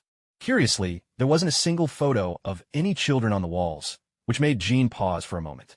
After washing his hands, Jin sat down at the table, where fish, meat, vegetables, and salads were all laid out. Jacob, you and Nora seem so in love. Why don't you have any children? Jacob fell silent, his face clouding over, and Jin's heart skipped a beat. He realized he'd struck a nerve. Nora patted Jacob's hand and managed a gentle smile. It's not that we can't talk about it. It's just a painful memory. 20 years ago, I was pregnant. There was a car accident, and we lost the baby. Afterward, I couldn't have children anymore. It's all right. That was a long time ago, and I come to terms with it. Now, why don't you try some of my cooking? Jin tasted a piece of roast meat. It was delicious. Eat a bit more. Jacob told me you didn't have lunch today. Work on the construction site must be tough. The more Nora looked at Jin, the more she liked him, and she kept adding food to his plate. Jin ate slowly and with impeccable table manners, while Jacob wolfed down his dinner in big bites. Setting down his knife and fork, Jin turned to Nora. Nora, would you like to leave your cane behind? Jacob was momentarily stunned. Don't joke around. Jacob, there's been a misunderstanding between us. I'm not a drifter. Your kindness moved me deeply and gave me new purpose. As thanks, I'd like to help Nora recover. Jin spoke the truth, honestly and plainly. Who are you, Jin? I don't know if you've ever heard of Cano Company. I'm the founder, and I invented the restorative elixir. Oh my goodness. Both Jacob and Nora had heard of the restorative elixir and had long wanted to buy some, but their wallets had never allowed it. Jacob frowned, a hint of suspicion in his voice. Then why are you here, the port? Someone of your wealth and status could easily return home. Jean didn't hide his feelings and confessed, I'm lost. Nora said nothing, but gently patted Jin's hand in comfort. She'd read about KNO in the newspapers and knew the company's reputation had recently been restored. Child, everything will be all right. Jean stood up and walked to the kitchen. In his hands appeared 2 philosopher's stones, which he dropped into 2 water-filled glasses. An alchemical array shimmered briefly, unseen by the 2 ordinary people beside him. He placed the glasses before Jacob and Nora. Drink this. Nora, your legs will be healed. Jacob, your hidden injuries will recover too. Jacob and Nora exchanged uncertain glances. Could it really be that simple? It looked like nothing more than water. But Nora, trusting Jean completely, took the glass and drank without hesitation. Jean then conjured an alchemical array beneath Nora's feet. Nora's face contorted in pain. Nora, what's wrong? Jacob cried, pulling her into his arms and glaring at Jean, his eyes full of accusation. But after only 30 seconds, the numbness and pain in Nora's legs vanished. Sensation returned. I'm all right, she managed. Nora rose unsteadily, hand covering her mouth, eyes glistening with tears. My God, my legs, they're healed. Jacob could hardly believe it. This is a miracle. He immediately stood and turned to Jean. Thank you. It's nothing. Jean interrupted, shaking his head. I don't mind. Now, go ahead and drink yours. You've pushed your body too hard, Jacob. If you go on like this, you won't have many days left. Jin's words were blunt, but honest. Still, Jacob was more concerned about Nora. Can I give this glass to Nora instead? Jean told a white lie. It only works once for each person. Nora handed the glass to Jacob, who drank it all in one go. No alchemical array was needed this time. The power of the Philosopher's Stone would work slowly, changing Jacob's body and healing his hidden wounds. Then Jean produced a check and handed it to Jacob, 1 million, in full. It was more than enough for Jacob and Nora to live out their remaining days in comfort. Jacob didn't even look at the check. Jean, I can't accept this. No, this is just to help improve your life. If you want to donate it, that's up to you. Jean placed the check on the table. Thank you for Nora's hospitality. I'll be leaving now. The 2 of them just stood there, stunned. Nora glanced at the amount written on the check and spoke up. Aren't you going to see him off? Jean, there aren't any cars arriving here. Jacob hurried out the door, only to see 2 figures disappearing into the darkness. Holding the check, Nora walked slowly out the front door and looked at the dazed Jacob. What's wrong?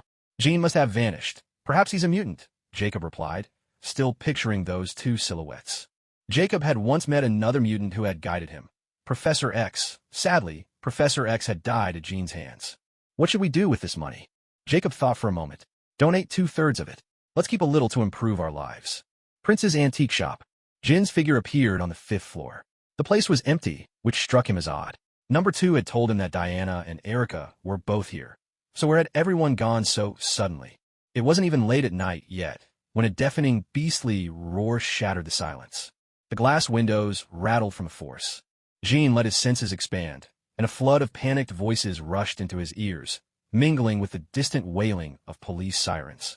He leapt from a 5th floor up onto the rooftop, where Diana and Erica stood, gazing at a distant skyscraper. A colossal lizard was locked in battle with Spider-Man. The lizard was clad head to toe in steel armor, only its head exposed, spewing biochemical poison with relentless fury. Anyone who inhaled the toxic gas transformed into a bloodthirsty lizard, stripped of all reason. Meanwhile, in a basement somewhere in New York, Norman Osborne watched the unfolding chaos on his screen, a look of excitement on his face. 10 lizard warriors, each clad in battle armor, stood silently behind him. Go on, Dr. Connors, relish the thrill of the hunt. Osborne murmured with a wicked grin. Dr. Kurt Connors' regenerative serum had undergone several revisions, yielding significant results, enough to suppress the insatiable hunger that plagued him. But Norman Osborne had secretly added extra lizard regenerative factors, transforming Kurt Connors into a monstrous lizard. Unbeknownst to Connors, he had gathered a group of war-injured soldiers for human experiments, only to create more lizard monsters. The lizard monsters were driven by bloodlust. Dr. Connors' newly regrown arm was bitten off again by one of these creatures. Desperate to survive, Dr. Connors injected himself with another dose of the regenerative serum, becoming the lizard once more and fleeing from the Osborne Industries laboratory. At first, he retained a shred of sanity, trying to make things right, but was ultimately dismissed by Osborne Industries. Madness took hold. He stole armor and his experimental equipment from Osborne Industries and vanished into New York's underground. After being toyed with by Norman, Connors became even more stubborn. He was utterly convinced that his regenerative serum was flawless, growing increasingly self-absorbed. Since turning into the lizard meant being despised by everyone, he thought, why not turn everyone in the world into lizards and create a world where only lizards exist? This mad idea took hold, and he immediately put it into action, developing a lizard transformation mist. Once inhaled, anyone would transform into a lizard person. Spider-Man, get out of my way. Don't try to stop me. I will turn every single person in this world into a lizard person. Dr. Connors himself didn't understand why his lizard mist had absolutely no effect on Spider-Man. Pointing at the frenzied lizard people on the ground, devouring one another, Spider-Man said, "Lizard, look at this chaos below. Is this really the outcome you wanted?" Connors stared at the scene, then let out a furious roar, a sound more like a command. Instantly, all the lizard people ceased fighting, swarming up the buildings, climbing with their sharp claws. "Oh boy, don't tell me they're coming after me," Spider-Man muttered. Spider-Man landed a punch squarely on Connor's face, then glanced at the buildings below. The sheer number of lizard people crawling everywhere made his skin crawl. Suddenly, a burst of lively, electrifying music rang out from the sky. Iron Man had arrived. "Hey kid, need a hand?" Tony called out. Peter Parker waved. "Absolutely." Iron Man spiraled down from the sky, unleashing a volley of tranquilizer darts that struck every single lizard person. It was as if dumplings were raining from the sky. Lizard people dropped in free fall all around. Peter Parker joined the descent, shooting webs in every direction to catch everyone and prevent them from ending up as a pile of mush on the pavement. Seeing the battle turn against him, Dr. Connors used his suit's boosters to leap to another building, vanishing into the streets on the far side. Tony Stark quickly drew a vial of lizard blood, then disappeared into the crowd. Meanwhile, Jean and Zero followed Dr. Connors in stealth mode, tracking him down into New York's underground tunnels. The labyrinthine network connected subway lines and sewers, forming a true maze beneath the city. The two trailed Dr. Connors deeper underground, eventually arriving at a brightly lit laboratory. After all, lizards are renowned for their heightened senses. "Who's there?" Connors called out. Jean shook his head, while Zero maintained perfect invisibility. Dr. Connors flicked his long tongue, probing for changes in the air, but detected nothing unusual. "Was it just my imagination?" he muttered. Connors removed his armor, slipped on a white lab coat, and sat down at a microscope to resume his research. Yet everything Connors did was under the watchful eye of Norman Osborne, who had planted a tracking device among Connors' equipment. This is why there were lizard warriors behind Norman Osborne. Norman had also managed to curb their bloodthirsty instincts, using medication to keep them under control. An alchemical array formed at Dr. Connors' feet. True to his lizard instincts, he sensed the impending danger and leapt high into the air, clinging to the basement ceiling with his claws. He scanned the ground below, but found nothing out of the ordinary. "Who's there? Show yourself." Once again, the alchemical array appeared, and shackles made entirely of stone wrapped around Connor's body. But Jean had overlooked the lizard's tail. With a powerful sweep, the tail smashed the sturdy stone to pieces. Despite his strength, Connors still felt a flicker of fear toward the unknown, desperate to flee his last sanctuary. But all around him, Jean had sealed every possible escape route.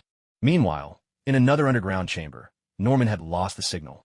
Frowning at the monitor, Norman muttered to himself, "What's happening? Did they discover us?" With nowhere left to run, Kurt Connors saw a shadow appear behind him, and the overwhelming force left him powerless to resist. The alchemical array continued its work, thick steel rising from the floor to bind him, leaving only his neck free. Jean stood at the center of the underground chamber. "That's enough, Zero. You can't get away now." Jin's gaze fell on a fallen photograph in the laboratory. He picked it up, a picture of Kurt Connors in a white lab coat, smiling. It shouldn't be like this. His talent was exceptional, and the alchemical array was cast upon him. He should have been able to communicate with the gate of truth. How did it come to this? "Who are you? Let me go. If you have the guts, let me go and fight me for real." Even in this form, the lizard possessed immense strength. The steel restraints warped and twisted under his bulging muscles. Jean extended his hand, conjuring another alchemical array. The steel thickened, adding another meter in width. As he studied Connor's notes, he kept turning the problem over in his mind. Something didn't add up. How could this have led to such a mutation? Jean produced another vial of the regeneration serum. Under the eye of truth, he noticed something was off. the lizard's regeneration factor was far too high. Using Connor's own materials, Jean formulated a new suppressant and handed it to Zero. Give him an injection. They'd left just enough space for the shot. Kurt Connors reverted to human form, but this time his arm remained. Jean released his power, and Connors collapsed to the floor, staring at his arm in stunned disbelief. My ability, my power, they're all gone. Jean spoke. Your arm is still there, Dr. Connors. Connors looked up at Jean and Zero. Who are you people? Instead of answering, Jean asked, Dr. Connors, when you injected the regeneration serum, did you not check it carefully? Someone changed your formula. Connors wanted to return to the center of the laboratory, but without the lizard's leaping ability, he had no choice but to run down the stairs, hurrying all the way to observe under the microscope. This is normal, he murmured. Jean took out the regenerative serum he had created. This is your real work. Kurt Connors looked puzzled as he accepted the regenerative serum. The first batch had been far too aggressive, while the second was much gentler. So my regenerative serum is actually safe? Yes, Jean replied. Someone altered your formula. The ratio of lizard regenerative genes was wrong. Kurt Connors thought back carefully. No one had entered his lab except his 2 assistants and Norman Osborne's aide, who had also been in his laboratory. Kurt pulled out his phone and dialed one of his assistants, only to learn that the person had died in a car accident and couldn't be saved. He called his other assistant, only to hear that he had fallen to his death while drunk. Who would want to sabotage my human experiments? Connors wondered aloud. Norman? But if the experiment succeeded, he'd make a fortune. That can't be it. Could it be the Empire University shareholders? Both assistants were recommended by Empire University. Jean turned to Zero and said, Hand him over to Baston. Kurt Connors cried out, Wait, I'm valuable. Jean asked with interest, And what makes you valuable? I can develop regenerative serums. That one was my work, Jean replied. If I'm not mistaken, the lizard genes in your body have probably fused with you. It'll be hard to get rid of them. You're likely to turn into the lizard again. Jean addressed Zero again. Have Baston keep a close eye on him. If anything happens, take him out immediately. Connors swallowed hard. Of course, Jean was just trying to scare him. Kurt Connors was, after all, a true believer in Jean. In the next moment, Kurt Connors suddenly found himself in a church on Long Island. Mr. Baston, Sir told me to keep a close watch on this man. If he tries to escape, kill him on the spot. Baston nodded to Zero. Connors looked around the church and noticed a bull's head idol on the altar. He muttered to himself, This must be some kind of cult. Meanwhile, Jean had prepared the lizard gene antidote and stored all the equipment away in the dragon's tomb. He cleared the stones blocking the 4 underground passages, then vanished from the basement along with Zero. Hey, Lude, are you dealing with the lizard monsters? Or have all those people who turned into lizards been taken? Jean returned to the Prince Antique Shop and called Lude. They're still at the Central City Hospital. The military has taken over now. I have the antidote here. Come pick it up at Prince Antique Shop. Less than 15 minutes later, a police car with its siren blaring pulled up in front of the shop. Jean, how did you get your hands on the antidote? Jean took out a refrigerated box and handed it to Rude. Don't inject more than 5 milliliters at a time. If recovery doesn't start, you'll have to wait at least half an hour before another injection. Understood? Diana asked. What about the lizard man? Bastion is keeping an eye on him. There's someone else pulling the strings behind the scenes, but we don't know who yet. Jean answered Diana's question, then turned to Erica. Have you found the person who's been impersonating you? Erica shook her head. No, I even had a big fight with Matthew's crew. They're wanted by the police and are hiding in the shadows. Now, the Magia Mafia has taken control of the entire New York area. Jean was a bit curious. Didn't Kingpin do anything to stop them? No. After Kingpin was imprisoned, his forces went underground and have stayed out of sight. The Magia's masked lady and Red Hood are both formidable, especially Red Hood. She can turn invisible. Underground forces are impossible to stamp out, Jean thought. Like weeds, cut them down, and they just spring up again. Jean considered for a moment. What about the identities of the masked lady and Red Hood? Any leads? If we want to find the impersonator, we'll have to track down those two. According to Slade, she was hired for the job. We haven't uncovered their identities. They're well hidden, and even Matthew doesn't know. Let's find a time to capture one of the Magia's core members and interrogate them. Diana said, It's useless. None of them have seen the two's real faces. Under the lasso of truth, nobody can lie. Jean thought to himself, so the other side is deeply buried indeed. Is this just about territory or money? The trail had gone cold. Jean spoke up, then there's only one option left. Hit them hard and force them into the open. Just then, a graceful figure appeared at the entrance to the Prince Antique store. Natasha pushed the door open and smiled. Good evening. Are you still open? I'd like to pick out a piece of art for a friend. Jean was surprised. Why had she come to visit so suddenly and dressed so meticulously? Her bright red lips were striking, her tight miniskirt accentuating her figure, exuding a captivating allure. A faint, pleasant fragrance lingered around her. Diana stepped forward and asked, "What kind of artwork are you looking for?" Natasha played with her auburn hair and shot Jean a flirtatious look. She was momentarily stunned. She had seen this face before in London, and it took her a good 20 seconds to collect herself before answering. Preferably something from the World War II era. My friend was a participant in the war, after all. Diana thought for a moment. Wait here. She hurried up to the second floor and returned with a black box, handing it to Natasha. Your friend should like this. Natasha opened the black box, revealing an iron cross medal inside. How much? She asked. $300. No bargaining, came the reply. Without the slightest hesitation, Natasha reached into her handbag and produced 3 bills. Thank you. My friend will be thrilled. Natasha walked over to Jean. Sir, I feel like we've met before. May I ask your name? Erica burst out laughing. Jean glanced at Erica, completely puzzled by what she found so amusing. Jean Prince. Very pleased to meet you, Mr. Jean Prince. I am Natasha. Goodbye. Natasha left the antique shop. Jean turned to Erica. What's so funny? Shouldn't I laugh? Jean, her approach is as old-fashioned as the antiques in here.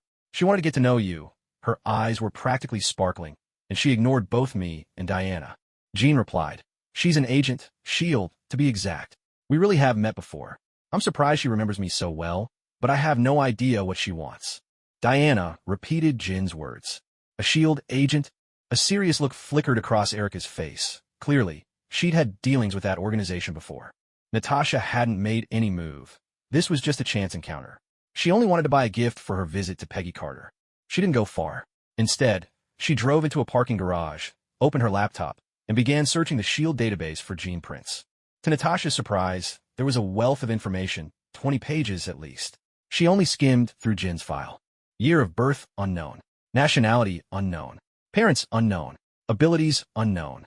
Founder of KNO Corporation. Shareholder in Stark Industries. Brilliant.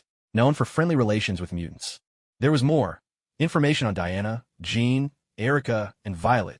9 people in total. Natasha read Jin's file carefully, replaying their chance encounter on the streets of London in her mind. It's him. Could he know who I am? Natasha had a gut feeling. Jean was the one who'd guided her in destroying the Red Room. The one who'd warned her that Hydra had infiltrated S.H.I.E.L.D. Recently, they'd taken down 8 Hydra bases hidden on home soil.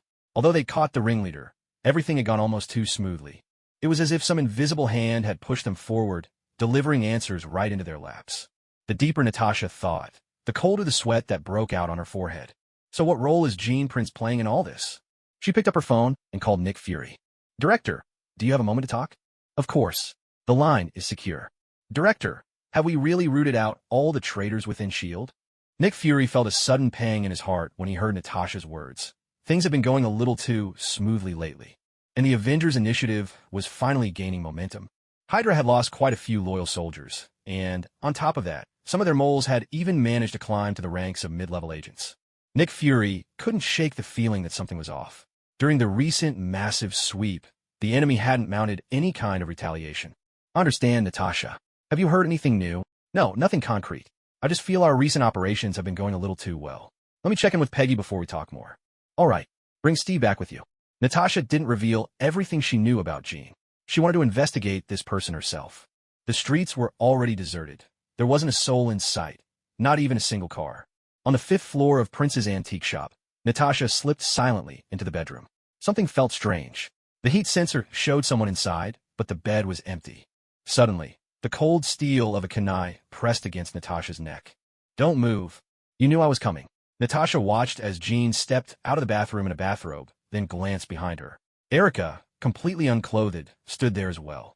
Slowly, Natasha raised her hands. The Black Widow never compromises. Her surrender was only a ruse. As she lifted her hands, the Widow's bite on her wrist shot toward Jean and Erica.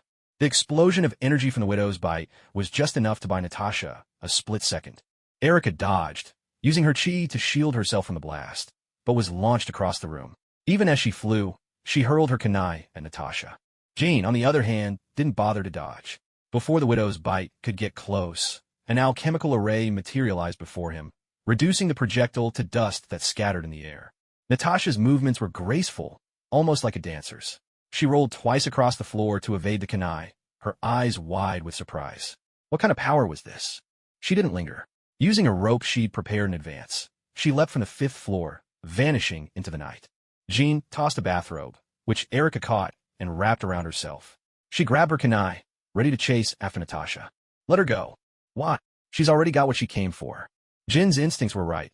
Natasha had come to test him, and she'd gotten what she needed. She had no intention of dragging things out, choosing escape the moment she could. Jean looked at Erica. Are you alright? Looked like you took a hit just now. I'm Fina. I blocked it with my chi. Jean had already set up a security perimeter on the rooftop. The last time Prince's home was attacked by Dario, it was because they hadn't been prepared. And the antique shop was in the middle of a bustling city. Repairs wouldn't be easy or quick. Jean stepped out onto the balcony, using number 2 to send Natasha a message. A sudden visit, and then you disappear without a word? Black Widow. Natasha was already far from the antique shop. Kim Prince, who are you and what is your purpose? I have no particular purpose. Then how do you know there are Hydra agents inside S.H.I.E.L.D.? I don't know if you've ever encountered Tony Stark's artificial intelligence, but I have one of my own. After hacking into S.H.I.E.L.D., I discovered your internal problems. Plus, you sent 2 squads to keep tabs on me. Shouldn't I at least cause you a little trouble in return? Natasha sat in the car, staring at the message on her phone. So, Tony Stark had been telling the truth all along. He hadn't hacked S.H.I.E.L.D. The real culprit was this man. She quickly sent a message. Do you know about Hydra within S.H.I.E.L.D.? She waited for a long time, but there was no reply. Natasha tried calling, but the line wouldn't connect. Damn bastard, she cursed under her breath. Meanwhile, in the basement of an abandoned military camp somewhere in New Jersey, countless mechanical arms moved with precision, assembling a humanoid robot. At the center of its chest was a screen, and on it appeared the face of Kim, though with a head of golden hair. He flexed his mechanical body, stretching out his arms, which could extend up to 5 meters with ease. Who would have thought Howard Stark possessed such genius? In that age of scarcity, he managed to invent a new element. It's enough to keep me running for a while longer, he mused. Unfortunately, this iron body is still far too fragile. Vibranium. Ulysses Clow. That thief is nowhere to be found. He's too cautious. He took the money and vanished without a trace. Perhaps, in the end, I'll have to rely on Diana's help. He had absorbed all of Zola's information, including knowledge of a special antimetal. This metal was discovered by the modern British aristocrat and explorer Robert Plant. It could dissolve other metals into liquid. Sadly, in the scramble to seize it, Robert Plant's entire family was massacred. All that remained was a notebook, a journal no one could decipher. The writing seemed not of this world, or perhaps it was simply a coded diary, recording Plant's journeys. This notebook had fallen into the hands of AM, the Advanced Idea Mechanics, a faction that split off from HYDRA. Zola had secretly been a member of this organization as well. A tall man, at least 6'3", carrying a black leather briefcase and a black umbrella, curious, given the bright sunshine outside, pushed open the door to Prince's antique shop. He was a striking figure, with golden hair and a neatly trimmed mustache, presenting himself very much the scholar. As soon as Diana saw him enter, she set down her coffee and stood up. Dr. Lent, good morning. Diana, it's been far too long. Von Lent was a colleague of Diana's from a museum where she once worked. Now in his 60s, he was an archaeologist, held in the highest esteem. Watching the two friends together, Erica made her way to the kitchen at the back and brought out a cup of coffee. Diana gestured for Von Lent to take a seat. Dr. Lent, I assume you didn't come all this way without a reason. Von Lent sipped his coffee, set the cup down on the coffee table, and drew an old notebook from inside his coat. The notebook, wrapped in worn sheepskin, bore the insignia of wartime Germany. Across the cover, a phrase in German was inscribed, May the Führer live forever. I just came back from the UK. An old friend there gave me this notebook. I know you're fluent in many languages, and I was hoping you could see if you can decipher what's written inside. Diana accepted the notebook with both hands and glanced at the German inscription. Is it related to World War II Germany? Yes. This notebook was part of the private collection of a high-ranking German officer from that era. With her skill for appraising artifacts, Diana opened the notebook. The design inside was distinctly British, and the paper bore a family crest. Yet the script written there belonged to no known language, neither modern nor ancient. Diana's curiosity was instantly piqued. After all, Nazi Germany had seized countless invaluable historical relics. Could this be a treasure map? Von Lent adjusted his glasses, lifted his coffee, and took a thoughtful sip. Diana skimmed through the notebook. There were 19 pages filled with writing. The 20th page had been clearly torn out. The text combined symbolic diagrams with Arabic numerals. Von Lent looked at Diana. So what do you think? Can you identify the language? Diana pondered for a moment. It doesn't belong to any country's language, nor is it an ancient script. There's a structure to it, but no point of reference, impossible to decipher. If we want to uncover the notebook secrets, we'll have to start with this family crest. Von Lint nodded. I've already looked into it. The notebook belonged to Robert Prand, an explorer and nobleman from the early 20th century. That's all I've discovered. At that moment, Jean came downstairs. Von Lint glanced at him. And he is my brother, Jean Prince, Diana introduced. Jean, this is my friend Dr. Von Lint, a world-renowned archaeologist. Von Lint stood up and wiped his hands. Hello. Jean extended his hand. Hello, Dr. Lint. His eyes fell on the notebook on the coffee table. What are you working on? Diana replied. Jean, see if you can make any sense of this writing. Jean looked at Von Lint. Mind if I take a few photos? Jean took photos, and after number 2 analyzed them and compared them with all known world scripts, no relevant information was found. At that moment, Von Lint's phone rang. He answered the call, and his expression lit up with excitement. Really? All right, I'll head back right away. Von Lint hurriedly gathered his notes and turned to Diana. Sorry, there's a new discovery at my lab.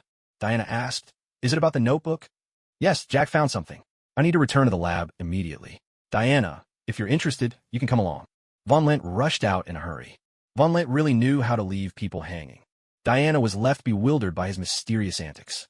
What exactly did he mean? Deciphering unknown scripts wasn't something that could be done so easily. That bastard. Diana sat on the antique shop's sofa, propping her chin in her hand, unable to resist running through the unfamiliar script in her mind. She had to admit, Von Lint understood her well. Diana had a deep obsession with ancient scripts and antiques. She could claim knowledge of nearly every language and script in the world. Muttering to herself, Diana noticed that the script had a peculiar rhythm, which could have been the author's personal writing style. Jean glanced at Diana's face. If you're curious, go check it out. I'll watch over the shop. Diana nodded, grabbed her coat and car keys, and left the antique shop. All the items in the shop were clearly labeled with their prices. Although Jean couldn't recite the provenance of every single antique, it never got in the way of closing a sale. Jean settled onto the sofa, picked up a newspaper, and asked Erica, where did Pietro and the others go? I haven't seen them in days. They've all gone to Xavier's school for gifted youngsters. They're planning to rebuild the X-Men. I see. With the death of Charles Xavier, the X-Men had fallen apart. Some died, others left. After all, Xavier's school was entirely free. Now, with the support of Warren Worthington, the Angel, it wasn't impossible to imagine the X-Men forming again. After all, mutants possessed all sorts of extraordinary powers. Nowadays, society had grown more accepting. Aside from fear, there was a growing sense of curiosity and even sympathy toward mutants.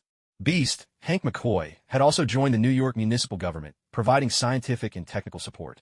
He was a genius, after all, with remarkable achievements in genetics, biochemistry, and engineering. Jean only skimmed the newspaper, but his mind wandered to thoughts of mutants and genetic mutations, marveling at the uniqueness of human genes. The Daily Bugle featured an article about the Roxxon Corporation. Dario Azure has left Roxxon Corporation, and now, with Hugh Jones, the company's third-largest shareholder, as a successor, there's a real question. Can Roxxon scale even greater heights in this new era of energy? All of this was orchestrated by Bastian. Every bit of Dario's wealth has been pooled into a single fund. Business at the antique shop wasn't particularly good. Only 3 visitors stopped by all morning, and not a single piece of art was sold.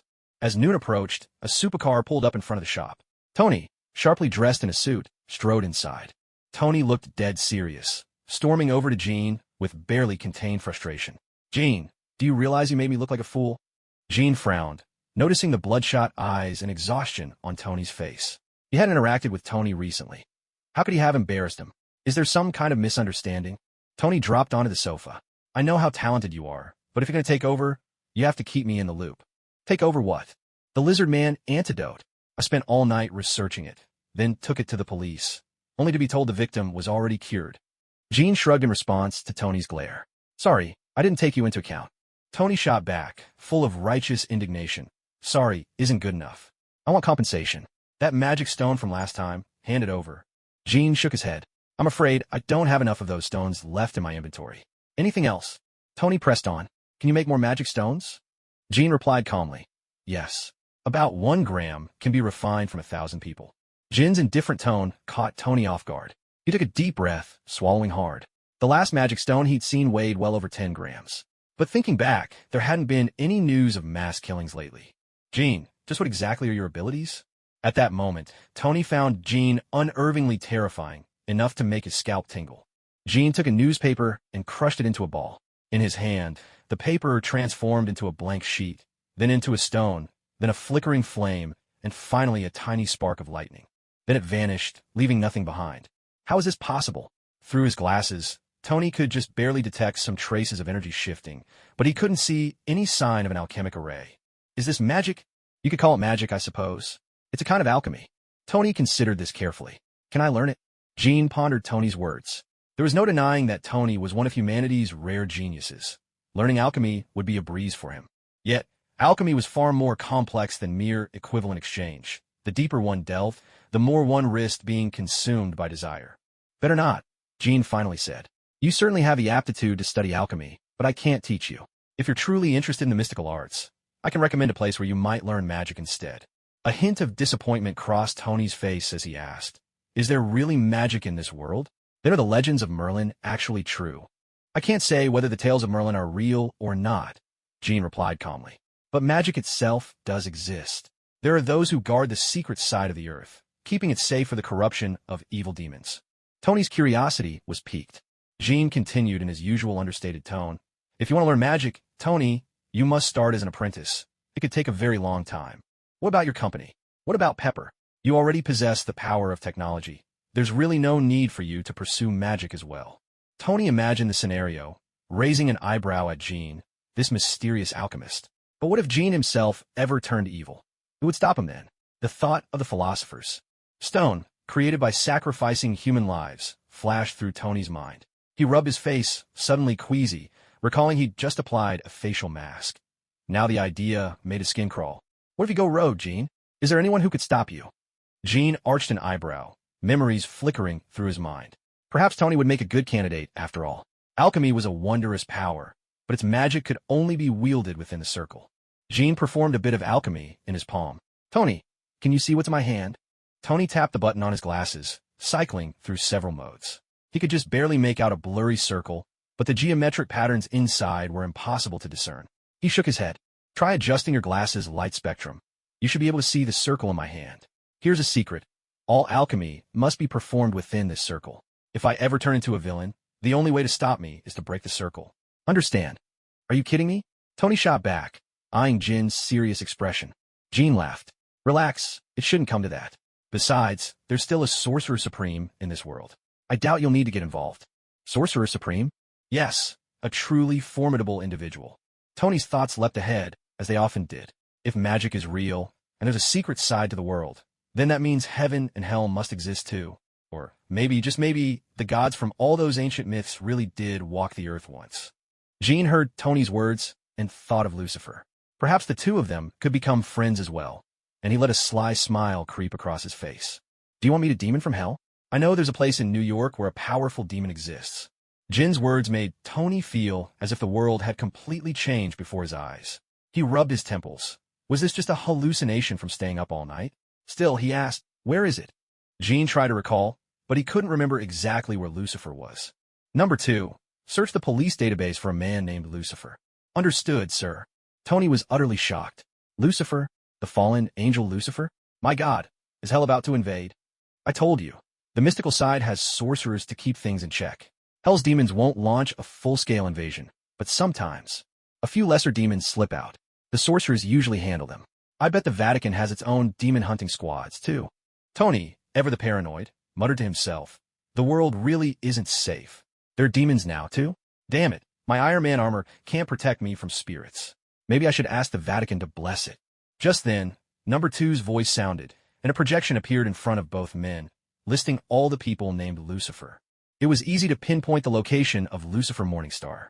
The Morningstar Club. Tony stared at Lucifer Morningstar's photo. That's the fallen angel Lucifer? Damn bastard. Even went on a date with Pepper. Have you met him? Jean asked curiously. Of course. I have to admit, his bar does have some truly fine drinks, and stunning women too.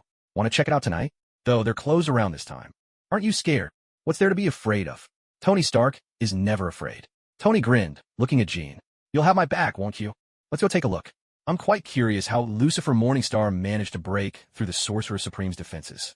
I'll pick you up tonight. I need to go prepare first. Night, 8 o'clock. Diana hadn't returned yet. Tony showed up right on time. Jean couldn't help but burst into laughter when he saw Tony's outfit. Tony had a golden cross hanging from his neck, inlaid with gemstones. But the most striking thing was his suit, a flamboyant pattern made entirely of tiny crosses. What's so funny? What? Tell me, Jean. Tony clutched the cross. This is a holy relic blessed by a priest. Cost me a pretty penny, too. Jean stifled his laughter as he looked at the golden cross. It didn't seem particularly useful, nor did it have any energy. Tony was just an easy mark, really. Jean cleared his throat and said, "Let's go." Erica, dressed in a red spaghetti strap dress, opened Tony's car door for Jean. Tony pursed his lips, suspicious as to whether this bastard had really won over such a beauty with just his charm. After all, Jean was a mysterious alchemist. Tony's driver, who also happened to be a security guard, Happy, turned around from the driver's seat and extended his hand. "Nice to meet you, Mr. Jean Prince. I'm Tony's driver and bodyguard, Happy. Pleased to meet you, Mr. Happy." "And hello, beautiful lady." "Erica Narcisse," she replied. Tony took his seat in the front passenger side. "Let's go, Happy." The Morningstar Club was located in Manhattan, near Roxham Plaza, housing a church built last century and now converted into an entertainment venue. Gothic architecture loomed, with walls carved full of demons, their claws and fangs bared. Lit dramatically, the place exuded an eerie and mysterious atmosphere. At night, one couldn't help but feel a rush of dopamine, a sensation both strange and captivating. The Morningstar Club was, without a doubt, a high-end bar. Their car stopped at the entrance, where the valet was already waiting, sharp-eyed and quick to greet. "Good evening, Mr. Stark." Tony nodded. "Happy, give him a bit extra for a tip." Happy handed the keys to the valet, slipping him a crisp 100, which lit the attendant's face with delight. Watching Erica holding onto Jin's arm, Tony felt a nameless frustration bubbling inside him. Ignoring Jean, he strode into the bar ahead of the others. The atmosphere inside was lively and refined. A mellow piano melody filled the space, played by Lucifer himself. All the servers wore alluring bikinis, everyone a striking blonde with a flawless figure and nearly identical height. Their eyes sparkled with temptation. Tony headed straight for the bar. "Whiskey on the rocks, thanks." "Always a pleasure, Mr. Stark," the bartender replied. Jean and Erica joined him at the bar, leaning in close as Jean spoke in a low voice. "The one playing the piano, that's Lucifer Morningstar." Though he spoke softly, Lucifer, immersed in his music, opened his eyes and met Jin's gaze. Clearly, Jin's words had reached his ears. At that moment, the piano piece soared to its climax, the music swelling with defiance, a warrior resisting fate itself. But the climax was fleeting, and in a sudden turn, the melody softened, tinged with sorrow and resignation, as if fate itself played with the warrior's heart. Lucifer, however, did not continue playing. He picked up the microphone. A round of applause for the warrior. A unified burst of applause filled the room. Lucifer spread his arms wide, basking in the ovation. He was the brightest star of the night. Approaching the bar, Lucifer patted a waitress on the shoulder. "I'll be personally attending to these 3 distinguished guests tonight." Lucifer glanced over Tony's outfit, then shifted his gaze to Jean, as if silently asking, "Did you tell Tony about my true identity?" Jean didn't answer, but simply remarked, "Mr. Morningstar, that's quite the trick you pulled. I'm guessing these women are succubi." With a snap of Lucifer's fingers, the entire bar fell into utter silence. Every patron froze in place, as if time itself had come to a halt. "Is there something you want, gentlemen?" Lucifer's display of overwhelming power left Tony visibly stunned. Jean immediately shook his head and wasted no time throwing Tony under the bus. It was Tony. He wanted to know what hell's demons are really like. With the eye of truth, Jean scanned the surroundings. The bar was enveloped by a magical array. No wonder the other side was so bold, wielding their powers without restraint. I'd advise against it. I wouldn't want the famous Tony Stark's mind to crack. After all, my true form isn't something a mere mortal should witness. Tony patted Happy on the shoulder, but there was no response at all. Lucifer simply wagged his index finger and snapped again. In an instant, time resumed, and the lively clamor of the bar returned. "If you need something, just say so. If it's a minor matter, I might be able to help. But for anything major, I'm afraid you're on your own." Jean understood the layers in Lucifer's words. "I've always wondered, why did you leave that place? You've seen it yourself. What's there to miss? It's dull beyond belief, nothing but endless monotony. Now here's joy and plenty of beautiful women." Lucifer blew a flirtatious kiss toward an attractive woman, leaving her positively thrilled. Listening to their conversation, Tony couldn't help glancing at Jean, thinking to himself, "My God, has Jean really been to hell?" Lucifer personally mixed a drink for Jean. "Hellfire. Please enjoy." The drink burned with a vivid blood-red hue, like the very essence of temptation in a glass. Jean showed no trace of fear. He grasped the glass, conjured an alchemical circle, and in an instant, the fiery drink transformed into plain water, which he downed in one gulp. Lucifer arched an eyebrow. Oh, alchemy, is it? It had only been a test, yet Jean had defused it with such effortless ease. Tony, ever perceptive, had already adjusted the lenses in his glasses to catch the flash of the alchemical circle. Meanwhile, Jarvis continued analyzing the array. Tony then pulled off his golden crucifix necklace and set on the bar counter. You two really aren't afraid of this? Lucifer chuckled, taking the golden cross in hand.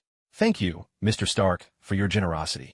Even the holiest relics of the church could not faze Lucifer in the slightest. Tony Stark's ignorance once again made a fool of him. Proud as ever, he downed his whiskey in one gulp, didn't say a word to anyone, and stormed out of the bar with a cold expression. Nearby, Happy was still flirting with a beautiful woman. When he saw Tony leave, he quickly pulled out a business card, handed it to the woman, and hurried after Tony.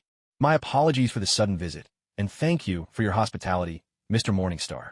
A man appeared at Lucifer's side. My lord, shall I deal with him? He doesn't know what's good for him. Lucifer shot him a glare. Are you sure you can handle him? Just make sure you don't end up dealt with yourself. He already possesses divinity. How he managed that, I have no idea. Divinity? That's impossible. The man watched Jin's departing figure. He was a high-ranking demon of hell, his true form a skeletal dragon, and had been Lucifer's first follower in hell, utterly loyal. Their conversation took place purely on a mental level, unheard by anyone else. At the entrance of the Morningstar Club, Jean watched Tony's luxury car disappear into the distance. Erica scoffed. I never expected the famous Iron Man to be so rude and so petty. Just because he embarrassed himself, he left us behind without a second thought. Jean was about to reply when his phone vibrated in his pocket. It was a call from Diana. Diana, what's up? Come to the Rent Museum in Queens. With that, Diana hung up. Erica asked, did Diana say what she needs? Jean shrugged. She didn't. Must be something important. Let's grab a cab and check it out. Not having a car was proving inconvenient. It took a full 15 minutes before a taxi finally arrived. By the time they reached the Rent Museum, it was already 9:30 at night. The museum was closed. Jean called Diana, and only then did a security guard come to open the door. The guard led Jean and Erica down to the basement. The basement wasn't just filled with artifacts. Maps and books were scattered everywhere. There were 6 young trainees present, 4 men and 2 women, including Von Rent and Diana. There were 8 people in all, busily at work. Diana was poring over a pile of maps, searching for something. Diana, what are you looking for? Diana sounded excited. We've cracked the inscriptions. They're coordinates made entirely of numbers, and those geometric patterns form a map. Here, take a look. See if you can tell what kind of map it is. Jean took the map from Diana, snapped a photo, and uploaded it to Server 2. If it was a map of Earth, all they had to do now was wait patiently for the search results. Jean wondered why Diana didn't make use of number 2. After all, she had the authority as well. Was it because there were outsiders present, or did she simply forget about it? Or perhaps Diana was simply too focused. A full 15 minutes went by before number 2 finally produced an image. It's a map of Antarctica. The resemblance was astonishing. Over 85% similarity. Jean handed the phone to Diana. Here. Diana examined the phone, carefully comparing the images. Sure enough, it was a revelation. They had been searching in the wrong direction all along. Especially with the German written on the parchment, everyone had assumed it was some kind of treasure map and focused solely on the continent. Dr. Lunt, we found it. We were heading the wrong way. I suspect this notebook isn't German at all, but actually comes from the Pran family. Dr. von Lunt put on his glasses, accepted the phone, and spent a long while scrutinizing the comparison. I really thought we had a treasure map. That hope kept me excited for so long. After all, Nazi Germany had hoarded countless treasures. Some were discovered. Some remain a mystery to this day. Perhaps they had long since been divided up by those in the know, or perhaps some still lay hidden somewhere on this earth, waiting to be found. Leveraging Dr. Lunt's network, Diana had gathered extensive information on the Pran family. Being a noble house, their records were fairly detailed. Only the name Robert Pran stood out to her. His identity as an adventurer, coupled with the Antarctic map, made everything click into place. But what was the point of leaving behind a map of Antarctica? The most crucial page was missing. With disappointment written all over his face, Dr. von Lunt addressed the group. You've all worked hard, but it seems we've been busy for nothing. Suddenly, a student snatched the notebook and dashed toward the door. Jean shouted to Erica, Erica, catch him alive. Luke, what are you doing? The other student's calls did nothing to stop him. Dr. von Lunt was utterly perplexed. If it wasn't a treasure map, why would Luke steal the notebook? Was there another secret hidden within? A gunshot rang out in the basement. Everyone else cowered in the corners, terrified that Luke might come back with the gun. The basement door burst open. Luke was shoved to the floor by Erica, his arms pinned and bones twisted by her expert hold. In agony, Luke cried, "Let me go. I didn't mean any harm. I just wanted the money." Diana picked up the notebook. "Luke, tell us about this notebook." "I don't know much. I just took on a job from the dark web to obtain Robert Pran's notebook." Dr. von Lunt was bitterly disappointed. "Luke, are you saying that even the code you cracked was just a clue left for you by someone else?" Luke was in tears. "No, I deciphered all of this by myself. They only wanted the notebook. They offered $1 million for it, and I needed the money. Doctor." Greed had already cost Luke his position at the Lent Museum, and now, not a single museum or archaeological team in the world would hire him. Such was the influence of von Lent. Von Lent's face was grim. "That's enough. Let him go." Luke struggled to his feet and left the basement, but not before casting a vicious glare behind him. Von Lent stared at the notebook in his hand. What could be hidden in Antarctica that was worth all this commotion, with a price tag of $1 million? Suddenly, a rush of hurried footsteps echoed through the basement. Jean, Diana, and Erica all heard the commotion. The basement door was kicked open. No fewer than 21 heavily armed soldiers stormed in, their automatic rifles trained on everyone in the room. The lead soldier marched straight to von Lent, snatching the notebook from his grasp. Von Lent demanded, "Who are you people?" A body was thrown just outside the basement door. It was Luke, covered in blood. His eyes were wide open with shock, and a fresh wound on his neck was still bleeding. Unafraid of the threat, von Lent rushed to Luke's side and gently closed his eyes. Greed had claimed his life. "Why? If you want something, take it, but there's no need to kill anyone," von Lent pleaded. "Please, don't take any more lives." Diana glanced at Jean, her eyes flashing with a silent message, "Be ready." A harsh fit of coughing broke the tension. "Prince Edward," von Lent gasped, stunned by the man entering through the door. It was Prince Edward of the British royal family, an illegitimate son, known to only a select few. The notebook had actually been entrusted to von Lent by Prince Edward himself. He looked frail, his body ravaged by an illness that modern medicine could no longer cure. His intellect, however, was formidable. He was one of AIM's members. Edward cast a glance across the room. The striking beauty of Diana and Erica caught his eye, though his own failing health kept any interest at bay. He coughed again. "Dr. Lent, thank you and your team for your efforts." "Your Highness," von Lent pressed, "I must know, what is in Antarctica? Why did Luke have to die?" "I don't know either," Edward replied. "But according to Robert Pran's diary, there's something extraordinary in Antarctica. The world's major powers have all learned of it and dispatched their own expeditions to get inside. The method of entry is detailed in that notebook. As for Luke, he was just a thief, and he exposed my plan to others. Antarctica is the most mysterious place on Earth. No individual or organization is allowed to enter without proper authorization. Near the Antarctic Circle, fleets from major powers stand guard. Could it be that the group of mysterious people Luke had encountered also wished to enter Antarctica? Things were becoming a bit more delicate. Edward looked at Dr. Lunt. "Doctor, would you consider coming with us? You're both a biologist and an archaeologist. Your expertise could prove invaluable on this mission." Von Lunt had no way to refuse. Edward's men swiftly pulled a black hood over his head. Diana's sense of adventure flared up, and she called out, "Your Highness, I'm a linguist. I can help as well." Of course, she had her reasons. After all, Dr. Lunt was getting on in years and still needed someone to look after him. Edward considered for a moment. "Bring Dr. Lunt's entire team along." Diana whispered in Jin's ear, "Let's find out what secrets Antarctica hides." Jean nodded quietly, accepting the soldiers' restraints without protest, and was escorted out of the Lunt Museum. A private plane took off from the military airfield. It was a testament to Edward's far-reaching connections. The private aircraft, itself a converted military plane, boasted a vast interior space, equipped with all kinds of vehicles designed for traversing icy terrain. The plane set its course for Antarctica. Once aboard, Edward immediately sought treatment from his private physician. Even with power and influence, he could not escape the hand of fate. Jean gazed at Edward with the eye of truth. The man was afflicted with a staggering array of illnesses: lung disease, kidney failure, blood disorders. It was baffling how one person could harbor so many maladies. All electronic devices were confiscated from everyone.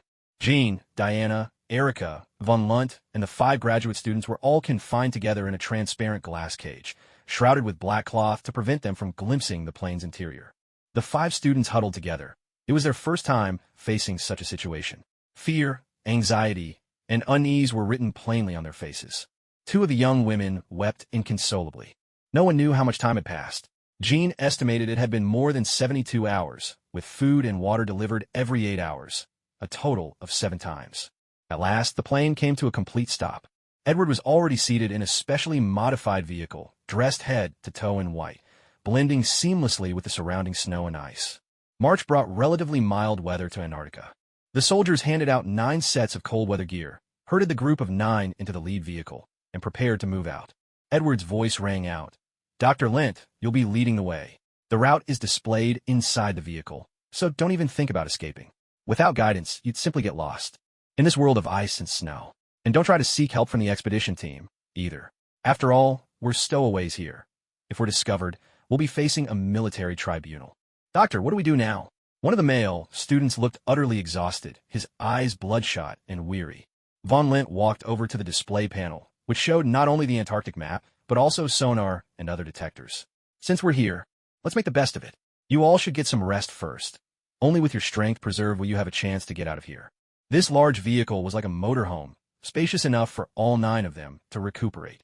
Jean made his way to the driver's seat, but unfortunately, the controls could only be activated by their captors. They waited for 2 long hours while 9 vehicles lined up side by side. Finally, the engines roared to life. Following the route displayed on the map, they ventured deep into the frozen wasteland. There were no landmarks anywhere in sight. They had to keep an eye on the sonar feedback as well. There was no way of knowing whether the ground beneath the ice was hollow. They drove through the icy expanse for a grueling 4.5 hours before reaching the heart of their destination. Ahead, everything was shrouded in thick fog. It was impossible to see the road, and as they drew closer, the compass began to spin wildly, losing all sense of direction. Edward's voice returned, cutting through the haze. Next comes the core zone, an area with no maps, where signals are useless. This is the most critical part of the journey. We've already linked your vehicle to a steel cable. The group, who had started to relax just a little, now felt their nerves wound tight once more. Jean frowned, staring at the live satellite map. This entire area was engulfed in dense fog, so dense that even his psychic senses couldn't penetrate it. His expression grew increasingly grave. Hold on tight, everyone. Jean gripped the controls and drove the vehicle into the fog. The road ahead was all uphill, and the engine strained to unleash its full power.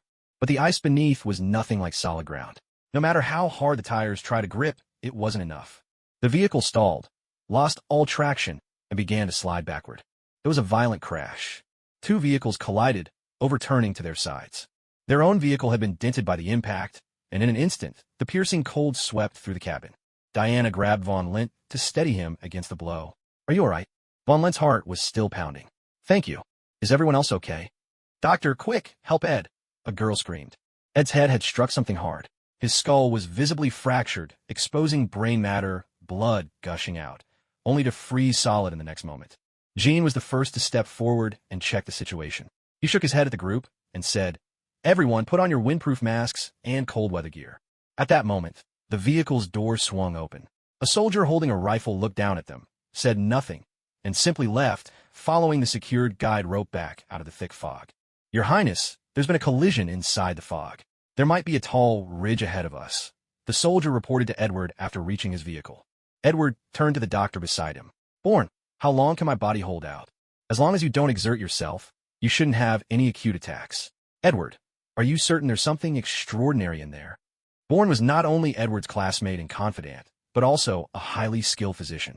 Yes, in Robert Plan's journal, he wrote of a hidden paradise beneath the Antarctic, filled with many extinct creatures and plants. Robert Plan ate a kind of plant there which cured all his diseases and gave him great strength. This is all recorded in the Royal Archives. More than 20 expeditions have been sent, and not a single person has returned. Bourne was skeptical. Are you sure Robert didn't make it all up? Edward shook his head.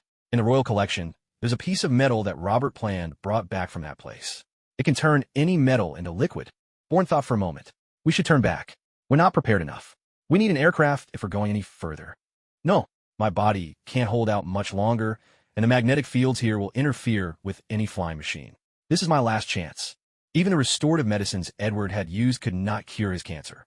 He still had an unfulfilled dream. Even as a royal bastard, he longed to restore the glory of the empire upon which the sun never set. Edward donned his custom-built, fully mechanical power armor, designed and developed entirely by himself, and gave the order. All troops, suit up in your armor. Bourne could only risk his life to follow, putting on his own armor, a massive suit more than 2.5 meters tall, equipped with a wide array of tools. The large squad advanced into the fog, using lasers to guide their way. As Edward entered the fog, he found it even more challenging than he had imagined. He appeared beside Jean and his 6 companions. "Doctor, you can lead the way now." Edward tossed over a piece of paper, the very last page from Robert Plan's journal. The doctor shone his flashlight on the page. It was covered with sketches of mountain peaks, stretching endlessly. On one of the peaks was a red circle. Around the edges were marked star charts, essential knowledge for any navigator in the last century. The fog was so thick that it was impossible to tell which way to go. One had to admit, Robert's wisdom and determination were admirable. Drawing even such a rough map must have taken a tremendous amount of time. Their resting place turned out to be not far from the red circle. As long as they crossed 5 ice mountains, they would reach it. But this map was from the previous century, so there might be some discrepancies. Diana helped Dr. Lint to his feet. "Well, do you know where we are?" Von Lint shook his head. "We still need to climb up the peak and take another look." Von Lint took the lead, making use of his climbing gear as he forged ahead up the icy mountain. They pressed on for a full 3 hours. The group crossed one summit, then reached the top of a second, with 5 more mountains still standing between them and the red circle. No breaks, keep moving. These soldiers were truly relentless. With their advanced gear, climbing was effortless for them, but for the rest, it meant scaling the ice with bare hands. Given Von Lint's age, it was becoming unbearable. Jean spoke up, "Dr. Lint, maybe I should carry you."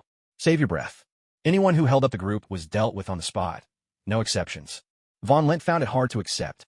These were his beloved students, but there was nothing he could do. He could only blame himself for misjudging people. 2 female students and 1 male student were executed. At last, they arrived at the spot marked by the red dot, entering a cave sealed in ice. Von Lint called out, "Edward, we're here now. Why don't you go ahead and kill the old man too?" Edward's voice rang out from within the cluster of armored suits. "How do we get inside?" "How should I know?" Von Lint's nerves were frayed to the breaking point.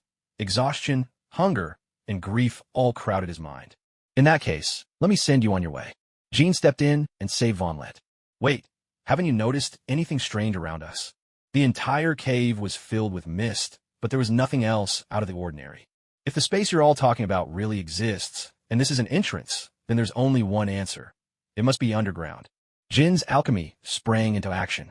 The icy floor of the cave shattered, and everyone plunged freely down a pitch-black shaft. Suspended in midair, Diana looked at Jean and asked, "Jean, are you sure about this? Are we going to end up as a pile of smashed flesh at the bottom?" He allowed a hearty laugh. "No, probably not." The sudden fall sent Edward, Bourne, and the rest of the soldiers into a panic. They scrambled to anchor themselves to the tunnel walls with their gear. So began a wondrous adventure, from darkness to blinding brilliance, back to blackness, and then into a searing red realm. Below ground, rivers of molten lava boiled, while the 6 of them hovered in midair. Jean roused the 2 unconscious male students, gently patting them awake. "Come on, wake up. Have we reached the underworld?" One student slowly regained consciousness, gazing dazedly at the lava flowing beneath them as he mumbled. Professor Von Lint had already swum over to a glowing window. "Come here, everyone. Take a look at this." Erica was supporting an unconscious student, and Jean was also helping another as they made their way toward the window. Even Von Lint couldn't help but marvel. This world is simply astonishing. Everyone was left speechless.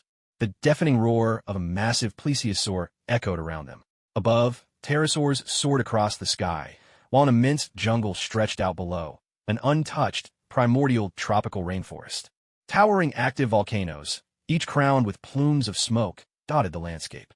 Curiously, the smoke billowing from these volcanoes was pure white, as if someone had installed a mysterious purifier at each crater.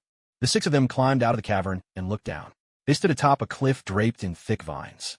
Cautiously, the 6 made their way down toward the ground, using the vines for support. The last 2 of Dr. Lint's students, Tom and Jerry, no longer showed the fear they'd felt moments ago. Even the grief of losing their companions seemed to have faded, replaced by utter excitement as they took in the view before them. "Doctor, we're going to become famous." Indeed, discovering an underground world like this was sure to bring renown and fortune. Yet Von Lint remained composed, far from euphoric. He radiated an unparalleled calm, though within his heart, awe stirred. This place was a treasure trove for archaeology. They crossed a lively stream, only to be confronted by a bizarre sight. The land was starkly divided. On one side, a stretch of sand littered with a line of pristine white skeletons. On the other, a lush field of green. Under the eye of truth, a great dome seemed to cover the wild landscape ahead, shimmering with an uncanny power. Gene reached out and placed his hand inside the dome. There was no resistance at all. Just then, a giant toad burst from the jungle, pursued by some unseen creature. The toad leapt through the dome, and before their very eyes, it withered into a skeleton at incredible speed. Von Lent swallowed hard. Though the dome itself was invisible, the warning it carried was clear. These walls of bones marked a deadly boundary. He stepped forward to examine the toad's remains, scrutinizing the skeleton with the portable equipment he always carried. The results left him astonished. This toad's bones suggest it was around 50 years old. Tom and Jerry immediately joined him. As archaeology students, they brought a wealth of biological knowledge to the task. An entire line of bones. Such a find was a gift to any archaeologist, revealing the remains of countless creatures. The two used their own equipment to analyze the bones. Their results matched Dr. Lent's findings. How could a toad possibly live that long? Gene spoke up. Perhaps it has something to do with this place. Gene stepped inside the dome, closing his eyes to sense the changes in his body. All the cells in his body were metabolizing at an incredibly slow pace, so slow that it was almost negligible. He stepped back out of the dome. Just one step, and his cells resumed their normal metabolism, as if a floodgate had burst open. He aged rapidly. Then his metabolism returned to its previous pace. Gene could perceive that the flow of time was different, separated by just a single step. "Gene, what's wrong?" Diana asked. "Why don't you give it a try?" Diana entered the dome and immediately felt the force of time itself. Her heart was filled with astonishment. It was as if time stood still in this place. While the others hesitated, Edward and his armed squad had already arrived underground. Edward lifted the visor of his armor, his face alight with excitement. "Born, I found a cough." Without a moment's hesitation, Edward jumped down from the high cave, enduring the pain in his body as he walked into the dome. A moment later, all the pain vanished from Edward's body. He burst into laughter, dashing wildly through the jungle with abandon. How many years had it been since he last experienced the thrill of running? Bourne raised his brows. "Keep up." All 21 members of the armored squad followed Edward. Erica asked, "Should we go after them?" Gene was still pondering. Who could have built such a place? Was it the legendary gods, or something else entirely? Snapping back to reality at Erica's words, Gene glanced at Dr. Von Lent, who was wild with excitement and eager to step into the dome, but Gene stopped him. "Doctor, this place is extremely dangerous." Von Lent replied calmly, "I know what I'm doing." Diana shook her head at Gene. Von Lent was the first to step into the dome, with Tom and Jerry close behind. Softly, Diana said, "Edward and his team probably know how to break the curse of leaving the place where time stands still." It truly felt like a curse. Gene echoed Diana's words. "The place where time stands still? Come on, let's follow those three. There are dinosaurs here, Erica urged. The three of them followed after Von Lent. Von Lent was clever, keeping pace with Edward's squad. Any danger ahead had already been dealt with, so it was relatively safe. Pointing at the various trees and plants along the way, Von Lent exclaimed, "My God, these are Triassic plants. And that's a tree from the Ice Age." Suddenly, a battle erupted up ahead. They could just make out Edward's excited shouts in the distance. Edward and his squad were hunting dinosaurs, and the rumble of the fight naturally drew the attention of the locals. Figures hidden in the forest blended seamlessly with the surrounding trees, steadily closing in on Edward's team. Edward, still brimming with excitement, swung his sword and severed the head of a deadly Tyrannosaurus Rex. "Brothers, let's find out what dinosaur meat tastes like." Bourne, however, remained calm, surveying the surroundings. "First team, 6 men, keep watch on all sides. Second team, handle camp life. Third team, divide up the food." These men were all Bourne's comrades, most of them from the Royal Special Forces. Bourne spoke up, "Edward, we need to hurry and find the flower of life, then get out of here." "Relax, brother. It's just like old times. We're leading the guys on a jungle tour."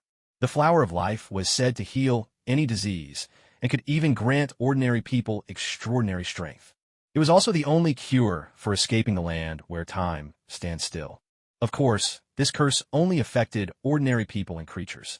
The blood, naturally, drew the attention of other tyrannosaurs. The ground trembled, the sound growing ever closer. A gigantic red beast appeared before Edward and his 20 companions. The red tyrannosaur let out a thunderous roar, glaring at its fallen kin in a pool of blood, its fury unmistakable. Yet this scene was witnessed by Gene and his group of 6, who stood high in the trees, watching intently. Bourne gave the order, "First team, fire armored rounds." A crimson blur swept through the perimeter, scattering the 6 men like leaves in a storm. Even their mechanical armor was torn apart by sheer power. Edward, run. Smoke grenades now. In an instant, the jungle was filled with thick smoke, but the sound of armored suits running was hard to mask. The red tyrannosaur was no mindless brute. It pursued the massive armored suits relentlessly. Edward abandoned his mechanized armor, moving lightly and using the cover of the jungle to slip away from the tyrannosaur. Bourne followed close behind, accompanied by 2 other soldiers. Damn it, where are the others? Perhaps Edward was too exhilarated, lost in the moment. Bourne shook his head, sorrow etched across his face. All 4 had been injected with something and collapsed, unconscious. From the trees, a humanoid creature leapt down. It looked somewhat like a lizard man, but lacked a tail. Its whole body was green, with black stripes across its brow, wearing only a simple animal hide skirt and clutching a sharp spear. 4 more of these similar-looking creatures jumped down from the trees. One, a bit bolder than the rest, checked Edward's body and began to remove his clothes. But another stopped him, making a series of muffled sounds. The 4 unconscious men were carried away. Jean and Erica witnessed all of this. Jean forged 10 hands, a long sword, and a shield, handing them to Erica. You and Diana protect Dr. Lent and his students. I'll go check things out, then meet up with you. Erica took the weapons and nodded. In a land where time stands still, everything followed the primal laws of the jungle. Jean followed the 5 humanoids through a stretch of jungle and arrived at a lakeshore, where, to his surprise, there stood a primitive human ruin. From a distance, it resembled a palace, with walls that seemed to extend all the way into the lake. The palace was now overrun by vegetation. Surrounding the lake were sheer, vertical cliffs, into which the humanoids had carved their dwellings along the stone walls. Displaying remarkable intelligence, they had crafted numerous sharp spears and fences from trees to protect their homeland. Jean did not try to rescue the 4 others, but turned back into the jungle at once.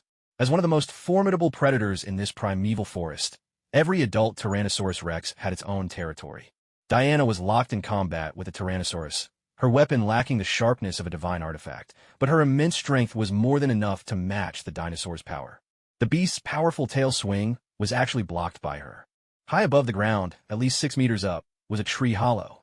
Its entrance was concealed with broad leaves, leaving only small holes through, which to observe the outside.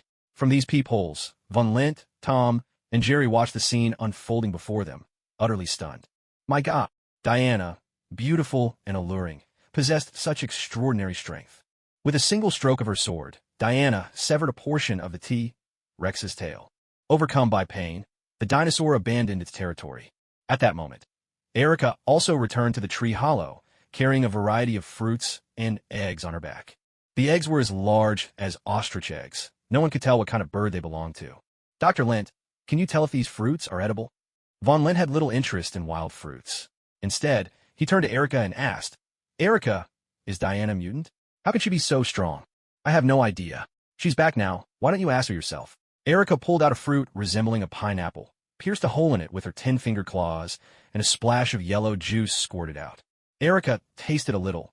It was extremely sour, mingled with a bitter tang. Von Lent shook his head.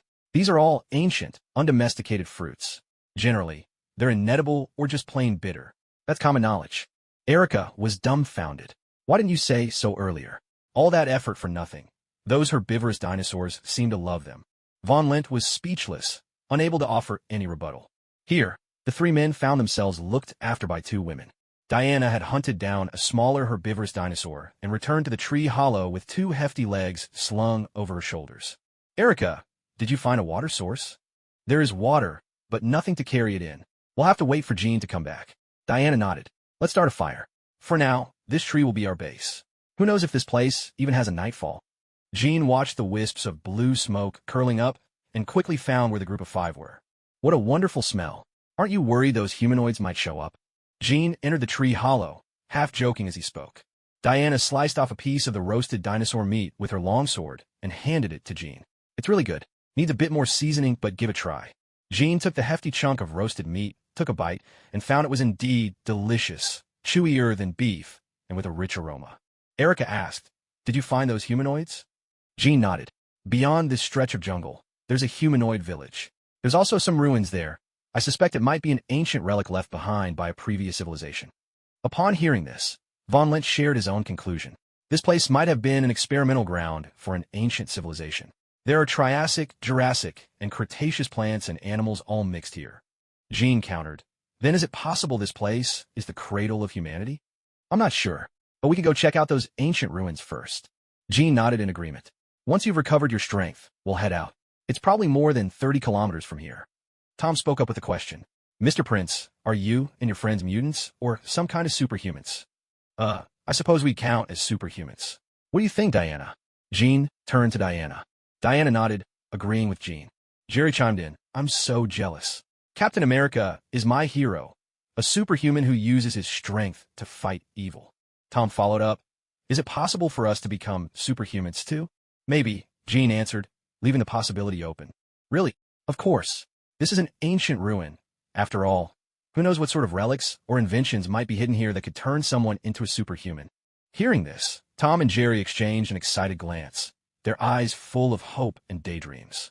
But Von Lent brought them back to reality. Enough dreaming. Let's focus on surviving first. 30 kilometers. At our pace, that's 2 to 3 days of Earth time. And we don't even know if there'll be nightfall here. If there is, it'll take even longer. Jean recalled that the soldiers probably had some weapons on them. I'll step out and fetch us some weapons. 15 minutes later, Jean returned with 7 pistols, 5 rifles, as well as daggers, grenades, and ammunition, all laid out in the tree hollow. Pick out whatever weapons you think are best, load up on ammo, and let's get ready to move. The 6 of them camouflaged themselves with plants and set off into the jungle. Jean led the way, Diana followed behind, Erica stayed in the middle. The 6 moved cautiously, making their way toward the direction of the lake. Jean raised his hand, signaling everyone to stop. Standing before them was a female behemoth, towering over 2 meters tall. Her form resembled that of a rhinoceros, adorned with a pair of massive blade-like horns. Her skin was thick and hairless, akin to elephant hide, and a pair of ears twitched ceaselessly atop her head. Beneath her broad belly, a calf nestled close. Her large, vigilant eyes were fixed on Jean, ready to charge at a moment's notice. To her, any creature that posed a threat to her offspring was an enemy. Jean moved his feet slowly and deliberately. He needed to draw the beast's attention away. There were people behind him, and if the creature charged recklessly, Dr. Lunt would have no way to dodge. A massive tree trunk had been split into 3 pieces by sheer force. Jean showed no mercy to the beast. Leaping into the air, he gathered the energy of the Azure dragon, and the shadow of his fist crashed down upon the creature's head. The skull shattered, and the beast fell instantly, lifeless. The calf slowly shuffled to its mother's belly, nudging her gently. Sensing the movement of other beasts nearby, Jean whispered urgently, "Run." The 3 of them dashed forward in panic, heedless of direction. The jungle was overwhelmingly dense and thick with slippery moss. Dr. Lunt lost his footing and slid forward some distance. Erica, watching Dr. Lunt's disheveled state, said nothing. The energy of the coiling dragon swirled around her, and her 10-fingered weapon was gripped tightly in hand. A whole herd of such behemoths burst from the depths of the forest. They barreled forward in a wild stampede, leaving nothing but destruction in their wake. No tree could withstand their advance. Astonishingly, these creatures lived in groups. The largest among them, clearly the leader, was even more imposing, estimated at 4 meters tall, with horns over a meter long and bared teeth in a fearsome display. But their intent was merely to drive Jean away, not to attack. One of the beasts approached the fallen giant's side and let out a mournful cry. Only then did the leader launch an attack.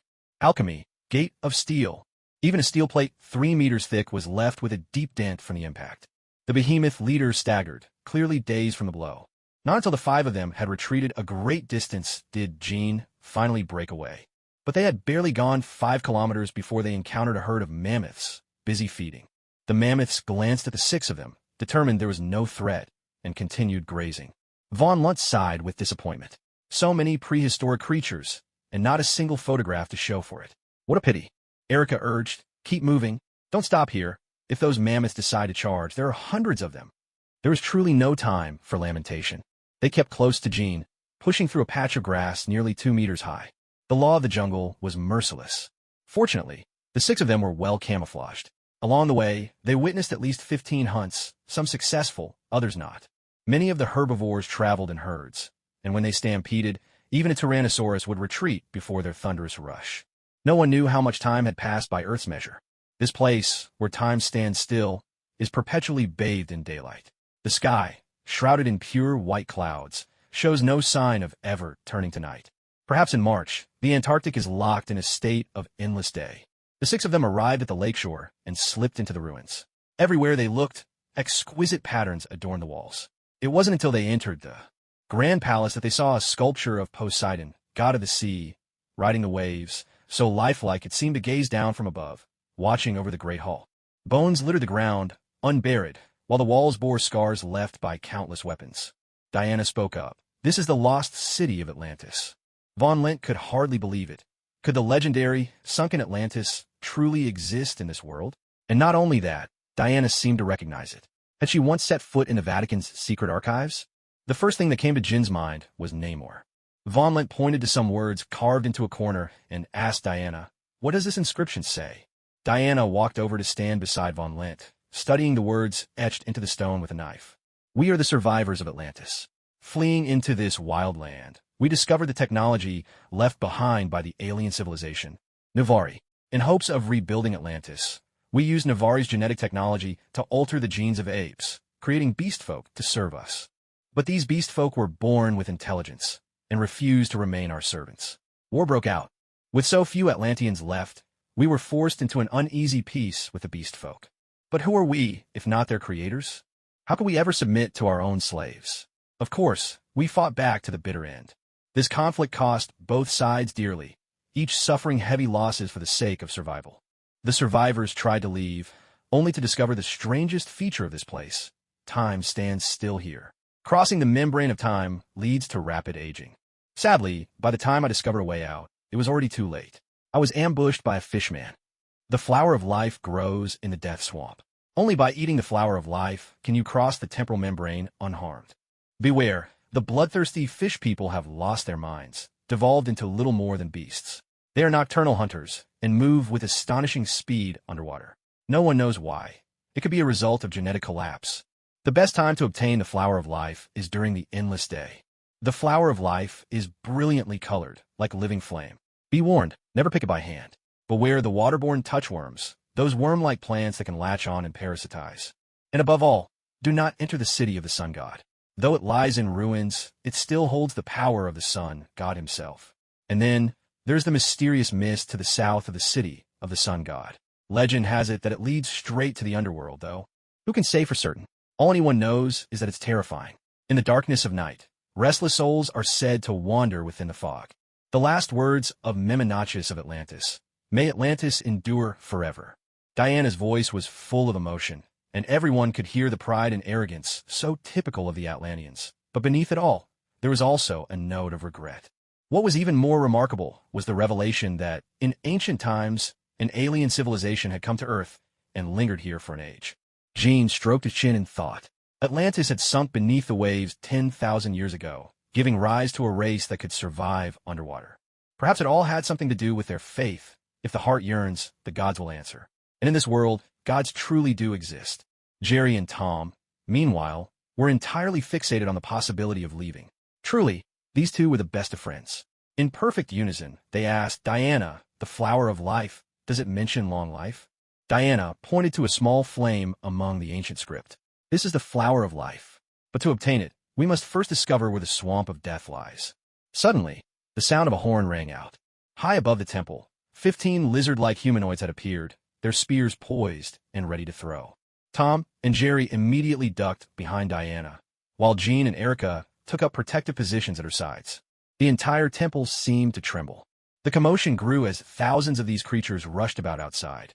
All 6 of them could hear the muffled roar of the gathering crowd. Diana furrowed her brow and whispered, "Half of these beings are speaking Atlantean, but I can't even tell if the rest is a language at all.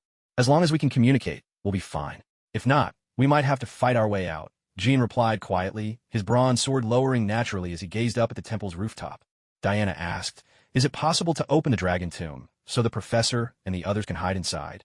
Jean shook his head. "The dragon tomb can't be opened, but we can take things out, or put things in." An endless throng of these creatures now surrounded the ruins, leaving no gap at all. One among them, an elder with a white beard and a commanding air, clutched a scepter. With a dignified leap, he landed before them, pointed the scepter at the group, and, face grave, spoke in a string of guttural sounds. Diana translated, "Temple, Outsiders. Intruders. Death. She replied in flawless Atlantean. We did not know this was your temple. Her perfectly pronounced Atlantean left the entire crowd momentarily stunned. Then, suddenly, excitement burst onto their faces. They began to whoop and cheer, brandishing their spears in the air. At this moment, a male humanoid clad in golden armor appeared, completely different from the others, his status unmistakably higher. The rest wore only animal hides, each towering nearly 2 meters tall, their bodies packed with muscle, imposing and formidable. He leapt down from above, his eyes flashing with clear irritation at the elder holding the scepter. A cold, piercing gaze swept over Diana. Rules are rules. Death is the consequence. The sharp clash of blade against shield rang out. In this tribe of humanoids, females existed solely for the purpose of reproduction and possessed little combat ability. A ripple of astonishment ran through the onlookers. The golden-armored commander's face twisted with humiliation at this challenge. Fury consumed him, his body swelling until he stood over 3 meters tall. His strength multiplied tenfold, and he attacked with wild, frenzied blows. Diana did not retaliate. She focused solely on defense. Her round shield soon bore deep notches from the relentless assault. Jean, uncertain of Diana's intentions, shouted, Diana, fall back. I'll handle this. In a blur, Jean appeared before Diana, intercepting the attack with his bronze sword. With a surge of force, he sent the golden-armored commander sprawling, showing not a hint of mercy. An alchemical circle shimmered, and from the ground burst countless plant tendrils, coiling tightly around the commander. No matter how he struggled, more and more plants kept sprouting, relentlessly binding him. The harder he fought, the more inescapable his bonds became. The bronze sword flashed, soaring upward before descending straight for the commander's throat. At that moment, the elder's scepter radiated a wave of energy, slowing the entire space as if freezing time itself. Jean frowned, eyeing the glowing scepter. His first thought, could this be a weapon from an ancient civilization? But unfortunately for them, Jean was no ordinary foe. Summoning the spirit of the divine dragon, he broke free from the energy's hold, wielding the bronze sword with his will. The blade pierced the commander cleanly. Horror spread across the faces of the assembled humanoids. A flicker of complicated emotion crossed the elder's eyes, but there was no sorrow, no move to retaliate. Please leave our temple, he intoned. After Diana translated, she turned and spoke, let's go. The humanoids crowding the temple parted, forming a path. None dared step forward. The 6 companions did not stray far from the tribe. Jean had already revealed his abilities, making no effort to hide them. He now stood atop the cliffs, encircling the lake. One by one, stone steps extended outward from the sheer cliffs, each 2 meters wide, with no railings to guard them, spiraling deep into the rock face. The drop to the water below was easily 30 or 40 meters. Jerry and Tom stared at Jean in awe. My God, Jean, are you a wizard? That was incredible. Jean ignored their exclamations, turning to Diana. You 3 protect the others. I'm going down to carve out a temporary shelter. He descended the stone steps, delving into the heart of the cliff, and with effortless ease, carved out a cave, a task far too simple for him. A cave of about 100 square meters had been created, complete with a device for drawing water. The 5 of them only entered the cave with great caution after hearing Jin's voice, using the dry branches they had gathered to light up the whole space. Von Lent couldn't help but sigh as he looked at the pots and pans scattered throughout the cave. Jean, your magical abilities are truly convenient. If only we had some spices, we could actually survive in this primeval jungle. Doctor, you're being far too optimistic. For ordinary people, this place is far too dangerous. We should still try to find a way out, Jean replied, then turned to Diana and asked, why do you think they let us go? Diana had been pondering this question all along. Maybe we help the chieftain of that tribe solve a problem, she suggested. All these humanoids had traces of human genes, and the formation of a tribe was always accompanied by changes in power. Yet, the commander in the golden armor had already threatened the elders' rule over the tribe. There was an even greater issue. They couldn't risk gaining a new enemy for the tribe, especially not a powerful one. Sometimes, compromise is a form of wisdom. These people didn't stop the 6 of them from building a temporary shelter on the cliff's edge. They merely assigned guards to keep watch. But things were not so easy for Edward, Bourne, and the other 2, who were still trapped in the tribe's dungeon. Not a single ray of light reached them, and the walls dripped with dampness. Inside Edward's body, the cancer cells had stopped growing thanks to the time-freezing effect, yet nothing could prevent new infections from taking hold. Bourne, I might not make it, Edward whispered. Bourne felt Edward's forehead, finding it burning with fever, and lamented the lack of any medicine. There was nothing he could do. Every single item the four of them had, including their clothes, had been stripped away. Suddenly, the dungeon was illuminated by torchlight. 8 lizard-like humanoids appeared, torches in hand, eyeing the 4 prisoners with curiosity. They had witnessed Diana and Jin's power before, but these 4 seemed so feeble by comparison. The 8 of them chattered animatedly, quickly reaching a conclusion. They were a different breed. After all, this wild land was home to more than just one tribe. With a twisted face, Edward roared at the 8, "Let us go, or we'll bring our troops to wipe you out." They couldn't understand his words, but his expression made his intentions clear. One of them hawked and spat thickly on Edward, utterly contemptuous of his outburst. The next moment, 4 tranquilizer darts struck the captives. Overcome by the drugs, the 4 quickly lost consciousness and were carried away by the 8 lizard people.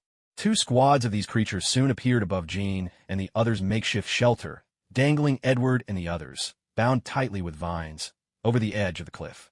Staff in hand, the elder walked alone up the stone steps, stopping on the platform outside the shelter.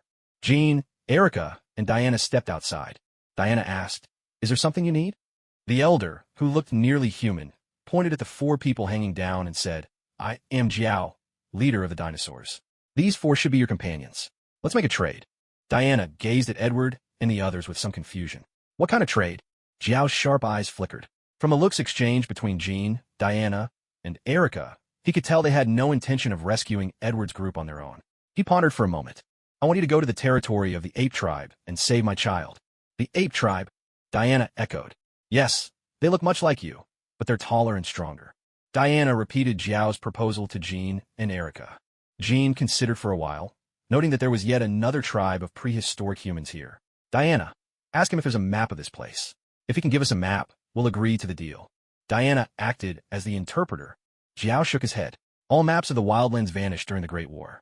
The 5 great tribes of the wildlands would never let us explore the entire land. But we can give you a map of our territory." So, this tribe wasn't made up of lizard people, but rather dinosaur folk. "How many tribes are there in the wildlands?" Jean pressed further. "There are no fewer than 10. The most powerful are the feathered ones, the apes, and the fish folk. The rest are like us. Our numbers never exceed 10,000. Each tribe, whether of water, land, or sky, used its unique strengths to claim the most formidable territories for itself." Learning that the ape tribe was among the mightiest surprised Jean. "Why is it the ape tribe that's become the most powerful?" "The apes started out as the weakest, but the territory they seized is exceptionally well defended. No one can breach it. It's also the most fertile ground for them to thrive." Jiao's words piqued Jin's curiosity. He looked at Diana. "Let's go see this primitive tribe for ourselves." Diana glanced back at Dr. Lunt. "What about them?" Jean addressed Jiao directly. "If you look after our friends, we'll do what we can to save your child, Lin." Upon hearing Diana's translation, Jiao pulled a triangular gold coin from his robe. One side was engraved with Poseidon, the other with a dinosaur motif. "Thank you. This is my token. When my child sees this coin, he will know to trust you. In the name of Poseidon, your companions will be safe with us." His sincerity was unmistakable. Dr. Von Lunt, having heard the exchange, stood at the cave entrance and called out, "You go ahead. Better us slowing you down than the other way around." Von Lunt knew as well that to leave this place, the first thing they needed was the flower of life, and the second was to find the way out. Although he wasn't sure if Jiao's words could truly guarantee their safety, having Jean and the others as a deterrent should keep things from getting out of hand. Diana nodded, taking the triangular gold coin from Jiao's hand. With a wave, Jiao had Edward and his companions placed on the platform and personally untied the vines binding them. Diana looked at the 4 and turned to Jiao, saying, "You need to keep an eye on these 4. They're not with me." Jiao nodded in agreement. "We'll have my clansmen escort you to the borders of the ape tribe's territory." Diana then cautioned Dr. Lent, "Doctor, be careful. Hide all your firearms. Don't let them find out you're carrying them." "I understand," he replied. Jiao led the 3 of them out of the temporary shelter. The dinosaur tribe was even able to tame dinosaurs as mounts. 5 Tyrannosaurus rexes, each with black stripes and sharp teeth wrapped in vines, stood waiting, each with a seat strapped to its back. Their forelimbs were small, but their hind legs were powerful and sturdy. Jiao assigned Tu and Ji as the leaders of the escort, and together they led the 3 away from the dinosaur tribe's lands. In Jiao's eyes, there was hope that these 3 could save his child. His personal wish was for his son Lin to inherit the leadership of the dinosaur tribe. Even the strongest warriors of the tribe could be sacrificed for this. The tyrannosaurs moved with impressive speed, weaving nimbly through the jungle. They crossed 5 mountain ranges, heading straight toward the heart of the wildlands. At last, Tu and Ji brought the group to a ceaselessly flowing river and stopped at its banks. Tu tossed a bundle from his back, pointing across the plain on the far side of the river. That's the ape tribe's territory over there. This is a set of animal skin clothes. You'll need them to blend in, since your own won't do. If anyone asks, just say you're from the land of chaos, and that Lin is being held in the mines. Diana asked, what kind of place is the land of chaos? Ji replied, the land of chaos is a place where all the tribes can enter. Beyond that, I don't know much. Tu and Ji didn't elaborate further. Mounting their dinosaurs, they rode back into the jungle. Diana watched their departing figures with some doubt and wariness. The name, Land of Chaos, alone sounded ominous, putting her on guard. Jean examined the animal skins, which barely covered the essentials, and asked, do we really have to wear these? If we want to blend in, it's best to at least try, Diana replied. The three, sharing a close bond, changed into their new disguise in silent agreement. Jean gave Diana and Erica a once-over. The animal skins gave them an unexpected charm. He stowed their original clothes in the dragon ring and forged weapons for the two of them. Diana took the lead, leaping across the river, with Jean and Erica close behind. Be careful, Diana, Jean called out. Jean discovered a trap hidden in the jungle. A thin wire so fine that anyone less observant might have triggered it without even noticing.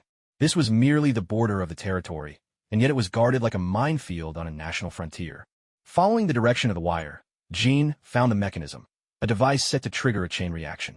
Not far off, arrowheads glinted with metallic sheen, and there were alarm devices as well. It was impossible not to admire the ingenuity of these so-called primitives. Jean drew an alchemical circle, and in an instant, all the traps and alarms crumbled to ash. The three of them made their way through the jungle, emerging suddenly into an open plain, stretching wide and flat, planted with all manner of crops and fruit trees. From within the orchard, they could hear voices speaking English. Jean, Diana, and Erica exchanged confused looks. Where could these people have learned English, and with such a refined London accent? The three slipped into the grove, where they saw 3 women picking ripe fruits, as large and round as pumpkins. The women hurled their knives in a single swift motion. Their vigilance was astonishing. Even from over 20 meters away, their blades struck the trunk of a fruit tree mere steps ahead of Jean. Jean had no time to react before one of the women raised a horn at her waist and sounded an alarm. There was no denying it. This tribe guarded their borders with remarkable discipline. Within moments, a squad of 15 surrounded Jean and his companions, all of similar height, their muscles pronounced, dressed only in animal hide trousers with sandals woven from grass. Who are you, and where do you come from? Jean, Diana, and Erica drew their swords, wary of any sudden moves. We come from a land of chaos.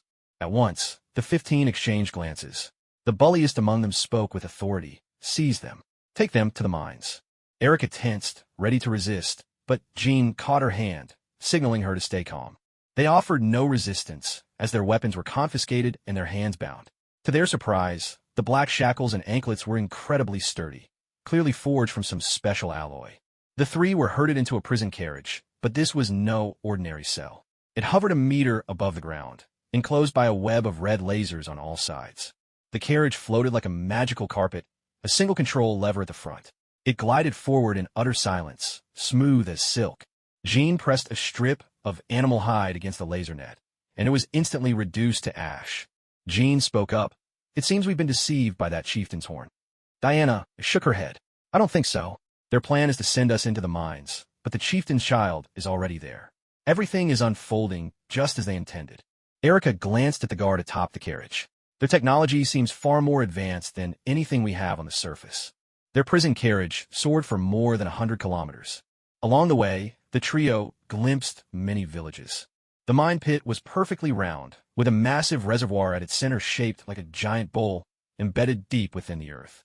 At the edge stood a ring of towering city walls, bristling with enormous ballistae and artillery emplacements. Curiously, the middle of the prison wagon was hollowed out. The three of them were dropped straight down from high above, landing right in the center, on the surface of a pitch-black lake. They splashed into the water. Clambering up onto the shore, they looked around and saw clusters of humanoid figures gathering in small groups not far away. Every one of them was shackled hand and foot. Some were winged folk with their wings cruelly broken. Some were fish people with gills flaring on their cheeks. Others were ape men covered head to toe in hair. There were dinosaur-like beings, snake people with glistening scales, and even ordinary humans. There seemed to be 15 different kinds of humanoids, all of them gaunt and emaciated. A burly, blond man, conspicuously unchained, strode over to the three newcomers. His eyes roved hungrily over Diana and Erica, lingering on their delicate features, and he could not help but click his tongue in anticipation. "Would you like to become my slaves?" he asked. He repeated the question, first in Atlantean, then in English. All three raised their eyebrows, as if they couldn't believe what they'd just heard. Cale didn't spare Jean so much as a glance. His attention was fixed on Diana and Erica. "I won't repeat myself," he said coldly. "If you become my slaves, you won't have to work. You'll have food and fine wine. Nothing will be lacking." Jean finally caught his meaning and broke into a smile. "Make us slaves? You've got quite the imagination. I'll send you straight to hell." Quietly, an alchemical array began to form. "Diana, Erica, stay exactly where you are, understood?" Jean instructed. Cale glared at Jean. "What do you mean by that?"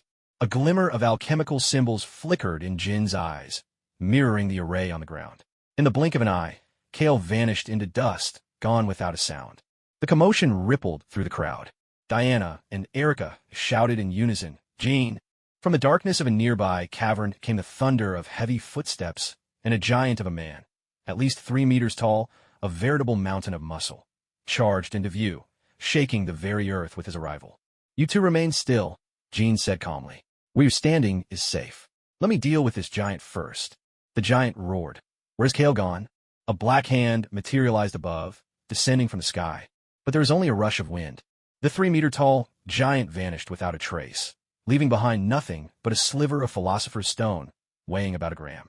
Jean quickly fashioned the shackles on his wrists and ankles into a long sword and shield, and freed Diana and Erica from their restraints as well. None of the other humanoids dared look Jean in the eye as he strode into the shadows of the cave. The way he made people simply disappear filled them with dread. Each race gathered with its own kind in the darkness of separate caves. The numbers of each group varied. Diana looked around and said, "Jean, aren't we being just a bit too reckless?" "There are benefits to being brazen." Jean strode straight up to the dinosaur people, who resembled a tribe of ancient beasts. As he drew closer, he saw that, within the pitch-black cave, there were more than 50 dinosaur people, each holding a triangular gold coin in their hands. "Who here is Lin, the child of Jiao?" The group of dinosaur people parted naturally, and a one-eyed dinosaur person stood up, speaking in halting language. "What business do you have with me?"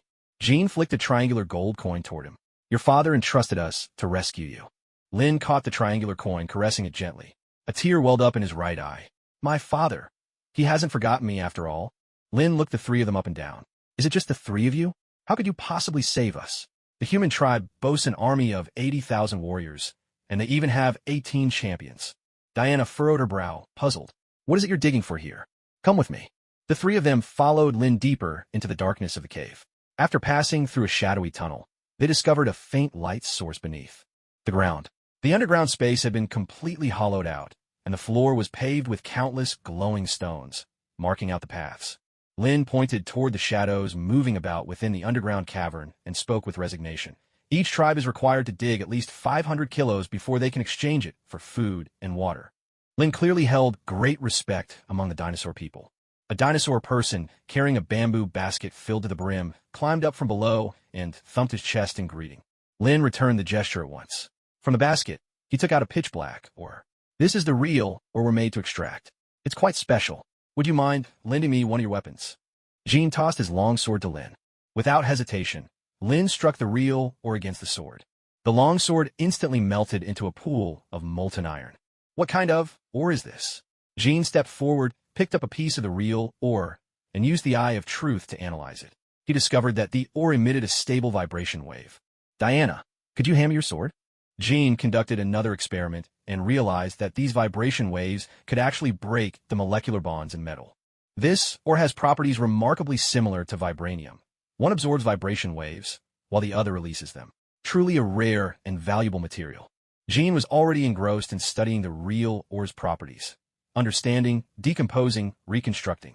Diana paid no attention to Jin's fascination. Instead, she turned to Lin. "By the way, Lin, do you know what the Land of Chaos is?" "The Land of Chaos?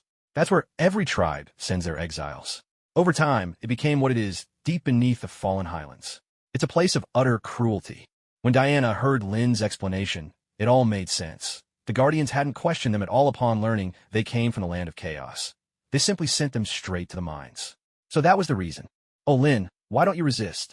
Lin clenched his fists so tightly that his hands trembled. Resistance is nearly impossible. There are lasers hovering above the mines, and we're constantly starving. They keep a tight grip on the food.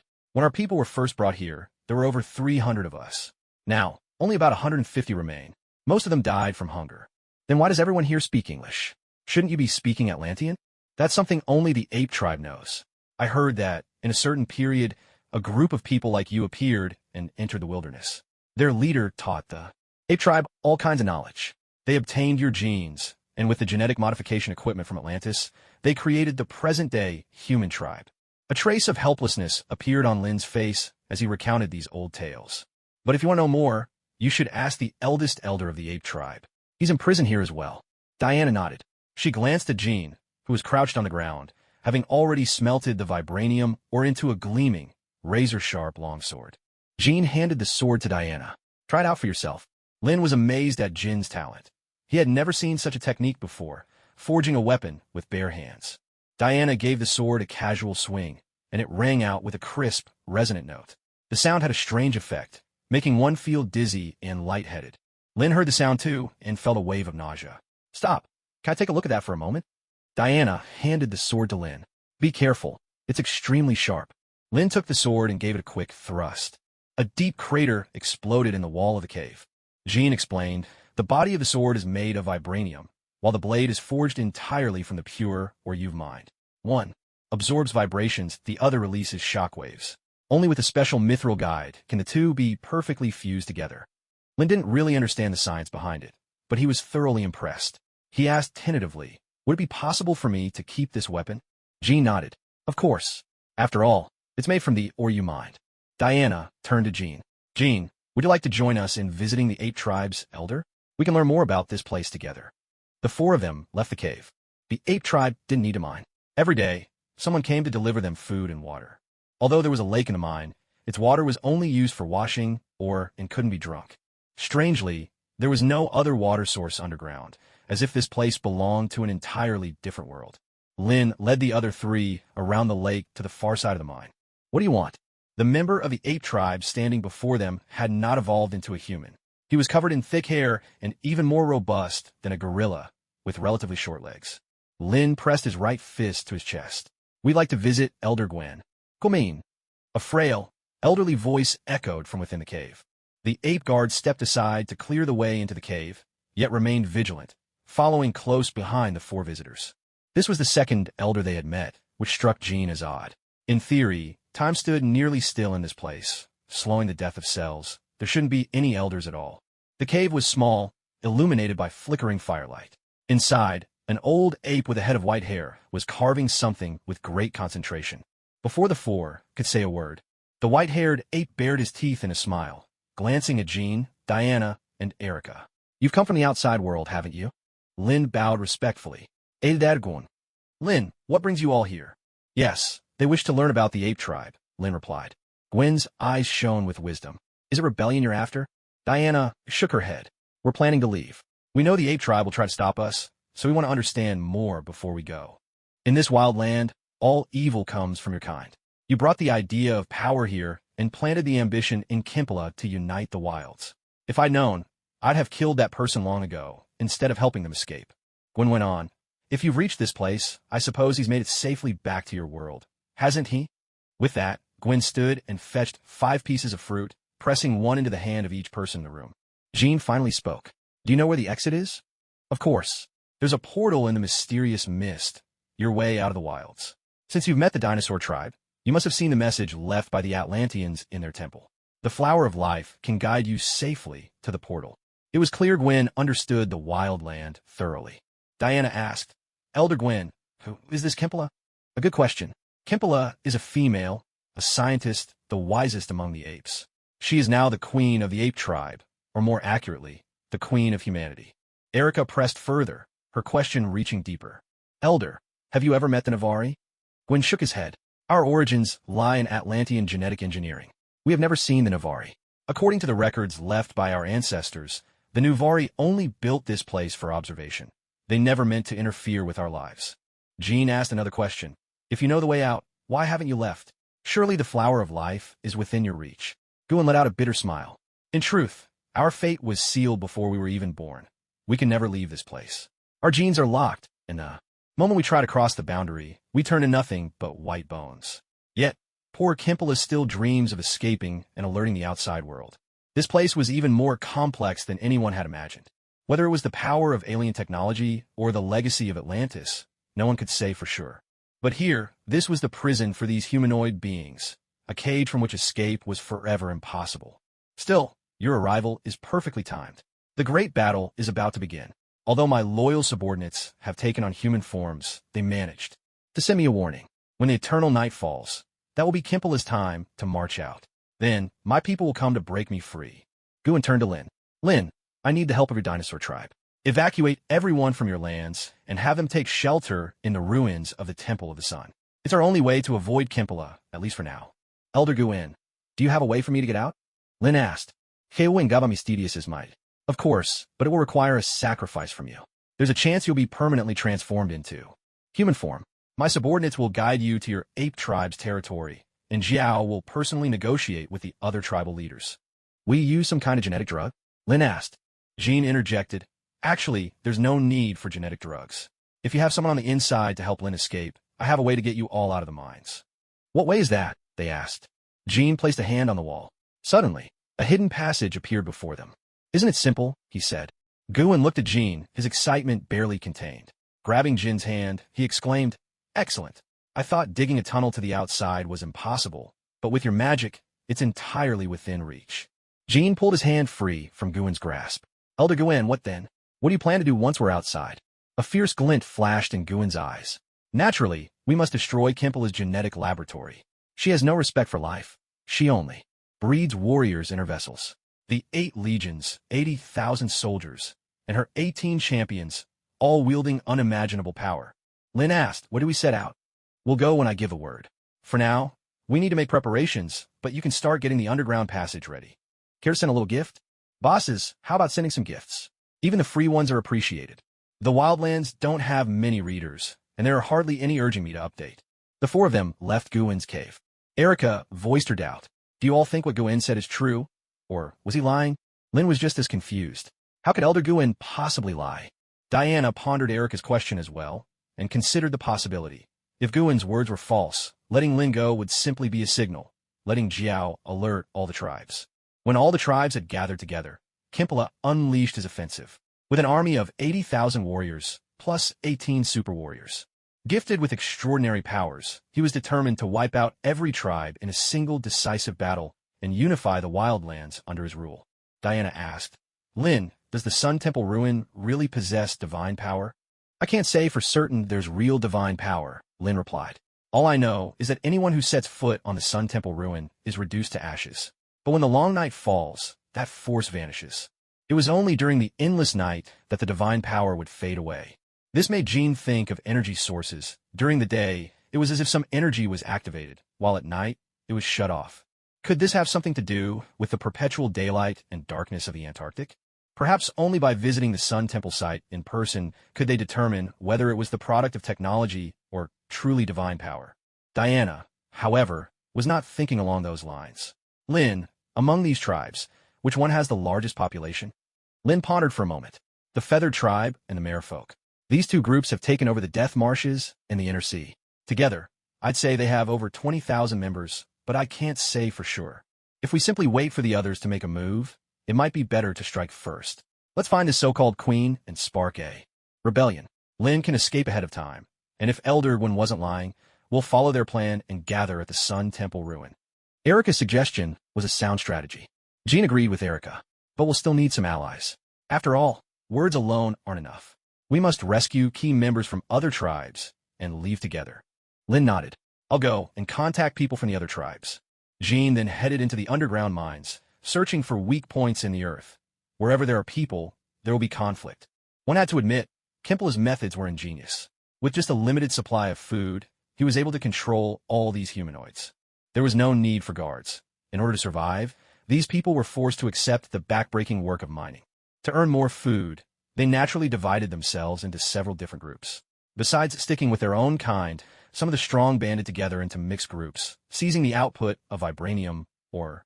Because of the unique properties of vibranium ore, metal tools couldn't be used. Only tools made from vibranium itself could dig through the rock. And great care was needed, since both the ore and the tools were made of vibranium. Even a slight collision could trigger a shockwave. From time to time, a deep, muffled boom would echo through the underground. All these humanoids shared a common trait. Their skin was tough and their bodies sturdy. Though emaciated, they still possessed tremendous strength. Only the merfolk were different. Their true abilities manifested only in water, leaving them the weakest in the mines. Jean surveyed the entire underground mine and noticed several anomalies. Under the scrutiny of truth, he realized that the metal content in the soil of this cavern could not possibly be native to Earth. The most likely explanation was that it came from beyond the stars, either brought by the Nawari people or from a meteorite that had fallen from the sky. Jean called upon the art of alchemy, and massive stone steps rose up one after another, reaching all the way to the highest point of the mine.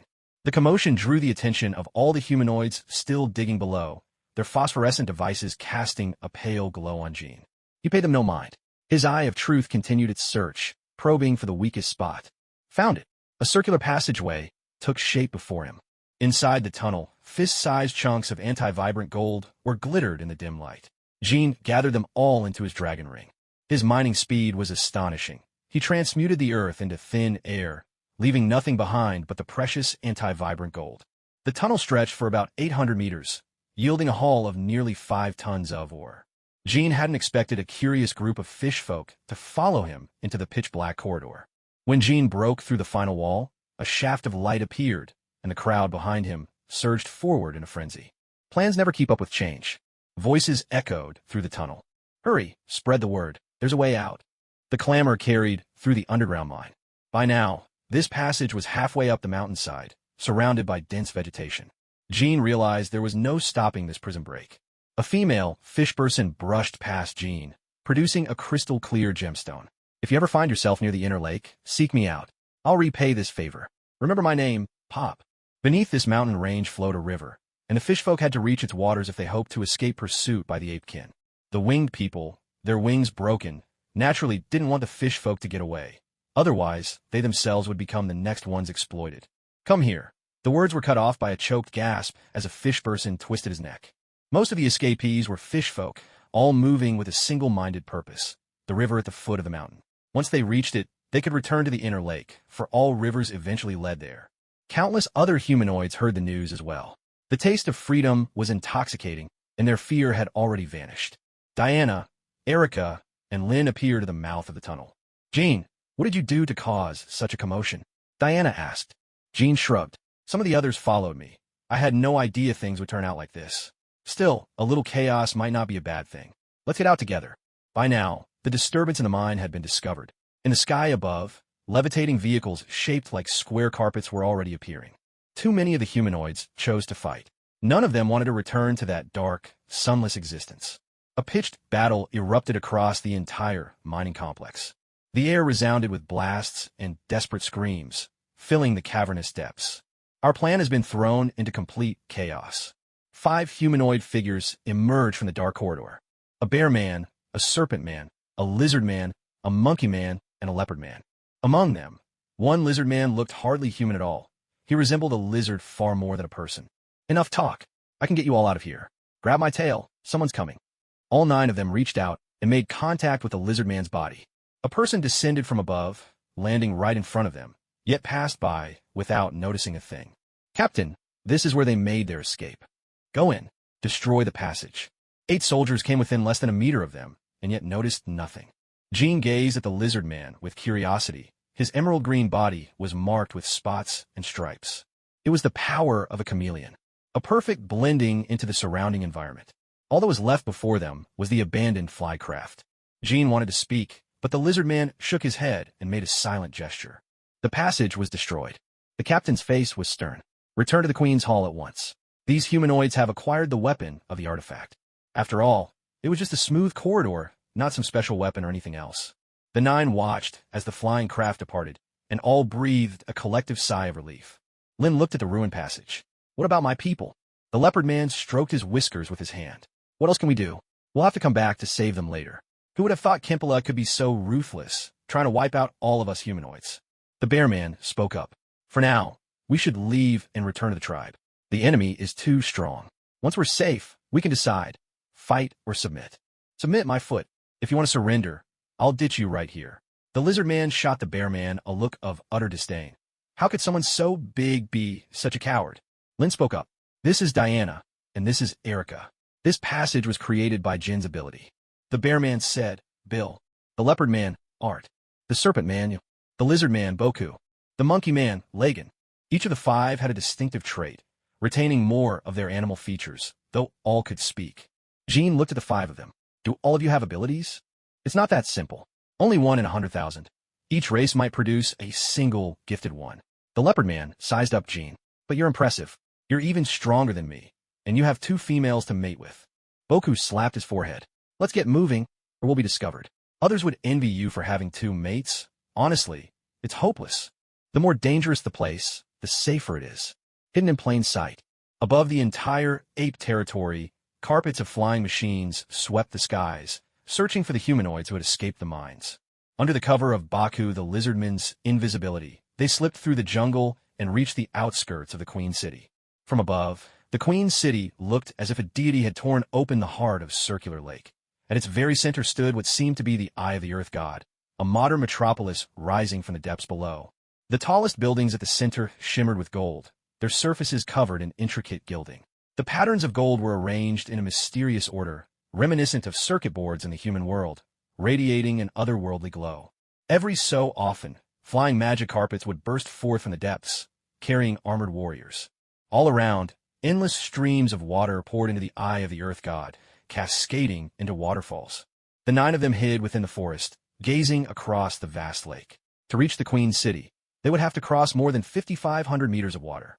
On the lake, patrol squads kept watch, 5 magic carpet craft in total, each carrying 8 warriors. Serpent Man, you spoke up. There's no other way into the Queen City. We have to seize one of those flying craft. The lake is home to ancient man-eating fish. If we try to swim across, it's nothing but a fool's dream. Bearman Bill whispered, Quiet. Someone's coming. You pointed up into the trees, and the 9 of them leapt onto the sturdy branches overhead. The Queen City was heavily guarded. Sentries patrolled the shore as well. A squad of 5 warriors marched by, dragging a dogman behind them. The dogman had lost all trace of humanity, reduced to nothing but primal instinct, tamed into a savage hunting hound. Art the leopard head watched the dogman with a furrowed brow, anger blazing in his eyes. He seemed to see his own enslavement reflected there. His claws slid out, ready. There was only a blur, and the 5 warriors' throats were torn open. The scent of blood awakened the dogman's instincts. Fangs bared, it sprang, aiming to tear out Art's throat. Art showed no mercy. Rest in peace, brother. Jean leapt down as well, using alchemical arrays to dissolve the 6 corpses. Fresh grass sprang up from the ground where they had lain. But in just a moment, the smell of blood spread through the air. 3 more squads appeared, each with their own hunting hounds. Enemies. 15 warriors and 3 hounds were subdued in an instant. No matter how much genetic modification they'd undergone, humans simply couldn't match the explosive power of these beast folk. It was as if the modifications had only weakened them in comparison. Diana spared 1 survivor. Please don't kill me. Don't kill me. But as the man looked up, his gaze fell on Lin. His eyes filled with tears as he recognized a spark of life. Lin. Lin was puzzled. He didn't know anyone from the ape folk. How could this man know his name? Lin, it's me, your brother Bao. Bao trembled with excitement as he unclasped his armor, revealing a claw-shaped mark on his back. Lin was stunned. That paw print was the scar left by Bao when he rescued him from the saber-toothed tiger. He rushed forward, grabbing Bao's hands tightly, his face filled with emotion as he looked him up and down. Bao, how did you end up like this? The man before him no longer bore any trace of his dinosaur heritage. He had become completely human, with regular, handsome features. This isn't the place to talk. Jean glanced around, then quickly transmuted a secret chamber in the ground. Everyone went below, sealing the entrance with a covering of camouflaging thorn grass. Bao, feeling deeply aggrieved, threw his arms around Lin in a desperate embrace. I thought I'd never see you again, Lin. How did you end up like this?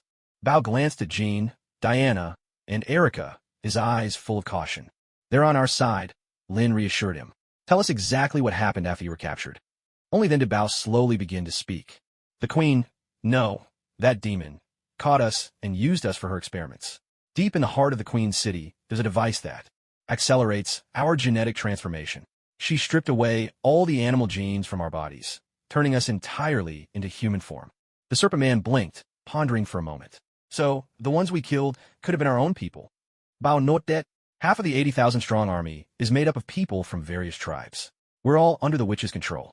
If we want to survive, we have to take our injections.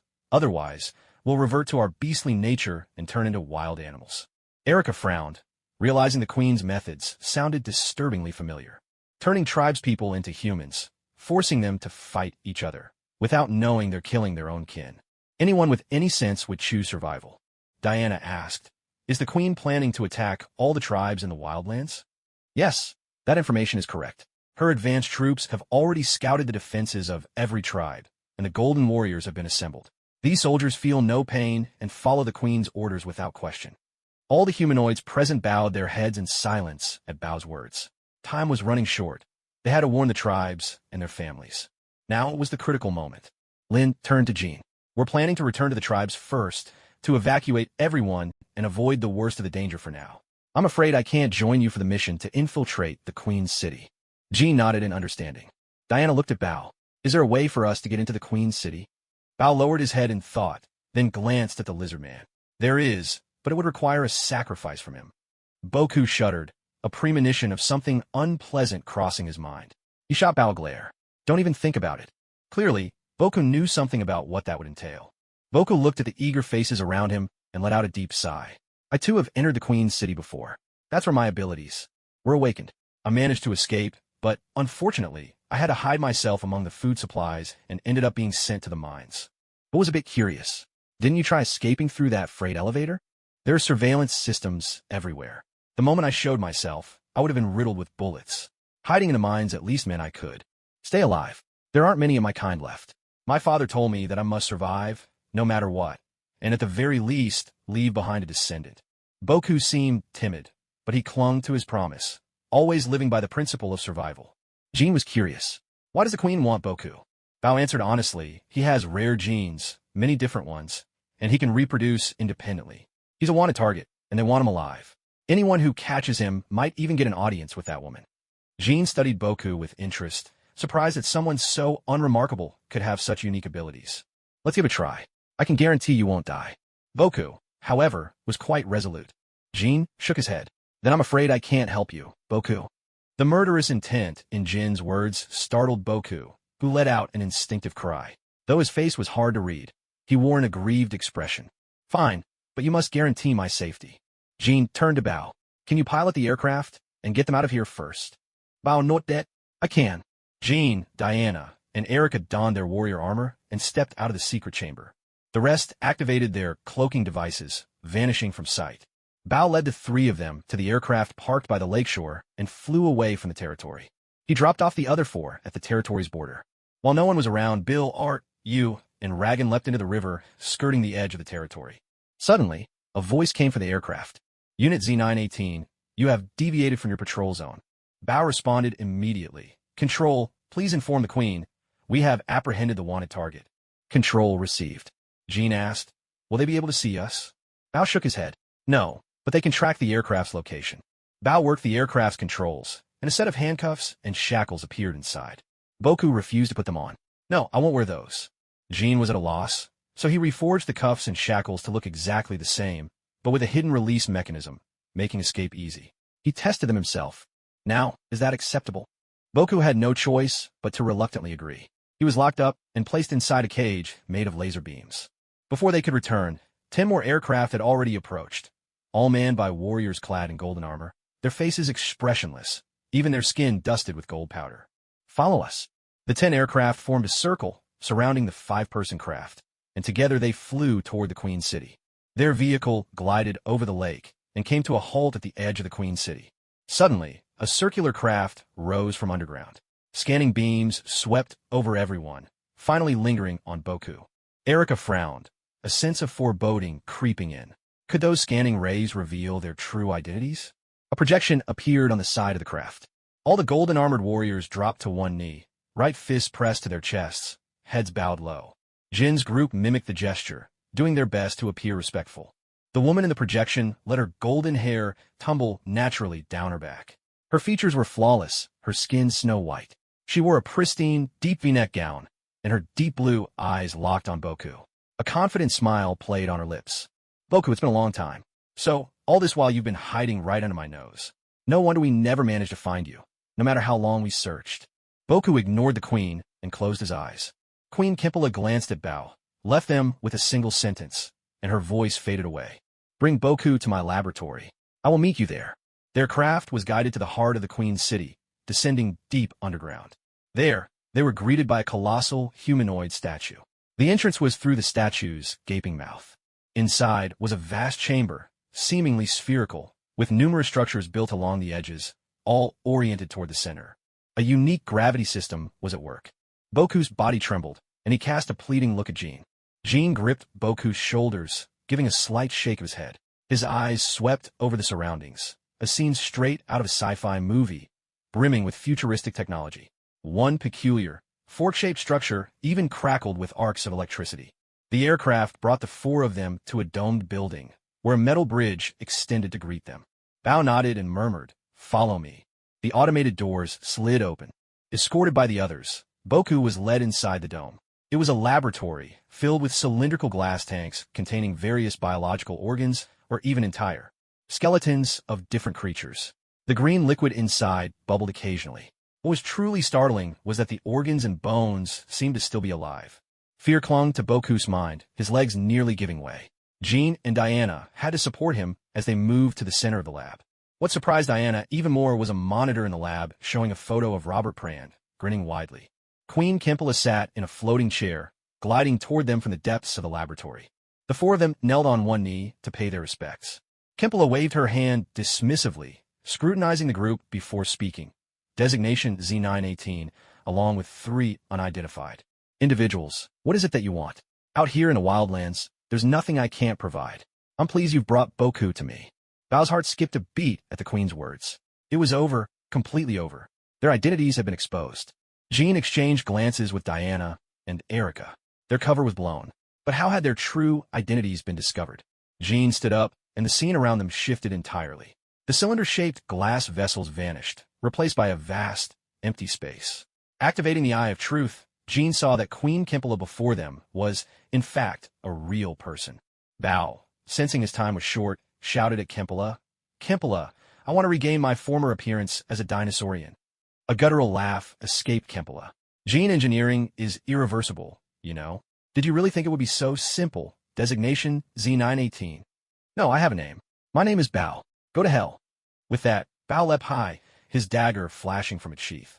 Kimpala merely lifted her hand slightly, and Bao was instantly forced down to the ground. Gravity? Jean murmured. Kimpala regarded Jean with curious surprise. Oh, so the 3 of you are not wildland natives after all? You even know about gravity. Tell me, what year is it outside? Erica replied. And how does the time outside matter to you? Kimpala closed her eyes, a look of remembrance crossing her face, only to turn savage in the next instant. I don't tolerate unanswered questions. Since you're outsiders, I'll grant you one last chance. Tell me, what is the current year in your world? Diana instantly thought of the photograph of Robert Prand from earlier. The person before them must be connected to Robert in some way. You must know Robert Prand, don't you? That's not an answer.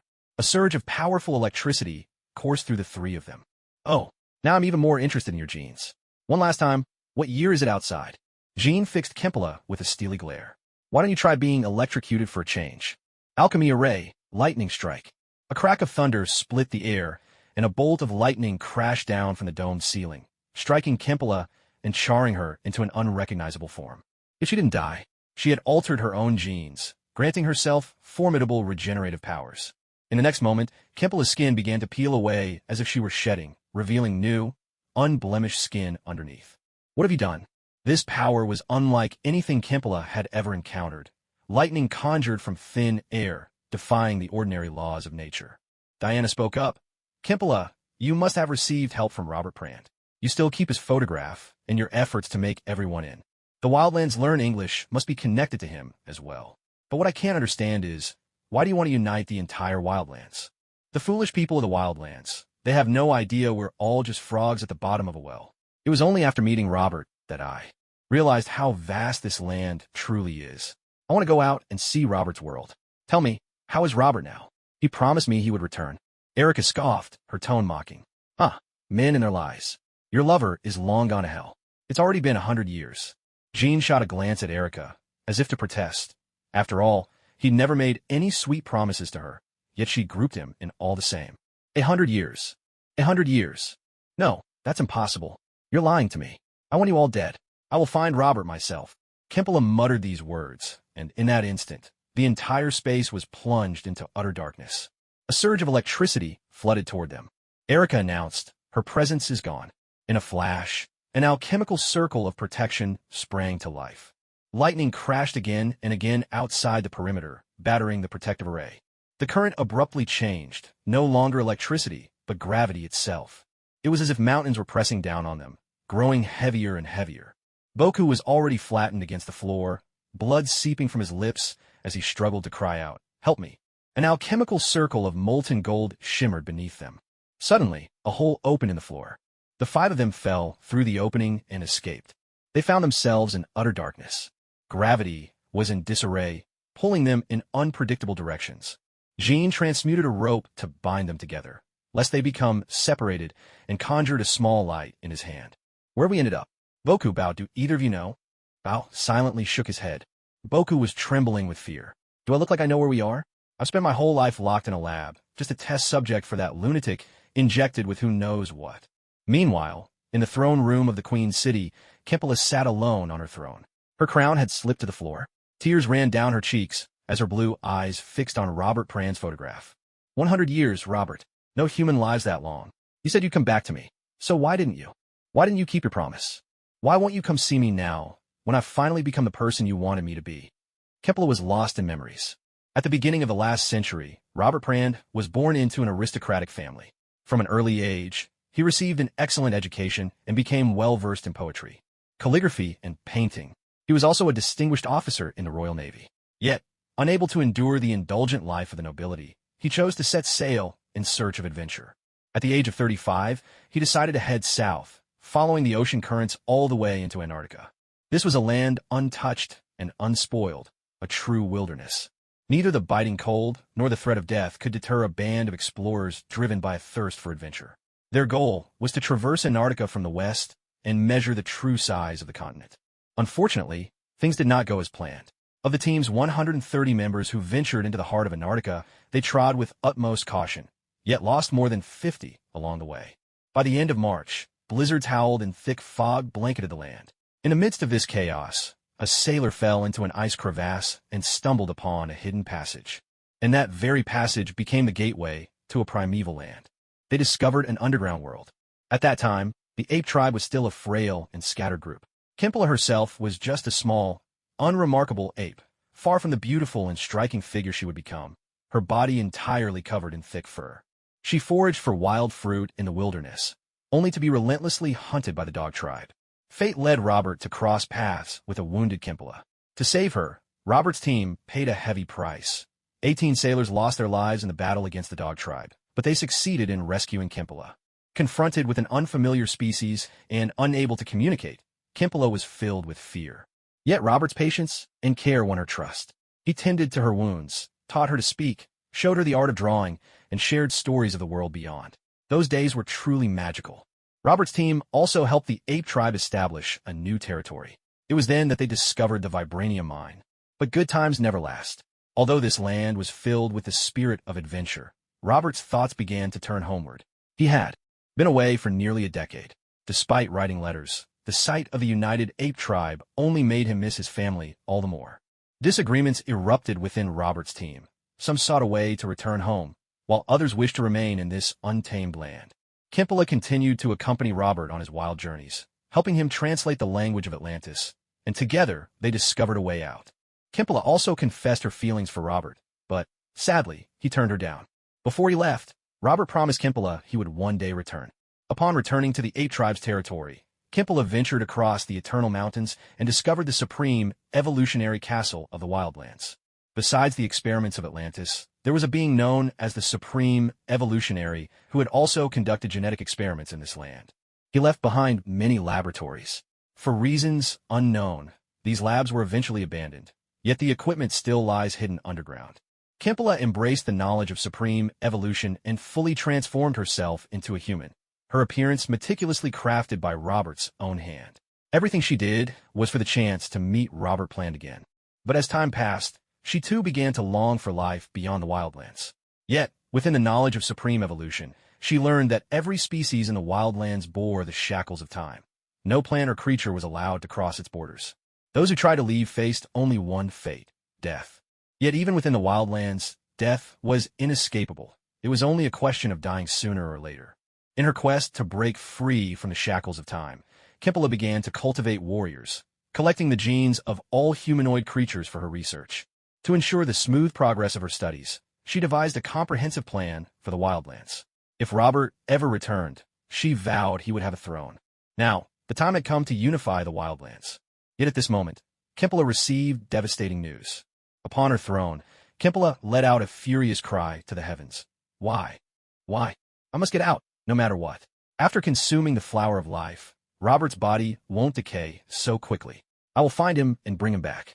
Consumed by obsession, Kimpala composed herself, straightened her appearance, picked up the crown from the ground, and issued her order.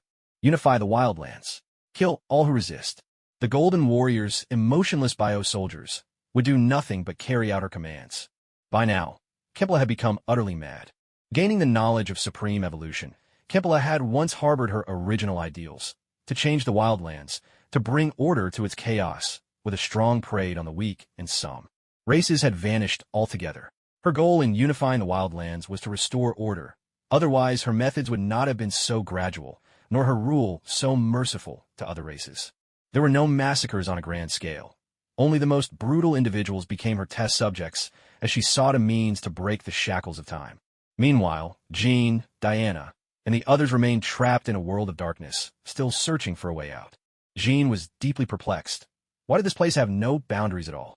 Not even the Eye of Truth could decipher anything, for there was no discernible target in sight, only an endless, starless void. Diana, too, was powerless, her divine strength useless with nothing to act upon. At this moment, only two among them could stabilize their bodies amidst the chaos of swirling gravity.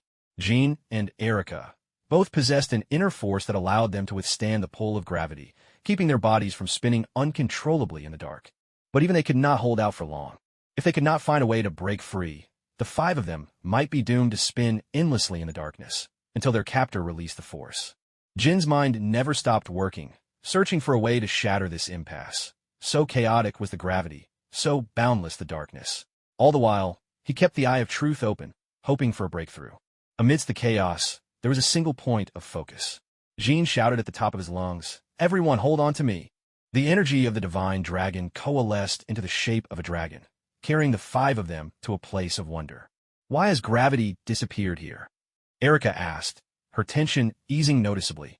The five of them, like astronauts in outer space, floated hand in hand, their bodies drifting in the darkness. Jean explained, "This is a gravitational blind spot. Whoever set up this system must be extremely skilled. They've likely been to outer space. It's possible this is some kind of prison created by an alien civilization." He also speculated that this blind spot might be the very center of the entire space. Since their opponent had used a gravitational system, Jean wondered, what if they introduced an even stronger force into this space? He took out the Philosopher's Stone and transmuted a protective array. "Stay inside the protective array," he instructed. Diana asked, "Jean, what are you planning to do?" "I'm going to see if I can break through this prison of gravity." Jean hurled the Philosopher's Stone, now the size of a fist, into the darkness. An alchemical array, spherical in shape, appeared. This was the first time he had ever condensed such an array. The Philosopher's Stone shrank to a tiny orb of light, shining brilliantly as it spun at incredible speed. The gravitational force was so intense that even the protective array nearly collapsed. Jin's sharp hearing picked up the sound of metal being torn apart, coming from some hidden corner in the darkness. He was momentarily distracted, struggling to keep the protective array from being drawn in by the tremendous gravity, while also maintaining the spherical alchemical array. The energy of the divine dragon flowed into the orb of light. Without nourishment, the orb could not sustain its gravitational pull. The gravitational force reached the critical threshold of the pitch-black space. The darkness around them was torn open, sparks flying in all directions. Suddenly, The 5 of them plummeted from the air. They landed inside a vast, spherical chamber. Boku hit the ground with a painful yelp. "Hey, don't land on me." It was a pitiful sight. He'd been used as a cushion for everyone else. Lightning flickered throughout the spherical chamber, occasionally erupting in bursts of explosions. Jean walked to the edge and examined the pitch-black substance. It resembled sheets of iron, incredibly tough, and when he knocked on it, it made no sound at all. Bo's expression turned frantic. "This is bad. Kemple has launched a war and issued a massacre order." Diana asked, "How do you know that?" Bo pointed to the wristband he wore, which displayed messages. When the spherical device was destroyed, it had received a signal. "Will you come with me to the dinosaur tribe's village?" Bo looked at the 3 of them with hopeful eyes. Erica said, "If you want to capture the bandits, you have to take down the leader first. We should go after Kemple." Diana nodded her agreement. But Bo hadn't received much education and didn't quite understand. Besides, his concern for his people made him resolute and decisive. "I must return to my tribe." As he was leaving, Bo tossed over a device. "This is the controller for the flying machine." The 3 of them did not stop him. Jean gathered up these extraordinary materials and stored them in the dragon ring. He then grabbed Boku, who was trying to slip away. "Boku, you can't leave. Without you, we wouldn't even be able to get close to Kemple, and we're not familiar with this place at all. Boss, please have mercy on me. If we keep going like this, I really might die." A thick layer of mucus was already oozing from Boku's body, seemingly working to heal his injuries. Catching sight of Jin's fierce glare, Boku finally gave in. It turns out that when pushed, Boku had far more potential than anyone realized. Robert Plant, in the comics, was the one who discovered anti-vibrationium, and he was not hunted down.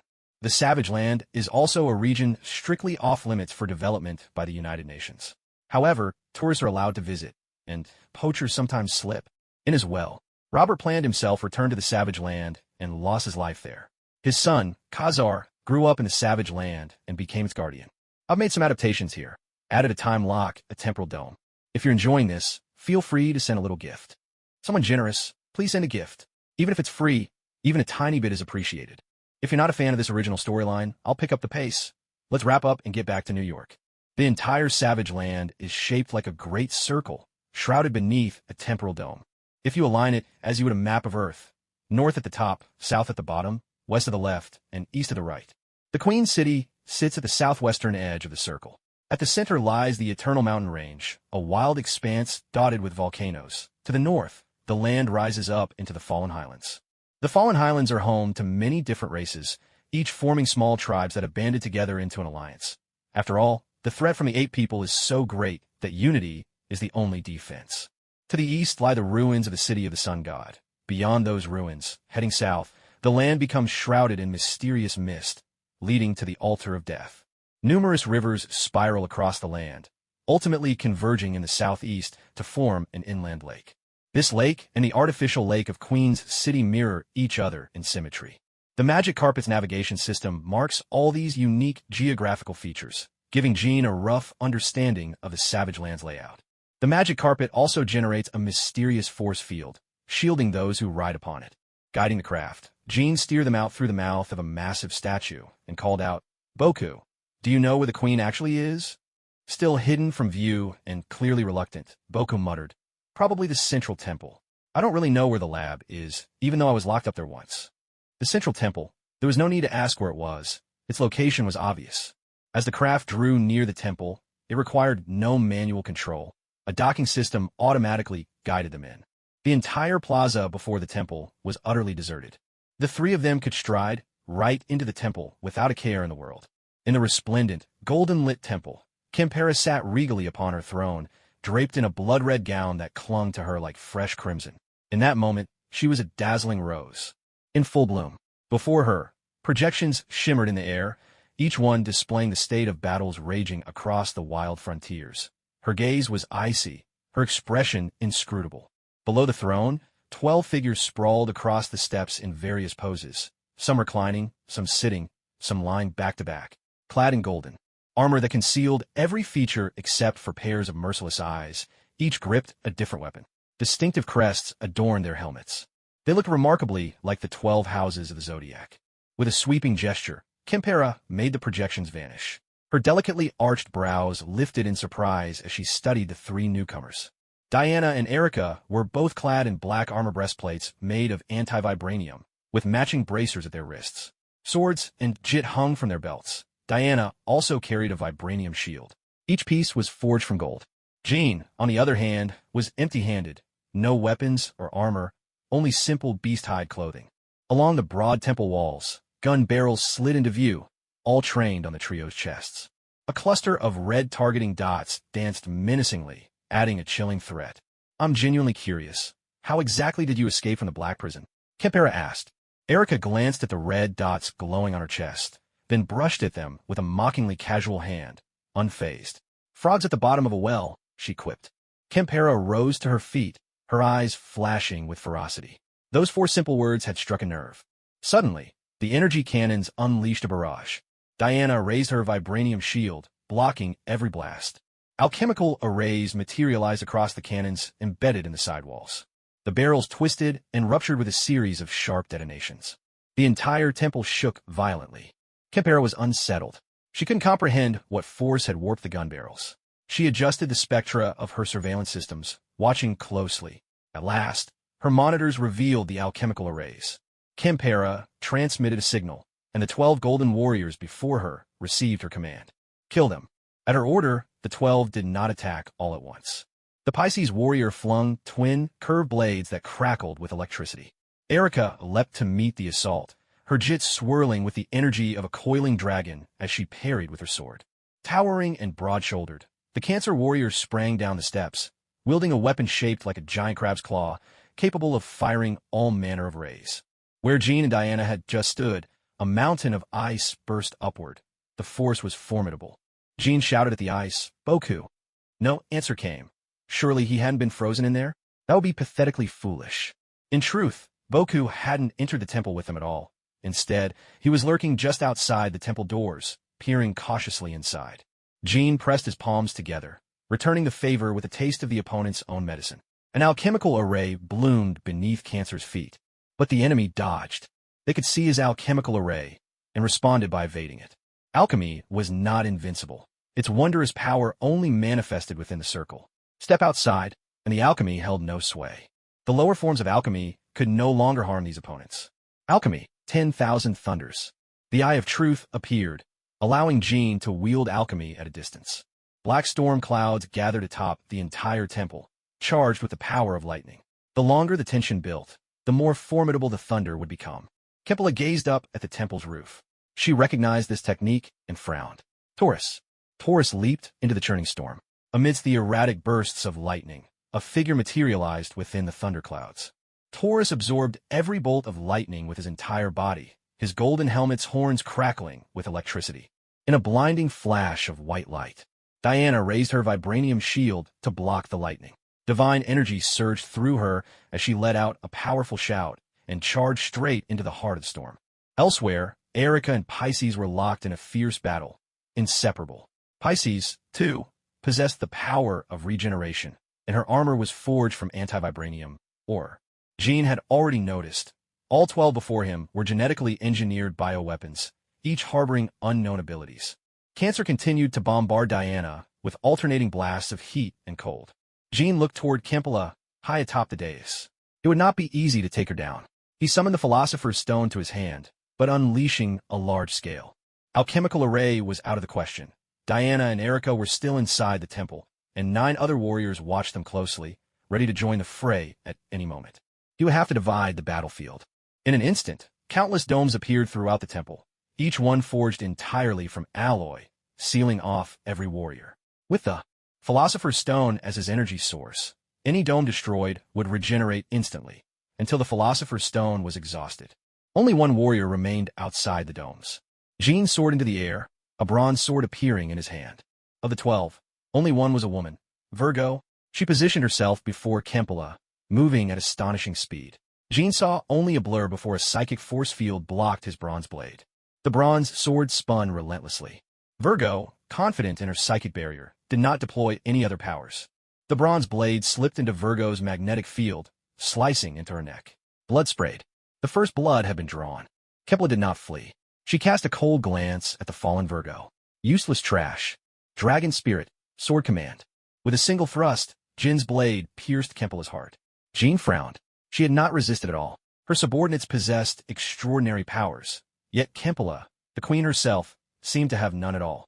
She sat upon the throne, without a single cry, her blood-red robe undisturbed, gazing forward with the dignity of a true queen. At that moment, another projection appeared on the throne. Jean hadn't expected that the person before him wasn't the real Kimpala, but rather a synthetic double. A spherical drone floated into the temple, projecting Kimpala's image. She stood not far from Jean. If my guess is right, you've mastered the power of magic. This is my first time seeing it with my own eyes. Even the Supreme Evolutionaries databanks have only scattered notes about such power. Without number 2 support, Jean couldn't lock on a Kimpala's signal, nor could he pinpoint her exact location. The bronze sword swept across the throne. The drone split in two, its pieces clattering to the floor. Inside the ape elder's cavern, Goon's face was filled with disbelief as he stared at the 4 people before him. Why did they launch the attack ahead of schedule? Did Kimpala receive some kind of information?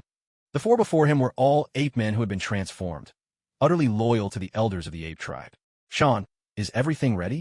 Sean nodded. Of the Queen's 18 war generals, 12 remain guarding the temple. The rest of the cyborg warriors have already left the Queen's city. We've replaced all the sentries on the mines with our own men. Goon stroked his beard. Begin the counterattack. It's time to drive Kimpala off that throne for good. Across the wilds, smoke and flames rose in every direction. The earth trembled as countless dinosaurs stampeded, fleeing the blazing infernos. Among the herds, various humanoid figures mingled with the dinosaurs, all desperate to escape the ape hunters. Edward Bourne, Dr. Lint, Tom, and Jerry rode atop a charging Tyrannosaurus, a wondrous and terrible experience all at once. Behind them, a barrage of energy blasts tore through the air. Edward had lost all his men. Spotting a drone, Edward cursed, "FK, how does a place this primitive have such advanced technology?" Bourne, with remarkable balance, stood atop the rampaging Tyrannosaur, somehow managing to keep shooting. Unfortunately, the enemy drones were shielded by force fields. The only chance to hit them was in the brief instant when the enemy fired and the shield dropped, a nearly impossible shot. Tom and Jerry gripped their rifles, firing wildly in panic. Every so often, a dinosaur behind them would be struck down. Dr. Lin asked, "Edward, why did you leave the tribe with the dinosaur people? Are you kidding? Staying behind would have been suicide. Who are these people anyway? Damn it all." Edward fumed inwardly, cursed that Pran family. Why didn't they keep better records? Damn bastards. This place feels even more dangerous than the world outside. Of course, outside, Edward holds both power and wealth and commands his own forces. As long as he doesn't court disaster, no one would dare provoke him. Diana stood alone against the 2 opponents from the Cancer and Taurus palaces. Within a domed chamber less than 10 meters wide and less than half a meter high, both Cancer and Taurus were ill-suited for close combat, relying entirely on long-range energy attacks. This setting severely limited their abilities. Diana used her vibranium shield to reflect Cancer's alternating hot and cold beams, causing Taurus considerable trouble, even knocking the helmet off his head. She was still unfamiliar with this equipment. It wasn't as handy as her own gear. Taurus silently endured it all. Every blast of heat or cold reflected back onto him. If he could speak, he'd certainly be cursing up a storm. No sooner had Taurus absorbed a heat ray than he was frozen in place, completely immobilized.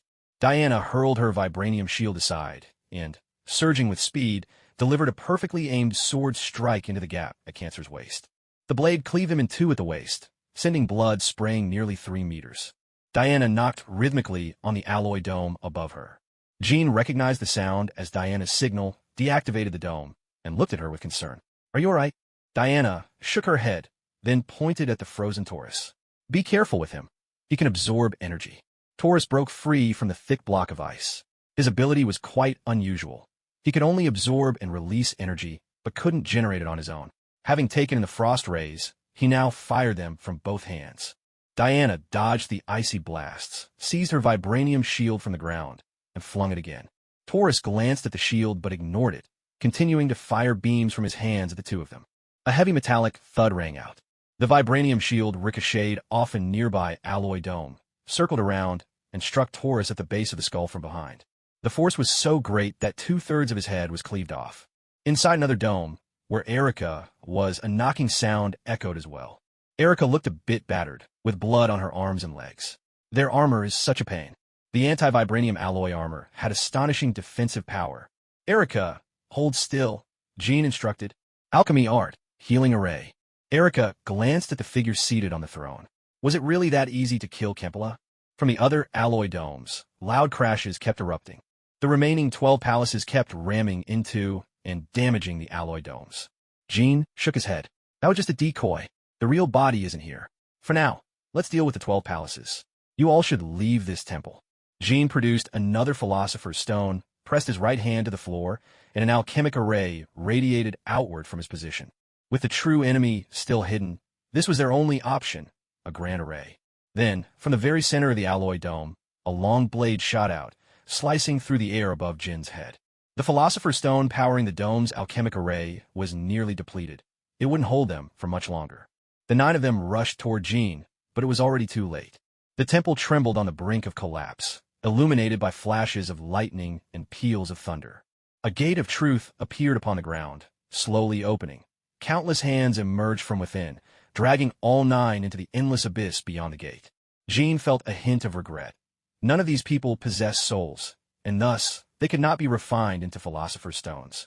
Just then, a multitude of flying machines appeared in the sky. Erica shouted loudly, "Jean, come out here and look."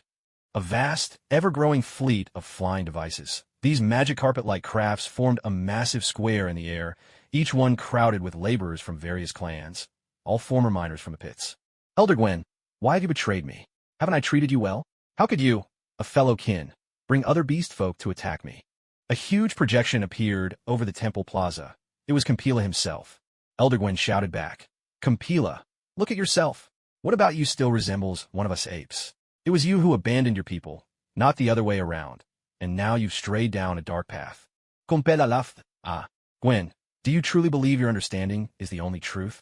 How long has the wildlands existed in chaos? I only wish to build a new order to bring prosperity to our world and lead us beyond this tiny domain. God has plans for us. We do not need your interference, Kempela. You have blasphemed against the sacred duty entrusted to us. Fools! If I cannot change your minds, then I shall use my power to remake the wildlands. Time will prove I am right." The Queen's city began to quake and shudder. The lake was dammed, its waters halted. An endless clamor of machinery filled the air. Soon, the entire temple plaza started to collapse. Standing atop the amassed flying craft, Elder Gwen watched as the Queen's city began to fracture from its very foundations. In the darkness, a colossal shadow struggled to break through the earth, a thing the Elder had never seen before. Gwen shouted to Jean and his companions, "Quick, get on board. The whole Queen's city is about to collapse." The 3 of them leapt onto a flying craft. Boku, only now releasing his invisibility, was in a panic and called out to Jean, "Hurry, save me." Jean flung his bronze sword. "Grab the hilt." The bronze sword flew with astonishing speed. But Boku was not without his own unique skills. Like a lizard snatching its prey, his tongue snapped out and latched onto the blade, and air rushed into Boku's mouth with every instant. Oh no! A giant's hand burst forth from the eye of the earth. Terror seized Boku's whole being. He was nearly caught by the monstrous hand. "Damn, is that Iron Man?" "No, it's a mech, an enormous one. They didn't just develop genetics, they've got mechs too."